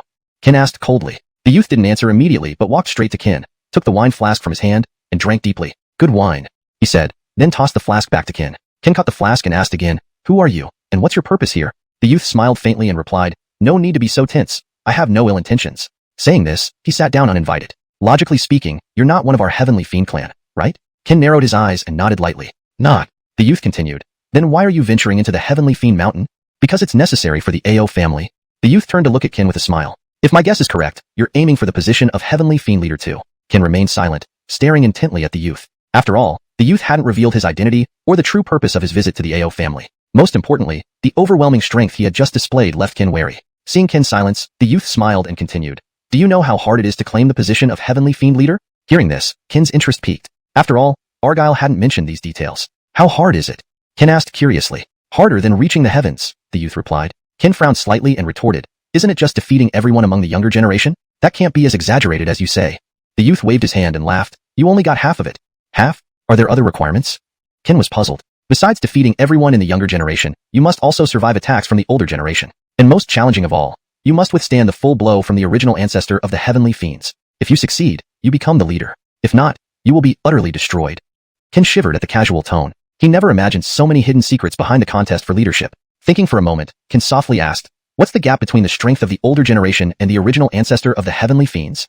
The youth chuckled. To put it this way, every person who reaches the peak of the Heavenly Fiend Mountain has a cultivation level around the peak of Venerable Martial Realm 9th level. As for the original ancestor, before he passed away, he was already at the Imperial Realm. The shadow on the mountain is the one left when he broke through the Imperial Realm. What? Imperial Realm? You're kidding me? Qin was speechless. The Venerable Martial Realm was his limit, but now there was even the Imperial Realm. It was beyond a simple test. It was practically sending someone to die. Reflecting on this, Qin realized the youth genuinely meant no harm. He drank some wine, then handed the flask back to the youth, sitting beside him quietly. The youth wasn't shy either, taking the flask and drinking deeply. Qin smiled and asked, by the way, you still haven't answered my question. Who are you? The youth put down the flask, gazing into the distance. My name is Hemlock, from the Warrior Clan. In fact, Qin had guessed Hemlock's identity from the start, but he couldn't determine whether Hemlock was good or bad, so he kept his guard up. I heard you cultivate the path of all beings? Hemlock suddenly asked. Qin nodded. Hemlock sighed after hearing Qin's reply, continuing, I didn't expect to see a descendant of the path of all beings in my lifetime. Truly fortunate. Confused by Hemlock's words, Qin asked, Brother Hemlock, what do you mean by that? Hemlock pointed to the distance. See that mountain? That's where our warrior clan is located. Perhaps in another month, the warrior clan will disappear from that place forever. Qin frowned slightly, asking, why? Hemlock smiled. Because we've stayed in this location long enough, and many have coveted this spot for ages. The warrior clan is in dire straits, much like the Ao family. One misstep, and we'll fall into endless ruin. Hearing Hemlock's words, Qin first thought of the Hun family. After all, who wants to be second place forever? But what he didn't understand was why Hemlock mentioned a month later. Don't you wonder why I said a month later? Hemlock suddenly spoke. Ken hummed lightly and nodded. Because everyone is waiting for my eldest brother to come out of seclusion. Your eldest brother? Hemlock nodded slightly, continuing. My eldest brother is the most monstrous existence in the heavenly fiend race over thousands of years, even more monstrous than the original ancestor. They are waiting to see if my eldest brother can win the position of heavenly fiend leader within a month. Victory means peace for all. Defeat means eternal destruction. Hashtag chapter 157. The eve of the mountain climbing, storms gather. A demon as monstrous as the original celestial demon? Ken looked at Jerry in disbelief, thinking this guy can't be boasting, can he? Jerry smiled softly and patted Ken on the shoulder, saying, don't tell anyone I came today. After all, the North Polar region isn't what it used to be. There are two things I want from you today. First, I wanted to see for myself how different the successor of the Tao of all beings is, who was forbidden by the heavenly Tao. Indeed, fame doesn't compare to meeting someone in person. Today's meeting has surprised me greatly. Ken looked at Jerry beside him, puzzled. You could see my extraordinariness without me doing anything? And how did you even know I wouldn't surprise you if I didn't know when you arrived? Jerry simply smiled faintly and replied, I'm not talking about strength but character and nature. Speaking of which, it seems the only connection between you and the Ao family is Argyle's daughter, Janine. You actually put yourself at risk for a simple friendship and involved yourself in a family dispute that could very well lead to your death. That kind of spirit is something any special identity celestial genius would probably try to avoid at all costs. No one else would be as foolish as you to stake their life to step up for the Ao family. I don't know whether to call you foolish or kind-hearted. If it were me, I'd have hidden and focused on cultivating, rather than declaring to the entire North Polar region that I'm the successor of the Tao of all beings. After sighing, Jerry continued, you're quite famous in the North Polar region now, with influence rivaling my Bloss brother. People seeking trouble will likely come non-stop. You'd better be prepared. Ken was confused and asked, this is our first meeting, right? Why are you telling me all this? What's your purpose? Jerry changed his playful demeanor to a serious one and said, there is indeed a reason for what I'm telling you. It might be more accurate to call it a request. Request? What kind of request? Is there something you, the second son of the military family, can't do in the entire North Polar region? Jerry bowed deeply and earnestly said, Ken, I have an unreasonable request. I hope you can help my Bloss brother during the competition for the supreme leader of celestial demons 1 month from now, because he has given too much to the entire military family. If he fails to win that position, I fear his Tao heart will completely collapse. My Bloss brother is a very friendly person. He hasn't truly lived for himself since childhood.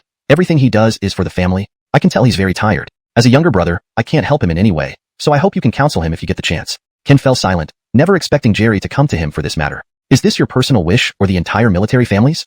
The entire military family, Jerry answered without hesitation. Ken's expression became increasingly grave. It seems this matter is more serious than I thought. What about the second thing? Ken asked. Actually, the second thing is a personal request. If you end up taking the supreme leader position, I hope brother Ken can show some mercy and let my military family off. Ken had more doubts after hearing this. Why do you think I can help your Bloss brother? And why do you think the supreme leader position will definitely be between us? Because neither of you can afford to lose. As I said earlier, winning means peace for all, losing means endless calamity. Jerry's words left Ken speechless, yet unable to refute them. As Jerry said, they indeed couldn't afford to lose. Whichever family secured the supreme leader position would resolve all problems. But if both the AO and military families failed, unimaginable disasters would befall them. Of course, if we win, we'll allow the AO family to be the second largest clan in the North Polar region. Together with the power of the supreme leader, annihilating the Hun family would be effortless. Ken paused and then asked, I can help your Bloss brother secure the supreme leader position, but before that, I have one condition. Hearing this, Jerry hurriedly asked, what condition? Please tell me. Ken wasn't keen to say it initially, but since it was a deal, he should get what he deserved. So he spoke frankly. First, after this matter, I need you to join my martial path temple for 10 years, after which I'll let you go. Jerry hesitated but agreed without further discussion. No problem. Second, when I need help in the future, I want you to promise me that your brother can help me unconditionally. You know I cultivate the Tao of all beings, and what I most need is borrowing fate. Of course, you don't have to answer me now. You can discuss with your brother once he emerges from seclusion. Jerry pondered for a long time. It wasn't that he disagreed, but he really couldn't decide this matter alone. Borrowing fate wasn't just luck. It meant lending your entire destiny. The importance of fate was undeniable. Without its blessing, cultivation would come to an end. This was no laughing matter. After much thought, Jerry finally said, I can't agree to the first part now. As for the second part, I need to discuss it with everyone, as this decision can't be made by me alone. Ken nodded. All right, I'll wait for your news. With that, Jerry bowed again and said, I have one more thing to tell you. To reach the peak of the Celestial Demon Mountain, you must pass 3 trials set by the original Celestial Demon. Apart from the first trial, I believe the other 2 won't be too difficult for you. Is the first trial difficult for me? Jerry continued. Not particularly difficult. The first trial requires an extremely powerful physical body. For our celestial demon race, physical bodies are inherently stronger than humans, so this part is easier for us. However, the next 2 trials are the main reasons that countless celestial demon geniuses get stuck. Tell me more. The Celestial Demon Mountain has 3 trials. Besides the first trial focusing on the physical body and willpower, the next 2 involve comprehension and choice. I can't explain the specifics, as you'll only understand the intricacies when you face them. I see, Ken murmured. Chapter 158. Mysterious Force, the Heavenly Demon Walker. After Hemlock left the Ao family, Argyle suddenly announced to everyone in the entire North Pole region that Ken would represent the Ao family in challenging the Heavenly Demon Mountain in 3 days. This announcement plunged the entire North Pole region into chaos once again. People speculated that the Ao family had two reasons for making Qin challenge the mountain so quickly. First, the Ao family aimed to reach the peak of Heavenly Demon Mountain before the Bei family's master emerged from seclusion, thus competing for the top position. Second, it was a display of Qin's strength as the successor of the Benevolence Path, intending to intimidate other families. Regardless, this move clearly benefited the Ao family in every way. As expected, no one came to cause trouble for Qin at the Ao family after Argyle's announcement. During these 3 days, Qin stayed indoors and focused on cultivating. Since leaving the Seven Spirit domain, he hadn't practiced properly and realized that he had yet to grasp the yang aspect of the creation yin-yang art, which caused him some distress. Instinctively, Qin reviewed all the moves of the creation yin-yang art once again but found no useful insights. Something isn't right. According to reason, the understanding of yin and yang in the creation yin-yang art should be similar. Why can't I even touch the threshold of yang despite practicing for so long? Qin was worried, thinking he should have asked Tucker about the details of the creation yin-yang art earlier. With no choice now, he focused on thoroughly mastering the fourth incantation of the 5 incantations of benevolence, the control incantation. Otherwise, he wouldn't pass the first level, let alone the subsequent ones. Considering his already formidable physique compared to ordinary cultivators, mastering the control incantation would boost his confidence for the first stage. The 3 short days passed swiftly. On that day, accompanied by Argyle and Janine, Qin arrived at the foot of the Heavenly Demon Mountain. Despite it being early, people had already gathered around. Not only members from small families across the North Pole region, but also people from the other 3 major families were present, eager to witness Qin's exceptional qualities as a cultivator of the benevolence path who avoided heavenly punishment. In the distance, Hemlock nodded slightly at Qin, but did not approach him. Qin understood that keeping their relationship secret was best given the current circumstances. Hey, Argyle, is this your newly adopted son, Qin, the successor of the benevolence path? I thought he'd be some mighty being with 6 arms and 3 heads. Looks frail and weak. I doubt he can even get past the first stage, sneered Hu Yuan, the head of the Han family, hovering above. In his view, Qin's mere Xuanwu realm cultivation couldn't match any random disciple from the Han family, let alone qualify as gatekeeper material. Note, I have replaced Shen Wujing with Xuanwu realm to maintain consistency in terminology and ensure it reads naturally in English. Hu Yuan originally thought the successor of the benevolence path would be extraordinary, almost laughing out loud upon seeing Qin. Everyone burst into laughter at Hu Yuan's comment, and then Yinzhong, the head of the Yin family, joined in mockingly. That's true. Only your family treasures such an individual. He wouldn't even be allowed entry into our Yin family, boasting as the successor of the benevolence path with such low prowess. How do you, Argyle, think allowing this kid to represent your family on the Heavenly Demon Mountain is wise? At this moment, derisive laughter filled the sky. Apart from the Yin and Hun families, smaller clans also joined in. Argyle remained calm, knowing words wouldn't stop the ridicule. Only proving himself through strength would matter. Hearing their insults, Qin stepped forward, smiling at Hu Yuan and others. Since both the Han and Yin families are so impressive, how many of your disciples reached the peak? And how much time did they take? Hu Yuan and Yinzhong proudly replied, our family has had 2 successful climbers. My eldest son, Atlas, took 3 days, and my second son, Finling, 4 days. Yinzhong chimed in arrogantly, our Yin family is less accomplished than the Han family. We only have 1 climber, my son, Yin Shan, who took 5 days, still better than those families with none reaching the peak. Qin couldn't help but laugh aloud. They frowned and demanded, why are you laughing?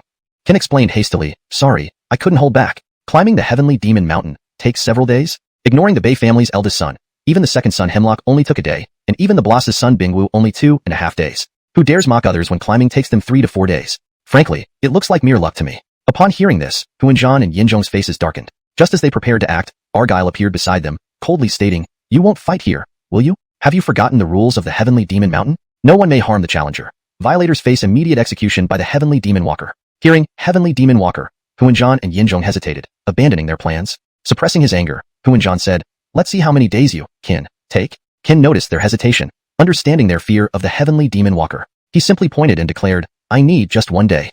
Hashtag chapter 159. Looking back, flesh and heart. 1 day.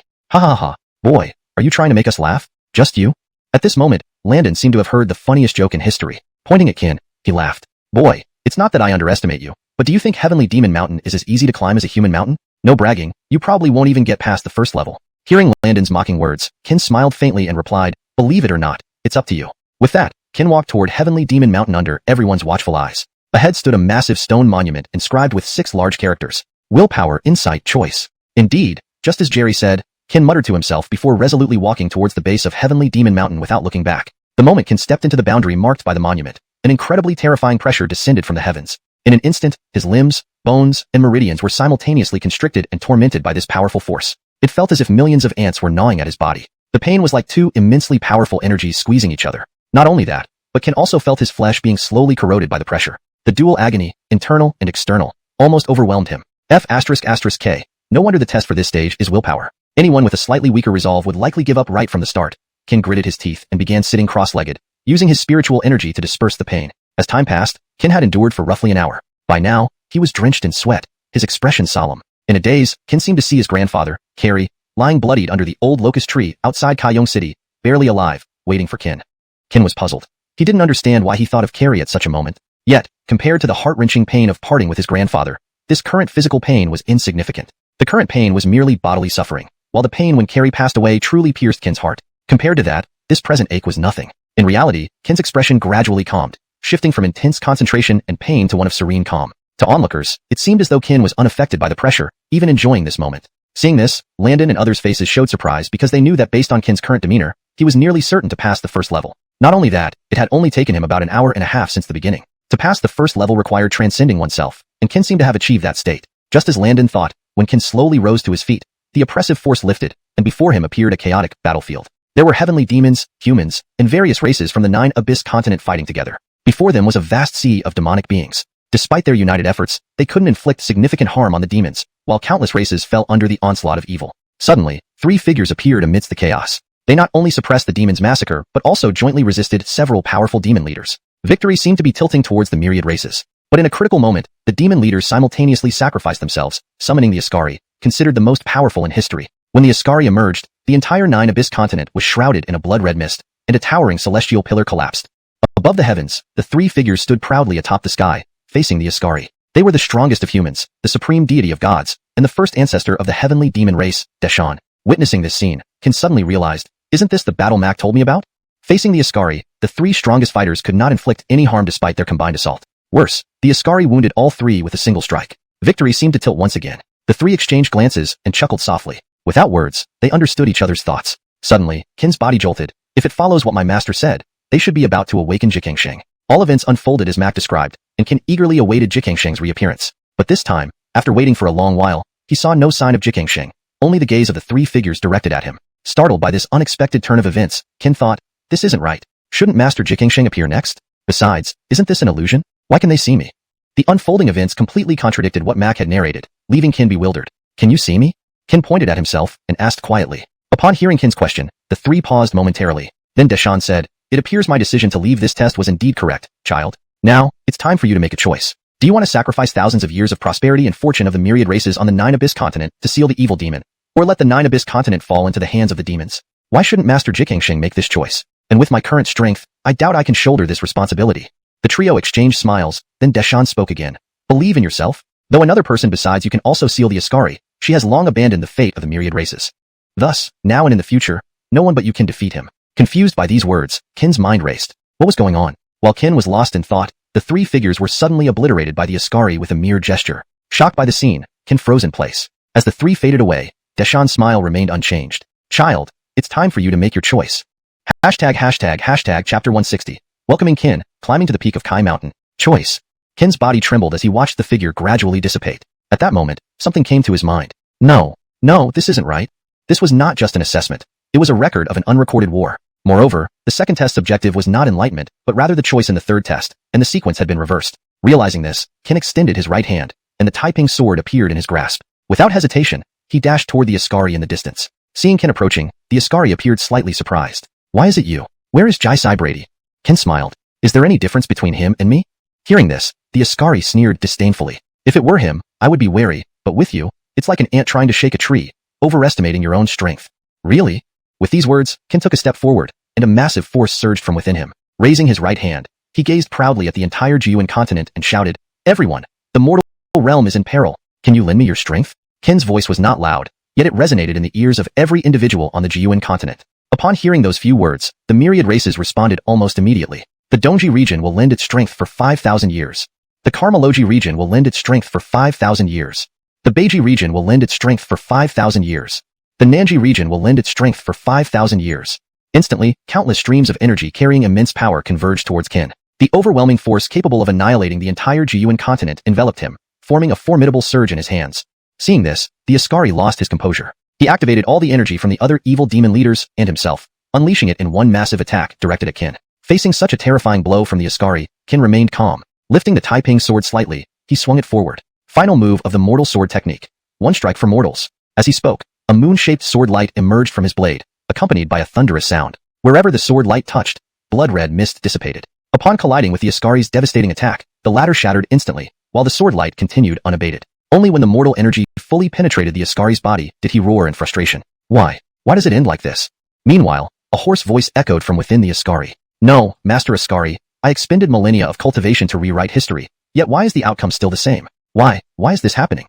As the voice faded, the Isekai was once again sealed, and the Heavenly Abyss Sword River resumed its role as a barrier between the Yuan continent and the demonic forces. After resealing the Isekai, a booming voice resounded from the sky. It was the voice of the Sky Fiend Primogenitor. Child, thank you for choosing the side of mortals. On behalf of the myriad races of the Yuan continent, I owe you a favor. These last 2 trials are a small compensation for you. Go ahead, climb up. As the Sky Fiend Primogenitor's voice faded into the sky, Ken returned to reality, realizing he hadn't moved an inch from where he stood. When everyone looked puzzled, Landon suddenly said, "What's this guy doing? Wasn't he supposed to climb the mountain? Why has he been standing there motionless for half an hour?"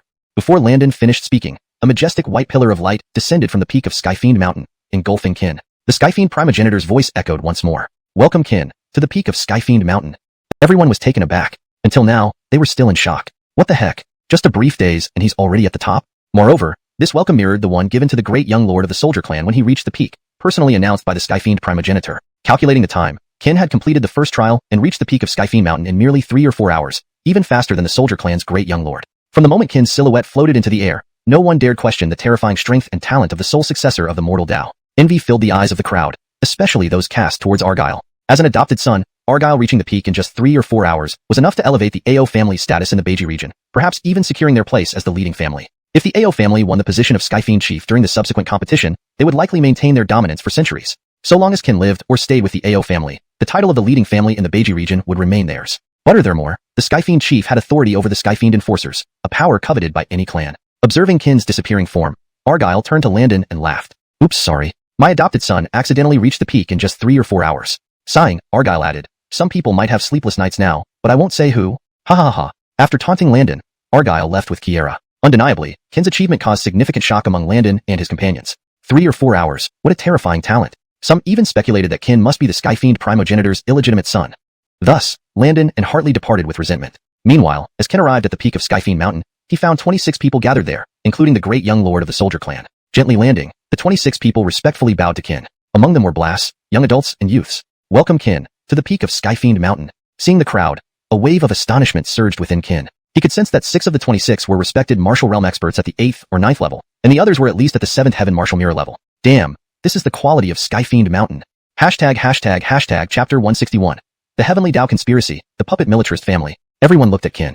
At this moment, each person's face revealed an undeniable shock. Except for the eldest son of the militarist family, everyone else had taken at least 1 to 5 days to reach the peak of Kaiyao Mountain. However, Ken had only taken 3 to 4 hours. In front, Jerry was also stunned when he learned about Ken's terrifying achievement. He knew that Ken, as the sole successor of the way of life, was very powerful, but he didn't expect him to be so powerful. Moreover, everyone had witnessed Ken's actions during the trials firsthand. Apart from the first willpower test, he remained standing still and did nothing for the next 2 trials, yet he successfully passed them. Most astonishingly, he not only succeeded but also received personal acknowledgement from the primordial ancestor of Kaiyao Mountain. "Are you the one who cultivates the way of life, Ken?" A silk-robed youth suddenly stepped forward and stared at Ken, asking. Seeing the newcomer, Ken's eyes narrowed slightly. He didn't recognize this youth, but he recognized the youth beside him, Finlang, the second son of the Hun family. "Who are you?" The silk-robed youth continued. "I am Atlas, the eldest son of the Hun family. My brother told me you are very strong, so I look forward to battling you. Oh, and by the way, I forgot to introduce my companion. This is Yin Carmelongshan, the eldest son of the Yin family. Hope you don't disappoint us when the time comes."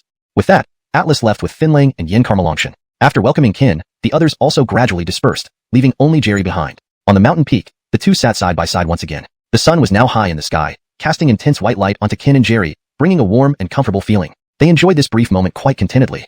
"Wu brother, congratulations on successfully reaching the peak of Kaiyao Mountain. I didn't expect you to ascend so quickly and receive personal recognition from the primordial ancestor. It seems I underestimated the true strength of the successor of the way of life."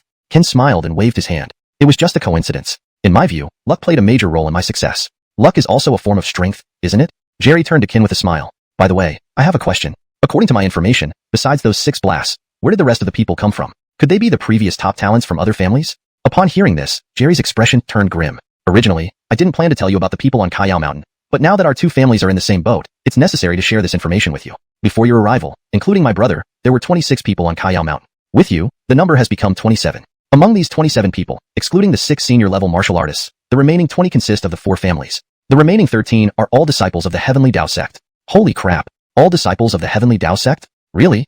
Ken looked at Jerry with surprise. He didn't doubt what Jerry said. He was more astonished. Just the Heavenly Tao sect alone accounted for half of the population on Kaiyao Mountain. Upon reflection, The power of the Heavenly Tao sect was indeed impressive. Do you find this strange and shocking?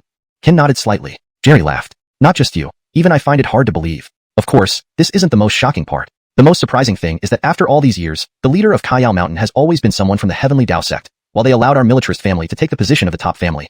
Ken interjected, sensing Jerry's growing anger. So the militarist family became a puppet of the Heavenly Tao sect in the northern polar region. Jerry nodded vigorously and continued. Not only that, after the Heavenly Tao sect secured the leadership position, they started limiting the number of people from our 4 families who could attempt Kaiyao Mountain. For us of the Kaiyao race, ascending Kaiyao Mountain isn't particularly difficult. However, the Heavenly Tao sect meddles in the assessment process, which is why so few people have managed to reach the peak over the years. Ken was taken aback by Jerry's words. Recalling past events, everything now made sense. Heavenly Tao sect, always the Heavenly Tao sect. Ken sighed inwardly, wherever he went and whatever he did.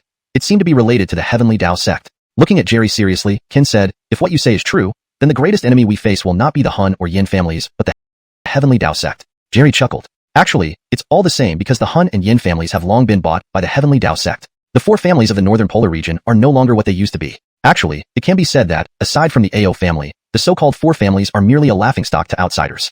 Why exclude the AO family?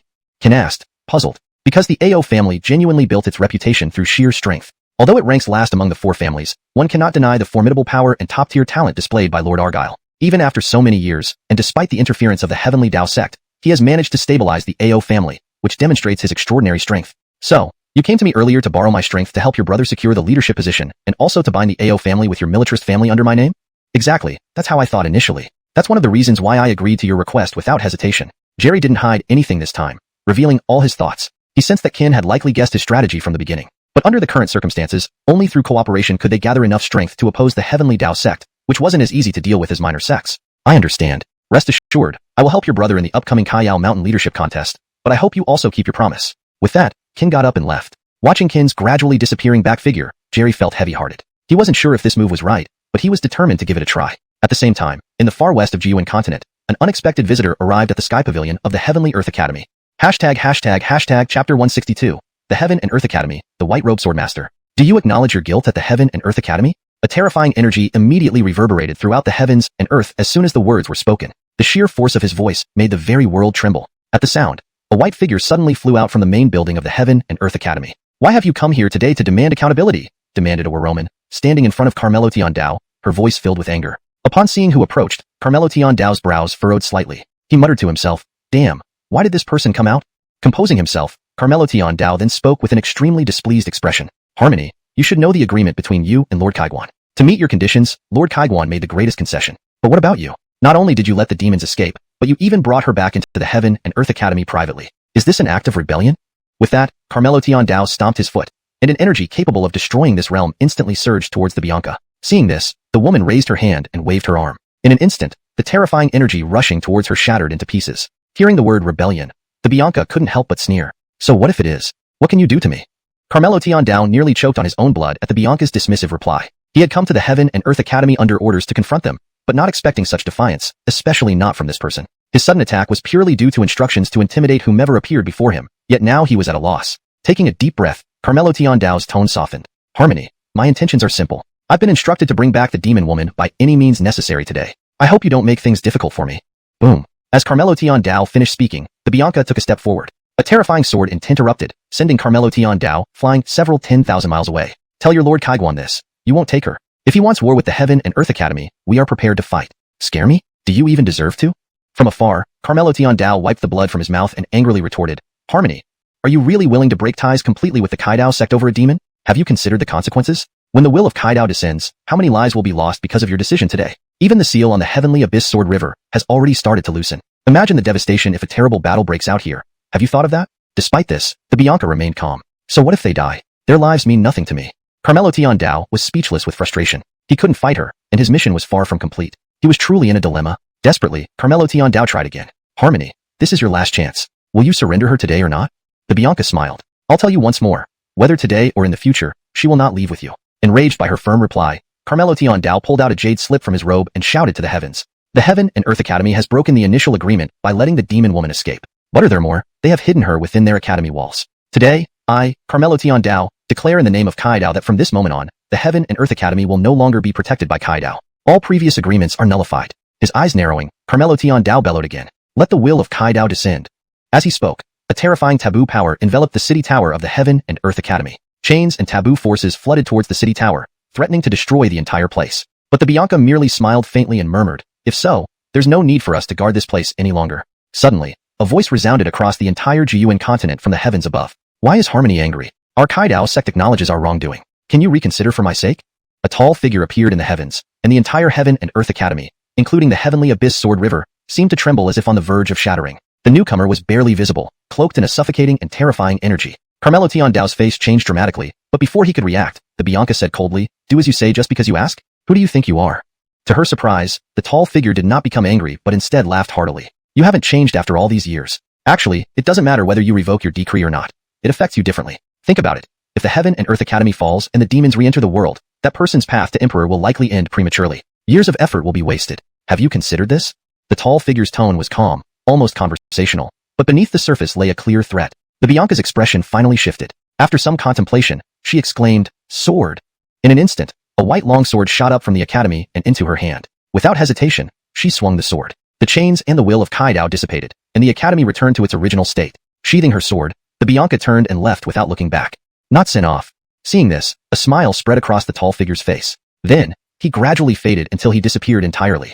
Chapter 163. The Heavenly Dao Palace, Venerable Kaiguan. In a temporary palace, Carmelo Kaidao was humbly kneeling on the ground. Above him, on a high dais, sat a Yanni who looked contemplative as he played with a jade thumb ring in his hand. Swallowing hard, Carmelo Kaidao cautiously asked, "Venerable Kaiguan, there is something I do not understand. With our current strength, why must the Heavenly Dao sect still bow to the Heaven and Earth Academy? You saw today how they blatantly violated the agreement. They even had the audacity to hide that woman from the evil demonic race within their citadel. Isn't this a clear sign of disrespect towards us?" The Yanni on the high seat remained silent, continuing to fiddle with the ancient-looking jade thumb ring in his hands. Carmelo Kaidao and the four others beside him were puzzled. Suddenly, the Yanni spoke softly, "So, what do you think we should do?" After exchanging glances, Carmelo Kaidao replied, "In my opinion, we should take advantage of this opportunity to teach those at the Heaven and Earth Academy a lesson and remind them who truly holds power in this world." "Oh, that's your thought, and what about the rest of you?"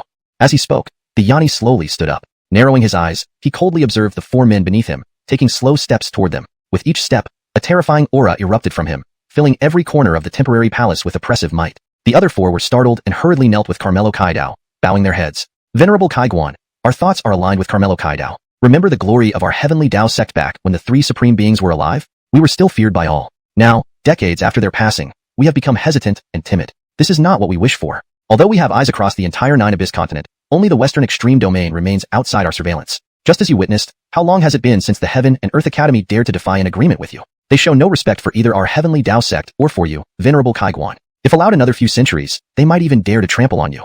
Boom. Instantly, the Yanni unleashed an astonishing force of Heavenly Dao energy, nearly destroying the entire palace. The five subordinates prostrated themselves, too terrified to look up. Taking a deep breath, the Yanni began to explain his intentions. "You share my frustrations. Since I took over the Heavenly Dao sect, you may have harbored some dissatisfaction and doubts. Today, let me use this opportunity to tell you about my plans."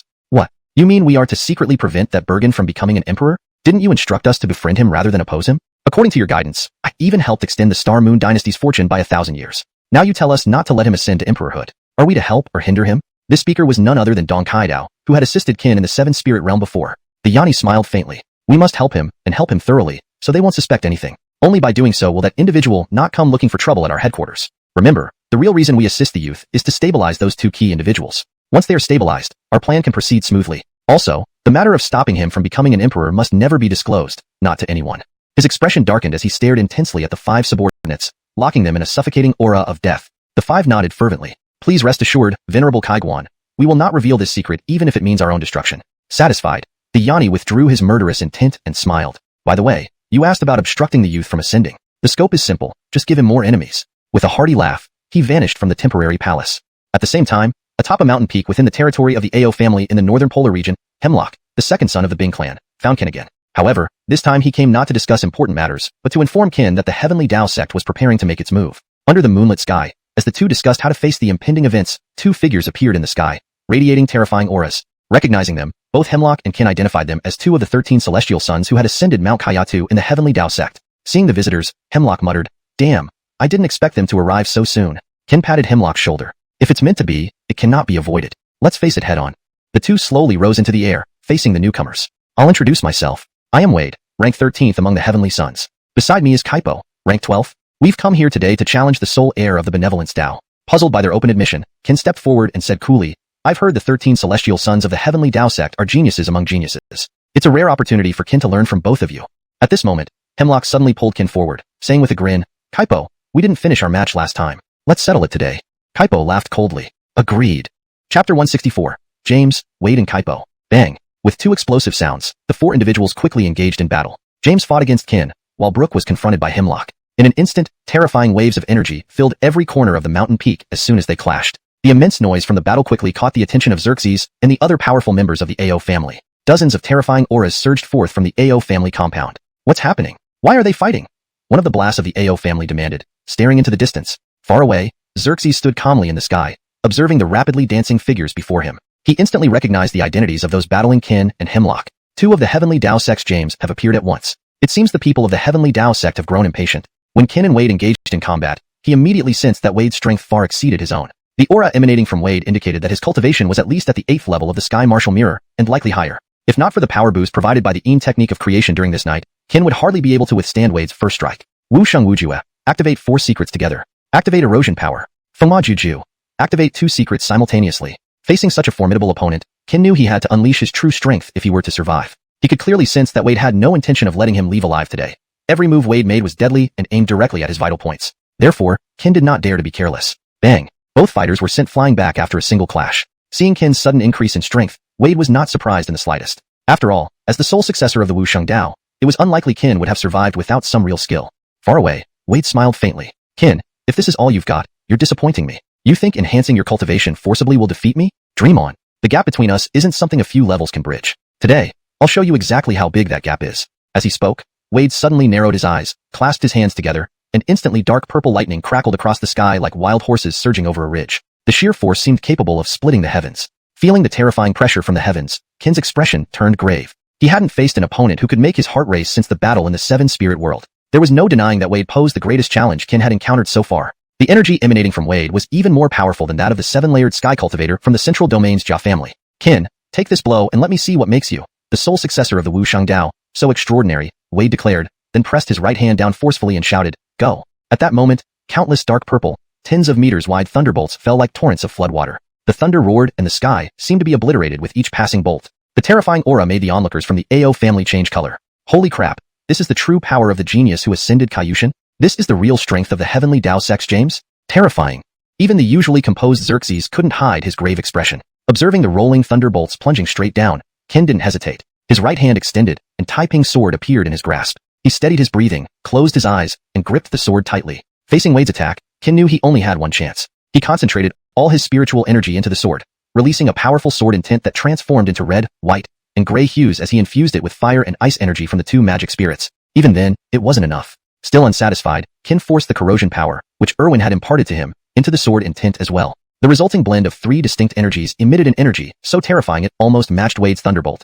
Seeing this, Wade's expression changed abruptly as he increased the power in his hands. Determined to kill Qin, Wade pressed harder. As the thunder grew closer, everyone watching held their breaths. Boy, what are you doing? Counterattack. When Mblas's voice finally broke through, Qin sprang into action. Opening his eyes wide, he thrust his sword forward. Instantly, an ultimate sword intent shot out. With a thunderous roar, the sword intent carried infinite power upward, meeting the falling thunder. The moment the thunder and sword intent collided, a deafening explosion echoed across the sky, sending both Qin and Wade flying hundreds of meters apart. Blood trickling from their mouths, both men stared at each other. For the first time, they felt an unprecedented exhilaration. Wade shouted, it's been a long time since I've had such an exhilarating fight. No wonder you're the sole successor of the Wu Sheng Dao. With your profound martial realm cultivation matching my 8th level of Sky Martial Mirror, you truly are a prodigy. If given a few years, your strength would be unimaginable. To prevent future trouble, you must die today. Wade pointed towards the sky again. Ancient runes slowly emerged, and powerful ancient energy began gathering around Wade in the sky. Everyone present felt a cold, deathly presence. What is this ancient yet powerful aura? How many trump cards does Wade still have? One of the blasts exclaimed in shock, unable to comprehend how a Bergen at the Sky Martial Mirror realm could release such terrifying energy. Meanwhile, Qin swiftly gathered the fire and ice energy in his hands. Yes, he was preparing his ultimate move, the Song of Ice and Fire. Chapter 165. Martial Soul Confrontation, a battle to the death. As one red and one white energy sphere gathered in Qin's hands, 2 formidable energies rapidly spread out in all directions. One cold, one hot. The battlefield was now akin to extremes of ice and fire. When these energies reached their peak in Qin's hands, he suddenly brought his hands together. In an instant, the 2 energies were forcibly compressed to an intimidating degree. The terrifying amount of energy seemed ready to burst at any moment. Far away, when countless runes surrounding Amin condensed their energy into this world, his right hand clenched, instantly elevating his cultivation level to the venerable martial realm with ancient power. Instantly, the sky trembled, and the earth cracked. Devastating energy converged on his right fist. With a roar, Amin narrowed his eyes and hurled his fist towards Qin far off in the distance. Seeing this, Qin's brows furrowed, cold sweat broke out on his forehead due to the terrifying aura, and his breathing quickened. Facing an all-out attack from a venerable martial realm expert, he dared not slack off. As he brought his hands together, Qin channeled all of his spiritual energy and corrosive force into the two energy spheres. Boom! A crisp explosion sounded in Qin's hands as a red and white energy sphere appeared. The orb emitted a sharp cold light, crackling noises filled the air, and as Amin's thunderous punch hurtled towards Qin, the latter roared and hurled the red and white energy sphere to meet it head-on. The moment the two forces collided, a deafening boom resounded from Qin's lips. Instantly, the red and white energy sphere exploded just under 100 feet away from Amin. Thunderous rumbling echoed as the entire world shook, the aftershock blasting everyone away. Above, the ancient runes swirling about vanished instantly. Amidst the thick dust, Qin's figure slowly fell from the sky, clothes torn, bleeding heavily from numerous injuries, pale as a sheet, struggling even to open his heavy eyelids. This blow had drained him completely, fought with the resolve to die. Yet, when the dust settled, Amin was nowhere to be seen. His aura vanished as well. It seemed that Qin had one, albeit barely. Just as Qin fell, Argyle appeared behind him, catching him gently. Looking at Qin approvingly, Argyle whispered, "Thank you," before Qin drifted off to sleep. Meanwhile, Jerry and Kaipo of the James of Heavenly Dao sect were also concluding their battle. Just like Qin, Jerry, with a grievously injured body, emerged victorious over Kaipo. Both Kaipo and Amin had lost their lives in this confrontation. In the Great Hall of the North Pole Domain, 2 of the 13 soul lamps extinguished suddenly. And Blas, who had been guarding the lamps, leaped up from his cushion. "These disciples of our Heavenly Dao sect dare to be killed? I will see who dares to defy us today," he roared, then tore through space and vanished. Above the Ao family estate, as they prepared to take the wounded Qin back, the sky split open, and a gray-robed Blas stepped forth. "Is it you who killed 2 celestial sons of my Heavenly Dao sect?" The Blas immediately unleashed an overwhelming pressure that immobilized Argyle and others. Floating above, the Blas gazed down fiercely, enveloped in chilling murderous intent. Argyle and the Blas tensed, recognizing a venerable martial 8th level expert. "What do you want, Bowen Demetrius?" Argyle asked coldly. "So what if I come for justice? You killed 2 celestial sons, do you declare war on us?" The Blas shouted. "War? Ha ha ha. Your 2 celestial sons came to provoke Qin without skill enough. If you claim war, so be it." Not expecting this response, Bowen Demetrius faltered. Pushing Argyle around wasn't going according to plan. Demetrius's expression darkened. Declaring war wasn't his decision. If more casualties happened because of his words today, he'd be branded a traitor. But retracting those words now was impossible. At this deadlock, a youth suddenly appeared beside him. "Bowen Demetrius, since the Ao family has agreed to your declaration, let's end this feud with no survivors." Demetrius bowed respectfully. "Bowen Demetrius greets first celestial son." The youth waved his hand, continuing, "Leader Bing, you are here. Today, I come not only to declare war on the Ao family but also on your Bing family." Everyone was shocked. Simultaneously declaring war on both families was unprecedented. They wondered who this youth was, holding such authority. "Ha ha ha ha. I've heard the first celestial son of Heavenly Dao sect is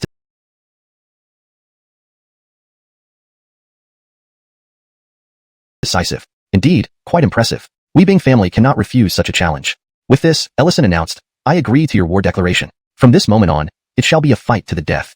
Chapter 165. A battle of martial essence, life or death. As a red and white energy ball converged in Qin's hands, 2 formidable energies rapidly spread out. One cold, one hot.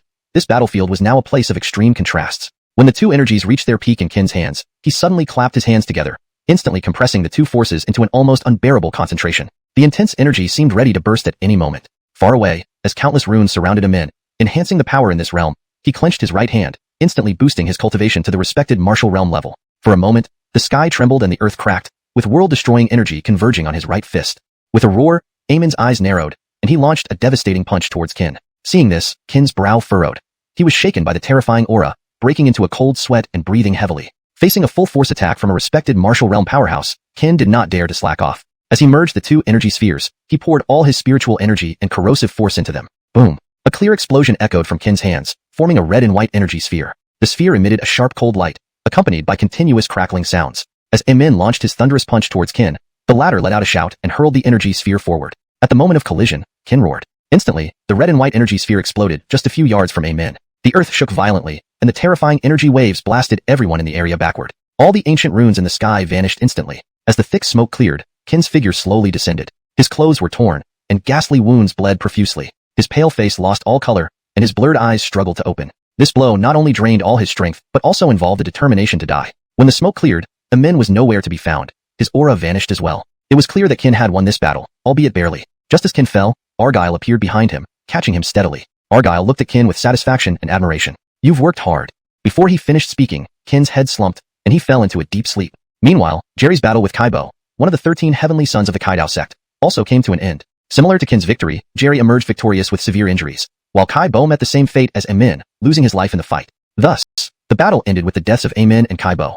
In the main hall of a certain palace in the North Polar region, 2 of the 13 soul lamps suddenly went out. And Blas, who had been guarding the soul lamps, leaped up in shock. Looking at the extinguished lamps, the Blas's face changed dramatically. He shouted angrily, "Even daring to kill my disciples from the Kaidao sect? Today, I will see who dares to oppose the Kaidao sect." He waved his arm and tore through the void, disappearing instantly. Back at the Ao family compound, as Argyle prepared to bring the heavily injured Qin back, a tear appeared in the sky, and Indarius in grey robes stepped out. "Are you the ones who killed 2 of our Kaidao sect's heavenly sons?" Upon appearing, the Blas immediately released a terrifying pressure, restraining Argyle and the others. Hovering above, he glared down, radiating chilling, sinister killing intent. Argyle and the other Blas of the Ao family grew serious upon seeing him. A respected martial 8th rank. Everyone was startled. They hadn't expected that even a random Blas from the Kaidao sect could have such high cultivation. No wonder they had dominated the North Polar region for so long. "So, Bo and Demetrius, are you here to confront us?" Argyle asked coldly. The Blas's eyes narrowed. He scolded. "What if I am? You killed 2 of our Kaidao sect's heavenly sons. Is your family declaring war on us?" "Declare war? Ha ha ha. Your 2 heavenly sons challenged Qin here due to their own incompetence. I haven't held it against you yet, and now you're shifting the blame to us? But fine, since you declare war, then so be it." Argyle didn't want to waste words with Demetrius. Some matters would come sooner or later. If unavoidable, it was better to stand firm. Upon hearing Argyle's words, Demetrius, who had been arrogant, hesitated unexpectedly. He hadn't anticipated that Argyle wouldn't follow convention and readily accepted the declaration.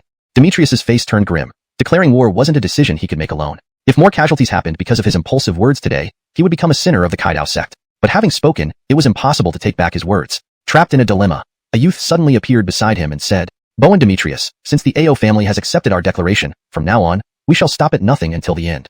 Demetrius bowed respectfully and said, "Bo and Demetrius greets the Blaine." The youth merely waved his hand and continued, "I know Commander Bing is present in the Ao family. I've come not only to declare war on the Ao family, but also to inform you that the Kaidao sect will declare war on the Bing family as well." Hearing this, everyone was stunned. They hadn't expected the Kaidao sect to declare war on both the Ao family and the Bing family simultaneously. They wondered who this youth was, how he wielded such influence within the Kaidao sect. "Ha ha ha. I've heard that the Kaidao sect's Blaine, Kai-Chi, acts decisively. Indeed, you've broadened my horizons today. Since you've declared war, there's no reason for us to refuse. As Ellison, head of the Bing family, I hereby declare that the Bing family accepts the Kaidao sect's challenge, and from now on, we shall stop at nothing until the end." Hashtag Chapter 166. Heavenly Path declares war, the Proud family and military alliance. In an instant, news of the Heavenly Path sect declaring war on both the Proud family and the military family spread across the entire Arctic region. Countless minor families whispered among themselves about which side would ultimately emerge victorious from this declaration of war. After careful consideration, everyone unanimously chose to support the Heavenly Path sect. After all, throughout the Arctic region, who didn't know that the Hun family and the Yin family, 2 of the 4 major families, had long been bought off by the Heavenly Path sect? The 4 major families were no longer what they had been hundreds of years ago. As night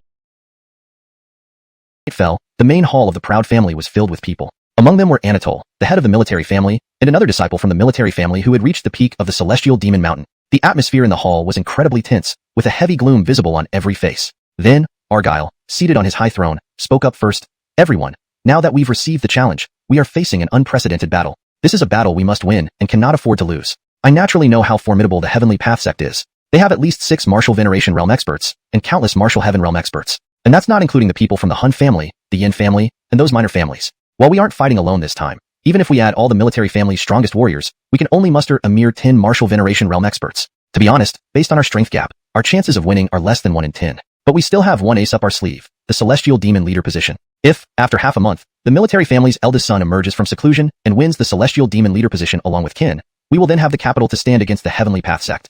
Hearing this, everyone looked at each other and then turned their gazes toward Qin. They knew that at this point, besides trusting this Bergen, there was no other way. They discussed the matter for a long time. Just as Anatole was about to leave, he suddenly found Qin and said, "Young Wu, although I don't know what promises Jerry made to you or what she told you, I still want to thank you for believing in the military family. No matter what the final outcome is, the military family will forever owe you a debt of gratitude." With that, Anatole patted Qin on the shoulder and left. Jerry, due to her severe injuries, stayed behind at the Proud family. Night deepened, and Qin sat alone on the roof drinking silently, just as he usually did. In the past, at this hour, Giselle would always come on time to join him in drinking. But such beautiful times would never happen again. Qin lifted his head and gazed quietly at the blood moon in the sky, its crimson color seemingly foretelling an imminent great battle. "Troubled," came a voice. Looking over, Qin saw Argyle suddenly appear beside him and slowly sit down. Argyle took the wine jug from Qin's hand, tipped it back, and drank heartily before saying, "Good wine. It's been a long time since I last sat here drinking. Let me think. Nearly 100 years, right? Were you also fond of sitting alone on the roof drinking wine? Ken asked curiously. Argyle smiled faintly and said, not really.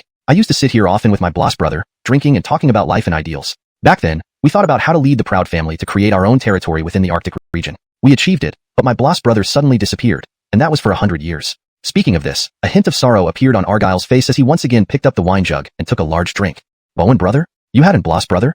Of course. My Bloss brother was a renowned genius in the Arctic region. Even the current military family's eldest son can't compare to him. It can be said that today's proud family owes its status as one of the 4 major families entirely to my Bloss brother's efforts. Back then, with him around, even the Heavenly Path sect had to show some respect towards us. Initially, under my Bloss brother's leadership, we aimed to become the #1 family. But one night, he vanished like he had evaporated into thin air, and no matter how hard I searched, I couldn't find him. Even though more than 100 years have passed, my gut feeling tells me that my Bloss brother is still alive. Ken was stunned. He hadn't expected that the proud family had once had such a powerful figure. Argyle continued, do you know how terrifying my Bloss brother's standing in the entire Arctic region was back then? He was the Celestial Demon Executor Officer for this generation of Celestial Demon Executors, second only to the original Celestial Demon ancestor. Celestial Demon Executor Officer? Indeed, Argyle's words once again sashin ed his understanding of the word prodigy. Correction. Celestial Demon Executor Officer? Indeed, Argyle's words once again refreshed his understanding of the word prodigy. In this context, it would read more naturally as Celestial Demon Executor Officer? Indeed, Argyle's words once again broadened his understanding of what it meant to be a prodigy. The phrase Sashinla Doitentai Arzu de Runjur is better translated as broadened his understanding of what it meant to be a prodigy, to ensure it reads fluently in English while maintaining the original meaning. In this region where geniuses abound, my brother not only led the proud family to one of the 4 major families, but he also single-handedly ascended to the position of Celestial Demon Executor Officer. His talent and monstrous capabilities are unimaginable. Son, I've told you so much today not just to share, but to impart a lesson. No matter how extraordinary someone's talent is, without a strong backing, they shouldn't be overly ostentatious. As the sole heir of the Tao of all beings, while I don't know if you have powerful forces protecting you, many want you dead because of your potential. The power of the Tao of all beings is too overwhelming, and many fear your abilities. So be cautious, extremely cautious, moving forward. Ken nodded and replied, rest assured, father. I will act carefully from now on. Satisfied, Argyle nodded again and said, that's good. Son, can you promise to do something for me? Yes, father, speak. If anything happens to me in the future, please protect Carmeloeo, this girl. She is my only daughter, and her mother died early. To avoid making her sad, I've used a secret technique to make her mother appear as if she's still alive. It's clear that Carmeloeo already knows this, but she chooses not to say it. Argyle sighed deeply and continued, do you know why we place all our hopes on the Celestial Demon Leader position? Ken shook his head. No. Argyle explained. Only by seizing the title of Celestial Demon Leader can one gain the recognition of the Celestial Demon Executors and command them. Imagine having 24 Martial Veneration Realm Celestial Demon Executors at your command. Can you resist such temptation? To command 24 Martial Veneration Realm Celestial Demon Executors? Isn't that the same as being the Celestial Demon Executor Officer? Ken exclaimed in surprise. Argyle chuckled softly. Exactly. The Celestial Demon Leader is essentially the trial for becoming the Celestial Demon Executor Officer. There's a legend in the Arctic region that says, he who obtains the Celestial Demon Leader gains the world. End of translation. Hashtag chapter 167. The creation of Yin-Yang, the black and white kin. After parting ways with Argyle, Ken did not sleep. He felt something deep within him stirring restlessly. Upon returning to his room, Ken hurriedly sat down cross-legged to investigate. In his mind's eye, the Yang symbols of the creation Yin-Yang art were dancing rapidly. Confused, Ken quickly summoned Winston to ask for an explanation. Even Winston, as a seasoned Bloss, was unsure why the creation Yin-Yang art was behaving this way. Could it be that your Yang art is summoning you? His words sent a shock through Ken. Without waiting for an answer, Ken began to comprehend the phenomenon. As he absorbed the symbols swirling around him, he faintly heard 2 terrifying voices calling out, as if 2 people were beckoning him from within. Ken held his breath, striving to remain calm as he focused on these inner calls. Gradually, in the strange space formed by countless symbols, Ken saw 2 figures standing far away, one in white, one in black. They looked exactly like him. Startled, Ken approached them. Upon closer inspection, he realized they were identical to him. Anyone would think they were triplets. You have come. We've been waiting for you. Waiting for me? Why wait for me? And who are you? Why do you look so much like me? Because we are you, and you are us. We wait because you are too weak to break this barrier and free us. So we must summon you, attach ourselves to you, and then leave this place. A barrier? Ken looked around, finally realizing the symbols were not just ordinary runes but energies stabilizing this barrier. What must I do to free you? Ken asked, somewhat puzzled. The 2 didn't speak, but exchanged glances before grinning sinisterly. Then they transformed into black and white lights, merging into Ken's body. Just like this.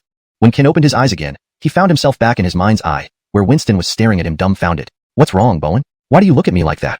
Ken asked curiously. Winston said nothing, but pointed to Ken in shock. Looking down, Ken was startled to see his clothes had changed from pure white to black and white. More astonishingly, a black and a white energy surrounded him, occasionally emitting inexplicable sounds. Not bad. This body should make for a great disguise next time we use it. I guess so. How about letting me go out first next time? No, can do. Let's play rock, paper, scissors to decide who goes out first. Hearing this, Ken was speechless and embarrassed. Hey, I'm still here. Can't you ask my opinion before deciding? Ignoring him, they began playing rock, paper, scissors, with the white-clothed kin winning against the black-clothed one using rock over scissors. One laughed heartily, the other regretfully. Damn, I should have chosen paper. Then the white-clothed kin suddenly said, you wanted to know who we are, didn't you? Come, activate the yang technique of the creation yin-yang art again, and I'll tell you. Let's use the old guy as the target. Old guy? Hearing this, Kin hesitated, then cautiously glanced at Winston beside him. Winston, hearing the term, visibly flinched. Boy, don't you know how to address your blasts? Smirking, the white-clothed kin retorted. What's wrong with calling you an old guy? Try me. This further infuriated Winston, who shouted, Kin, release him. I will tear his mouth apart today. Come on, try it. They argued incessantly, leaving Kin speechless. Finally, he said, ladies and gentlemen, I am the master of this body. Can you please stop arguing? No way. I must tear his mouth apart. And I must teach this old coot a lesson.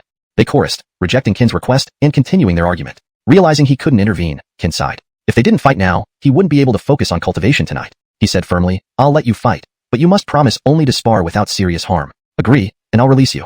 Disagree, and you keep arguing. They agreed instantly. With a light smile, Kin continued,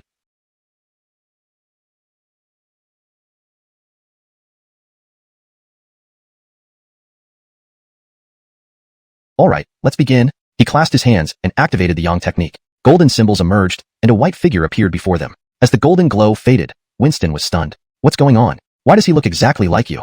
Kin stepped aside, while the white-clothed Kin smirked. Old guy, taste my iron fist. He vanished in an instant. Seeing this, Winston tried to find him but failed. More alarmingly, even the white-clothed Kin's aura disappeared entirely. Feeling unprecedented pressure, Winston suddenly felt an invisible hand pat his shoulder. Shocked, he turned and punched wildly. Turning again, the white-clothed Kin vanished once more. Realizing he was being toyed with, Winston unleashed his renowned skill, corrosive force. Instantly, the entire mind's eye was engulfed in the powerful corrosive force. Just as Winston thought he had him, the white-clothed Kin appeared before him, smirking. Old guy, not bad. This translation maintains the original paragraph structure and tone, ensuring the storyline remains coherent with previous content. It also preserves the character names correctly and ensures natural, fluent English without grammatical errors. ####Chapter 168. Terrifying ability, a tenth of the power remains.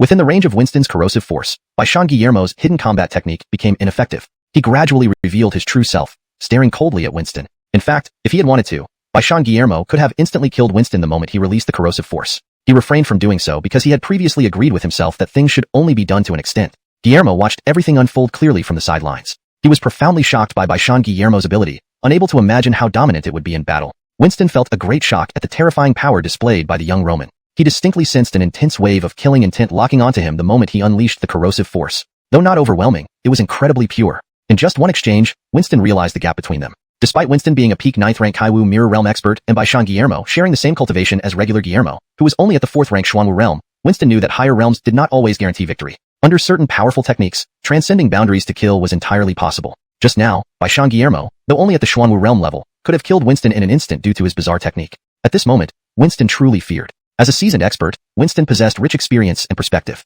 He was not someone who couldn't accept defeat. Rather, for people like him, what mattered most was life and death. As long as one was alive, infinite possibilities remained. If you couldn't survive the next second, what was there to talk about dignity?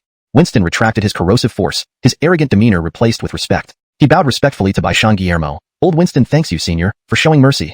Baishan Guillermo smiled gracefully and said, you old fellow knows your place well. No wonder you once achieved so much. Not bad at all. At this point, Guillermo approached, puzzled, asking, is the fight already over? Hearing this, Baishan Guillermo smiled faintly and replied, now do you know who I am? Guillermo frowned and quickly shook his head saying, I still don't know who you are. You say you are me, and I am you. But I feel that you are not me, and I am not you. The only certainty is that now, you, that person, and I share the same body. I am the owner of this body, and you two are merely borrowing it, right? Baishan Guillermo fell silent for a moment and then said, you can say that, except we aren't borrowing but awakening. Awakening? Guillermo was confused. Baishan Guillermo continued explaining, the two of us are embodiments of the Zhaohua yin-yang technique. For some reason, we were trapped in a very long sleep. One day, you unintentionally awakened us. After awakening, we discovered that the energy sealing us, though weakened, had not disappeared, keeping us confined within the seal. Because your current strength is too weak, we cannot break through the seal using your power. So, we can only use your physical body as a medium to escape quietly. Although we are out now, most of our energy remains sealed within the seal. Now, only a tenth of our original power remains. But rest assured, we can still barely hold our own against Zunwu realm experts, embodiments of the Zhaohua yin-yang technique, with only a tenth of their power left, but still capable of barely resisting Zunwu realm experts. Guillermo felt insulted hearing Baishan Guillermo's words. This sounded too much like boasting. That night, under Baishan Guillermo's meticulous guidance, Guillermo quickly mastered all the methods of using the Zhaohua yin-yang technique. except for breaking the seal within the technique. His cultivation rapidly advanced to the 5th rank Xuanwu realm, and he even made some breakthroughs in the last decree of the 5 decrees of Brady, the Extinguished Decree. Bang, bang, bang. After an unknown period, Guillermo, deeply engrossed in practice, was interrupted by urgent knocking on the door. Opening it, he saw none other than Dai Carmeloeo. Carmeloeo? What's so urgent? Before Guillermo could finish his question, Dai Carmeloeo pulled him away urgently, saying, Father wants you to go to the conference hall immediately. There's something important to discuss. Seeing Dai Carmeloeo's serious expression and the bustling activity around the AO family, Guillermo felt a foreboding premonition. Upon entering the conference hall, Guillermo noticed that all the AO family's experts present wore grim expressions, creating a heavy atmosphere. Guillermo squinted and slowly stepped forward, asking softly, Adoptive father, why the urgency? On the high seat, Argyle looked grave. From his expression, Guillermo deduced that something significant had happened. Seeing Guillermo arrive, Argyle relaxed slightly and muttered, We received news that Bingjia's patriarch and his daughter were ambushed last night. Boom. Argyle's words struck Guillermo like thunder. He couldn't believe that a formidable 5th-rank Xunwu realm expert like Bingjia's patriarch could be ambushed and killed silently. Then Hemlock? Does he know about this? Guillermo asked urgently. Argyle nodded. He does. I've sent guards to escort him back. By now, he should be home. By the way, Hemlock left a letter for you before he left. With that, Argyle waved his hand, and a letter gently floated into Guillermo's hands. Opening the letter, Guillermo read only a few words. The plan has changed. My Bloss brother might come out of seclusion earlier than expected. Hope Wu brother prepares in advance. Though brief, Guillermo felt an unprecedented pressure from these words, a pressure not only for him but for everyone in the AO and Bing families. It seems their battle with Kaidao sect has begun. Chapter 169. Early Exit. Bingjia's Bing Carmeloa. At this moment, inside the main hall of the Bing family, all the Blast wore worried expressions upon learning that Anatole had been ambushed and killed mid-journey. With a great battle imminent and their leader already lost, for a time the Bing family was leaderless, and morale among its members plummeted drastically. Even Jerry's attempts to comfort them were in vain. After all, his reputation and status within the Bing family were but a fraction of his Bloss brothers. Seeing this, Jerry gritted his teeth and tried to console everyone through his own sorrow. Esteemed Bowen's uncles, my father's untimely demise is something none of us here wishes to see. Now that we are on the brink of war with the Heavenly Dao sect, we should put aside these personal matters and focus entirely on dealing with the Heavenly Dao sect. My Bloss brother will soon be emerging from seclusion. Although our current situation is extremely difficult and unfavorable, there is still hope, isn't there? Only after hearing Jerry's words did the Blast gradually quiet down, whispering amongst themselves. There were those who supported Jerry, as well as those who looked down on him, led by the chief Bowen Ari. Ari suddenly said, You say we still have a chance? Can you tell me where that chance lies? Your reliance is limited to 2 people, your Bloss brother, Bing Carmeloa, and Kin, the sole successor of the life-saving way. Even if Bing Carmeloa reaches the respectful warrior realm upon exiting seclusion, what difference does it make? Have you forgotten that the successor of the life-saving way is currently only at the Black Tortoise realm? Even if he and your Bloss brother join forces, do you think the dozen or so heavenly sons of the Heavenly Dao sect are just for show? Besides, would the souls of the Hun family and Yin family let them go unscathed? With the 3 of you against over a dozen Heavenly Sons level experts from the Heavenly Dao sect, I don't know how this battle can possibly succeed. Chance? There's no damn chance in my view. We shouldn't have listened to the family head and declared war on the Heavenly Dao sect.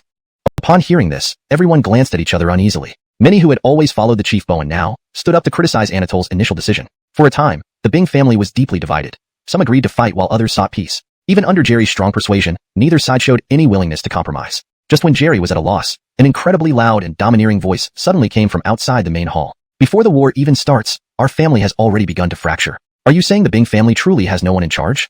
As soon as the words were spoken, the quarreling ceased instantly, and everyone turned their eyes towards the entrance. A Bergen dressed in red robes walked gracefully into the main hall, followed by a white-haired Bloss. Seeing the newcomer, the Chief Bowen's expression changed abruptly, and he knelt immediately. We greet Grand Bowen. We greet Deegan.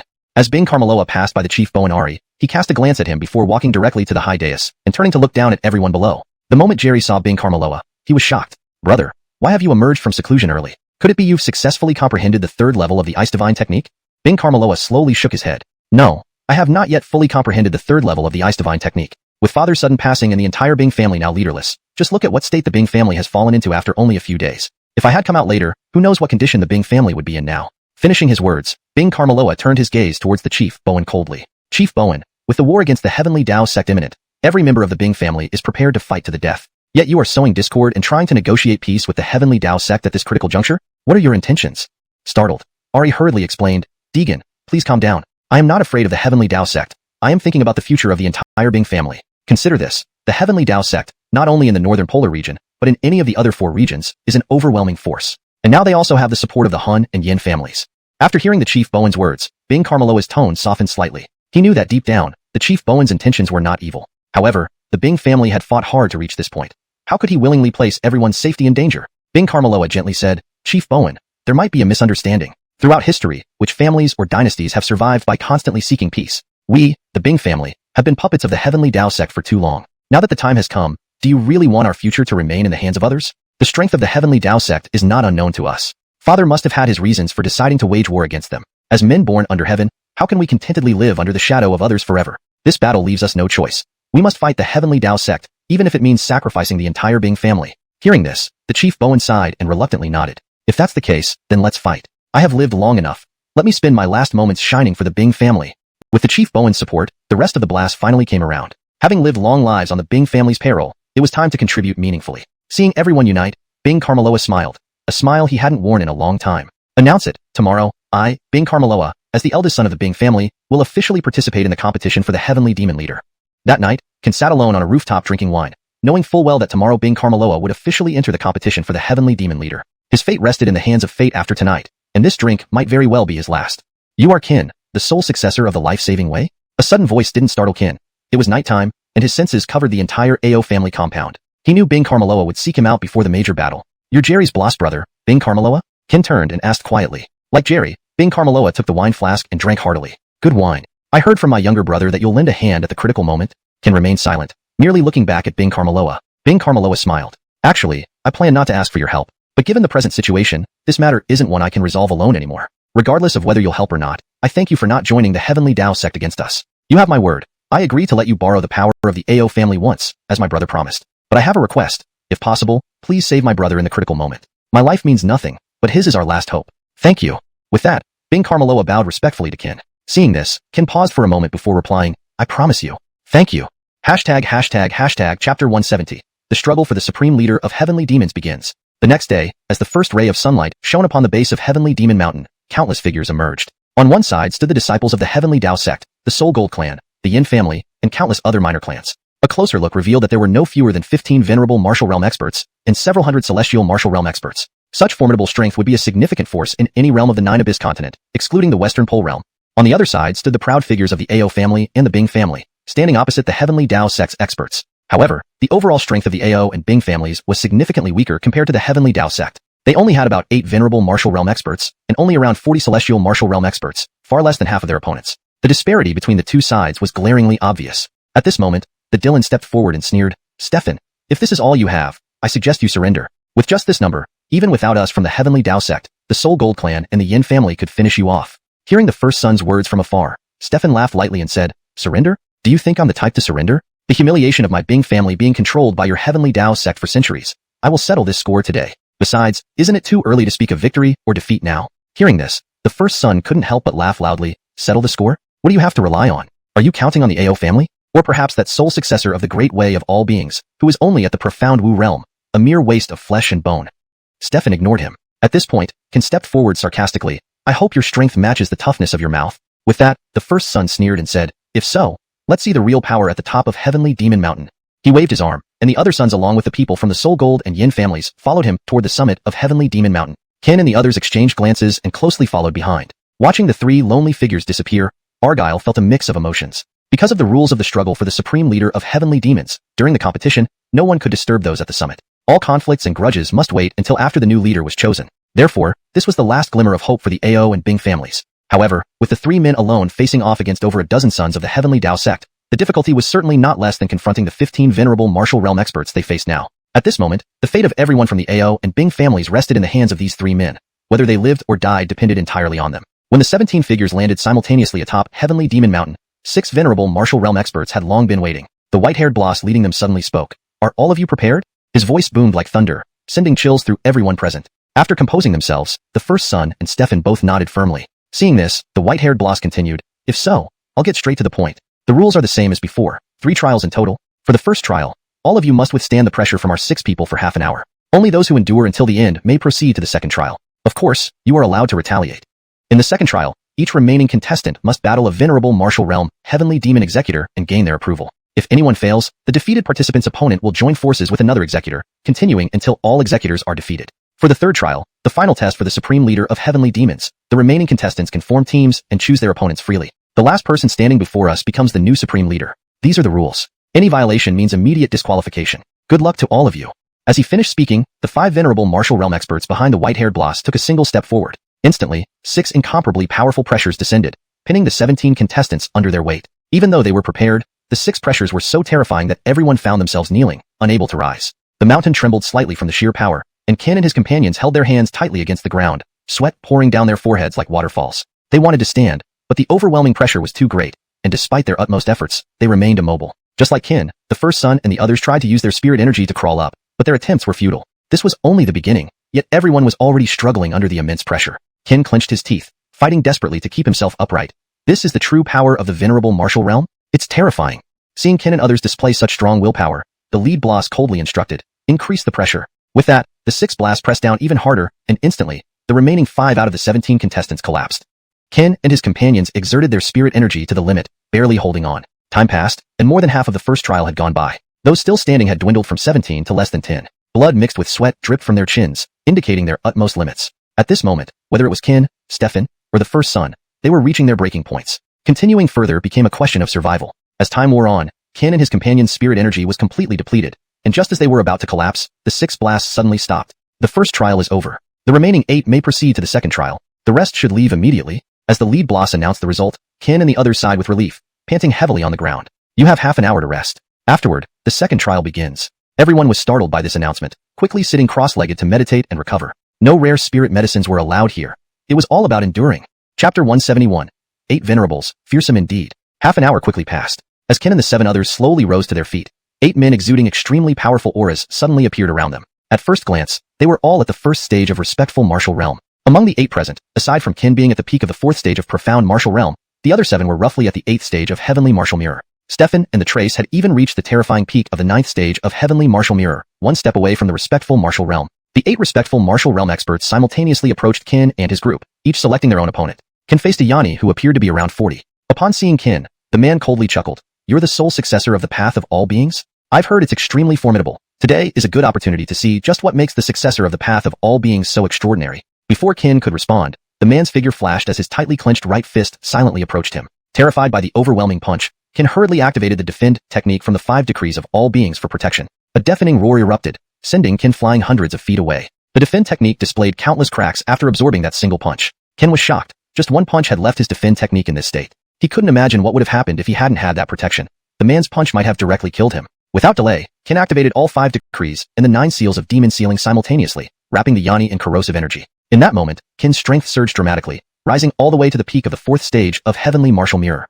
Seeing this, the man was astonished. A direct advancement of a major realm? You truly live up to being the successor of the path of all beings. Such a heaven-defying move is indeed both enviable and begrudging. Without further ado, Kin extended his right hand, and the Taiping sword instantly appeared in his grasp. Confronting such a formidable expert, Kin knew he must give it everything or risk being the first to be eliminated. With a swift step, Kin's figure blurred, reappearing behind the Yanni. In an instant, he fiercely swung his sword. This swing nearly exhausted 80% of Kin's spiritual energy. The fearsome sword cry echoed through the sky, filled with intense killing intent. Caught off guard by Kin's sudden attack, the Yanni felt a jolt. He realized Kin's speed had also drastically increased to a terrifying level. This made him frown deeply at the overwhelming sword force. Spinning around abruptly, the Yanni met the attack with a raised fist. A thunderous boom resounded as the 2 forces collided. Simultaneously, both figures vanished from their positions. The man's sinister smile matched Kin's disappearance. For a time, 2 silhouettes darted back and forth above Kaiyao Mountain, each collision releasing an incredibly powerful energy surge. The Yanni used his bare fists to clash with Kin's Taiping sword, leaving Kin wide-eyed in disbelief.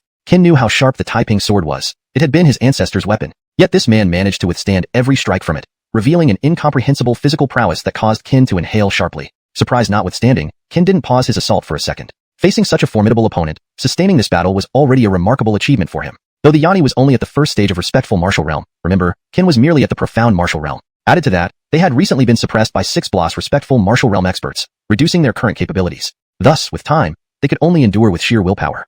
Bang! Under heavy blows, both Kin and the Yanni flew backward. Throughout the battle, the man remained expressionless, not showing fatigue or breaking a sweat, while Kin was utterly exhausted, drenched in sweat. Panting heavily, Kin glanced coldly at the distant man. Looks like it's time for that move.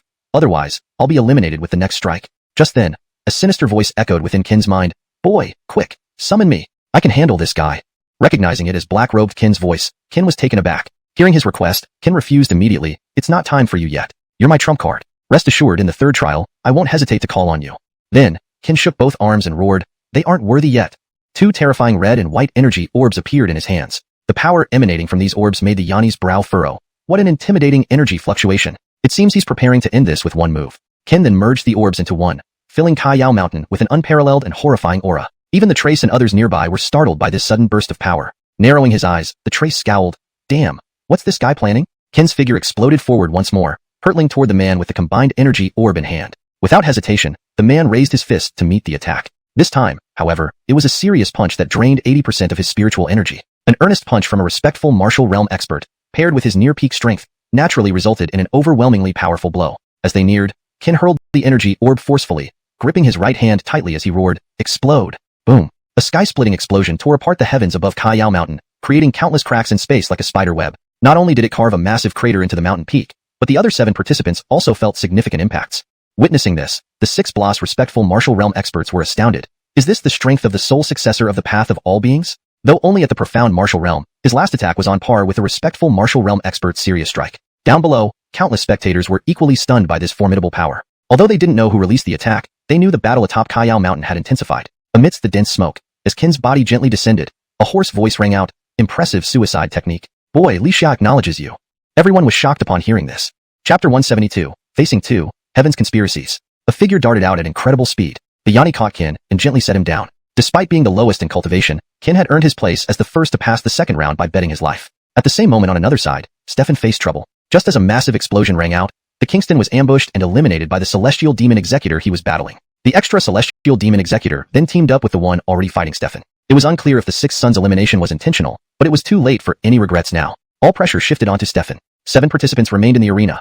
Heavenly Dao Sect's first son Dion, second son Howard, Atlas from the Hun family, and Yin Xingkai from the Yin family. Note, Yin Xingkai seems to be a placeholder due to an encoding issue with the name. If known, the correct name should be used. For the sake of fluency and consistency, I have slightly rephrased the sentence while maintaining its original meaning. The term son has been replaced with participant to avoid confusion, as it is more fitting for the context of a competitive scenario. Additionally, Yin Xingkai appears to have an encoding error which might need correction based on the proper name. 7 participants remained in the arena. Heavenly Dao Sect's first participant Dion, second participant Howard, Atlas from the Hun family, and Yin, correct name, from the Yin family. Note, please replace correct name with the actual name when available. Kin's group had always been just 3. In Kin's view, if Stefan could withstand the pressure and pass, even if Jerry were eliminated, they would still have a chance against the 4 top sons. If Jerry also passed, their chances would significantly increase in a 3-on-4 matchup. Kin knew this, and so did Stefan and Jerry. But did the top sons not realize it as well? Thus, the sudden elimination of the 6th son seemed unintentional, but was clearly deliberate, exploiting the rules to eliminate Stefan. If Stefan was gone, the remaining 2 wouldn't be much of a concern. The top son smirked, looking at Stefan. "How do you like our little gift?" Stefan's expression grew grave. He knew they might try tricks during the trial, but he didn't expect this. He also realized that some celestial demon executors might have defected to the Heavenly Dao Sect. Although facing a single Zunwu realm opponent would be challenging, dealing with 2 simultaneously was beyond his current abilities. I originally wanted to defeat the 6th son quickly and challenge the successor of the Cangsheng School, but he won the passage through risking his life. No choice. You are now the strongest left. Suddenly, both Zunwu realm executors attacked Stefan together. Reacting instantly, Stefan raised his sword to meet them. Upon impact, he was thrown backward at breakneck speed. Without giving him a chance to react, the executors pummeled him again. The mountain shook violently from the energy blasts. Facing double attacks while being hurled backward, Stefan steadied himself and roared. First move of Ice Deity Technique. Myriad Flower Sword Rain. Instantly, the temperature plummeted, and countless icy daggers formed. Without hesitation, Stefan swung his sword, sending a torrent of icy daggers raining down. Under intense cold and countless ice spears, the 2 executors sneered, concentrating immense power into their fists, unleashing powerful punches that collided with Stefan's attack. Thunderous explosions echoed across the sky. Before the executors could react, Stefan appeared behind them and struck again. Second move of Ice Deity Technique. Absolute Zero. Before they could react, Stefan's sword was already upon them. Overwhelmed, they failed to notice his movements. Both desperately countered, but Stefan's sword landed on them. An extreme chill enveloped them instantaneously, freezing them solid within moments. However, as the 2 executors were frozen, they quietly pulled out short blades and shot them towards Stefan. With a thud, the blades pierced him, causing him to vomit blood before falling heavily to the ground. Simultaneously, the executors began their descent from the sky. Realizing the ice wouldn't hold long, Stefan forced himself up despite the pain and rushed towards the descending duo, determined to end the fight with one final blow. Trapped in ice, the executors struggled futilely. They watched helplessly as Stefan charged towards them. With a loud boom, Stefan's strike shattered the ice, sending both figures crashing down. Stefan chose to wound them rather than kill. Stunned, the executors took a long moment before standing up and announcing, "Stefan passes the second round." In translating this chapter, I've maintained the original structure and tone, ensuring natural English prose that captures the essence of the battle sequence.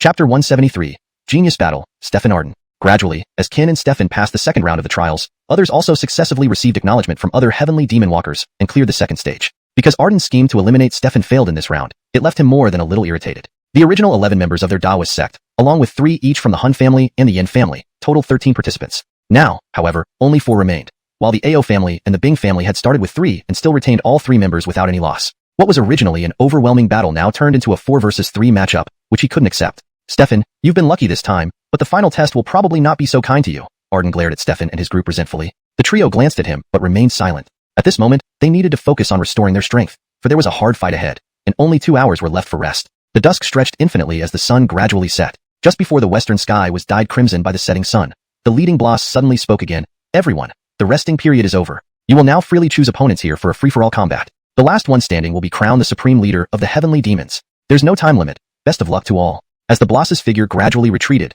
the atmosphere on the field became tense immediately. Far away, Jareth and his group watched Kin's trio with sinister expressions. Stefan was still recovering from severe injuries, Jerry wasn't much of a threat, and Kin was merely a Xuanwu realm cultivator. On the other hand, Jareth's remaining 4 members were all Kai Wu Jing 9th level powerhouses, and Jareth himself was nearly at the Zun Wu Jing level. It seemed like an effortless victory for such a formidable lineup against Kin's trio. Without hesitation, Jareth stepped forward, pointing at Kin's trio and sneered, Stefan, our last fight was unfinished. Let's settle things once and for all.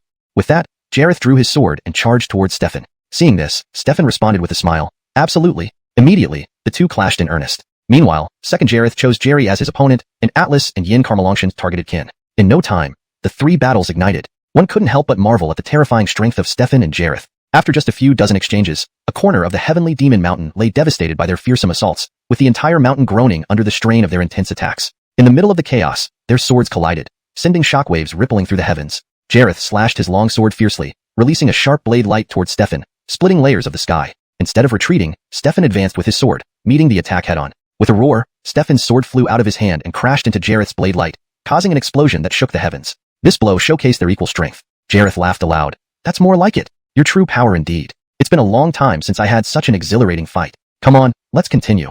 Jareth stomped again, leaping into the air. In the sky, he raised his long sword high, his icy eyes flashing, then swung down forcefully towards Stefan below. The rapid attack, coupled with the fierce blade light, tore the sky open with a deep crack. Seeing this, Stefan frowned deeply, holding his sword horizontally, bending his legs slightly before launching into the air. Ice Deity Art, second move, Absolute Zero. Instantly, a blinding coldness erupted from Stefan's body, enveloping Jareth rapidly. I won't fall for the same trick twice, Jareth said, gripping his sword tightly and slashing it down again. Heavenly Absolute Slash. Cold and sword light intertwined.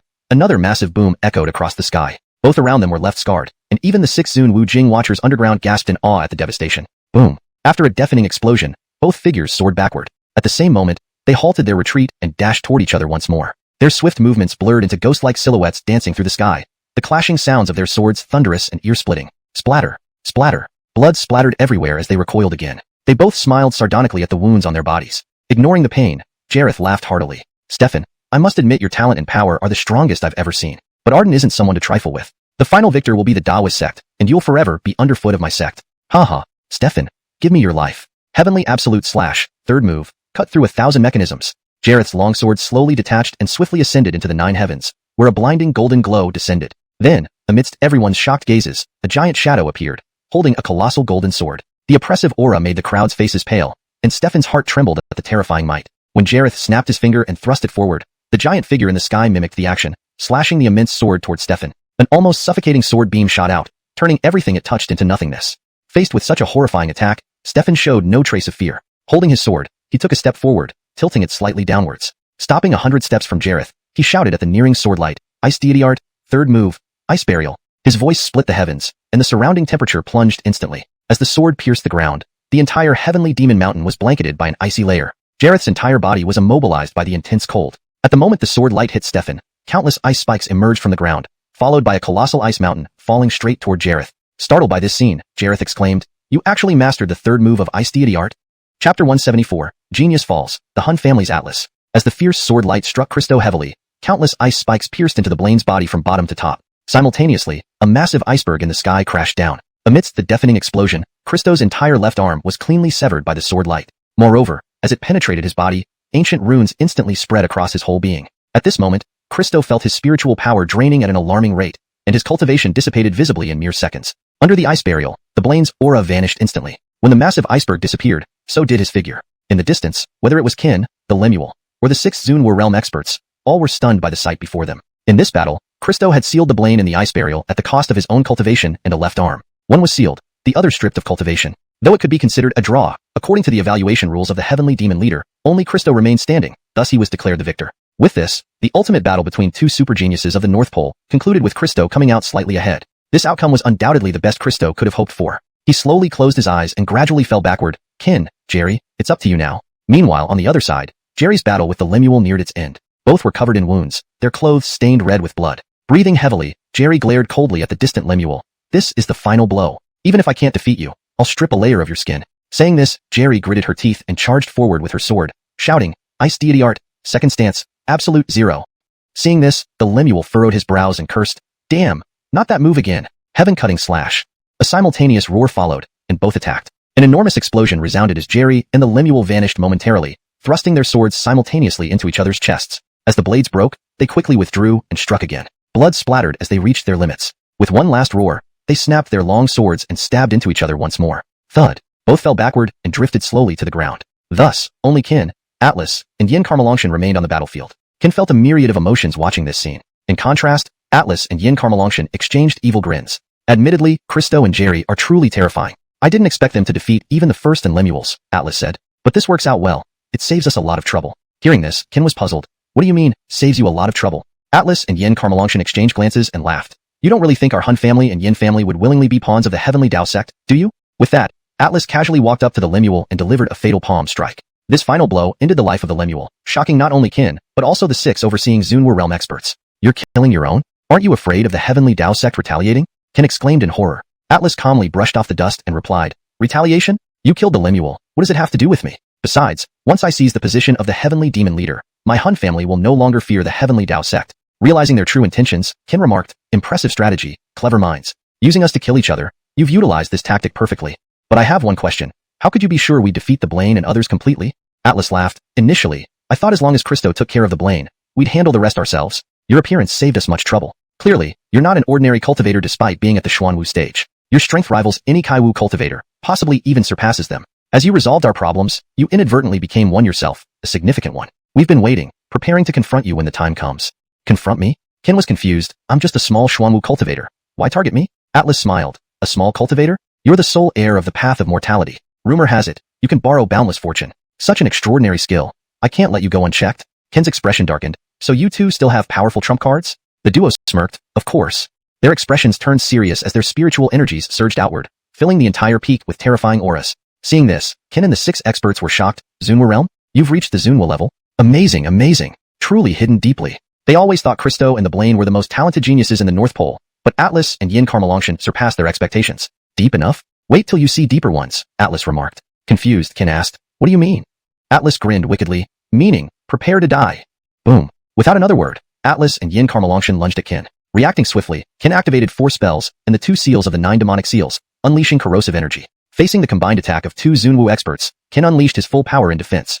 Chapter 175, Desperate Straits, Cornell Kin. With the enhancement of several cultivation techniques, Kin's current cultivation level had surged to the peak of the 4th level of the Heavenly Martial Mirror. However, even at this stage, he couldn't withstand the combined attack from Atlas and Yin Carmelongshan. His body flew backward like an arrow. Wiping the blood from his mouth, Kin's cold eyes gleamed as he once again wielded the Taiping sword and lunged towards the 2 distant figures. During flight, his long sword danced rapidly, releasing a series of sharp sword beams. With a buzz, Kin infused them with corrosive power. In an instant, the power of the sword light increased dramatically. Meanwhile, as the sky grew darker, the Yin technique of the creation Yin-Yang art, Gui Chia, came into play. Endless energy surged towards him like waves in the ocean, inexhaustible and boundless. The sword light approached. Atlas and Yin Carmelongshan exchanged glances and simultaneously drew their weapons for counterattack. In an instant, sword light flooded the skies, shaking the earth as terrifying energy scattered everywhere, causing the entire Mount Kaiya to fragment. In the sky, Atlas and Yin Carmelongshan both roared, revealing gigantic ethereal avatars behind them that soared into the heavens. With a wave of their hands, 2 massive palms descended, the terrifying energy forcing Kin to struggle under its pressure.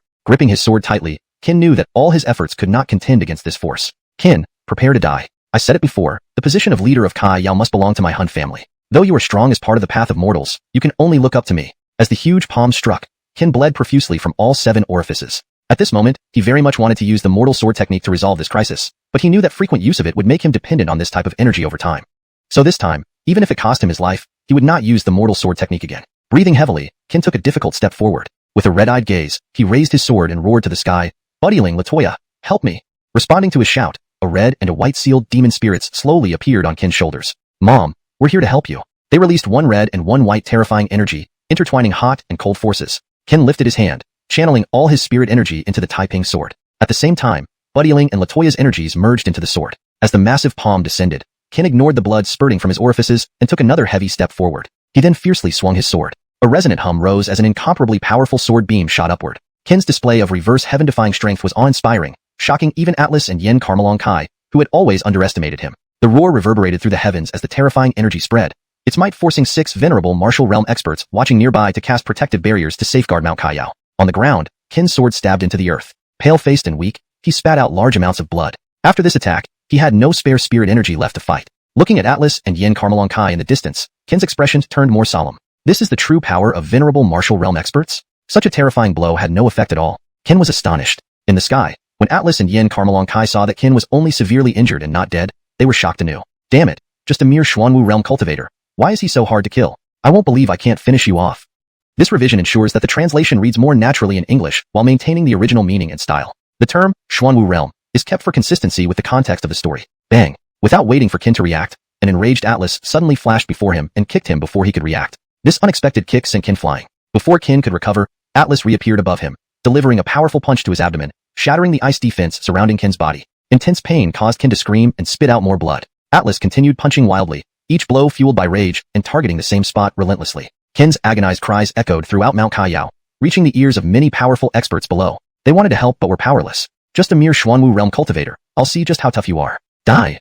With a roar, Atlas raised his right fist and brought it down with overwhelming force. The terrifying punch aimed directly at Kin's face. If it hit, it would likely blast Kin's head apart. At this moment, Kin had no strength to resist. Just as Atlas's fist was about to strike, Kin found himself in his mind's eye, where Erwin and Cornell Kin stood calmly watching him. Kin chuckled softly, sorry, he's too strong. I can't defeat him. Cornell Kin sneered, just a petty venerable martial realm expert. How about this, give me control of your body for half an hour. Exhausted and tired, Kin only wished for rest. He waved his hand weakly, fine, take it, I just want to rest. Hearing this, Cornell Kin's eyes lit up with excitement. Really? Kin smiled, really? Receiving confirmation, Cornell Kin laughed heartily. Well, kept me confined for so long, finally got a chance to breathe fresh air. Kid, wait until Grandpa shows you what true fear is. Suddenly, another voice joined in, Lincoln Kins. Wait, is this okay? Last time Cornell lost the finger-guessing game. Shouldn't it be me going out this time? Cornell Kin laughed loudly, you got lucky last time, but this time it's definitely me, hahaha. Ignoring Lincoln Kin, Cornell Kin vanished in a flash. As Atlas's terrifying punch was about to land on Kin's head, the originally peaceful sky suddenly changed. Instantly, Kin's white robes turned black. Boom. Just as Atlas thought victory was certain, a robust hand suddenly grabbed his fist tightly. Surprised, Atlas squinted and saw Kin's eyes flash with a tinge of red. A sinister smile curled on his lips. Ah, such refreshing air.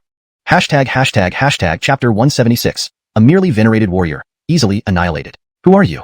Atlas asked in astonishment, because at this moment, he could clearly feel that the aura radiating from this person was very similar to Kin's. But he knew for sure that this person was not Kin himself. Hearing Atlas's question, black-robed Kin cast a cold glance at him and said, it doesn't matter who I am.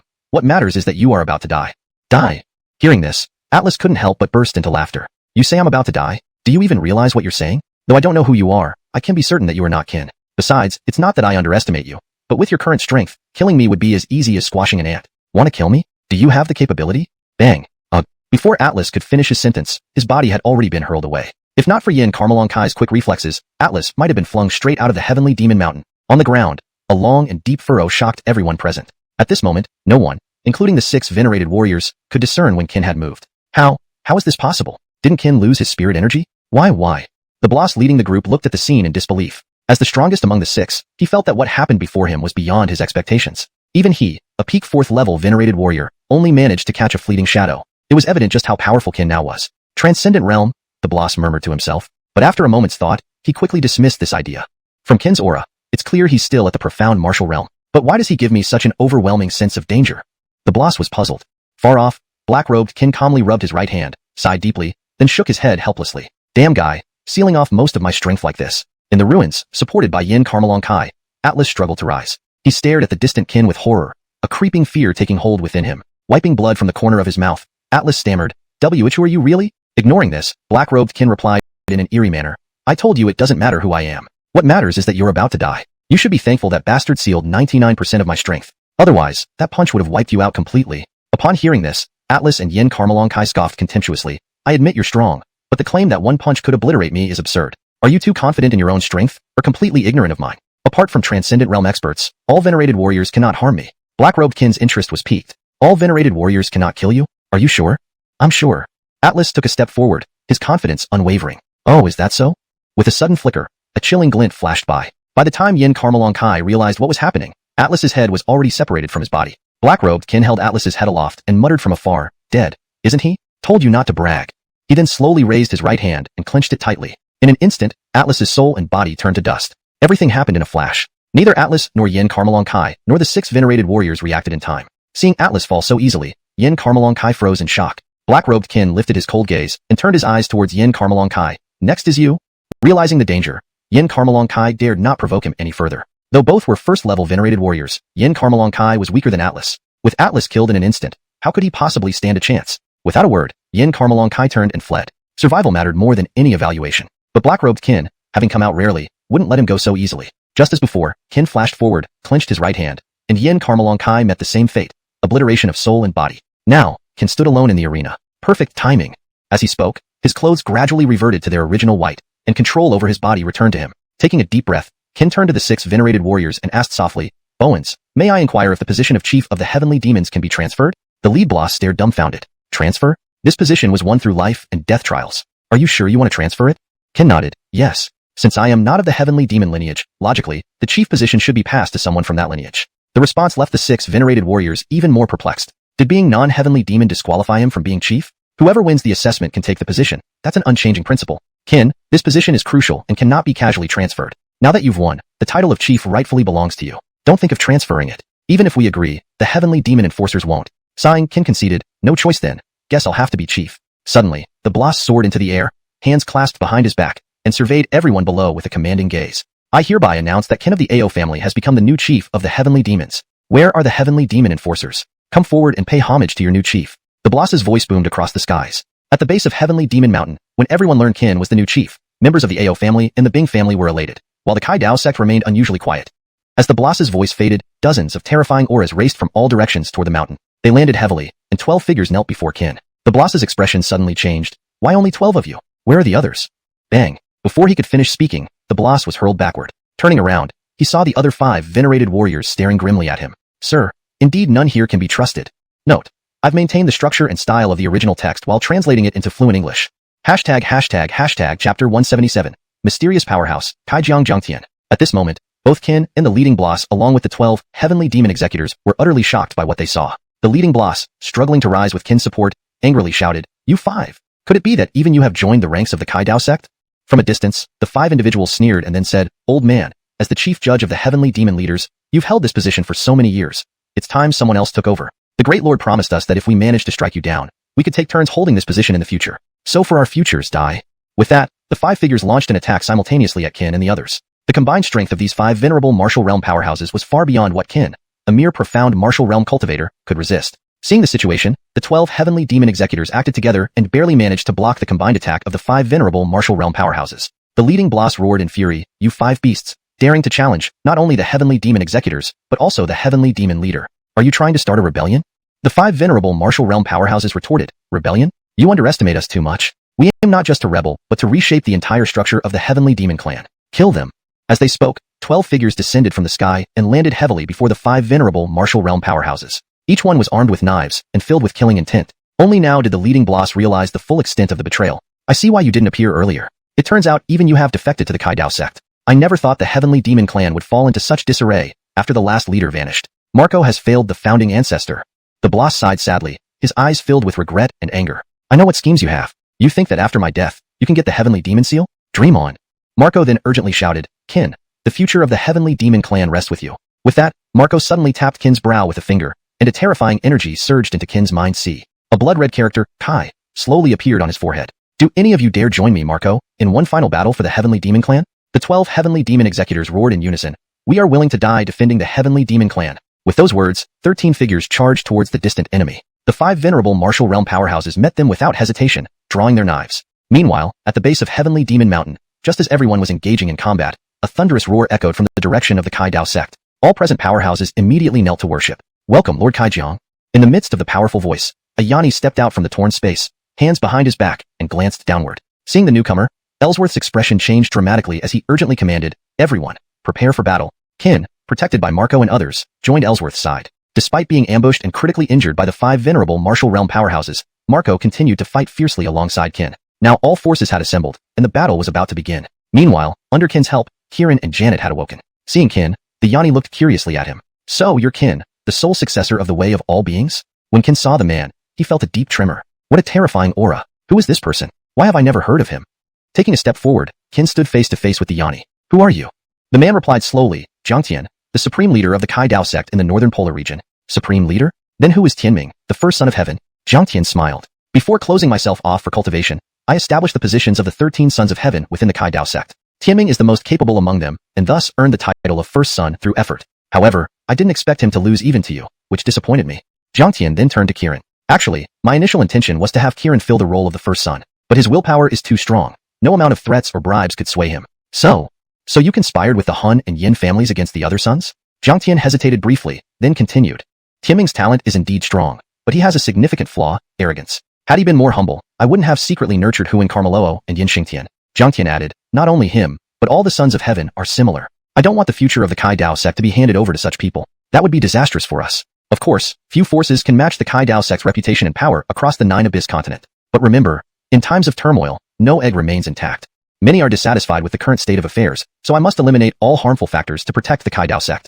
Jiangtian's words sent chills down Qin's spine. This seemingly harmless man revealed a deeply calculating mind. He not only assessed the present, but anticipated the future changes. Jiangtian asked, "Qin, despite practicing the Way of All Beings, I still wish to test you. Would you consider joining the Kai Dao sect and becoming its first son? If you agree, any resources of the Kai Dao sect will be available to you. I promise, within 10 years, your cultivation will reach the sacred realm, perhaps even surpass it." The crowd gasped. The sacred realm.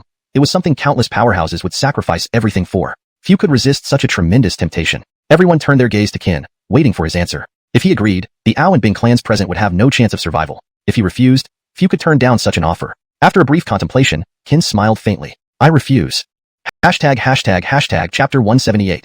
The tide turns, the mark between the eyebrows. Refuse? Everyone stared at Qin with disbelief, their eyes full of doubt. That was the Holy Realm. He rejected it just like that. In truth, how many people in this world can achieve the Holy Realm after exhausting their entire lives? Now, with such a significant temptation right before him, he actually refused it. The crowd couldn't understand if Qin's mind was damaged to the point where he wouldn't even want such an immense enticement as the Holy Realm. Dougie wasn't surprised by Qin's words. He smiled and said, "I knew you would refuse me. But even so, I couldn't help but give it a try. Since I have already received the answer I wanted, I will not hold you back any longer." Dougie suddenly took a step forward and said solemnly, "Kill them all. Leave no survivors." With his words, the many powerful cultivators of Heavenly Dao sect, who were ready for battle, rushed towards Argyle and his companions far away, filling the sky with countless silhouettes dense as locusts crossing a landscape. At the same time, Argyle and his group held their weapons and charged towards Heavenly Dao sect's group from a distance. The moment both sides clashed, the entire polar region shook. Countless martial techniques and sword skills scattered across the sky. Terrifying energy waves filled every corner within thousands of feet of Demon Mountain. Upon first contact, Qin realized they were being pressed down by Heavenly Dao sect's powerful force.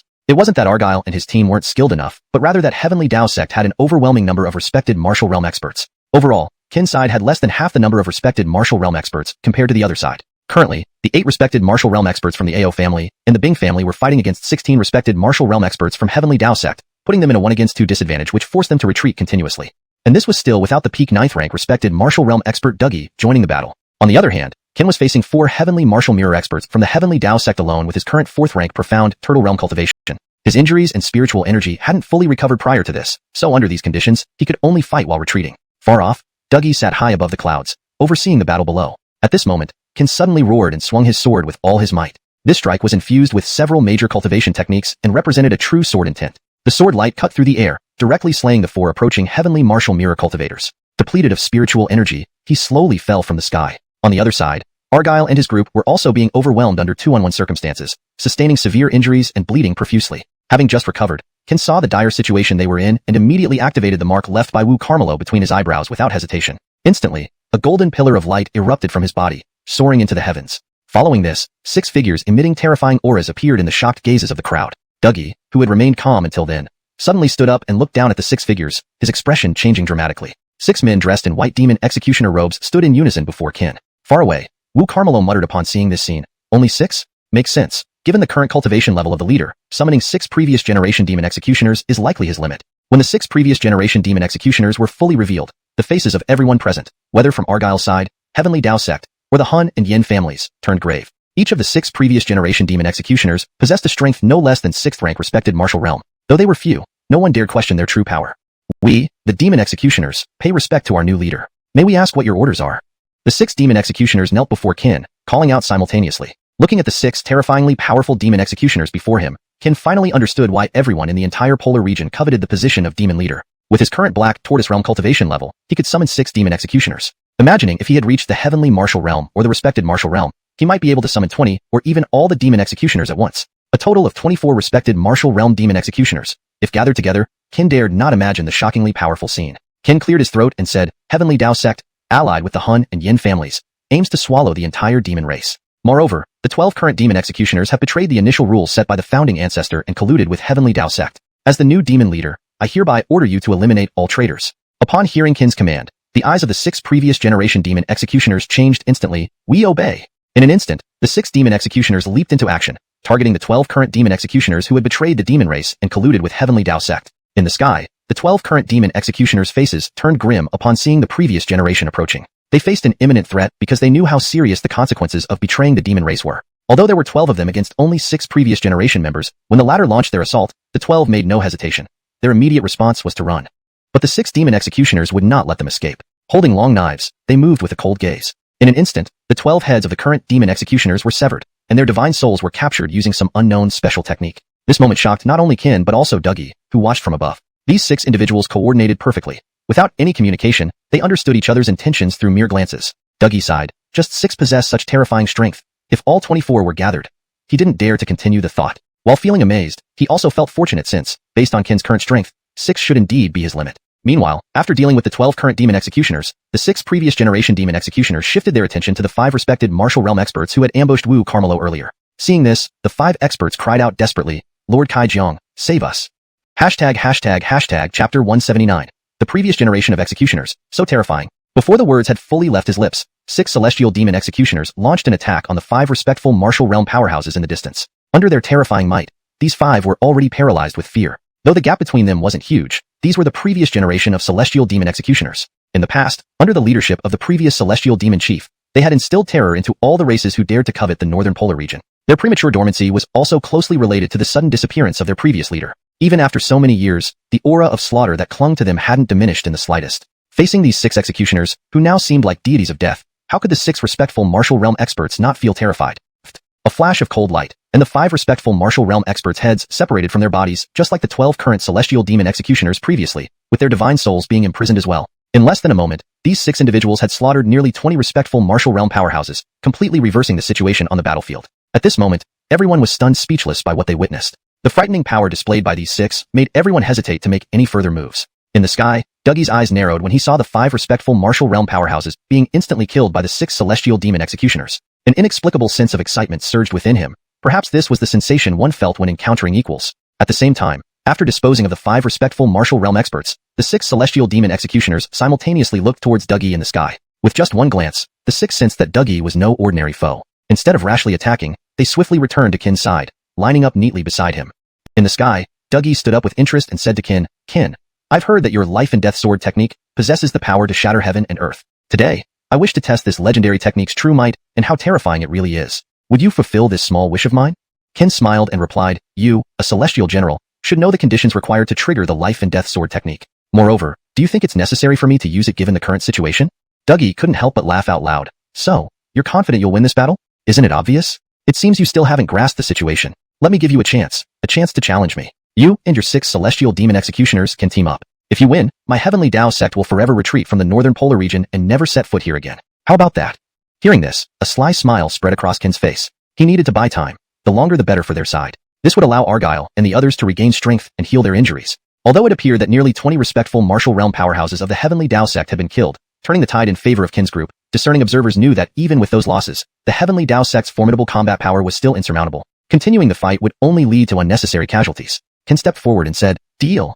Dougie replied, a deal is a deal. With that, everyone retreated, leaving the battlefield to Dougie and company. Qin was at the 4th level of the Black Tortoise realm, while the other 6 celestial demon executioners, though at least 5th level respectful martial realm, had the highest among them reaching only the 7th level peak respectful martial realm. On the other hand, Dougie was a genuine 9th level peak respectful martial realm powerhouse, barely a step away from transformation realm. The vast difference in realms made victory through sheer numbers impossible.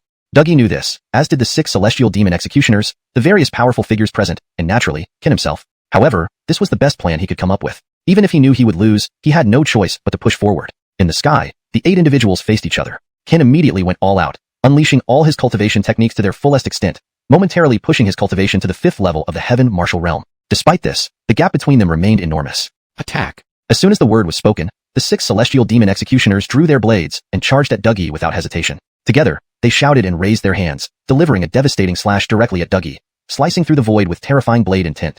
This slash held nothing back, pouring all their power into it. Dougie showed no reaction, allowing the 6 slashes to land on him. A loud clang rang out as the full force of the 6 strikes hit the formidable energy barrier surrounding Dougie, yet he remained unmoved. The 6 executioners, realizing the futility, hastily pulled back and unleashed even more terrifying energy. This time, they gathered all their power at the edge of their blades and charged at Dougie once more. Even Dougie's brows furrowed slightly at the terrifying spiritual energy released by the 6. Boom! The explosion shook the heavens and earth, fracturing the landscape around them. The energy shield protecting Dougie began to crack under the combined blow. With another shout, the 6 split the shield, causing it to crumble entirely. Everyone was astonished, including Dougie himself. Not bad, previous generation celestial demon executioners. Such formidable attack power genuinely surprised me. But your path ends here.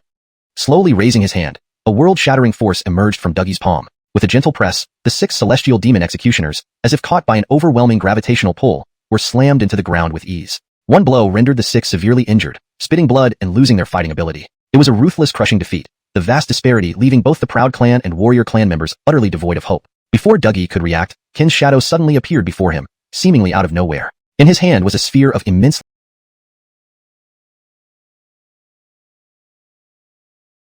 powerful black and red energy. Just as Dougie hesitated, Kin clenched his right hand and roared, "Explode!" Rumble. An explosive force radiated outward from Dougie, obliterating everything within hundreds of meters. The sky, now fractured like spider webs, sent shivers down everyone's spine. Through the dust, Kin panted heavily, his eyes fixated on the front without wavering. Annihilation palm. From the dust, Dougie leaped up and, with a chilling expression, slapped downwards towards Kin, imbued with lethal intent. Chapter 180. First Generation Examiner. Erwin the Invincible. Boom. The instant the colossal palm descended, Kin, who hadn't yet reacted, was struck by this terrifying energy. He spat blood, and his formerly lucid consciousness blurred abruptly. Under the pressure of the giant palm, Kin was gasping for breath. His attempts to resist were futile, and escape was out of the question. In desperation, he decided to burn his divine soul at the cost of his vitality. At this critical moment, a figure quietly appeared beside him. It was Erwin. "Boy, I'll take this blow for you," Erwin said as he raised his right fist and delivered a powerful strike toward the giant palm above. Qian, Kai, Qiong. As soon as the words left his mouth, the fist collided with the giant palm, shattering it instantly. In the sky, Ajay was startled when he saw this scene. He hadn't expected someone here could break his attack with just one punch. Looking closely, he saw a blurry figure supporting Kin, facing him steadily. Meanwhile, far away, Wu Xia froze in place when he saw Erwin, whispering, "Wu, Grand Ancestor Erwin." Upon hearing the name Erwin, everyone except the younger generation of powerhouses was stunned. The name Erwin was both familiar and strange. Ajay slowly landed in front of Erwin, looking shocked. "I wonder who you are." "So it's the first generation examiner from Kaiushan, Senior Erwin." "Pardon my manners."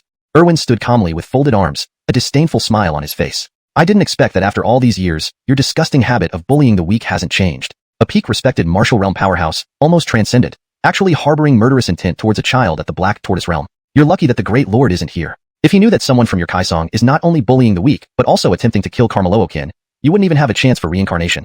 Hearing this, Ajay, as the supreme leader of the Kaisong in the northern polar domain, burst into laughter without showing any panic. "Erwin, I admit that when you were alive, you were indeed a genius. Not only did you solo explore the Nanyan High of the divine race with an incredibly strong body, no one else today might be able to do that. But don't forget, this isn't thousands of years ago anymore. Besides, you're nothing more than a remnant soul now. I still have the confidence to kill you. And about that great lord you mentioned, regardless of whether such a person exists, why should our Kaisong fear? If it were the prime Erwin from back then, I might spare him for your sake. But times have changed. Today, everyone here must die. No one can save them." Upon hearing this, Erwin's eyes narrowed. Initially, he had intended to use his invincible legend to suppress AJ's arrogance, but this guy was determined to end Kin's life regardless. There was no way he would let Kin die here, at least not before him. "If that's how it is, then let me see just how much your strength has improved over the years. I hope you don't disappoint." As he spoke, Erwin suddenly clasped his hands together, and a crimson cold light flashed in his eyes. Instantly, countless blood-red energies enveloped him.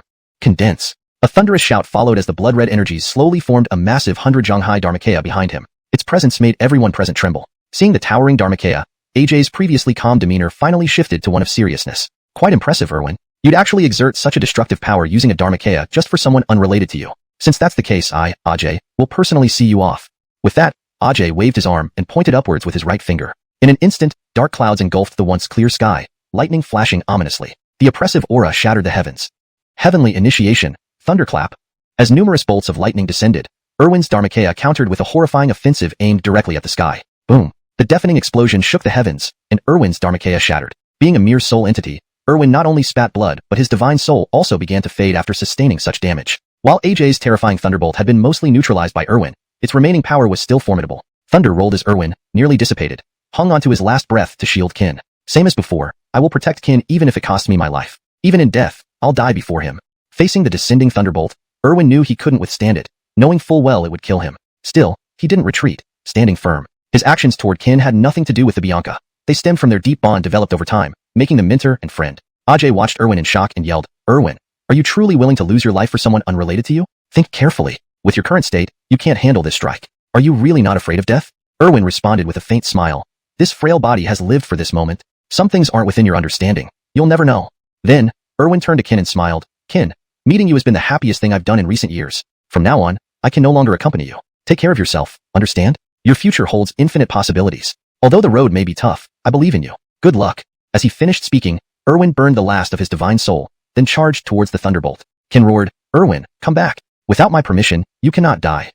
Qin hurriedly mobilized all his spiritual energy, trying to summon Heibai Qin, but got no response despite his repeated attempts. Watching Erwin's form grow increasingly faint, Qin realized what true despair felt like. Ajay looked coldly at Qin and said sternly, "So, Qin, feeling desperate? There's more coming for you. Come forth." The mysterious race reputed to be the bane of Kai Yao. This translation aims to maintain the original tone and style of the text, ensuring coherence with the previous storyline. It adheres strictly to English while preserving the paragraph structure and line breaks from the original Chinese text. Chapter 181. The Heavenly Demon Slayer, the Hunter Clan. In the sky, as the void tore apart, over 20 figures clad in peculiar attire and masked slowly emerged. A large, striking character Leia, Hunter, was prominently displayed on their garments. Their auras were formidable, eyes sharp, and they were enveloped in powerful, blood-red energy. The moment these figures appeared, Argyle's expression abruptly changed. Even someone as powerful as him couldn't stop his body from trembling slightly. His eyes were locked on the 20 figures in the sky, filled with shock and disbelief. Why are they here? Weren't they sealed in the Dead Creek Forest? Why would they suddenly appear here? As he thought, Argyle suddenly turned his gaze towards Dougie in the distance and asked in a stern voice, "Did you release them?" Dougie laughed. "That's right, it was me. I said everyone present today will die."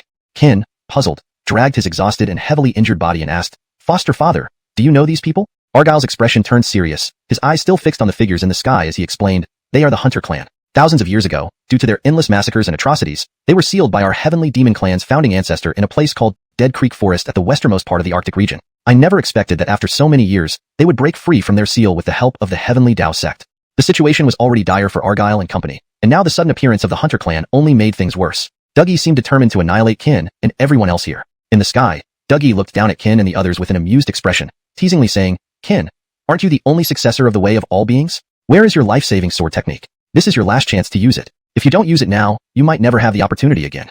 Indeed, as Dougie said, this would be Qin's last chance to wield his sword. If he missed this opportunity, he would never have another chance to swing his sword. Everyone present knew what they would face if he failed this time. Even though Qin did not want to use the life-saving sword technique again, given the circumstances, he had no choice. He could only grit his teeth and go forward. This strike was crucial for everyone's survival. So, even if it would bring severe side effects in the future, Qin had to deliver this strike. After a brief pause, Qin took a deep breath, held the Taiping sword, and stepped toward Dougie. "Since you wish to experience the power of the life-saving sword technique, I'll fulfill your wish." He raised his hand slightly, holding the sword before his chest, his eyes glinting with extreme coldness as he gazed at the sky. "Senior Tamsin, can I borrow your ghost power once more?" At that moment, thousands of miles away, atop a cloud sea, a woman with extraordinary beauty suddenly turned her head and laughed. "I said you can use the ghost power from the netherworld without asking for permission." Her voice echoed, and countless chilling ghost powers surged toward Qin like giant waves from the sea. Instantly, Qin's aura underwent a dramatic transformation. The overwhelming power made even Dougie and the newly arrived Hunter Clan members sense danger. When the ghost powers converged into Qin's long sword, he immediately swung it without hesitation. The sword light danced without any visible energy fluctuation, appearing like an ordinary strike. But Dougie and the others knew the terrifying killing intent contained within this strike. Even as venerated martial realm experts, they dared not underestimate it. Coupled with Dougie's full-strength attack, the combined strength of the 20 Hunter Clan elites unleashed an explosive impact. Boom! A deafening roar shook the heavens and earth as Qin was sent flying backward. To everyone's surprise, the power of Qin's strike was immense. Despite the combined efforts of over 20 top-tier experts, they were still injured by this single strike. This strike made Dougie fully realize why the life-saving sword technique had been banned in the past. With Qin still only at the Xuanwu realm, he could unleash such a terrifying technique. If allowed to grow further. Thinking of this, Dougie felt a chill run down his spine and shouted, "This boy must not leave alive today. Otherwise, he will become a significant threat to our Heavenly Tao sect in the future. Kill him." All the Heavenly Tao sect experts, the Hunter Clan, and Dougie himself launched an all-out attack on Qin below. This time, they were determined to finish him off in one blow. Seeing this, Qin didn't hesitate. He immediately mobilized the last bit of spiritual energy he had left and ignited his divine soul. But just then, Wu Carmelo and Argyle appeared beside him and stopped him. "Boy, remember our agreement," Argyle said, igniting his divine soul and charging toward the sky. "Leader, you are the hope of the heavenly demon clan and recognized by the ancestors. You must live on." Wu Carmelo also ignited his divine soul and followed closely behind. Other warrior clan and AO clan experts ignited their divine souls and rushed towards the experts in the sky. Watching the figures gradually fade away, Qin's heart ached profoundly. Clenching his teeth, he turned to Kana and the others behind him, suppressing the urge to perish with Dougie and his group. With huge explosions echoing from the sky, Qin angrily yelled, "Kana, take Stefan and the others to find Dorothy." With that, Qin sprinted alone toward the southwestern direction of the Arctic region. After an unknown amount of time, when the last explosion faded from the sky, Qin sensed dozens of extremely powerful auras rapidly approaching him. Without stopping, Qin endured the pain and pushed his speed to its limit. He was desperately running west to divert Dougie and his group, creating an escape route for Kana and the others. The Star Moon Dynasty lay to the northeast, exactly opposite his direction. Due to his severe injuries, it wasn't long before Dougie and his group found Qin's trail. Emerging from the forest, Qin froze. Before him lay a vast abyss spanning the southwestern side of the Arctic region, bottomless at a glance. At this moment, dozens of venerated martial realm experts, led by Dougie, stood behind Qin. "Qin, with no way out, why don't you surrender?"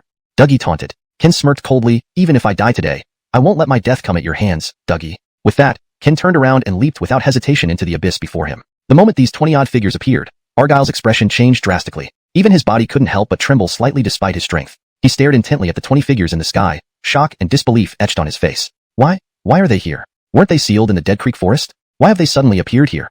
Thinking this, Argyle suddenly turned his gaze towards Dougie and asked sternly, "Did you release them?" Dougie laughed. "Yes, it was me. I said everyone present today must die." Qin, puzzled, asked while dragging his injured body, "Father, do you know these people?" Argyle's expression grew grave, his eyes fixed on the figures in the sky without wavering as he replied, "They belong to the Hunter clan. Several thousand years ago, they were ruthless killers, so our clan's first ancestor, the primordial heavenly demon, sealed them in the Dead Creek Forest at the westernmost part of the Arctic region. I never thought they would break free from their seal with the help of the Heaven Dao sect." The situation was already dire for Argyle and company, and now the Hunter clan added to their woes. Dougie clearly intended to wipe out Qin and everyone else here. From the sky, Dougie looked down at Qin with a mocking smile. "Qin, aren't you the sole successor of the path of all beings? Where is your life-bearing sword technique? This is your last chance to use it, otherwise, you might never get another opportunity."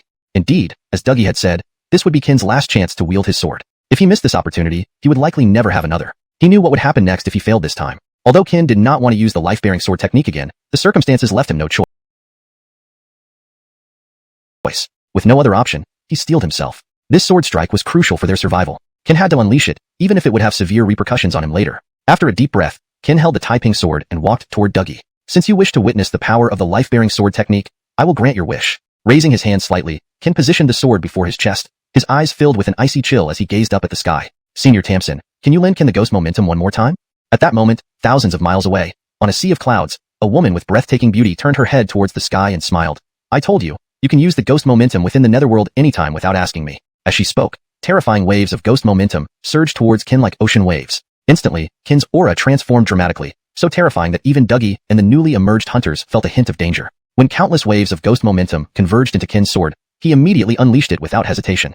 The sword light danced without any fluctuation of energy, appearing as a mundane sword strike. But Dougie and others knew the terrible killing intent contained within this strike, which none of them, even at the exalted martial realm, dared to underestimate. Coupled with Dougie's full-force attack, the 20-odd Hunter clan experts joined in. Boom! A deafening explosion echoed through heaven and earth as Qin was thrown back. Unexpectedly, the combined efforts of 20-odd super-strong fighters still resulted in injuries from Qin's strike. This single blow made Dougie fully understand why the life-bearing sword technique had been banned. Even with Qin being just at the Black Tortoise realm, he could still unleash such a fearsome technique, if allowed to grow further. Realizing this, Dougie shuddered and shouted, "We cannot let this boy leave alive today. He will become a great threat to the Heaven Dao sect. Kill him." Immediately, all the Heaven Dao sect experts, along with the hunters and Dougie himself, launched a fierce assault on Qin, determined to end his life in one blow. Seeing this, Qin didn't hesitate. He activated the last bit of his remaining spiritual energy, burning his divine soul. But suddenly, Wu Carmelo and Argyle arrived by his side to stop him. "Child, remember our agreement," Argyle said before burning his divine soul and rushing towards the heavens. "Chief, you are the future hope of the heavenly demon clan and the acknowledged heir. Live on." Wu Carmelo followed suit, burning his divine soul. Other warrior experts and AO family experts also burned their divine souls and charged toward the strong ones in the sky. Watching figure after figure vanish, Qin felt extreme pain in his heart. Biting his teeth, he turned towards Butterfly Kana and others, suppressing his desire to die with Dougie. As thunderous explosions echoed from the sky, Qin shouted angrily, "Kana, take Bing Carmeloa and find Marcia." With that, Qin sprinted alone towards the southwest of the Arctic region. After an unknown period, when the last sound faded away, Qin sensed several dozen formidable presences closing in on him swiftly. Without stopping, Qin pushed himself to the limit, enduring the pain. He was running westward to lead Dougie away, creating an escape route for Butterfly Kana. The direction of Star Moon Dynasty lay northeast, opposite of his. Due to severe injuries, Dougie and others soon discovered Qin's trail. Upon emerging from the forest, Qin froze. Before him lay an abyss stretching across the southwest of the Arctic region, seemingly bottomless. Dougie and dozens of exalted martial realm experts stood behind Qin. Qin, you have no way out. Surrender. Qin smirked lightly, even if I die today, I won't die at your hands. With that, Qin turned and jumped into the abyss without hesitation. Chapter 182. A crushing defeat. A plunge into the abyss. With Qin having plunged into the abyss, all the strong warriors from the Ao and Bing families were now dead. From this moment on, the entire Arctic region would be dominated solely by the Heavenly Dao sect. At this time, the head of the Han family cautiously approached and said, General Kai, now that our great enemies have been annihilated, wouldn't it be appropriate for the position of the first family in the Arctic region to be taken up by my Han family? Kai turned to look at the head of the Han family with a smile and said, if you hadn't mentioned it, I'd have forgotten. Haven't we still not settled accounts over your eldest son, Atlas, killing our second heavenly disciple of the Heavenly Dao sect? You didn't think you could do that without anyone knowing, did you? Upon hearing this, the head of the Han family immediately knelt down, hurriedly explaining, General Kai, spare me. All this was my unworthy son Atlas's own decision. It has nothing to do with me. Kai ignored him and suddenly waved his hand toward the head of the Han family, cutting off his left arm with an invisible force. Kai glared at the head of the Han family and coldly stated, if I didn't need manpower now, everyone in your Han family would have met the same fate as the Ao and Bing families today. With that, Kai loudly declared, from today on, the position of the first family in the Arctic region will be held by the Hunter clan, the second by the Yin family, and the third by the Han family. Anyone who disagrees can speak up now.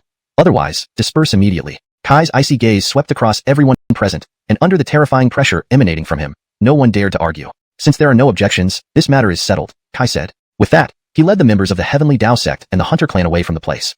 The heads of the Han and Yin families exchanged glances before also leaving. This battle had undoubtedly been the most costly for the Han and Yin families. They had wagered the lives of their entire clans against the Ao and Bing families, only to end up with this result. With mutual resignation, they departed without another word. As Qin fell into the abyss, the darkness around him was absolute. His Daoist technique, Ghost Cutter, played a crucial role in absorbing the power of the night, preventing him from being killed by the sheer fall from such a height. After an indeterminate amount of time, when an extremely faint light appeared at the bottom of the abyss, Qin knew he was approaching the bottom. The lighting at the bottom was dim, and without the assistance of his Ghost Cutter ability, the scene would have been as dark to him as it would be to a blind person. Using his divine sense, Qin discovered that the space at the bottom of the abyss was vast. To his surprise, the concentration of spiritual energy here was actually higher than outside. Without hesitation, Qin sat down in a meditative posture to recover and practice. Within a few breaths, he found that his injuries were healing at a visible rate. Not only that, but his cultivation level seemed poised to break through its current boundaries. Taking advantage of the dense spiritual energy, Qin stopped suppressing his progress and began cultivating intensely. He needed to quickly enhance his strength to maximize the effectiveness of his martial techniques and sword skills. Boom! A piercing sound reverberated throughout the abyss, shaking Qin's mind. He shook his head, opened his eyes, and smiled with satisfaction. 6th level Black Tortoise Realm, 2 whole realms higher in just a short while. This was something Qin hadn't anticipated. If it had been before, he would have suppressed this advancement without hesitation. But things were different now. Qin was desperately seeking the power needed to change the balance of power in the entire Nine Abyss continent. After recovering, Qin paused, considering which direction to take. If I'm not mistaken, going left leads to the southernmost part of the Arctic region, and going right leads to the westernmost part, he thought. Suddenly, he remembered the words of Argyle, telling him that the Hunter clan's sealed location was in the westernmost part of the Arctic region. After some deliberation, Qin decided to head towards the westernmost part because the Hunter clan owed him a blood feud. Hunter clan? Very well, I will come for you first.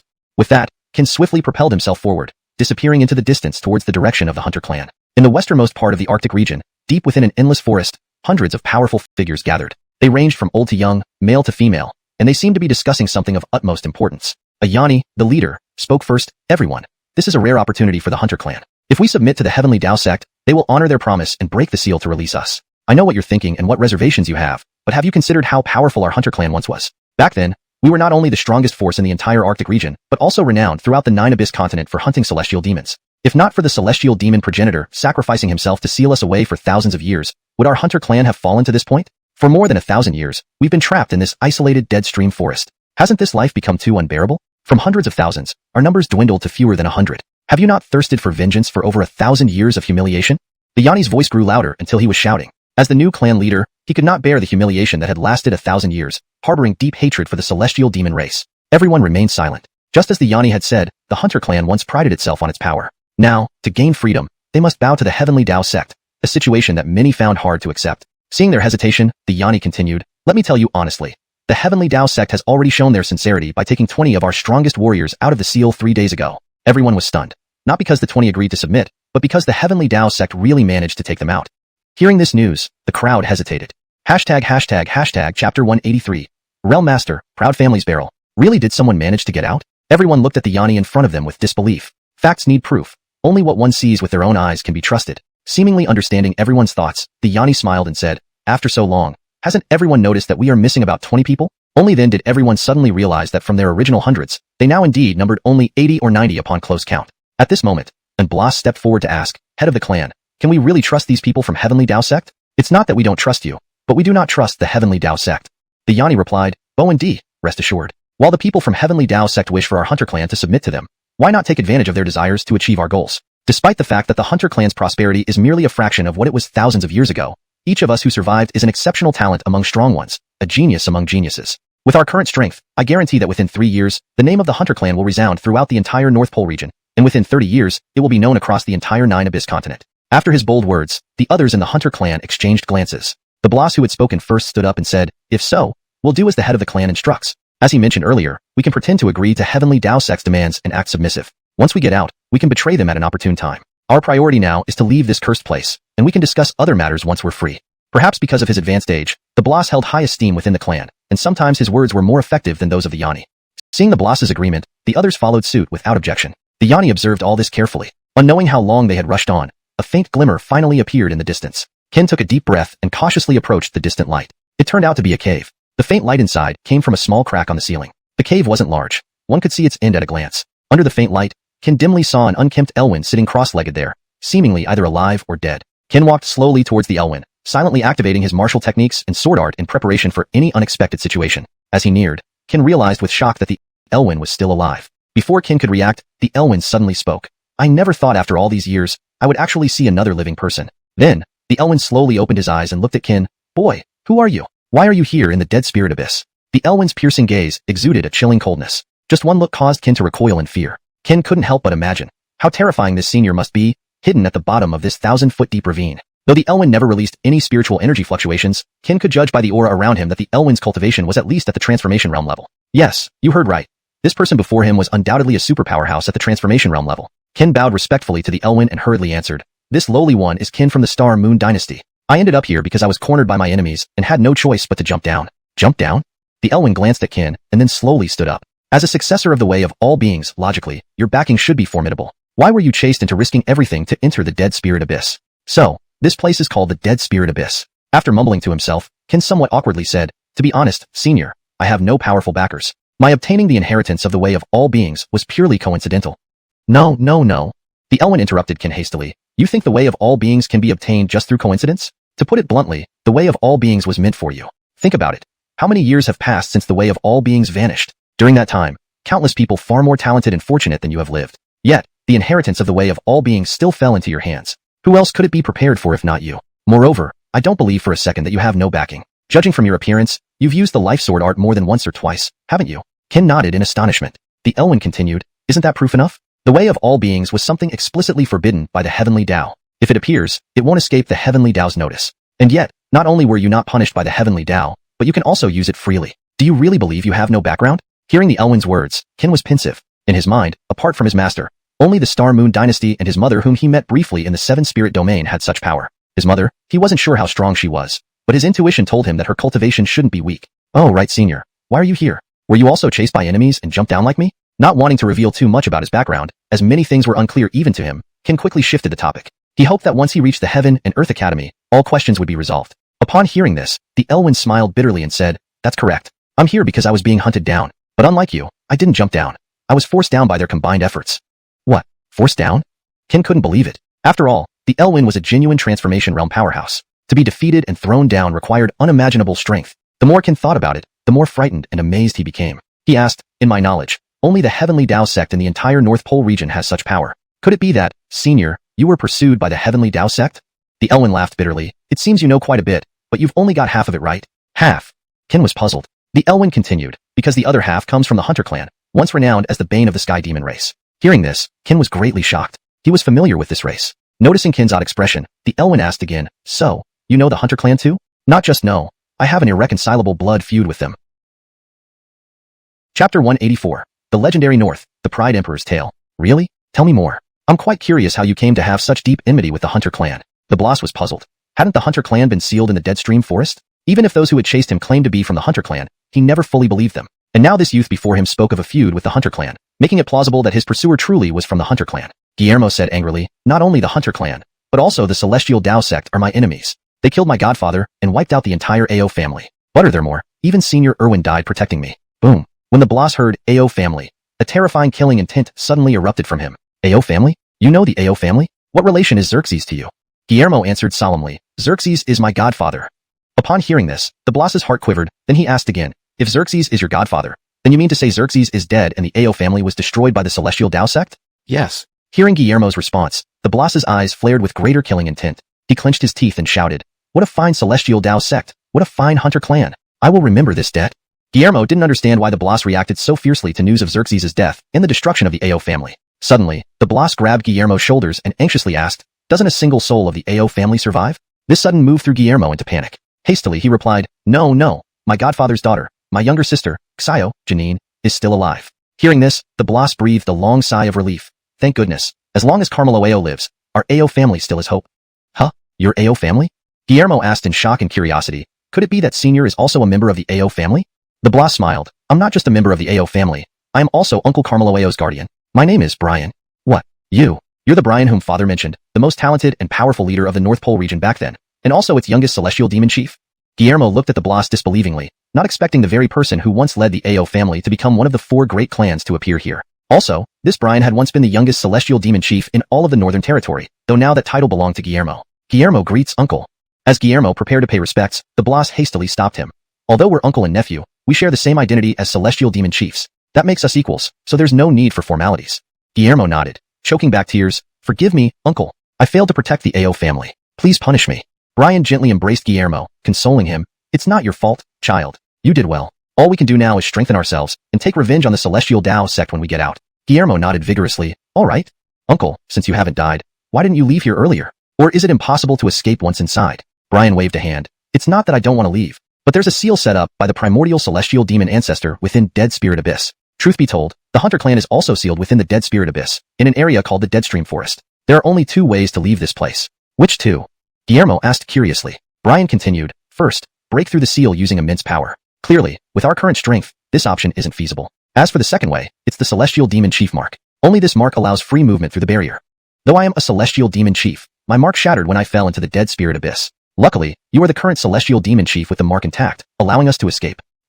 Guillermo finally understood why Brian had remained here for so many years. Breaking the seal could risk freeing the Hunter clan. For the safety of all celestial demons, Brian chose to stay here for centuries. With the mark present, they no longer worried about escaping. Guillermo suddenly said, Uncle, can you tell me about your past achievements? Father always said you were the most remarkable in the North Pole region, elevating the AO family among the 4 great clans in just a few years. Brian smiled faintly. A hero doesn't speak of past glories. Still, if you wish to hear it, consider it a gift for meeting. Laughter echoed as Brian started modestly. When I was your age, I had reached peak Heavenly Martial Realm 9, with no disrespect meant. Guillermo smiled awkwardly, encouraging him to continue. Back when our family made the decisive battle to become one of the 4 great clans, I fought 5 venerable martial realm experts alone at peak Heavenly Martial 9. Each was at least venerable 2nd or 3rd level, all blasts of the Celestial Dao sect. To imagine winning against 5 venerable martial experts while at Heavenly Martial Realm, it astounded many families. That day marked the AO family's entry into the top 4, and my name spread across the entire North Pole. Brian's face beamed with pride, despite the passage of time. What happened next?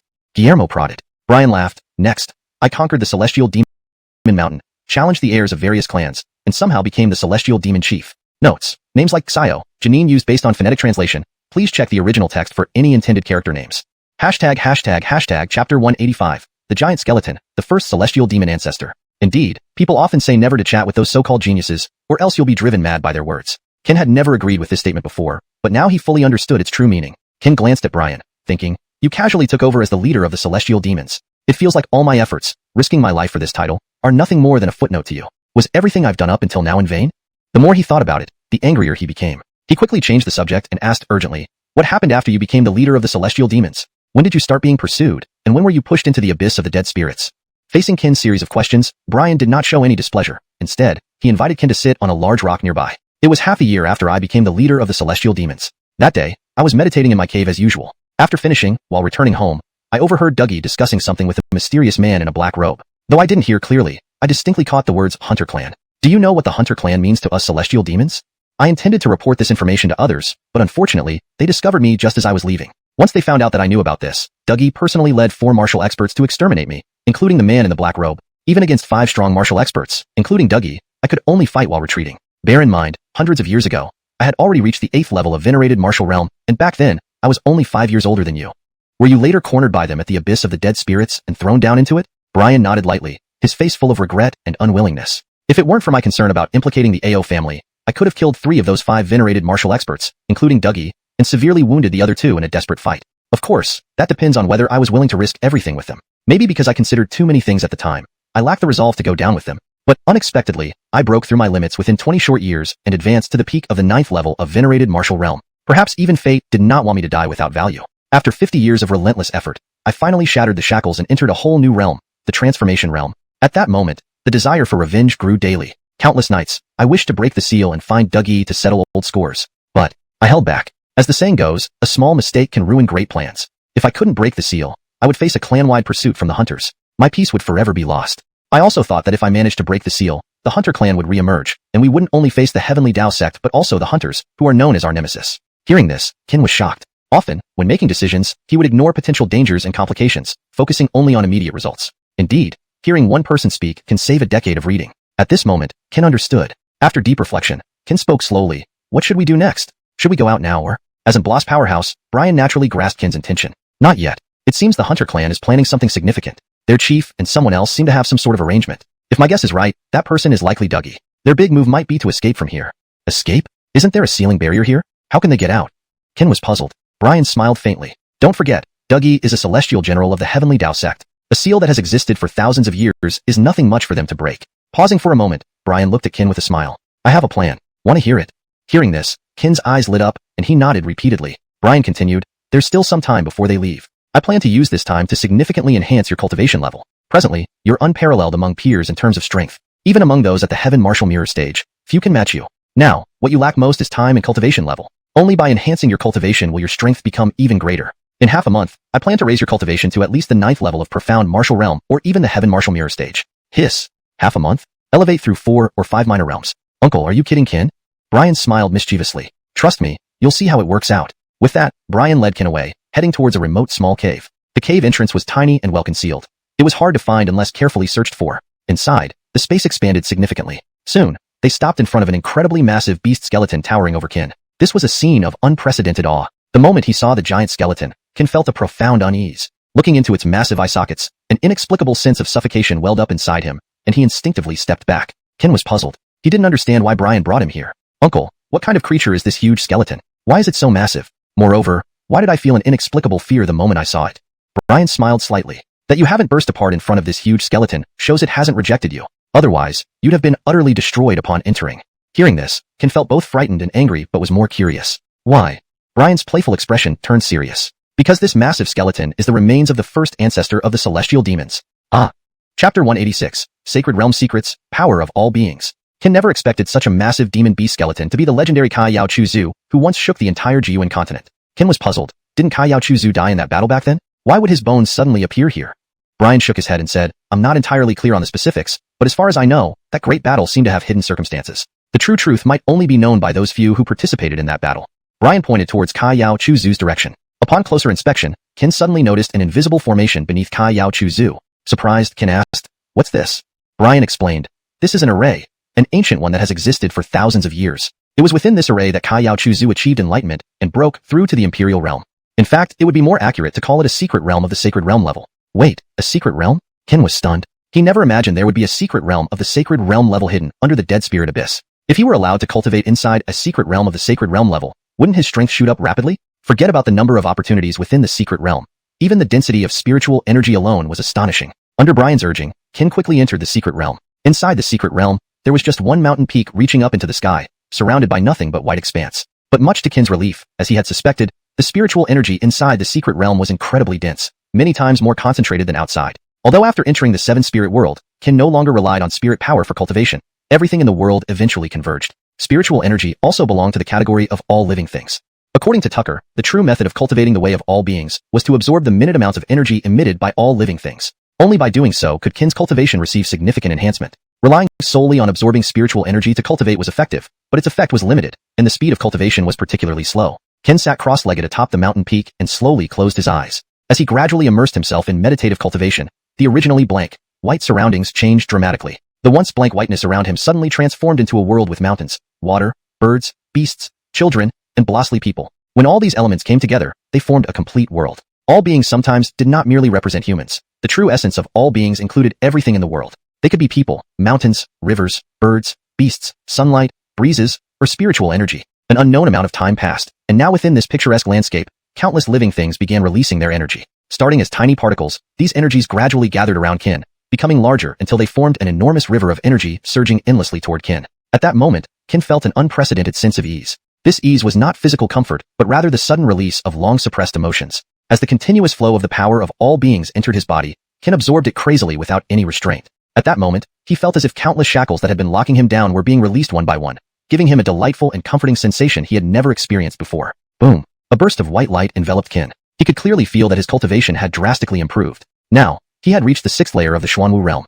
Ken knew this was just the beginning. Gradually, while absorbing the power of all beings, Ken began comprehending the 5 resolutions of all beings. This was the first powerful technique he learned, yet despite all this time, he had only comprehended the 4th resolution out of 5. The 5th resolution, the extermination resolution, remained elusive. Another indeterminate amount of time passed. Now, Ken's cultivation had reached the pinnacle of the 8th layer of the Xuanwu realm, and an overwhelming aura surged around him. At this moment, he felt boundless strength in his body, and even facing Dougie in combat alone would make him hesitate not a bit. One day, when the surrounding scenes of myriad lives gradually faded, Ken, who had kept his eyes closed, suddenly opened them. Instantly, a vast, imposing aura filled the entire space. Without any extra words, he stretched out his right hand, and the Taiping sword appeared in his hand. His sharp gaze stared into the distance, and he slightly lifted his hand, slashing the sword forward. 5th resolution of the 5 resolutions of all beings, extermination resolution. As he spoke, the originally colorless white spirit energy turned crimson instantly. An extremely terrifying killing intent permeated every corner of the land at this moment. When the crimson sword beam shot out, everything in front of him was slashed into nothingness.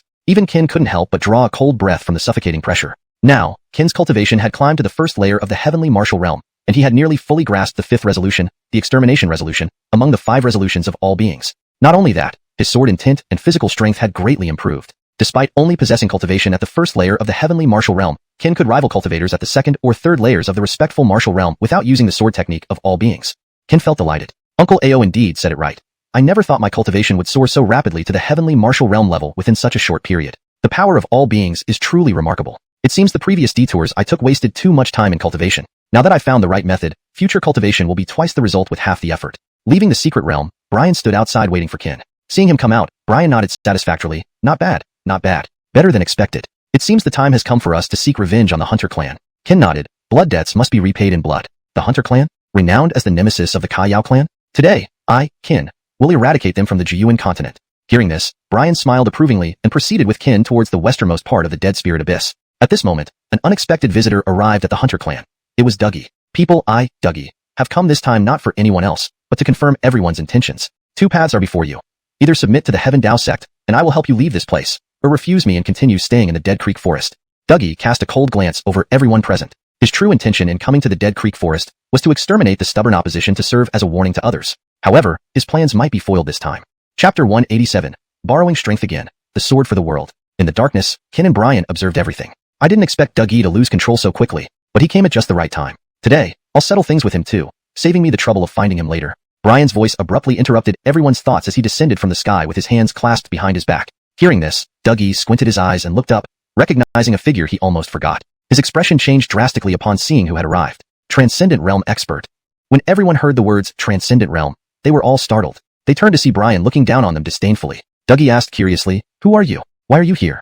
Brian smiled mockingly. "It seems Lord Daxton's memory has faded over the centuries. How could you forget me after just a few hundred years? Unluckily for you, even if you turn to ashes, I won't forget your revolting face." Dougie, merely at the venerable martial realm, dared not complain against a Transcendent Realm Expert like Brian. Dougie was curious. Although Brian seemed familiar, he couldn't immediately recall who this person was. A Transcendent Realm Expert. He, though a celestial general of the Heavenly Dao sect, had no business randomly offending such a powerful being. Respectfully, Dougie inquired, "Unbeknownst to me, where have I offended Senior? Please clarify. If indeed I have, I sincerely apologize. Hope you can be magnanimous and not mind my shortcomings." This left the Hunter clan stunned. They never imagined the usually arrogant, Heavenly Dao sect would humble themselves before power. Indeed, strength was the foundation of one's existence. And someone like Dougie could become a celestial general of the Northern Border's Heavenly Dao sect for good reason, his ability to yield when necessary setting him apart.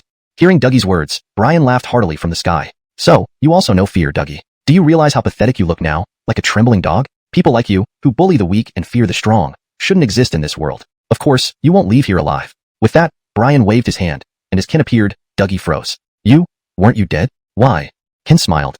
Dead? When did you die ahead of me? Dougie, the hatred of a clan's extermination is eternal. From the moment you extended your hand towards the Ao family, your fate was sealed.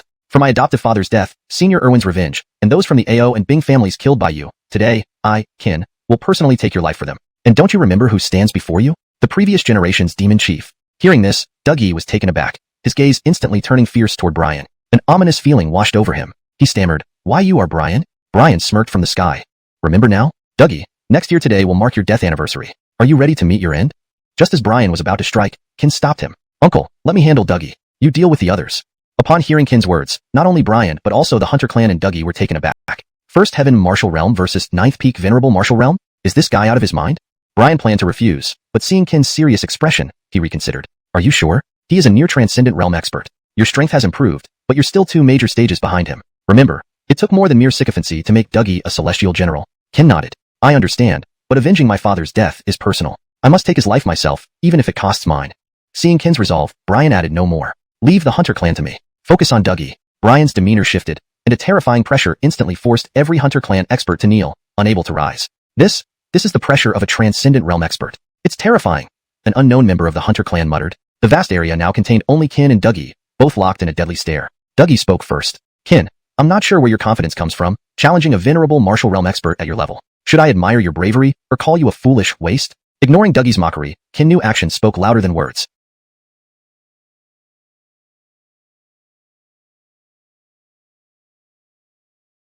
He gripped his sword, lightly tapped his foot, and leaped into the air. Closing his eyes with the sword poised before his chest, a dark cloud enveloped them both. At that moment, Dougie felt his skin sizzle, and his spirit energy rapidly drained. Shocked, Dougie exclaimed, "Corrosive force? This guy knows corrosive force?"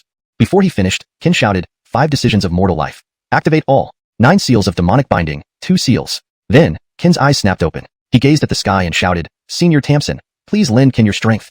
At the southernmost point of Jiyuan continent, within a divine hall, a woman slowly rose. "Permit." With her word, countless streams of chilling black chi erupted from the netherworld, heading straight for Ken thousands of miles away. As countless techniques and sword skills converged into a single strike, an apocalyptic aura filled the dead stream forest. Even Brian found the intensity almost unimaginable. From afar, when Dougie saw Ken using all his techniques in one blow, his face turned grim. "You wish to decide victory with one strike? Then I'll accompany you to the bitter end."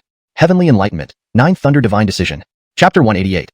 Heavenly Dao Divine Technique, 9 Thunderbolt Revelation. The 9 Thunderbolt Revelation was an utmost supreme martial technique within the Heavenly Dao sect. Though it couldn't compare with the Mortal Sword Technique in some aspects, its power far surpassed anything Ken could currently contend with, let alone facing 9 thunderbolts descending together. Looking at the rolling thunder in the sky, Ken knew that Dougie intended to decide the outcome in one decisive blow. Even though the might of the celestial thunder was terrifying, with the empowerment of the Mortal Sword Technique and support from other skills, would Ken fear or retreat? Go! With a roar, a beam of sword light shot out from Ken's hand, dashing toward Dougie. The ear-splitting sound of the sword hummed loudly, obliterating everything within its red glow. Seeing this, Dougie's cold eyes narrowed as he pressed down with both hands. Instantly, 9 gigantic purple thunderbolts, each dozens of yards thick, descended from the heavens, striking directly toward Ken below. At the moment the sword light met the thunderbolts, a deafening explosion resounded throughout the Death Spirit abyss, the terrifying energy wave wreaking havoc over 100 miles within the dead stream forest. Amidst the dust, both Ken and Dougie were simultaneously blasted backward. Eric swiftly moved to stabilize Ken. As soon as Ken steadied himself, he spat out a mouthful of blood. His face was pale, his breath weak, as if all strength had been drained from him, leaving no ounce of power left in his body. In the distance, Dougie also spat out a mouthful of refined blood in front of everyone. Everyone gasped, "Dougie is actually injured." Touching the bleeding wound, Dougie's expression turned grave. He wasn't afraid but astonished, shocked by how Ken's strength had skyrocketed in just half a month. What bewildered him more was that Ken's sword had managed to injure him. At this moment, Dougie couldn't help but admire Ken's cultivation talent. It was truly extraordinary. His desire to kill Ken grew even stronger. However, due to Eric's presence, he had to abandon this thought. Dougie suddenly turned to glare at the Hunter clan chief and said angrily, "Jaden, if you want to escape, we must join forces to kill Eric. Otherwise, not only will I die here today, neither will any of you leave alive." Hearing Dougie's words, the Hunter clan chief snapped back to reality. So what if he was a transformation realm powerhouse? Compared to freedom and life, even death was worth a fight with Eric. Besides, Eric was still only at the 9th level of transformation realm, while they had at least 5 peak 9th level exalted martial realm experts. Including Dougie, that made 6 in total. If they gave it their all, they might not lose this battle. Deciding to act, Jaden took a step forward, his voice resonating. Everyone. Our hunter clan has been silent for too long. They seem to have forgotten the terror of being dominated by us. Now, with the world about to change, it's time for the world to recognize us again. So, our first battle will announce our return to the world through them. Imagine, if we kill these two today, a transformation realm expert and the sole heir of the mortal sword technique. Our hunter clan's name will spread across the entire Arctic region in an instant. Just thinking about it makes one excited. Moved by Jaden's speech, the morale of the others ignited. They began drawing their weapons, advancing towards Eric and Kin. Faced with their encirclement, Eric was unsurprised. On the contrary, he saw a reflection of his former self in their eyes, a yearning for victory and freedom. Eric laughed. Perfect timing. Suddenly, Eric and Kin vanished and reappeared behind Dougie and Jaden. Without hesitation, Kin slashed out with his sword directly at Dougie.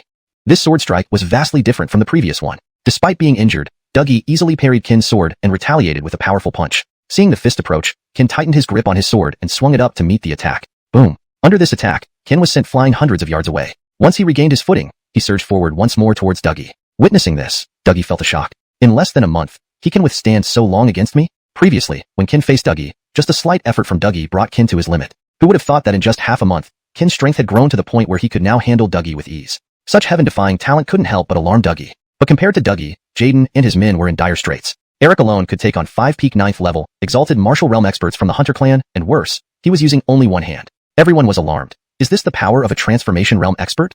Bang. Just then, Kin flew toward Eric, who instinctively reached out to catch him. Eric asked worriedly, "Are you alright?" Kin replied, "I'm fine." Both looked at Dougie and the others approaching. Eric placed Kin behind him and stepped forward alone. 6 near transformation realm experts. I want to see just how powerful your combined attack is. Suddenly, Eric's eyes gleamed with coldness as he raised his tightly clenched fist and slammed it down. Bodirius Cloud Palm. Instantly, a gigantic palm print appeared in the sky, emitting an aura that seemed capable of tearing apart the heavens and earth. Boom. Below, Dougie and his companions braced themselves, astonished that such a half-tier difference could create such a disparity in true strength. They didn't dare hesitate, unleashing their full power to barely block Eric's attack. Yet, the residual energy shockwaves left them spitting blood, and 2 of them were knocked unconscious. Only then did Dougie realize that despite their half-tier difference, it had placed them light years behind Eric. He refused to accept it. His talent had once far exceeded Eric's. After just a few centuries, Eric had advanced to the transformation realm, while he remained stagnant at the exalted martial realm. Dougie roared, "Why? Why can you break through limitations and reach the transformation realm while I cannot? I refuse to accept this. I refuse to accept it." Finished, Dougie clenched his fists and glared at Eric with a twisted look on his face. "Eric, I want you dead?" Hashtag chapter 189. Dougie's defeat. Mysterious black shadow. Amidst the series of explosive cries from Dougie, 9 thunderbolts, each several dozen feet thick, instantly rained down upon Beryl. The terrifying force capable of annihilating everything in its path made even the Jaden and his companions tremble. Is Dougie losing his mind? Beryl, give me your life. As Dougie clenched his right hand, the 9 thunderbolts rolled down towards Beryl. Beryl, unperturbed, retorted sarcastically, "Realm transformation? You think you can break free and reach that realm with such a fragile state of mind? Dougie, not to look down on you.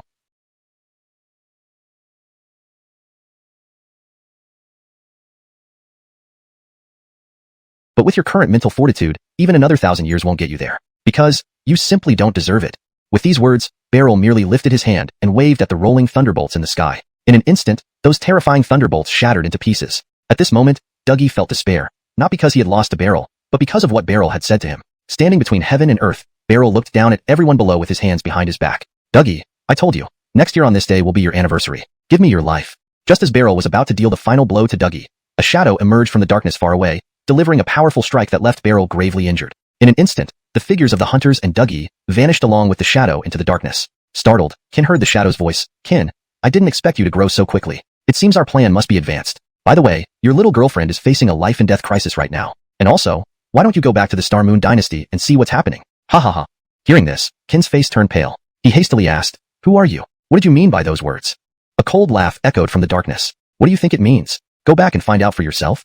Saying this, the voice disappeared into the void, no matter how much Kin shouted. Though he didn't know who the shadow was, the fact that he seemed to know everything made his words somewhat credible. Thus, Kin didn't delay, immediately activating the mark on his brow of the demon tyrant chief to leave Death Spirit Abyss with Beryl. Just as they exited Deadstream Forest, the spirit map within Kin's body began to react, but he ignored it, focusing on more pressing matters. Beryl could see that the shadow's words deeply affected Kin. Without further questioning, he gently consoled him. "Go. Some things cannot be missed. Do not leave regrets. Don't worry. I'll handle things here." Kin nodded slightly and bade farewell to Beryl. His first destination was the Star Moon Dynasty, followed by the Heavenly Earth Academy. At this moment, inside a grand palace, Dougie and the hunters' leaders were kneeling reverently on the ground. Before them stood a man wearing a white robe embroidered with the emblem of Heavenly Dao Sect. The man's sinister gaze fixed on Dougie and the others. No one dared to breathe heavily. Daxton, Dougie pays respects to Lord Elmer.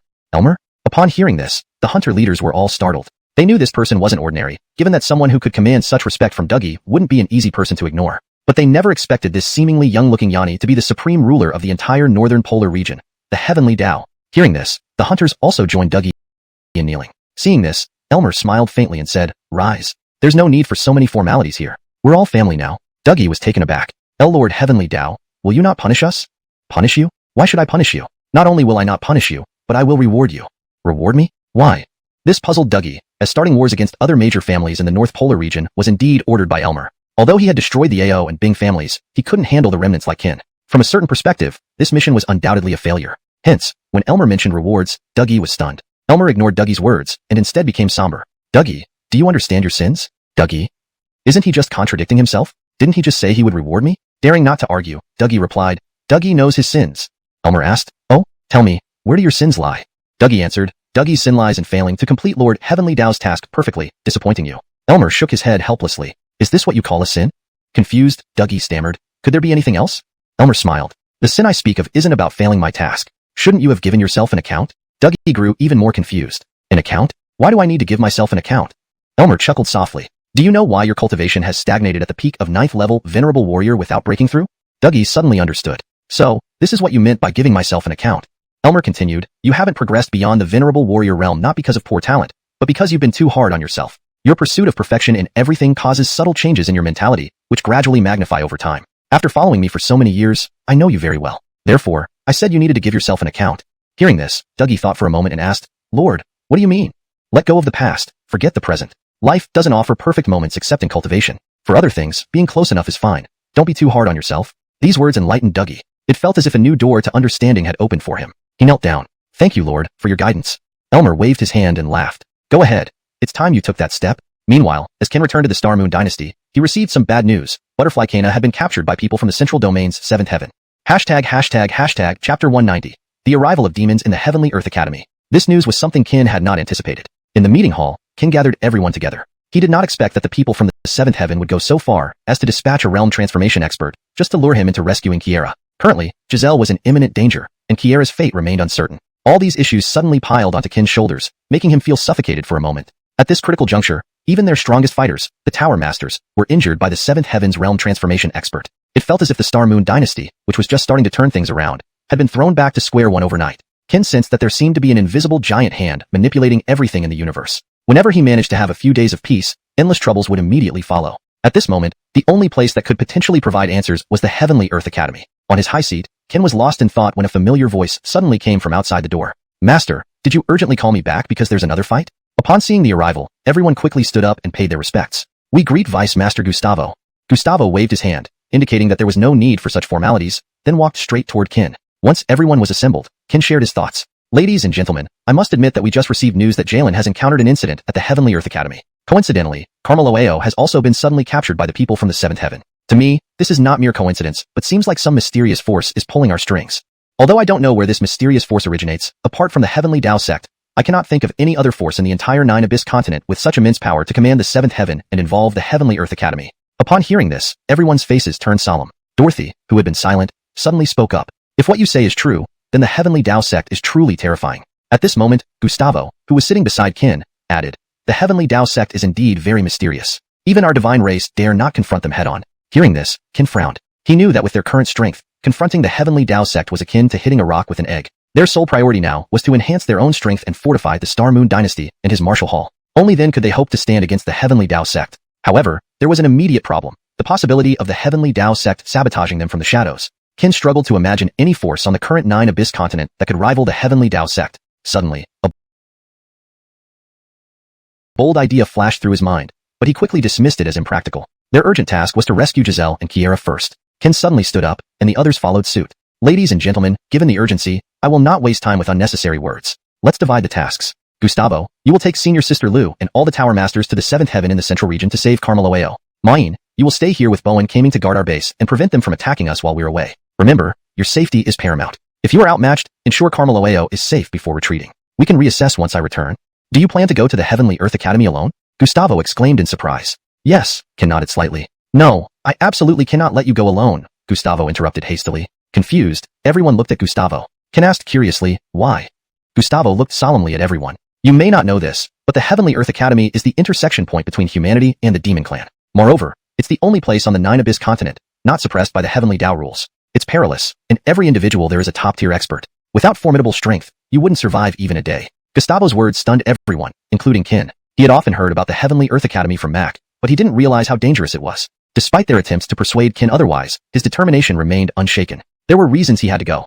Rescuing Giselle, reuniting with his master Mac whom he missed dearly, and visiting his mother, who was also in the Heavenly Earth Academy. For these reasons, nothing could deter him. Seeing Ken's resolve, the others reluctantly conceded. After all, he was the master, and challenging him further would undermine his authority. After arranging everything, they set off. As the journey to the Heavenly Earth Academy passed through the central region, Ken accompanied them for part of the way. During this time, Gustavo repeatedly suggested that they go together after rescuing Kiera, but Ken refused each time. Not out of unwillingness, but due to the extreme danger of the Heavenly Earth Academy. He didn't want to endanger his companions. To avoid any delay that might threaten Kiera's safety, they sped along, covering a 7-day journey in just 3 days. Approaching the central region, Ken reiterated his safety concerns before setting off alone towards the Heavenly Earth Academy.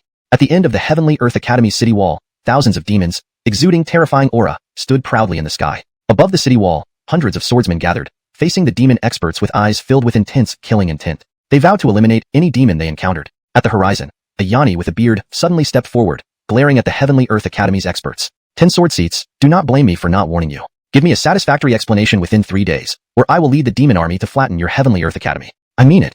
Note, this translation preserves the original paragraph structure and line breaks while ensuring fluency and accuracy. ####Chapter 191. You won't let me play, so I'll just turn over the table. Within the city of the Heavenly Academy, a magnificent hall housed a large round stone table, surrounded by towering chairs. These 10 chairs were peculiar because their backs were constructed from stacks of long swords. At the very center of these swords lay a special sword. The swords on each of the 10 chairs were colored red, orange, yellow, green, cyan, blue, purple, gray, black, and white. 9 individuals in matching robes corresponding to these colors sat on the chairs. The man in the orange robe, seated nearest to the door, was the first to speak. Are those devilish demons' brains not functioning properly? Where did they hear that we executed that spirit race woman using the most brutal punishment of the Heavenly Academy, the 10 swords soul-slaying technique? The man in the gray robe, sitting next to the Wu Roman, suddenly interjected. If nothing unusual happened, it must be another scheme by the Kai Dao sect. Their aim is undoubtedly to use the demonic clan to deplete our Heavenly Academy's forces. That bunch at the Kai Dao sect think our people are as foolish as them? They think one demon holy sovereign can deplete our forces? Does he even have that power? A rough-looking man in blue robes angrily shouted. Everyone was discussing fervently, except for the Wu Roman seated at the head of the table, who remained silently buried in thought. Noticing this, the boss in black robes curiously asked, Sword Leader, are you troubled by something? Upon hearing this, everyone else realized that their sword leader had been deep in thought ever since they began. Sensing the odd looks from her colleagues, the Wu Roman snapped out of her reverie. She awkwardly yet politely smiled at them, saying, Apologies, I was just deeply absorbed in a thought. Please continue discussing without me. This piqued everyone's interest. After all, only one matter could occupy their revered sword leader's mind, her son. They speculated that she must be thinking about him again. The man in blue robes then blurted out, Sword Leader, aren't you thinking about your son again? I believe sons should be raised frugally, but this extreme neglect is unprecedented. Also, you shouldn't cut off all contact due to that curse. If my brother were here, he definitely wouldn't approve. Perhaps due to his straightforward nature, the man spoke without considering how his words might be received. For the Wu Roman, mentioning her son was like touching her Achilles heel, something everyone in the upper echelons of the Heavenly Academy knew well. Due to the curse, she had to send her son away. While publicly, it was said she was raising him frugally, they knew it was due to the curse. There was nothing she could do about it. Unexpectedly, instead of lashing out, she smiled at him gently. Fifth Bowen is right. I have indeed been too cruel to him, and I owe him so much. Therefore, this time, I plan to announce to the entire Nine Abyss continent that Ken is my son. Hearing this, everyone was startled. The boss in black robes sternly replied, But what about the curse's power? Waving her hand, the Wu Roman responded calmly, No worries. If they dare impose this curse on my child, I will let Brother Lin turn over the table. If they won't let us play, then nobody plays. Rising abruptly, she gazed fiercely at the door as if she could see through everything. Everyone felt elated. Firstly, due to an agreement, they had been trapped in the Heavenly Academy for centuries, eager to explore the outside world. Secondly, when she mentioned turning over the table, they felt even more excited. They knew the true meaning of turning over the table was declaring war on the Kai Dao sect. Having suffered under the Kai Dao sect's oppression for so long, they had long yearned for this moment. Hearing her words, they were filled with joy and couldn't wait to wage war against the Kai Dao sect to end their monotonous existence. For them, dying honorably in battle was far better than wasting away here doing nothing. By the way, I have good news to share. He has come to the Heavenly Academy looking for me, the Wu Roman said, smiling faintly before descending from her seat and heading towards the door. Hearing this, everyone was initially stunned, then exchanged glances before following her closely. As the Wu Roman opened the hall's door, 2 figures stood there, a man and a woman. The man wore a green robe, exuding scholarly elegance. It was hard to tell if he was male or female at first glance. The woman was breathtakingly beautiful, with a serene and ethereal face and skin as fair as snow, smooth enough to drip water. Her dark hair cascaded down to her shoulders, fluttering like willow branches in the breeze. The Waroman was surprised. Lincoln, green robe, why are you here? The man named Lincoln smiled gently. 2 reasons. First, you cannot announce to the entire 9 Abyss continent that Kin is your son now. Doing so would greatly hinder his cultivation in the future. This life is likely our last chance. If he succeeds in reaching that realm, it will be salvation for the whole 9 Abyss continent. If he fails, all living beings will perish. His path has just begun to fall into place. Please reconsider carefully. I understand your point. I know he has endured much suffering over the years, and I comprehend your intentions. Who doesn't wish for him to lead a happy life? Remember, I am his master, having formally accepted him. Hearing this, the Waroman looked disappointed. She sighed deeply before nodding helplessly. All right, let's wait a bit longer. You didn't come to the Heavenly Academy just to say this, right? She asked curiously. Lincoln chuckled. Of course not. So, why did you come? She pressed. Turning forward, Lincoln murmured softly. To keep an appointment, naturally. Chapter 192. The first of the 10 swords within the Heaven and Earth Academy. The vast sky was clear, with the scorching sun blazing overhead, foretelling a splendid day ahead. In a small courtyard within the city of Heaven and Earth Academy, a young and beautiful woman sat gracefully in a pavilion, her snow-white eyes flickering restlessly as if lost in deep thought. What are you thinking about? Just as she was immersed in her thoughts, an extremely familiar voice suddenly rang out behind her. She quickly turned her head to see 2 men and 1 woman approaching her with gentle smiles. Seeing them, the woman hurriedly stood up and bowed respectfully. Giselle greets Lord Bryn. Upon hearing this, Crosby beside her paused, turning to look at the 2 people clad in white beside him. Realizing her words were inappropriate, Giselle hastily clarified. Giselle greets both Lords Bryn and Lord Crosby. Among the 3 present, she had seen the Waroman and the Roman before, but the other man in green was someone she had never met. However, she believed that anyone who could walk side by side with them must be of no ordinary status. Hearing Giselle's words, the 2 in white smiled at her. The Waroman gently helped Giselle to her feet, smiling. Jalen, let me ask you a question. Would you like to become my daughter-in-law? Giselle was taken aback by the sudden question. She had been in the Heaven and Earth Academy for so long, but had never heard of the Waroman having a son. Realizing this, Giselle hastily explained, I know your kindness saved my life and I am grateful for your regard, but I must respectfully decline the offer of becoming your daughter-in-law. Seeing her flustered, the 3 couldn't help but smile. The Waroman pretended to be upset as she approached Giselle. Why? Is it because my son is not good enough for you? No. Jalen did not mean it that way. She believed that Lord Bryn's son must be an unmatched genius among geniuses, while she was just an ordinary woman, unworthy of him. Moreover, being from the spirit race among the 10 major demonic races, how could she make you bear the stigma of colluding with demons? Giselle was getting increasingly anxious, fearing that her refusal might offend the Waroman. At this moment, the woman continued teasingly, what if I don't mind? Hearing this, Giselle was stunned. The charge of colluding with demons was something even a commoner could not afford. She stammered, even if you do not mind, your son or husband might. The woman waved her hand, laughing. What if none of us minded? Giselle was speechless, not knowing what to say. The 3 of them watched her silently. Suddenly, Giselle knelt before the Waroman and said solemnly, My lord, truthfully speaking, I already have a love interest. For saving my life, I have nothing more to offer but gratitude for these past days of care. You did not discriminate against me and sacrificed your own cultivation to heal my injuries. I understand your intention, but feelings cannot be forced. To blame, I must blame myself for not having the fortune to be your daughter-in-law. To compensate for my refusal, please accept these 6 tails. With that, she pulled out a dagger and raised it to cut off her tails. At this critical moment, the Waroman intervened. You little fool. How can you be so stubborn? You haven't even asked who my son is. Giselle replied apologetically, Lord Bryn, apart from Kin. No one else will do. Even if he were the ruler of this universe, I would not spare him a second glance. Again, she raised the dagger. This time, the woman did not stop her. Instead, she smiled faintly and said, What if my son is Kin? Thud. The dagger froze inches from her tail. Slowly raising her head, Giselle looked at the Waroman in shock. You said what? The Waroman took the dagger from her hand, smiling. I said, my son is Kin. Giselle was utterly stunned. Wasn't Kin an orphan? Why would he suddenly have a mother? Her mind raced with confusion. Seeing her state, the Waroman gently led Giselle into the pavilion and sat her down. Due to various reasons, I had to raise my unfortunate child outside. But now, rest assured, I am indeed his mother. We met and acknowledged each other during the 7 spirit domains, but you were unconscious then. Your siblings can attest to this, as well as my companion here, Kin's master. Pointing to the person in white, she added. Giselle mechanically turned her gaze to the figure in white, who nodded warmly. A smile spread across Giselle's face. That's why you spared no effort to save me, knowing you're Eliot's mother. But then, she seemed hesitant again. The Waroman asked curiously, what's wrong? Giselle hesitated and spoke shyly. Can I take back what I said earlier? Hearing this, all 3 burst into laughter. Of course you can. The woman gently took Giselle's hand and stood up. It's about time. Let's go meet someone. Giselle looked puzzled. Meet someone? Who? As they walked out of the pavilion together, the Waroman and the person in white led Giselle forward. Let's go meet someone we've all longed to see for a long time. Hashtag chapter 193. Super Genius, Youth on the Ramparts. After nearly half a month of arduous travel, Kin finally arrived at the borders of Kai D Academy. Ahead of him loomed a magnificent wall that stretched endlessly from north to south. Its grandeur was unparalleled.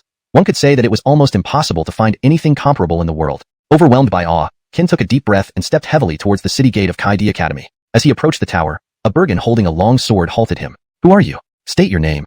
Seeing it was a youth, Kin hurriedly walked forward and bowed politely. Big brother, hello? I am Kin. Today, I have come to visit an old friend at Kaidi Academy. I hope you will let me through.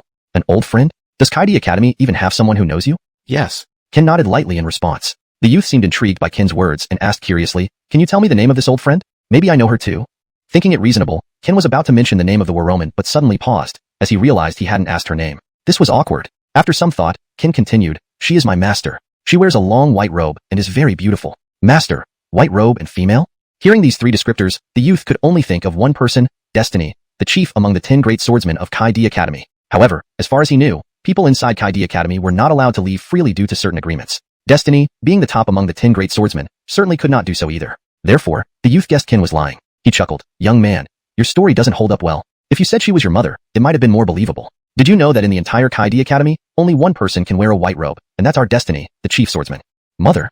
Though Kin still harbored a bit of anger towards the Waroman, what child wouldn't miss their mother? He paused for a moment before continuing, now that you mention it, my mother is also in Kaidi Academy, and she wears a white robe too. Hearing this, the youth burst into laughter. You really know how to make up stories. Next, you'll probably say the entire Kaidi Academy belongs to you. At the same time, in a part of Kaidi Academy City Tower, Mac and Destiny both smiled when they heard Kin's words. Unbothered by the youth's mockery, Kin asked calmly, may I ask, what would it take for you to let me in? The youth composed himself and grinned. Alright, if you win me today, I'll let you in, Kin countered. And if I don't win? Hearing this, a sinister smile appeared on the youth's face. If you lose, then you'll guard the city here for me. 10 years, not too long. 10 years? Kin thought, if he lost, he would indeed have to guard the city for 10 years. But there seemed to be no better option now. After pondering for a while, he agreed. If it came down to it, he would use the humanity sword technique against him. Fine, I agree. Seeing Kin agree, the youth's smile grew even wider. He was happy because he saw Kin's cultivation level as merely first stage heavenly warrior, while he himself had already reached second stage honorable warrior. A huge gap that made this battle seem like a sure win. With that thought, the youth slowly drew his longsword and pointed it at Kin, saying, be careful now. Before Kin could react, the youth's sword was already in front of him. The swift strike combined with his ghost-like movements sent Kin flying hundreds of feet away without him even seeing when the attack began. Just as he steadied himself, the youth's sword lunged at him again from an unexpected angle. Kin was taken aback and quickly thrust his own sword upward, narrowly avoiding the sudden attack.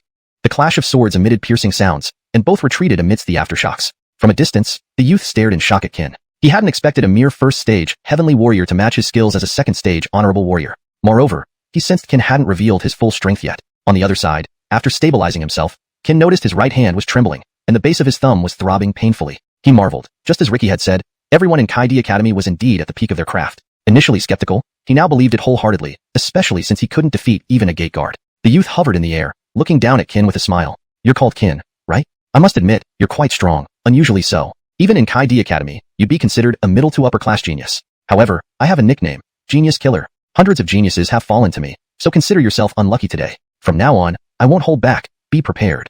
As he spoke, his eyes turned cold, and the long sword flew out of his hands as he chanted incantations, fingers extended. Instantly, countless golden runes emerged from his body, like golden cicadas, flowing into the sword. In moments, the once dull blade shimmered brightly under the influence of the golden runes, illuminating the entire academy in a golden hue. The majestic aura emanating from the sword startled Kin. He muttered, he's using divine clan techniques. The youth roared, divine formula, golden cicada secret mark. With a wave of his hand, countless golden swords materialized from the transformed cicadas, cascading down like a sudden downpour. The sound of clashing swords echoed throughout the sky. Facing this onslaught, Kin did not retreat but advanced, his sword held chest high. He unleashed the 5 elements decay force infused into his sword intent and struck with all his might.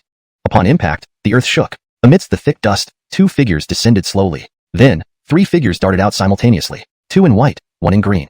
Chapter 194, 2 Lincolns, 1 mother, 1 teacher. The young boy was greatly astonished to see that the person who caught him was a man dressed in a green robe, someone he had never seen before in the Heavenly Earth Academy. Could it be someone from the higher-ups? He thought for a moment, but then shook his head and dismissed the idea. The Heavenly Earth Academy wasn't so vast. Everyone saw each other regularly. Not only had he never seen this person before, but he had also met the leading Harmony Jinouyu several times. The stranger seemed entirely unfamiliar, leading him to guess that this person couldn't be from the academy. Lately, there seemed to be more visitors to the Heavenly Earth Academy. Just now, Kin mentioned looking for his mother and teacher. So what could this person be doing here? The youth pulled himself away from the green-robed man, first giving him a respectful bow before starting to question him. Who are you? I've never seen you at the Heavenly Earth Academy before. Are you here to find someone like that guy? You're not going to tell me that Harmony is your mother too, right? Having said that, the youth suddenly turned and pointed at the distant Kin. What he saw froze him, as if struck by lightning, unable to move. Before him, 2 women in white robes were hugging Kin at the same time. One of them was familiar, Destiny, the the foremost among the top 10 sword seats at the Heavenly Earth Academy, Harmony. Seeing Kin's injuries, Destiny's face filled with sorrow as she gently caressed his face, murmuring softly, "My child, you've suffered so much." These words caused the youth's heart to tremble once more. He looked at Kin with eyes wide in fear, stammering, "No, buddy, Harmony is really your mother?" Kin, nearly unconscious, felt two warm energies support him and opened his eyes in surprise. Before him stood two women of incomparable beauty, smiling down at him. Destiny spoke first, "My child, you're awake. Let me see how badly you're hurt." As Destiny moved to examine him, Kin suddenly raised a hand to stop her. Not out of unwillingness, but because in all his years, this was the first time he'd been so close to a woman. Bearing the pain, Kin quickly freed himself from their embrace and stood up, somewhat awkwardly. Despite being his mother, Destiny's seemingly affectionate gesture left him uneasy. Turning to the Bianca beside him, Kin's embarrassed expression transformed into excitement. "Master, long time no see. Where have you been these days? Your disciple has missed you so much." Hearing this, the Bianca looked at Kin with concern. She gently lifted her right hand and caressed his blood-stained young face, murmuring softly, "My poor disciple, during my absence, you must have suffered a great deal, haven't you?" Kin's expression darkened as he thought of his adoptive father Argyle, the first demon examiner Winston, and everyone from the military family and the AO family who died for him. Weak without powerful connections, he had been subjected to abuse from superpowers within the heavenly world until people unrelated to him risked their lives to save him. Kin felt hatred towards himself for being weak and causing trouble for others. He resented his parents for having the power to save everyone yet choosing not to act, leaving him helpless as he watched people die before his eyes. At times, he had considered reconciling with his mother, but thinking about his deceased grandfather and Argyle, a surge of anger welled up inside him. Turning to look at Destiny and then back at the Bianca, he smiled and said, "There's nothing to complain about. Once we embark on the path of cultivation, we lose the right to complain. No matter how hard it gets, we still have to endure." When Destiny noticed Kin glancing at her as he spoke, her heart skipped a beat. Choking back tears, she extended her hands to explain, but Kin didn't give her the chance. Instead, he walked over to the green-robed man and greeted him cheerfully, "Brother Giri, you're here too?" Smiling faintly, Giri replied, "I missed you after such a long time. Hearing you were at the Heavenly Earth Academy, I came to see you. Who would have thought that within just a year or so, you'd already reached the Heavenly Martial Mirror stage?" Giri patted Kin on the shoulder and continued, "Yes, your body has become quite robust. Very good, keep it up." Embarrassed, Kin scratched his head and said, "Isn't it all thanks to your teachings?" Interrupting, Giri stopped Kin. "Stop flattering me. From beginning to end, I haven't taught you anything. It's your own talent that brought you here. Thank yourself." "So, I'll thank myself." Everyone laughed heartily at that. Only the youth remained despondent, not daring to raise his head to look at any of them. Kin approached the youth and asked with a smile, "What's your name?" Caught off guard, the youth hurriedly answered, I'm Sinclair." Kin continued, "See, Sinclair, I told you my master and mother are both here at the Heavenly Earth Academy, and they both wear white robes. Now you believe me, right?" The mention of mother caused Destiny to brighten. Sinclair hastily replied, "Of course I believe you, Lord Wu. Sinclair is ignorant and disrespectful. I hope you will overlook it." Seeing Sinclair's anxiety, Kin chuckled and patted his shoulder, comforting him. "Do I look like someone petty?" Sinclair felt slightly relieved but still worried, as Swordmaster Destiny hadn't spoken yet. Seeming to understand Sinclair's concerns, Kin also looked toward Destiny. Their eyes met and held each other's gaze. This was perhaps the first time Destiny had seen Kin look at her so gently. In that moment, she smiled softly. "My child's words are my words." Hearing this, Sinclair breathed a sigh of relief. Destiny stepped forward, embracing Kin and whispered softly, "Child, you've suffered so much. To make up for the years I've wronged you, I hope you like this gift." Startled, Kin asked, "Gift? What gift?" Destiny smiled and said, "Turn around and take a look." ##### Chapter 195. In the depth of the curved corridor, tears cling as a person trembles. Deep in the curved corridor we meet again, wiping tears and trembling close. They had been apart for several months, during which Kin hadn't spent a single night without missing Giselle. At this moment, he finally met her again. There were no extra words, nor was there excessive emotional outpouring. Kin slowly walked up to Giselle, opened his arms, and gently embraced her, saying softly, "It's so good to see you again." Tears already streamed down Giselle's face as she clung tightly to Kin, her chin resting on his shoulder, sobbing, "I thought I would never see you again." Kin patted her back consolingly. "How could that happen? I promised I would come find you no matter where you are. This was true before, it is true now, and it will always be true." The two held each other tightly on the eastern city wall of Kai D courtyard for a long time before they finally let go of each other. Kin looked at Giselle, who had cried herself into a tear-streaked mess, with a heart full of pain. He gently wiped away her tears. "By the way, Jalen, how are your injuries?" Giselle nodded and then turned her gaze toward Destiny behind Kin. "I'm better. Not only am I healed, but my strength has multiplied compared to before." "But," seeing Giselle hesitate, Kin asked curiously, "But what?" Hearing this, Giselle's expression grew complex. After a long silence, she spoke slowly, "But Master Bryn sacrificed her own life-bound sword charm to heal me." "What? Her life-bound sword charm?" Kin was shocked. He knew what it meant for a cultivator. Among the entire Jiyuan continent, many spent their entire lives and still couldn't obtain such a charm at the transformation stage. The importance of a life-bound sword charm not only reflected one's strength but was also considered a second Dantian. Now, Destiny had exhausted her vast cultivation and even given up her life-bound sword charm to transform into Giselle's second Dantian. This act shocked not just Kin but also Sinclair nearby. Could something so crucial be given away like that? Upon hearing Giselle's words, Kin's heart suddenly clenched. His expression turned complicated as he slowly turned to look at Destiny beside him. With a thud, he knelt heavily in front of her, followed closely by Giselle. Seeing this, everyone was alarmed and rushed forward to help them up, but Ken raised a hand to stop them. Ken looked at Destiny firmly and said, "Thank you for everything you have done for Jalen." "I, Ken, thank you here." Ignoring everyone's attempts to dissuade them, the two bowed 3 times to Destiny loudly. All the grievances and anger Ken once felt towards her vanished in this moment. Destiny covered her mouth. Hearing Ken call her mother, she couldn't hold back her sobs. Tears slid down her beautiful face. She approached them shakily and gently helped them up, holding their hands. "This is what a mother should do. As long as you're safe, I would willingly die. My child, it's not that your father and I don't love you, but we have our own difficulties. If we mishandled this situation, not only would we die, but the entire Yuan continent and its countless beings would perish." Hearing Destiny's words, Ken was startled. He naturally knew there must be a reason for his abandonment, but he never expected it to involve the survival of the entire continent. Curious, he asked, "Can I know the reason?" Destiny exchanged looks with Bryn, then glanced at Crosby. The 3 of them came to an unspoken agreement. Bryn patted Ken on the shoulder and whispered, "Let's go inside and talk." Inside the city tower of Kai D courtyard, Bryn waved her sleeve, creating a pale white energy shield isolating the place from the outside world. The 3 looked at Ken. Bryn spoke first, "Ask anything you want, and we will answer all we know." Without hesitation, Ken asked, "Why did you abandon me initially and now seek reconciliation? Doesn't that seem contradictory?" Destiny replied, "We had our reasons."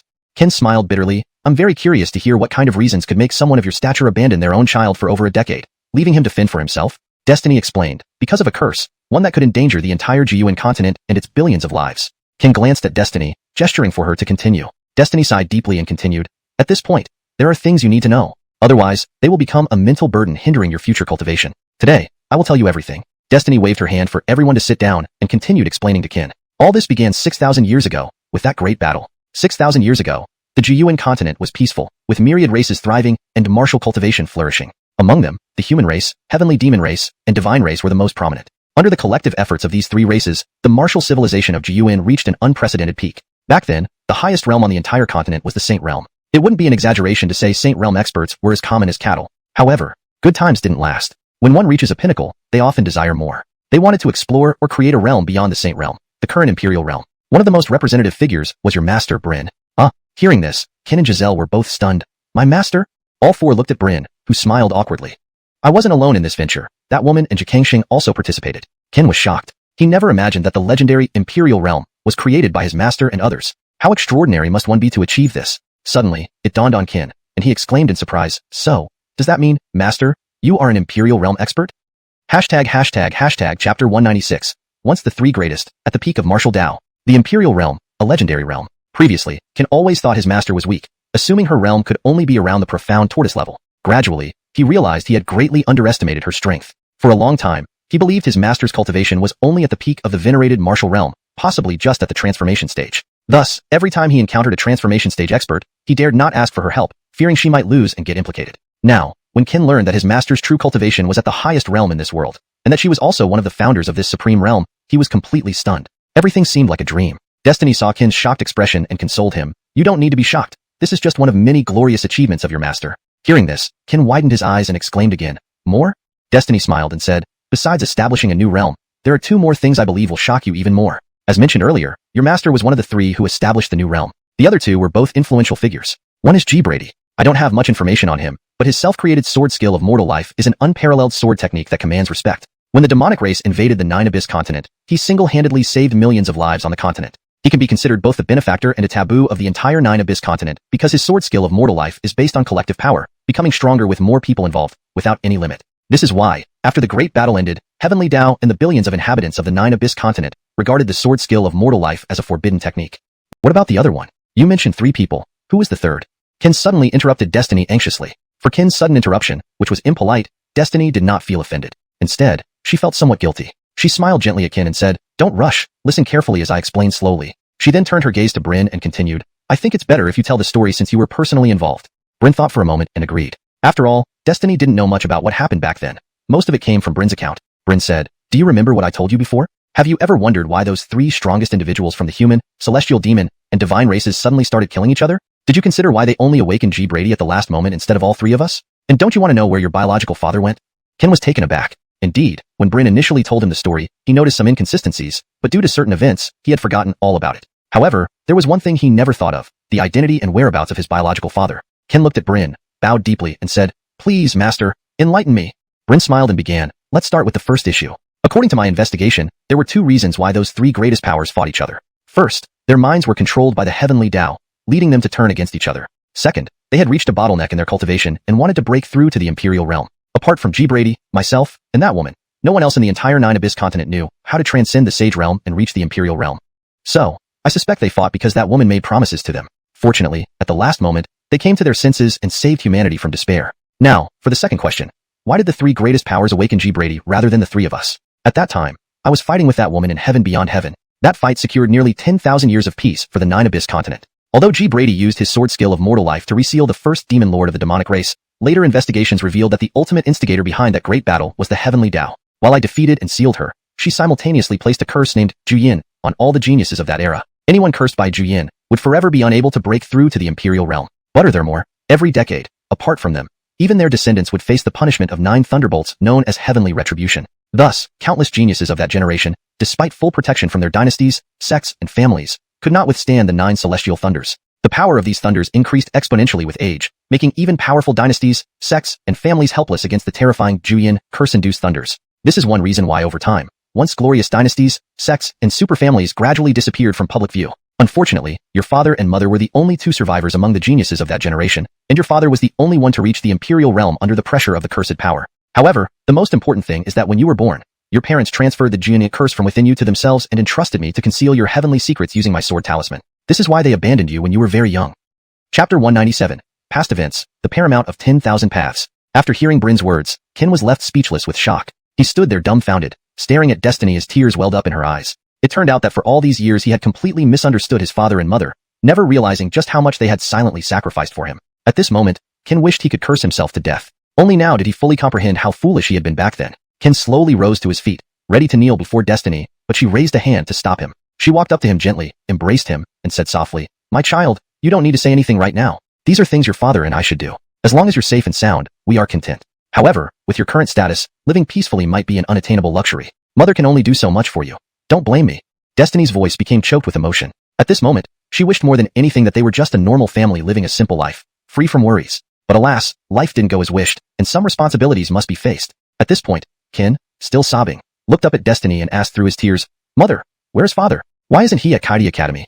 Taken aback by the question, Destiny exchanged glances with Brin and Crosby before smiling and stroking Ken's forehead. "Your father has gone to a place far, far away. He said he will return to see you once you reach the Saint Realm. For now, he has matters to attend to, but Mother can assure you that he is still alive." Noticing their evasive behavior, Ken knew they were hiding something from him. But given his current weakness, they felt it best not to burden him with too much information. Deciding not to pry further, Ken understood that too much knowledge wasn't always beneficial. When the time came, they would reveal the truth to him. Then Ken asked another question. "So our greatest enemies now include both the Demon Clan and Kai Dao sect?" Destiny nodded. "Indeed. Setting aside the Supreme Demon Emperor of the Demon Clan, even the Paramount of 10,000 Paths, Kai Dao of Kai Dao sect, is beyond our current capacity to deal with. Our final hope lies in you. Only if you reach that level will we have any chance of fighting them. Otherwise, the entire Yuan continent and its countless inhabitants will face endless calamities." Hearing this, Ken felt immense pressure. After all, the survival of the entire continent now rested on his shoulders. Yet, despite this, he showed no trace of dissatisfaction. He understood that success required enduring unparalleled hardships and forging paths no one else could tread. Thinking for a moment, Ken asked his final question, "What should I do next? Or what am I supposed to do?" Brin, Destiny, and Crosby stood up simultaneously. Brin spoke, "You have 2 tasks ahead. First, challenge the Demon Clan at the western gate of Kaidi Academy. You cannot afford to lose this fight. Second, gather all the sealed demon spirits scattered across the Yuan continent. This is necessary for us to stand any chance of victory in the final battle. Additionally, you must reach the Sovereign Realm within a century. Both conditions are essential. Without either, we have no hope of winning. Do you understand?" Ken nodded. "I understand the second part, but I'm confused about the first. Why must I challenge the Demon Clan at the western gate? What's the purpose?" Destiny explained, "It's to deter them. I will announce to the entire academy that you, Ken, will represent Kaidi Academy in challenging the Demon Clan. Victory means a century-long truce between us and the Demon Clan, buying you more time for cultivation. Defeat means everyone in Kaidi Academy will leave, allowing the Demon Clan free reign. That's why this battle must be won." Ken was puzzled. Aren't the demons sealed by the heavenly Abyss Sword River? How can they come out? Destiny clarified, "Indeed, the strongest Demon Emperor and lesser demons are sealed by the river. However, those like the 10 Demon Sovereigns and Demon Generals, whose power is below the Sovereign Realm but above the venerated Martial Realm, can enter and exit the river with their strength halved. This is also why Kaidi Academy exists here." With this explanation, Ken finally understood. The world wasn't safe, but someone had been quietly carrying the burden for them. Having unraveled the mysteries surrounding his past, the deep-seated doubts in Ken's heart finally dissolved. Yet, a new resolve formed, to save the countless lives in peril. Whether he could succeed and what changes would occur remained uncertain. When Destiny, as the foremost of the 10 great swordsmen, announced that Qin would challenge the Demon Clan on behalf of Kaidi Academy, both the Academy and the demons were taken aback. Due to Giselle's presence, the originally hostile forces had decided against attacking. Now, when Qin appeared at the vast battleground west of the city tower by the heavenly abyss sword river, everyone was stunned. Celestial Martial Mirror? They thought they had misread, but upon closer inspection, it was indeed Celestial Martial Mirror, specifically the first stage. Neither the Kaidi Academy nor the Demon Clan understood why. For such a critical battle, Chief Jian had chosen a mere low-level cultivator like Qin. Facing thousands of powerful demons, Qin showed no fear. Under the watchful eyes of numerous experts, he walked forward alone, dressed in white and wielding the Taiping sword. With a piercing gaze, he loudly declared, "I, Qin of Kaidi Academy, come seeking enlightenment through combat."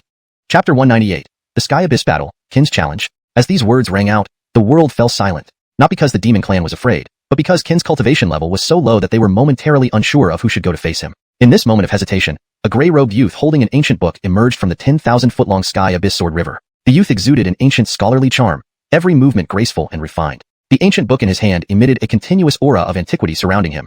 He seemed like an ancient dignitary walking out from prehistoric times. With a sharp gaze focused into the distance, he stepped forward and was instantly at the center of the battlefield. Standing with his hands behind his back, he called softly, "I am Antonio from the Ancient Clan, one of the 10 major clans of demons. I come to challenge you."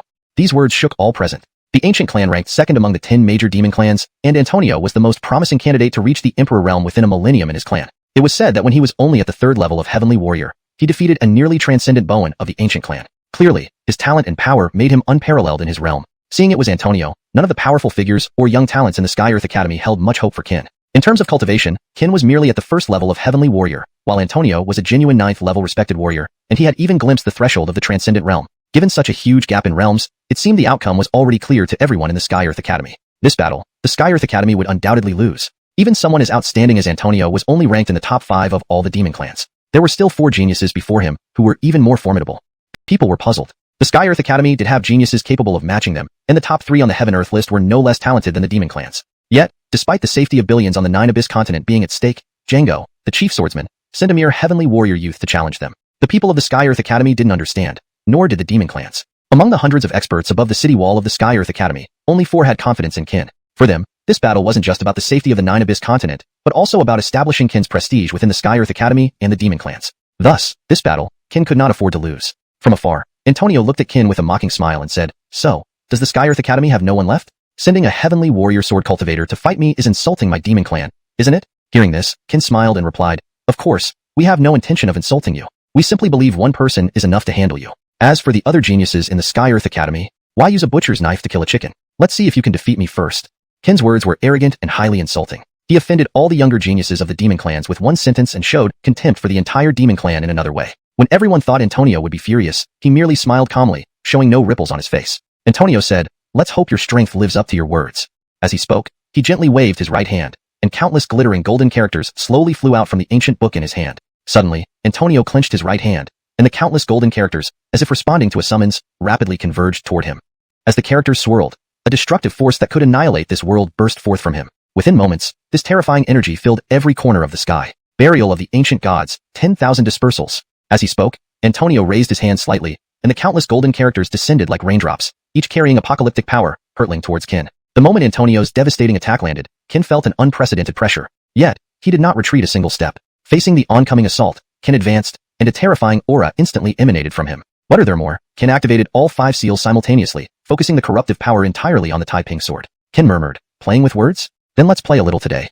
Suddenly, he closed his eyes and shouted, "9 seals of demon sealing, seal of Lin opens. 9 seals of demon sealing, seal of Bing, open." At his words, 2 colossal characters, Lin and Bing, appeared prominently in the sky. The energy released by these characters was no less terrifying than Antonio's. Amidst everyone's anticipation, Qin finally swung his sword. This strike was even more fearsome than his previous battle with Ajay. The sword's cry echoed as Qin's blade reached a pinnacle under countless enhancements of techniques and sword skills. The moment the sword intent met Antonio's powerful offensive, a massive explosion reverberated through the entire Sky Abyss Sword River battlefield. Dense smoke rose immediately, and the shockwave from the clash sent both Qin and Antonio flying backward. Qin retreated several hundred feet, while Antonio only moved back 70 or 80 feet. It was clear that victory in the first round leaned towards the demon clan. Just as Qin stabilized himself, his cold eyes flashed, and he charged toward Antonio with the Taiping sword in hand. In the blink of an eye, Qin was beside Antonio, swinging his sword without a word.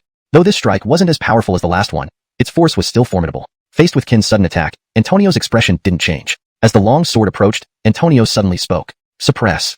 Upon uttering the word, Qin's entire body seemed to be pulled down by a strong force. Seeing this, Qin was inwardly alarmed and quickly gathered the faint life force emitted by everything around him. Only then did he manage to stabilize himself and stop falling. Hovering in the air, Qin looked intently at Antonio. Antonio suddenly said, "You're interesting. A heavenly warrior sword cultivator can actually hold his own against me. You've surprised me. To show respect for you, I will not hold back anymore. And of course, I hope you'll bring out your true strength too. What do you think?" Qin smiled lightly and said, "That's exactly what I intended." Chapter 199. A Single Wrath, a Sword for All. Qin held the Taiping sword and charged at the distant Antonio, who countered with his book-based spells. The two clashed in the Heavenly Abyss Sword River battlefield, trading blows fiercely. For a moment, everyone seemed to have forgotten that Qin was merely a heavenly martial mirror sword cultivator. In the sky, Antonio, at the peak of the 9th level of Venerated Warrior, felt increasingly uneasy as he fought. By logic, Qin should have been easily crushed. Yet not only did Antonio fail to land a decisive blow, but Qin could also temporarily fight him to a standstill, something Antonio found unacceptable. With an explosive cry, Antonio distanced himself from Qin. Without further ado, Antonio closed the ancient book in his hand, and instantly countless golden swastikas filled the sky, quickly converging behind him. Soon, 100 jang tall colossal Dharma body radiating brilliant golden light appeared behind Antonio, its supreme aura shaking the very heavens and earth. Suddenly, Antonio's eyes narrowed as he thrust his hand forward, and the colossal Dharma body followed suit, raising its massive palm and pressing down toward Qin below. Seeing this, Qin summoned 2 spirit guardians to assist him. As they merged with Qin, 2 unprecedented and terrifying energies, one red, one white, rapidly enveloped him. Condense. Roaring loudly, Qin caused the red and white energies to coalesce rapidly behind him. Gradually, under the astonished gazes of onlookers, 2 towering red and white Dharma bodies rose majestically behind Qin, their auras rivaling Antonio's Dharma body. Seeing Qin reveal such formidable hidden strength, Antonio laughed from afar. "I didn't expect you to have this move up your sleeve even now. Truly, you've surprised me. No wonder they chose you for this challenge. But do you really think this can win against me? You're too naive." When the 3 colossal Dharma bodies collided, an immense energy wave swept across the battlefield. This time, neither combatant was blasted away by the impact. After the strike, Antonio appeared behind Qin without warning. Before Qin could react, Antonio hurled his ancient book into the air, releasing dozens of papers inscribed with intricate characters. With a wave of his hand and a loud command, "Seal." The papers encircled Qin and swiftly adhered to his body. The moment they touched him, the intricate characters rushed into Qin's body like floodwaters. In an instant, he felt his spiritual energy depleting at an alarming rate, leaving him utterly drained. This sensation was all too familiar to Qin. It mirrored the experience when he had renounced his cultivation, promising it to the Wei. The feeling then and now was exactly the same. This time, however, his face remained calm, showing no trace of agitation. When Qin's last bit of spiritual energy vanished, the spectators gasped in shock. One of them sighed helplessly. "It seems we've lost this battle." But for this Bergen to hold off the peak 9th level, Venerated Warrior Antonio, with only heavenly martial mirror cultivation is already remarkable. We may be defeated, but our honor remains intact. From above the city walls, a figure in white smirked dismissively. "Lose? That's impossible. The true battle is just beginning." As if on cue, Antonio leapt into the air, removing and tossing aside his gray robe. Pointing at it, he roared, "My body is like this garment. The garment transforms into myriad things. Things condense into multitudes. Ancient god burial first form, bury multitudes." At the word multitudes, the gray robe burst apart, forming the words multitudes in midair. Instantly, darkness enveloped the entire western extreme region, gradually giving way to a blood-red moon rising from the west. Under its ominous glow, the heavenly abyss sword river became a realm of hellfire. With a wicked grin, Antonio stared down at the spiritually depleted Qin. "Qin, don't think I'm taking advantage of you. Although you are now devoid of spiritual energy, out of respect, I will use my ultimate technique to kill you. Dying by this attack, your life would have been worthwhile. Kill." As Antonio's right arm descended, the multitudes carried a dense wave of bloody killing intent, crashing down upon Qin. Even the Blosh generation of experts watching from the city walls marveled at the terror of Antonio's strike. As multitudes plummeted, reality began to fragment inch by inch. Seeing this, when everyone thought Qin was doomed, he murmured, "Since you use multitudes to slay me, let me respond with mankind." With that, Qin raised the Taiping sword before his chest, turning his gaze to the distant horizon. "Senior Tamsin, Qin disturbs you again. Please lend me your power once more." At the edge of the sky, Tamsin and Tucker watched over everything happening in the Heavenly Earth Institute. Hearing Qin's call, Tamsin responded without hesitation. "Granted." In the deepest nether regions, a river teeming with countless anguished souls erupted into a flood of ghostly force surging toward Qin upon Tamsin's word. Tamsin smiled wryly, gazing into the distance. "Your strength has grown considerably. The ghostly force you borrow now exceeds your previous amount by more than half. Congratulations." Qin smiled faintly but said nothing. As the torrent of ghostly force poured into the Taiping sword, the entire Heavenly Abyss Sword River trembled, resonating with its power. Seeing Qin summon such force, Antonio's confident demeanor twisted into shock. He cried out, You know the mankind sword art? Could it be you're his disciple?" Chapter 200, Fate of Yin and Yang, Lifeblood Characters. Throughout the entire Nine Abyss continent, whether it was thousands of years ago or now, even formidable figures like Mac and Kai Dao had never truly feared anyone. But there was one person, G. Brady, who made countless demons tremble at his name alone. Especially G. Brady's despair-inducing mortal sword art struck fear even into the hearts of demon emperors. After several millennia, just as the demons believed that the mortal sword art, which had sealed them for thousands of years, would not appear again. Unexpectedly, during their first negotiation duel with Heavenly Academy, they faced the same mortal sword art that had originally sealed them. As the sword art approached, the two characters filled with endless killing intent, mortal, also shattered explosively within a single strike of the mortal sword. As Antonio's body slowly descended, an expression of profound unwillingness filled his eyes. Again, it's the mortal sword art. Is this our destiny, the fate of all demons? I refuse to accept it. I refuse. Suddenly, the plummeting Antonio stopped mid-air. His eyes bulged wide with rage, turning bloodshot red as he glared fiercely at Kin below. Kin, today, I will make you die. Without waiting for a response, Antonio spat out a mouthful of blood. Instead of falling, the blood rose above him and slowly coalesced into a small blood droplet. This droplet rapidly formed into a crimson blood character, visible to the naked eye. At that moment, an overwhelming aura of killing intent swept across the entire battlefield of Heavenly Sword River. The earth rumbled, and the sky disintegrated in inches. Everyone watching was greatly alarmed, and Blas from the demon clan shouted in surprise, "This is young Master Antonio's lifeblood character." Lifeblood character? What is that? Kin looked back at Mac and others, perplexed by the crimson blood character that wielded destructive power. Mac explained to Kin, a lifeblood character represents his very existence. While the character remains, so does he. If it shatters, so does he. And Antonio's lifeblood character is the blood character above his head. Upon hearing Mac's explanation, Kin understood. Indeed, there was such a concept as a lifeblood character in the world. He couldn't help but reflect on how narrow-minded he must have been. As Antonio prepared to sacrifice his lifeblood character, Kin responded promptly. Lacking any spiritual energy, Kin could only absorb the faint life force surrounding him using the technique of the mortal sword art. With some additional life force, Kin summoned Black and White Kin again. Thankfully, he received a response this time. It was White Shirt Kin. "Senior, can you help me once?" Kin asked urgently. While Kin performed the creation of Yin and Yang technique, Mac glanced briefly at him before retracting his gaze. White Shirt Kin did not show excitement as he had previously. Instead, he hesitated, neither refusing nor agreeing. Confused, Kin thought, what's wrong with this guy recently? Usually, he's eager to come out. Why does he hesitate when I call? Senior? Senior? Reluctantly, White Shirt Kin responded. It's not that I don't want to help you, kid. In fact, I really want to assist you. But this situation is different from before. I dare not intervene arbitrarily. I'm afraid someone might be displeased. Hearing this, Kin was puzzled. What do you mean? Who are you talking about? White Shirt Kin pointed towards Mac in the distance. Your master, Mr. Mac?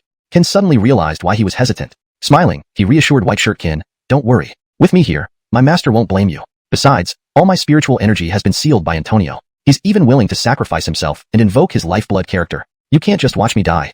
Even if you can only give me one strike, it'll help. Considering Kin's words, White Shirt Kin agreed. He promised to aid Kin but only with one strike, leaving the rest to him. Kin readily consented and handed over control of his body to White Shirt Kin. When Antonio's lifeblood character smashed down towards Kin, everyone present was stunned by the tremendous energy. This attack possesses the power of a transcendent realm expert, everyone murmured. Facing Antonio's lethal strike, the originally powerless Kin emitted a terrifying aura. Before anyone could react, a white sword beam shot from Kin's hand at incredible speed. Boom! The ground-shaking explosion revealed that Antonio's lifeblood character had shattered without notice, leaving him standing motionless. People were more shocked than anything else. Only a few super-strong experts noticed the sword strike. Others only felt a brief sense of suffocation. As Antonio's head fell, people watched in disbelief. They wondered how Antonio had died and when Kin had struck. At this moment, Destiny and Blas appeared on the scene. Looking at the Blas disdainfully, Destiny declared, Old man, you lost this battle. According to our agreement, no member of your demon clan can step foot in the Nine Abyss continent for a century. Do you agree? The Blas squinted, gazing at the deceased Antonio with fury. My ancient clan has its honor. However, mark my words. In 100 years, my demon clan will invade the entire Nine Abyss continent and wipe out this humiliation. Saying this, the Blas waved his sleeve and left with the other powerful members of the Gu clan. With the retreat of the demon clan, Kin became the ultimate victor of this great battle. At that moment, countless experts cheered from the city walls. Through this battle, Kin used his strength to silence those who underestimated him, firmly establishing himself within the Heavenly Academy. Eyes closed, arms spread wide, Kin shouted, he did it, he really did it. As Kin's body began to fall, Destiny swiftly caught him. Holding Kin, she looked up at everyone on the city walls. She proclaimed loudly, from this moment onward, I, Destiny, announce as the chief of the 10 sword seats of the Heavenly Academy. Kin is my son, my biological son. The moment her voice rang out, dark clouds gathered in the 9 heavens, thunder roaring as lightning cascaded down. Meanwhile, deep within an endless starry sky atop a tower stretching 10,000 feet high, a woman abruptly opened her eyes and stared into the distance. In the boundless battlefield at the edge of the galaxy, a man turned his head with a faint smile. Hashtag chapter 201. The long road ahead, and the many beings. Due to the battle at Kin, the people of Kaiti Academy had not seen a single demon clan member appear in recent days. They had kept their word, and sometimes people would still debate whether all the actions of the demon clan back then were truly wrong. Considering their straightforward nature, it often seemed that the demon clan members behaved better than most sects and dynasties on the mainland. The only difference was the label of righteous or evil, which ultimately depended on who was making the judgment. Inside the main hall of Kaiti City, 10 sword seats gathered. On one side stood Mac, Lowell, Kin, and Giselle. The sword seats all turned their attention to Kin, and now they found him increasingly likable. He was not only the son of Destiny, the Sword Chief, but he also defeated Antonio, the young master of an ancient race known as Blood Prince, who was among the top 5 of the Demon Clan, with just a Heaven Warrior mirror cultivation. This feat was unprecedented for both the entire Kaidi Academy and the Demon Clan. It was a legend that had never been told in the thousands of years before him. Even the legendary figure who broke through to the Emperor realm under the curse of Heavenly Tao could not achieve this. The fight was over, his mother acknowledged, and Giselle's injuries were completely healed with Destiny's help. Now, almost everything in Kaidi Academy had been settled, leaving only the mission to rescue Janine in the Central Domain's 7th layer of heaven. Given the urgency, just as Kin was about to bid farewell to Destiny and the others, Max suddenly stopped him. Disciple, the road ahead will be up to you. Lowell and I have much to do, and cannot accompany you any longer. Now that your identity is known to that woman, troubles will surely follow you endlessly because the Heavenly Tao sect won't let you go. If along the way, your friends and loved ones fall one by one before you despite your power, remember that you have us and the masses. Therefore, no matter how difficult the path ahead, you must stay strong. The predecessors in Boundless Prison are waiting for you to fulfill your promise. Kaidi Academy's rules await your breaking, and the fate of billions of people across the 9 Abyss continent lies in your hands. When you can't bear it anymore, just shout to the sky, Master, Father, Mother, I'm too tired, I can't play anymore. Rest assured, when that day comes, you can simply lie down, and no one will blame you. Listening to Mac's words, Kin thought deeply, then smiled and said, Don't worry, Master. I'm no longer a child. I know what I'm doing. Mac nodded, while Destiny beside him looked reluctant, gently holding Kin and Giselle's hands and softly saying, Son, you must protect Jalen well. She's a good girl. Don't let her down. The outside world is vast. I won't accompany you further. Go forth confidently. If the sky falls, I'll support you. At this moment, the other 9 sword seats, who had remained silent, began to give advice to Kin. Child, if life becomes too hard, come back to Kaidi Academy. Your 5th uncle can take care of you. Sword Seat 3 sarcastically remarked, You? Don't make me laugh. You'd spoil little Kentucky? Sword Seat 4 chimed in, Exactly. What 3rd brother says is true. With you raising him, it wouldn't take 3 days for little Kin to develop bad habits. As everyone spoke, Kin stood there, eyes brimming with emotion. At this moment, he felt the warmth of family concern for the first time, and gained his first real support system. Kin slowly knelt down, and Giselle quickly followed suit. He bowed deeply to the group in front of him and said loudly, What virtues does Kin possess to receive the guidance of such senior figures? This parting might mean we won't meet again soon. Here, Kin gives 3 bows in gratitude for your kindness. Turning to Destiny, he added, Mother, Kin was wrong to misunderstand you and Father. Please forgive me. Hearing this, the usually aloof and cold Destiny was moved to tears. Kin then looked at Mac and Lowell. Brother Lowell, if I have the chance, I want to share a good drink with you, until we're thoroughly drunk. Lowell smiled and nodded, No problem. Suddenly, Kin took off the sword charm around his neck and handed it to Mac, saying, Master, thank you for everything you've done for Kin. Without you, I might already be dead in Cangsheng City. Now that my identity is revealed, this charm should be returned to its rightful owner. Seeing this, Mac walked over and squatted down, taking the charm from Kin's hand. Then, under his puzzled gaze, Mac put the charm back around Kin's neck. A teacher for a day is a father for life. From our first meeting, I considered you my own child. This charm was my first gift to you. Why would I take it back? Get up. A man kneels only to his parents. Understand? Kin nodded and said, Master, rest assured, Kin will not disappoint you. Mac smiled faintly and said, Go, do what you must. Kin bowed once more and left Kaidi Academy. Watching Kin's fading silhouette, Destiny's eyes were full of reluctance. At this moment, Lowell approached them and gazed into the distance, whispering, Shouldn't we tell him about that incident? Mac shook his head. It's not the right time yet. His burden is already heavy enough. If we told him now, it might affect his future cultivation. They both agreed. After all, Kin was only an 18 or 19-year-old boy. Putting too much pressure on him would crush him. At least we managed to delay the Demon Clan for 100 years using our stratagem. Otherwise, Kin's path would be even harder. Thus, the 3 stood silently gazing into the distance for a long time before finally departing. Meanwhile, in a certain capital city within the Central Domain, Ricky and Adrian were running frantically forward. Behind them pursued dozens of martial artists at the venerated martial realm, radiating terrifying auras. At the same time, a beautiful young girl stood proudly in the sky, looking down at the earth, observing everything. The divine race? ##### Chapter 202, Deceit and Conspiracy, the Devil Sect? Several days had passed. When Kin and Giselle arrived in the central region, it was already 7 days later. On this day, they had just entered a capital city named 7th Gate when they heard some troubling news. The Wang family, one of the 3 major clans within 7th Gate, had been ordered to execute several invaders from other regions in front of the entire city. Kin suspected that these so-called invaders might be Ricky and his group. To gather more information, Kin hurriedly pulled a passerby and asked, Sir, may I ask what's happening here? Why is it so crowded? The Yanni replied, Young man, you should know that a few days ago, we were suddenly visited by several strangers. Ever since they came, people in 7th Gate have been dying at odd intervals, something very rare here. For the safety of all the citizens, the Wang family sacrificed 3 Zunwar realm experts and finally caught those strangers. Upon hearing this, the Heaven's 7 Orders issued an order for the Wang family to execute them publicly before the citizens. They will take full responsibility for any consequences.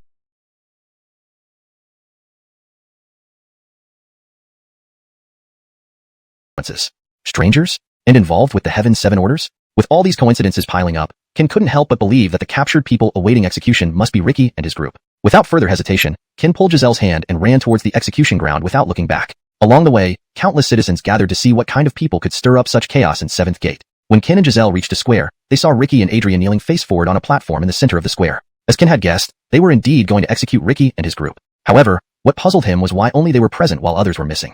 This wasn't the time for questions. After exchanging glances, Giselle silently withdrew to find a vantage point. At that moment, Blas walked out on the platform and loudly announced to everyone, "Ladies and gentlemen, these two have killed dozens of our Wang family disciples over a short period. Investigations reveal they are spies sent by the Devil Sect, intending to infiltrate 7th Gate and weaken our strength. Their goal is clearly to plunge our citizens into war and seize control of 7th Gate. Fortunately, our revered gods from the Heaven's 7 Orders have uncovered their plot and sent experts who managed to capture these devilish beings after great hardships. To reassure everyone, the Divine has allowed us to execute them publicly as a warning." The Blas's dramatic words left Ken shaking his head. Gods? Devil Sect spies? What nonsense! Ken thought to himself, would anyone actually believe such far-fetched claims? As soon as the Blas finished speaking, the crowd erupted into shouts. Thank the Divine! Kill them! Kill them!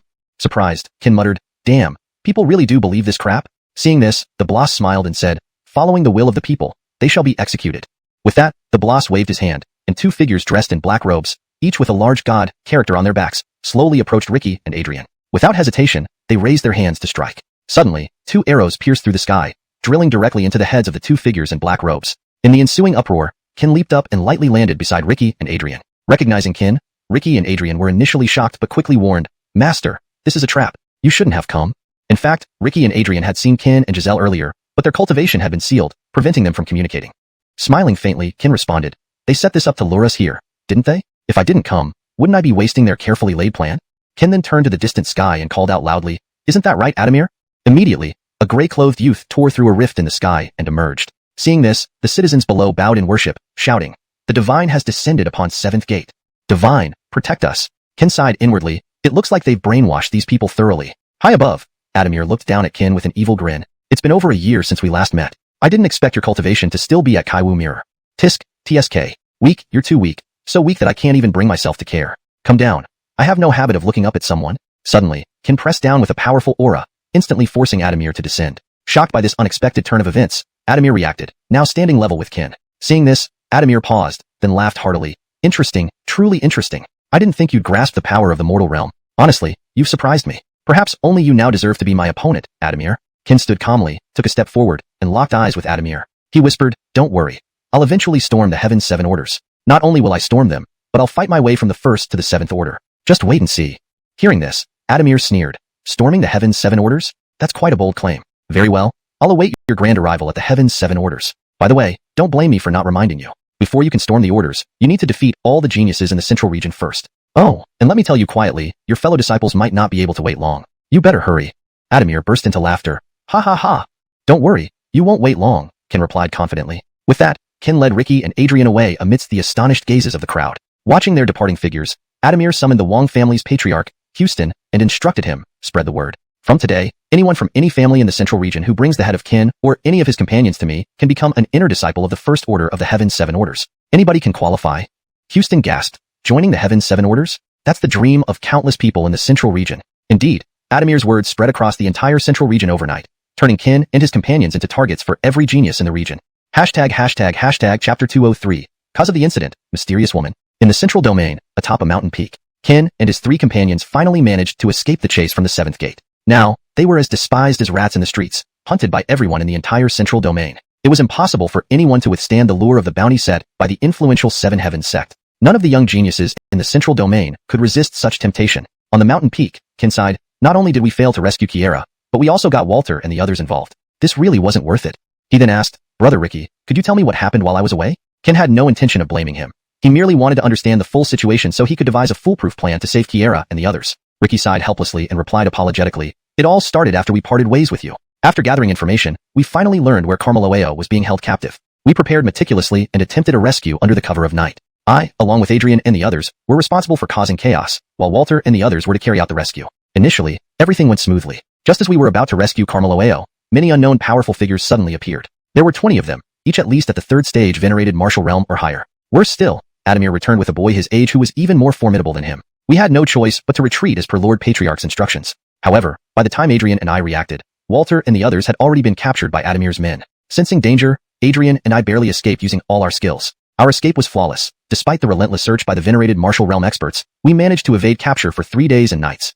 Yet, just 2 days ago, when those experts from the Jia family had just left, several new people arrived. The leader was a woman who knew not only our hiding place but also our identities and origins. She had a transformation realm expert with her, and we couldn't withstand a single round against him before being captured. Surprisingly, this Missy didn't harm us. Instead, she treated us well, providing food and drink. We assumed she might be an enemy of the Jia family, but she unexpectedly handed us over to the Wang family of the 7th Gate. She ordered them to execute us publicly within 2 days using Adamir's name and spread rumors that we were demon cult members. That's all that happened. What I don't understand is her relationship with Adamir. She used his name to spread these rumors, and he complied without any resistance. I suspect she must be from the Seven Heavens sect like Adamir, possibly even of higher status. Ricky finished angrily, while Kin listened intently, analyzing the situation. It seems Master was right. Because of my appearance, the Heavens Dao sect has begun their actions. Everyone close to me is now their target. Given the current situation, we are surrounded on all sides. However, based on my understanding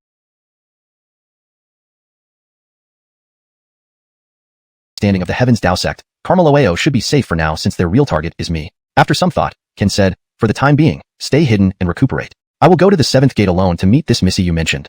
Hearing this, the three objected in unison. Kin waved his hand and smiled, rest assured. Since I dared to go alone, I'm confident I can escape. I won't risk myself unnecessarily. Without giving them a chance to respond further, he left immediately. Before leaving, he specifically instructed, within 3 days, if I haven't returned, return to the Star Moon Dynasty and inform Adeline to prepare for battle. During these 3 days, do not act rashly or try to rescue me, just follow the plan. As Kin disappeared from sight, Adrian, who had remained silent, sighed, little brother Wu has grown up. In just 1 or 2 years, he has matured so much.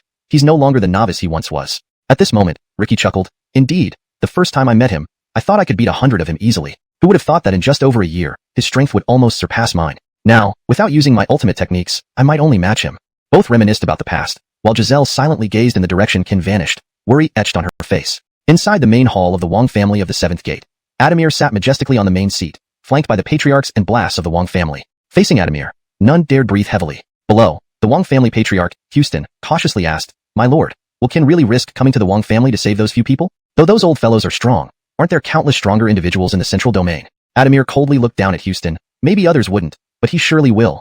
Houston puzzled. Why? We have a transformation realm expert. Even with Kin's rumored strength, he can't defeat a transformation realm expert. Besides, we also have countless venerated martial realm experts. Comparatively, this isn't a wise trade-off. Others may do it, but I certainly wouldn't. Nothing is more important than my life. Outside, Kin's figure quietly melted into the night. He planned to rescue the second tower master and the others on his own. Among their group, only a few masters had the strength to stand a chance against Adamir and his allies. Otherwise, rescuing them would risk even his own life.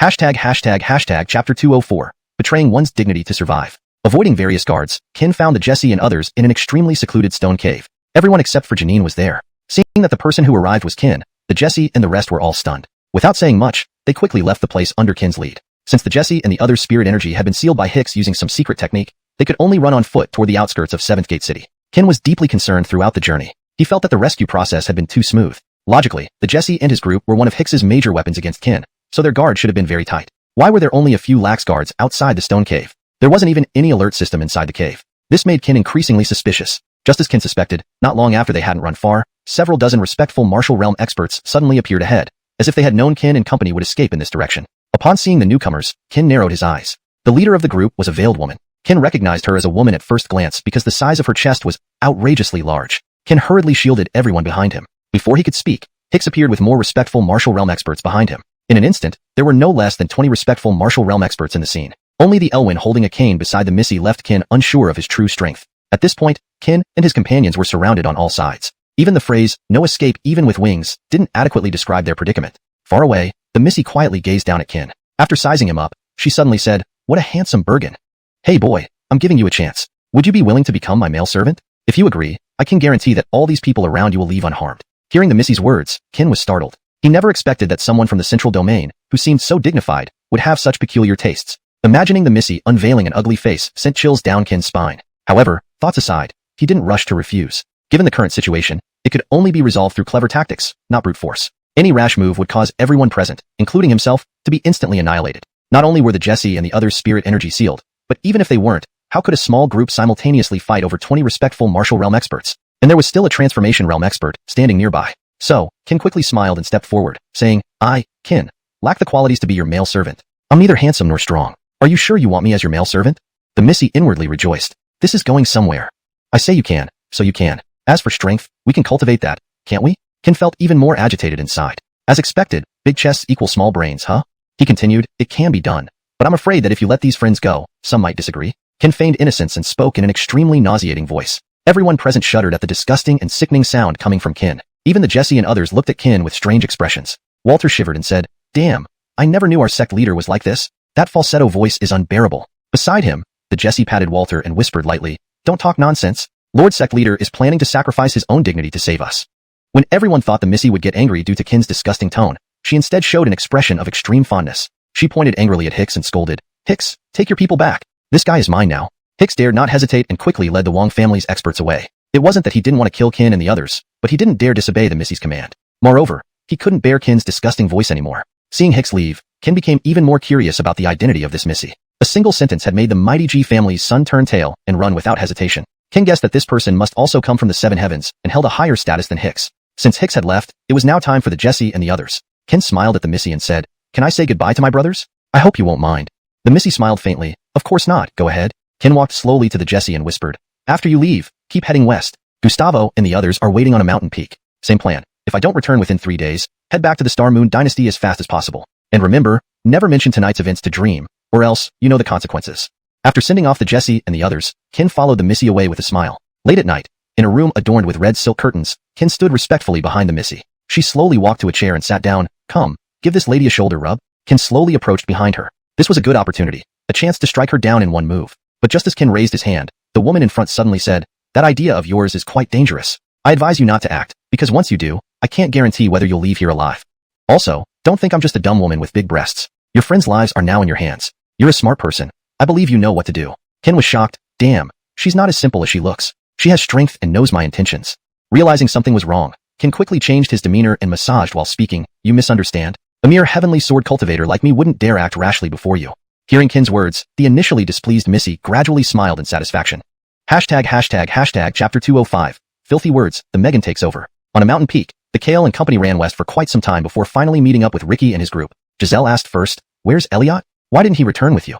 Upon hearing this, everyone was momentarily stunned. They had just prepared to respond, but then reined in their words. Seeing something off about everyone's expressions, Giselle hurriedly walked over to Walter and asked again, "Walter, what happened to Elliot?" Noticing Walter's stammering, the Kale feared Walter might reveal that event, so he quickly intervened. "The sect lord is fine. He said he wanted to do more investigating and not to worry. He also mentioned if we don't see him back in 3 days, we should head back to the Star Moon Dynasty. Staying too long in the central domain isn't beneficial for us." This was the first lie ever told by the Kale. Well, from another angle, it wasn't entirely a lie since the latter part of what he said did indeed come from Kin. Giselle half believed the Kale, thinking it made sense. With so many of them staying in the central domain, they were drawing too much attention. It wouldn't be long before those people found them. Having barely escaped, getting caught again would make things worse. Considering this, Giselle didn't press further. 3 days then, 3 days it is. Early the next morning, the still sleeping Kin was awakened by the Missy. Like before, she wore a veil. The only difference today was her elegant pale green gown, making her breathtakingly beautiful at first glance. Smiling at Kin, she said, "Come on, let's go shopping." Kin nodded without refusal. After all, under someone else's roof, one must bow down. The streets of the central domain weren't much different from other domains. If pressed to find a distinction, perhaps it was that the central domain was significantly more crowded. Walking side by side with the Missy, Kin suddenly asked, "I haven't asked your name yet, young lady." Stopping, the woman turned to look at Kin beside her. "You are my male slave now. Do you think you have the right to know my real name?" Hearing this, Kin chuckled lightly. "Indeed, I do not have the right to know." She continued, "If you can help me with 3 tasks, I may tell you my real name and even let you go." Intrigued immediately, Kin answered swiftly, "Forget 3 tasks, 30, 300, or even 3,000. I'll do it." What could be such a matter that even someone with your background feels helpless? Walking while talking, the woman explained, "Do you know why I spoke so rudely last night?" Kin shook his head, indicating he didn't know. She went on, "It wasn't my intention. I had no choice." Kin asked, puzzled, "Not your intention? Did someone put a knife to your throat and force you to say those things?" Feeling slightly exasperated, Kin thought every word out of her mouth seemed false. No wait, she did keep her word when the Kale left. She added, "That's correct. Someone forced me to say those things because my body has been possessed by a spirit fox who has cultivated willpower for thousands of years. The one you're seeing now is the real me." Shocked, Kin thought, "Damn, this woman's excuses get more outrageous each time. Now there's possession?" Pretending to agree, Kin said, "What do you mean the current you is the real you? Also, from what I understand, your status should be very powerful, right? I find it hard to believe no one in your family can expel that spirit fox from your body. I'm not a 3-year-old. You can't fool me easily." The woman wasn't angry at Kin's disbelief. She knew anyone would find this unbelievable. They kept walking until reaching a quiet riverbank where few people passed.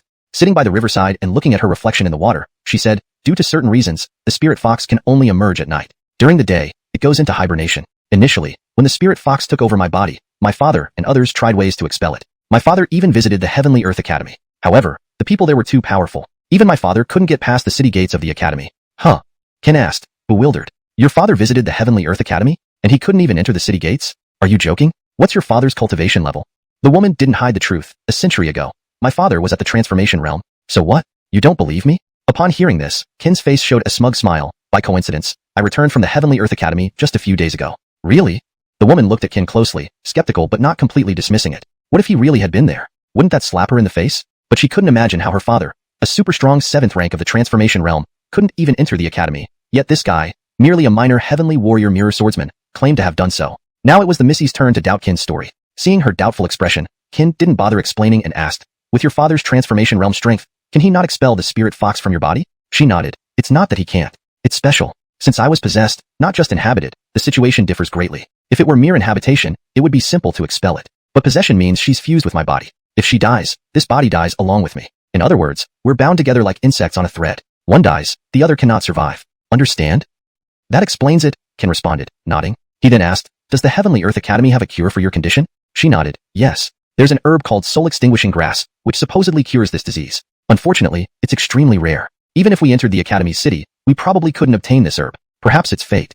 Hearing this, Ken laughed aloud, startling the woman. She wondered if his mind was addled. Ignoring her strange look, Ken asked, have you heard of the top of the 10 great swordsmen of the Heavenly Earth Academy? The woman nodded, of course, but don't tell me you are. Ken didn't answer, just laughing. The woman cursed under her breath, crazy. Ken. Chapter 206, the Central Region's power structure, frightening indeed. Ken laughed for a long time, and the woman had no idea what he was laughing about. Curiously, she asked, do you know that this is very impolite? Ken, holding his stomach, waved his hand and said, sometimes fate comes when you least expect it. To be honest, I can get you the soul-extinguishing grass you need. The woman was taken aback. Really? Ken nodded. Of course it's real. I can always keep my word. The woman suddenly grabbed Ken's shoulders and exclaimed in shock, if you really can get me a soul-extinguishing grass, I'll marry you. Marry me? Ken glanced at the woman's chest and shook his head repeatedly. Marrying me is out of the question. If Dream finds out, not only will you not live, but even I might not see the next sunrise. Let's make a different deal. If I really manage to get you the soul-extinguishing grass, will you agree to 3 conditions? Hearing Ken's words, the woman didn't hesitate and immediately agreed, fearing he might change his mind. Although the guy before her seemed unreliable, her intuition told her he was someone she could trust. The woman said, forget 3, even 30, 300, or 3,000. To me, it's just 2 words, done. Ken. Alright, first condition. Tell me your name, where you come from, and don't call me your male servant, especially not in front of others. The woman whispered, Master Wu, that's 3 questions, not 1. Ken was speechless. Damn, women really are fickle creatures. She was so haughty just a moment ago, but now that she realized I'm useful, she changed her tone immediately. Ken squinted his eyes. Didn't you say even if it were 30 or 300 conditions, you would agree? Now, with just 3 questions you're backing down? If that's the case, forget it. I didn't say anything. After all, it's not my loss. Seeing Ken act indifferently, the woman hurriedly explained, I dare not, Master Wu, please don't be angry. This girl's name is Erilyn, and I come from the 2 family in the 3rd heaven realm. The 3rd heaven realm? That doesn't make sense. Adamir said he's from the 7th heaven realm's Jia family, yet you are from the 3rd heaven realm. Why does he seem to fear you so much? Is it because your 2 family is stronger than his Jia family? Erilyn hastily explained, Master Wu may not fully understand the power rankings of the 7 heaven realms. Allow me to explain. Actually, within the entire central region, apart from the 7 heaven realms, there are several other sects whose strength matches or even surpasses the Jia family. These include the Ningguang Mansion in the west, the Ghost Immortal sect in the south, the Demon sect in the north, the Domain Mansion in the east, and the Heavenly Dao sect in the central area. Among these 5 major forces, only the Heavenly Dao sect has overall strength comparable to the 7 heaven realms. Though the Heavenly Dao sect's overall strength isn't weak, compared to the 7 heaven realms, they still fall slightly short. Except for the 1st heaven realm, all families and sects from the 2nd heaven realm upwards cannot match the 7 heaven realms' power. The 7 heaven realms are essentially 7 powerful families, forming a formidable force. Their ranking from 1 to 7 heaven realms depends on the number of experts each family possesses. Firstly, for a family to have eligibility, it must have at least 20 respected martial realm experts. However, this is merely the qualification threshold. Ken was already astonished by now. Hell, a family needs at least 20 respected martial realm experts just to qualify? The resources of the 7 heaven realms' 7 families must be incredibly profound. Thinking about it, Ken felt lucky. It was fortunate the Jia family hadn't attacked him fiercely.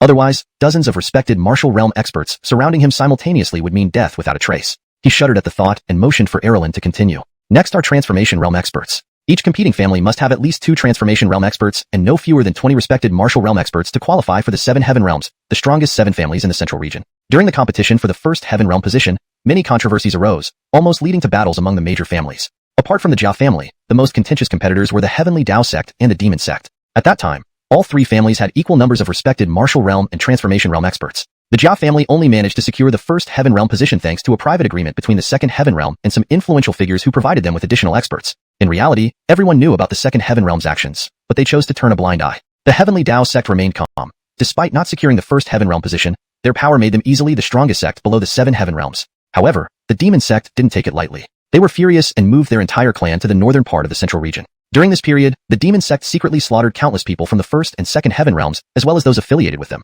which is why many in the central region dislike and refer to them as demon cult followers.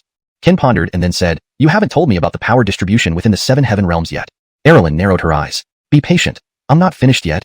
Ken awkwardly smiled without further comment, and Erilyn continued, "Finally, the Jia family secured the first Heaven Realm position with 38 respected Martial Realm experts and 4 Transformation Realm experts. Phew. 38 respected Martial Realm experts and 4 Transformation Realm experts. Is the Jia family's strength that terrifying?" Ken began to regret antagonizing the Jia family.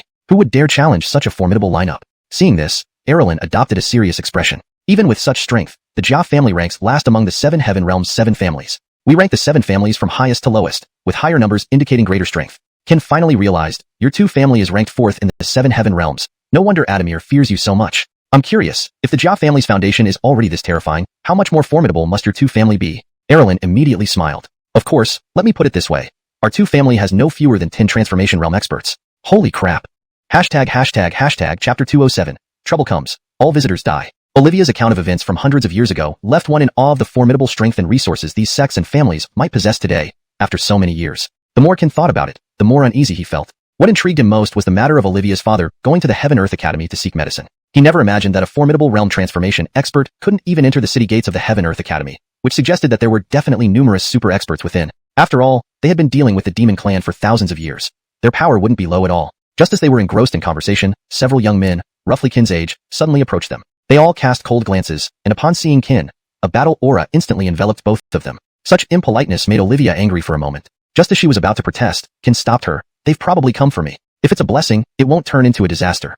If it's a disaster, there's no avoiding it. As long as Carmeloeo is still in the central domain, trouble like this will keep coming. I'll handle it myself." Ken patted Olivia on the shoulder and stepped forward to ask, "Gentlemen, do we know each other?"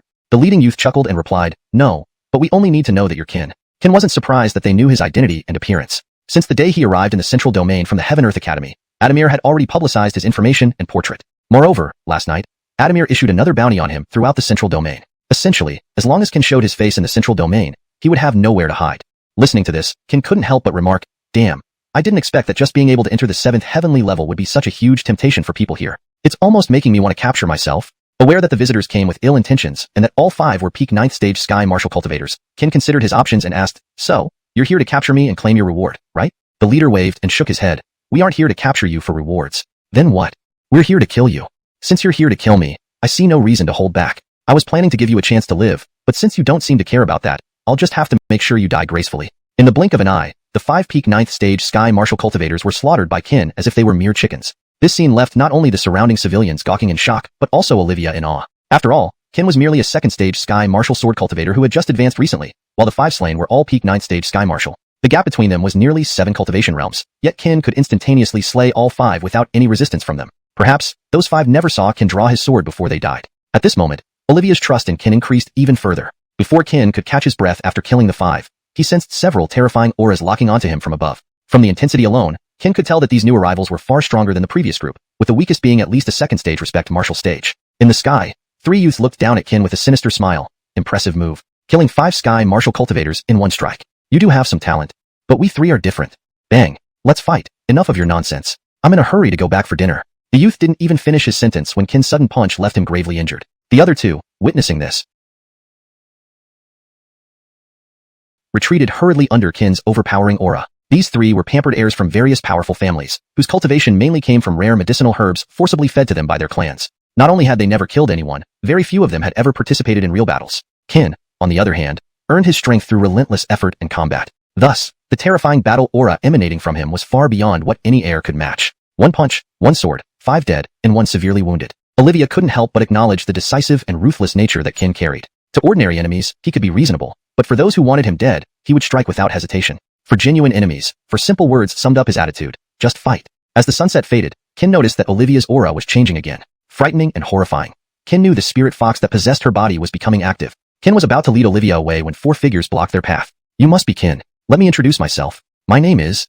Swish. Before the youth could finish speaking, Kin lifted his sword and slew him. Without pausing, he pulled Olivia back, knowing he couldn't let her get taken over completely here, or else his troubles would persist until dawn. Only by returning home could he leverage her influential background to avoid unnecessary conflicts. With the fading light growing weaker, Kin grew increasingly anxious. His speed reached its peak as Olivia's aura became even more terrifying. Gradually, Kin's mind felt heavy, and his heartbeat accelerated. Despite the abrupt changes, he pushed himself harder, knowing they were close to their destination. When the sun finally set, they returned to their residence. At that moment, a chilling aura enveloped Kin. Before he could react, Olivia behind him raised her palm and struck. With a loud bang, Kin was sent flying backward. A voice distinctly not belonging to Olivia sounded. "What kind of creature are you, daring to touch my body? Do you wish to die?" Chapter 208. Wu Yu, the con artist. Megan compromises. The force of that slap was considerable. Kin, who had fallen to the ground, struggled to rise up. Wiping the blood from the corner of his mouth, he looked excitedly at Olivia, whose body was currently occupied by the Megan, and said, "You're the Megan, right? If my guess is correct, you should belong to the demon race." Olivia extended her delicate hand, tracing her lips disdainfully as she replied, "So what if I am?" Kin brushed the dust off his clothes, stepped forward, and softly said, "How about we have a little chat?" The Megan laughed. "You're just a minor sword cultivator at the Heaven Martial Realm. What's there for us to talk about?" After some thought, Kin continued, "All right, how about this? Let's make a deal. You come out of Olivia's body, and I'll find you another one. Someone more beautiful and more powerful than her. How does that sound?" Hearing this, the Megan first paused, then burst into laughter. "You want me to come out so you can find me another body? That's quite a laugh. Not only would forcibly leaving this body cause me significant harm, but why should I leave? Even though I'm weak now and can only control her body at night, once I recover, I can lock her permanently deep within her own body using my formidable mental power. Then this body will belong solely to me. Do you think I'm an idiot who falls for easy tricks?" Seeing no point in reasoning further, Kin resorted to threats. "If that's the case, then I'll have to use force." The Megan looked at Kin like he was a fool. "Force? With your mere Heaven Martial Realm cultivation? Let me tell you, I could crush you with one hand. Do you believe it?" "Of course I do, but the force I'm talking about isn't fighting you. Have you heard of the rare spirit grass called Soul Annihilating Herb?" At the mention of Soul Annihilating Herb, the always lofty Megan's expression turned grim. "You dare threaten me? Aren't you afraid I might kill you now?" Kin smiled. "You indeed have the power to kill me, but don't forget we're on two family territory. There are several venerable martial realm experts, and even one transcendent realm powerhouse protecting this place. Do you think they'd give you the chance to kill me? Even if you killed me today, you wouldn't escape here. My men have already obtained the Soul Annihilating Herb and are on their way back. As long as you can't run, once the herb arrives, you'll be in trouble yourself." Upon hearing Kin's words, the Megan found herself at a loss. It wasn't fear of Kin, but of the hidden transcendent realm expert and the Soul Annihilating Herb. As Kin said, the Soul Annihilating Herb was indeed the only plant that could eliminate her, and any soul entity would have no defense against it. Thinking this over, the Megan fell silent, glaring fiercely at Kin. Suppressing her anger, she asked, "Frankly speaking, a Soul Annihilating Herb is nothing to me, but your offer to find me a more beautiful and stronger body interests me. Everyone wants to look better, especially our Megan race. So what are your terms? Let's see what tricks this little sword cultivator has up his sleeve." Hearing this, Kin immediately showed a wicked smile. He walked beside Olivia, massaging her shoulders while saying, "What did you say? I'd never play tricks on you. My request is simple. Before I find you a suitable body, you cannot use hers to kill, nor can you randomly dominate her body, especially at night. After all, she's still an unmarried girl, hoping to get married. Who would marry her if you keep doing this? Therefore, so, you want me to stay dormant until you find a suitable body for me? What if you never find one? Will I be trapped inside her forever?" Kin chuckled. "No, if you get bored, you can still come out occasionally. But rest assured, within 3 years, I will definitely find a body for you to inhabit." 1 year, the Megan suddenly bargained. 2 years, no less. Kin compromised. After pondering for a moment, the Megan said, "Fine, 2 years. If you fail by then, I'll kill you, and her. If you won't let me be, no one will have peace. Deal." Kin slapped his hand down in agreement. He hadn't expected this compromise and thought to himself, this Megan's intelligence isn't so great. She's nowhere near Jalen. Before he could finish rejoicing, Olivia suddenly pointed a finger at Kin's forehead, sending a speck of white starlight into him. Shocked, Kin asked, "What did you do to me?" The Megan lightly laughed. "It's nothing, just a curse from our Megan clan. If you break your promise, you'll never regain your strength and will gradually turn into a woman over time until you fully transform. And only I can lift this curse, not even holy realm experts can." Hearing this, Kin cursed, "You're despicable."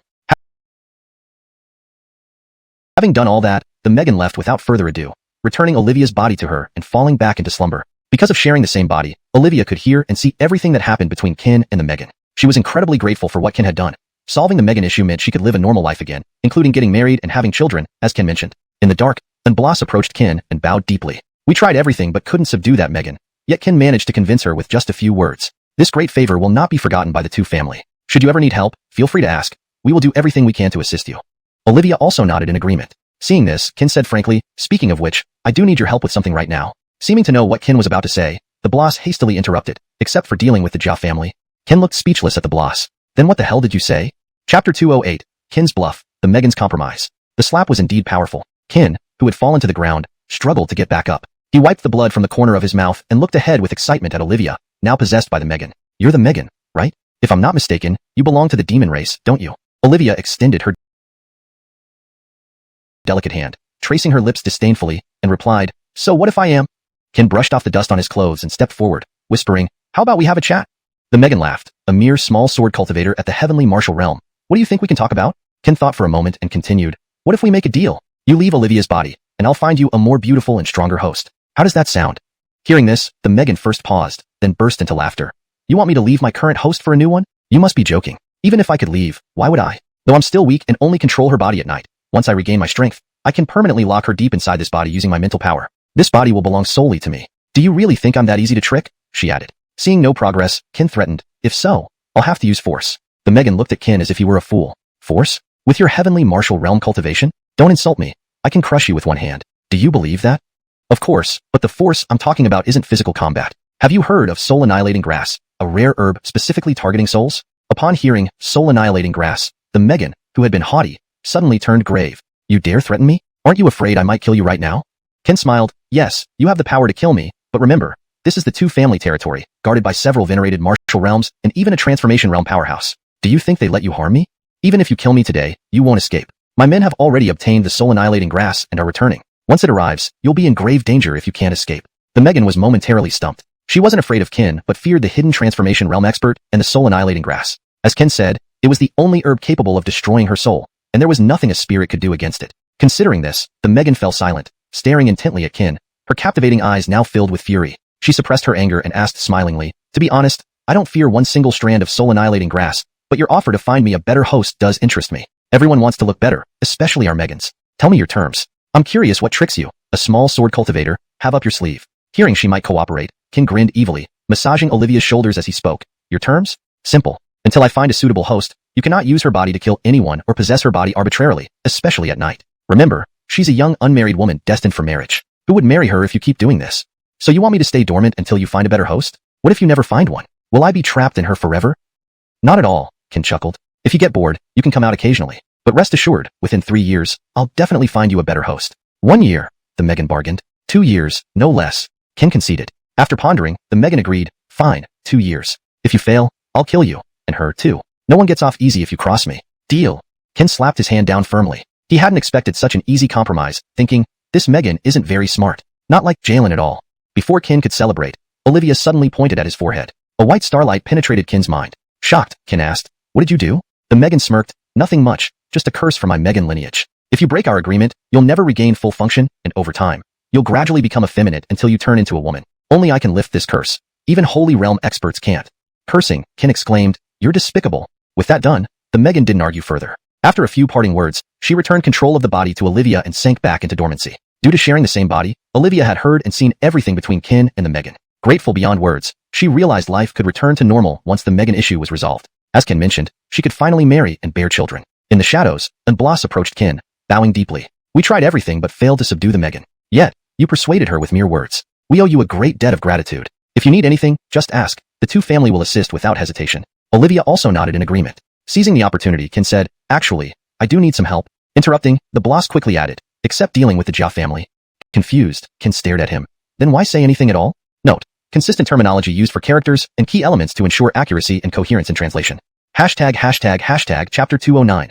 The seventh layer of heaven, the terrifying Yi family. Seeing that Ken seemed displeased, Erlin hurriedly stepped forward to explain. Sir Wu, please calm down. This isn't because our two family is unwilling to help you or fears the Jia family. When we 7 families joined the 7th layer of heaven, we established a rule that none of the 7 families shall be enemies with each other and must not join forces with outsiders to target one family. If anyone violates this rule, they will face an attack from the other 6 families. Sir Wu, I know the Jia family is powerful, and I want to help you too. But due to these rules, we can't act openly. However, rest assured, we will assist you discreetly. Hearing this, Ken finally understood. So there are so many rules. No wonder the Blas refused me outright. Understanding the reason behind the refusal, Ken was not angry, knowing it concerned the survival of the entire two family. After thinking for a moment, he continued questioning. If this won't work, then let's try another way. Miss Erlin, could you help me find out where a girl named Shirley is being held by the Jia family?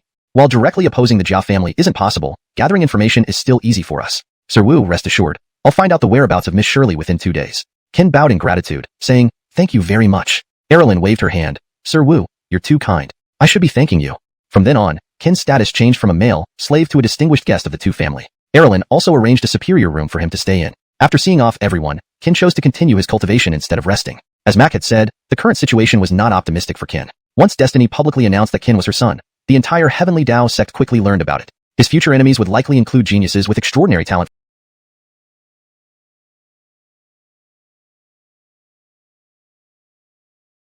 from his generation, and possibly even senior experts might come after him. Currently, Qin was merely at the peak of the first level of the Celestial Martial Mirror as a minor sword cultivator. Although he possessed several powerful cultivation techniques and sword skills, facing those exceptionally talented geniuses would still mean only running away, or worse, having no chance to escape. The best example was Adamir. Even now, Qin could clearly feel that although his strength had increased significantly, he would still struggle against Adamir, and perhaps not even stand a chance. His top priority was to enhance his cultivation as soon as possible. Apart from battling, the fastest way to improve his cultivation was by continuously absorbing the life force of all living things. Saying less and doing more, Qin left the room and went alone to the top of a mountain outside the Seventh Gate City. By life force, everything except humans is included. Qin sat cross-legged, closed his eyes slowly, and emptied his mind to harmonize with nature, becoming one with it. Gradually, the life force released by mountains, rivers, plants, trees, and animals began to gather toward Qin. He then used the life force sword technique secret method to guide this energy into his body. Although it wasn't much at first, over time, the trickle would eventually form a continuous flow. Qin was not in a hurry. He had ample time to absorb it gradually. Slow and steady wins the race. Meanwhile, in a secret room within the two-family compound inside the Seventh Gate City, Erlin and the Bloss were discussing something. Suddenly, the Bloss said, "Miss, we found out where Miss Wu wants to know about. Miss Shirley is currently imprisoned in the Thunder Pool of the Yi family in the 7th layer of heaven." Hearing this, Erlin was taken aback. "What did you say? She's imprisoned in the Yi family's Thunder Pool? If that's true, it will be difficult."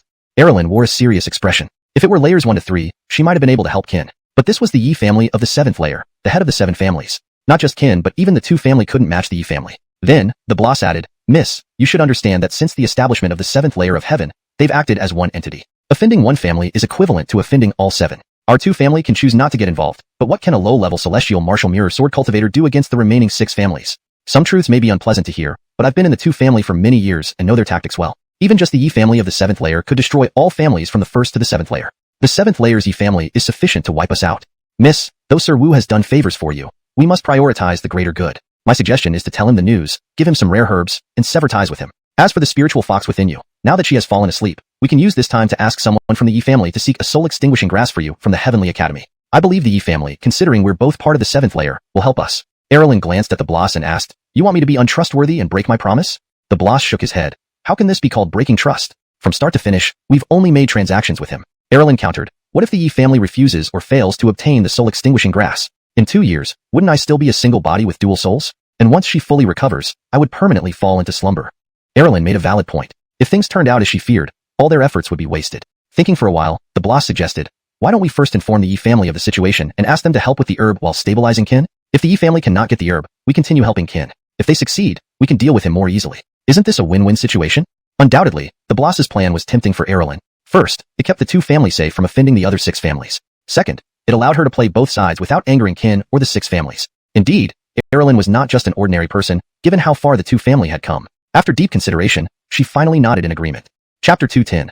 The entire city is foes. Those who obstruct me shall die. 2 days later in the early morning, after completely absorbing the power of mortals for 2 consecutive days, Qin's cultivation finally broke through to the 2nd stage peak of the celestial martial mirror realm. Not only that, he had now fully comprehended the 5th decision, the extinction decision, of the 5 decisions of mortals. During this time, Qin also used the secret technique from the sword art of mortals to merge the corrosive power with the power of mortals. This experiment had astonishing results that took him by surprise. Qin found that he could not only convert others' spiritual energy into corrosive power, but also revert the corrosive power back into the power of mortals. This way, the power of mortals needed for Qin's cultivation would be inexhaustible, making his practice more convenient and faster. Qin grew increasingly excited as he realized how significant the benefits were from this simple curiosity-driven trial. Happiness comes unexpectedly. The 2-day deadline was up, and matters regarding Olivia should have been sorted out. Stretching lazily, Qin leaped and flew towards 7th Gate City. Seeing Qin return, Olivia hurriedly greeted him. She noticed that his aura seemed even stronger despite the brief absence of just 2 days. While she was shocked, Olivia informed Qin about Shirley's whereabouts. Upon hearing this, Qin immediately exclaimed in shock. "You mean Carmeloeo is imprisoned in the 7th heavens? And they're tormenting her with heavenly thunder?" Qin couldn't believe it. He never expected the people of the 7 heavens to be so cruel, resorting to such severe punishment against a young girl. He couldn't stand it for a moment. He promised Xerxes to take care of Shirley, but instead of protecting her, she had suffered such grave injuries.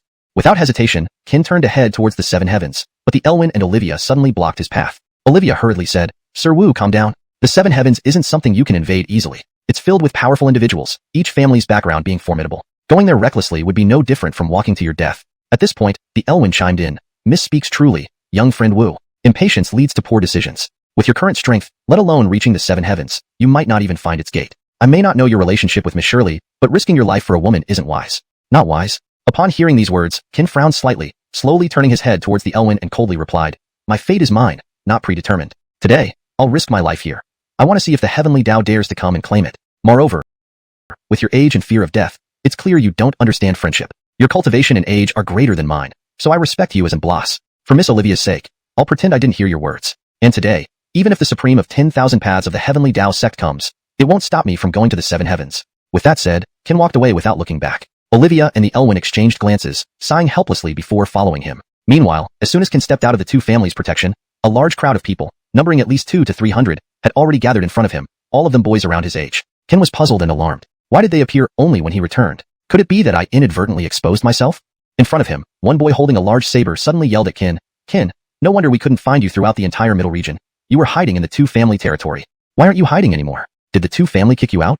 Faced with so many enemies, Qin showed no sign of fear. Instead, he remained unusually calm. Smiling faintly, he said, hide? Do I need to hide from scum like you? It's not that I look down on you, but what else do you do besides bullying the weak? Want to capture me for the seven heavens? Haha, let's see if you have the ability.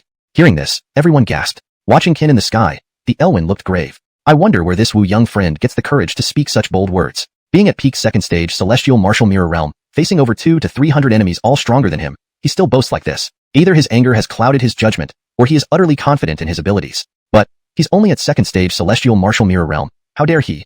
Olivia stood silently watching Qin. She genuinely wanted to help him, but due to her identity, she had to dismiss the idea. For the two families' sake, even if Qin blamed her, she could only endure it quietly. If she intervened, the news would quickly reach the other 6 major families, leading to unimaginable disaster for the two family. Stepping forward apologetically, Olivia said, Sir Wu, I'm sorry. For the sake of the family, I cannot help you. Qin paid no mind since he understood the situation clearly. Moreover, he hadn't planned to rely on any external forces to rescue Shirley. Waving his hand, he said, Miss Tu, there's no need. I said, even if the supreme of 10,000 paths came, nothing will stop my determination to go to the seven heavens. Today, I, Qin, will see exactly how much water is contained within these so-called geniuses of the middle region. Sword come, hum. With his right hand outstretched, the Taiping sword appeared in his grasp, resonating loudly. All the geniuses shouted together, to join the seven heavens, kill him. Instantly, hundreds of figures surged towards Qin, their numbers overwhelming like a swarm of locusts advancing irresistibly. Facing the simultaneous attack, Qin sneered, come. With a flick of his sword and a powerful stomp, his body flashed past the crowd like lightning. 5 decisions of mortals, all 4 opened simultaneously. As his words faded, the sword light arrived. By the time the foremost dozens of celestial martial mirror youth reacted, a chilly sword glow had already pierced their necks. Their bodies stiffened as blood gushed out like fountains. One swing, killing dozens of celestial martial mirror youths. This was Qin's present strength. Witnessing this scene, both Olivia and the Elwyn below were utterly astonished. So impressive? Chapter 211. 1 against 300, a battle that stuns the world. With no pause after the first strike, Qin's cold eyes gleamed as his right hand once again wielded the Taiping sword. As the sword light appeared before everyone's eyes, it was accompanied by ear-piercing, heart-rending screams. In just a few breaths, Qin had slain nearly 20 enemies with 2 strikes of his sword. Yet, despite this terrifying display of power, those rushing towards him did not falter. Instead, their attacks grew even more ferocious. Seeing this, Qin could no longer hold back. With a loud battle cry, he brandished his long sword and transformed into a white light streaking towards the crowd. For a moment, the sky was ablaze with fire, and the sounds of clashing weapons filled the air continuously. Due to the overwhelming number of opponents, Qin began to tire after slaying 50 to 60 men. With their relentless pressure and continuous assaults, Qin had no choice but to retreat while fighting. Engaging them head-on would be unwise. Now, he needed to seize an opportunity to catch them off guard. Gradually, as 20 or so youths saw Qin retreating, they simultaneously launched a combined attack at him without thinking. 20 streams of terrifying energy approached, bringing an oppressive force akin to the charging of thousands of troops. Qin, however, smiled wickedly, realizing that the opportunity he had waited for had finally arrived. Corrosive power activate. The moment the 20 torrents of energy plunged into the corrosive barrier Qin had formed, he immediately used its unique properties to convert all the energy into corrosive power. Not only that, he further converted this power into life force energy, replenishing himself. Back and forth, the full force attack from 20 men had been completely transformed into Qin's energy. Everyone watched in shock and amazement, never imagining that Qin possessed such an eerie ability. At that moment, freshly replenished with energy, Qin's eyes flashed coldly. With a sudden stomp, he channeled all the obtained energy into the long sword in his right hand. 5 decisions of life, annihilation decision, activate. The originally snow-white energy turned blood-red instantly. Innumerable energies quickly gathered around Qin's sword, and a fearsome aura enveloped the entire 7th sect. From a distance, the crowd couldn't help but panic and shout, "Stop him!" In an instant, over 200 people collectively swung their swords, unleashing a devastating strike powerful enough to destroy the entire 7th sect. Seeing the impending doom, Qin didn't dare hesitate. 9 sealing decisions, double activation. As his cultivation surged, he instantly drew out the soaring energy, condensing it entirely onto the long sword. Clutching the sword tightly, he took a step forward and roared, "Cut!" This strike embodied Qin's true sword intent, the secret technique of life sword art, corrosive power, and the 9 sealing decisions. This strike would determine whether Qin would have the strength to continue the fight if he failed. As the heaven-destroying sword light rushed towards Qin, his crimson blade met it head-on. The moment the two sword lights collided, a devastating burst of energy erupted outward, shaking the sky with deafening thunder. For a moment, thick dust covered the sky, and countless figures were sent flying by the explosive shockwave, screams echoing incessantly. As the dust gradually settled, Qin stood proudly amidst the destruction, though heavily injured. Similarly standing tall were about 50 others. Seeing this scene, the boss below lost his composure. He couldn't believe that Qin, at the peak of second-tier sky martial realm, had engaged almost 300 elite geniuses from various central domain families without falling. Not only the boss but also Clarice were utterly astonished. Only now did she understand why Qin had dared to speak so boldly against nearly 300 enemies earlier. He truly possessed the strength to back it up.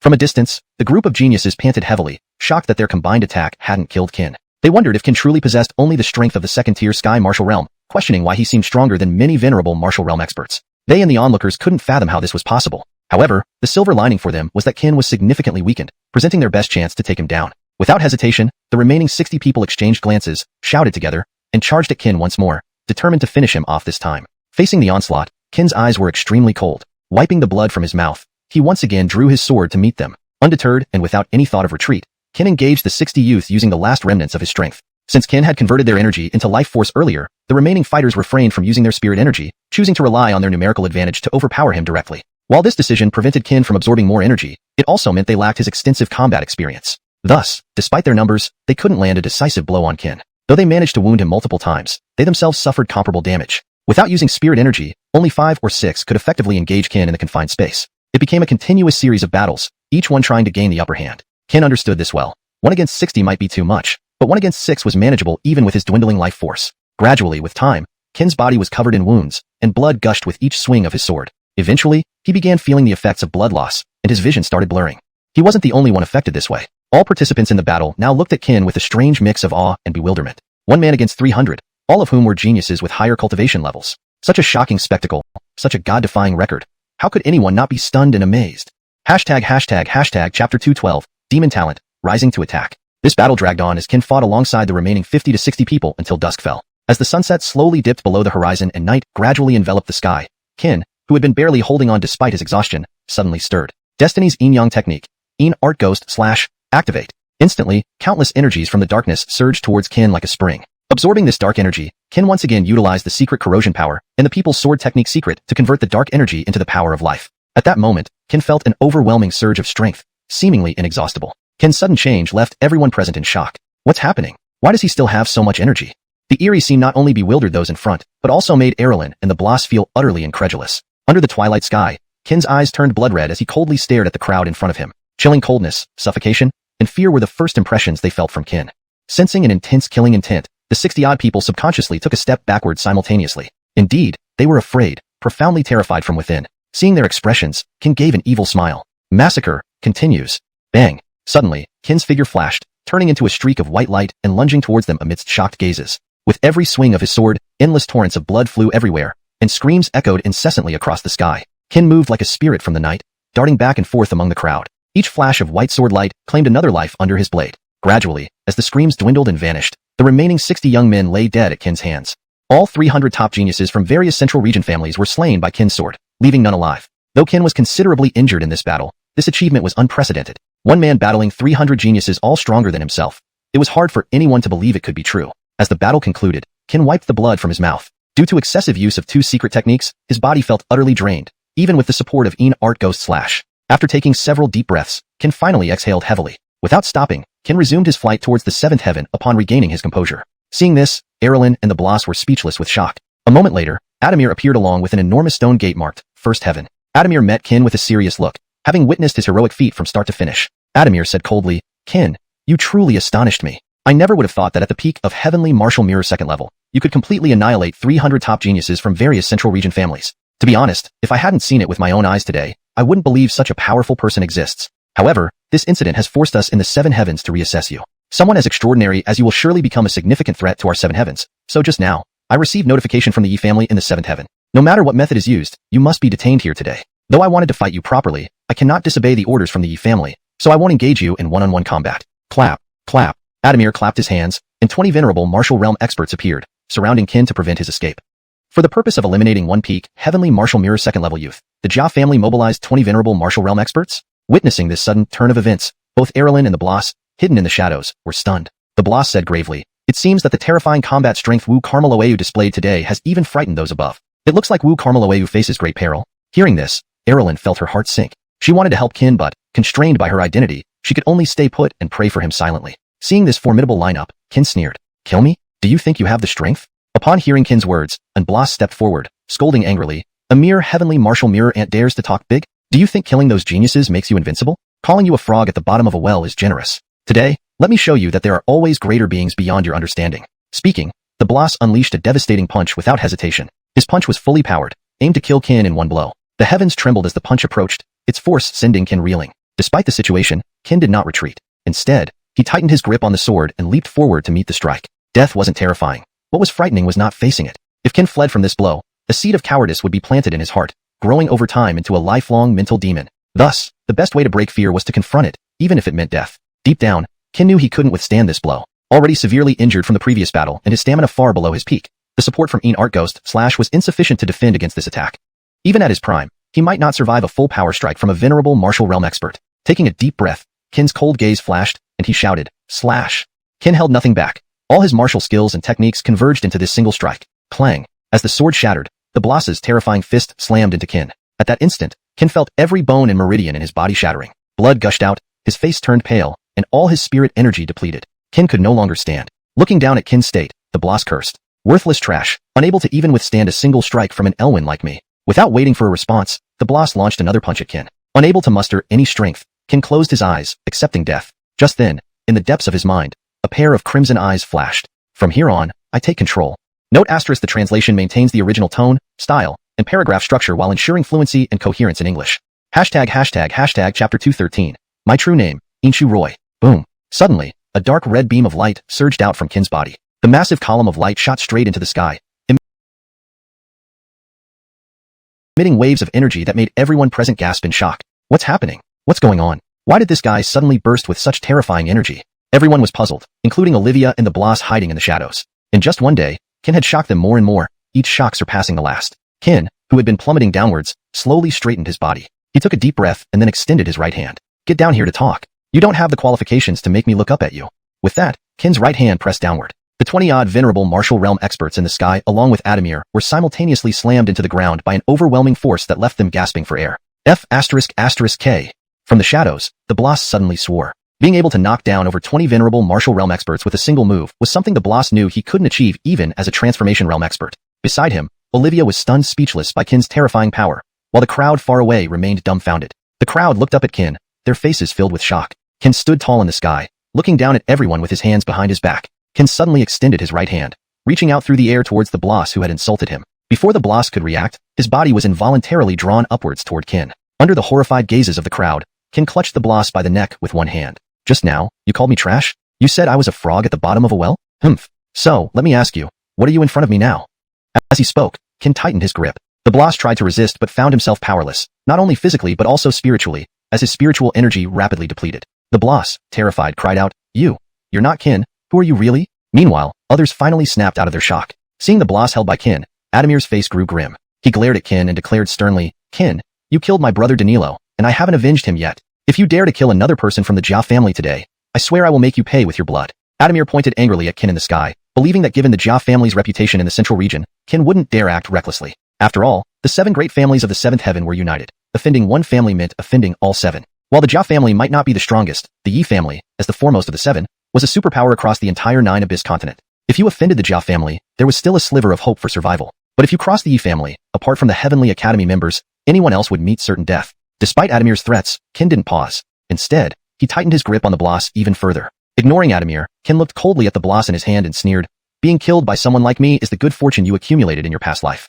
Remember, Elwyn, my name isn't Qin, it's Roy." Roy, this was Qin's true name. As soon as the words left Roy's lips, he abruptly clenched his hand. With a loud bang, the Bloss's body and soul were crushed into nothingness under Roy's grip, leaving not a trace behind. For Roy, Killing a venerable martial realm expert with one hand seemed trivial. He casually brushed off some dust from his clothes and glanced down at Adamir. You said if I killed another person from your family, you would pursue me to the end, didn't you? Adamir remained silent, staring fixedly at Qin. He couldn't believe that this man dared to kill another member of the Jia family, and not just any death, but being crushed alive by one hand. Such strength was beyond even a slightly weaker transformation realm expert. Adamir knew Qin wasn't acting on his own accord. This must be the soul of an incredibly powerful entity residing within Qin's body, possibly starting at least from the third stage transformation realm. How could they possibly deal with such a terrifying existence? At this moment, Adamir's only thought was to call for help, for someone even stronger than this entity. Though the Jia family had transformation realm experts, there were only 2 at this level. Without hesitation, Adamir pulled out a jade slip from his robe and crushed it. Seeing this, Roy didn't panic. Instead, he chuckled mockingly. Calling for reinforcements? That's fine. It saves me the trouble of hunting you all down one by one. Instantly, the sky darkened, clouds gathered, and thunder roared as lightning streaked across the heavens. Suddenly, a crack appeared in the sky, and Darius with a haggard face and white hair emerged, clad in a gray robe that moved without wind. His eyes exuded an intense and lethal aura. A large character song was clearly visible on his chest. Upon seeing this newcomer, everyone knelt except for Adamir, who respectfully bowed. We greet Bo and Atman. Witnessing Atman's arrival, both Olivia and the Bloss were startled. They hadn't expected Adamir to summon such a formidable presence just to eliminate Qin. Atman, the second-ranking third-stage transformation realm powerhouse of the Jia family, was a terrifying existence who had comprehended sword talismans even at the second-stage transformation realm. At this moment, Olivia became deeply worried about Qin's fate because, in her eyes, facing Atman reduced his chances of victory to almost zero. Atman raised his hand, signaling for the others to rise, before turning his gaze toward Qin below. You are. Boom. I said you don't have the qualifications to make me look up at you. So, get down here and speak. Chapter 214, Third Stage Transformation Realm, Atman. The blow felt like dozens of 10,000-meter-high mountains were simultaneously pressing down on him. The sensation made Atman momentarily struggle to breathe. Resist. Though taken aback by Barnaby's sudden attack, as an old-time powerhouse, Atman had seen countless scenarios. As he reacted instantly, the sky erupted from the clash of 2 terrifying energies. But even so, Atman still landed at the same level as Qin. Third stage transformation realm, and a completely solid one at that. Atman stared in shock at Qin. Sir, you possess great strength. Just this single soul form creates such terrifying power. I can hardly imagine how formidable you would be at your peak. Atman immediately understood that Qin wasn't controlling his body himself, but that a more powerful soul must reside within him. Hearing this, Barnaby smirked lightly. Your skills aren't bad, Elwyn. Being able to withstand even this weakened strike is no easy feat. Weakened strike? Atman smiled faintly after hearing this. This smile didn't convey dissatisfaction with Barnaby, but rather extreme acknowledgement of Barnaby's statement. With centuries of experience, they could judge well enough that Barnaby was telling the truth. Just as Barnaby was about to confront Atman, he suddenly stopped and cast an evil glance at him. Old thing, I intended to deal with you properly today, but since I have other matters, we'll settle this another day. Without waiting for a response, Barnaby vanished into the darkness, leaving the gathered powerhouses standing in stunned silence. Adamir suddenly spoke up. What nonsense, he ran away. Bo and Atman, why did you not detain them? They killed 2 venerable martial realm powerhouses of our Jia family. Atman smiled gently. Young master, calm down. We will avenge the deaths of our kin, but not now. With my current strength, it's impossible to defeat him. His power far exceeds our imagination. Fortunately, you summoned me today. Otherwise, everyone present might have perished. Hearing this, though reluctant, Adamir forced himself to comply. Atman added, Young master, before I arrived, Lord instructed me to call you back for important discussions. Adamir nodded, then led the group, disappearing along with Atman. Qin's sudden disappearance left Ingrid and Shue bewildered. Then the Bloss seemed to receive some message. Miss, the Patriarch asks us to return immediately for urgent matters. Ingrid stared at the direction Qin disappeared for a long time before nodding and returning with the Bloss. Meanwhile, Barnaby carried Qin's body and sprinted towards the outskirts of Seventh Gate City, heading for the mountain peak where Qin had parted ways with Godric earlier. Why did you run? You could have beaten that old guy, Qin asked, puzzled. Stopping, Barnaby replied, my time is up. With that, Barnaby vanished, allowing Qin to regain control of his body. Back at the mountain peak, everyone was anxiously awaiting. Seeing Qin's return calmed their hearts. Head, are you alright? How did the investigation go? Godric asked first. Qin said, based on what I've learned, Carmeloeo's condition is dire. She's reportedly imprisoned in the Heavenly Thunderpool in the Yi family's realm. What? The Yi family? Heavenly Thunderpool? Godric exclaimed. Everyone turned to him, questioning if he knew the Yi family. Godric nodded. Not only do I know them, but I also bear deep enmity towards them. Hearing this, Qin asked for details. Sitting down, Godric explained, the Yi family is a formidable superclan. Their strength is awe-inspiring. Not mentioning venerable martial realm, they have over 15 transformation realm powerhouses. Several reached semi-saint realm centuries ago. By now, those blasts might have already ascended to saint realm. The Heavenly Thunderpool was once a sacred place of the Celestial Dao sect. It's concerning that they gave it to the Yi family, suggesting secretive plots behind the scenes.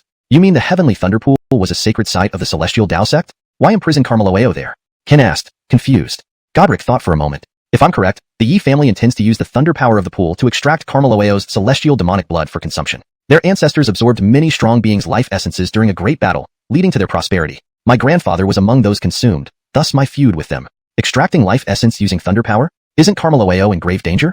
Seeing Kin's worry, Godric reassured, Lord, please remain calm. Others might not endure the baptism of the heavenly thunder pool, but Carmeloeo can. Don't forget she's of the celestial demon lineage, renowned for their robust physical bodies. Her physique is far beyond what mere thunder power can shake. As a major upheaval looms, our immediate priority is crafting a perfect plan to prevent surprise attacks by the celestial Dao sect and strategize to rescue Carmeloeo from the heavenly thunder pool. Reassured Carmeloeo wasn't in immediate peril, Kin pondered Godric's words and finally said, I have an idea. Chapter 2:15. The third demon spirit, returned to the northern territory. Kin, after briefing Gustavo and others on all matters, flew alone once again towards the North Polar region. He had previously sensed the call of the third sealed demon spirit, which was located at the Deadstream Forest where the Hunter clan was sealed according to the demon spirit map. Though the Deadstream Forest was perilous, Kin still possessed the heavenly demon seal, and with his current cultivation, he could easily summon 8 heavenly demons. After several days of relentless flight, Kin finally returned to the North Polar region. His first stop was not the Deadstream Forest but the once bustling Ao family residence. Now, it stood eerily quiet, vast grounds void of any signs of life. Pushing open the door, Kin walked in, only to be greeted by Beryl, one of the 2 surviving members of the Ao family. Beryl was leisurely sweeping fallen leaves in the courtyard. Seeing Kin, Beryl immediately put down his broom and approached. Why have you come to the North Polar region today? Are you facing some difficulties? Beryl asked with a grin. Kin smiled and replied, I missed home, so I came back to visit. He chose not to tell Beryl about Janine, knowing that if he did, Beryl would undoubtedly charge into the central realm alone, attempting to breach the 7 layers of heaven. Kin knew the power of the 7 layers. With Beryl's current strength, he might not even make it past the 2nd layer. If anything were to happen to Beryl because of this, Kin wouldn't know how to face Argyle or Janine. As they sat in a pavilion, Kin recounted the events since he left the North Polar region. You've been to the Heavenly Earth Academy? Beryl was shocked. He couldn't believe that someone at the Heavenly Martial Mirror stage would dare go there alone. The Heavenly Earth Academy was a mysterious domain where even the will of the Heavenly Tao dared not intervene. It was also the intersection between the Jiyuan continent and the evil demon race, fraught with danger. Kin decided to reveal his true identity to Beryl. Uncle, the white-robed sword throne, the chief of the 10 great sword thrones, is my mother. Upon hearing this, Beryl showed no surprise, which surprised Kin. Why are you not surprised? Kin asked quietly, watching him. Beryl sipped his tea and chuckled. Because I guessed from the moment I met you. Were you able to read minds or something? Kin asked in shock. Beryl laughed. When we first met, I saw a familiar figure in you. At first, I thought it was just my imagination, but later I realized you 2 were like twins, especially your eyes. They are identical. Who was this familiar figure? Kin asked, puzzled. Beryl winked. You'll find out eventually. Now, you didn't come back just because you missed home, did you? Tell me, what can I do for you? I want to return to the Deadstream Forest. There's something I need there, Kin replied. It's about the sealed demon spirit, isn't it? Beryl paused. Hearing this, Kin's eyes widened, realizing nothing seemed to escape Beryl's notice. Beryl explained, it's not a secret that the Deadstream Forest houses a sealed demon spirit. The Heavenly Dao sect, the Hunter clan, and I all know about it. However, without a special destiny or opportunity, attempting to take the spirit can result in severe consequences. The worst-case scenario could mean death and the annihilation of one's soul, Beryl added. Wow, that's intense. No wonder no one dares go, Kin exclaimed. Beryl continued, though your strength isn't high, you possess something many people on Jiyuan continent yearn for. Therefore, besides you, no one else can obtain this demon spirit. Kin nodded, considering how he now owned 2 sealed demon spirits and had even accidentally obtained the long-lost demon spirit map. Perhaps these spirits existed solely for him to collect all 9 scattered across the continent. They talked until nightfall. Multiple times Beryl inquired about Janine's whereabouts, but Kin always reassured him she was safe, meditating in the Star Moon Dynasty. Kin even lied, telling Beryl he'd informed Janine of his survival, leaving Beryl hopeful. The next morning, they set off early. With time pressing, they headed straight for the Deadstream Forest. Just as before, the forest was shrouded in darkness, its cold penetrating Kin's bones. Let's go inside, Beryl said calmly. Please let me know if you need any modifications or additional assistance. Chapter 2:16. The Dark Depths, the Sinister Vine Tree. The deeper they ventured, the darker the surroundings became until they were completely enveloped by darkness. Strangely enough, neither Kin nor Brian felt any discomfort in the darkness. For Kin, due to his mastery of the creation yin-yang technique, darkness was no different from daylight. In fact, it provided him with an endless supply of energy and extended his awareness even further. As for Brian, having spent centuries living in the sunless depths of Dead Spirit Abyss, he had long adapted to the night. Thus, despite the lack of sunlight, the 2 of them moved through Dead Creek Forest effortlessly. Guided by the magic spirit map, Kin continued to head deeper into the forest. The closer they got, the denser the jungle became, and the temperature dropped significantly. After running for a considerable time, Kin noticed that apart from the increasingly dense trees and colder temperatures, there had been no unusual occurrences. He asked, puzzled, Uncle Ao, didn't you say Dead Creek Forest is full of dangers? Why haven't we encountered any life forms besides us? Brian responded quietly, that's because we're still in the outer areas. The true heart of Dead Creek Forest is a place even the Hunter clan dares not enter. Kin was taken aback. Even the Hunter clan won't go in? Is it really that terrifying? Clearly, Kin found it hard to believe Brian. After all, the Hunter clan were the natural rulers of the forest. A place even they dared not tread must hide some dark secrets. As they slowed their pace, they knew they had entered the deepest part of the forest. Upon stepping in, Kin felt an eerie sensation as if countless eyes were watching them, sending chills down his spine. At this moment, the magic spirit map began reacting again, indicating that the 3rd sealed spirit was just ahead. Steadying themselves, Kin and Brian glanced at each other before proceeding cautiously. They moved very slowly, constantly scanning their surroundings. Suddenly Brian whispered, "Why do I feel like we're being watched by countless eyes?" Kin frowned, replying, "I feel the same. Even using my spiritual energy to investigate doesn't reveal anything." Shaking his head, Kin added, "I don't like this feeling. It's suffocating. If my endurance were any weaker, this might drive me mad." Brian asked, "How much farther?" "About 50 meters, Kin replied. Just then, dozens of sharp vine trunks shot out of the darkness at incredible speed, startling both of them. They skillfully avoided the first wave, but more vines followed in quick succession. Though they couldn't see where the vines came from, their combat experience allowed them to counter effectively. Kin swung the Taiping sword, and the sudden flash of white light illuminated the entire area. In that brief moment of light, they saw towering ancient trees that had stood in Dead Creek Forest for who knows how many years. Each vine was incredibly thick, and its toughness made Kin inwardly tremble. Despite his powerful strike, the sword only slightly slowed one vine without cutting it. Startled, Kin exclaimed, "What is this? So tough." Facing the relentless vines, Brian revealed his true strength. With a fierce gaze, he clenched his right hand and delivered a devastating punch, shattering the incoming vines with a deafening boom. Seeing this, Kin marveled. This is the true power of a transformation realm expert. Suddenly, Brian shouted, "Light up the area and find the source of these vines."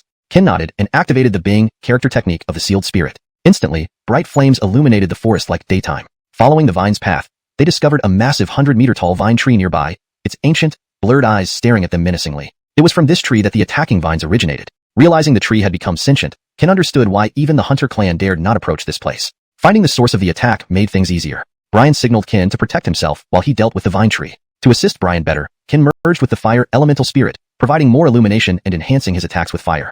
Without delay, Brian leaped forward, unleashing devastating power with each punch. His strikes shattered the oncoming vines, but more kept coming. Brian sneered, "Let's see how many vines you have left to fight." With remarkable agility, he dodged every attack and flew directly onto the vine tree, punching it forcefully. The tree let out a shrill scream, and the vines attacking Brian grew faster. Brian countered while evading, maintaining a relentless assault. As time passed, Kin noticed a serious issue. Regardless of how Brian attacked, the vine tree's assaults never weakened and instead intensified. Initially, he thought it was just his imagination, but when a vine grazed Brian's shoulder, injuring him, Kin confirmed that the tree's attacks were indeed getting faster. Chapter 217. Bizarre Toxin, Beryl in Danger. The sudden attack left not only Kin stunned but even Beryl himself bewildered. After all, he was a genuine transformation realm powerhouse, and yet he had been injured by a mere vine tree. This defied all logic. Due to the blow, Beryl's vision started to blur. Suddenly realizing something was wrong, he instinctively thought of poisoning. The vine was toxic. Without hesitation, Beryl swiftly flew down to Kin's side. His eyes were already beginning to glaze over, and within just a few breaths, he could feel his spiritual energy rapidly diminishing. At that moment, Kin noticed not only was Beryl's spiritual energy vanishing at an alarming rate, but his appearance was visibly aging as well. Witnessing this, Kin was struck with horror. This vine not only carries poison, but this toxin also has the ability to drain vitality. Caught off guard, Kin scrambled for a solution. This was the first time he encountered such a situation. Seeing Beryl's vitality fading, Kin hurriedly summoned 10 former Heaven Demon Enforcers using the power of the Heavenly Demon Mark. Upon seeing Beryl, the 10 Enforcers were shocked. "Supreme Leader!" Their exclamations died on their lips as they realized how quickly Beryl's vitality was draining away. Looking around, they suddenly recognized their surroundings. "This is Dead Creek Forest?" The leader turned to Kin curiously asking, "Supreme Leader, what's going on?" Kin sighed deeply and explained everything to them. Desperately, Kin asked, "Do you have any way to temporarily suppress this toxin?" The enforcers exchanged looks and shook their heads. "We've never encountered such a case before, and this type of toxin is unknown to us." As they spoke, the vine tree released countless vines towards Kin and the others.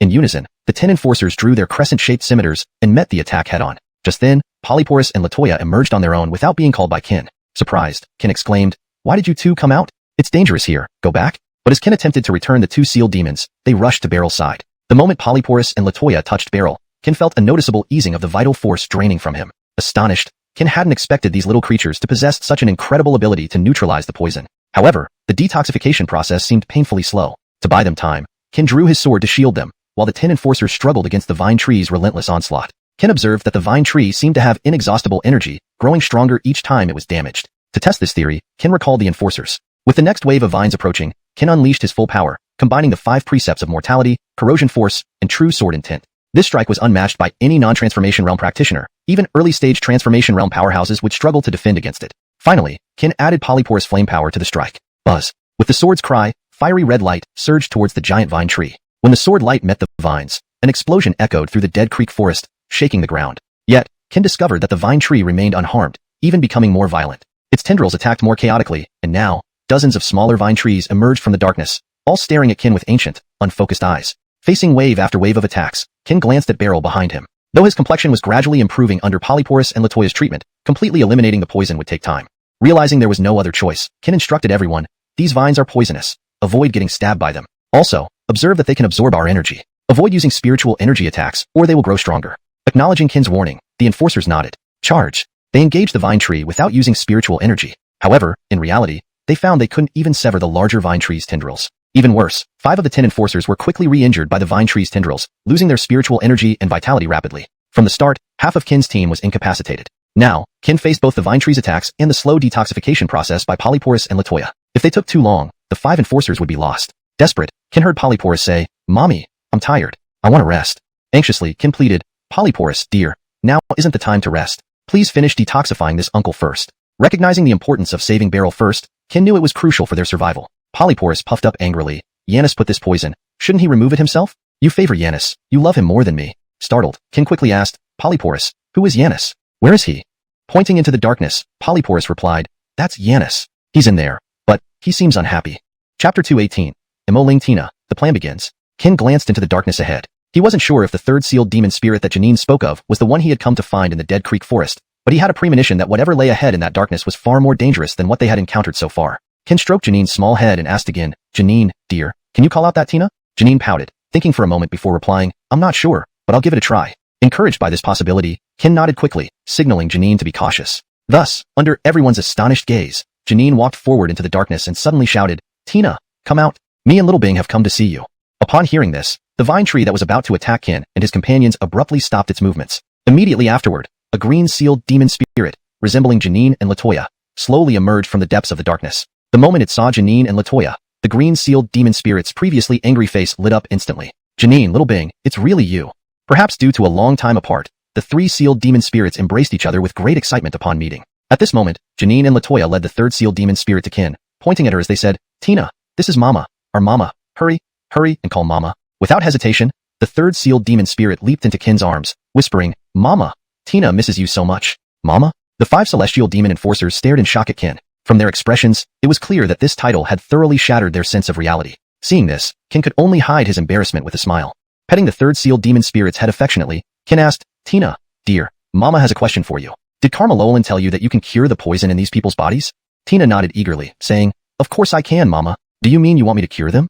Hearing this, Qin nodded hurriedly, Yes, Mama means just that. Tina replied, Then Tina will listen to Mama. I'll cure them right away. With that, Tina leapt onto Brian and the others, waving its tiny hand to absorb countless green auras from their bodies. At the same time, Brian and the 5 poisoned celestial demon enforcers regained consciousness. Seeing everyone unharmed, Qin finally let out a breath of relief. After seeing off the 10 celestial demon enforcers, Qin continued questioning Tina. Tina, tell Mama, did these vines become so powerful because they absorbed your poisonous aura? Shaking its head, Tina explained, Not entirely. This huge vine tree is also part of my body. One part? Does that mean you have multiple physical forms? Qin exclaimed in surprise. Tina nodded and added, Sure. Unlike Janine and Little Bing, I have 2 bodies. Or rather, I am a single entity with dual souls. I tend to rely more on the vine tree form for safety. Qin was astounded. He hadn't expected that a sealed demon spirit could possess a dual soul existence. He thought to himself, if it were true as Tina said, then his strength would certainly leap to an unprecedented level once he fused with Tina. After all, he had personally experienced the shock of the vine's resilience and the terrifying poison hidden within them, which made him feel uneasy. Immediately, Qin picked up Tina and asked tenderly, Tina, dear, can Mama use your power too? You know, Mama is still weak and wouldn't want to be bullied by others. Hearing this, Tina nodded rapidly. I don't want Mama to be bullied. Let Tina fuse with Mama. This way, Mama can protect herself using Tina's energy. Delighted, Qin praised, Tina is such a good girl. Instantly, Tina transformed into a green light and merged into Qin's forehead. In that moment, Qin felt as if countless ants were biting his entire body. Not only did it itch unbearably, but the piercing pain spread through every inch of his skin. After a long while, Qin gradually regained composure. 4th Tier Kaiwu Mirror Realm. Much to Qin's surprise, his cultivation had increased after merging with Tina, advancing by 2 minor stages. Opening his eyes slowly, Qin waved his hand, causing numerous vines to surge forth from his body, as swift as before. Turning his attention to Brian beside him, Qin smirked wickedly, Uncle, I want to test how likely it is that I can escape from a transformation stage expert with my current strength. Brian didn't hesitate. Nodding, he said, Fine. Since you insist, I won't hold back. Great. As Qin waved his hand, countless vines shot out of his body, as fast as ever. Reacting swiftly, Brian flashed forward and unleashed a powerful punch at Qin. Although Brian hadn't used his full strength, he had put in nearly 80% of his might. The sound of punching reverberated, causing the ground to tremble. Seeing this, Qin clapped his hands, enveloping himself in layers of vines, one after another. For added protection, Qin activated all his techniques, recognizing that although he was a Kaiwu mirror cultivator, facing a transformation stage powerhouse like Brian required prudence. When the punch struck, a thunderous boom echoed, and as expected, Kin was thrown backward. Brian caught him midair swiftly, steadying him. Wiping the blood from the corner of his mouth, Kin chuckled bitterly. Looks like I'm still too weak, unable even to withstand a single strike from a transformation stage expert. Hearing this, Brian lightly tapped Kin's head, chiding, "Do you know what you're saying? As a 4th-tier Kaiwu mirror cultivator, you managed to withstand a full-strength attack from a 3rd-rank transformation stage expert without being completely destroyed. It's already extraordinary. Yet, you are troubled because you couldn't fully resist this blow. Should I commend you for having high standards or criticize you for misjudging the strength of transformation stage experts?" Kin grinned sheepishly. Finding the 3rd sealed demon spirit, Kin was now ready to implement his plan. Chapter 219. Brush-wielding youth seeks apprenticeship with the AO family. After leaving Dead Creek Forest, Kin and Beryl returned to the AO family together. Upon their arrival, they saw Bergen standing in front of the AO family's gate, shouting loudly as he carried an enormous brush on his back. "Hey, is anyone there? I've come to seek apprenticeship." Seeing this, Kin looked at Beryl in surprise, while the latter chuckled awkwardly. "You know that after that battle, only Kana and I remain of the AO family. Such a grand family cannot remain empty forever. To carry on the AO legacy, I finally decided to recruit disciples. However, because of the Hun and Yin families, few dare to come here. They've also made it clear that joining our family means being their enemy, and they will eliminate anyone who does. Until now, only one person had dared to show up. Beryl had once considered seeking revenge against the Hun and Yin families, but he knew they were merely pawns of the Heavenly Dao sect. The real culprit was the sect itself. With his current strength, dealing with these two families would be easy, but it wouldn't solve the root problem. Therefore, Beryl's primary goal now was to continuously admit new disciples and restore the AO family's glory so that one day he might have the power to confront the Heavenly Dao sect. Thanks to the backing of the Heavenly Dao sect, when members of the Hun and Yin families learned that the previous celestial demon leader, Beryl, was still alive, they were terrified. However, seeing that Beryl didn't attack them and knowing they had the sect's support, they gradually became bolder, secretly causing trouble for him. Beryl wasn't too concerned. After all, everyone had their own path, and if someone couldn't handle a bit of pressure, forcing them into the AO family wouldn't be beneficial in battles against the Heavenly Dao sect. They might even turn traitor. Ken was curious about this youth, who dared to approach the AO family despite warnings from the Hun and Yin families, sparking his interest. Both quickly walked forward to greet him. "Who are you, and why have you come to the AO family?" The youth turned sharply toward Ken and Beryl, startled upon seeing Beryl. Transform Realm Powerhouse. The AO family indeed has such a powerful figure. This must be the right place. With a sheepish smile, he hurried over, bowing respectfully. "My name is Andre. I've come today to join your family." Hearing this, Beryl smiled faintly. "Join the AO family? Don't you know the entire Borealis region is under the control of the Hun and Yin families? Besides, our families share blood debts. They have sworn to kill anyone who joins us. Aren't you afraid?" Andre waved a hand dismissively. "They're just two pampered cats. Their status comes from the backing of the Heavenly Dao sect. Without it, they'd be nothing." Surprised, Beryl continued. "Even knowing they're backed by the Heavenly Dao sect, you still dare to come? You're not afraid of them, or the sect?" Andre scratched his head sheepishly. "It's natural to fear the Heavenly Dao sect. Everyone knows it's just a branch in the Borealis region of the entire Jiuan continent. Its strength is far beyond me. Besides, would such a vast organization pay attention to a nobody like me? If I keep a low profile, I should be fine." Beryl couldn't help but laugh at Andre's meticulous reasoning and broad perspective. He felt compelled to accept him. Originally planning to test him, Beryl changed his mind, saying, "Since I'm feeling generous today, let's skip the tests. From now on, you are a disciple of the AO family." Andre's face lit up with a smile. He thought, finally, no more sleeping on the streets. "Let's see if you'll care about me then." Noticing Kin beside him, Andre politely asked, "This must be Garth Kin. Junior Andre greets you." Moved by his politeness, Kin quickly helped him up, smiling. "We're all one family, Junior Brother Chu. No need for formalities." At that moment, Kin sensed something unusual about Andre's spiritual energy fluctuation. Curious, he asked, "Gino Chu, your spiritual energy seems off. Did you encounter some difficulties?" Andre sighed, realizing he couldn't hide it, and explained, "To be honest, I visited the Hun and Yin families before coming here, but they refused me due to my low cultivation. Desperate, I came to the AO family. Apart from my low cultivation, my sole purpose is just to find shelter. I truly have no other intentions. And yes, what I said about not fearing the Hun and Yin families is true." His voice grew quieter, and he lowered his head like a child waiting for reprimand. Kin and Beryl exchanged glances and laughed. Kin clarified, "I didn't ask about your purpose here. I meant, did you suffer any trauma? Something like a soul possession? Your aura and spiritual energy seem mismatched." Startled, Andre looked at Kin in shock. "How did you know?" Pausing, Andre continued, "All right, I'll be honest. I possess a sword talisman that doesn't belong to me." "A sword talisman?" Both Kin and Beryl were surprised. A seemingly ordinary youth possessing a precious sword talisman was unexpected. Understanding its value, they knew only a few individuals could casually receive such an artifact, Andre being one, and Kin another. Chapter 220. Fist-to-fist clash, overflowing battle intent. Andre had always been a source of curiosity for Brian. Just imagine, a Bergen who uses a writing brush as his weapon and harbors the sword talisman of a super powerhouse within him as his dantian. Could such a youth be as simple as he appeared? Kin did not believe it, nor did Brian. What Andre called earning a living was likely just an excuse. His true intentions were probably far from simple. Though Andre did not reveal more, Brian did not press further. After all, everyone has their secrets. Currently, Andre possessed the 4th level of the Celestial Martial Mirror Cultivation stage, the same as Kin. However, there was no telling if there would be a significant gap in their true strengths. After some thought, Brian suddenly said, "Kaiha, fight Kin." Only through this can I accurately gauge your current strength and provide you with a suitable training method. If there are any shortcomings, I can also point them out so you won't repeat the same mistakes. Andre found nothing wrong with Brian's suggestion. To receive guidance from a powerful mentor, one must first expose their weaknesses. Failing to correct these could lead to fatal consequences. Respectfully, Andre replied, "Disciple obeys." He then turned to Kin politely, "Then I will trouble Garth to act as my sparring partner." Kin waved his hand. "Brother Chu is too courteous. Please don't hold back. Otherwise, this battle would lose its meaning." To ensure Andre fought without reservations, Kin emphasized this before the fight began. Holding back would only obscure true strength and hide flaws. Kin noticed that Brian seemed very fond of Andre, his gaze rarely straying from the latter since they met. As part of the AO family, Kin felt duty-bound to help select talent. Andre nodded. "Garth, please forgive me." Bang! Before the words fully left his mouth, Andre's figure darted forward, rising high into the air while shattering the ground beneath him. He clenched his right fist tightly and surged towards Kin. The formidable wind created by his punch rumbled ominously, generating immense pressure that startled both Kin and Brian. How terrifying the fist intent!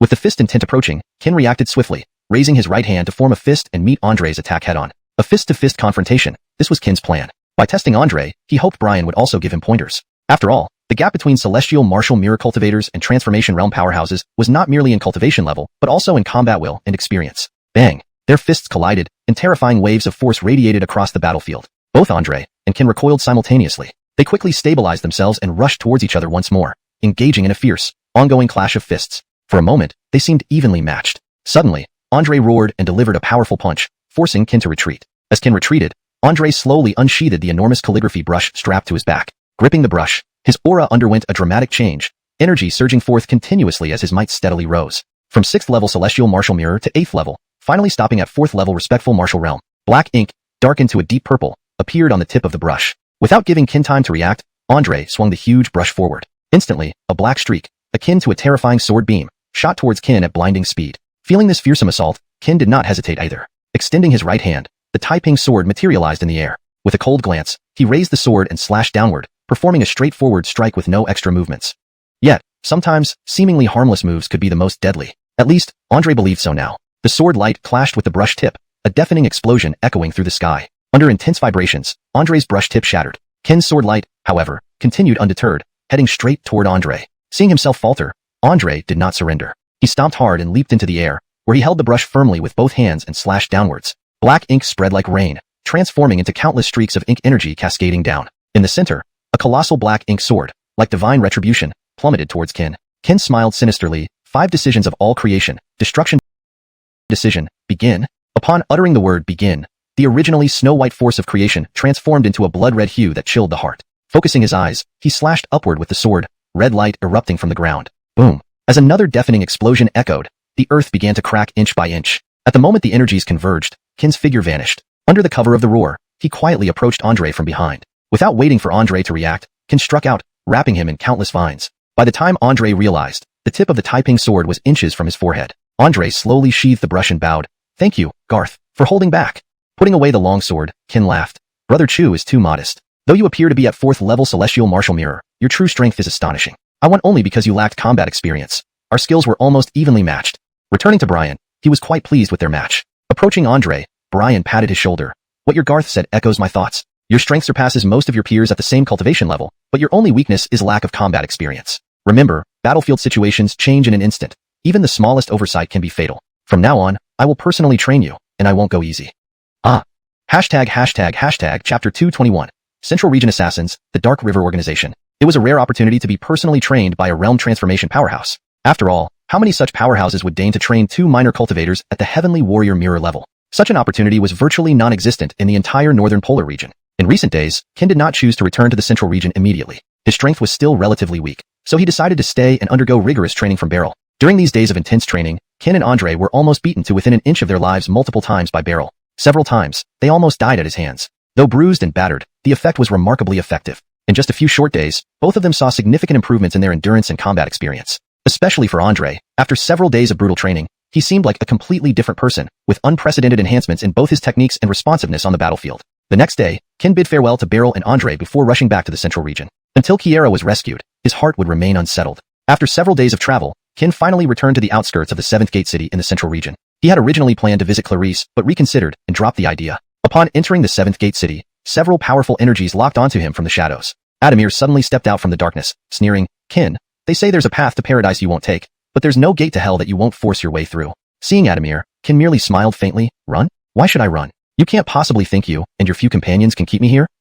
Kin's expression showed disdain. 5 exalted martial realm powerhouses were nothing much to him. While they might be able to defeat him in a fight, he was confident he could escape from these few individuals. Adamir chuckled. I know you're formidable, so I've brought you some special gifts this time. I hope you'll like them. Clap, clap. As Adamir spoke, a rift opened in the sky, and 10 old men exuding terrifying auras emerged. Not only that, but Kin noticed that 2 of the leaders among the 10 had cultivation levels nearing the realm transformation stage. Kin furrowed his brow as he sensed something abnormal about these 10 people. Their attire suggested they weren't from the Jia family. Adamir stared at Kin with a sinister smile. Let me introduce you. These 10 are members of the infamous Dark River Organization, one of the most notorious assassin groups in the entire central region. But you should feel honored to die at their hands. With a wave of his hand, the Taiping sword appeared in front of Kin. Facing these 10 terrifying powerhouses from the Dark River, Kin didn't dare to let his guard down for a moment. Unlike Adamir, these were professional killers who would not hesitate to strike, caring not for his background or showing any mercy in battle. Their sole objective was to kill the target by whatever means necessary. Faced with a 10-on-1 disadvantage, where each opponent's cultivation far surpassed his own, Kin's only hope for survival was to summon Roy to help him. Adamir stepped back, laughing. Gentlemen, it's your turn to perform. He turned to Kin, saying, Kin, I hope you like this gift. If you survive the onslaught of these 10 Dark River members, I'll let you go. I promise. Hearing this, Kin pointed his sword at Adamir and roared, False compassion. Wait until I deal with you later. Adamir couldn't help but laugh loudly. You're getting anxious. Ha ha ha, you're really getting anxious. With a wave of his hand, the 10 powerhouses in the sky wasted no time, drawing their weapons and charging towards Kin. Seeing this, Kin attempted to summon Roy using the secrets of the mortal blade. But once again, Roy remained eerily silent. Kin cursed, Damn, why does this keep happening? Every time I need you, you falter. Unable to handle the 10 Dark River assassins on his own, Kin urgently activated the mark of the Heavenly Demon Overlord, forcibly summoning 10 first-generation heavenly demons to assist him. For a moment, 20 figures fought fiercely together, unleashing devastating shockwaves that shook the area. Watching the battle, Kin sighed. What terrifying fighting spirit. If I were facing them alone, they would probably finish me off in an instant. Thank goodness for my helpers. Kin wasn't idle either. As the heavenly demons battled the 10 Dark River members, he used the vines within his body to harass the opponents. One of the Dark River members, seeing the vines, contemptuously slashed at them. He thought it would easily cut them to pieces, but to his surprise, the vines not only held firm but sped up even faster towards him. Before he could react, the vine pierced his skin. Initially thinking it was just a minor injury, he raised his large blade, only for his entire body to convulse suddenly, as if stimulated by something. To everyone's shock, the assassin's spirit and vitality began to visibly drain away. Within moments, the Dark River member lost all signs of life. Witnessing this, everyone was stunned, revealing looks of disbelief. The leader shouted, Be careful of those vines. They're poisonous and must not pierce you. The other members quickly retreated, putting distance between themselves and Kin. Even Adamir, observing from afar, felt a chill down his spine upon witnessing the incredible ability of the vines. He thought, Thank goodness I didn't rashly engage Kin today. If those vines had touched me, I'd likely be dead by now. Adamir felt increasingly terrified. From the beginning, he hadn't truly taken Kin seriously. He had been toying with Kin, given that the Jia family was the top superfamily in the Central Region's first heaven, and thus considered Kin, a mere minor cultivator at the Heavenly Warrior Mirror level, insignificant. But now, Adamir fully realized that Kin's abilities far exceeded his expectations. Seeing the terrifying capability of the vines Kin had released, Adamir resolved that he must eliminate Kin as soon as possible, before things got worse. Chapter 222. Danger for Adamir. Atman steps in. Adamir suddenly bellowed. All of you assist me and the Dark River Organization in killing Kin. This guy's abilities are far too bizarre. We can't regard him as a normal person. Remember, those vines are laced with an extremely deadly poison. Under no circumstances should any of you be pricked by them. After speaking, over a dozen people charged at Kin once again. Although they were outnumbered and outclassed, these seasoned heavenly demon enforcers had been through countless battles and wouldn't be intimidated by their enemy's momentum. Without hesitation, everyone moved forward to confront Adamir and his group, while Kin remained on the sidelines, controlling countless vines to harass Adamir and his allies. Initially, Adamir and company thought these vines would be brittle, easily shattered with a single strike. Only after countless strikes did they realize that not only were the vines laced with lethal poison, but their toughness was also incredibly formidable. Only the 2 nearly supreme realm powerhouses could barely sever parts of the vines. Worse still, cutting away portions of the vines didn't slow their assault. It actually made the attacks faster. Adamir and his men had considered capturing Kin first, but the sheer number of vines prevented them from getting close. Even when they managed to get near him, the vines would entangle themselves around Kin, protecting him and denying them a chance to strike. As time passed, Kin's vines became increasingly fast under Adamir's relentless attacks. Gradually, Adamir and the other Dark River members started feeling overwhelmed. Kin wasn't scary, nor were the vines. What truly frightened them was the toxin on the vines. They had witnessed firsthand how terrifying it was. Touching it caused vitality to drain away rapidly. Adding insult to injury, the vine's resilience exceeded all expectations. With a sickening sound, 2 venerable martial realm powerhouses from the Dark River Organization were injured by the vines. Within moments, the 2 injured powerhouses were utterly lifeless. The terrifying capability left Adamir and others shaken. Taking advantage of their dwindling numbers, Kin aimed to capture them all as quickly as possible. Activating the 5 secrets of mortality, Kin advanced to the first level of exalted martial realm, unleashing even more vines. Suddenly, the sky was filled with thick, gray snake-like vines encircling Adamir and his allies. Sharp thorns on the vines pointed directly at them, creating a sense of impending doom in Adamir's heart. He cursed, "Not good. We're in trouble. Adamir, let's see if you die this time. Fall." As soon as the word was uttered, the vines rained down like a torrential downpour. Seeing this, Adamir and the Dark River members worked together to defend. While their combined efforts prevented immediate harm, they overlooked the 10 veteran heavenly demon enforcers present. Without hesitation, these 10 exhausted their last ounce of strength, smashing through the protective barrier surrounding Adamir and the others. A crack echoed through the air. In the instant the enforcers disappeared, Adamir's barrier crumbled. With the barrier gone, the vines surged forward like ferocious tigers. Alarmed, Adamir yelled, "Bowen Atman, save me!" Boom! At the critical moment, a devastating force descended from above, instantly shattering the attacking vines. A tear appeared in the sky, and Atman stepped forth. With folded arms, he looked down at Kin. "This nonsense ends now." Raising his hand slowly, he pressed downward, instantly pinning Kin to the ground. Then, Atman pointed at Kin, uttering, "Imprison." White light shot from Atman's fingers, forming a cage around Kin, trapping him tightly. Kin exclaimed, "Damn it! Is this the true power of the family's second strongest? Too terrifying." Seeing Kin captured, Adamir wiped the blood from the corner of his mouth and mocked, "Kin, you're finally in my hands. Don't worry, I won't let you die easily. I'll make you suffer all forms of torture so you can truly experience despair and pain. And if I let you watch your lover be tortured to death, how would you feel? Or what about letting her watch you being tortured?" Hearing Adamir's words, Kin angrily shouted, "Adamir, you despicable coward, just kill me if you dare." Unfazed by Kin's insults, Adamir continued, "Kill you? That's too easy. I won't kill you. Instead, I'll take you to the Star Moon Dynasty and let you watch your so-called companions die one by one because of you. Take him away." Thus, under Atman's intervention, Kin was defeated and taken back by Adamir. Not back to the Jia family, but to the Yi family's 7th heaven where Shirley was imprisoned. Outside the gates of the 7th heaven Yi family, Adamir held Kin and respectfully called out, "This is Adamir of the Jia family, here to pay respects to Prince Guy." A domineering voice responded from within the 7th heaven gates, "Adamir, why are you here?" Adamir hurriedly replied, "Prince Guy, I've captured the one called Kin." Upon hearing this, a silk-clad youth suddenly appeared from the gate. Guy coldly stared at Kin and asked, "You are Kin, the sole heir of the mortality path?" Upon seeing Guy, Kin was startled by the terrifying energy emanating from him. He hadn't expected that such a Bergen would be a supreme realm powerhouse. Kin sneered, "If I'm not Kin, then am I your grandfather?" Adamir and the others.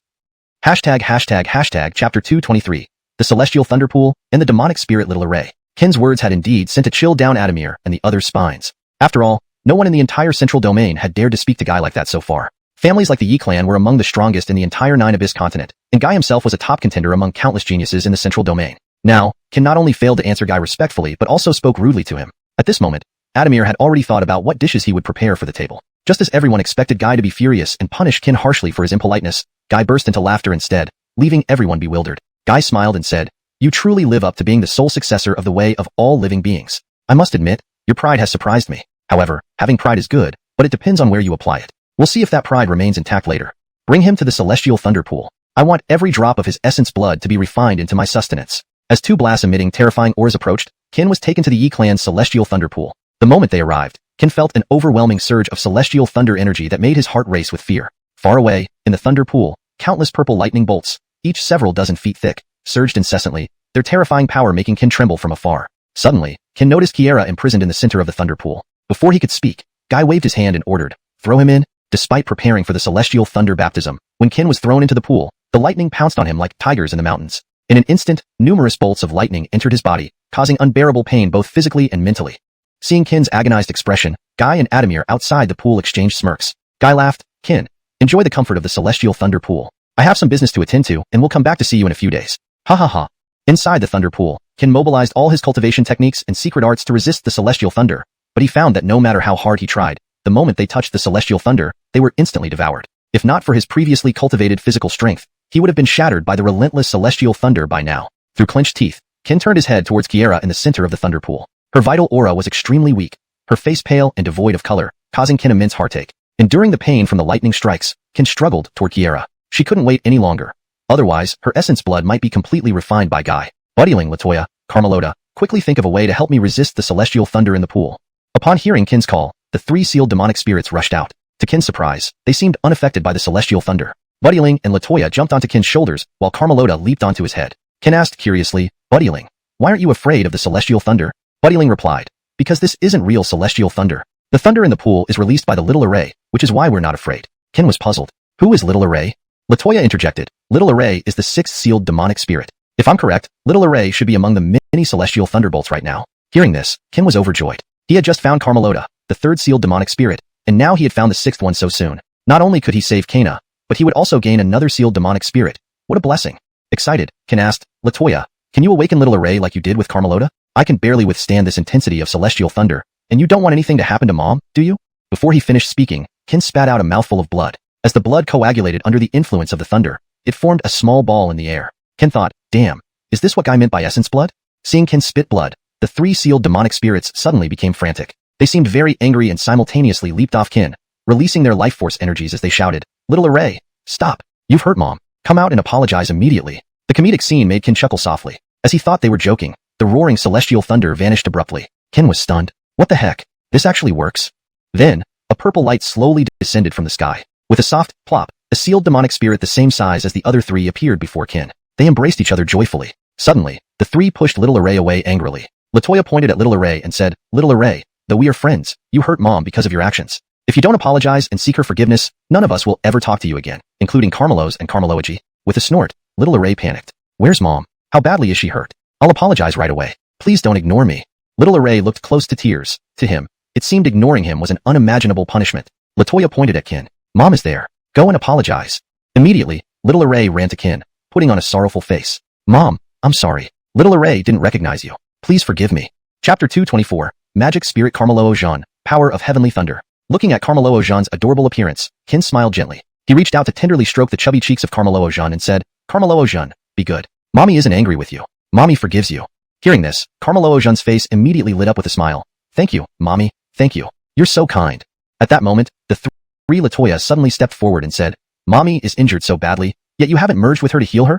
Upon hearing this, Carmelo Jean quickly nodded. Then, together with the three Latoya, they transformed into a dazzling light that entered Ken's forehead. The instant Carmelo Jean entered Ken's body, an overwhelming force of heavenly thunder surged through every corner within him. Note, I have replaced Meishin, forehead, with just forehead, to ensure the text reads naturally in English while maintaining accuracy and consistency. The crackling sound of heavenly thunder tempered each bone and muscle in Ken's body, causing a piercing pain to instantly engulf him. Due to the terrifying power of the heavenly thunder and the already severe injuries Ken had sustained, his face showed extreme agony. Clenching his teeth, he dug his fingers hard into the ground, enduring the pain. Gazing at Janine, who was barely alive, Ken suddenly shouted fiercely, Merge now! Boom! As soon as the word merge was uttered, a brilliant black-purple pillar of light shot into the sky. Frightening bolts of thunder scattered around, shattering everything near the thunder pool. Gradually, as this towering pillar of light dissipated, Ken finally absorbed all the heavenly thunder force. After absorbing the power of heavenly thunder, not only were Ken's injuries completely healed, but his cultivation also soared to the 7th level of heavenly martial mirror. Ken looked at his hands in shock, muttering,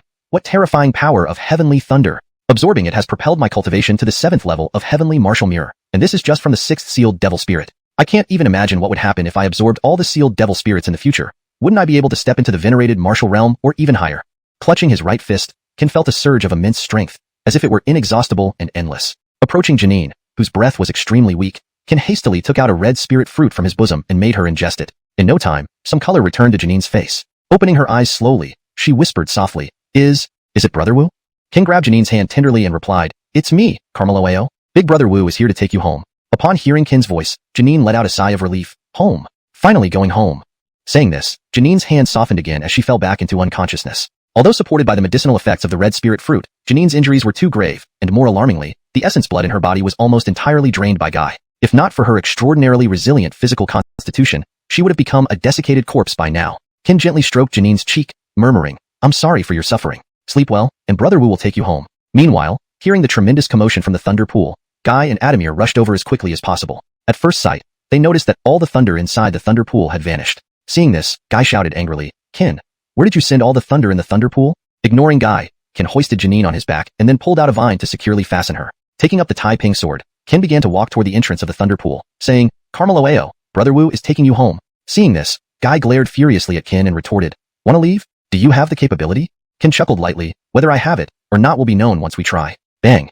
Before the words left his mouth, Ken abruptly stomped down, his figure transforming into a black-purple light, disappearing from sight. Reappearing, Ken stood quietly before Guy. Without hesitation, he swung his sword down with a powerful motion. Seeing this, Guy smirked disdainfully.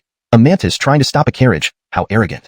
Guy's eyes turned cold as he raised a fist to counter. Bang! When the terrifying Chen Yi, boxing intent, clashed with the fierce momentum of the sword, an overwhelmingly powerful energy exploded outward throughout the thunder pool. Revised. When the terrifying boxing intent collided with the fierce sword momentum, an overwhelmingly powerful energy erupted outward across the entire thunder pool. Amidst the explosion, Qin's form rapidly retreated. Just as he steadied himself, Qin exerted even more force from his feet, achieving unprecedented speed after merging with the power of heavenly thunder. As a black-purple light appeared in the sky, countless bolts of thunder rumbled down. As the deafening thunder roared and the incomparable power of heaven descended upon Guy, he urgently gripped and crushed them with his right hand. With a loud boom, the rolling thunder in the sky shattered under Guy's grip. By then, Qin had already appeared at the entrance of the thunder pool and rushed towards the exit without a second thought. Seeing this, Guy suddenly bellowed, "Adamir, stop him!" Following orders, Adamir turned and chased after Qin without hesitation. Just outside the gate, Qin was met by numerous experts from the Yi family of the Seventh Heaven. At a glance, there were at least 50 venerated martial realm experts and 3 transformation realm experts. At this moment, Qin fully recognized the true strength of the premier superfamily of the Seventh Heaven.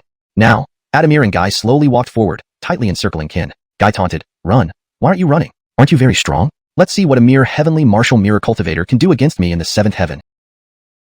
Looking at everyone present, Qin showed no fear. Gripping the Tai Ping sword tightly, he laughed loudly. "How magnificent, the Wei sect. Since you want to finish me off so badly, I won't give you the satisfaction. It's just a few dozen venerated martial experts. Come at me. Today, even if it costs my life, I will bite off a piece of you.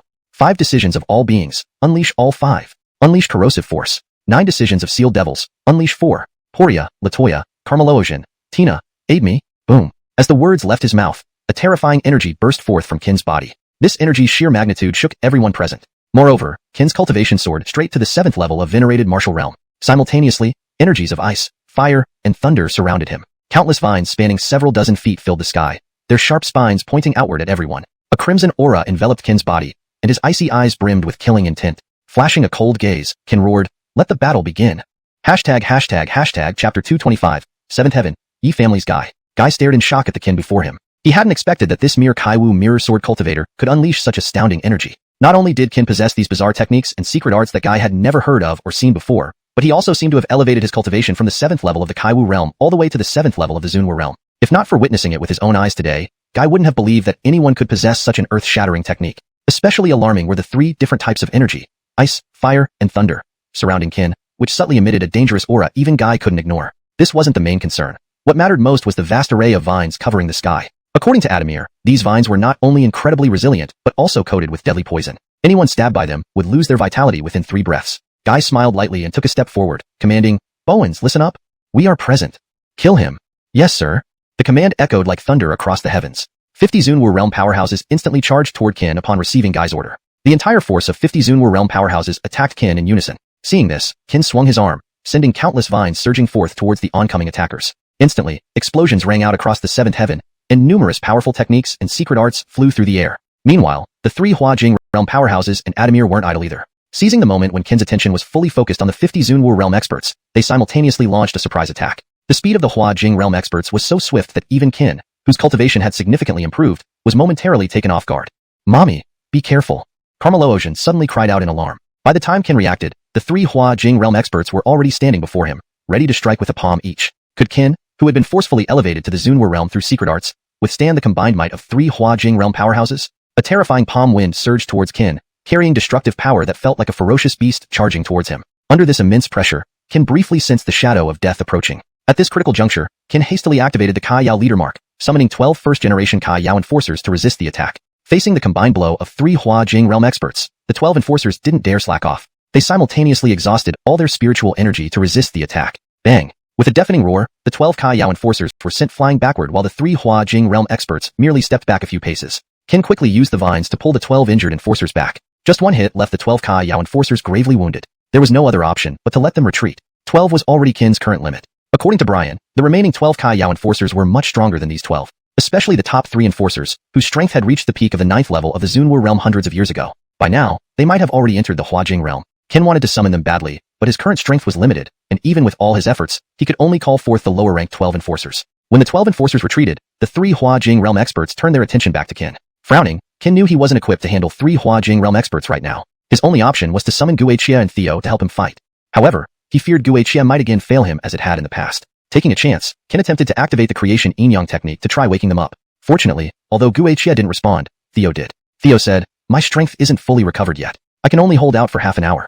After that, I will need to retreat. So, you must come up with a perfect escape plan within this half hour. Otherwise, both you and Butterfly Fairy will die here unless you get help." Qin nodded, signaling his understanding. At that moment, the 3 Hua Jing realm experts once again charged towards him, intending to deliver a fatal blow. To their surprise, instead of Qin himself, Theo stood to face them. As the three approached, Theo's eyes narrowed, and he raised his right fist, unleashing it at the three Hua Jing realm experts. This punch not only condensed the three different energies, but also channeled all the residual martial intent within him. The punch shook the heavens. Seeing the punch, the three Hua Jing realm experts' expressions turned pale with shock. With a single punch, they were sent flying back, spitting blood. Everyone was stunned, especially Guy, who watched in disbelief. He never imagined Qin could single-handedly confront three Hua Jing realm experts and send them flying and seriously injured with just one punch. Guy gazed intently at Qin from afar. He realized that while the aura around Qin resembled his own, this Qin definitely wasn't the real him. Suddenly, an idea flashed in Guy's mind. He immediately suspected that someone else was controlling Qin's body, or that a powerful soul entity was hiding within Qin. To confirm his suspicion, Guy swiftly moved to join the three Hua Jing realm experts, saying, "This guy isn't controlling his body right now. I suspect a powerful soul entity is leading his actions. We four should work together and wear down the spirit's energy until it runs out." The three Hua Jing realm experts nodded. Acting together, they unleashed a joint palm strike at Qin. This palm carried tremendous power, and the oppressive force within made Theo shudder slightly. After all, as a spirit entity with barely 10% of its original strength, his current strength was only around the 4th to 5th level of the Hua Jing realm. Facing four Hua Jing realm experts simultaneously, holding his ground without being defeated so quickly was already commendable. Despite the odds, Theo pressed forward, stomping his foot hard and rushing forward with a fist raised to meet the four-way attack. Chapter 226. Overwhelmed, barely escaping. Bang! A piercing explosion sounded again, and the three transformation realm experts, along with Qin, were sent flying backwards simultaneously. Seizing the opportunity, Guy suddenly raised his hand and then forcefully pressed it down. At that moment, a massive black palm print descended from the sky. The terrifying aura displayed Guy's prowess as a transformation realm expert to the fullest. Under the immense pressure, Qin hastily raised his hand to block, having to split his spiritual energy between controlling the vines and fighting against Guy and the other three transformation realm experts. Though Theo was powerful, even he seemed to be struggling at this point. After one strike, Qin, who had just stabilized himself, was sent flying once more. This time, he could clearly feel that the power of Guy's palm strike was even more terrifying than before. Meanwhile, an even worse piece of news came. Theo informed Qin that he only had the last strand of spiritual energy left. With just one more attack, he would vanish. Qin was helpless. All bad news came one after another. As Qin was still thinking about how to utilize Theo's last bit of spiritual energy, a sudden chill emanated from behind him. Behind him was Shirley. To prevent her from getting hurt in that instant, Qin instinctively turned around to block the attack. Thud! A sword pierced through his chest, wielded by Adamir, who had disappeared for some time. Clenching his teeth, Qin swung his sword forward, forcing Adamir back. Blood stained the snow-white long robe. Qin's face was pale, his breath weak, and Theo's spiritual energy nearly depleted. Qin cursed, "I didn't think that Adamir, the eldest son of the first heaven, would be such a despicable sneak attacker. Truly enlightening."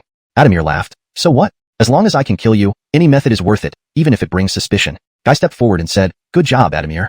Guy shifted his gaze to Qin and said, "Qin, we were originally living without interfering with each other. But blame yourself for becoming the successor of the path of life and offending a certain big figure. Therefore, what you face today is your own doing, not others' fault. I know the soul entity inside you has reached its limit. I want to see how much chaos you can create without its help." Qin chuckled. "Let's see then. Buddyling, Latoya, Carmelozan, give me a hand." As soon as the words left his lips, 3 different types of energy appeared in his hands. If 2 types of energy can coalesce, then 3 certainly can. This was Qin's last chance, and his final trump card. If this move failed, he was destined to die here today. Qin had considered using the life sword technique against Guy and the others. But with his current strength, even with Theo's spiritual energy support, he could only unleash one strike. Unless everyone was concentrated in one spot, he couldn't guarantee how many he could kill with that one strike. Comparatively, Qin felt using the ultimate super move was the best choice. After all, it not only had enormous power but also a wide range. Once released, even if it didn't kill Guy and the others, he could use the distraction to escape. "Kill him!" Guy suddenly roared, and 5 people immediately rushed towards Qin. "Carmeloedu, surround them all." Upon hearing this, Carmeloedu suddenly appeared on Qin's shoulder. He waved his small hands, and countless vines rapidly spread outwards. Just as everyone was confused about what Qin was up to, the vines tightened rapidly toward the center. Everyone was taken aback. Though they didn't know Qin's intentions, the shrinking space made them feel uneasy. 100 meters, 90 meters, 80 meters. As the circle shrank, Guy and the others were almost within arm's reach. Qin wanted to explode at the smallest possible radius, but Guy didn't give him that chance. Helplessly, Qin detonated when the vine circle shrank to about 60 meters. Coalesce. Qin's hands pressed together, and at the moment the 3 energies met, an overwhelming force erupted, suffocating everyone present. Using Theo's last bit of spiritual energy, Qin forcibly merged the 3 different energies. But at the moment of cohesion, Qin spat out a mouthful of blood, unable to bear the immense energy. His consciousness was already starting to blur. Calming himself, under the puzzled and shocked gazes of everyone, Qin hurled the condensed ball of energy toward Guy and the others. Focusing on the front but neglecting the rear, the moment he threw it, Adamir struck again with a lethal sword swing. Feeling the extreme coldness and killing intent again, Qin, disregarding his injuries, turned around to shield Shirley from Adamir's sudden strike. Thud! The sword pierced the other side of Qin's chest without fail. Simultaneously, Adamir applied more force, driving the entire sword into Qin's body. Pain surged through him, and blood poured from his mouth and wound. Suddenly, Qin grabbed Adamir's right hand and punched him in the face. However, this punch was ordinary because Qin had exhausted all his spiritual energy. Punching Adamir back, Qin, enduring excruciating pain, let out a roar and pulled the sword out of his body. Then, he shouted, Carmeloedu, protect me. Countless vines quickly gathered around Qin, tightly wrapping him in layers. At this moment, when Guy and the others were about to reach the energy ball, they suddenly sensed a heart-stopping energy fluctuation within it. The energy ball emitted a blinding light and exploded in front of everyone's terrified eyes. Realizing something was wrong, Guy hurriedly yelled, quickly retreat. Even though he retreated as fast as possible, due to being too close, everyone within dozens of meters was affected by the powerful explosion. Some who were too slow were obliterated. Guy, heavily injured and spitting blood, flew backward, and Qin took this gap to make a swift escape. Chapter 227. Escaping danger, fleeing to the northern region. After the deafening explosion, the entire seventh heaven was left in ruins. The 50 Zunwu realm powerhouses were now reduced to fewer than 30, and those who remained had all sustained varying degrees of injury. Guy, emerging from the debris in disarray, was livid with anger. Wiping the blood from his mouth, he roared into the void where Qin had once stood. Find him. Even if you have to dig 3 feet into the ground, find Qin for me. Though the remaining powerhouses were wounded, none dared defy Guy's orders. They acknowledged his command and turned to search for Qin's whereabouts. At that moment, 3 Huajing powerhouses approached Guy and said, Young master, we've just received notice. The Patriarch wants you back immediately because someone from the Kai Dao sect has arrived. Though reluctant, Guy did not dare offend the Kai Dao sect. After all, they were the dominant force on the Nine Abyss continent, and their leader was a legendary superpower. Offending them would be inviting disaster that not even all the clans combined in the seventh heaven could withstand. With a slight nod, Guy turned and left the scene. His first confrontation with Qin had ended in complete failure. Not only had he failed to hold him off, but Qin had also taken away the thunder force within the heavenly thunder pool. What infuriated him most was that despite deploying 50 Zunwu realm powerhouses and 3 Huajing powerhouses, they hadn't managed to capture Qin. If this news got out, it would tarnish the reputation of the top genius in the central region. However, one fact that couldn't be denied was that Qin had faced nearly 50 Zunwu realm powerhouses and 3 Huajing powerhouses without falling, displaying an unparalleled talent that even Guy had to admit. Inside a grand hall, a Yanni seated on the highest dais glared sternly at Guy below, scolding him. With so many people, you let him escape? I warned you, there are always others more capable out there. You never listen, and now you've lost both the intruder and the thunder force from the heavenly thunder pool. Fortunately, Richard didn't hold it against him. Otherwise, even 10 heads wouldn't suffice for retribution. Now, kneel and apologize to Richard.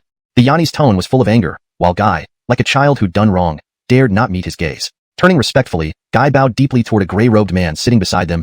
Thank you, Richard, for not holding this against us. The gray-robed man smiled faintly and waved his hand dismissively. You brother, don't be so formal. It's just a pool of thunder force. It's no big deal, and it's clear Guy didn't mean to do this. Satisfied with this response, the man on the dais ceased his rebuke but continued questioning. Lord Thorn, if you aren't here for the thunder force, what is your true purpose? Thorn didn't hesitate, replying with a smile. My real mission is simple. By order of the High Priest, you must now conduct a relentless, lifelong hunt for Qin until he's dead. When Thorn emphasized the words lifelong, his tone hardened, his cold gaze fixing on the Yanni as if to stress this wasn't up for discussion but a command that must be followed. On the highest dais sat Clark, the current patriarch of the Yi family and the strongest figure in the seventh heaven. Upon hearing Thorn's words, his eyes narrowed thoughtfully. He knew the Kai Dao sect vehemently opposed the path of life, making Qin, its sole heir, a target. But Clark realized that for Qin to be the sole heir, he was far more complex than he appeared. Otherwise, the Kai Dao sect would have eliminated him when he first revealed the sword technique of life.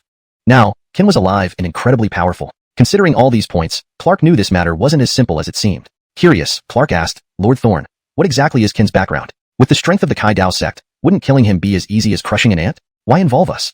Clark wasn't trying to disobey, merely curiosity. The might of the Kai Dao sect was such that even the 7 major clans of the seventh heaven couldn't match it. On the surface, the Kai Dao sect chose not to compete for dominance, but if it did, it would easily be the strongest. Thorn shook his head, saying, to be honest, this is a personal mission given by the High Priest himself, and even I don't know the reasons. We should just follow orders without asking too many questions, or things might go badly. Clark glanced at Thorn, thinking sarcastically, keep lying. You're good at it.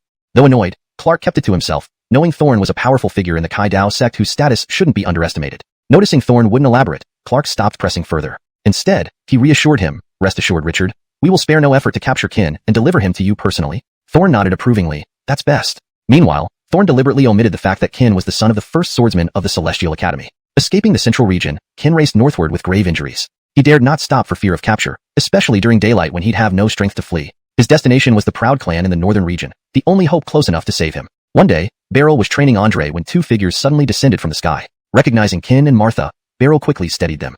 At that moment, dozens of terrifying auras instantly enveloped the entire Proud clan.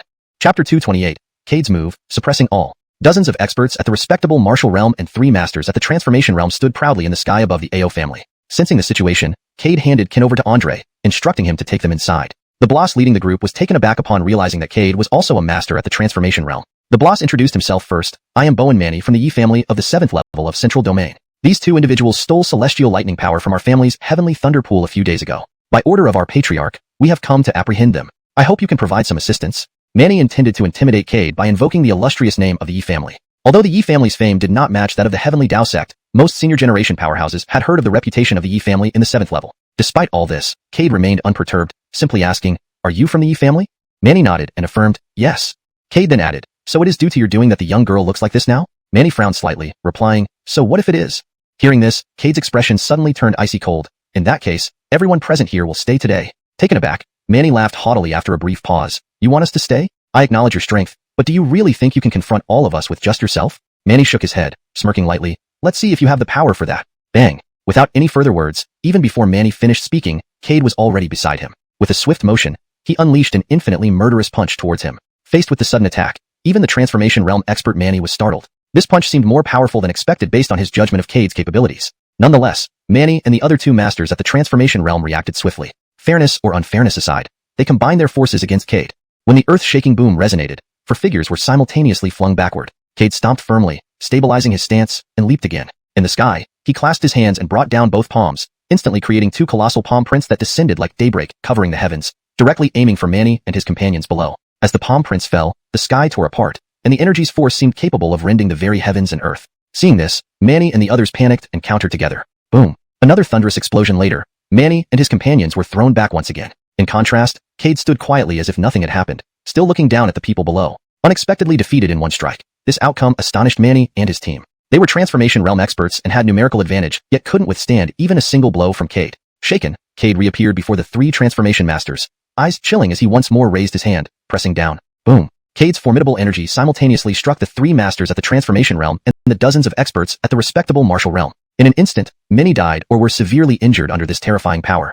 This horrifying scene left Manny and others trembling while even Andre and Ken felt unbelievable astonishment. They could not understand why Cade, being at the same realm, was so much stronger than the other three masters. At this moment, Ken noticed a symbol resembling a sword rune flashing faintly between Cade's brows. Despite its subtlety, Ken's keen eyes spotted it. Meanwhile, Manny also seemed to notice this anomaly. Upon recognizing the symbol, he was stunned. He stammered, "Why? You've actually mastered the sword rune? No wonder you dared to claim you detain all of us here today. So this is the reason?" Finally, Manny understood why Cade had been so bold from the start. A person who could master the sword rune wouldn't be weak. Listening to Manny, Cade walked towards them, his eyes filled with boundless killing intent. Each step intensified his overwhelming aura. Though he knew the Yi family acted under orders from the heavenly Dao sect, he no longer cared. Every time he thought about Butterfly Kana's horrifying injuries, he couldn't suppress his inner rage. Standing with hands behind his back, Cade looked down and spoke solemnly. "Tell those who welcome you in the underworld that it was Cade who killed you." Hearing Cade, Manny's pupil shrank as if he'd heard something utterly terrifying. He gazed at Cade in the sky, terrified, and said, "Why? You are Cade? The last generation's supreme tyrant? Weren't you dead? Why are you here?" The other two masters were equally shocked. They naturally knew the name Cade because centuries ago, the heavenly Dao sect had issued a hit list, with Cade prominently listed. At this point, they realized the severity of the situation. Cade was renowned as the youngest supreme tyrant in history, taking the position even younger than Ken, indicating his exceptional and almost monstrous talent. Lifting his hand, he pressed down hard, sending a gigantic palm print from the sky. Boom! Under the overwhelming pressure, Manny and the others couldn't resist. After the massive boom, only a huge palm imprint remained at the entrance of the Ao family, while Manny and others vanished completely. Simultaneously at the Yi family, when Manny and others perished, 3 soul lamps suddenly went out. Shock rippled through the entire Yi family. Clark roared, "Investigate! Dig up every corner if you have to, and find out who dared kill 3 of our transformation realm experts." Only then did Ken realize how important a sword rune was to a transformation realm master. Having or lacking the sword rune made a fundamental difference. Knowing the Yi family would eventually trace it back to him, Ken focused on treating Yanis. During their escape, Yanis had risked its life to shield Ken from a full-strength strike by Guy and 3 transformation realm masters. If not for the other 3 little ones stabilizing its condition, Yanis might have already perished. Chapter 229. The Peril of Star Moon, the Approach of Nether River. Ken's heart pounded with anxiety as he gazed at the faintly breathing little doe in his arms. Just then, Beryl approached and comforted him. Feng Moling is a heavenly spirit, not as fragile as you think. As long as the other 3 Feng Molings continue to infuse it with energy, it should be fine for now. But this is not a long-term solution, Beryl continued. At present, the only one who knows how to heal a Feng Moling should be the book sage Tucker, who can see past, present, and future. However, legend has it that thousands of years ago, he confined himself on an island in the South Abyss Sea because of some event. Finding him might be difficult. Ultimately, to reach the shores of the South Abyss Sea, one must take the Boat of Oblivion, also known as the Nether Boat. Besides that, only our clan's ancestor Erwin of the celestial demon race has swum across, and no one else has succeeded. Tucker? You mean the divine book sage Tucker? Ken exclaimed in surprise. Beryl nodded and said, "Yes, the one I mentioned is him. Do you know him?" Confirming it was indeed the Tucker he knew, Kin was elated and nodded vigorously. Hearing this, Beryl looked shocked. Tucker was among the few revered by countless powerhouses throughout the entire Nine Abyss continent despite his relatively low cultivation realm. Even Heavenly Dao sect admired him greatly, yet very few had ever met him. He hadn't expected Kin to have any connection to him. Since you know him, that makes things much easier, Beryl said. Don't delay, go quickly and come back. Kin nodded and gave Andre a quick farewell before rushing towards the southern region's divine race territory. At this moment, in the Star Moon dynasty of the eastern extreme region, numerous powerhouses surrounded the entire kingdom. Burke, Marcia, and several tower lords faced off against them. As the former leader of Heavenly River sect, Kaming glared at the head figure from afar and said angrily, I didn't expect that even after we fled to the eastern extreme region, Heavenly Dao sect still wouldn't let us go. Mingtu, Nether River sect has been battling Heavenly River sect for hundreds of years. Let's settle all grievances today. The leader laughed coldly. Settle? Of course, we'll settle today. But it's your Heavenly River sect that will be eliminated, not ours. Isn't it said that Tinya, the Elwyn, has already passed away? It's too bad I couldn't see him off myself. Mingtu's words clearly infuriated Amaya and others, who gripped their swords and glared menacingly at Mingtu from afar. Marcia carefully examined their strength behind her. There were nearly 20 respected martial realm experts, including 8 at the peak 9th level of respected martial realm. Among them was Mingtu, the leader of Nether River sect. Without calculating the over 100 heaven martial mirror cultivators on the other side, the disparity was already overwhelming. On the Star Moon dynasty's side, despite its enhanced national fortune, there weren't many truly combat-effective sects. Seeing this, Marcia suddenly stepped forward and roared to the heavens. Foreign forces invade and disrupt our peace. As the new monarch of Star Moon Dynasty, I order all heaven martial mirror cultivators and sect powerhouses to swiftly gather in the capital of Star Moon Dynasty to exterminate the invaders. Those who do not respond will be considered accomplices and eliminated. Thanks to the boost from Heavenly Dao Qi Yun lent by Qin, the Star Moon Dynasty was no longer the easy prey it once was. Her voice wasn't loud, but it resonated through the ears of every heaven martial mirror cultivator in the kingdom. In an instant, countless auras converged on Star Moon Dynasty. Nearly a dozen respected martial realm experts appeared among them. Within moments, the Star Moon Dynasty's force grew from dozens to nearly 200 strong, including about 20 respected martial realm experts. Instantaneously, both sides were equally matched, with similar numbers of heaven martial mirror and respected martial realm experts. The advantage slightly leaned toward the Star Moon Dynasty, bolstered by their homeland advantage and heavenly fortune. Seeing this, Mingtu showed no fear. He coldly surveyed everyone and sneered. Is this all the Star Moon Dynasty can muster? Disappointing. Marcia smirked. This is enough to exterminate you all. Mingtu laughed mockingly. Exterminate us? Do you really have the strength? Marcia replied, let's see if you dare test us. Mingtu answered, since you're so eager to die, I'll grant you that wish. His eyes turned icy cold as he commanded, kill. Not a single one shall be left alive. Boom. Immediately, the battle began. Kaming sought out Mingtu first, as the grudge between the two sects should be settled by them. Though Mingtu was a peak 9th level respected martial expert, facing Kaming, only a peak 8th level respected martial, gave him an edge. Even a minor difference in rank was insurmountable for such senior powerhouses. Kaming was sent flying hundreds of feet away by Mingtu's terrifying energy upon their first clash. Ardell quickly stabilized Kaming as he landed. Though only a 6th level respected martial expert, Ardell teamed up with Bowen Kaming, enhancing their combined strength significantly. They exchanged glances and simultaneously charged at Mingtu. Seeing this, Mingtu smiled wickedly. Perfect timing. Today, I will kill both of you right in front of your Heavenly River sect disciples, letting them experience the agony of losing their proud leader. With that, Mingtu leaped and punched fiercely at Kaming and Ardell. The resulting explosion of energy swept across the battlefield, sending countless heaven martial mirror experts flying. After the impact, both sides retreated simultaneously. Stabilizing themselves, Mingtu suddenly drew a large blade, stamped his foot, and rushed back at them. Reacting, Kaming and Ardell readied their weapons to meet him. As cries of pain and anguish echoed through the sky, atop the heavens stood Ayani, leisurely observing everything unfold below. Note, names like Kaming are kept in pinyin, while terms like heaven martial mirror are translated to maintain coherence. Hashtag chapter 230. The origin, the demon ceiling pillar. After days of travel, Qin finally arrived at the territory of the Antarctic region's divine clan. As soon as he entered their domain, one of the 12 star deities who had aided him in the 7 spirit realms was there to greet him. It seemed as if he had anticipated Qin's arrival. More accurately, Tucker knew that Qin would come and sent him to personally welcome him. Inside a massive white star palace, Tucker and Tamsin were already waiting. When Tamsin saw Qin, she greeted him warmly, quickly walking forward to meet him. Tucker approached slowly with a smile and asked, has little friend Wu come for the matter concerning the spirit suppressing pillar? Qin nodded and said, Bowen, you are truly deserving of your title as the scholar saint, knowledgeable of past and future. I am in awe. Tucker waved his hand and replied, forget about being called a scholar saint. I just happen to have seen a little more than others. To be honest, I don't know much about the spirit suppressing pillar, but I do know a bit about how to heal it. Qin hurriedly bowed respectfully and said, please guide me, Bowen. Qin is infinitely grateful. Tucker smiled and said, little friend Wu, you're too polite. We're all family here, no need to be so formal. At this point, Tamsin nudged Tucker and said, enough teasing him, tell Qin already. See how anxious he is. Tucker responded, I was just about to, but you really should curb that impatient temper of yours. Tamsin suddenly narrowed her eyes and said, so now you start complaining after only just meeting? If I bother you, then go find someone else. Pretending to be angry, Tamsin's move left Tucker speechless. He quickly pacified her, saying, Carmeliner, you know that's not what I meant. What did you mean then?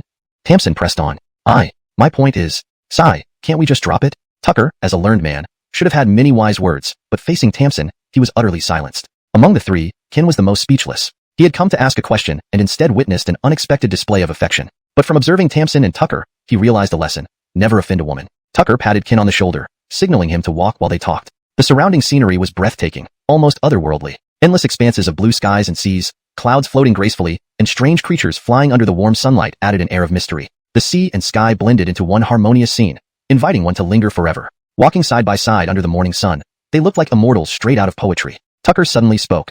To heal the spirit-suppressing pillar, you must find its corresponding pillar. Before collapsing, the pillars each held something called Ling Carmelo inside them for survival. I don't know what exactly it is, but it was essential. Each pillar also contained a spiritual spring which served as both a healing source and energy supply. And this spring remains valuable even today, offering immeasurable benefits to cultivators. Ling Carmelo? Spiritual spring? Ken was puzzled and turned to Tucker, asking, if these springs still exist, wouldn't cultivators have taken or stolen them by now? Tucker laughed and waved his hand. You can rest assured they are still there. Ken persisted. Why are you so sure?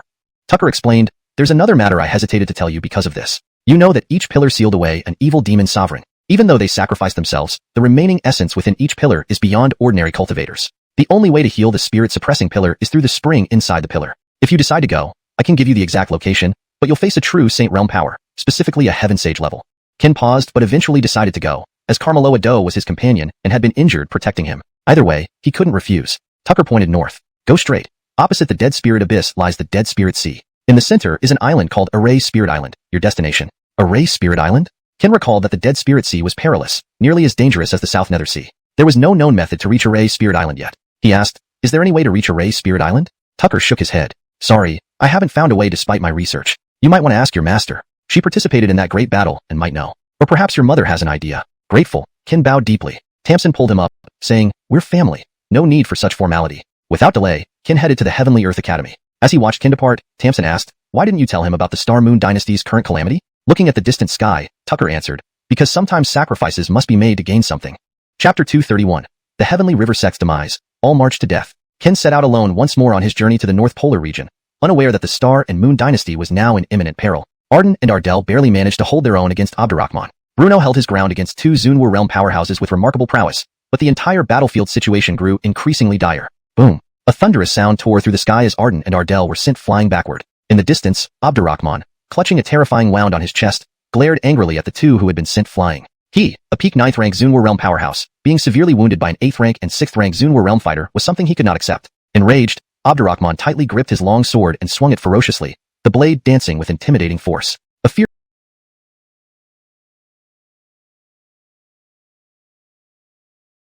killing intent rushed toward Arden and the others from afar. Due to the earlier battle, Arden and Ardell had little remaining spiritual energy. They knew very well that in their current state, they wouldn't be able to withstand this attack. With no other choice, the two exchanged glances and nodded, then began to ignite their divine souls to forcibly enhance their combat strength. Arden leaped into the air with his long sword, pointing upward with a finger, causing countless sword lights to cascade like rain towards Abdurrahman far away. Using his divine soul as a guide, he unleashed a shocking ability at the last moment, infusing all of it into the sword lights. He smiled and said, Kai Knight, did you see my elegance? Arden stood proudly atop the sky with a smile, his flowing robes adding a dash of unrestrained elegance. Boldly, let this final strike be yours. After all, I can't have all the glory myself, right?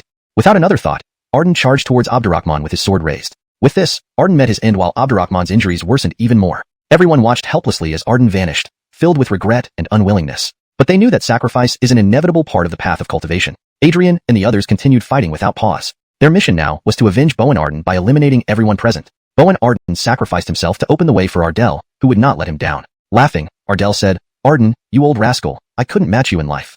I don't want to be scolded by you after death. Rest assured, I won't disappoint you with this final strike. Ha ha ha. Ardell laughed heartily and charged towards Abdurrahman with his sword raised. By now, Abdurrahman, having experienced that devastating blow from Arden, was already at the end of his tether. Faced with Ardell's final strike, he could not resist any longer. Though reluctant, a strange smile appeared on his face. Perhaps this was the ending he had always sought. Abdurrahman, the sect leader of the Dark River sect, fell in battle. Ardell of the Heavenly River sect also perished in the fight. Despite the deaths of both sect leaders, no one stopped the battle. Centuries of enmity between the Dark River sect and the Heavenly River sect demanded a clear reckoning today. This battle would either be the destruction of the four ultimates of the Dark River sect, or the annihilation of the Heavenly River sect. As time passed, the number of people left on the battlefield was less than half of what it was before, each gravely injured. As the situation became increasingly tense, a rift suddenly opened up in the sky.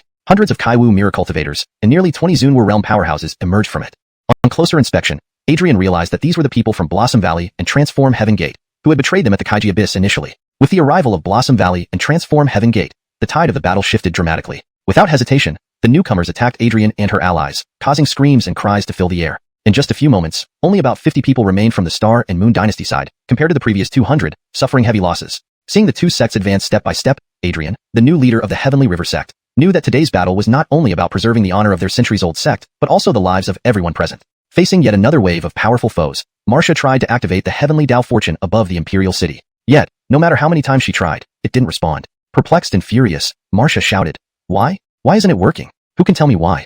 She screamed to vent her frustration over the Heavenly Dao Fortune she had always prided herself on. Even when she attempted to use the national fortune of the Star and Moon Dynasty to aid Adrian, she couldn't mobilize it. It felt as if a massive hand was blocking her efforts. Turning to look at Marcia behind her, Adrian said, "Lexi, if Junior Brother Wu returns, please tell him the future of the Heavenly River sect will rest in his hands, and from this moment onward, the Heavenly River sect will belong entirely to the Martial Dao Hall." Marcia stared at Adrian, alarmed, asking, "Sister Lu, are you?" Adrian smiled without replying, then turned her gaze to the people of the two sects in the sky. "Gentlemen, Adrian will take the first step," she declared loudly. "This will be my last swing. Let me show you what a true sword immortal is." Raising her sword and igniting her divine soul, an overwhelming sword intent surged. The third movement of green sea tide rises, heavenly sea berries flowers. Speaking, Adrian charged at the two sects in the sky. Thus, the new leader of the Heavenly River sect, once hailed as the youngest female swordsman in the entire Dongji domain, Adrian, perished in battle. Dempsey smiled faintly. "Take care, Junior Brother Wu." Dempsey also fell in battle. Li Xintian and Korra exchanged a glance, then smiled at each other. Suddenly, Li Xintian said, "It seems our decision to send Dream to find Junior Brother Wu was correct." Korra replied with a light smile. "What's there to fear?"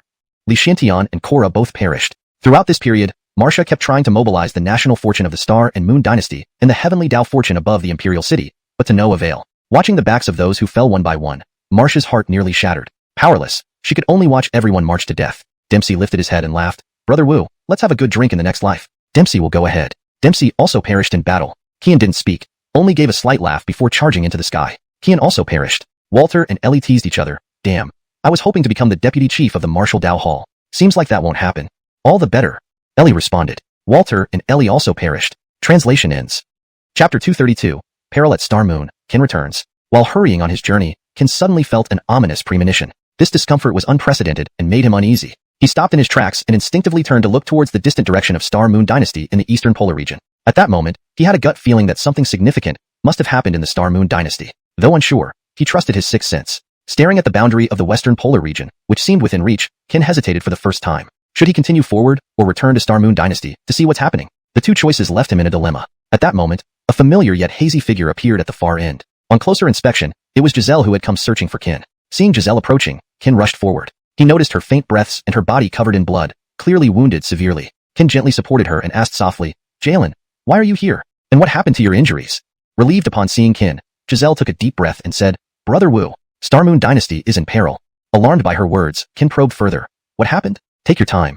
Giselle, using her last breath, explained. "Under the leadership of Heavenly Dao Sect, Nether River Sect attacked Star Moon Dynasty. Everyone there is in grave danger. Brother Wu, hurry back and save them." With those words, Giselle fainted and collapsed. Ken immediately summoned the 12 Celestial Fiend Executors and rushed towards Star Moon Dynasty as quickly as possible. Meanwhile, after the members of Heavenly Dao Sect sacrificed themselves by colliding with the two sects above, the losses in Cherry Blossom Valley and Heaven Transforming Gate were almost total.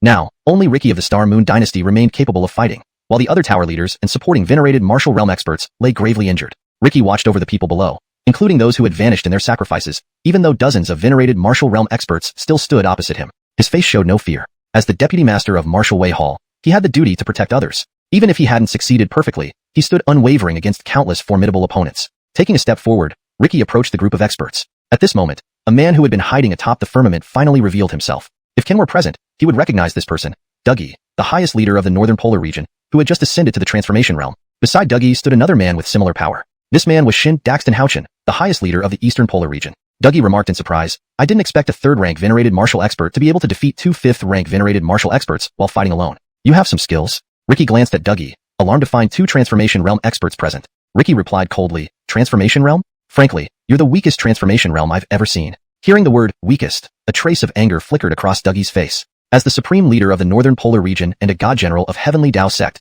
being called weak by someone merely at the venerated martial realm was intolerable. Dougie mocked, "Weak? So what? Even if I am weaker, defeating you is as simple as drinking water." Ricky retorted. Oh, really? How about we make a bet? A one-on-one duel. If you lose, all of you leave. If I lose, do as you please. What do you say? Hearing this, Dougie laughed heartily. A duel? Although I'd love to personally deal with you, since all advantages lie with us, why should I give you that opportunity? Ricky sneered. Afraid? Stop making excuses. Transformation realm? Just trash. Despite the insult, Dougie did not get angry, having learned from his battle with Kin that it was better to gang up than duel individually. Dougie waved dismissively and continued. No matter how you curse, it won't change the fact that you'll all perish today. Come out.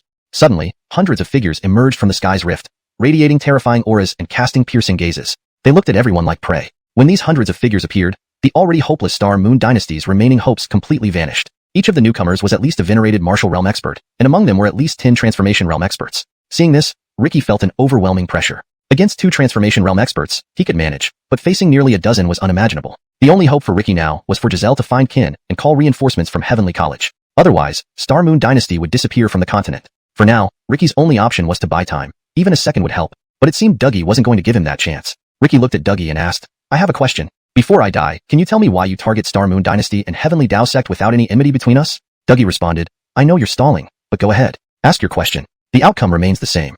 Ricky continued, I'm curious. Why do you attack Star Moon Dynasty and Heavenly Dao Sect so relentlessly? Dougie grinned. Because anyone associated with Kin must be eliminated. Not only must they be killed, but utterly destroyed. I want the entire Nine Abyss continent to know that befriending Kin is challenging Heavenly Dao Sect. I intend to make Kin an outcast, hunted everywhere. Isn't that reason enough? Dougie's voice was calm, but the hatred for Kin was intense. His words made it clear how much he despised Kin. Ricky asked, have you considered the consequences? Dougie sneered. Consequences? In the whole Nine Abyss continent, Heavenly Dao Sect dictates the consequences. Hashtag chapter 233. Multiple blows, overnight white hair. Dougie suddenly took an interest in Ricky. After all, in the entire battlefield, only Ricky managed to fight against 2 opponents and continue battling. Such terrifying strength seemed somewhat out of place with his relatively low cultivation level. Dougie asked, I answered your question earlier. Now it's my turn to ask you. What's your name? Which race do you belong to? Hearing Dougie's question, Ricky did not refuse to answer. Time was their most precious resource now. The longer they delayed, the greater the chance that Kin would return with reinforcements. Ricky replied, my name is Ricky. I come from the Antarctic realm divine race. When Dougie heard divine race, his expression clearly changed slightly. Dougie smiled and said, no wonder you have such formidable combat power. You're from the Antarctic realm divine race. Taking a deep breath, Dougie continued, very well. For the sake of your ancestors of the divine race, I will spare your life today. Leave quickly, and I can guarantee your safety today. Before Dougie finished speaking, Ricky immediately rejected him.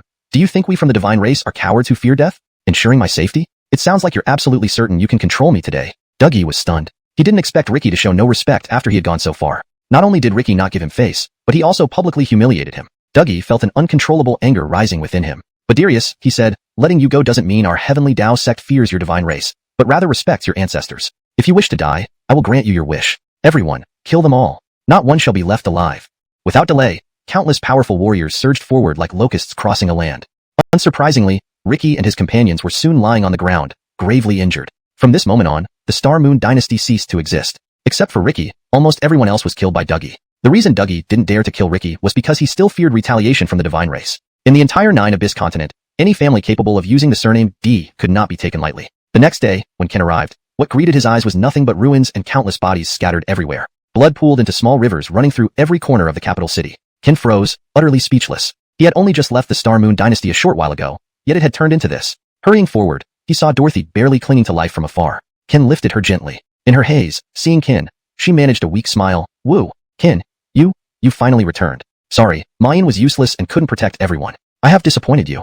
Cough, cough, cough. After coughing several times, Dorothy struggled to raise her right hand and pointed at the Heavenly Dao aura above the capital city. Just as she was about to speak, she lost consciousness. Kin checked her condition and found that although her injuries were severe, they weren't fatal. Apart from her internal organs and bones being shattered, there was hardly a spot on her body left intact. Looking around, Kin noticed that Malia was also lying in a pool of blood nearby. As Kin picked up Malia, she instinctively opened her eyes. Seeing Kin, Malia smiled. I never thought I'd see you one last time before I die. Looks like fate wasn't too cruel to me.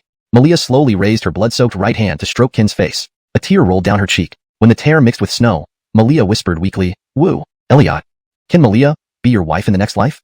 Startled, Kin was about to reply when Malia's hand fell heavily onto the ground. Malia. Kin let out a roar of anguish. At that moment, he felt like he had lost everything in the world, and Malia was the most important part of his world. Gently cradling Malia's body, Kin looked around but saw no sign of anyone from the Kaiha sect. Under the multiple blows, Kin's hair turned snow-white instantly. At that moment, he wandered aimlessly like a soulless puppet. Giselle and the 12 heavenly demon executors silently followed behind him. On a mountain peak, Kin dug a grave by hand. After kissing Malia's forehead lightly, he laid her to rest. Stroking Malia's face, he promised, Malia, rest easy. Elliot will definitely avenge you. And in the next life, I'll marry you. After burying everyone, Qin headed straight for the Heavenly Dao sect without looking back. At the Heavenly Dao sect in the Eastern Extreme Realm, Qin unleashed a sword strike that obliterated the sect's entrance gate. He then stormed alone into the core of the Heavenly Dao sect. Sensing the killing intent, Dougie and his followers appeared outside the main hall. Seeing Qin, Dougie sneered, Qin, how do you like my gift? This further ignited Qin's rage. Without regard for Dougie's cultivation level, he swung his sword ferociously. Qin's eyes were bloodshot, and endless killing intent enveloped him. Under the influence of fury, his combat strength reached an unprecedented and terrifying level. Even Dougie, a Transcendence Realm expert, could not penetrate Qin's defenses with his full attack. Not only was this shocking to others, even Dougie himself found it unbelievable. Their realms differed by more than just one major level. After the shock wore off, Dougie struck again. Qin advanced instead of retreating, unleashing a sword strike that combined all his martial techniques, secret methods, and true sword intent. With a single strike, Qin shattered Dougie's terrifying palm print. Seeing this, Dougie was speechless with astonishment. Based on Qin's displayed strength, this overwhelming killing intent had already equaled the might of a Transcendence Realm cultivator. Not daring to underestimate him, Dougie called on Wyatt to join him against Qin. Realizing the seriousness of the situation, Wyatt ignored any martial honor and attacked Qin alongside Dougie. Simultaneously, Giselle and the 12 heavenly demon executors launched an assault on them. Seeing this, Dougie smirked disdainfully. Capture all these remnants. Instantly, hundreds of hunter clans venerated martial experts blocked Giselle and the others. Chapter 234. The mysterious powerhouse, the man in green robes. Facing simultaneous attacks from two transformation realm powerhouses, Qin, with his heaven martial mirror cultivation, was naturally no match. However, at this moment, he had long placed life and death outside of his concerns, standing firm even under the joint assault of the two transformation realm powerhouses. After receiving a heavy blow, Qin felt as if all the bones in his body shattered at that moment. He gritted his teeth through the excruciating pain and raised the Taiping sword, roaring, Senior Ming! Suddenly, Tamsin's voice echoed from the sky. Take it without hesitation. Upon hearing this, Qin's cold eyes flickered, and he thrust his sword forward. Seeing this, Dougie's expression changed drastically as he shouted in alarm, Retreat quickly, but it was too late. The sword had already reached them. At this critical moment, two transformation realm powerhouses of the Hunter clan suddenly appeared before them, blocking the lethal strike for them. Even so, Dougie and Wyatt were both severely injured by Qin's sword. While Qin achieved a temporary victory on his side, Giselle and her group faced no such ease. Under the simultaneous attack of hundreds of respect martial realm powerhouses, the 12 celestial fiend enforcers were forcefully dispersed. Despite summoning the spirit fox's power, Giselle couldn't hold out long and was heavily wounded and forced to retreat. Dougie wiped the blood from the corner of his mouth, struggling to stand up, saying, Given your current strength, you can only use that move once within a short period. Now let's see what other tricks you have. With an evil smile, Dougie continued, Bring me that woman and execute her right before his eyes. As he spoke, dozens of Hunter clan respect martial realm powerhouses rushed toward Giselle. Seeing this, Qin tried to intervene but was powerless due to his exhaustion. When Giselle's agonized cry echoed across the heavens and earth, Qin's rage hit its peak. He glared fiercely at the distant Dougie and said, If this is how things are, then let's stop playing around.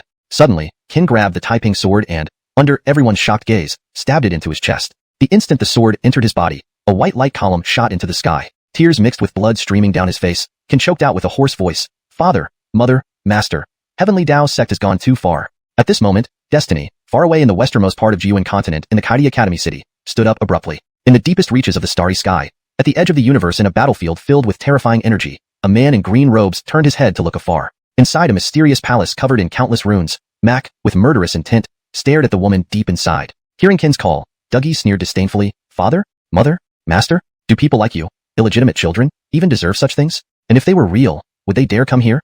Before he could finish speaking, the entire world began to shake violently. Then, as if suppressed by some mysterious force, the intact sky began to crumble visibly. In an instant, an energy capable of destroying the entire Dongji region descended. Space tore apart, and a woman in a white robe slowly emerged from within. Seeing the woman, Dougie squinted slightly. He could not sense her aura. As a divine general of the Heavenly Dao sect, he could sense anyone's cultivation, even those of sage realms, but not hers. There were two possibilities.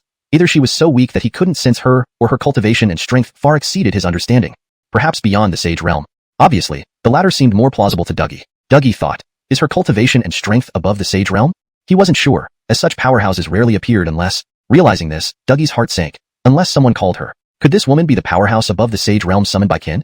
Destiny looked at the wounded Qin and Giselle on the ground, her eyes filled with pain. Flashing over, she appeared beside Qin and gently lifted him, saying, This despicable Heavenly Dao sect actually hurt my son like this. They've really gone too far. With a wave of her sleeve, Destiny healed Qin and Giselle's injuries. Slowly regaining consciousness, when Qin saw Destiny, he could no longer hold back his inner pain and cried out loud, embracing her.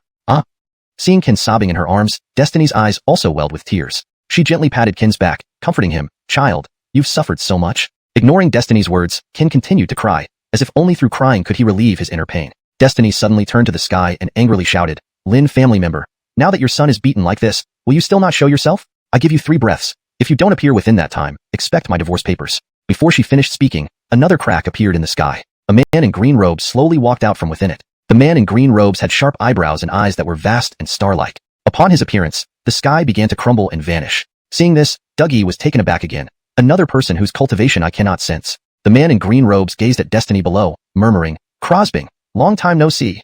Destiny angrily rebuked. Why did you wait until your son was half dead to return?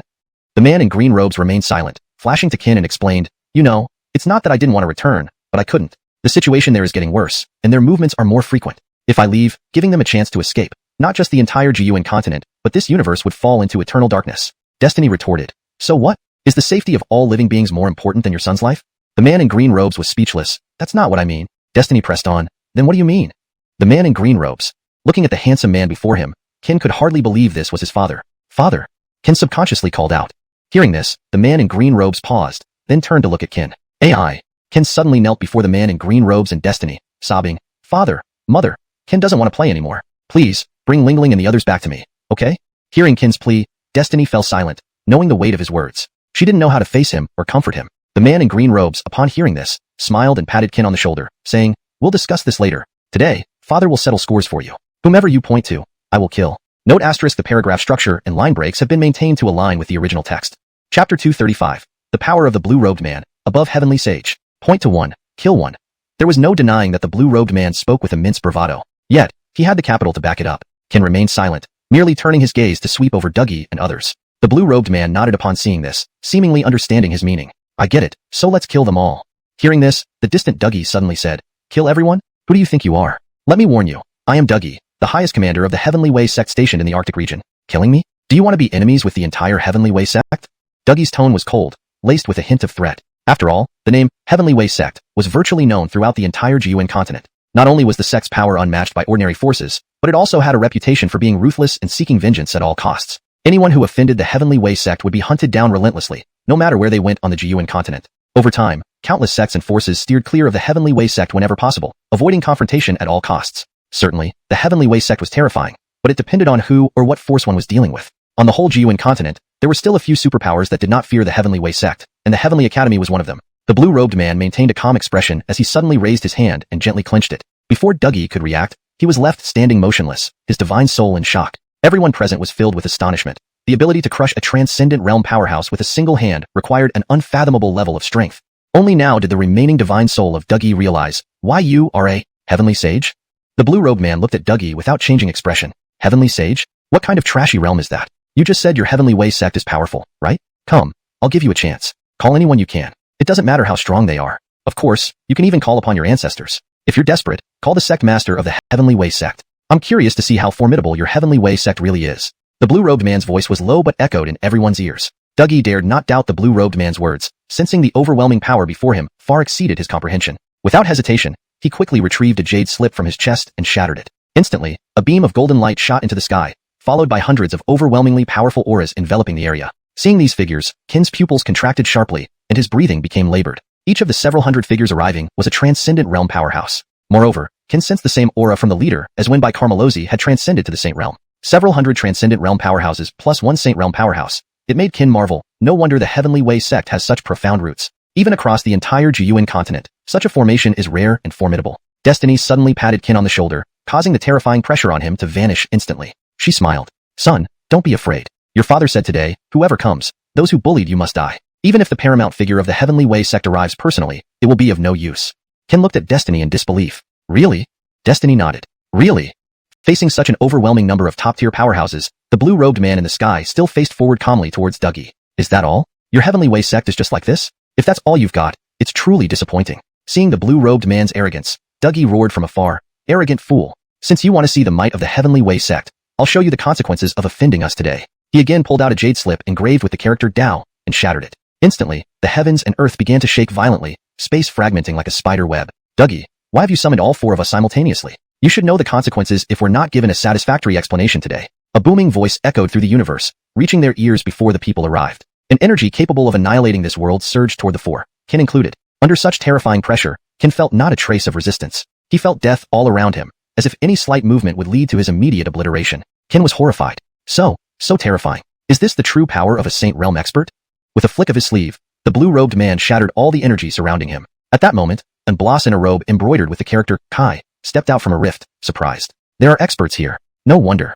The instant the Bloss appeared, Kin trembled. This person was actually a heavenly sage-level powerhouse. Before he could fully grasp this, 3 more Blasts in similar attire emerged from the rift. Kin was shocked. 3 more heavenly sage-level super powerhouses. Never expected Dougie to summon 4 such powerhouses to deal with us. At that moment, Kin grew worried. 4 heavenly sage-level powerhouses were far different from respect martial realm and transcendent realm powerhouses. Achieving the heavenly sage rank meant real super powerhouses. Without destiny and company, a heavenly sage could likely kill Kin with a glance. The lingering divine soul of Dougie finally relaxed seeing the arrival of 4 heavenly sage-level powerhouses. He bowed respectfully to the 4 Blasts. Commander Dougie pays respects to the 4 divine lords. The leading Bloss glanced at him, displeased. Dougie, why did you summon all 4 of us at once? You know we are very busy preparing for the master's return. Dougie whispered, Divine Lord, there's someone who, relying on their strength, does not take the Heavenly Way sect seriously. He claimed to kill everyone in our Heavenly Way sect. The leading Bloss narrowed his eyes and pointed at the blue-robed man. Do you mean him? Dougie responded, yes, it's him. Bang. Before Dougie could finish, the leading Bloss turned into a blood mist and vanished completely. The blue-robed man frowned. What sort of thing are you, daring to point at me? Chapter 236, Born but not raised, a severed finger can make amends. This scene unfolded too quickly for anyone present, except Destiny, to comprehend what was happening. Everyone stood in shock, with expressions of horror spreading across their faces, and the most desperate one among them had to be Dougie. He stared at the man in green robes far away, stammering, What have you done? You dared to kill even a god master. Do you know what will happen? The man in green robes sneered. Consequences? I don't know what will happen after killing him, but all I know is that you are all going to die. Even before he finished speaking, the 3 remaining god masters shouted angrily from afar. What a grand boast. I'd like to see what kind of strength you possess to dare provoke our Heavenly Way sect. Bang. Just like the Bloss before, his words were cut short as he was struck dead by the man in green robes. Then, under everyone's shocked gaze, the man suddenly lifted his hand and clenched it forward. With a deafening bang, countless spurts of blood erupted into the sky, and hundreds of figures instantly dissolved into bloody mists that clouded the horizon. In the scene, apart from Dougie, everyone else he called had been killed by the man in green robes with a single blow. The reason why the man kept Dougie alive wasn't because he didn't want to kill him. It was because he wanted Dougie to feel the true meaning of fear. The man said slowly, I'll give you another chance to call more people. At this moment, Dougie's worldview had undergone a seismic shift. The man had killed hundreds of enlightened realm experts and 4 celestial saints in one strike. He couldn't imagine what level of strength the man possessed. At this point, even if Dougie could call for help, he wouldn't dare. He knew only if Lord Priest, or the Great Master himself came would there be any hope. Due to his actions, the Heavenly Way sect had lost hundreds of enlightened realm experts and 4 celestial saint-level superpowers. This was a sin beyond his capacity as a mere heavenly general to bear. All Dougie could think of now was dying at the hands of the man in green robes to end this pain. Though he wished for death, the man ignored him. With a wave of his hand, a burst of sword chi shot out, nailing Dougie to the gate of the Heavenly Way sect. Because of the sins Dougie committed, he must pay forever. It can't be denied that the terrifying power displayed by the man in green robes far exceeded Kin's expectations. Kin thought his father was merely strong, but he never imagined he would be this powerful. Thinking about it made Kin's heart heavy. He suddenly lashed out at the man in green robes. Since you're so powerful, why didn't you appear earlier? Did you have to wait until my only companions died and I was on the brink of death before you showed up? Why? Tell me why. Was it for your so-called plan? For the so-called well-being of the world? Other lives matter, but weren't Senior Lu's and the others' lives important too? Upon hearing Kin's words, both the man in green robes and Destiny froze. They quietly watched Kin without speaking, knowing that no amount of explanation would make a difference. Given Kin's current state, he wouldn't listen anyway. After a long silence, Kin suddenly laughed mockingly. If that's the case, then let the well-being of the world be damned. If I can't even protect my friends, how can I protect the world? I don't care what reasons you have. Since you chose to turn a blind eye, from today on, you walk your broad avenue, and I will cross my narrow bridge. Let us go our separate ways. Taking a deep breath, Kin continued, You gave birth to me, and I shall repay that favor. I know the principle of being born but not raised. It takes a severed finger to make amends. But today, I won't just sever a finger. I'll give you an arm each. Before they could react, an overwhelming energy burst forth from Kin, severing both his arms instantly, spewing blood everywhere. Son. Wu brother. Don't come near. Kin roared, stopping the man in green robes and Destiny. Supported by Giselle, Kin struggled to stand, glaring at the two. Now you show concern? Where were you before? Seeing Kin like this, Destiny's tears streamed down her face, especially when she heard his words. She was speechless. There were many things she wanted to say, but she swallowed them back, perhaps realizing that silence was the best option right now. Kin, in self-deprecating tone, said, I've repaid what I owed. From now on, we have no ties. My life has nothing to do with you. Pausing momentarily, he added sarcastically, we were never really related anyway. With Giselle's support, they slowly walked away into the distance. Destiny wanted to chase after him, but the man in green robes stopped her, let him be alone for a while. The man in green robes took a deep breath and sighed. Yuan is right. Someone who can't protect his friends, how can he protect the world? We may have gone too far this time. We focused too much on his growth and neglected what he cherished most. We were wrong, and gravely so. We should leave it to Bryn to mend this rift. It's time to make amends for him and clarify our stance to the world. Suddenly, the man looked up into the distant heavens and yelled, "Priest, this is your last warning. If you dare bully the weak or harm his friends again, I will personally come to your Heavenly Way temple and demand answers. And let this be known, from this moment on, the Institute of Heaven and Earth declares war on the Heavenly Way sect. If you have objections, come find me." Simultaneously, in the depths of the distant heavens, a man in brocade clothes smiled slyly. "The Heavenly Way sect accepts your challenge." As he spoke, the entire Wu Yuan continent underwent a dramatic transformation, countless waves of Heavenly Way rule surging toward the western extremity. Above the sky, the word war illuminated every corner of Wu Yuan. No one understood the meaning behind this. All they did was speculate and wonder. Unnoticed, Qin and Giselle had returned to the capital of the Star Moon dynasty. Now a devastated wasteland, only ruins remained. Standing alone atop the imperial city, gazing upon this desolation, was the new ruler of the Star Moon dynasty, Kylie. Chapter 237. Beneath the imperial realm, unlimited attempts. When Marcia saw Qin lose both arms, she froze in shock. After a few moments of hesitation, she sprinted toward him as quickly as possible. She asked anxiously, "Qin, what happened to your hands?" She couldn't believe what she was seeing could be true. Qin smiled at her faintly and said, "It's okay. It's just the loss of my arms. It's not a big deal." As he spoke, his expression suddenly changed. He looked apologetic as he told Marcia, "I'm sorry. I've dragged all of you into this. If it weren't for me, you wouldn't have been killed by the people from the Nether River sect and the Heavenly Dao sect." He thought of Adrian and others who had died, and hot tears uncontrollably streamed down his face again. He hated himself for not being strong enough, for not having the ability to protect everyone. Moreover, a large part of their deaths was due to him. He could never forgive himself. Upon hearing this, Marcia suddenly said, "We're friends, aren't we? As friends, shouldn't we share life and death together? I will, little demon will, even Gustavo will. We all will." At the mention of Gustavo's name, Qin was startled. He seemed to recall that he hadn't seen Gustavo since he returned. He asked urgently, "Right, Main, where is Gustavo? Why haven't I seen him since I returned?" Marcia explained, "He was taken away." Qin was shocked. "Taken away? By whom?" Marcia replied, "I don't know who they were, but I remember their robes had a large 7 on the back. Moreover, they declared they would come back, and they should be here soon." Hearing this, Qin immediately thought of the Yi family from the 7th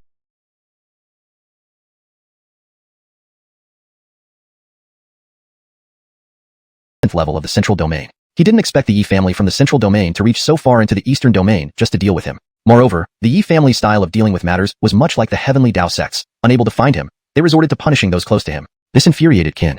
At this moment, a crack appeared in the sky above the imperial city of the Star Moon dynasty. Dozens of venerable martial realm experts and 2 transformation realm experts slowly emerged from it. The leading boss immediately mocked upon seeing Qin. "Finally, I caught you. Run. Keep running, and let's see where you can run to." Only then did the boss notice that Qin had lost both arms. Seeing this, he couldn't help but laugh out loud. "Oh, how long has it been since I last saw you? And now you're a useless cripple without arms." Faced with the boss's ridicule, Qin did not offer any retort. Not because he didn't want to, but because he lacked the strength to fight back. At this moment, he was no different from an ordinary person. Giselle hurriedly summoned 6 celestial puppets to protect Qin and Marcia tightly behind them. The boss, being a transformation realm expert, couldn't help but chuckle upon seeing Giselle summon 6 puppets with celestial martial mirror cultivation. "All this time, you summoned only 6 celestial martial mirror puppets? You're trying to make me laugh myself to death." Suddenly, the boss's expression changed sharply, and he slammed his palm down. Before anyone could react, a huge palm imprint surged forward with catastrophic force. Even the 6 celestial puppets, using all their strength, could not move under such terrifying pressure. Qin, having lost both arms, turned deathly pale under this pressure. With no spiritual energy left in his body after losing his arms, coupled with this formidable blow from a transformation realm expert, how could an ordinary person like Qin withstand it? As the massive palm imprint slowly descended, Giselle hurriedly embraced Qin in her arms. She intended to use her body to shield Qin from this attack. Qin said calmly, "Jalen, there's no need for this. You know I am as good as useless now. Whether or not you block it, the result will be the same. Let me look at you one last time before we die, okay?" Hearing this, Giselle nodded. The two stared at each other beneath the giant palm imprint and hugged each other tightly. Boom. Everyone froze when the loud sound echoed across the heavens. Not only did the boss's palm imprint fail to land on Qin, but more strangely, it disappeared into thin air. Confused, everyone turned to look at the sky above the imperial city. There stood a Roman clothes, and the tremendous sound had come from there. Indeed, the heavenly aura above the Star Moon dynasty's imperial city had just exploded. Following the sound, Qin discovered that the newcomer was none other than his master Bryn. At this moment, Bryn looked somewhat different from usual. Her face clearly showed some anger. She gazed at the armless Qin, the ruined Star Moon dynasty's imperial city, and then shifted her gaze to the group of powerful figures in the sky. Seeing Bryn's attention, the leading boss sneered disdainfully, "Who are you?" Unable to determine Bryn's cultivation at first glance, the boss hesitated, not wanting to act rashly. Bryn didn't answer. Instead, she stepped forward and softly murmured, "Die." The moment she uttered the word, all the powerful figures who emerged from the rift instantly perished, disintegrating into nothingness. Bryn's overwhelming combat power stunned Qin. Without giving Qin a chance to speak, Bryn apologized preemptively, "Sorry, I was detained by the sect leader of the Heavenly Tao sect. Her goal was to prevent me from coming to save you. Qin understood. He knew Bryn would not lie and was well aware that the sect leader of the Heavenly Tao sect was indeed a genuine Imperial Realm expert. He looked up at the shattered heavenly aura above the Imperial City. Seemingly understanding Qin's thoughts, Bryn said, "This trash doesn't matter in critical moments. It's better without it."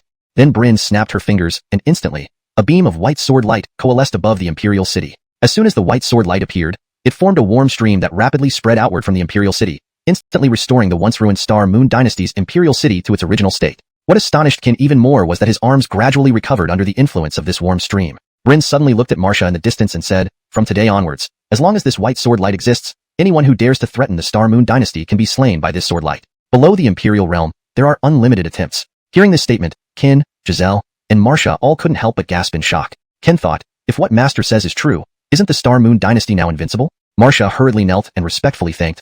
Marcia thanks the predecessor for this great gift. Bryn waved her hand, saying, "No need for gratitude. This is something you deserve, and something we owe you. Rest assured, this sword light will only obey your commands from now on. Even my disciple cannot control it. Use it with peace of mind." Bryn then shifted her gaze to the 6 celestial puppets beside Giselle. The secret techniques of the celestial puppet clan are indeed powerful, but they can become even more powerful. Chapter 238. A new beginning, new enemies. As soon as she finished speaking, the Waroman raised her hand once more and pointed at the 6 boys with a flick of her finger. Instantly, a white aura entered their foreheads. The Waroman continued, "From this moment on, the upper limit for these 6 boys will change from Zunhua realm to Cangsheng realm. Every time you advance one realm, they will follow suit and remain 5 minor realms ahead of you." Upon hearing this, Giselle immediately knelt down to express her gratitude. Finally, the Waroman turned to Qin and said, "Disciple, go to your grandfather's burial place and wait for me. I'll join you after a brief conversation with these 2 young ladies." Qin dared not disobey his master's command, and left the Star Moon Dynasty's Imperial City without questioning anything. When the Waroman saw Qin again, he was kneeling before Carrie's tombstone, knocking his head against the ground. The Waroman walked over and asked, "Would you like to take a walk with me?" Qin nodded and replied softly, then both began walking toward the distance. This time, without waiting for the Waroman to speak, Qin posed a question first. "Master, can the dead truly not be revived?" Without answering immediately, the Waroman pointed to the sunset about to vanish over the horizon. She asked, "Do you think that the sun will rise again tomorrow after setting today?" Qin answered, "Of course it will." Suddenly, Qin seemed to recall something and looked at the Waroman in shock. He asked, "Master, are you implying the dead can be brought back to life?" The Waroman smiled and nodded. As long as one's divine soul is not destroyed, a person can be reborn. However, it requires immense power strong enough to alter the rules of this world. Curious, Qin asked, "Can you do it, Master?" She shook her head. "No, because my strength has yet to reach that level." Hearing this, Qin's face clearly showed disappointment. However, knowing that with sufficient power, one could alter the rules of the world and possibly revive Adrian and others rekindled his confidence. This time, his motivation wasn't for the well-being of all living beings, but for his friends and companions. Once a person has a purpose, any difficulty seems simpler. Noticing an improvement in Qin's expression, the Waroman added, "Do you know that your mother nearly lost her life, saving you at the Heavenly Earth Academy?" Qin was taken aback. He stopped and turned to ask, "Why? Isn't my mother extremely powerful? She's the foremost among the 10 sword seats of the Heavenly Earth Academy, with cultivation and strength that astonish the heavens. Is there anyone here capable of killing her?" Clearly disbelieving, or rather doubting, he thought his master was concocting a story to resolve their misunderstandings. The Waroman continued, "I know you don't believe me, but everything I say is true. You wouldn't assume only Holy Realm experts participated in this incident, would you? While your mother is indeed very strong, remember her sword talisman is with Jalen. Without it, her strength is halved. Furthermore, she faced one of the 4 Dao ancestors of the Heavenly Way sect, Lightning Ancestor, who reached half-step Emperor realm thousands of years ago and survived a major battle back then. Only then did Qin realize he might have wrong destiny. He retorted, "What about my father? Why didn't he help if he's so powerful?" Mentioning the man in blue, the Waroman sighed helplessly. "Actually, your father fared even worse." Confused, Qin asked again, "Why?" Because the enemies he faced could destroy the entire Jiyuan continent 10,000 times over with just one picked randomly. Qin was incredulous. There are such terrifying beings in this world? Aren't our enemies the evil demons sealed in the Heavenly Abyss Sword River? Do we have other enemies? Looking at Qin, the Waroman said, "The Demon Clan? They aren't worthy of being called our enemies. Our true adversaries are different, although you don't know this. If not for your father and others consistently holding these horrors at bay, the Jiyuan continent might have ceased to exist long ago. That's why we hope you grow up quickly. Time is running out." At that moment, Qin's worldview underwent another radical shift. What he previously believed was merely what he had assumed. He never imagined their real enemies were someone else entirely. "It looks like I've been quite excessive this time," Qin mumbled, like a child realizing his mistake. Patting him on the shoulder, the Waroman comforted. "It's all in the past now. Your task moving forward is to focus on cultivation and strive to catch up to your parents to lighten their burdens. I've taken care of your concerns. As for the rest, you should know what to do." Qin nodded. "Rest assured, Master. I will train diligently and try to keep pace with you." She smiled faintly. What a sensible child. "Well, since matters are resolved, I won't linger. Oh, and by the way, I asked Crosby to take Jalen away. She's actually a spirit fox and possesses the bloodline of the 9-tailed celestial fox. Her progress will be slow following you. so I had Crosby take her. Trust me, she will eventually become a formidable ally by your side. Ken did not express any dissatisfaction regarding Giselle being taken away, knowing it was for her safety. Free from worries, Ken planned to begin what he needed to do. Bowing respectfully to the Wu Roman, he said, "Since that's the case, master, let's part ways here." Smiling, she nodded. "Go, and do what you believe is right." After bidding farewell to the Wu Roman, Ken returned to the Star Moon Dynasty to inform Liu Mayin before flying towards the Heavenly Earth Academy again. Firstly, he wanted to apologize to Destiny, and secondly, to find the way to Spirit Array Island. Somewhere in the sky, watching Ken leave, a man in green asked suddenly, "When do you plan to tell him?" The Wu Roman smiled. "Later. Consider it a surprise I prepared for him." Chapter 238. A New Beginning, New Enemies. Just as the words were spoken, Bryn raised her hand again and pointed at the 6 heavenly prides in the distance. Instantly, a beam of white light entered their foreheads. Bryn continued, "From this moment on, the upper limit of these 6 heavenly prides will be raised from Venerable Martial Realm to Celestial Sage Realm. Every time you advance one realm, they will also advance one realm with you, and their realms will always be 5 minor stages higher than yours." Upon hearing this, Giselle immediately knelt down and thanked Bryn. Finally, Bryn said to Ken, "Disciple, go wait for me where your grandfather is buried. I need to speak with these 2 young ladies for a while." Ken dared not disobey his master's command, so he nodded without asking any questions and left the Star Moon Dynasty capital city. When Bryn saw Ken again, he was kneeling before Carrie's tombstone, paying respects. Bryn walked over and asked, "Would you like to take a walk with me?" Ken nodded softly, and then they began walking together. This time, Ken asked her a question before she could speak. "Master, can people really not come back to life after death?" Bryn did not answer immediately. Instead, she pointed to the sun that was about to set on the horizon and asked, "Do you think the sunset today will rise again tomorrow?" Ken replied, "Of course it will." Suddenly, Ken seemed to have realized something. He looked at Bryn in shock and said, "Does Master mean people can be resurrected?" Bryn smiled and nodded. As long as the divine soul has not been destroyed, anyone can be reborn. However, this requires extremely powerful strength, power strong enough to change the rules of this world. Curiously, Ken asked, "Can you do it, Master?" Bryn shook her head. "No, because my strength hasn't reached that level yet." Hearing this, Ken's face clearly showed disappointment. But knowing that if he gained enough power, he could change the rules of this world, giving Adrian and others another chance at life reignited his hope. This time, it wasn't for the sake of the world, but for his friends and companions. With a goal in mind, any difficulty seemed surmountable. Noticing Ken's mood had improved, Bryn suddenly said, "Did you know that your mother almost lost her life in the Heavenly Academy during this rescue mission?" Ken was startled. He stopped and asked Bryn, "Why? Isn't my mother very powerful? She's the chief among the 10 swordsmen of the Heavenly Academy, and her cultivation level is astonishing. Who could possibly kill her here?"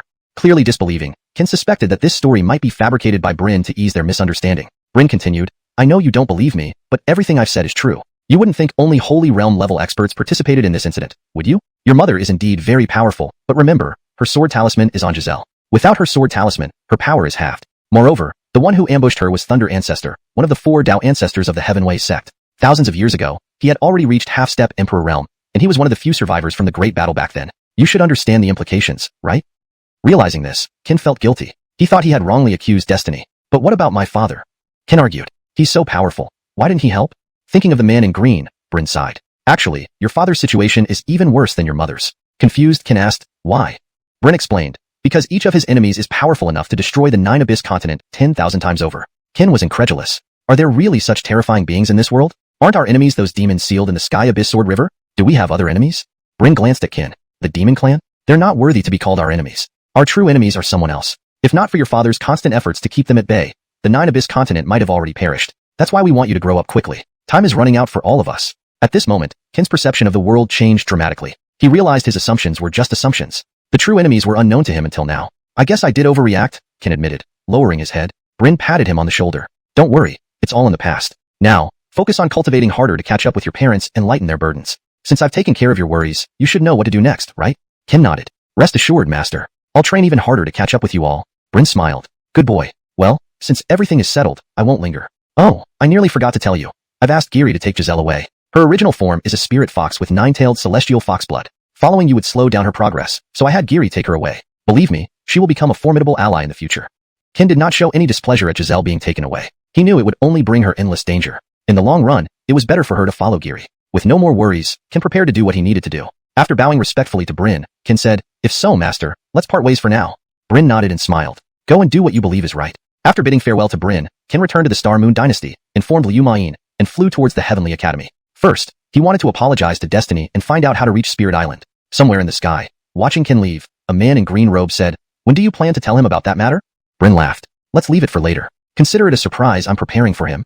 Chapter 239. The Chosen One, Legend of Destiny. A man in high spirit shines bright, and the moon during the Mid-Autumn Festival is especially clear. With Mac's help, Ken no longer needed to worry about the safety of the Star Moon Dynasty from now on. What he needed to do in the future was to practice diligently and strive to reach the height he had envisioned as soon as possible. Previously, his goal was to save all living beings, but this time, it had changed to resurrecting Adrian and others. After several days, Ken once again arrived at the Heaven Earth Academy. Unlike before, the academy seemed different from when Ken first came here, though he couldn't pinpoint exactly what had changed. Due to Destiny's announcement and Ken defeating that young evil demon, he had become a celebrity at the Heaven Earth Academy. Not only was his strength terrifying, but Destiny, the leading figure among the 10 great swordsmen, was also his mother. How many people would dare to stop him with such an identity? At the city wall, and Darius saw someone who looked familiar and hurriedly approached. Upon recognizing Ken, the boss quickly bowed respectfully and said, "This humble Elwyn Eric greets young master." Young master? These two words were so unfamiliar to Ken. He had only heard others use them before, but today was the first time someone called him that. The feeling was not only wonderful, but also brought a slight thrill to Ken's heart. Ken also courteously returned the bow. Ken greets Bo and Eric. Eric nodded, as expected of young master. At such a young age, not only is your cultivation profound, but your manners are impeccable too. If my grandson could be half as accomplished as you, I could die content. Flattered by Eric's praise, Ken felt a bit embarrassed and quickly responded, "Bo and Eric, you flatter me too much. I've only done what a junior should do. In fact, I have many flaws and am far from perfect." Ken scratched his head awkwardly and smiled foolishly at Eric. Eric laughed along and then asked, "May I ask, young master, why have you come to the Heaven Earth Academy this time? Should I inform them to send someone to welcome you?" Hearing this, Ken hastily waved his hand. "No need, no need. This time, I've come to find my mother." Thinking back, Ken suddenly remembered he had resolutely decided to part ways with Destiny and the green-robed man. Words on the tip of his tongue, Ken hesitated, then quietly pulled Eric aside and whispered, "Bowen, there's something I want to ask you." Eric replied, "Please speak, young master. As long as I know, I will answer without reservation." Ken explained, "I have a younger sister whose body has been taken over by a soul entity. I've heard that there is a rare herb called soul-extinguishing grass which can only be found in the Heaven Earth Academy. I've come here specifically for it." Soul-extinguishing grass? Realizing Ken's embarrassment, Eric reassured him, "Young master misunderstood. While soul-extinguishing grass might be rare outside, it isn't so within the academy. Even if it were rare, getting it for young master wouldn't be a problem. Please wait here.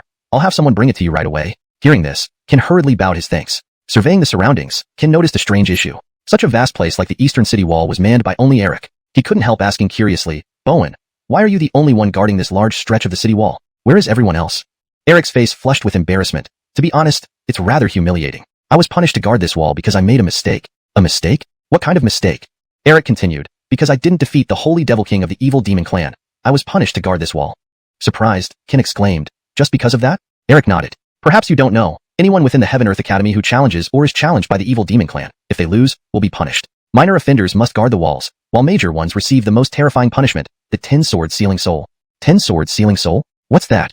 Ken was intrigued. Sitting side by side on the city wall, Eric began to explain. The 10-sword sealing soul was a form of punishment proposed by Director Lee. It involves 10 sword masters striking simultaneously at the soul of the offender. If one survives, they can leave the academy. However, in all these years, only 3 people have ever undergone this punishment, and only one survived. "That sounds terrifying," Ken muttered. Eric nodded. "Indeed. Not only does it attack your physical body, but also your divine soul. You must know that each of the 10 sword masters is at least a heavenly saint-level superpower. To endure their simultaneous soul attacks is unimaginably painful." Ken listened intently, deeply moved by the strength of that person. Curiosity piqued, Ken asked, "What did those people do to deserve the 10-sword sealing soul punishment?" Pausing for thought, Eric answered, "The other 2 were guilty of serious offenses, deserving severe punishment. But let me tell you about the Bergen who survived the 10-sword sealing soul. His name was Ailby, and his talent was unmatched in the entire academy. At just 25, he reached the transcendent realm and instantly mastered the sword seal. That's not all. Within 10 years, he advanced to the sacred realm. Everyone in the academy praised his incredible talent, even Director Lee marveled at his speed. So talented was he that second swordmaster took notice and recruited him as a personal disciple, the first in nearly 3,000 years.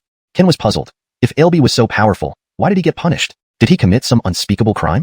Eric's expression turned serious. Because he wanted to overthrow the current order of the Heaven Earth Academy and lead everyone back to the Nine Abyss continent. Hashtag chapter 240. The 4 demon boxes, the war beast. Overturning the order of the Heavenly Earth Academy? He was punished with the 10-sword soul slash just because of that? Those upper echelons of the Heavenly Earth Academy sure lack a sense of humanity. Eric continued, "It's not that the higher-ups lack humanity, but after his proposal was denied, he went on to do several other things that the entire academy couldn't accept. One of these incidents directly triggered his death sentence." "Which incident?" "He tried to prove to the higher-ups that his ideas were correct by secretly colluding with the evil demonic clan. You should know that collaborating with the evil demonic clan was considered a very serious offense in the past. Out of respect for his exceptional talent and as a second-seated disciple, they only imposed minor punishments on him, such as serving 100 years on the city walls. However, he didn't repent and instead collaborated more frequently. Even as a second-seated disciple, this behavior couldn't be forgiven anymore. Hence, the higher-ups decided to execute the 10-sword soul slash on him. Whether it was out of respect for the second sword seat or something else, he managed to endure this brutal punishment. To keep their word, the higher-ups had no choice but to let him leave the academy." Eric sighed, Before leaving, Carson still held onto his beliefs, saying our true enemy wasn't the evil demonic clan. If we continue to proceed like this, the Heavenly Earth Academy will eventually decline. We won't need an attack from the Heavenly Tao sect or the evil demonic clan. We'll collapse from within. Reflecting on this, Eric sighed again. Carson is a child I've seen a few times. His heart isn't bad. Perhaps his thinking just differed from the higher-ups. In my opinion, I believe his thoughts might have been right. Consider this. The Heavenly Earth Academy has existed for nearly 5,000 years, yet our way of life, customs, and mindset haven't changed at all. We believe everything will be fine as long as the evil demonic clan doesn't emerge. Complacency is dangerous and deadly. After so many years of dealing with them, we understand their nature better than anyone. Sometimes, I even think some members of the evil demonic clan are better than certain people in the Heavenly Earth Academy. From that day onward, we never heard any news about Carson. Eric sighed again. How unpredictable life is. Such a talented child met this end. If he hadn't left, given his exceptional talent, he would have likely approached the celestial sage realm by now. Alas, what a pity. Eric was deeply moved, while Ken was still processing what he had said. A question lingered in Ken's mind. Are all members of the evil demonic clan really bad? Ken knew this was a debatable question. However, he was certain that the Megan clan within the evil demonic clan wasn't as bad as people described. At least, the two he encountered weren't. Achieving the Saint realm at the age of 35, truly Destin's talent was truly extraordinary. Perhaps he was destined to be a true child of heaven. Just then, a Yanni appeared on the city wall. Old Master Chu, here's the item you requested. He handed over 5 white glowing herbs to Eric. These are soul destroyer herbs, young master. They aren't rare, so we didn't cultivate more. Only 5 remain. Please forgive us. Taking the herbs, Ken smiled. Thank you, senior. I appreciate your efforts. Noticing Ken's intent to leave, Eric asked curiously, young master, are you leaving? Aren't you planning to see Lord Swordsmaster?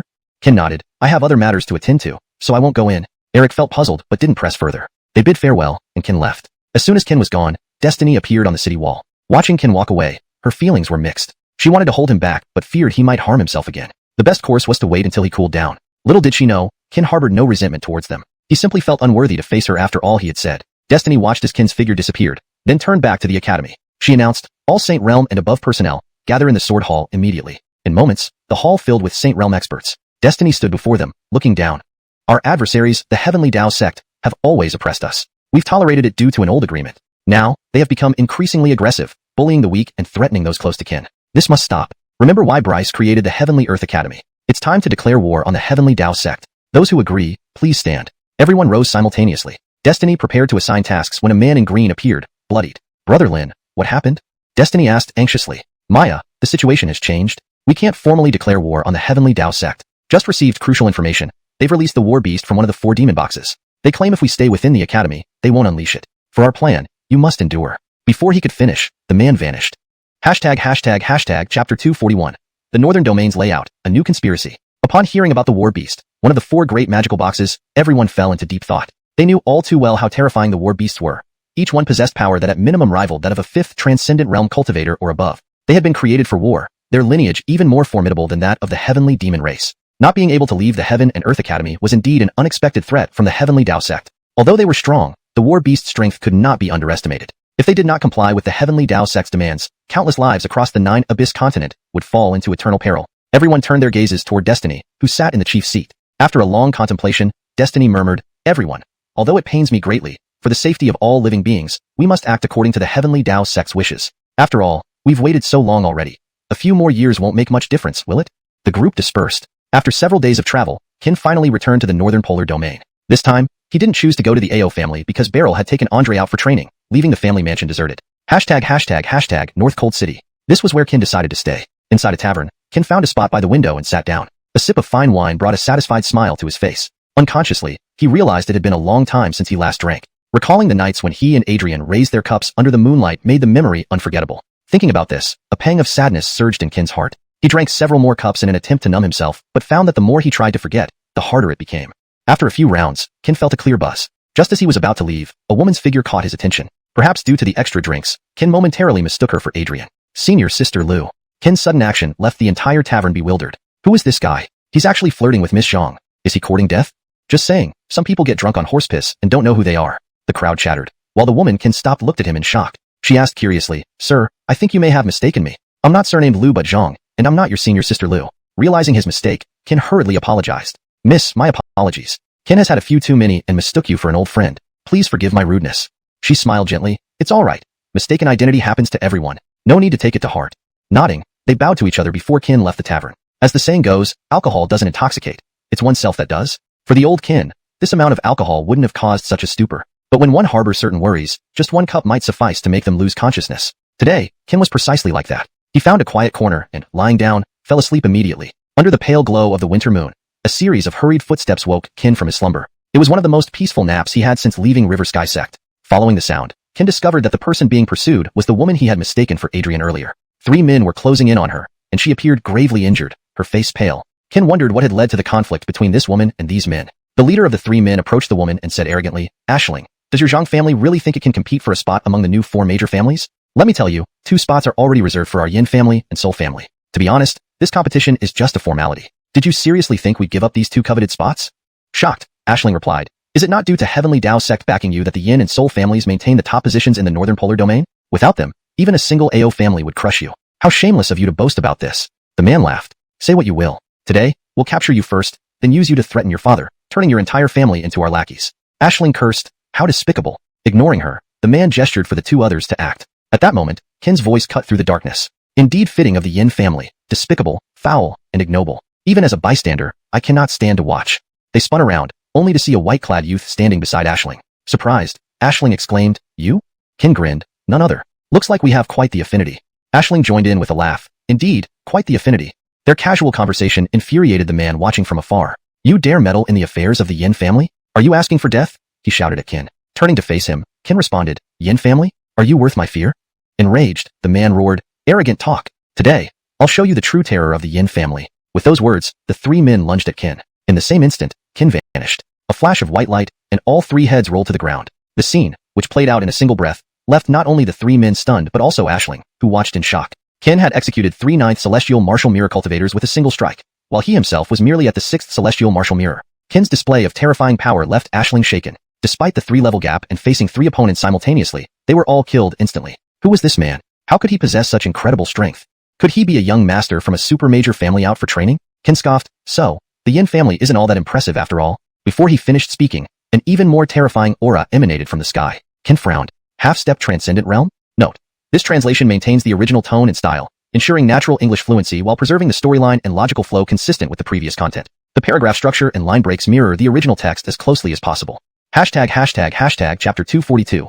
Family strife, predetermined quotas. Half-step transformation realm. The moment Ashling saw the bloss, her already pale face turned deathly white. After all, she was merely a cultivator who had just stepped into the Heaven Warrior Mirror realm. Facing such a top-tier expert like a half-step transformation realm powerhouse, how could she not be afraid? Seeing Ashling's demeanor, Kin also noticed a hint of Adrian in her. He walked over to Ashling, gently patted her shoulder, and smiled, saying, "Don't be afraid. I'm here for you." Ashling was astonished. She couldn't imagine that the cultivation level of this Bergen before her was almost the same as hers, yet their composure and mentality when facing a half-step transformation realm expert were vastly different. However, since it was because of her that this incident arose, Ashling looked apologetic at Kin and said, "I'm sorry, sir. It's because of me that you're involved in this." Ashling felt ashamed. If not for her, Kin wouldn't have been drawn into this conflict. Kin comforted her, "Lady Ruajuan, what are you talking about? I just can't stand the Yin family's usual behavior. How could you have harmed me?" At that moment, the bloss in the sky coldly stared down at Kin and Ashling below. "Was it you who killed my Yin family members?"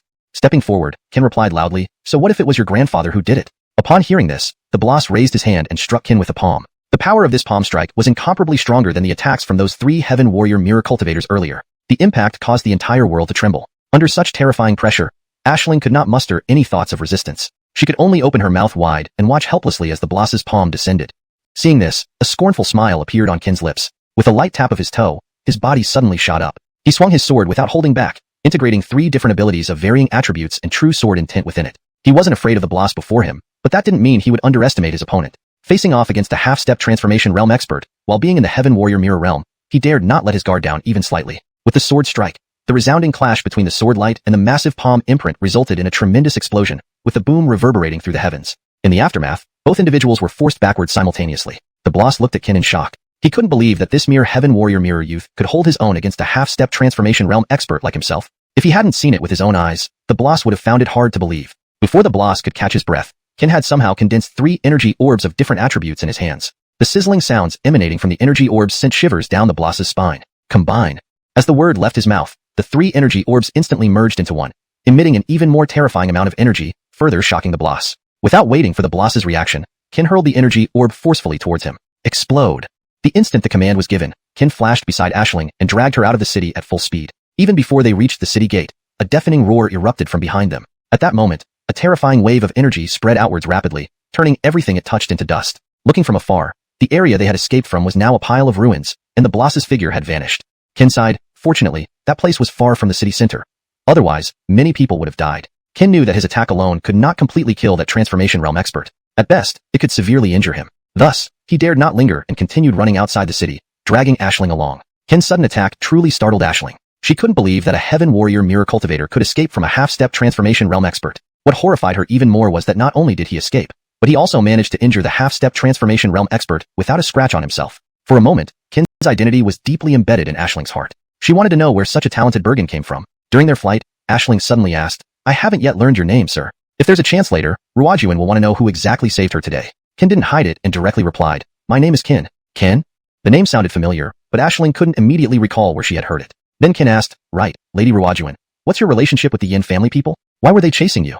Hearing this, a look of helplessness appeared on Aisling's face as she replied, Do you know about the incident where the Heavenly Dao sect led the Yin family and the Soul family to attack the Bing family and the Ao family? Ken nodded, Yes, I heard that the Ao family and the Bing family were destroyed in that battle. As a witness, how could Ken forget that battle? In that war, Argyle fell, and all the strong cultivators of the Ao family and Bing family perished. Every time he thought about that scene, waves of overwhelming murderous intent surged within him. This lifetime, he would forever oppose the Heavenly Dao sect.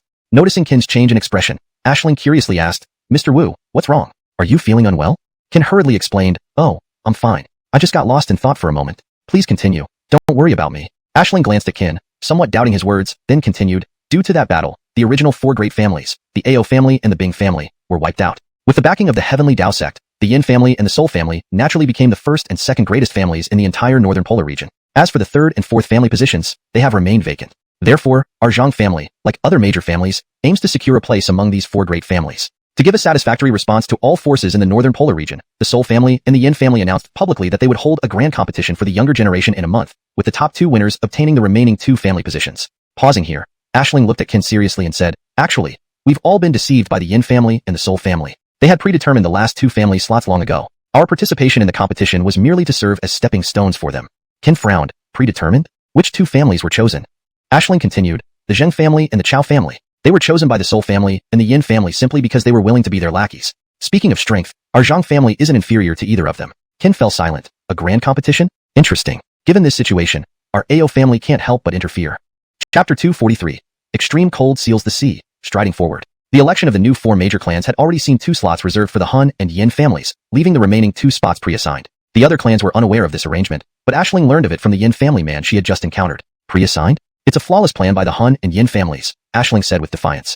The more you try to manipulate things, the less likely I'll let you succeed. This time, I will regain what our Ao family lost in the same way we lost it. Ken gave an eerie smile and continued, Miss Wu Yuan, Ken has other matters to attend to, so I must take my leave now. That quasi-transformed realm powerhouse shouldn't catch up to us right away. Let's depart while we have the chance.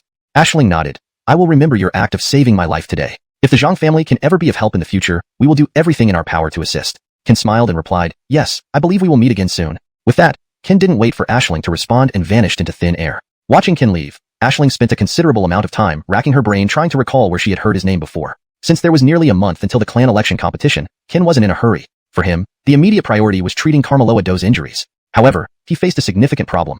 He had no idea how to get to Spirit Formation Island. After pondering for a moment, Ken decided to take things one step at a time. Perhaps all issues would resolve themselves once he reached the Dead Soul Sea. So, he immediately set off towards the north. After traveling for another day or two, Ken finally arrived back at the Dead Soul Abyss. This place was extremely familiar to him, as it was precisely where he had fallen through before. Looking into the distance, beyond the Dead Soul Abyss lay pitch darkness, devoid of any light. Ken cautiously flew over the abyss.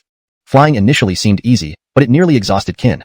The seemingly close opposite shore took him almost 3 days of flight. Panting heavily, Ken looked ahead to see an ocean that was eerily black and utterly still. Above the sea, a blood-red moon hung in the sky, its faint red glow dimming even further upon the entire Dead Soul Sea. Gazing out, the dark sea stretched endlessly without end. Ken tried flying across but quickly realized that flight here was futile. Whenever he ascended, an invisible force sapped all his strength and made him feel extremely fatigued, as if he had flown continuously for several days. After careful consideration, Ken suddenly came up with a bold idea.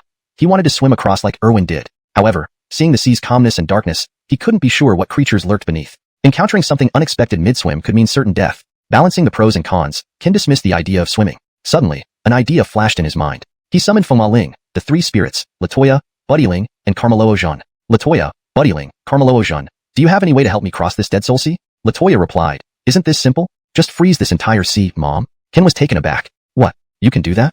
Why not?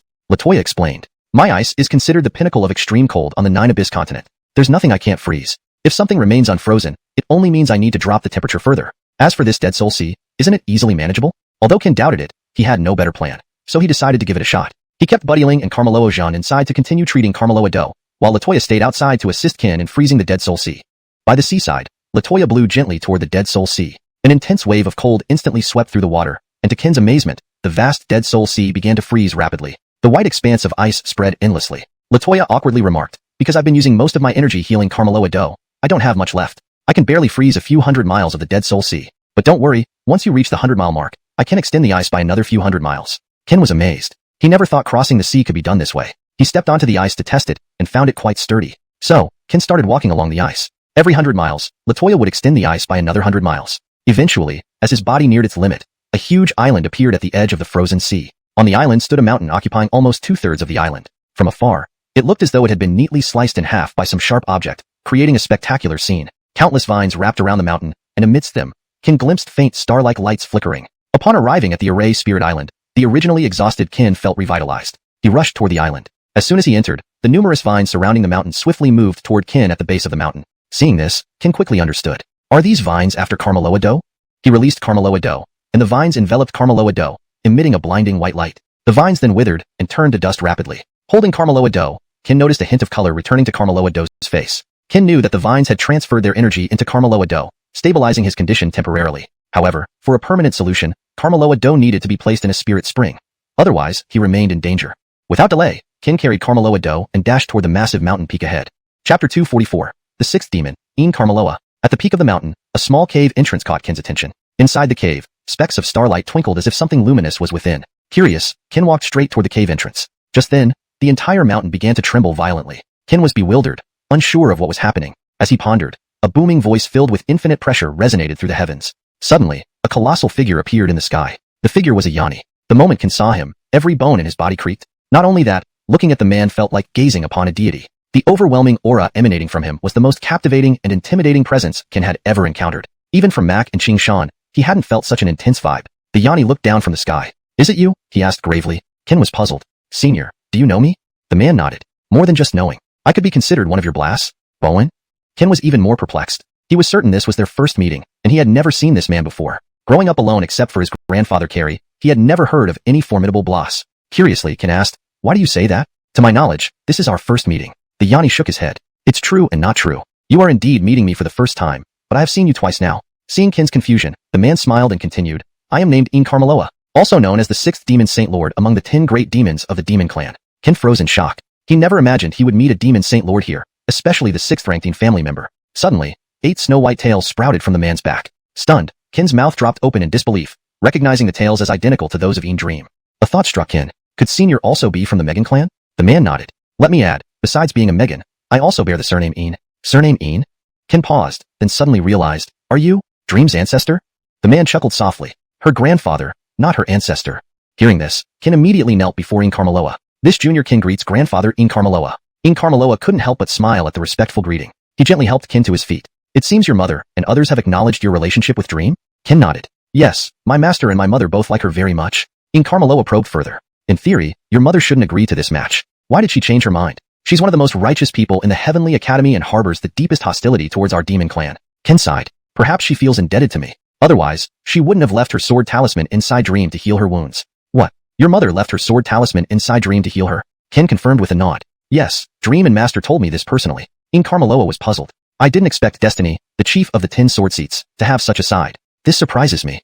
He glanced at Yanis in Ken's arms. You came here to heal the 3rd demonic spirit, correct? Een Carmeloa's reminder brought Ken back to reality. Damn, I almost forgot the main reason. Een Carmeloa smiled. Come, let me take you to the spirit spring.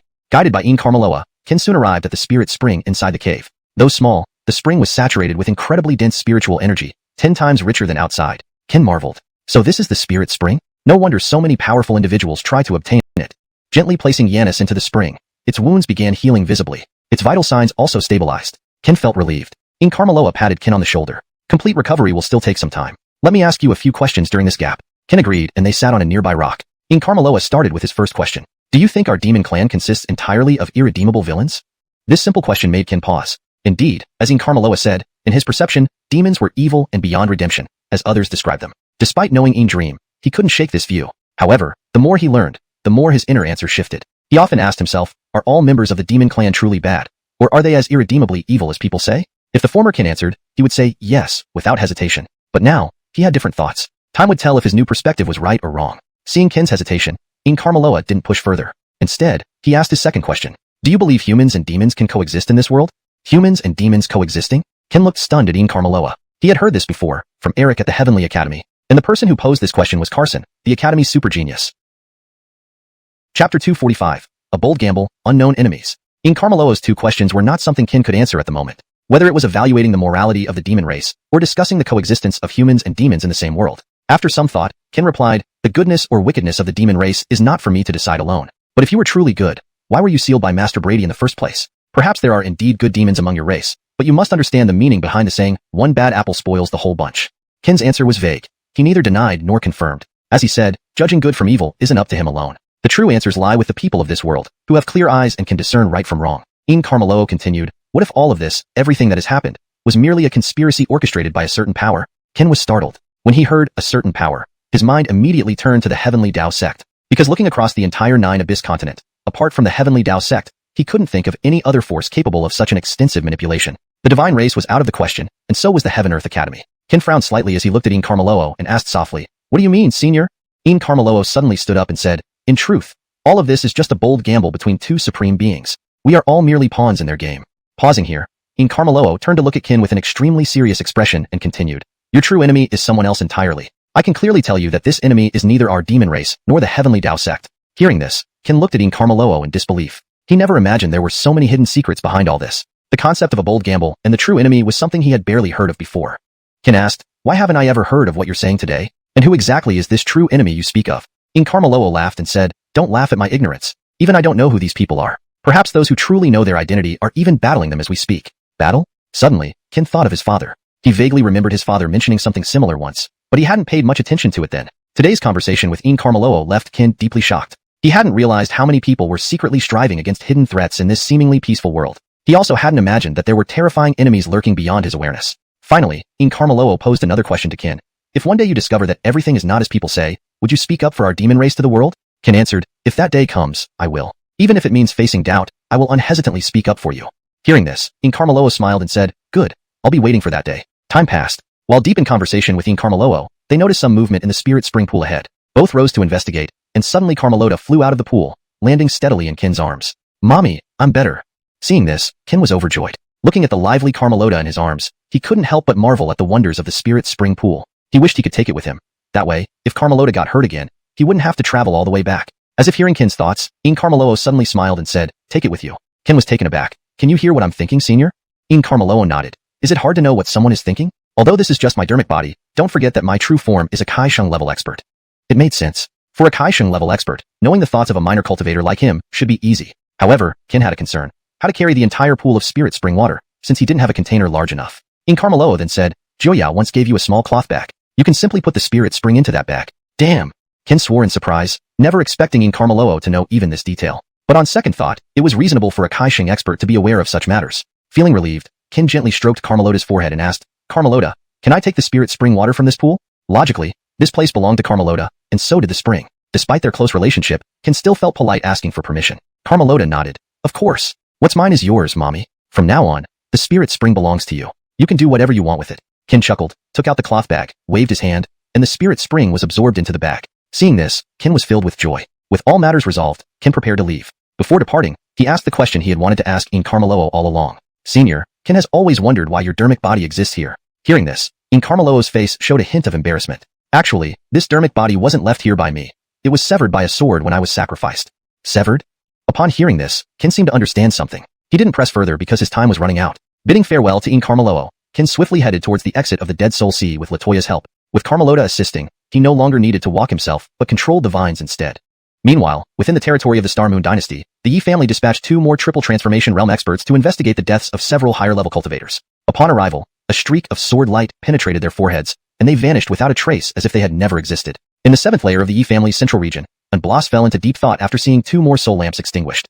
Chapter 246, Spirit Sea Beast, the 8-tentacled dead spirit Squid King. At this moment, Qin's mood was unprecedentedly joyful. Not only had Tina's injuries been healed, but they could also help the AO family reclaim what they had lost upon their return. Now that Dougie was dead, almost none of the older generation of powerhouses in the entire North Pole region could match Beryl. And at his current strength, he was unmatched within the heavenly martial mirror.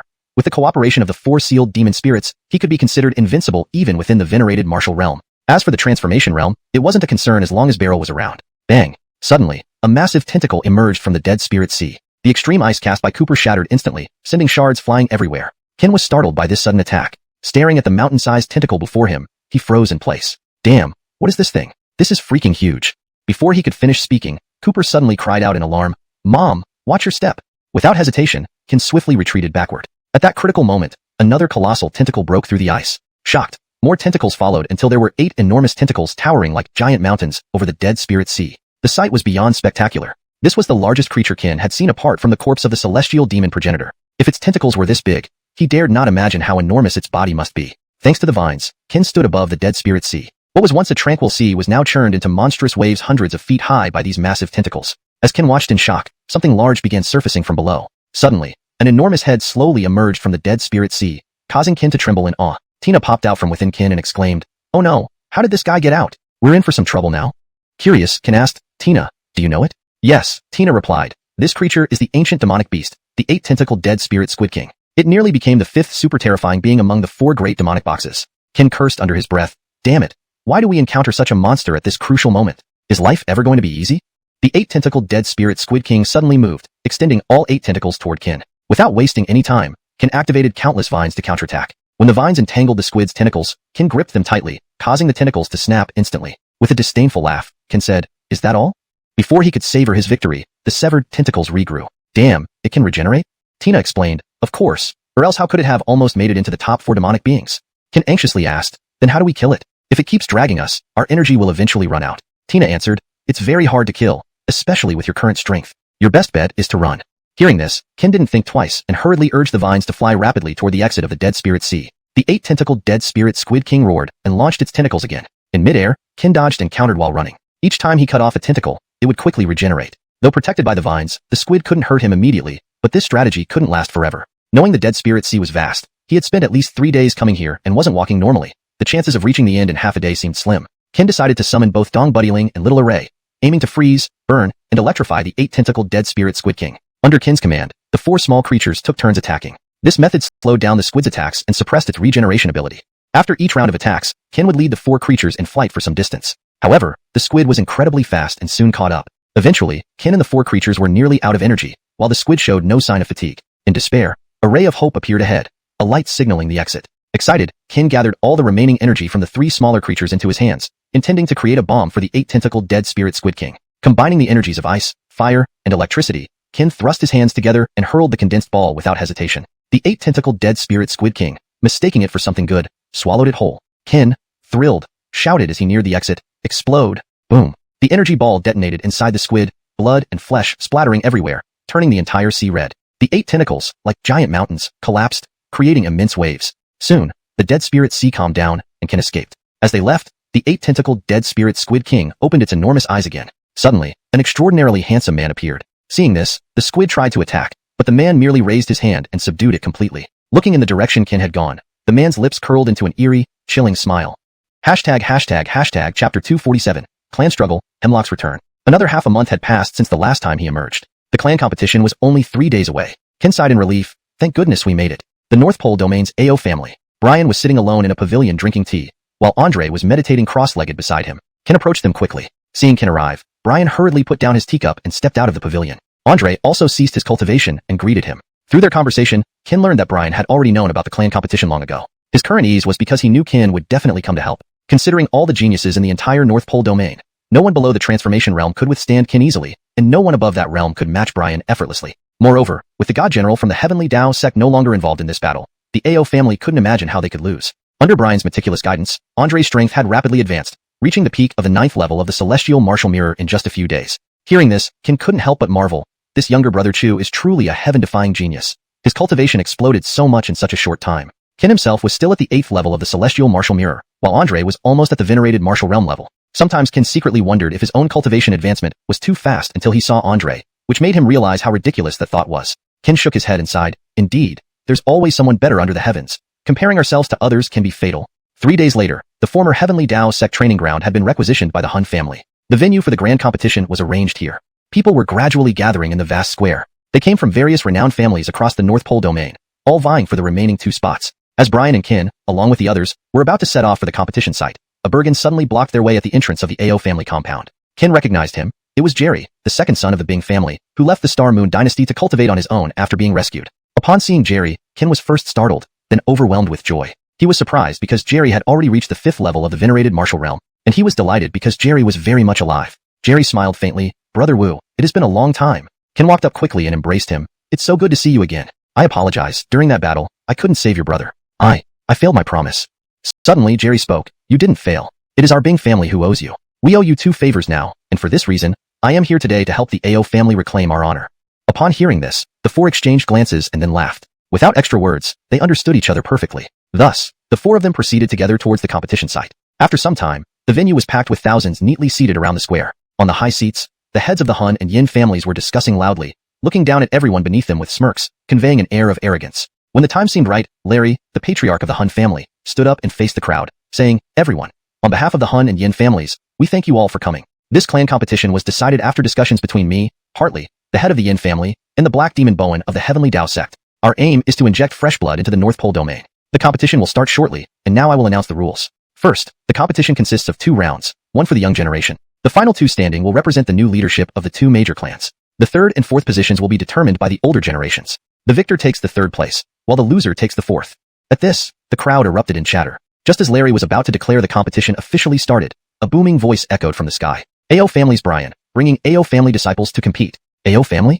The crowd was once again stunned. Wasn't the Ao family wiped out? Why are there still Ao family members participating? On the high seats, Larry and others turned pale when they heard Brian. Everyone knew Brian, the youngest prodigy once hailed as the greatest. Larry looked up at the sky, meeting Brian's gaze, who merely sneered. Taking a step forward, Brian instantly unleashed a terrifying aura of a transformation realm expert that swept over the entire venue.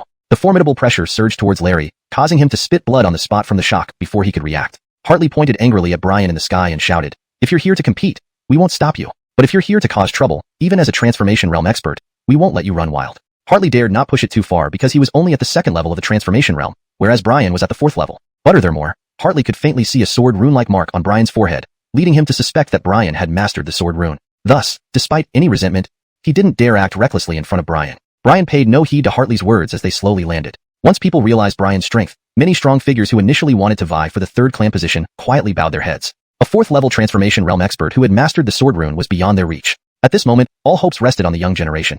If they could win, even Brian's immense strength wouldn't matter. Suddenly, a woman walked up to Qin and smiled. Long time no see, Master Wu. I didn't expect you to be part of the Ao family. Qin smiled back. Long time no see, Miss Moxie. Behind Moxie, a Yanni approached politely. So, you're the Qin my daughter often speaks of. I'm Zhang Chun, the head of the Zhang family and Moxie's father. Thank you for saving her life that day. The Zhang family owes you a favor. If you ever need anything, just say the word, and we will do everything possible to assist. Qin returned the gesture. Predecessor, you're too kind. It was a small deed. No need to dwell on it. Zhang Chun then turned to Brian and bowed respectfully. To think I would meet Brian predecessor in my lifetime. What a great honor. Brian smiled coldly and stepped forward. Today, the Ao family aims to reclaim everything we lost, including the grudge of our clan's destruction. Chapter 248. A desperate plan to besiege the Ao family. For a moment, the atmosphere in the entire venue suddenly became heavy. Present were numerous families, some from other regions and others local to the Arctic domain. Everyone was well aware of the implications behind Barrel's words, as they all knew that the downfall of the Ao family was inextricably linked to the Hun family and the Yin family. Although the final hand behind it was the Heavenly Dao Sect, the Hun family and the Yin family had been colluding with them. Given Barrel's formidable strength, even though figures like Larry sitting on the high dais harbored resentment, they dared not show any signs of displeasure at this moment. When Marshal Kai was around, they feared neither the Ao family nor Barrel. Now, with Marshal Kai missing for several months and no news of him, they could only endure, relying on their hidden cards. Otherwise, they wouldn't dare continue with the family competition knowing Barrel would participate. Larry, suppressing his rage, loudly announced, I hereby declare that the family competition begins. The first one to step onto the stage was Andre. Due to his lack of combat experience, Barrel wanted him to gain more practice. Opposite him stood a Bergen who looked about his age. Andre said, Ao family's Andre, peak 8th level heaven martial mirror, please guide me. The youth replied, Lee family's Birch, peak 8th level heaven martial mirror, please guide me. As soon as they finished speaking, both vanished from their spots. The next moment, they were already locked in battle. Andre brandished a giant brush, swinging it back and forth, while the youth wielded a large saber to meet him. In an instant, an overwhelmingly powerful energy permeated the entire arena. People couldn't help but marvel that mere heaven martial mirror cultivators could release such terrifying power. If they reached Venerable Martial Realm or Transformation Realm, how frightening would it be? After a single strike, both simultaneously recoiled. Andre then curled his finger, gradually revealing a thin trail of black ink swirling around him. He swung his brush, turning the black ink into a sharp streak of light, shooting towards Birch. Seeing this, Birch readied his saber to block. Upon contact between the saber beam and the pin beam, a loud explosion echoed, so intense that the entire contest platform shook. With the attack failing, Andre launched several consecutive strikes. Dozens of pin beams surged toward Birch. Witnessing this, Birch's face turned grim. Gripping his saber tightly, he leaped up and roared, "Mountain-cleaving slash!" A horrifying saber beam, like divine retribution, carried boundless might and flew towards Andre's pin beams. Boom! Amidst another deafening explosion, Andre seized this brief respite to write characters in the air with both hands holding the brush. It was the character Suppress. As the stroke finished, a massive black Suppress appeared in the sky and fell heavily towards Birch. Despite Birch desperately trying to deflect it with his saber, it proved futile. Another huge boom sounded as Birch was smashed into the ground. Thus, the first match concluded, with Larry standing up to shout, "First match winner, AO Family's Andre." This outcome was within everyone's expectations. Just as people prepared to watch the second match, Larry spoke again from the high dais. "Well folks, one-on-one matches can get boring. Given the number of participating families, let's save time. Please send your disciples to the stage directly without further delay." Initially, the rules were designed by Larry to drain the power of various families. He was surprised that these families chose to go one by one. Secretly cursing, Larry had no choice but to beg the family heads present. Understanding it couldn't be delayed, the families followed Larry's suggestion and sent their disciples to the stage. There were 80-some teenagers on the platform, except Ken and Andre, each at least first-level Venerable Martial Realm. No sooner had Ken and Jerry stepped onto the stage than about 30 youths from different families surrounded them. Everyone knew the greatest threat in the venue was undoubtedly the AO family. Barrel's strength was unfathomable, but Ken's group wasn't much. Of the 3 participants, 2 were merely at the Heaven Martial Mirror level. So, in their eyes, defeating Ken and company meant Barrel would lose the right to step onto the stage, no matter how strong he was. 3 against 30, with such a vast disparity in strength. Seeing this scene, Larry and the others wore smirks, eager to see the spectacle. Whoosh! Just as everyone prepared to attack, Aisling led 5 Zhang family disciples to aid Ken. Seeing this, Ken was slightly shocked, remembering that just a month ago Aisling was only at the Heaven Martial Mirror level. Yet now, he had rapidly advanced to second-level Venerable Martial Realm. Ken suspected if his senses were playing tricks on him. Seeming to notice Ken's confusion, Aisling smiled and said, "We'll talk after the match. Let's deal with this crisis first." Below, the Zhang family patriarch approached Beryl and said, "Beryl, it seems these fellows have clear targets. To prevent you from stepping on stage, they're willing to gang up on your 3 disciples." Beryl calmly smiled. "They think they can defeat my 3 disciples with this motley crew? Not to belittle them, but even if the rest join in, the result will be the same." The Zhang family patriarch frowned, sensing that Beryl wasn't exaggerating. Did he truly believe in his disciples' strength so much? Ignoring the huge disparity in strength and sheer numbers, which on any battlefield would be insurmountable, Beryl suddenly told the Zhang family patriarch, "Patriarch Zhang, ask your people to step aside. Watch as my AO family shocks everyone." The Zhang family patriarch was taken aback. Wanting to refuse, he was silenced by Beryl's gaze. Reluctantly, he called Aisling and others back. Seeing Aisling retreat, everyone rejoiced, advancing weapons ready towards Ken and his team. But Ken calmly instructed, "Jerry Chu, leave these fellows to you too. I'll handle the rest." Chapter 249. Beryl's move, astonishing all present. SSS. At these words, everyone present was stunned. One man against all the remaining contestants, nearly 50 Zun Wu realm experts. Although their realms were not high, they were still Zun Wu realm cultivators. People couldn't fathom why this Kai Wu mirror cultivator would dare to boast such a claim. The crowd at a distance laughed out loud after hearing Ken's words. Seeing everyone ready to mock him, Ken didn't bother to explain further. He took steps forward towards the group. With every step, vines emerged from his body. When he was completely surrounded by the crowd, the entire arena was covered with thickets of vines. With disdainful looks, people mocked, "You think you can defeat us with some vines? Perhaps you haven't woken up yet." Without hesitation, all charged at Ken. Dense figures enveloped Ken, leaving no escape. Suddenly, Ken swung his hand, and countless vines rushed towards the attackers. Whoosh! Whoosh! The speed of the vines astonished even the blast watching. In mere moments, countless shrill screams filled the air. At first glance, nearly half the men were already sprawled on the ground. Their lips turned blue, faces pale, as their spirit energy visibly drained away. Just one attack left, almost half of them unable to fight. This moment changed everyone's perception of Ken. Without waiting for others to react, Ken manipulated the vines to wildly slash through the crowd. The thorns on the vines rendered anyone who came into contact powerless within seconds. Suddenly, more screams erupted. Within 15 minutes, Ken had incapacitated all remaining opponents. All lay prone on the ground, lips blue, spirit energy rapidly draining. Shocked, a Huashing realm expert stood up angrily and berated Ken. "Little brat, you couldn't win so you used poison? Is such a despicable trick worthy? Aren't you afraid that it will make the AO family a laughingstock in the North Pole region?" Before Ken could reply, Beryl suddenly said, "You allied against the AO family just for these 2 spots. Is this method honorable? Mocking my AO family? Do you have the qualifications?" Beryl then waved his hand at the distant Huashing realm expert, releasing a terrifying force that pressed the expert to his knees. From the beginning, Beryl saw that this Huashing realm expert was close to the Hun family, thus he acted decisively. No one dared challenge this Huashing 4th level pressure. No one dared challenge this Huashing 4th level pressure. Ken hadn't killed them.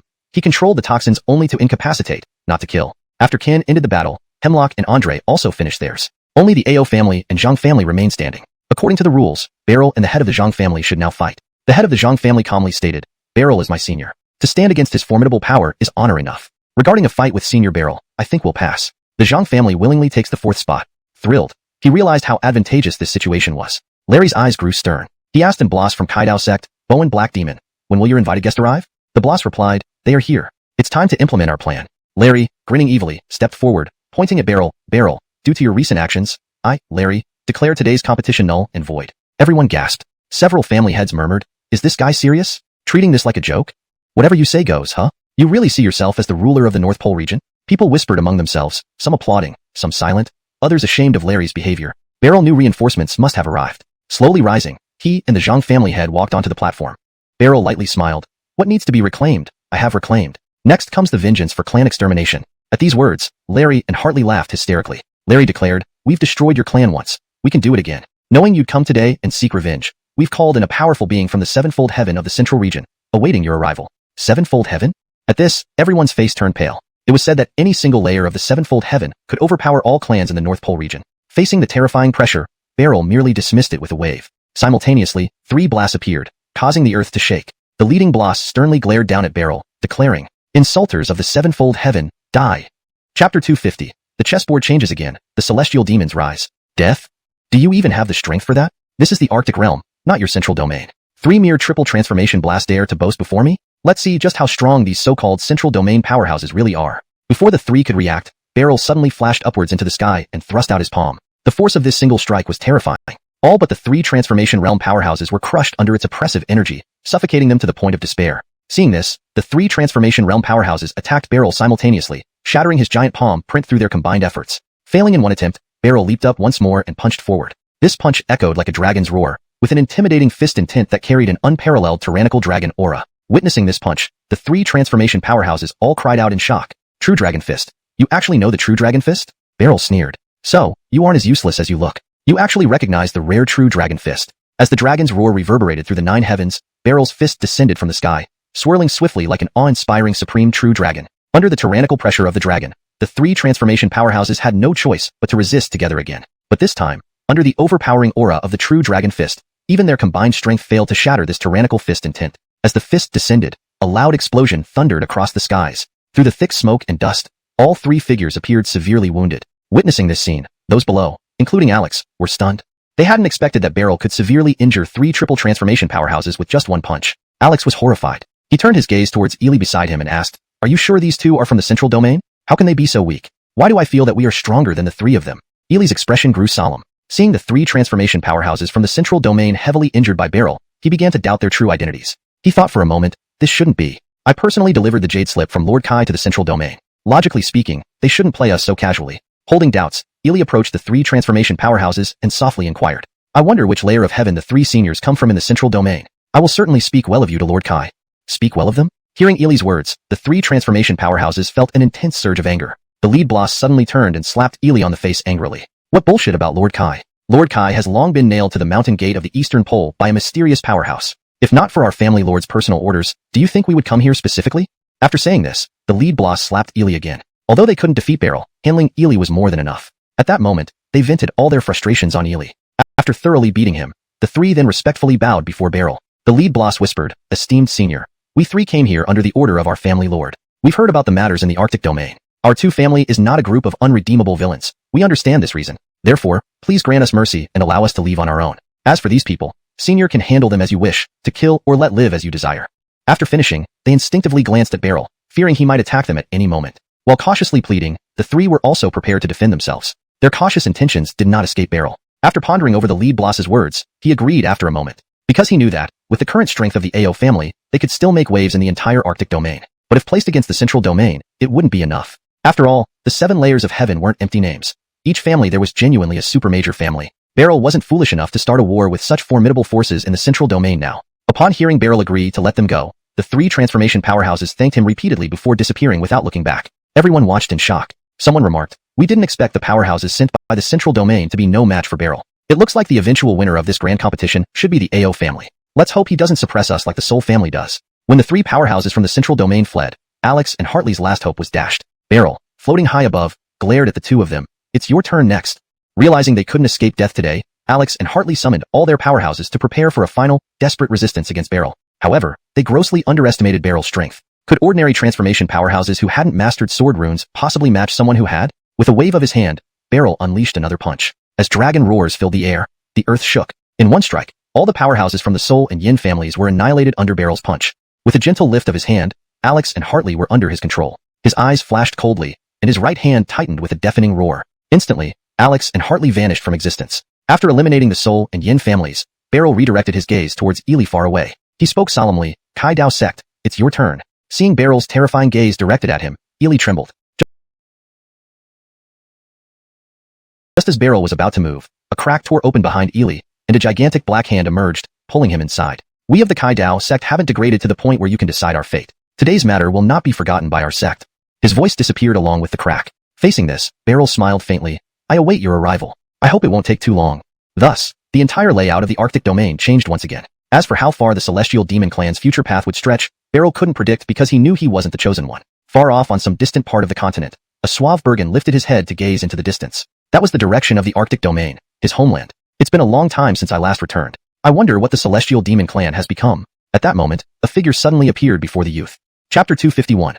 The Mysterious Man, the Mysterious Youth. The visitor was a Yanni. Before he could speak, the youth suddenly threw a punch at him with tremendous force. This punch shattered the surrounding mountains and rivers into pieces. The man blocked with an outstretched hand, but under the terrifying fist power, both of them were thrown backwards simultaneously. Brushing off the dust from his clothes, the man laughed and said, truly worthy of someone who has all the bloodlines of the heavenly fiend race. The power of that punch is something even I can't ignore. The youth had no intention of continuing his attack. He retracted his fist and placed his hands behind his back. All right, what's your reason for coming to me this time? Upon hearing this, the man shrugged and replied, in your mind, do I have to have a reason every time I come to you? Can't I just come to drink and chat with you? The youth looked at him coldly. Talk if you want to, otherwise I'm leaving. Seeing this, the man hurriedly grabbed the youth's arm and said, I came here because there's something I need to tell you. The youth asked, what is it? The man continued, the Heavenly Path sect is preparing to make their move. They've even released one of the 4 great demons, the War Colossus. At the mention of the War Colossus, the youth's expression clearly changed. He muttered to himself, looks like the people of the Heavenly Path sect can no longer hold back. The man added, yes, they seem to have found out about his identity. Otherwise, they wouldn't act like this. The youth slowly lifted his head and gazed at the starry sky, murmuring, the Institute of Heaven and Earth, a place worth reminiscing. At this moment, the man suddenly asked, do you think he will agree with your idea? Remember, he is his son. What if he opposes you one day? How will you handle it? The youth chuckled softly, deal with it as it comes. If such a day arrives, it means he is not worthy of being the successor of the way of all beings. The man then asked, so, what are your plans next? Plans? The youth pondered, if we put him inside, do you think he could survive? The man was alarmed and hastily tried to dissuade him. Hey, don't go overboard. That place is open to anyone except him. If something happens to him in there, we can't bear his wrath. Besides, given the current situation, he doesn't need to be inside. The youth suddenly turned his head and looked at the man beside him. When did the people of your evil demon clan start caring about his safety? This isn't like your usual style. The man retorted, it's not that we care about him, but in this war, we 4 are indispensable. He will be our last hope. Now that his identity is revealed, the Heavenly Path sect won't let him live in peace. To put it bluntly, those who want his life in Jiyuan continent can line up from Dongji region all the way to the Institute of Heaven and Earth. His life is already tough enough. Don't you think putting him in there would push him into a burning fire? Do you even want him to live? The youth suddenly raised his hand to interrupt the man. If he can't handle such difficulties, how can he shoulder the responsibility of saving all living beings? Don't forget, he is her disciple. Do you think anyone can kill him with her existence? Even so, maybe he wants to go. The man fell silent, finding the youth's logic convincing. Indeed, if he couldn't handle such challenges, how could he save the world? The man asked again, are you sure about this? Won't it upset the person at the Institute of Heaven and Earth? The youth shook his head. Don't worry, she won't. Relieved by the youth's assurance, the man finally agreed. Since that's the case, I'll take care of the rest. The youth nodded and hummed lightly, then stepped forward and vanished into the horizon instantly. At this moment, the North Pole region was undergoing a radical transformation. After Beryl exterminated the Hun and Yin families, even the Heavenly Path sect withdrew from the North Pole region. Under Beryl's leadership, the Ao family naturally became the leading family among the 4 great clans. Ashling from the Zhang family had some ties with Qin, making the Zhang family the second most powerful clan in the North Pole region. As for the remaining 2 families, Beryl planned to hold a grand competition later to determine the last 2 spots. Beryl's idea was simple. Whoever stood out among the younger generation would get the remaining slots. As for 3rd and 4th places, it was up to them to argue among themselves. Beryl didn't want to manage these affairs. He had neither the interest nor the energy for it. His main focus now was to restore the system of Kaiyao Mountain and continue the trials for selecting the leader of the Heavenly Fiend race. This was not only responsible for the future of the Heavenly Fiends, but also to consolidate strength against the Heavenly Path sect. He knew that despite the loss of one heavenly general, the Heavenly Path sect would remain unshaken due to its formidable foundation. If they wished, they could send 10 or even 20 more generals to control the North Pole region. The only thing that concerned Beryl was whether this retreat was just a prelude to a storm. Based on his understanding of the Heavenly Path sect, their withdrawal was far more complicated than it seemed on the surface. For now, he could only wait for the Chosen One to appear and lead the Heavenly Fiend race to its former glory. After completing all tasks, Qin planned another trip to the Central region. Fiftu was still imprisoned in the Seven Heavens. Bidding farewell to everyone, Qin once again set out alone toward the Central region. This time, he wanted to confirm something, how the two family, one of the 7 families of the Seven Heavens, viewed him. Given that the 7 families acted as one, offending one family meant offending all 7. Part of the reason he didn't escalate things earlier was because of the two family. While the two family hadn't helped him when other families attacked him, they also didn't oppose him. Qin believed that the 7 families might have long been at odds internally, maintaining only a superficial unity. Inside the Yi family's grand hall in the Central region, hundreds of strong warriors gathered. On the high seat, a Yanni suddenly roared. Why did 5 transcendent realm experts perish in the Star Moon dynasty of the Dongji region? Don't tell me a small dynasty has super strong protectors. And Darius shakily responded, Patriarch, the Star Moon dynasty is too mysterious. If I hadn't had urgent matters and arrived late, I might have perished there too. Perhaps the Star Moon dynasty does have a super strong protector. Chapter 252. Re-entering Star Moon, fleeing in panic. Upon hearing the boss's words, Yi family's patriarch, seated on his high throne, clearly did not believe him. He roared in anger. A supreme powerhouse guarding it? You actually had the audacity to say that. What's worth fighting over in that tiny country? Is their beauty more attractive than those from other places, or do they have countless rare and exotic herbs? The patriarch glared at everyone present. Those below were frightened by his expression and dared not breathe loudly. He continued, I want to see if this Star Moon dynasty really has a supreme powerhouse guarding it as you said. Bring me to the Star Moon dynasty. Thus, under everyone's stunned gazes, the Gabriel tore through space alongside and Blas heading straight towards the Star Moon dynasty. Within the borders of the Star Moon dynasty, Marcia sat alone atop the city wall, reminiscing about the days she spent with her brothers. But now, everything had changed. She sighed deeply, and just as she was about to leave, a tear appeared in the sky above the Star Moon dynasty. Out came the 7th layer heaven Gabriel and Blas. As soon as they arrived, they saw Marcia atop the imperial city, staring intently at them. Seeing this, neither acted immediately. Instead, the patriarch surveyed the surroundings using his divine sense. He found no presence of any powerful entities besides the two of them. To ensure he hadn't missed anything, he asked the Blas beside him to investigate again. Each time, the results remained the same. No one stronger than them was present. Exchanging a look, the Blas suddenly stared down at Marcia and said coldly, Tell me, little girl, who killed our Yi family members? If you don't tell us, I'll flatten your Star Moon dynasty today. His tone carried a hint of threat. Marcia asked, Who are you? Do you know the consequences of trespassing in my Star Moon dynasty without my permission? Hearing this, the Blas couldn't help but burst into laughter. Consequences? Just a lowly celestial martial mirror cultivator like you can deter me? I'd like to see what kind of consequences await me. Ha ha ha ha. With a sudden puff, his laughter abruptly stopped when a strand of sword light silently pierced the center of the Blas's brow. In shock, Yi family's patriarch watched as the Blas disintegrated into dust before his eyes. The sword light came and went swiftly. Before the patriarch could understand what happened, the Blas beside him vanished. This Blas was a tier 4 realm transformation powerhouse who had even comprehended the sword rune. In the blink of an eye, he was gone. At this moment, Yi family's patriarch finally understood why anyone who entered the Star Moon dynasty mysteriously disappeared. Fear gripped him. Yes, the venerable patriarch of the 7th layer Heaven Yi family was truly afraid. Not of Marcia but of the sword light that had slain the Blas. A light so swift that he couldn't detect its approach. It was unimaginable how powerful its Y-Blas must be. Now bowing respectfully at Marcia, the patriarch said, If we've disturbed you, I apologize. I don't know that Elwyn, and I only happened upon him while passing through here. If there's nothing else, I'll be leaving. Seeing that Marcia wasn't hindering him, the patriarch turned and vanished instantly from the spot. This might be the fastest he ever fled in his life, reaching the Yi family residence within moments. The gathered powerhouses were startled. They were about to ask for an explanation when Yi family's patriarch announced, From this day forth, the Star Moon dynasty in the Eastern Extreme Domain will be declared the first forbidden land of the Yi family. No Yi family member, regardless of rank, is to set foot there. Violators will be expelled from the Yi family.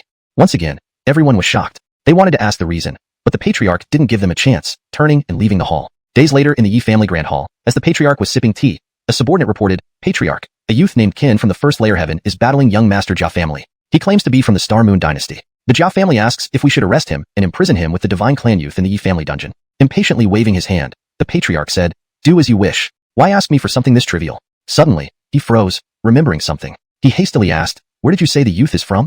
Confused, the subordinate answered, From the Star Moon dynasty. PFT. The tea in his mouth spewed out. He asked again, Did he mention why he came here? Seeing the patriarch's unusual demeanor, the subordinate was startled. He stuttered. According to reports from the Jia family, he seems to be here to rescue someone from the Yi family. Alarmed, the patriarch demanded, Rescue? Who? When did we capture someone from him? The subordinate reminded him. Didn't you forget? Didn't Ricky in the dungeon come from the Star Moon dynasty? We captured him via the Heavenly Dao sect. Damn! The patriarch blurted out a curse, jumping up from his seat. Pointing angrily at the subordinate, he yelled, Quickly release him. Does that blasted Heavenly Dao sect want to destroy us? Almost fainting from rage, He shuddered involuntarily every time he thought of that sword light, feeling deep-seated fear. Even his inner spirit energy started becoming chaotic. Noticing the subordinate's hesitation, the patriarch bellowed, "What are you waiting for? Go!" Suddenly, he called out, "Never mind. I'll go myself." The subordinate stood dumbfounded, thinking, "Is the patriarch all right? He's acting oddly today."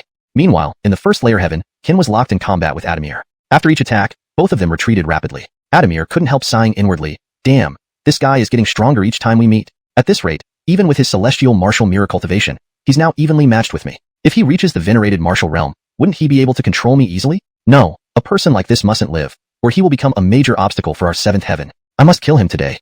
Just as Adamir prepared to call for reinforcements, Gabriel's voice interrupted sharply, "Stop. Everyone stop." The story maintains its original style and structure, preserving the tension and narrative flow from the Chinese text. Chapter 253, Burke returns, Divine Race Powerhouse. Seeing the arrival of the Yi family patriarch, Adamir's expression abruptly changed. "Yi family head, why are you here? This guy has repeatedly provoked us at the seventh heavens. I was just preparing to have him killed here today." Upon hearing Adamir's words, the Yi family patriarch suddenly raised his hand and slapped him hard across the face. The force of this slap nearly killed Adamir. Adamir stood in shock, as did the other powerhouses, including Qin, who was bewildered. "What's going on?" The Yi family patriarch angrily reprimanded. "Kill him? Do you want to ruin our Yi family and the other 6 great families? If your Jia family wishes to court disaster, don't drag us along." Ignoring Adamir, the Yi family patriarch walked straight toward Qin. He respectfully said, "I am Duncan, the head of the Yi family. I did not know young Master Wu was visiting, so my reception was inadequate. Please forgive me, young Master Wu." "Huh?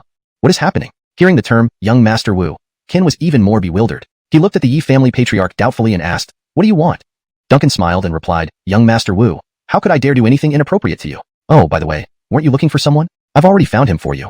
Clap clap. Duncan clapped his hands, and Burke appeared before Qin under the escort of 2 powerful members of the Yi family. Seeing this, Qin asked again, "What's your game plan?" Duncan continued, "There was some misunderstanding between us earlier. Please don't hold it against us, young Master Wu. We only invited Brother Burke for tea at the seventh heavens. We didn't harm him in any way. See for yourself." With that, Duncan pulled Burke over for Qin to inspect. After a close look, Qin indeed found no wounds on Burke, and his breath was perfectly stable. His clothes were clean and fresh as well. Though Qin was unsure what Duncan was up to, he felt relieved seeing Burke unharmed and didn't ask further questions. Afraid they might change their minds, Qin quickly pulled Burke away. Watching them leave, Duncan finally let out a sigh of relief. Adamir approached him with a puzzled expression and a somewhat disgruntled tone, asking, "Why did you let them go? You family head? It took us great effort to capture them." Smack. Before Adamir finished speaking, Duncan slapped him again, sending him flying with the same force as before. The injuries he had just recovered from flared up once more, worse than before. Duncan shouted angrily, "Who do you think you are to question me? Even your father wouldn't dare speak to me like this. Moron." Spit.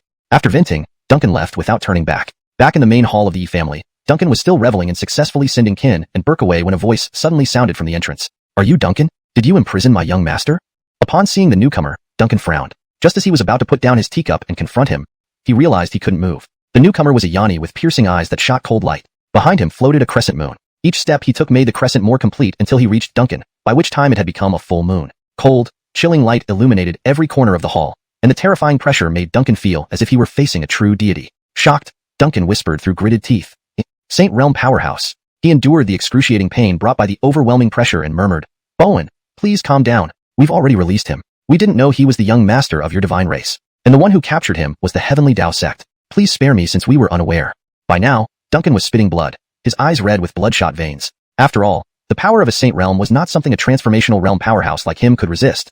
Listening, the man gradually withdrew his pressure and said, "I know you didn't harm him, and I know you've released him. I'm here just to teach you a lesson. After all, if I came all this way, I should leave something behind." Hearing this, Duncan nearly choked from anger. Despite his frustration, he could only endure it in front of such a formidable opponent, not daring to show any displeasure. As the man prepared to leave, he added, "Your Yi family has come this far with difficulty. Let me give you some advice. Do you know the youth named Qin? If I were you, I would stake the fate of your entire Yi family on him." Finished, the man vanished completely. After the man disappeared, Duncan remained seated, lost in thought about the man's words. Stake the entire Yi family on him? What does that mean? After pondering for a long time, Duncan couldn't make sense of it. Inside a small tavern in the central region, Qin and Burke were drinking. After taking a large gulp of wine, Qin asked, "Do you know what the purpose of the Yi family head's actions today was?" Burke shook his head. "No idea. I'm also baffled. Duncan should be the dominant figure of the seventh heavens, yet his behavior today was quite intriguing." Qin remarked, "Is it possible he has a screw loose or was kicked by a donkey?" Burke agreed, "I think there's a possibility." Both burst into laughter. Qin said, "We haven't had such a carefree drink in a long time. Today, we'll drink until we're drunk." Burke raised his cup, agreed, "Let's get drunk together." So they drank deep into the night, continuing even after the tavern closed, each holding a jar of wine as they walked and drank. At the end of the road, 2 figures suddenly blocked their path. Immediately, both men became alert. They sensed an aura of death emanating from these two. Ken looked sternly at the two figures and asked, "Who are you? Why are you blocking our way?" At this moment, Burke reminded, "Be cautious. These guys have unusual auras. This feeling can only come from a Saint Realm powerhouse." At the end of the path, a Bergen stepped forward and said, "Finally, we meet, the sole successor of the Tao of all beings." Chapter 254. The Forbidden Place, the Cemetery of all beings. The Bergen said again, "Come, let me see what realm of power you have reached now." Without hesitation, Ken and Ricky both attacked the distant youth at the same time. It wasn't that they couldn't handle it, but the aura emanating from that distant youth was one only possessed by a holy realm expert. Among them, one was at the honoring martial realm while the other at the heavenly martial realm. The vast disparity in realms forced them to unite against him. The two dared not hold back at all, launching their full strength attack. As they launched the strike, the youth remained standing in place, unmoving. He joked, "Your cultivation is not high, but your strength isn't small. However, if this is all the strength you possess, it really disappoints me." Seeing this, the two were greatly alarmed. After using all their might, the youth was still unscathed. Facing such a formidable opponent, Ken condensed all four attributes within his body into his hands simultaneously, then threw them towards the youth. Upon seeing this, Ricky also revealed his trump card. After a burst shout, 100 jong tall four-winged angelic avatar emitting countless dazzling lights appeared. The four-winged angel held a giant sword and slashed down at the youth. Seeing this, the youth suddenly laughed. "Now that's more like it." He stomped his foot and slammed a punch forward. A thunderous roar sounded as the entire central region trembled under this blow. The terrifying aftershock of energy directly shattered the entire sky. If it weren't for the barrier formed by the person behind the youth, the whole town would probably have been destroyed by this single strike. After the explosion, Ken and Ricky were directly hurled backwards, spewing out large amounts of blood. In contrast, the distant youth merely took half a step back. At this moment, the person behind the youth suddenly said, "You retreated. So it seems their strength isn't as weak as we imagined." The youth smiled softly, brushing dust off his clothes and saying, "Their strength is enough, but I believe they can do even better." The youth suddenly flashed over to stand before Ken and Ricky, saying, "Ken, next, I'm going to send you to a place. That place is very dangerous for you. I want to ask you, do you dare go?" The two wiped the blood from the corners of their mouths and struggled to rise. Ken replied, "Who are you? And where are you planning to send me?" The youth said, "I can't tell you the place right now. You just need to answer whether you will go or not. If you go, he lives. If you don't, he dies." Ken stared at the youth in front of him, silent. He knew that this youth had just attacked them to test their abilities. Otherwise, with their current strengths, it wouldn't be easy to kill Ricky and him. And Ken could also see that the words of this youth seemed sincere. If he refused, the youth might truly slay Ricky right here in front of him. After some thought, Ken replied, "I'll go." Hearing this, the youth suddenly laughed. "See, I told you he would definitely go." The person behind the youth said, "That doesn't count. You coerced and enticed him. That's not his deepest true intention." The youth shrugged indifferently. "I don't care if it's his true intention. As long as he agrees, that's fine. You lost. Remember to give me the wine you owe me." The person behind the youth shook his head helplessly. "Rest assured, when have I ever shirked on paying for my drinks?" At this moment, the youth suddenly raised his hand and pressed downward. An overwhelmingly terrifying energy surged forth. Before Ken and Ricky could react, they were knocked unconscious by this terrifying force. When Ricky woke up again, a Yanni stood beside him. Seeing Ricky awaken, the man hurriedly helped him up gently. Ricky looked around but couldn't find Ken's figure. "Where's Ken? Where did he go?" The man answered, "He went to a very dangerous place, but that place is only dangerous for him." Ricky asked puzzled, "What place?" Seeing the man hesitating, Ricky suddenly flared up, yelling, "What's wrong? Not listening to me now?" Seeing this, the man quickly explained, "Young master, please calm down. It's not that I don't want to say, but I can't say." Hearing this, Ricky frowned slightly, asking, "Can't say? Why can't you say? Apart from those two places, is there anywhere else on the Nine Abyss continent you can't mention?" Having spoken this far, Ricky suddenly stopped, seemingly thinking of something, jumping up abruptly. "You mean he went to one of those two places?" The man nodded. "Though I don't know specifically which one he went to, it's certain that he went to one of those two places." Hearing this, Ricky was dumbfounded. "No wonder you couldn't speak. So he went to one of those two places. Now, we can only hope he went to the place above rather than below." With a helpless sigh, Ricky left the area along with the man. At some location on the continent, when Ken opened his eyes again, the scene before him frightened him. Not only was it pitch black around him, but the floating air itself emitted an aura of death. Ken looked at the youth curiously and asked, "Where is this?" The youth didn't answer but pointed ahead, gesturing for Ken to look. Following the direction the youth pointed, a colossal stone gate stood towering in the distance. The Cemetery of All Beings. This was the name engraved on the stone gate. Ken, puzzled, asked, "What is the Cemetery of All Beings?" The youth answered, "One of the two forbidden places on the Nine Abyss continent, and the cemetery for the souls of all those killed by the sword art of all beings. Due to the uniqueness of the sword art of all beings, they are imprisoned here forever, unable even to reincarnate." Upon hearing this, Ken frowned slightly. Wouldn't they hate the successor of the sword art of all beings? The youth smiled and nodded, "Exactly, which is why I said others entering won't be in danger, but only you will face great peril." Ken stared at the youth and asked, "What's your purpose in sending me in there?" The youth answered, "Nothing much, just want to see if you can survive coming out alive." Hearing this, Ken was speechless. "As the only successor of the sword art of all beings, do you think I can come back alive? If you want to kill me, just say so. Why go through all this trouble?" The youth smiled. "I think you can come back alive?" Ken countered, "Why?" The youth said, "Because you're Ken." Before Ken could react, the youth sent him flying inside with a single palm. He shouted, "Forgot to tell you. My name is Ailby, of the Heavenly Demon Clan. Chapter 255. A single straw cloak, fishing in the cold river. A streak of starlight cut through the night sky, whitening everything in its path. When Ken opened his eyes again, he found himself in a void-like world. Apart from the eerie atmosphere surrounding him, it resembled the outside world in every other aspect. Ahead lay a vast river, with goose-feather-sized snowflakes falling heavily from the sky. Upon closer inspection, there seemed to be a small boat floating at the center of the river, and on this boat sat a man draped in a straw cloak. Ken stood by the riverside, waving his arms frantically towards the cloaked figure, hoping to gain his attention. After all, disturbing a fisherman was considered one of the most disrespectful acts. Ken waved for quite some time, but the cloaked figure showed no signs of acknowledging him. With no choice, Ken decided to approach the boat directly. However, as soon as his foot touched the water, a powerful and mysterious force yanked him into the river, rendering his struggles useless. Moreover, the moment he fell into the river, his senses were overwhelmed, unable to see, hear, smell, or speak. He could only feel himself sinking deeper. Just then, a flash of white light appeared before him. When he opened his eyes again, he found himself lying on the small boat. The cloaked figure sat alone at the bow of the boat, and Darius clad in a straw cloak with a fishing rod in hand, calmly gazing at the surface of the lake. You dare touch the waters of Lianling River? Are you crazy? The Elwyn suddenly spoke up, startling Ken. Realizing the Elwyn had saved him, Ken hurriedly thanked him. Thank you for saving me, Bowen. The Elwyn waved his hand dismissively. I'm not anyone special, just an old codger who loves fishing. You can call me Corbin, as they do, or simply the straw cloak fisherman, whichever you prefer. Ken stared at the Elwyn for a long time, noting that he exhibited no signs of spiritual energy whatsoever. He guessed that this Corbin must be a powerful recluse with great strength. Ken bowed slightly and respectfully asked, May I inquire about the Lianling River you mentioned earlier? Why did touching it drag me in so forcefully? Moreover, my spiritual energy vanished instantaneously. Corbin turned to look at Ken, smiling. Are you sure it was your spiritual energy that vanished? This statement sent shivers down Ken's spine. After staring at Corbin for a long while, he stammered, if not spiritual energy, what else could it be?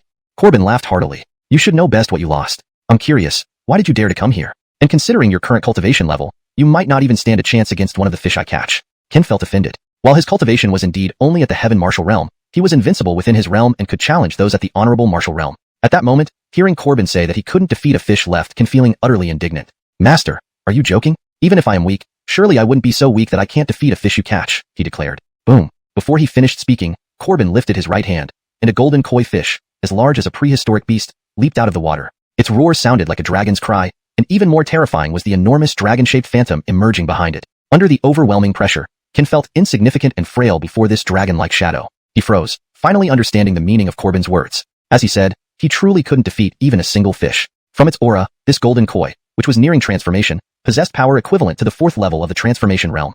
Facing such a formidable existence, how could someone at the lowly Heaven Martial Realm possibly prevail? Ken fell silent because he knew he couldn't win against the fish. Seeing this, Corbin smiled. Your character seems commendable. It would be a pity if you perished here. Here's my advice. If you leave now, I can spare your life. Otherwise, endless pursuit awaits you. After some contemplation, Ken politely declined. Since I've come this far, I cannot return without achieving anything. Corbin's face lit up with a gentle smile. His expression indicated satisfaction with Ken's response. Then he continued, Very well. Let me introduce you to the current situation within the Lianqing Cemetery. Ken was elated, nodding his head to express gratitude. Corbin proceeded, Most of the residents here are demons who died under the Cangsheng Sword Technique and thus cannot enter the cycle of reincarnation, trapped here eternally. So responsibly, I must inform you that if you leave here and are discovered by them, death will be inevitable. Hearing this, Ken sensed hidden meanings in Corbin's words. He wondered if Corbin had already deduced that he was the sole heir of the Lianqing doctrine. Though uncertain, he dared not reveal himself to Corbin. Ken couldn't take the risk. Although Corbin's actions seemed harmless, his kindness toward him felt too deliberate. To be cautious, Ken asked, Does this mean I'll die as soon as I leave here? Corbin shook his head. Not exactly. I'm saying that once your identity is exposed, death will follow. As long as your identity remains hidden, you're safe. However, since you're surrounded by the power of Lianqing, any action will reveal your true self. They aren't as easygoing as I am and possess immense strength. Against them, you'd fare poorly. Ken pondered over these words, realizing Corbin probably knew his identity. He stopped hiding and asked, Rex, did you already recognize my identity when I first arrived? Corbin nodded, Yes, I knew the moment you appeared. Curious, Ken pressed further. Then why didn't you kill me outright? Instead, you saved me. Aren't you part of the Demon Clan? Corbin chuckled slightly. Indeed.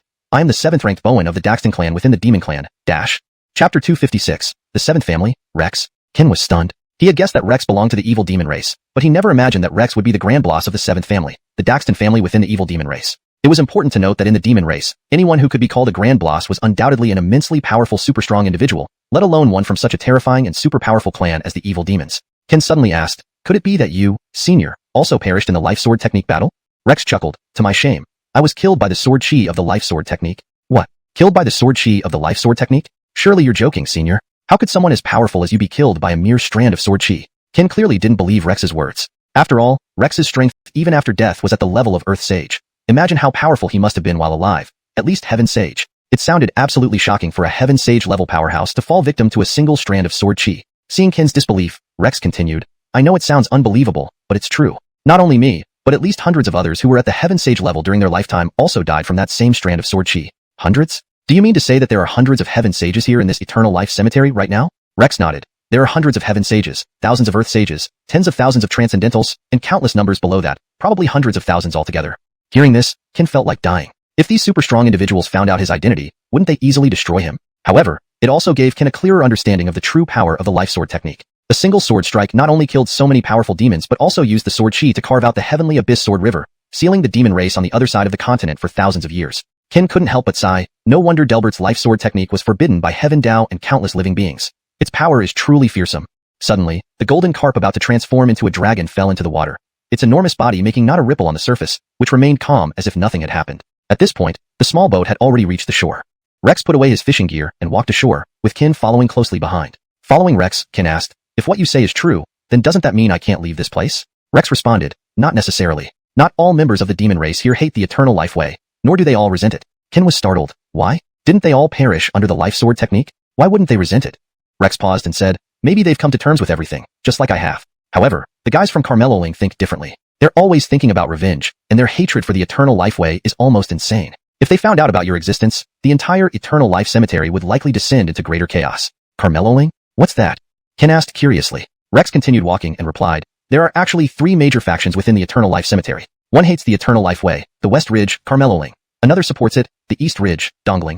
And the third, like me, neither supports nor opposes it, the Central Ridge, Zhongling. Hold on. Ken was confused. You said some support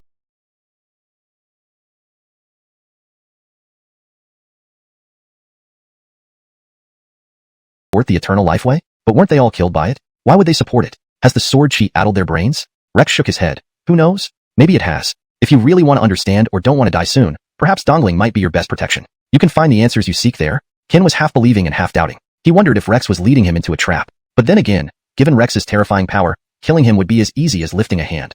Why go through so much trouble? Unless he had been toying with him from the start? The more Ken thought about it, the more uneasy he became. Seeming to read Ken's thoughts, Rex sighed and laughed. Don't worry, child. If I truly wanted to harm you, you'd have been dead the moment you arrived here. Why go through such trouble to deceive you? I've told you what I needed to. Believe it or not, it's up to you. With that, Rex resumed walking forward. Seeing Ken about to follow, Rex stopped him. You should head east, not follow me. Following me won't guarantee your safety. Besides, once you leave this forest, your presence will be exposed to every corner of the Eternal Life Cemetery. Once they sense you, your fate will be death. For now, heading east is your safest choice. It's your only chance of survival. Before Ken could respond, Rex's figure became faint and vanished from sight. Though uncertain whether Rex's words were true, Ken had no choice but to trust him. After a brief pause, Ken bowed toward the direction Rex disappeared and turned to walk back the way he came. In the darkness, a woman appeared beside Rex. She seemed to be around Ken's age, with a cold and composed expression on her delicate face. The woman said suddenly, his coming here was a mistake. He shouldn't be here. Rex replied, whether he should be here or not isn't our decision. Since the others aren't against it, why worry so much? His arrival might help us break this taboo. The woman looked coldly into the distance. Can he do it? Almost 20 years old, and still lingering at the Heaven Martial stage. I've never seen anyone with worse talent. Can such a person be considered a genius, let alone the sole successor of the Eternal Life Way? Frankly, by this age, I was already at the Transcendental stage. Rex turned to look at her. Don't forget, he cultivates life force, not spiritual energy. The difference between the two is significant. Indeed, he's not the most monstrous genius, but he is definitely one of the finest cultivators. Note, I've maintained the structure and style of the original text while translating it into English. Hashtag chapter 257. Dongling Arno, Carmeloling Finley. The most outstanding cultivator? The woman was surprised at this moment. This was the first time she had heard Rex praise someone in all the years she had followed him, and this person was even a successor of the Path of Mortals. She continued to ask, if those people really want to kill him, will you save him? Rex smiled but remained silent before walking away. Leaving the forest, a city loomed into view. City of Mortals. That was the name of this city. The city wasn't large and looked somewhat dilapidated, surrounded by broken walls and ruins, as if it had a long history. Taking a deep breath, Ken walked toward the city with apprehension. The moment he stepped out of the forest, the entire tomb of mortals suddenly trembled violently. In just a few breaths, more than 30 terrifying presences locked onto him. 20 came from behind him, and 10 came from within the city of mortals in front of him. Just then, a figure appeared on the wall of the city of mortals. It was a Yanni, handsome and wearing an elegant robe that exuded immense authority. The moment he saw Ken, a faint smile appeared on his face. You've finally come. We have been waiting for you for millennia, and today, we have finally waited until you arrived. Seeing this person, Ken was startled again. Another Heaven Saint level powerhouse. Judging from his aura, his strength seems no weaker than Rex's. Ken bowed respectfully and said, Junior, Ken pays his respects to Senior. The man smiled. Just call me Arno. Before Ken could react, Arno suddenly flashed in front of him and protected him. While Ken was still bewildered, dark clouds gathered over the city of mortals, thunder roared, and lightning flashed, like the end of the world. At that moment, a resounding voice echoed from the sky. Path of Mortals.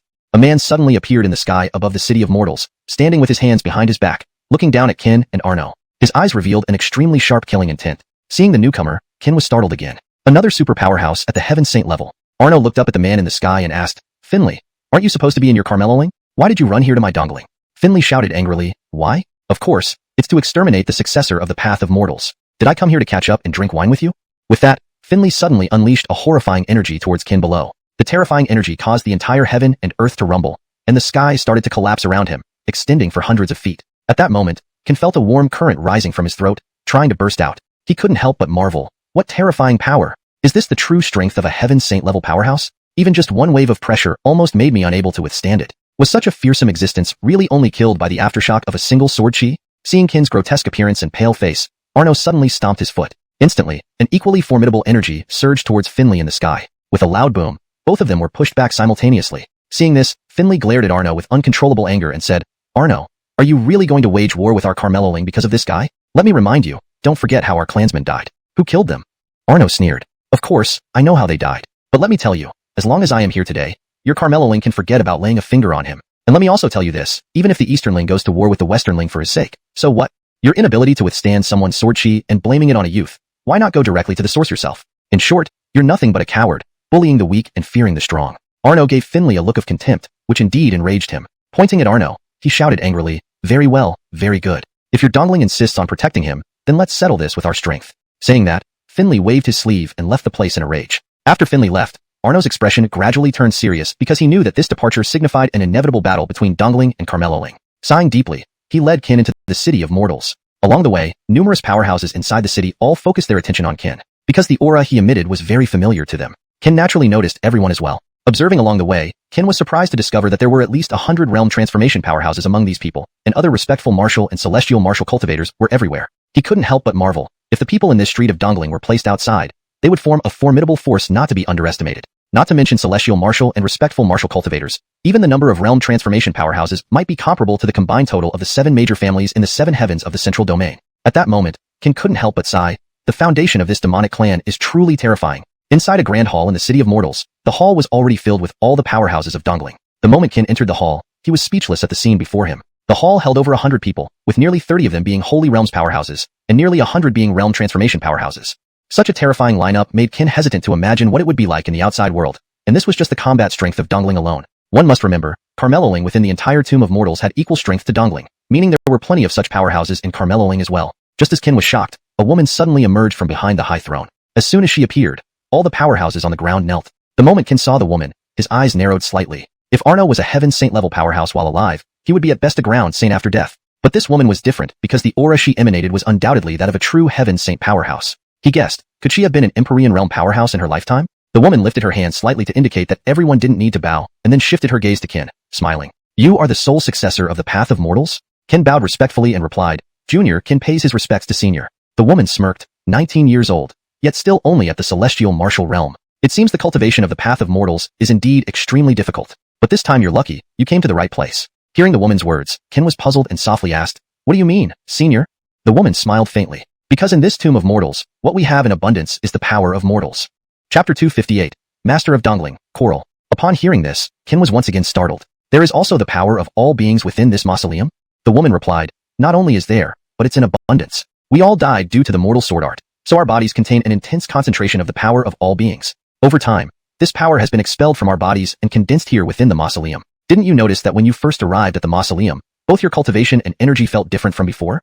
Ken hadn't noticed this at first, as he was preoccupied with anticipating the dangers ahead. His mind had been focused on potential threats rather than subtle changes. After hearing the woman's words, Ken immediately began to meditate cross-legged. As soon as he started cultivating, he was taken aback by what transpired. The moment he activated the Mortal Secret Technique, he felt an endless stream of power of all beings surging towards him, like a flood breaching its dam. In just a few breaths, he sensed a torrent of energy building up inside him, threatening to burst out. Ken realized this was the moment for a breakthrough. However, due to the vast amount of power of all beings in the area, Ken found it impossible to stop absorbing it. The continuous influx nearly overwhelmed his body. Without hesitation, he began to convert the power of all beings into energy using the mortal secret technique. Suddenly, with a loud boom, a white light column erupted from his body, shooting straight into the sky. He had reached the 8th peak of heavenly martial mirror. Everyone present was astonished. In just a few breaths, Ken had broken through 2 minor realms. They couldn't help but wonder how powerful he would become if allowed to cultivate uninterrupted, perhaps reaching the terrifying holy realm within a year. After consecutively breaking through 2 minor realms, Ken managed to control the surging power of all beings.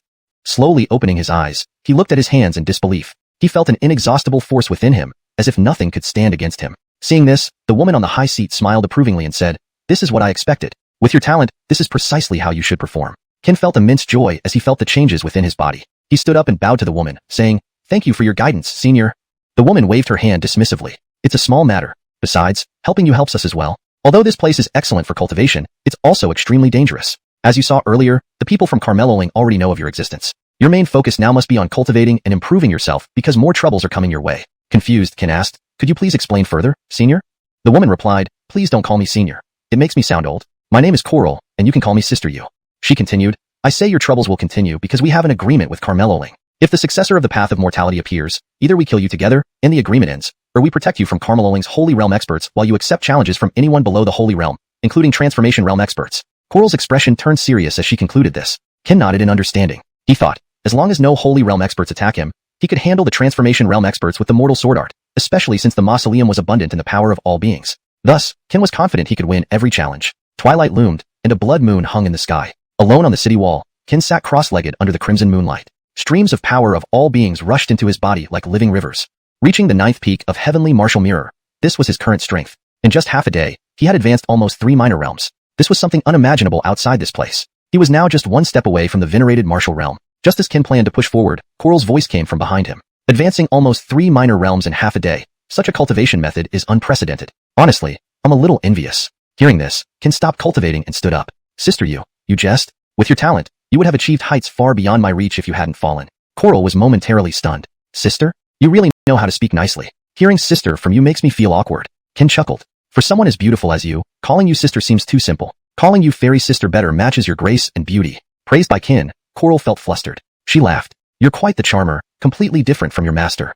They sat side by side on the city wall, enjoying the rare moment of peace. Then Ken asked, "Sister Yu, I've always wanted to ask you about something." Coral responded, "You want to know why, despite dying from the mortal sword art, I still support it?" Ken nodded lightly. "Yes, I want to know the reason." Coral explained, "We aren't exactly supporting the mortal sword art. Perhaps we just have a broader perspective. Many fear and suppress this power, but I believe in the adage that existence is justified. This world is chaotic, and maybe the mortal sword art can end it all. That's why we support it. Here's a secret. The original user of the mortal sword art aimed not at our demonic race but someone else." Ah. More mysteries unfolded. Ken was stunned. There was so much he didn't know. From initially needing to exterminate the demonic race for their harm on the continent, then rumors spread that they weren't evil, and now Coral revealed the original target wasn't them but another person. He asked, "Do you know who that person is?" Coral shook her head. "I don't know, but I'm sure that initial strike didn't fully kill him. Otherwise, the Kaiyuan Sword River wouldn't exist." "You mean the Kaiyuan Sword River exists entirely because of that person?" Ken pondered over this new revelation, feeling the depth of the secrets hidden in the world he lived in. Chapter 259. The Visitor from Carmeloling, Brothers Zhang. From the beginning until now, Ken felt as though the world he saw seemed different from what others perceived. Most importantly, it seemed that many people were deliberately concealing the true nature of this world from him, seemingly afraid of letting him know too much. He had experienced this feeling before but never gave it much thought. Now, with layer after layer of mystery unveiled, he realized that many things in this world differed greatly from what he understood. At this moment, he fell into deep contemplation. Seeing Ken's expression, Coral beside him suddenly flashed a mischievous smile. She patted Ken on the shoulder and said, "Cultivation is indeed important, but remember that haste makes waste. Perhaps you will gain different insights once you have fully consolidated your realm before attempting to break through." After speaking, Coral got up and left. Watching her gradually disappearing silhouette, Ken found himself increasingly unable to understand this woman. His intuition told him that Coral's assistance was far from as simple as it appeared. After all, there were many things he had never even heard of, and if others were deliberately concealing them, it must be for his own safety. But now, Coral revealed this information so casually. So Ken speculated that Coral was definitely playing a larger game. Though he had no proof, he trusted his instincts. Seeing it was already late, Ken decided not to continue cultivating. As Coral had said, haste makes waste. If he pursued rapid advancement in realm, the foundation would be shaky, resulting in less efficiency. Although the mortal sword technique he cultivated wouldn't cause such an issue, he still chose to consolidate his realm first. As for cultivation, the mortal city's aura here was so dense, he wouldn't worry about lacking resources for cultivation anytime soon. Leaning against the city wall, he drifted off into a deep sleep. At some place within Mortal City, Arno suddenly asked Coral, "Miss, what should we do if he discovers our manipulation?" We still need his help in the future. Coral stood with her hands behind her back, gazing into the distance. After a moment of silence, she replied, "This is the only way. We have waited 5,000 years for this day. It concerns not only our lives, but also the safety of the entire fiendish clan. No matter the outcome, I must take this risk. Even if this method is questionable, I will see it through to the end." The next morning, while Qin was still asleep, a voice from the sky woke him up. "Where is the successor of the mortal path? I am Asif from Carmeloling, here to challenge. We shall determine victory and decide life or death." As soon as the words were spoken, countless experts in Mortal City leaped up onto the city walls. Coral and Arno were among them. Seeing the visitor was a respected martial realm cultivator, a sly smile spread across Qin's face. "Come down here and speak." Suddenly, Qin lifted his right hand and clenched it tightly. In an instant, a terrifying energy dragged Asif out of the sky, smashing him heavily onto the ground. This sudden action shocked everyone present, including Asif, who hadn't expected Qin to pull him down with just one hand, and even more so single-handedly. Stunned, Asif barely noticed Qin standing before him. Arms crossed and eyes half-lidded, Qin looked down at Asif and said, "Is this your level of strength, coming to challenge me? Are there no other people in your Carmeloling?" "Who says there are no other people in Carmeloling?" Before Qin could finish, another voice came sharply from the sky. Two figures then appeared above Mortal City. Judging by their auras, both were at the peak of the 9th level of the respected martial realm, especially the Bergen who spoke. His strength seemed to have reached the transformation stage. Seeing the arrivals, Asif yelled from the ground, "Bowen brother, second brother, why are you here?" Ignoring Asif, the two slowly landed in front of Qin. The lead Bergen suddenly said, "I didn't expect the successor of the mortal path to have some skill. Using only one hand to subdue my third brother, a 6th level respected martial realm cultivator, with heaven martial mirror cultivation. I am Dorian, and this is my second brother, Clifford. Don't think we're bullying you. Next, you will face the combined challenge of both of us. As the only successor of the mortal path, I believe you won't refuse." Dorian glared coldly at Qin. According to the rules, Qin couldn't refuse any challenges, or the rules between Carmeloling and Dongling would become void. Then Carmeloling's top experts could lawfully come to Dongling to kill him, and Coral and the others could not intervene. Any violation would result in Central Ling joining Carmeloling to annihilate all Dongling's strong ones. Dorian believed that no matter how strong Qin was, he was still just a minor heaven martial mirror cultivator. They, on the other hand, were almost at the transformation stage with a considerable gap in realms. Especially in a 2-on-1 situation, Dorian felt that as long as Qin dared to accept, they would surely win. Everyone turned their gaze towards Qin, wondering how he would respond to this seemingly hopeless challenge. Would he break the rules, or rise to the occasion? Seeing Qin hesitating, Dorian smiled even wider. "Just as I guessed, he's scared." Suddenly, Dorian continued, "If you're scared, just say so. Delaying only makes you look foolish. And no matter how long you delay, the inevitable outcome remains the same. You will die today." At this moment, Qin suddenly looked up at Dorian and disdainfully said, "Afraid? Are you serious? Just you two can make me fear? I'm merely deciding which hand is suitable for dealing with you two." Qin added, "Since you're eager to die, I'll make an exception and use both hands." His words sent shockwaves throughout the crowd. Not only Dorian and Clifford, but even Coral and the others frowned deeply at Qin's audacity. A heaven martial mirror cultivator facing two transformation stage experts, 1 versus 2. What gave him the courage to say such things? Upon hearing this, Dorian and Clifford froze for a moment, then burst out laughing. "Single hand? You actually want to challenge us with one hand? You must be joking." Dorian's face then turned grim. "Fine, I'll give you this opportunity. Single hand it is. Let's see where your confidence comes from." Hearing this, Coral and the others watched angrily. Damn, this guy has no shame at all. But it was Qin's words, so despite their frustration, they could do nothing. Smirking, Qin replied, "Actually, dealing with you two, even 3, doesn't require me to use my hands." Everyone, what? Hashtag chapter 260. 1 against 3, the power of vines. No hands? This statement stunned everyone present once again. At this moment, Arno suddenly stepped forward and said to Qin, "Qin, don't talk big. You must know that you are facing the 3 Adele now. While Asif's strength may not be much, don't forget that Dorian and Clifford are both transformation realm powerhouses. The gap in our realms is considerable." Beside them, Coral finally spoke up to caution Qin, "Little Qin, this isn't a game. It's better to be cautious and humble." The crowd was in an uproar, some criticizing Qin for being too arrogant and underestimating his opponents, while others advised him to maintain humility and recognize his adversary's strength. Qin merely smiled lightly at their words and said, "Everyone, I understand what you're saying. If I don't show my true abilities today, they might think I'm easy to bully. So, I humbly ask if all of you can trust me this one time. Just once." Qin looked at everyone with unwavering resolve, causing the crowd to pause and then close their mouths in silence. Coral suddenly interjected, "Little Qin, don't let me down. Once you win this battle, I'll tell you another secret." Qin turned to look at Coral and softly replied, "Sister you, don't worry. I have it under control." Coral gave Qin a thumbs up before stepping back. Qin turned to face Dorian and the others and said, "All 3 of you should come at me together." With that, Qin kicked the injured Asif over to Dorian and Clifford. He stood there, hands behind his back, gazing intently at the 3. "I said no hands, so no hands. Come, let me see how strong the genius from Carmeloling really is." As soon as he finished speaking, Qin's eyes narrowed sharply, and in an instant, thick vine-like tendrils, resembling pythons, surged out of his body. The speed of the vines was astonishing, almost leaving only faint afterimages visible. Seeing this, the 3 Adele were startled and hurriedly raised their hands to retaliate. Upon impact, the countless vines not only showed no sign of damage but also accelerated their offensive speed. The first to suffer was the heavily wounded Asif.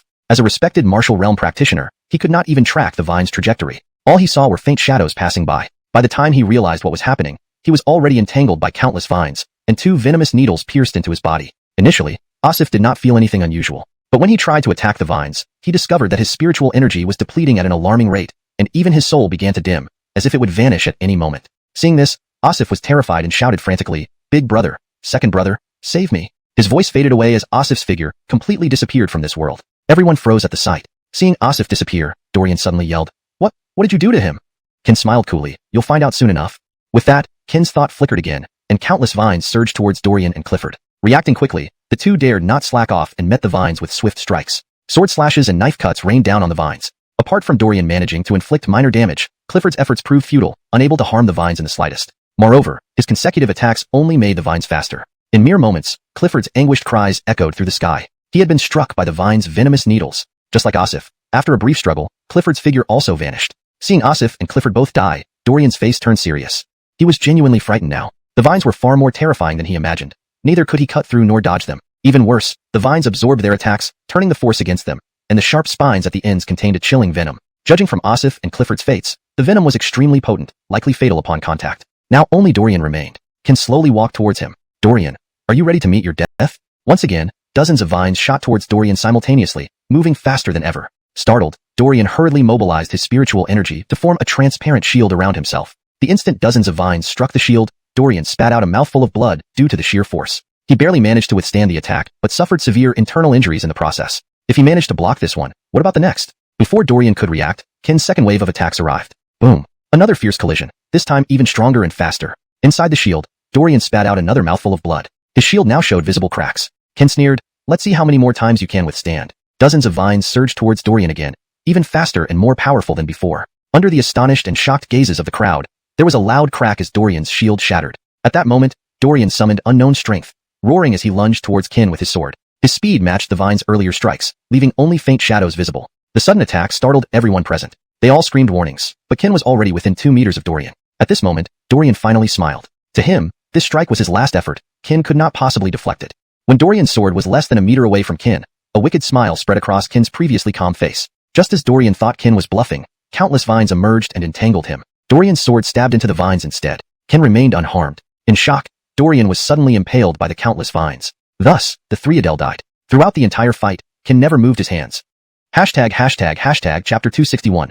Carmelo Ling III, Zheng family's Yun Kai. In the mirror of martial heaven, Kin fought 3 opponents at their peak and slew them without lifting a single hand. It was safe to say that this scene had greatly exceeded everyone's expectations. They had seen geniuses before, even those who overcame higher levels in combat and emerged victorious, but it was their first time witnessing someone like Kin, crossing an entire major realm and defeating 3 opponents without using his hands. Everyone exclaimed, "Is this the true strength of the successor of the Path of Mortals? Too terrifying." Not just the other onlookers, even Coral and Arno were left speechless by this scene. They knew Kin was strong. After all, being the sole successor of the Path of Mortals certainly indicated his exceptional qualities. But what stunned them both was that they never expected Kin to be this powerful. In the sky, as the Adele vanished, Kin raised his head once more to gaze at the heavens. His brows furrowed, his expression grave, as if something terrifying existed up there. Suddenly, Kin slowly raised his right hand, and the Taiping sword silently appeared. Without any unnecessary words, he swung his hand toward the sky. Boom! A loud explosion rang out, and the figure of a Bergen appeared in the sky. At that moment, not only did the spectators frown, but Coral and Arno on the city wall also narrowed their eyes. How could it be him? No wonder Kin looked so troubled earlier. He must have sensed this guy's presence. The Bergen looked down with a hint of disdain at the corners of his mouth. Indeed, as the sole successor of the Path of Mortals, even when I used the highest concealment secret technique of Carmelo Ling, you could still detect me. Interesting, truly interesting. Kin responded, "State your name. I do not kill unnamed beings." Upon hearing Kin's words, the Bergen froze for a moment before bursting into laughter. He laughed loudly, as if Kin's statement was the funniest joke he had ever heard. After calming down, the Bergen took a deep breath and said, "I admit you are strong, but don't compare me to those 3 idiots from earlier, because I will be the first one to kill you." Before Kin could respond, the Bergen suddenly stepped forward, and in an instant, a destructive force swept across the entire mortal city, shaking the sky to its core. Under the terrifying pressure, the surrounding sky shattered into fragments. Kin exclaimed in shock, "Transformative. First realm?" The Bergen stood with his hands behind his back, gazing down at Kin below. "Remember, boy, the one who kills you is Garfield of the Zheng family from Carmelo Ling." Upon hearing these words, everyone felt a chill run down their spines. The name Garfield seemed to carry a forbidden weight. Upon hearing it, everyone showed unmistakable signs of fear. Kin was puzzled. Garfield appeared to be merely a top-tier transformative first-realm cultivator, far from reaching the Holy Realm. Why were they so terrified? Even Coral and Arno on the city wall looked increasingly serious. Carmelo Lingjing family? So what? Kin sneered. Garfield retorted. If you want to know if they're impressive, why not try me? Saying this, Garfield suddenly thrust his hand downward and unleashed a powerful punch at Kin below. Instantly, a terrifying energy capable of destroying the entire mortal city descended from the sky, surging straight toward Kin like a towering wave. The transformative first realm was no ordinary realm. It was the pinnacle of the 9 realms, approaching the level of Earth Saint. Thus, Kin didn't dare to be careless. As he lifted his hand, countless energies converged into one sword strike. The moment the sword struck, its light intersected with the fist's momentum, and another deafening roar echoed throughout mortal mausoleum. Under the overwhelming aftershock, the sky cracked like spider webs. Had it not been for Coral using her formidable energy to protect the entire mortal city, it would have been obliterated. Amidst the thick smoke, 2 figures flew backwards simultaneously. The only difference was that Kin's mouth dripped with blood, while Garfield remained unscathed. Seeing this, Garfield, who had initially worn a contemptuous look, now grew increasingly serious. After all, the realm gap between them was significant. Even after temporarily boosting his strength, Kin was still far below Garfield's level. Despite this, he failed to deliver a decisive blow to Kin. This moment changed Garfield's perception of Kin, from initial disdain to astonishment and then seriousness. From afar, Kin wiped the blood from his mouth and looked at Garfield mockingly. Transformative first realm? Not much to it, actually. I thought you'd be stronger. Turns out you're no different from those 3, Adele. Hearing this, Garfield nearly spat blood in rage. He snarled. You say I'm no different from those 3? What a joke. I, Garfield, am one of the 3 great geniuses of Carmeloling. How can you possibly compare them to me? Don't get carried away just because you managed to withstand one strike. Let's see what else you've got for my second attack. With that, Garfield suddenly drew a long black saber from his back and slashed downward. World annihilation, demon slaying. The terrifying saber force tore through the already battered sky, splitting it into countless massive cracks. Seeing this, Kin's lips curled slightly into a smile. He held his long sword horizontally, and instantly, boundless mortal energy rushed towards him like floodwaters breaching a dam. Everyone could feel the rapid depletion of mortal energy in the vicinity. His right hand tightened, and a flash of cold light flickered. Mortal Sword Technique. As the sword struck, a blinding white light buzzed and exploded. Boom. The sword light shattered Garfield's terrifying saber force and continued hurtling towards him. Under everyone's astonished gazes, the white light pierced through Garfield's body and soared into the clouds. The battlefield fell silent, and everyone held their breath. They stared wide-eyed at the unfolding events. As Kin's figure slowly descended, Garfield's form in the sky completely dissipated. Coral suddenly appeared behind Kin, supporting him steadily. She knew that only by condensing an excessive amount of mortal energy could that strike have killed Garfield. Consequently, his body suffered a backlash, causing him to faint. Killing a transformative first-realm powerhouse in the mirror of martial heaven, this battle would undoubtedly be recorded in Mortal Mausoleum's history forever. This was a monumental battle, a testament to Kin's power. Soon, news of this event spread throughout Mortal Mausoleum. Upon learning this, everyone was left in awe and disbelief. Chapter 262. Another breakthrough, advancing to Venerable Martial Realm. When he awoke again, it was already 2 days later. During the time Kin was unconscious, no one dared to challenge him again. After all, his almost monstrous strength deterred anyone who intended to test their luck. Even those at the Transformation Realm were not his match. Challenging him would be suicide for anyone below that rank. Now within the entire Western Ling Mausoleum, apart from the older generation of experts, only the 2 remaining geniuses could possibly match Kin. They waited anxiously for these 2 geniuses to challenge Kin, but after 2 days, there was still no action. For a while, unfavorable comments spread across the Ling Mausoleum. Many wondered if the 2 remaining geniuses were too frightened by Kin's terrifying strength to engage him. Others suggested that they were in seclusion, preparing to advance to higher realms. Speculations varied widely. Kin didn't pay attention to these rumors. Regardless of what others said, he knew the upcoming battle would be even more difficult. Therefore, his only priority now was continuous cultivation. Since the Ling power in the Ling Mausoleum was extremely dense, Kin didn't need to gradually comprehend the Ling power released by the environment. He could absorb it directly. Days passed without any disturbance, and Kin's cultivation rapidly advanced. In just 7 days, he reached the peak of the first-level Venerable Martial Realm. If this had been outside, such rapid progress would have seemed unimaginable. As he continued to cultivate, Kin marveled at the power of G. Brady even more. In an era where Ling power was scarce, G. Brady managed to cultivate to a level that even the Heavenly Tao feared, through sheer effort. Undeniably, G. Brady's cultivation talent was truly terrifyingly transcendent. Just as Kin prepared to further enhance his strength, the vines within his body suddenly changed. The previously massive vines, spanning dozens of feet thick, became significantly thinner after he reached the Venerable Martial Realm, less than half their original size. This sudden change startled Kin. Despite being finer, the vines' flexibility and speed tripled. To test the power of the vines, Kin summoned Roy and Bogdan without hesitation. These 2 always acted unreliable when important, yet liked to show off during idle times, which caused Kin much trouble. Now, when he needed them, he naturally called both out at once. Roy spoke first. Wow, it's been so long, and your strength has improved significantly. Bogdan also teased, judging by your current strength, you should have few rivals in the Venerable Martial Realm. Actually, if you use the creation Yin-Yang art and the Ling Sword Technique, even transformative realm experts wouldn't be able to touch you. Kin was genuinely happy to see them. Although they weren't always reliable, they had saved him before, so he still treated them with respect. He said, Bowen predecessors, I am currently facing unprecedented danger. Just as my cultivation has advanced, I wish for both of you to guide me. Upon hearing this, they realized his intent. You're not here for idle chat, are you? You want us to spar with you? Kin laughed nervously. This is indeed sudden. Please don't take offense, Blas. Roy waved a hand. No problem. You know that since the seal isn't lifted, Bogdan and I can't simultaneously use spiritual energy. Let me test you this time. Ken nodded. Thank you, Blas. Before he finished speaking, Ken vanished from his spot, reappearing behind Roy. Without hesitation, he swung his sword. Facing Roy and Bogdan, Ken held nothing back and used his full strength. Clang. A sharp sound rang out. Ken found his nearly lethal strike effortlessly caught between two fingers of Roy. Roy chuckled. Your speed is good, but the power leaves much to be desired. Ken grinned wickedly. I know. Suddenly, dozens of vines sped toward Roy. Startled, Roy quickly let go of the sword and retreated rapidly. His punch did not shatter the vines, but absorbed their energy, enhancing the vine's speed even further. Roy stared in shock. I didn't expect you to have such a powerful technique hidden up your sleeve. Spiritual combat vines? Interesting. Countless vines surrounded Roy. As the sharp thorns approached him, Roy's eyes flashed coldly. Instantly, a wall of black death energy appeared before him, blocking all the vines. No matter from which direction they attacked, they were ineffective. Observing this, Ken controlled 4 elemental attributes simultaneously attacking from all directions. Roy couldn't help but smile. It seems you've grown quite a bit. You're learning to outsmart instead of blindly charging forward like before. Boom. Before Roy could finish speaking, the 4 elemental energies struck simultaneously. A loud explosion erupted, scattering the black death energy surrounding Roy. Seizing the opportunity, Ken opened all 5 seals and lunged at him with the Taiping sword. Snap. Roy again caught Ken's sword with 2 fingers. However, this time was different because a venomous thorn was inches away from his neck, nearly touching him. Roy smiled approvingly, slowly releasing the sword. Well done. It seems you've matured. Ken retracted the vines and the sword, respectfully bowing to Roy. Sorry, Blas. Roy waved a hand. No problem. As long as Sacred Realm experts don't intervene, you are invincible. But remember, there will always be someone stronger in this world, so don't become arrogant. Ken nodded. Understood. Roy continued. I'll give you one piece of advice. Keep an eye on the woman surnamed Lei. She possesses considerable strength and deep scheming intentions. Be cautious around her. With a light hum, Ken returned to reality, just as startling news arrived.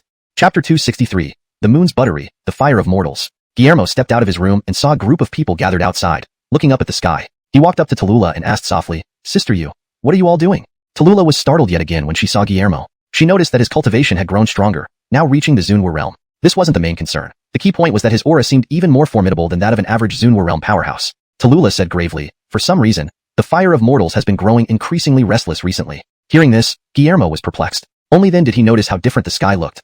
Much redder, almost like a fiery ball. Curious, Guillermo inquired, what is this Fire of Mortals? Why have I never heard of it? Tallulah explained, actually, the space we are in right now is formed by the condensed essence of the Fire of Mortals. If the Fire of Mortals were to extinguish, we would be completely obliterated as well. Guillermo pressed on, what will happen if the Fire of Mortals continues to grow more agitated? Tallulah answered, if it keeps becoming more restless, its energy will keep growing. Since we are within the Fire of Mortals, the more powerful it becomes, the harder it will be for us to resist until we are ultimately destroyed. You should know, this Fire of Mortals comes from a drop of refined blood that fell when our ancestor broke through to the Imperial Realm. The power contained within is terrifying. Upon hearing this, Guillermo understood that this place was indeed formed by a drop of refined blood from his teacher Brady. He couldn't help but marvel, no wonder the force of mortals here is so intense. Apart from those released by those who died to the mortal sword technique, most of it must be condensed from this refined blood. Thinking about this, Guillermo asked again, how can we stop it from continuing to grow restless? Tallulah glanced at Guillermo and said, are you sure you want to help? Think carefully. Nearly half of the people in the cemetery of mortals want you dead. Are you sure you want to save them? After pondering, Guillermo nodded solemnly and said, whether or not they kill me is their business. Whether or not I save them is mine. Just tell me what to do. We can deal with other matters after resolving this calamity. Guillermo's tone was calm. To him, those from Carmeloling who wanted to kill him indeed deserved death, but the people from Zhongling and Dongling were innocent. After weighing the pros and cons, he chose to save them. At that moment, nearly 200 Saint Realm powerhouses suddenly appeared in the sky above Dongling. There were 2 groups, one led by Slade from Carmeloling, and another led by Dash from Zhongling. As soon as they arrived in Dongling, the super powerhouses from Carmeloling immediately locked onto Guillermo with their divine senses. Under the overwhelming pressure of those hundreds of Saint Realm powerhouses, Guillermo found it difficult to breathe. Seeing this, Tallulah and Dash acted simultaneously, instantly dispelling the terrifying pressure. Tallulah pointed angrily at Slade in the sky and berated, dare you to act rashly in my Dongling? Is your Carmeloling trying to court death? Facing Tallulah's threat, Slade showed no fear. Rash? What if I'm rash? Why does Dongling protect this successor of the mortal way? What are your true intentions? We've lived here for nearly 5,000 years in peace. Why do these events only occur after he came to the cemetery of mortals? Slade then turned to the other powerhouses and continued, ladies and gentlemen, in my view, this successor of the mortal way is a harbinger of disaster. Ever since he arrived, the Fire of Mortals has become restless. I believe all these incidents are his doing. He wants to obtain the Fire of Mortals to boost his cultivation. Although we have died once, as long as the Fire of Mortals persists, our divine souls will not perish, and we still have a chance to be reborn. He, Guillermo, definitely came here for the Fire of Mortals. He wants us all to disappear forever from this world. To continue living, I suggest we kill him directly. Slade's words stirred great waves. Besides the super powerhouses from Carmeloling who originally wanted Guillermo dead, Even some from Zhongling and Dongling started to waver internally. As the saying goes, if one doesn't look out for oneself, heaven and earth will destroy one. This phrase holds true in any era. Seeing the killing intent rising against Guillermo, the previously silent Dash knew that if things continued this way, Guillermo's situation would become very passive, even fatal. Dash stepped forward and said, Slade, as in Bloss in a super powerhouse, how can you say such disgraceful things? Has the fire of mortals ever gone restless before? Moreover, if you really kill young friend Guillermo today, we will all face destruction. Don't tell me you don't know how to calm the fire of mortals down. Dash's voice grew colder. As he spoke, the other powerhouses who were unclear about the situation turned their gazes towards Slade. Tallulah also stood up and added, honestly, in nearly 5,000 years, the fire of mortals has only gone restless twice before. This is the third time. The first 2 times, we could only escape destruction with the help of the descendants of the Supreme One. And now, besides being the successor of the mortal way, Guillermo has another identity, the descendant of the strongest human. These words shocked everyone present. Everyone except Dash, Corbin, and Tallulah, including Guillermo himself, was utterly stunned.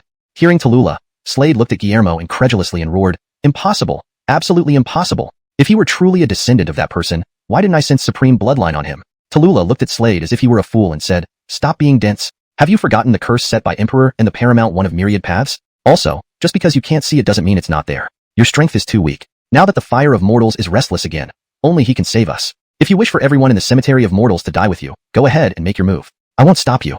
The crowd turned their gaze towards Slade, and many of the powerhouses from Carmeloling changed their expressions. If Slade dared to make a move against Guillermo, all the Saint Realm powerhouses would hesitate not to intervene. They waited so long for only one goal, to live again one day.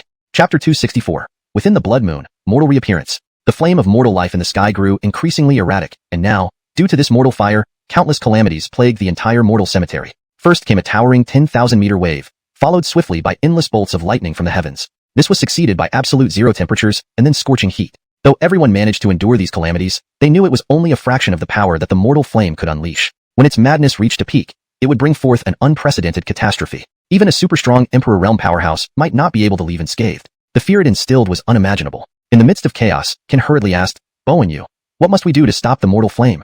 Facing endless natural disasters, they could withstand them effortlessly for now, but this couldn't last long. Though the energy of the calamity wasn't infinite, it would only wane after exhausting everyone's strength. Their immediate priority was to find a way to extinguish the mortal flame. Hearing Ken's words, Rex Haifeng suddenly interjected, Little friend Wu, do you remember the river you saw when you first came to the mortal cemetery? Ken seemed to recall something as he shouted, Is it the Ling River you're referring to?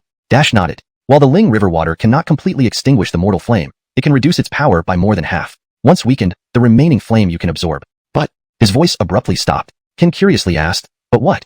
Dash continued, While absorbing the mortal flame, you risk being absorbed by it. If you are consumed by the flame, your soul will perish. Ken fell silent for a moment, but soon agreed.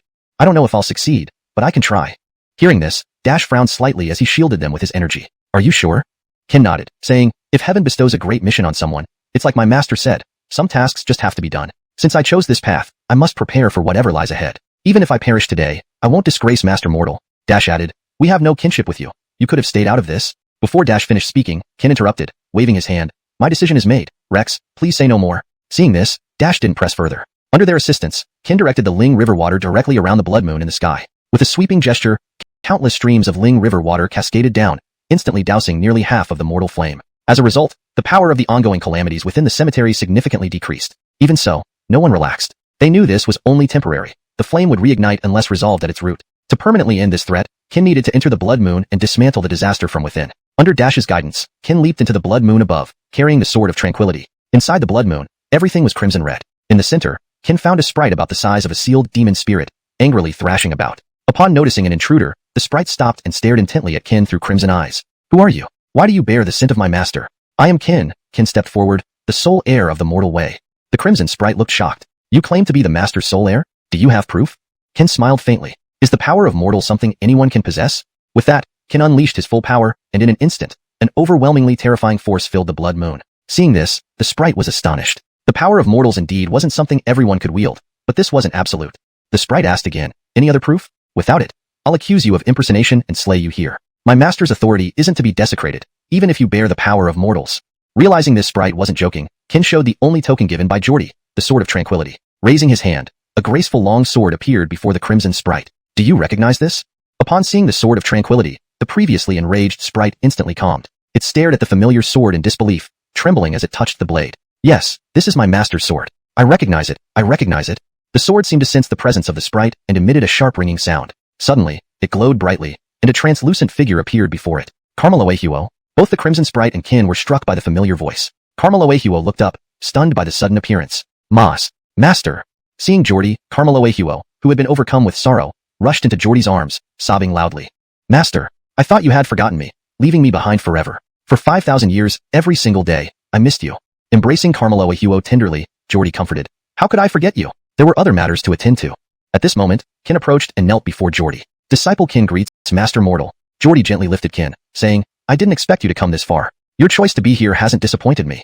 Kin was astonished. Master, you knew I would come here? Dash nodded with a smile. Everything was under control.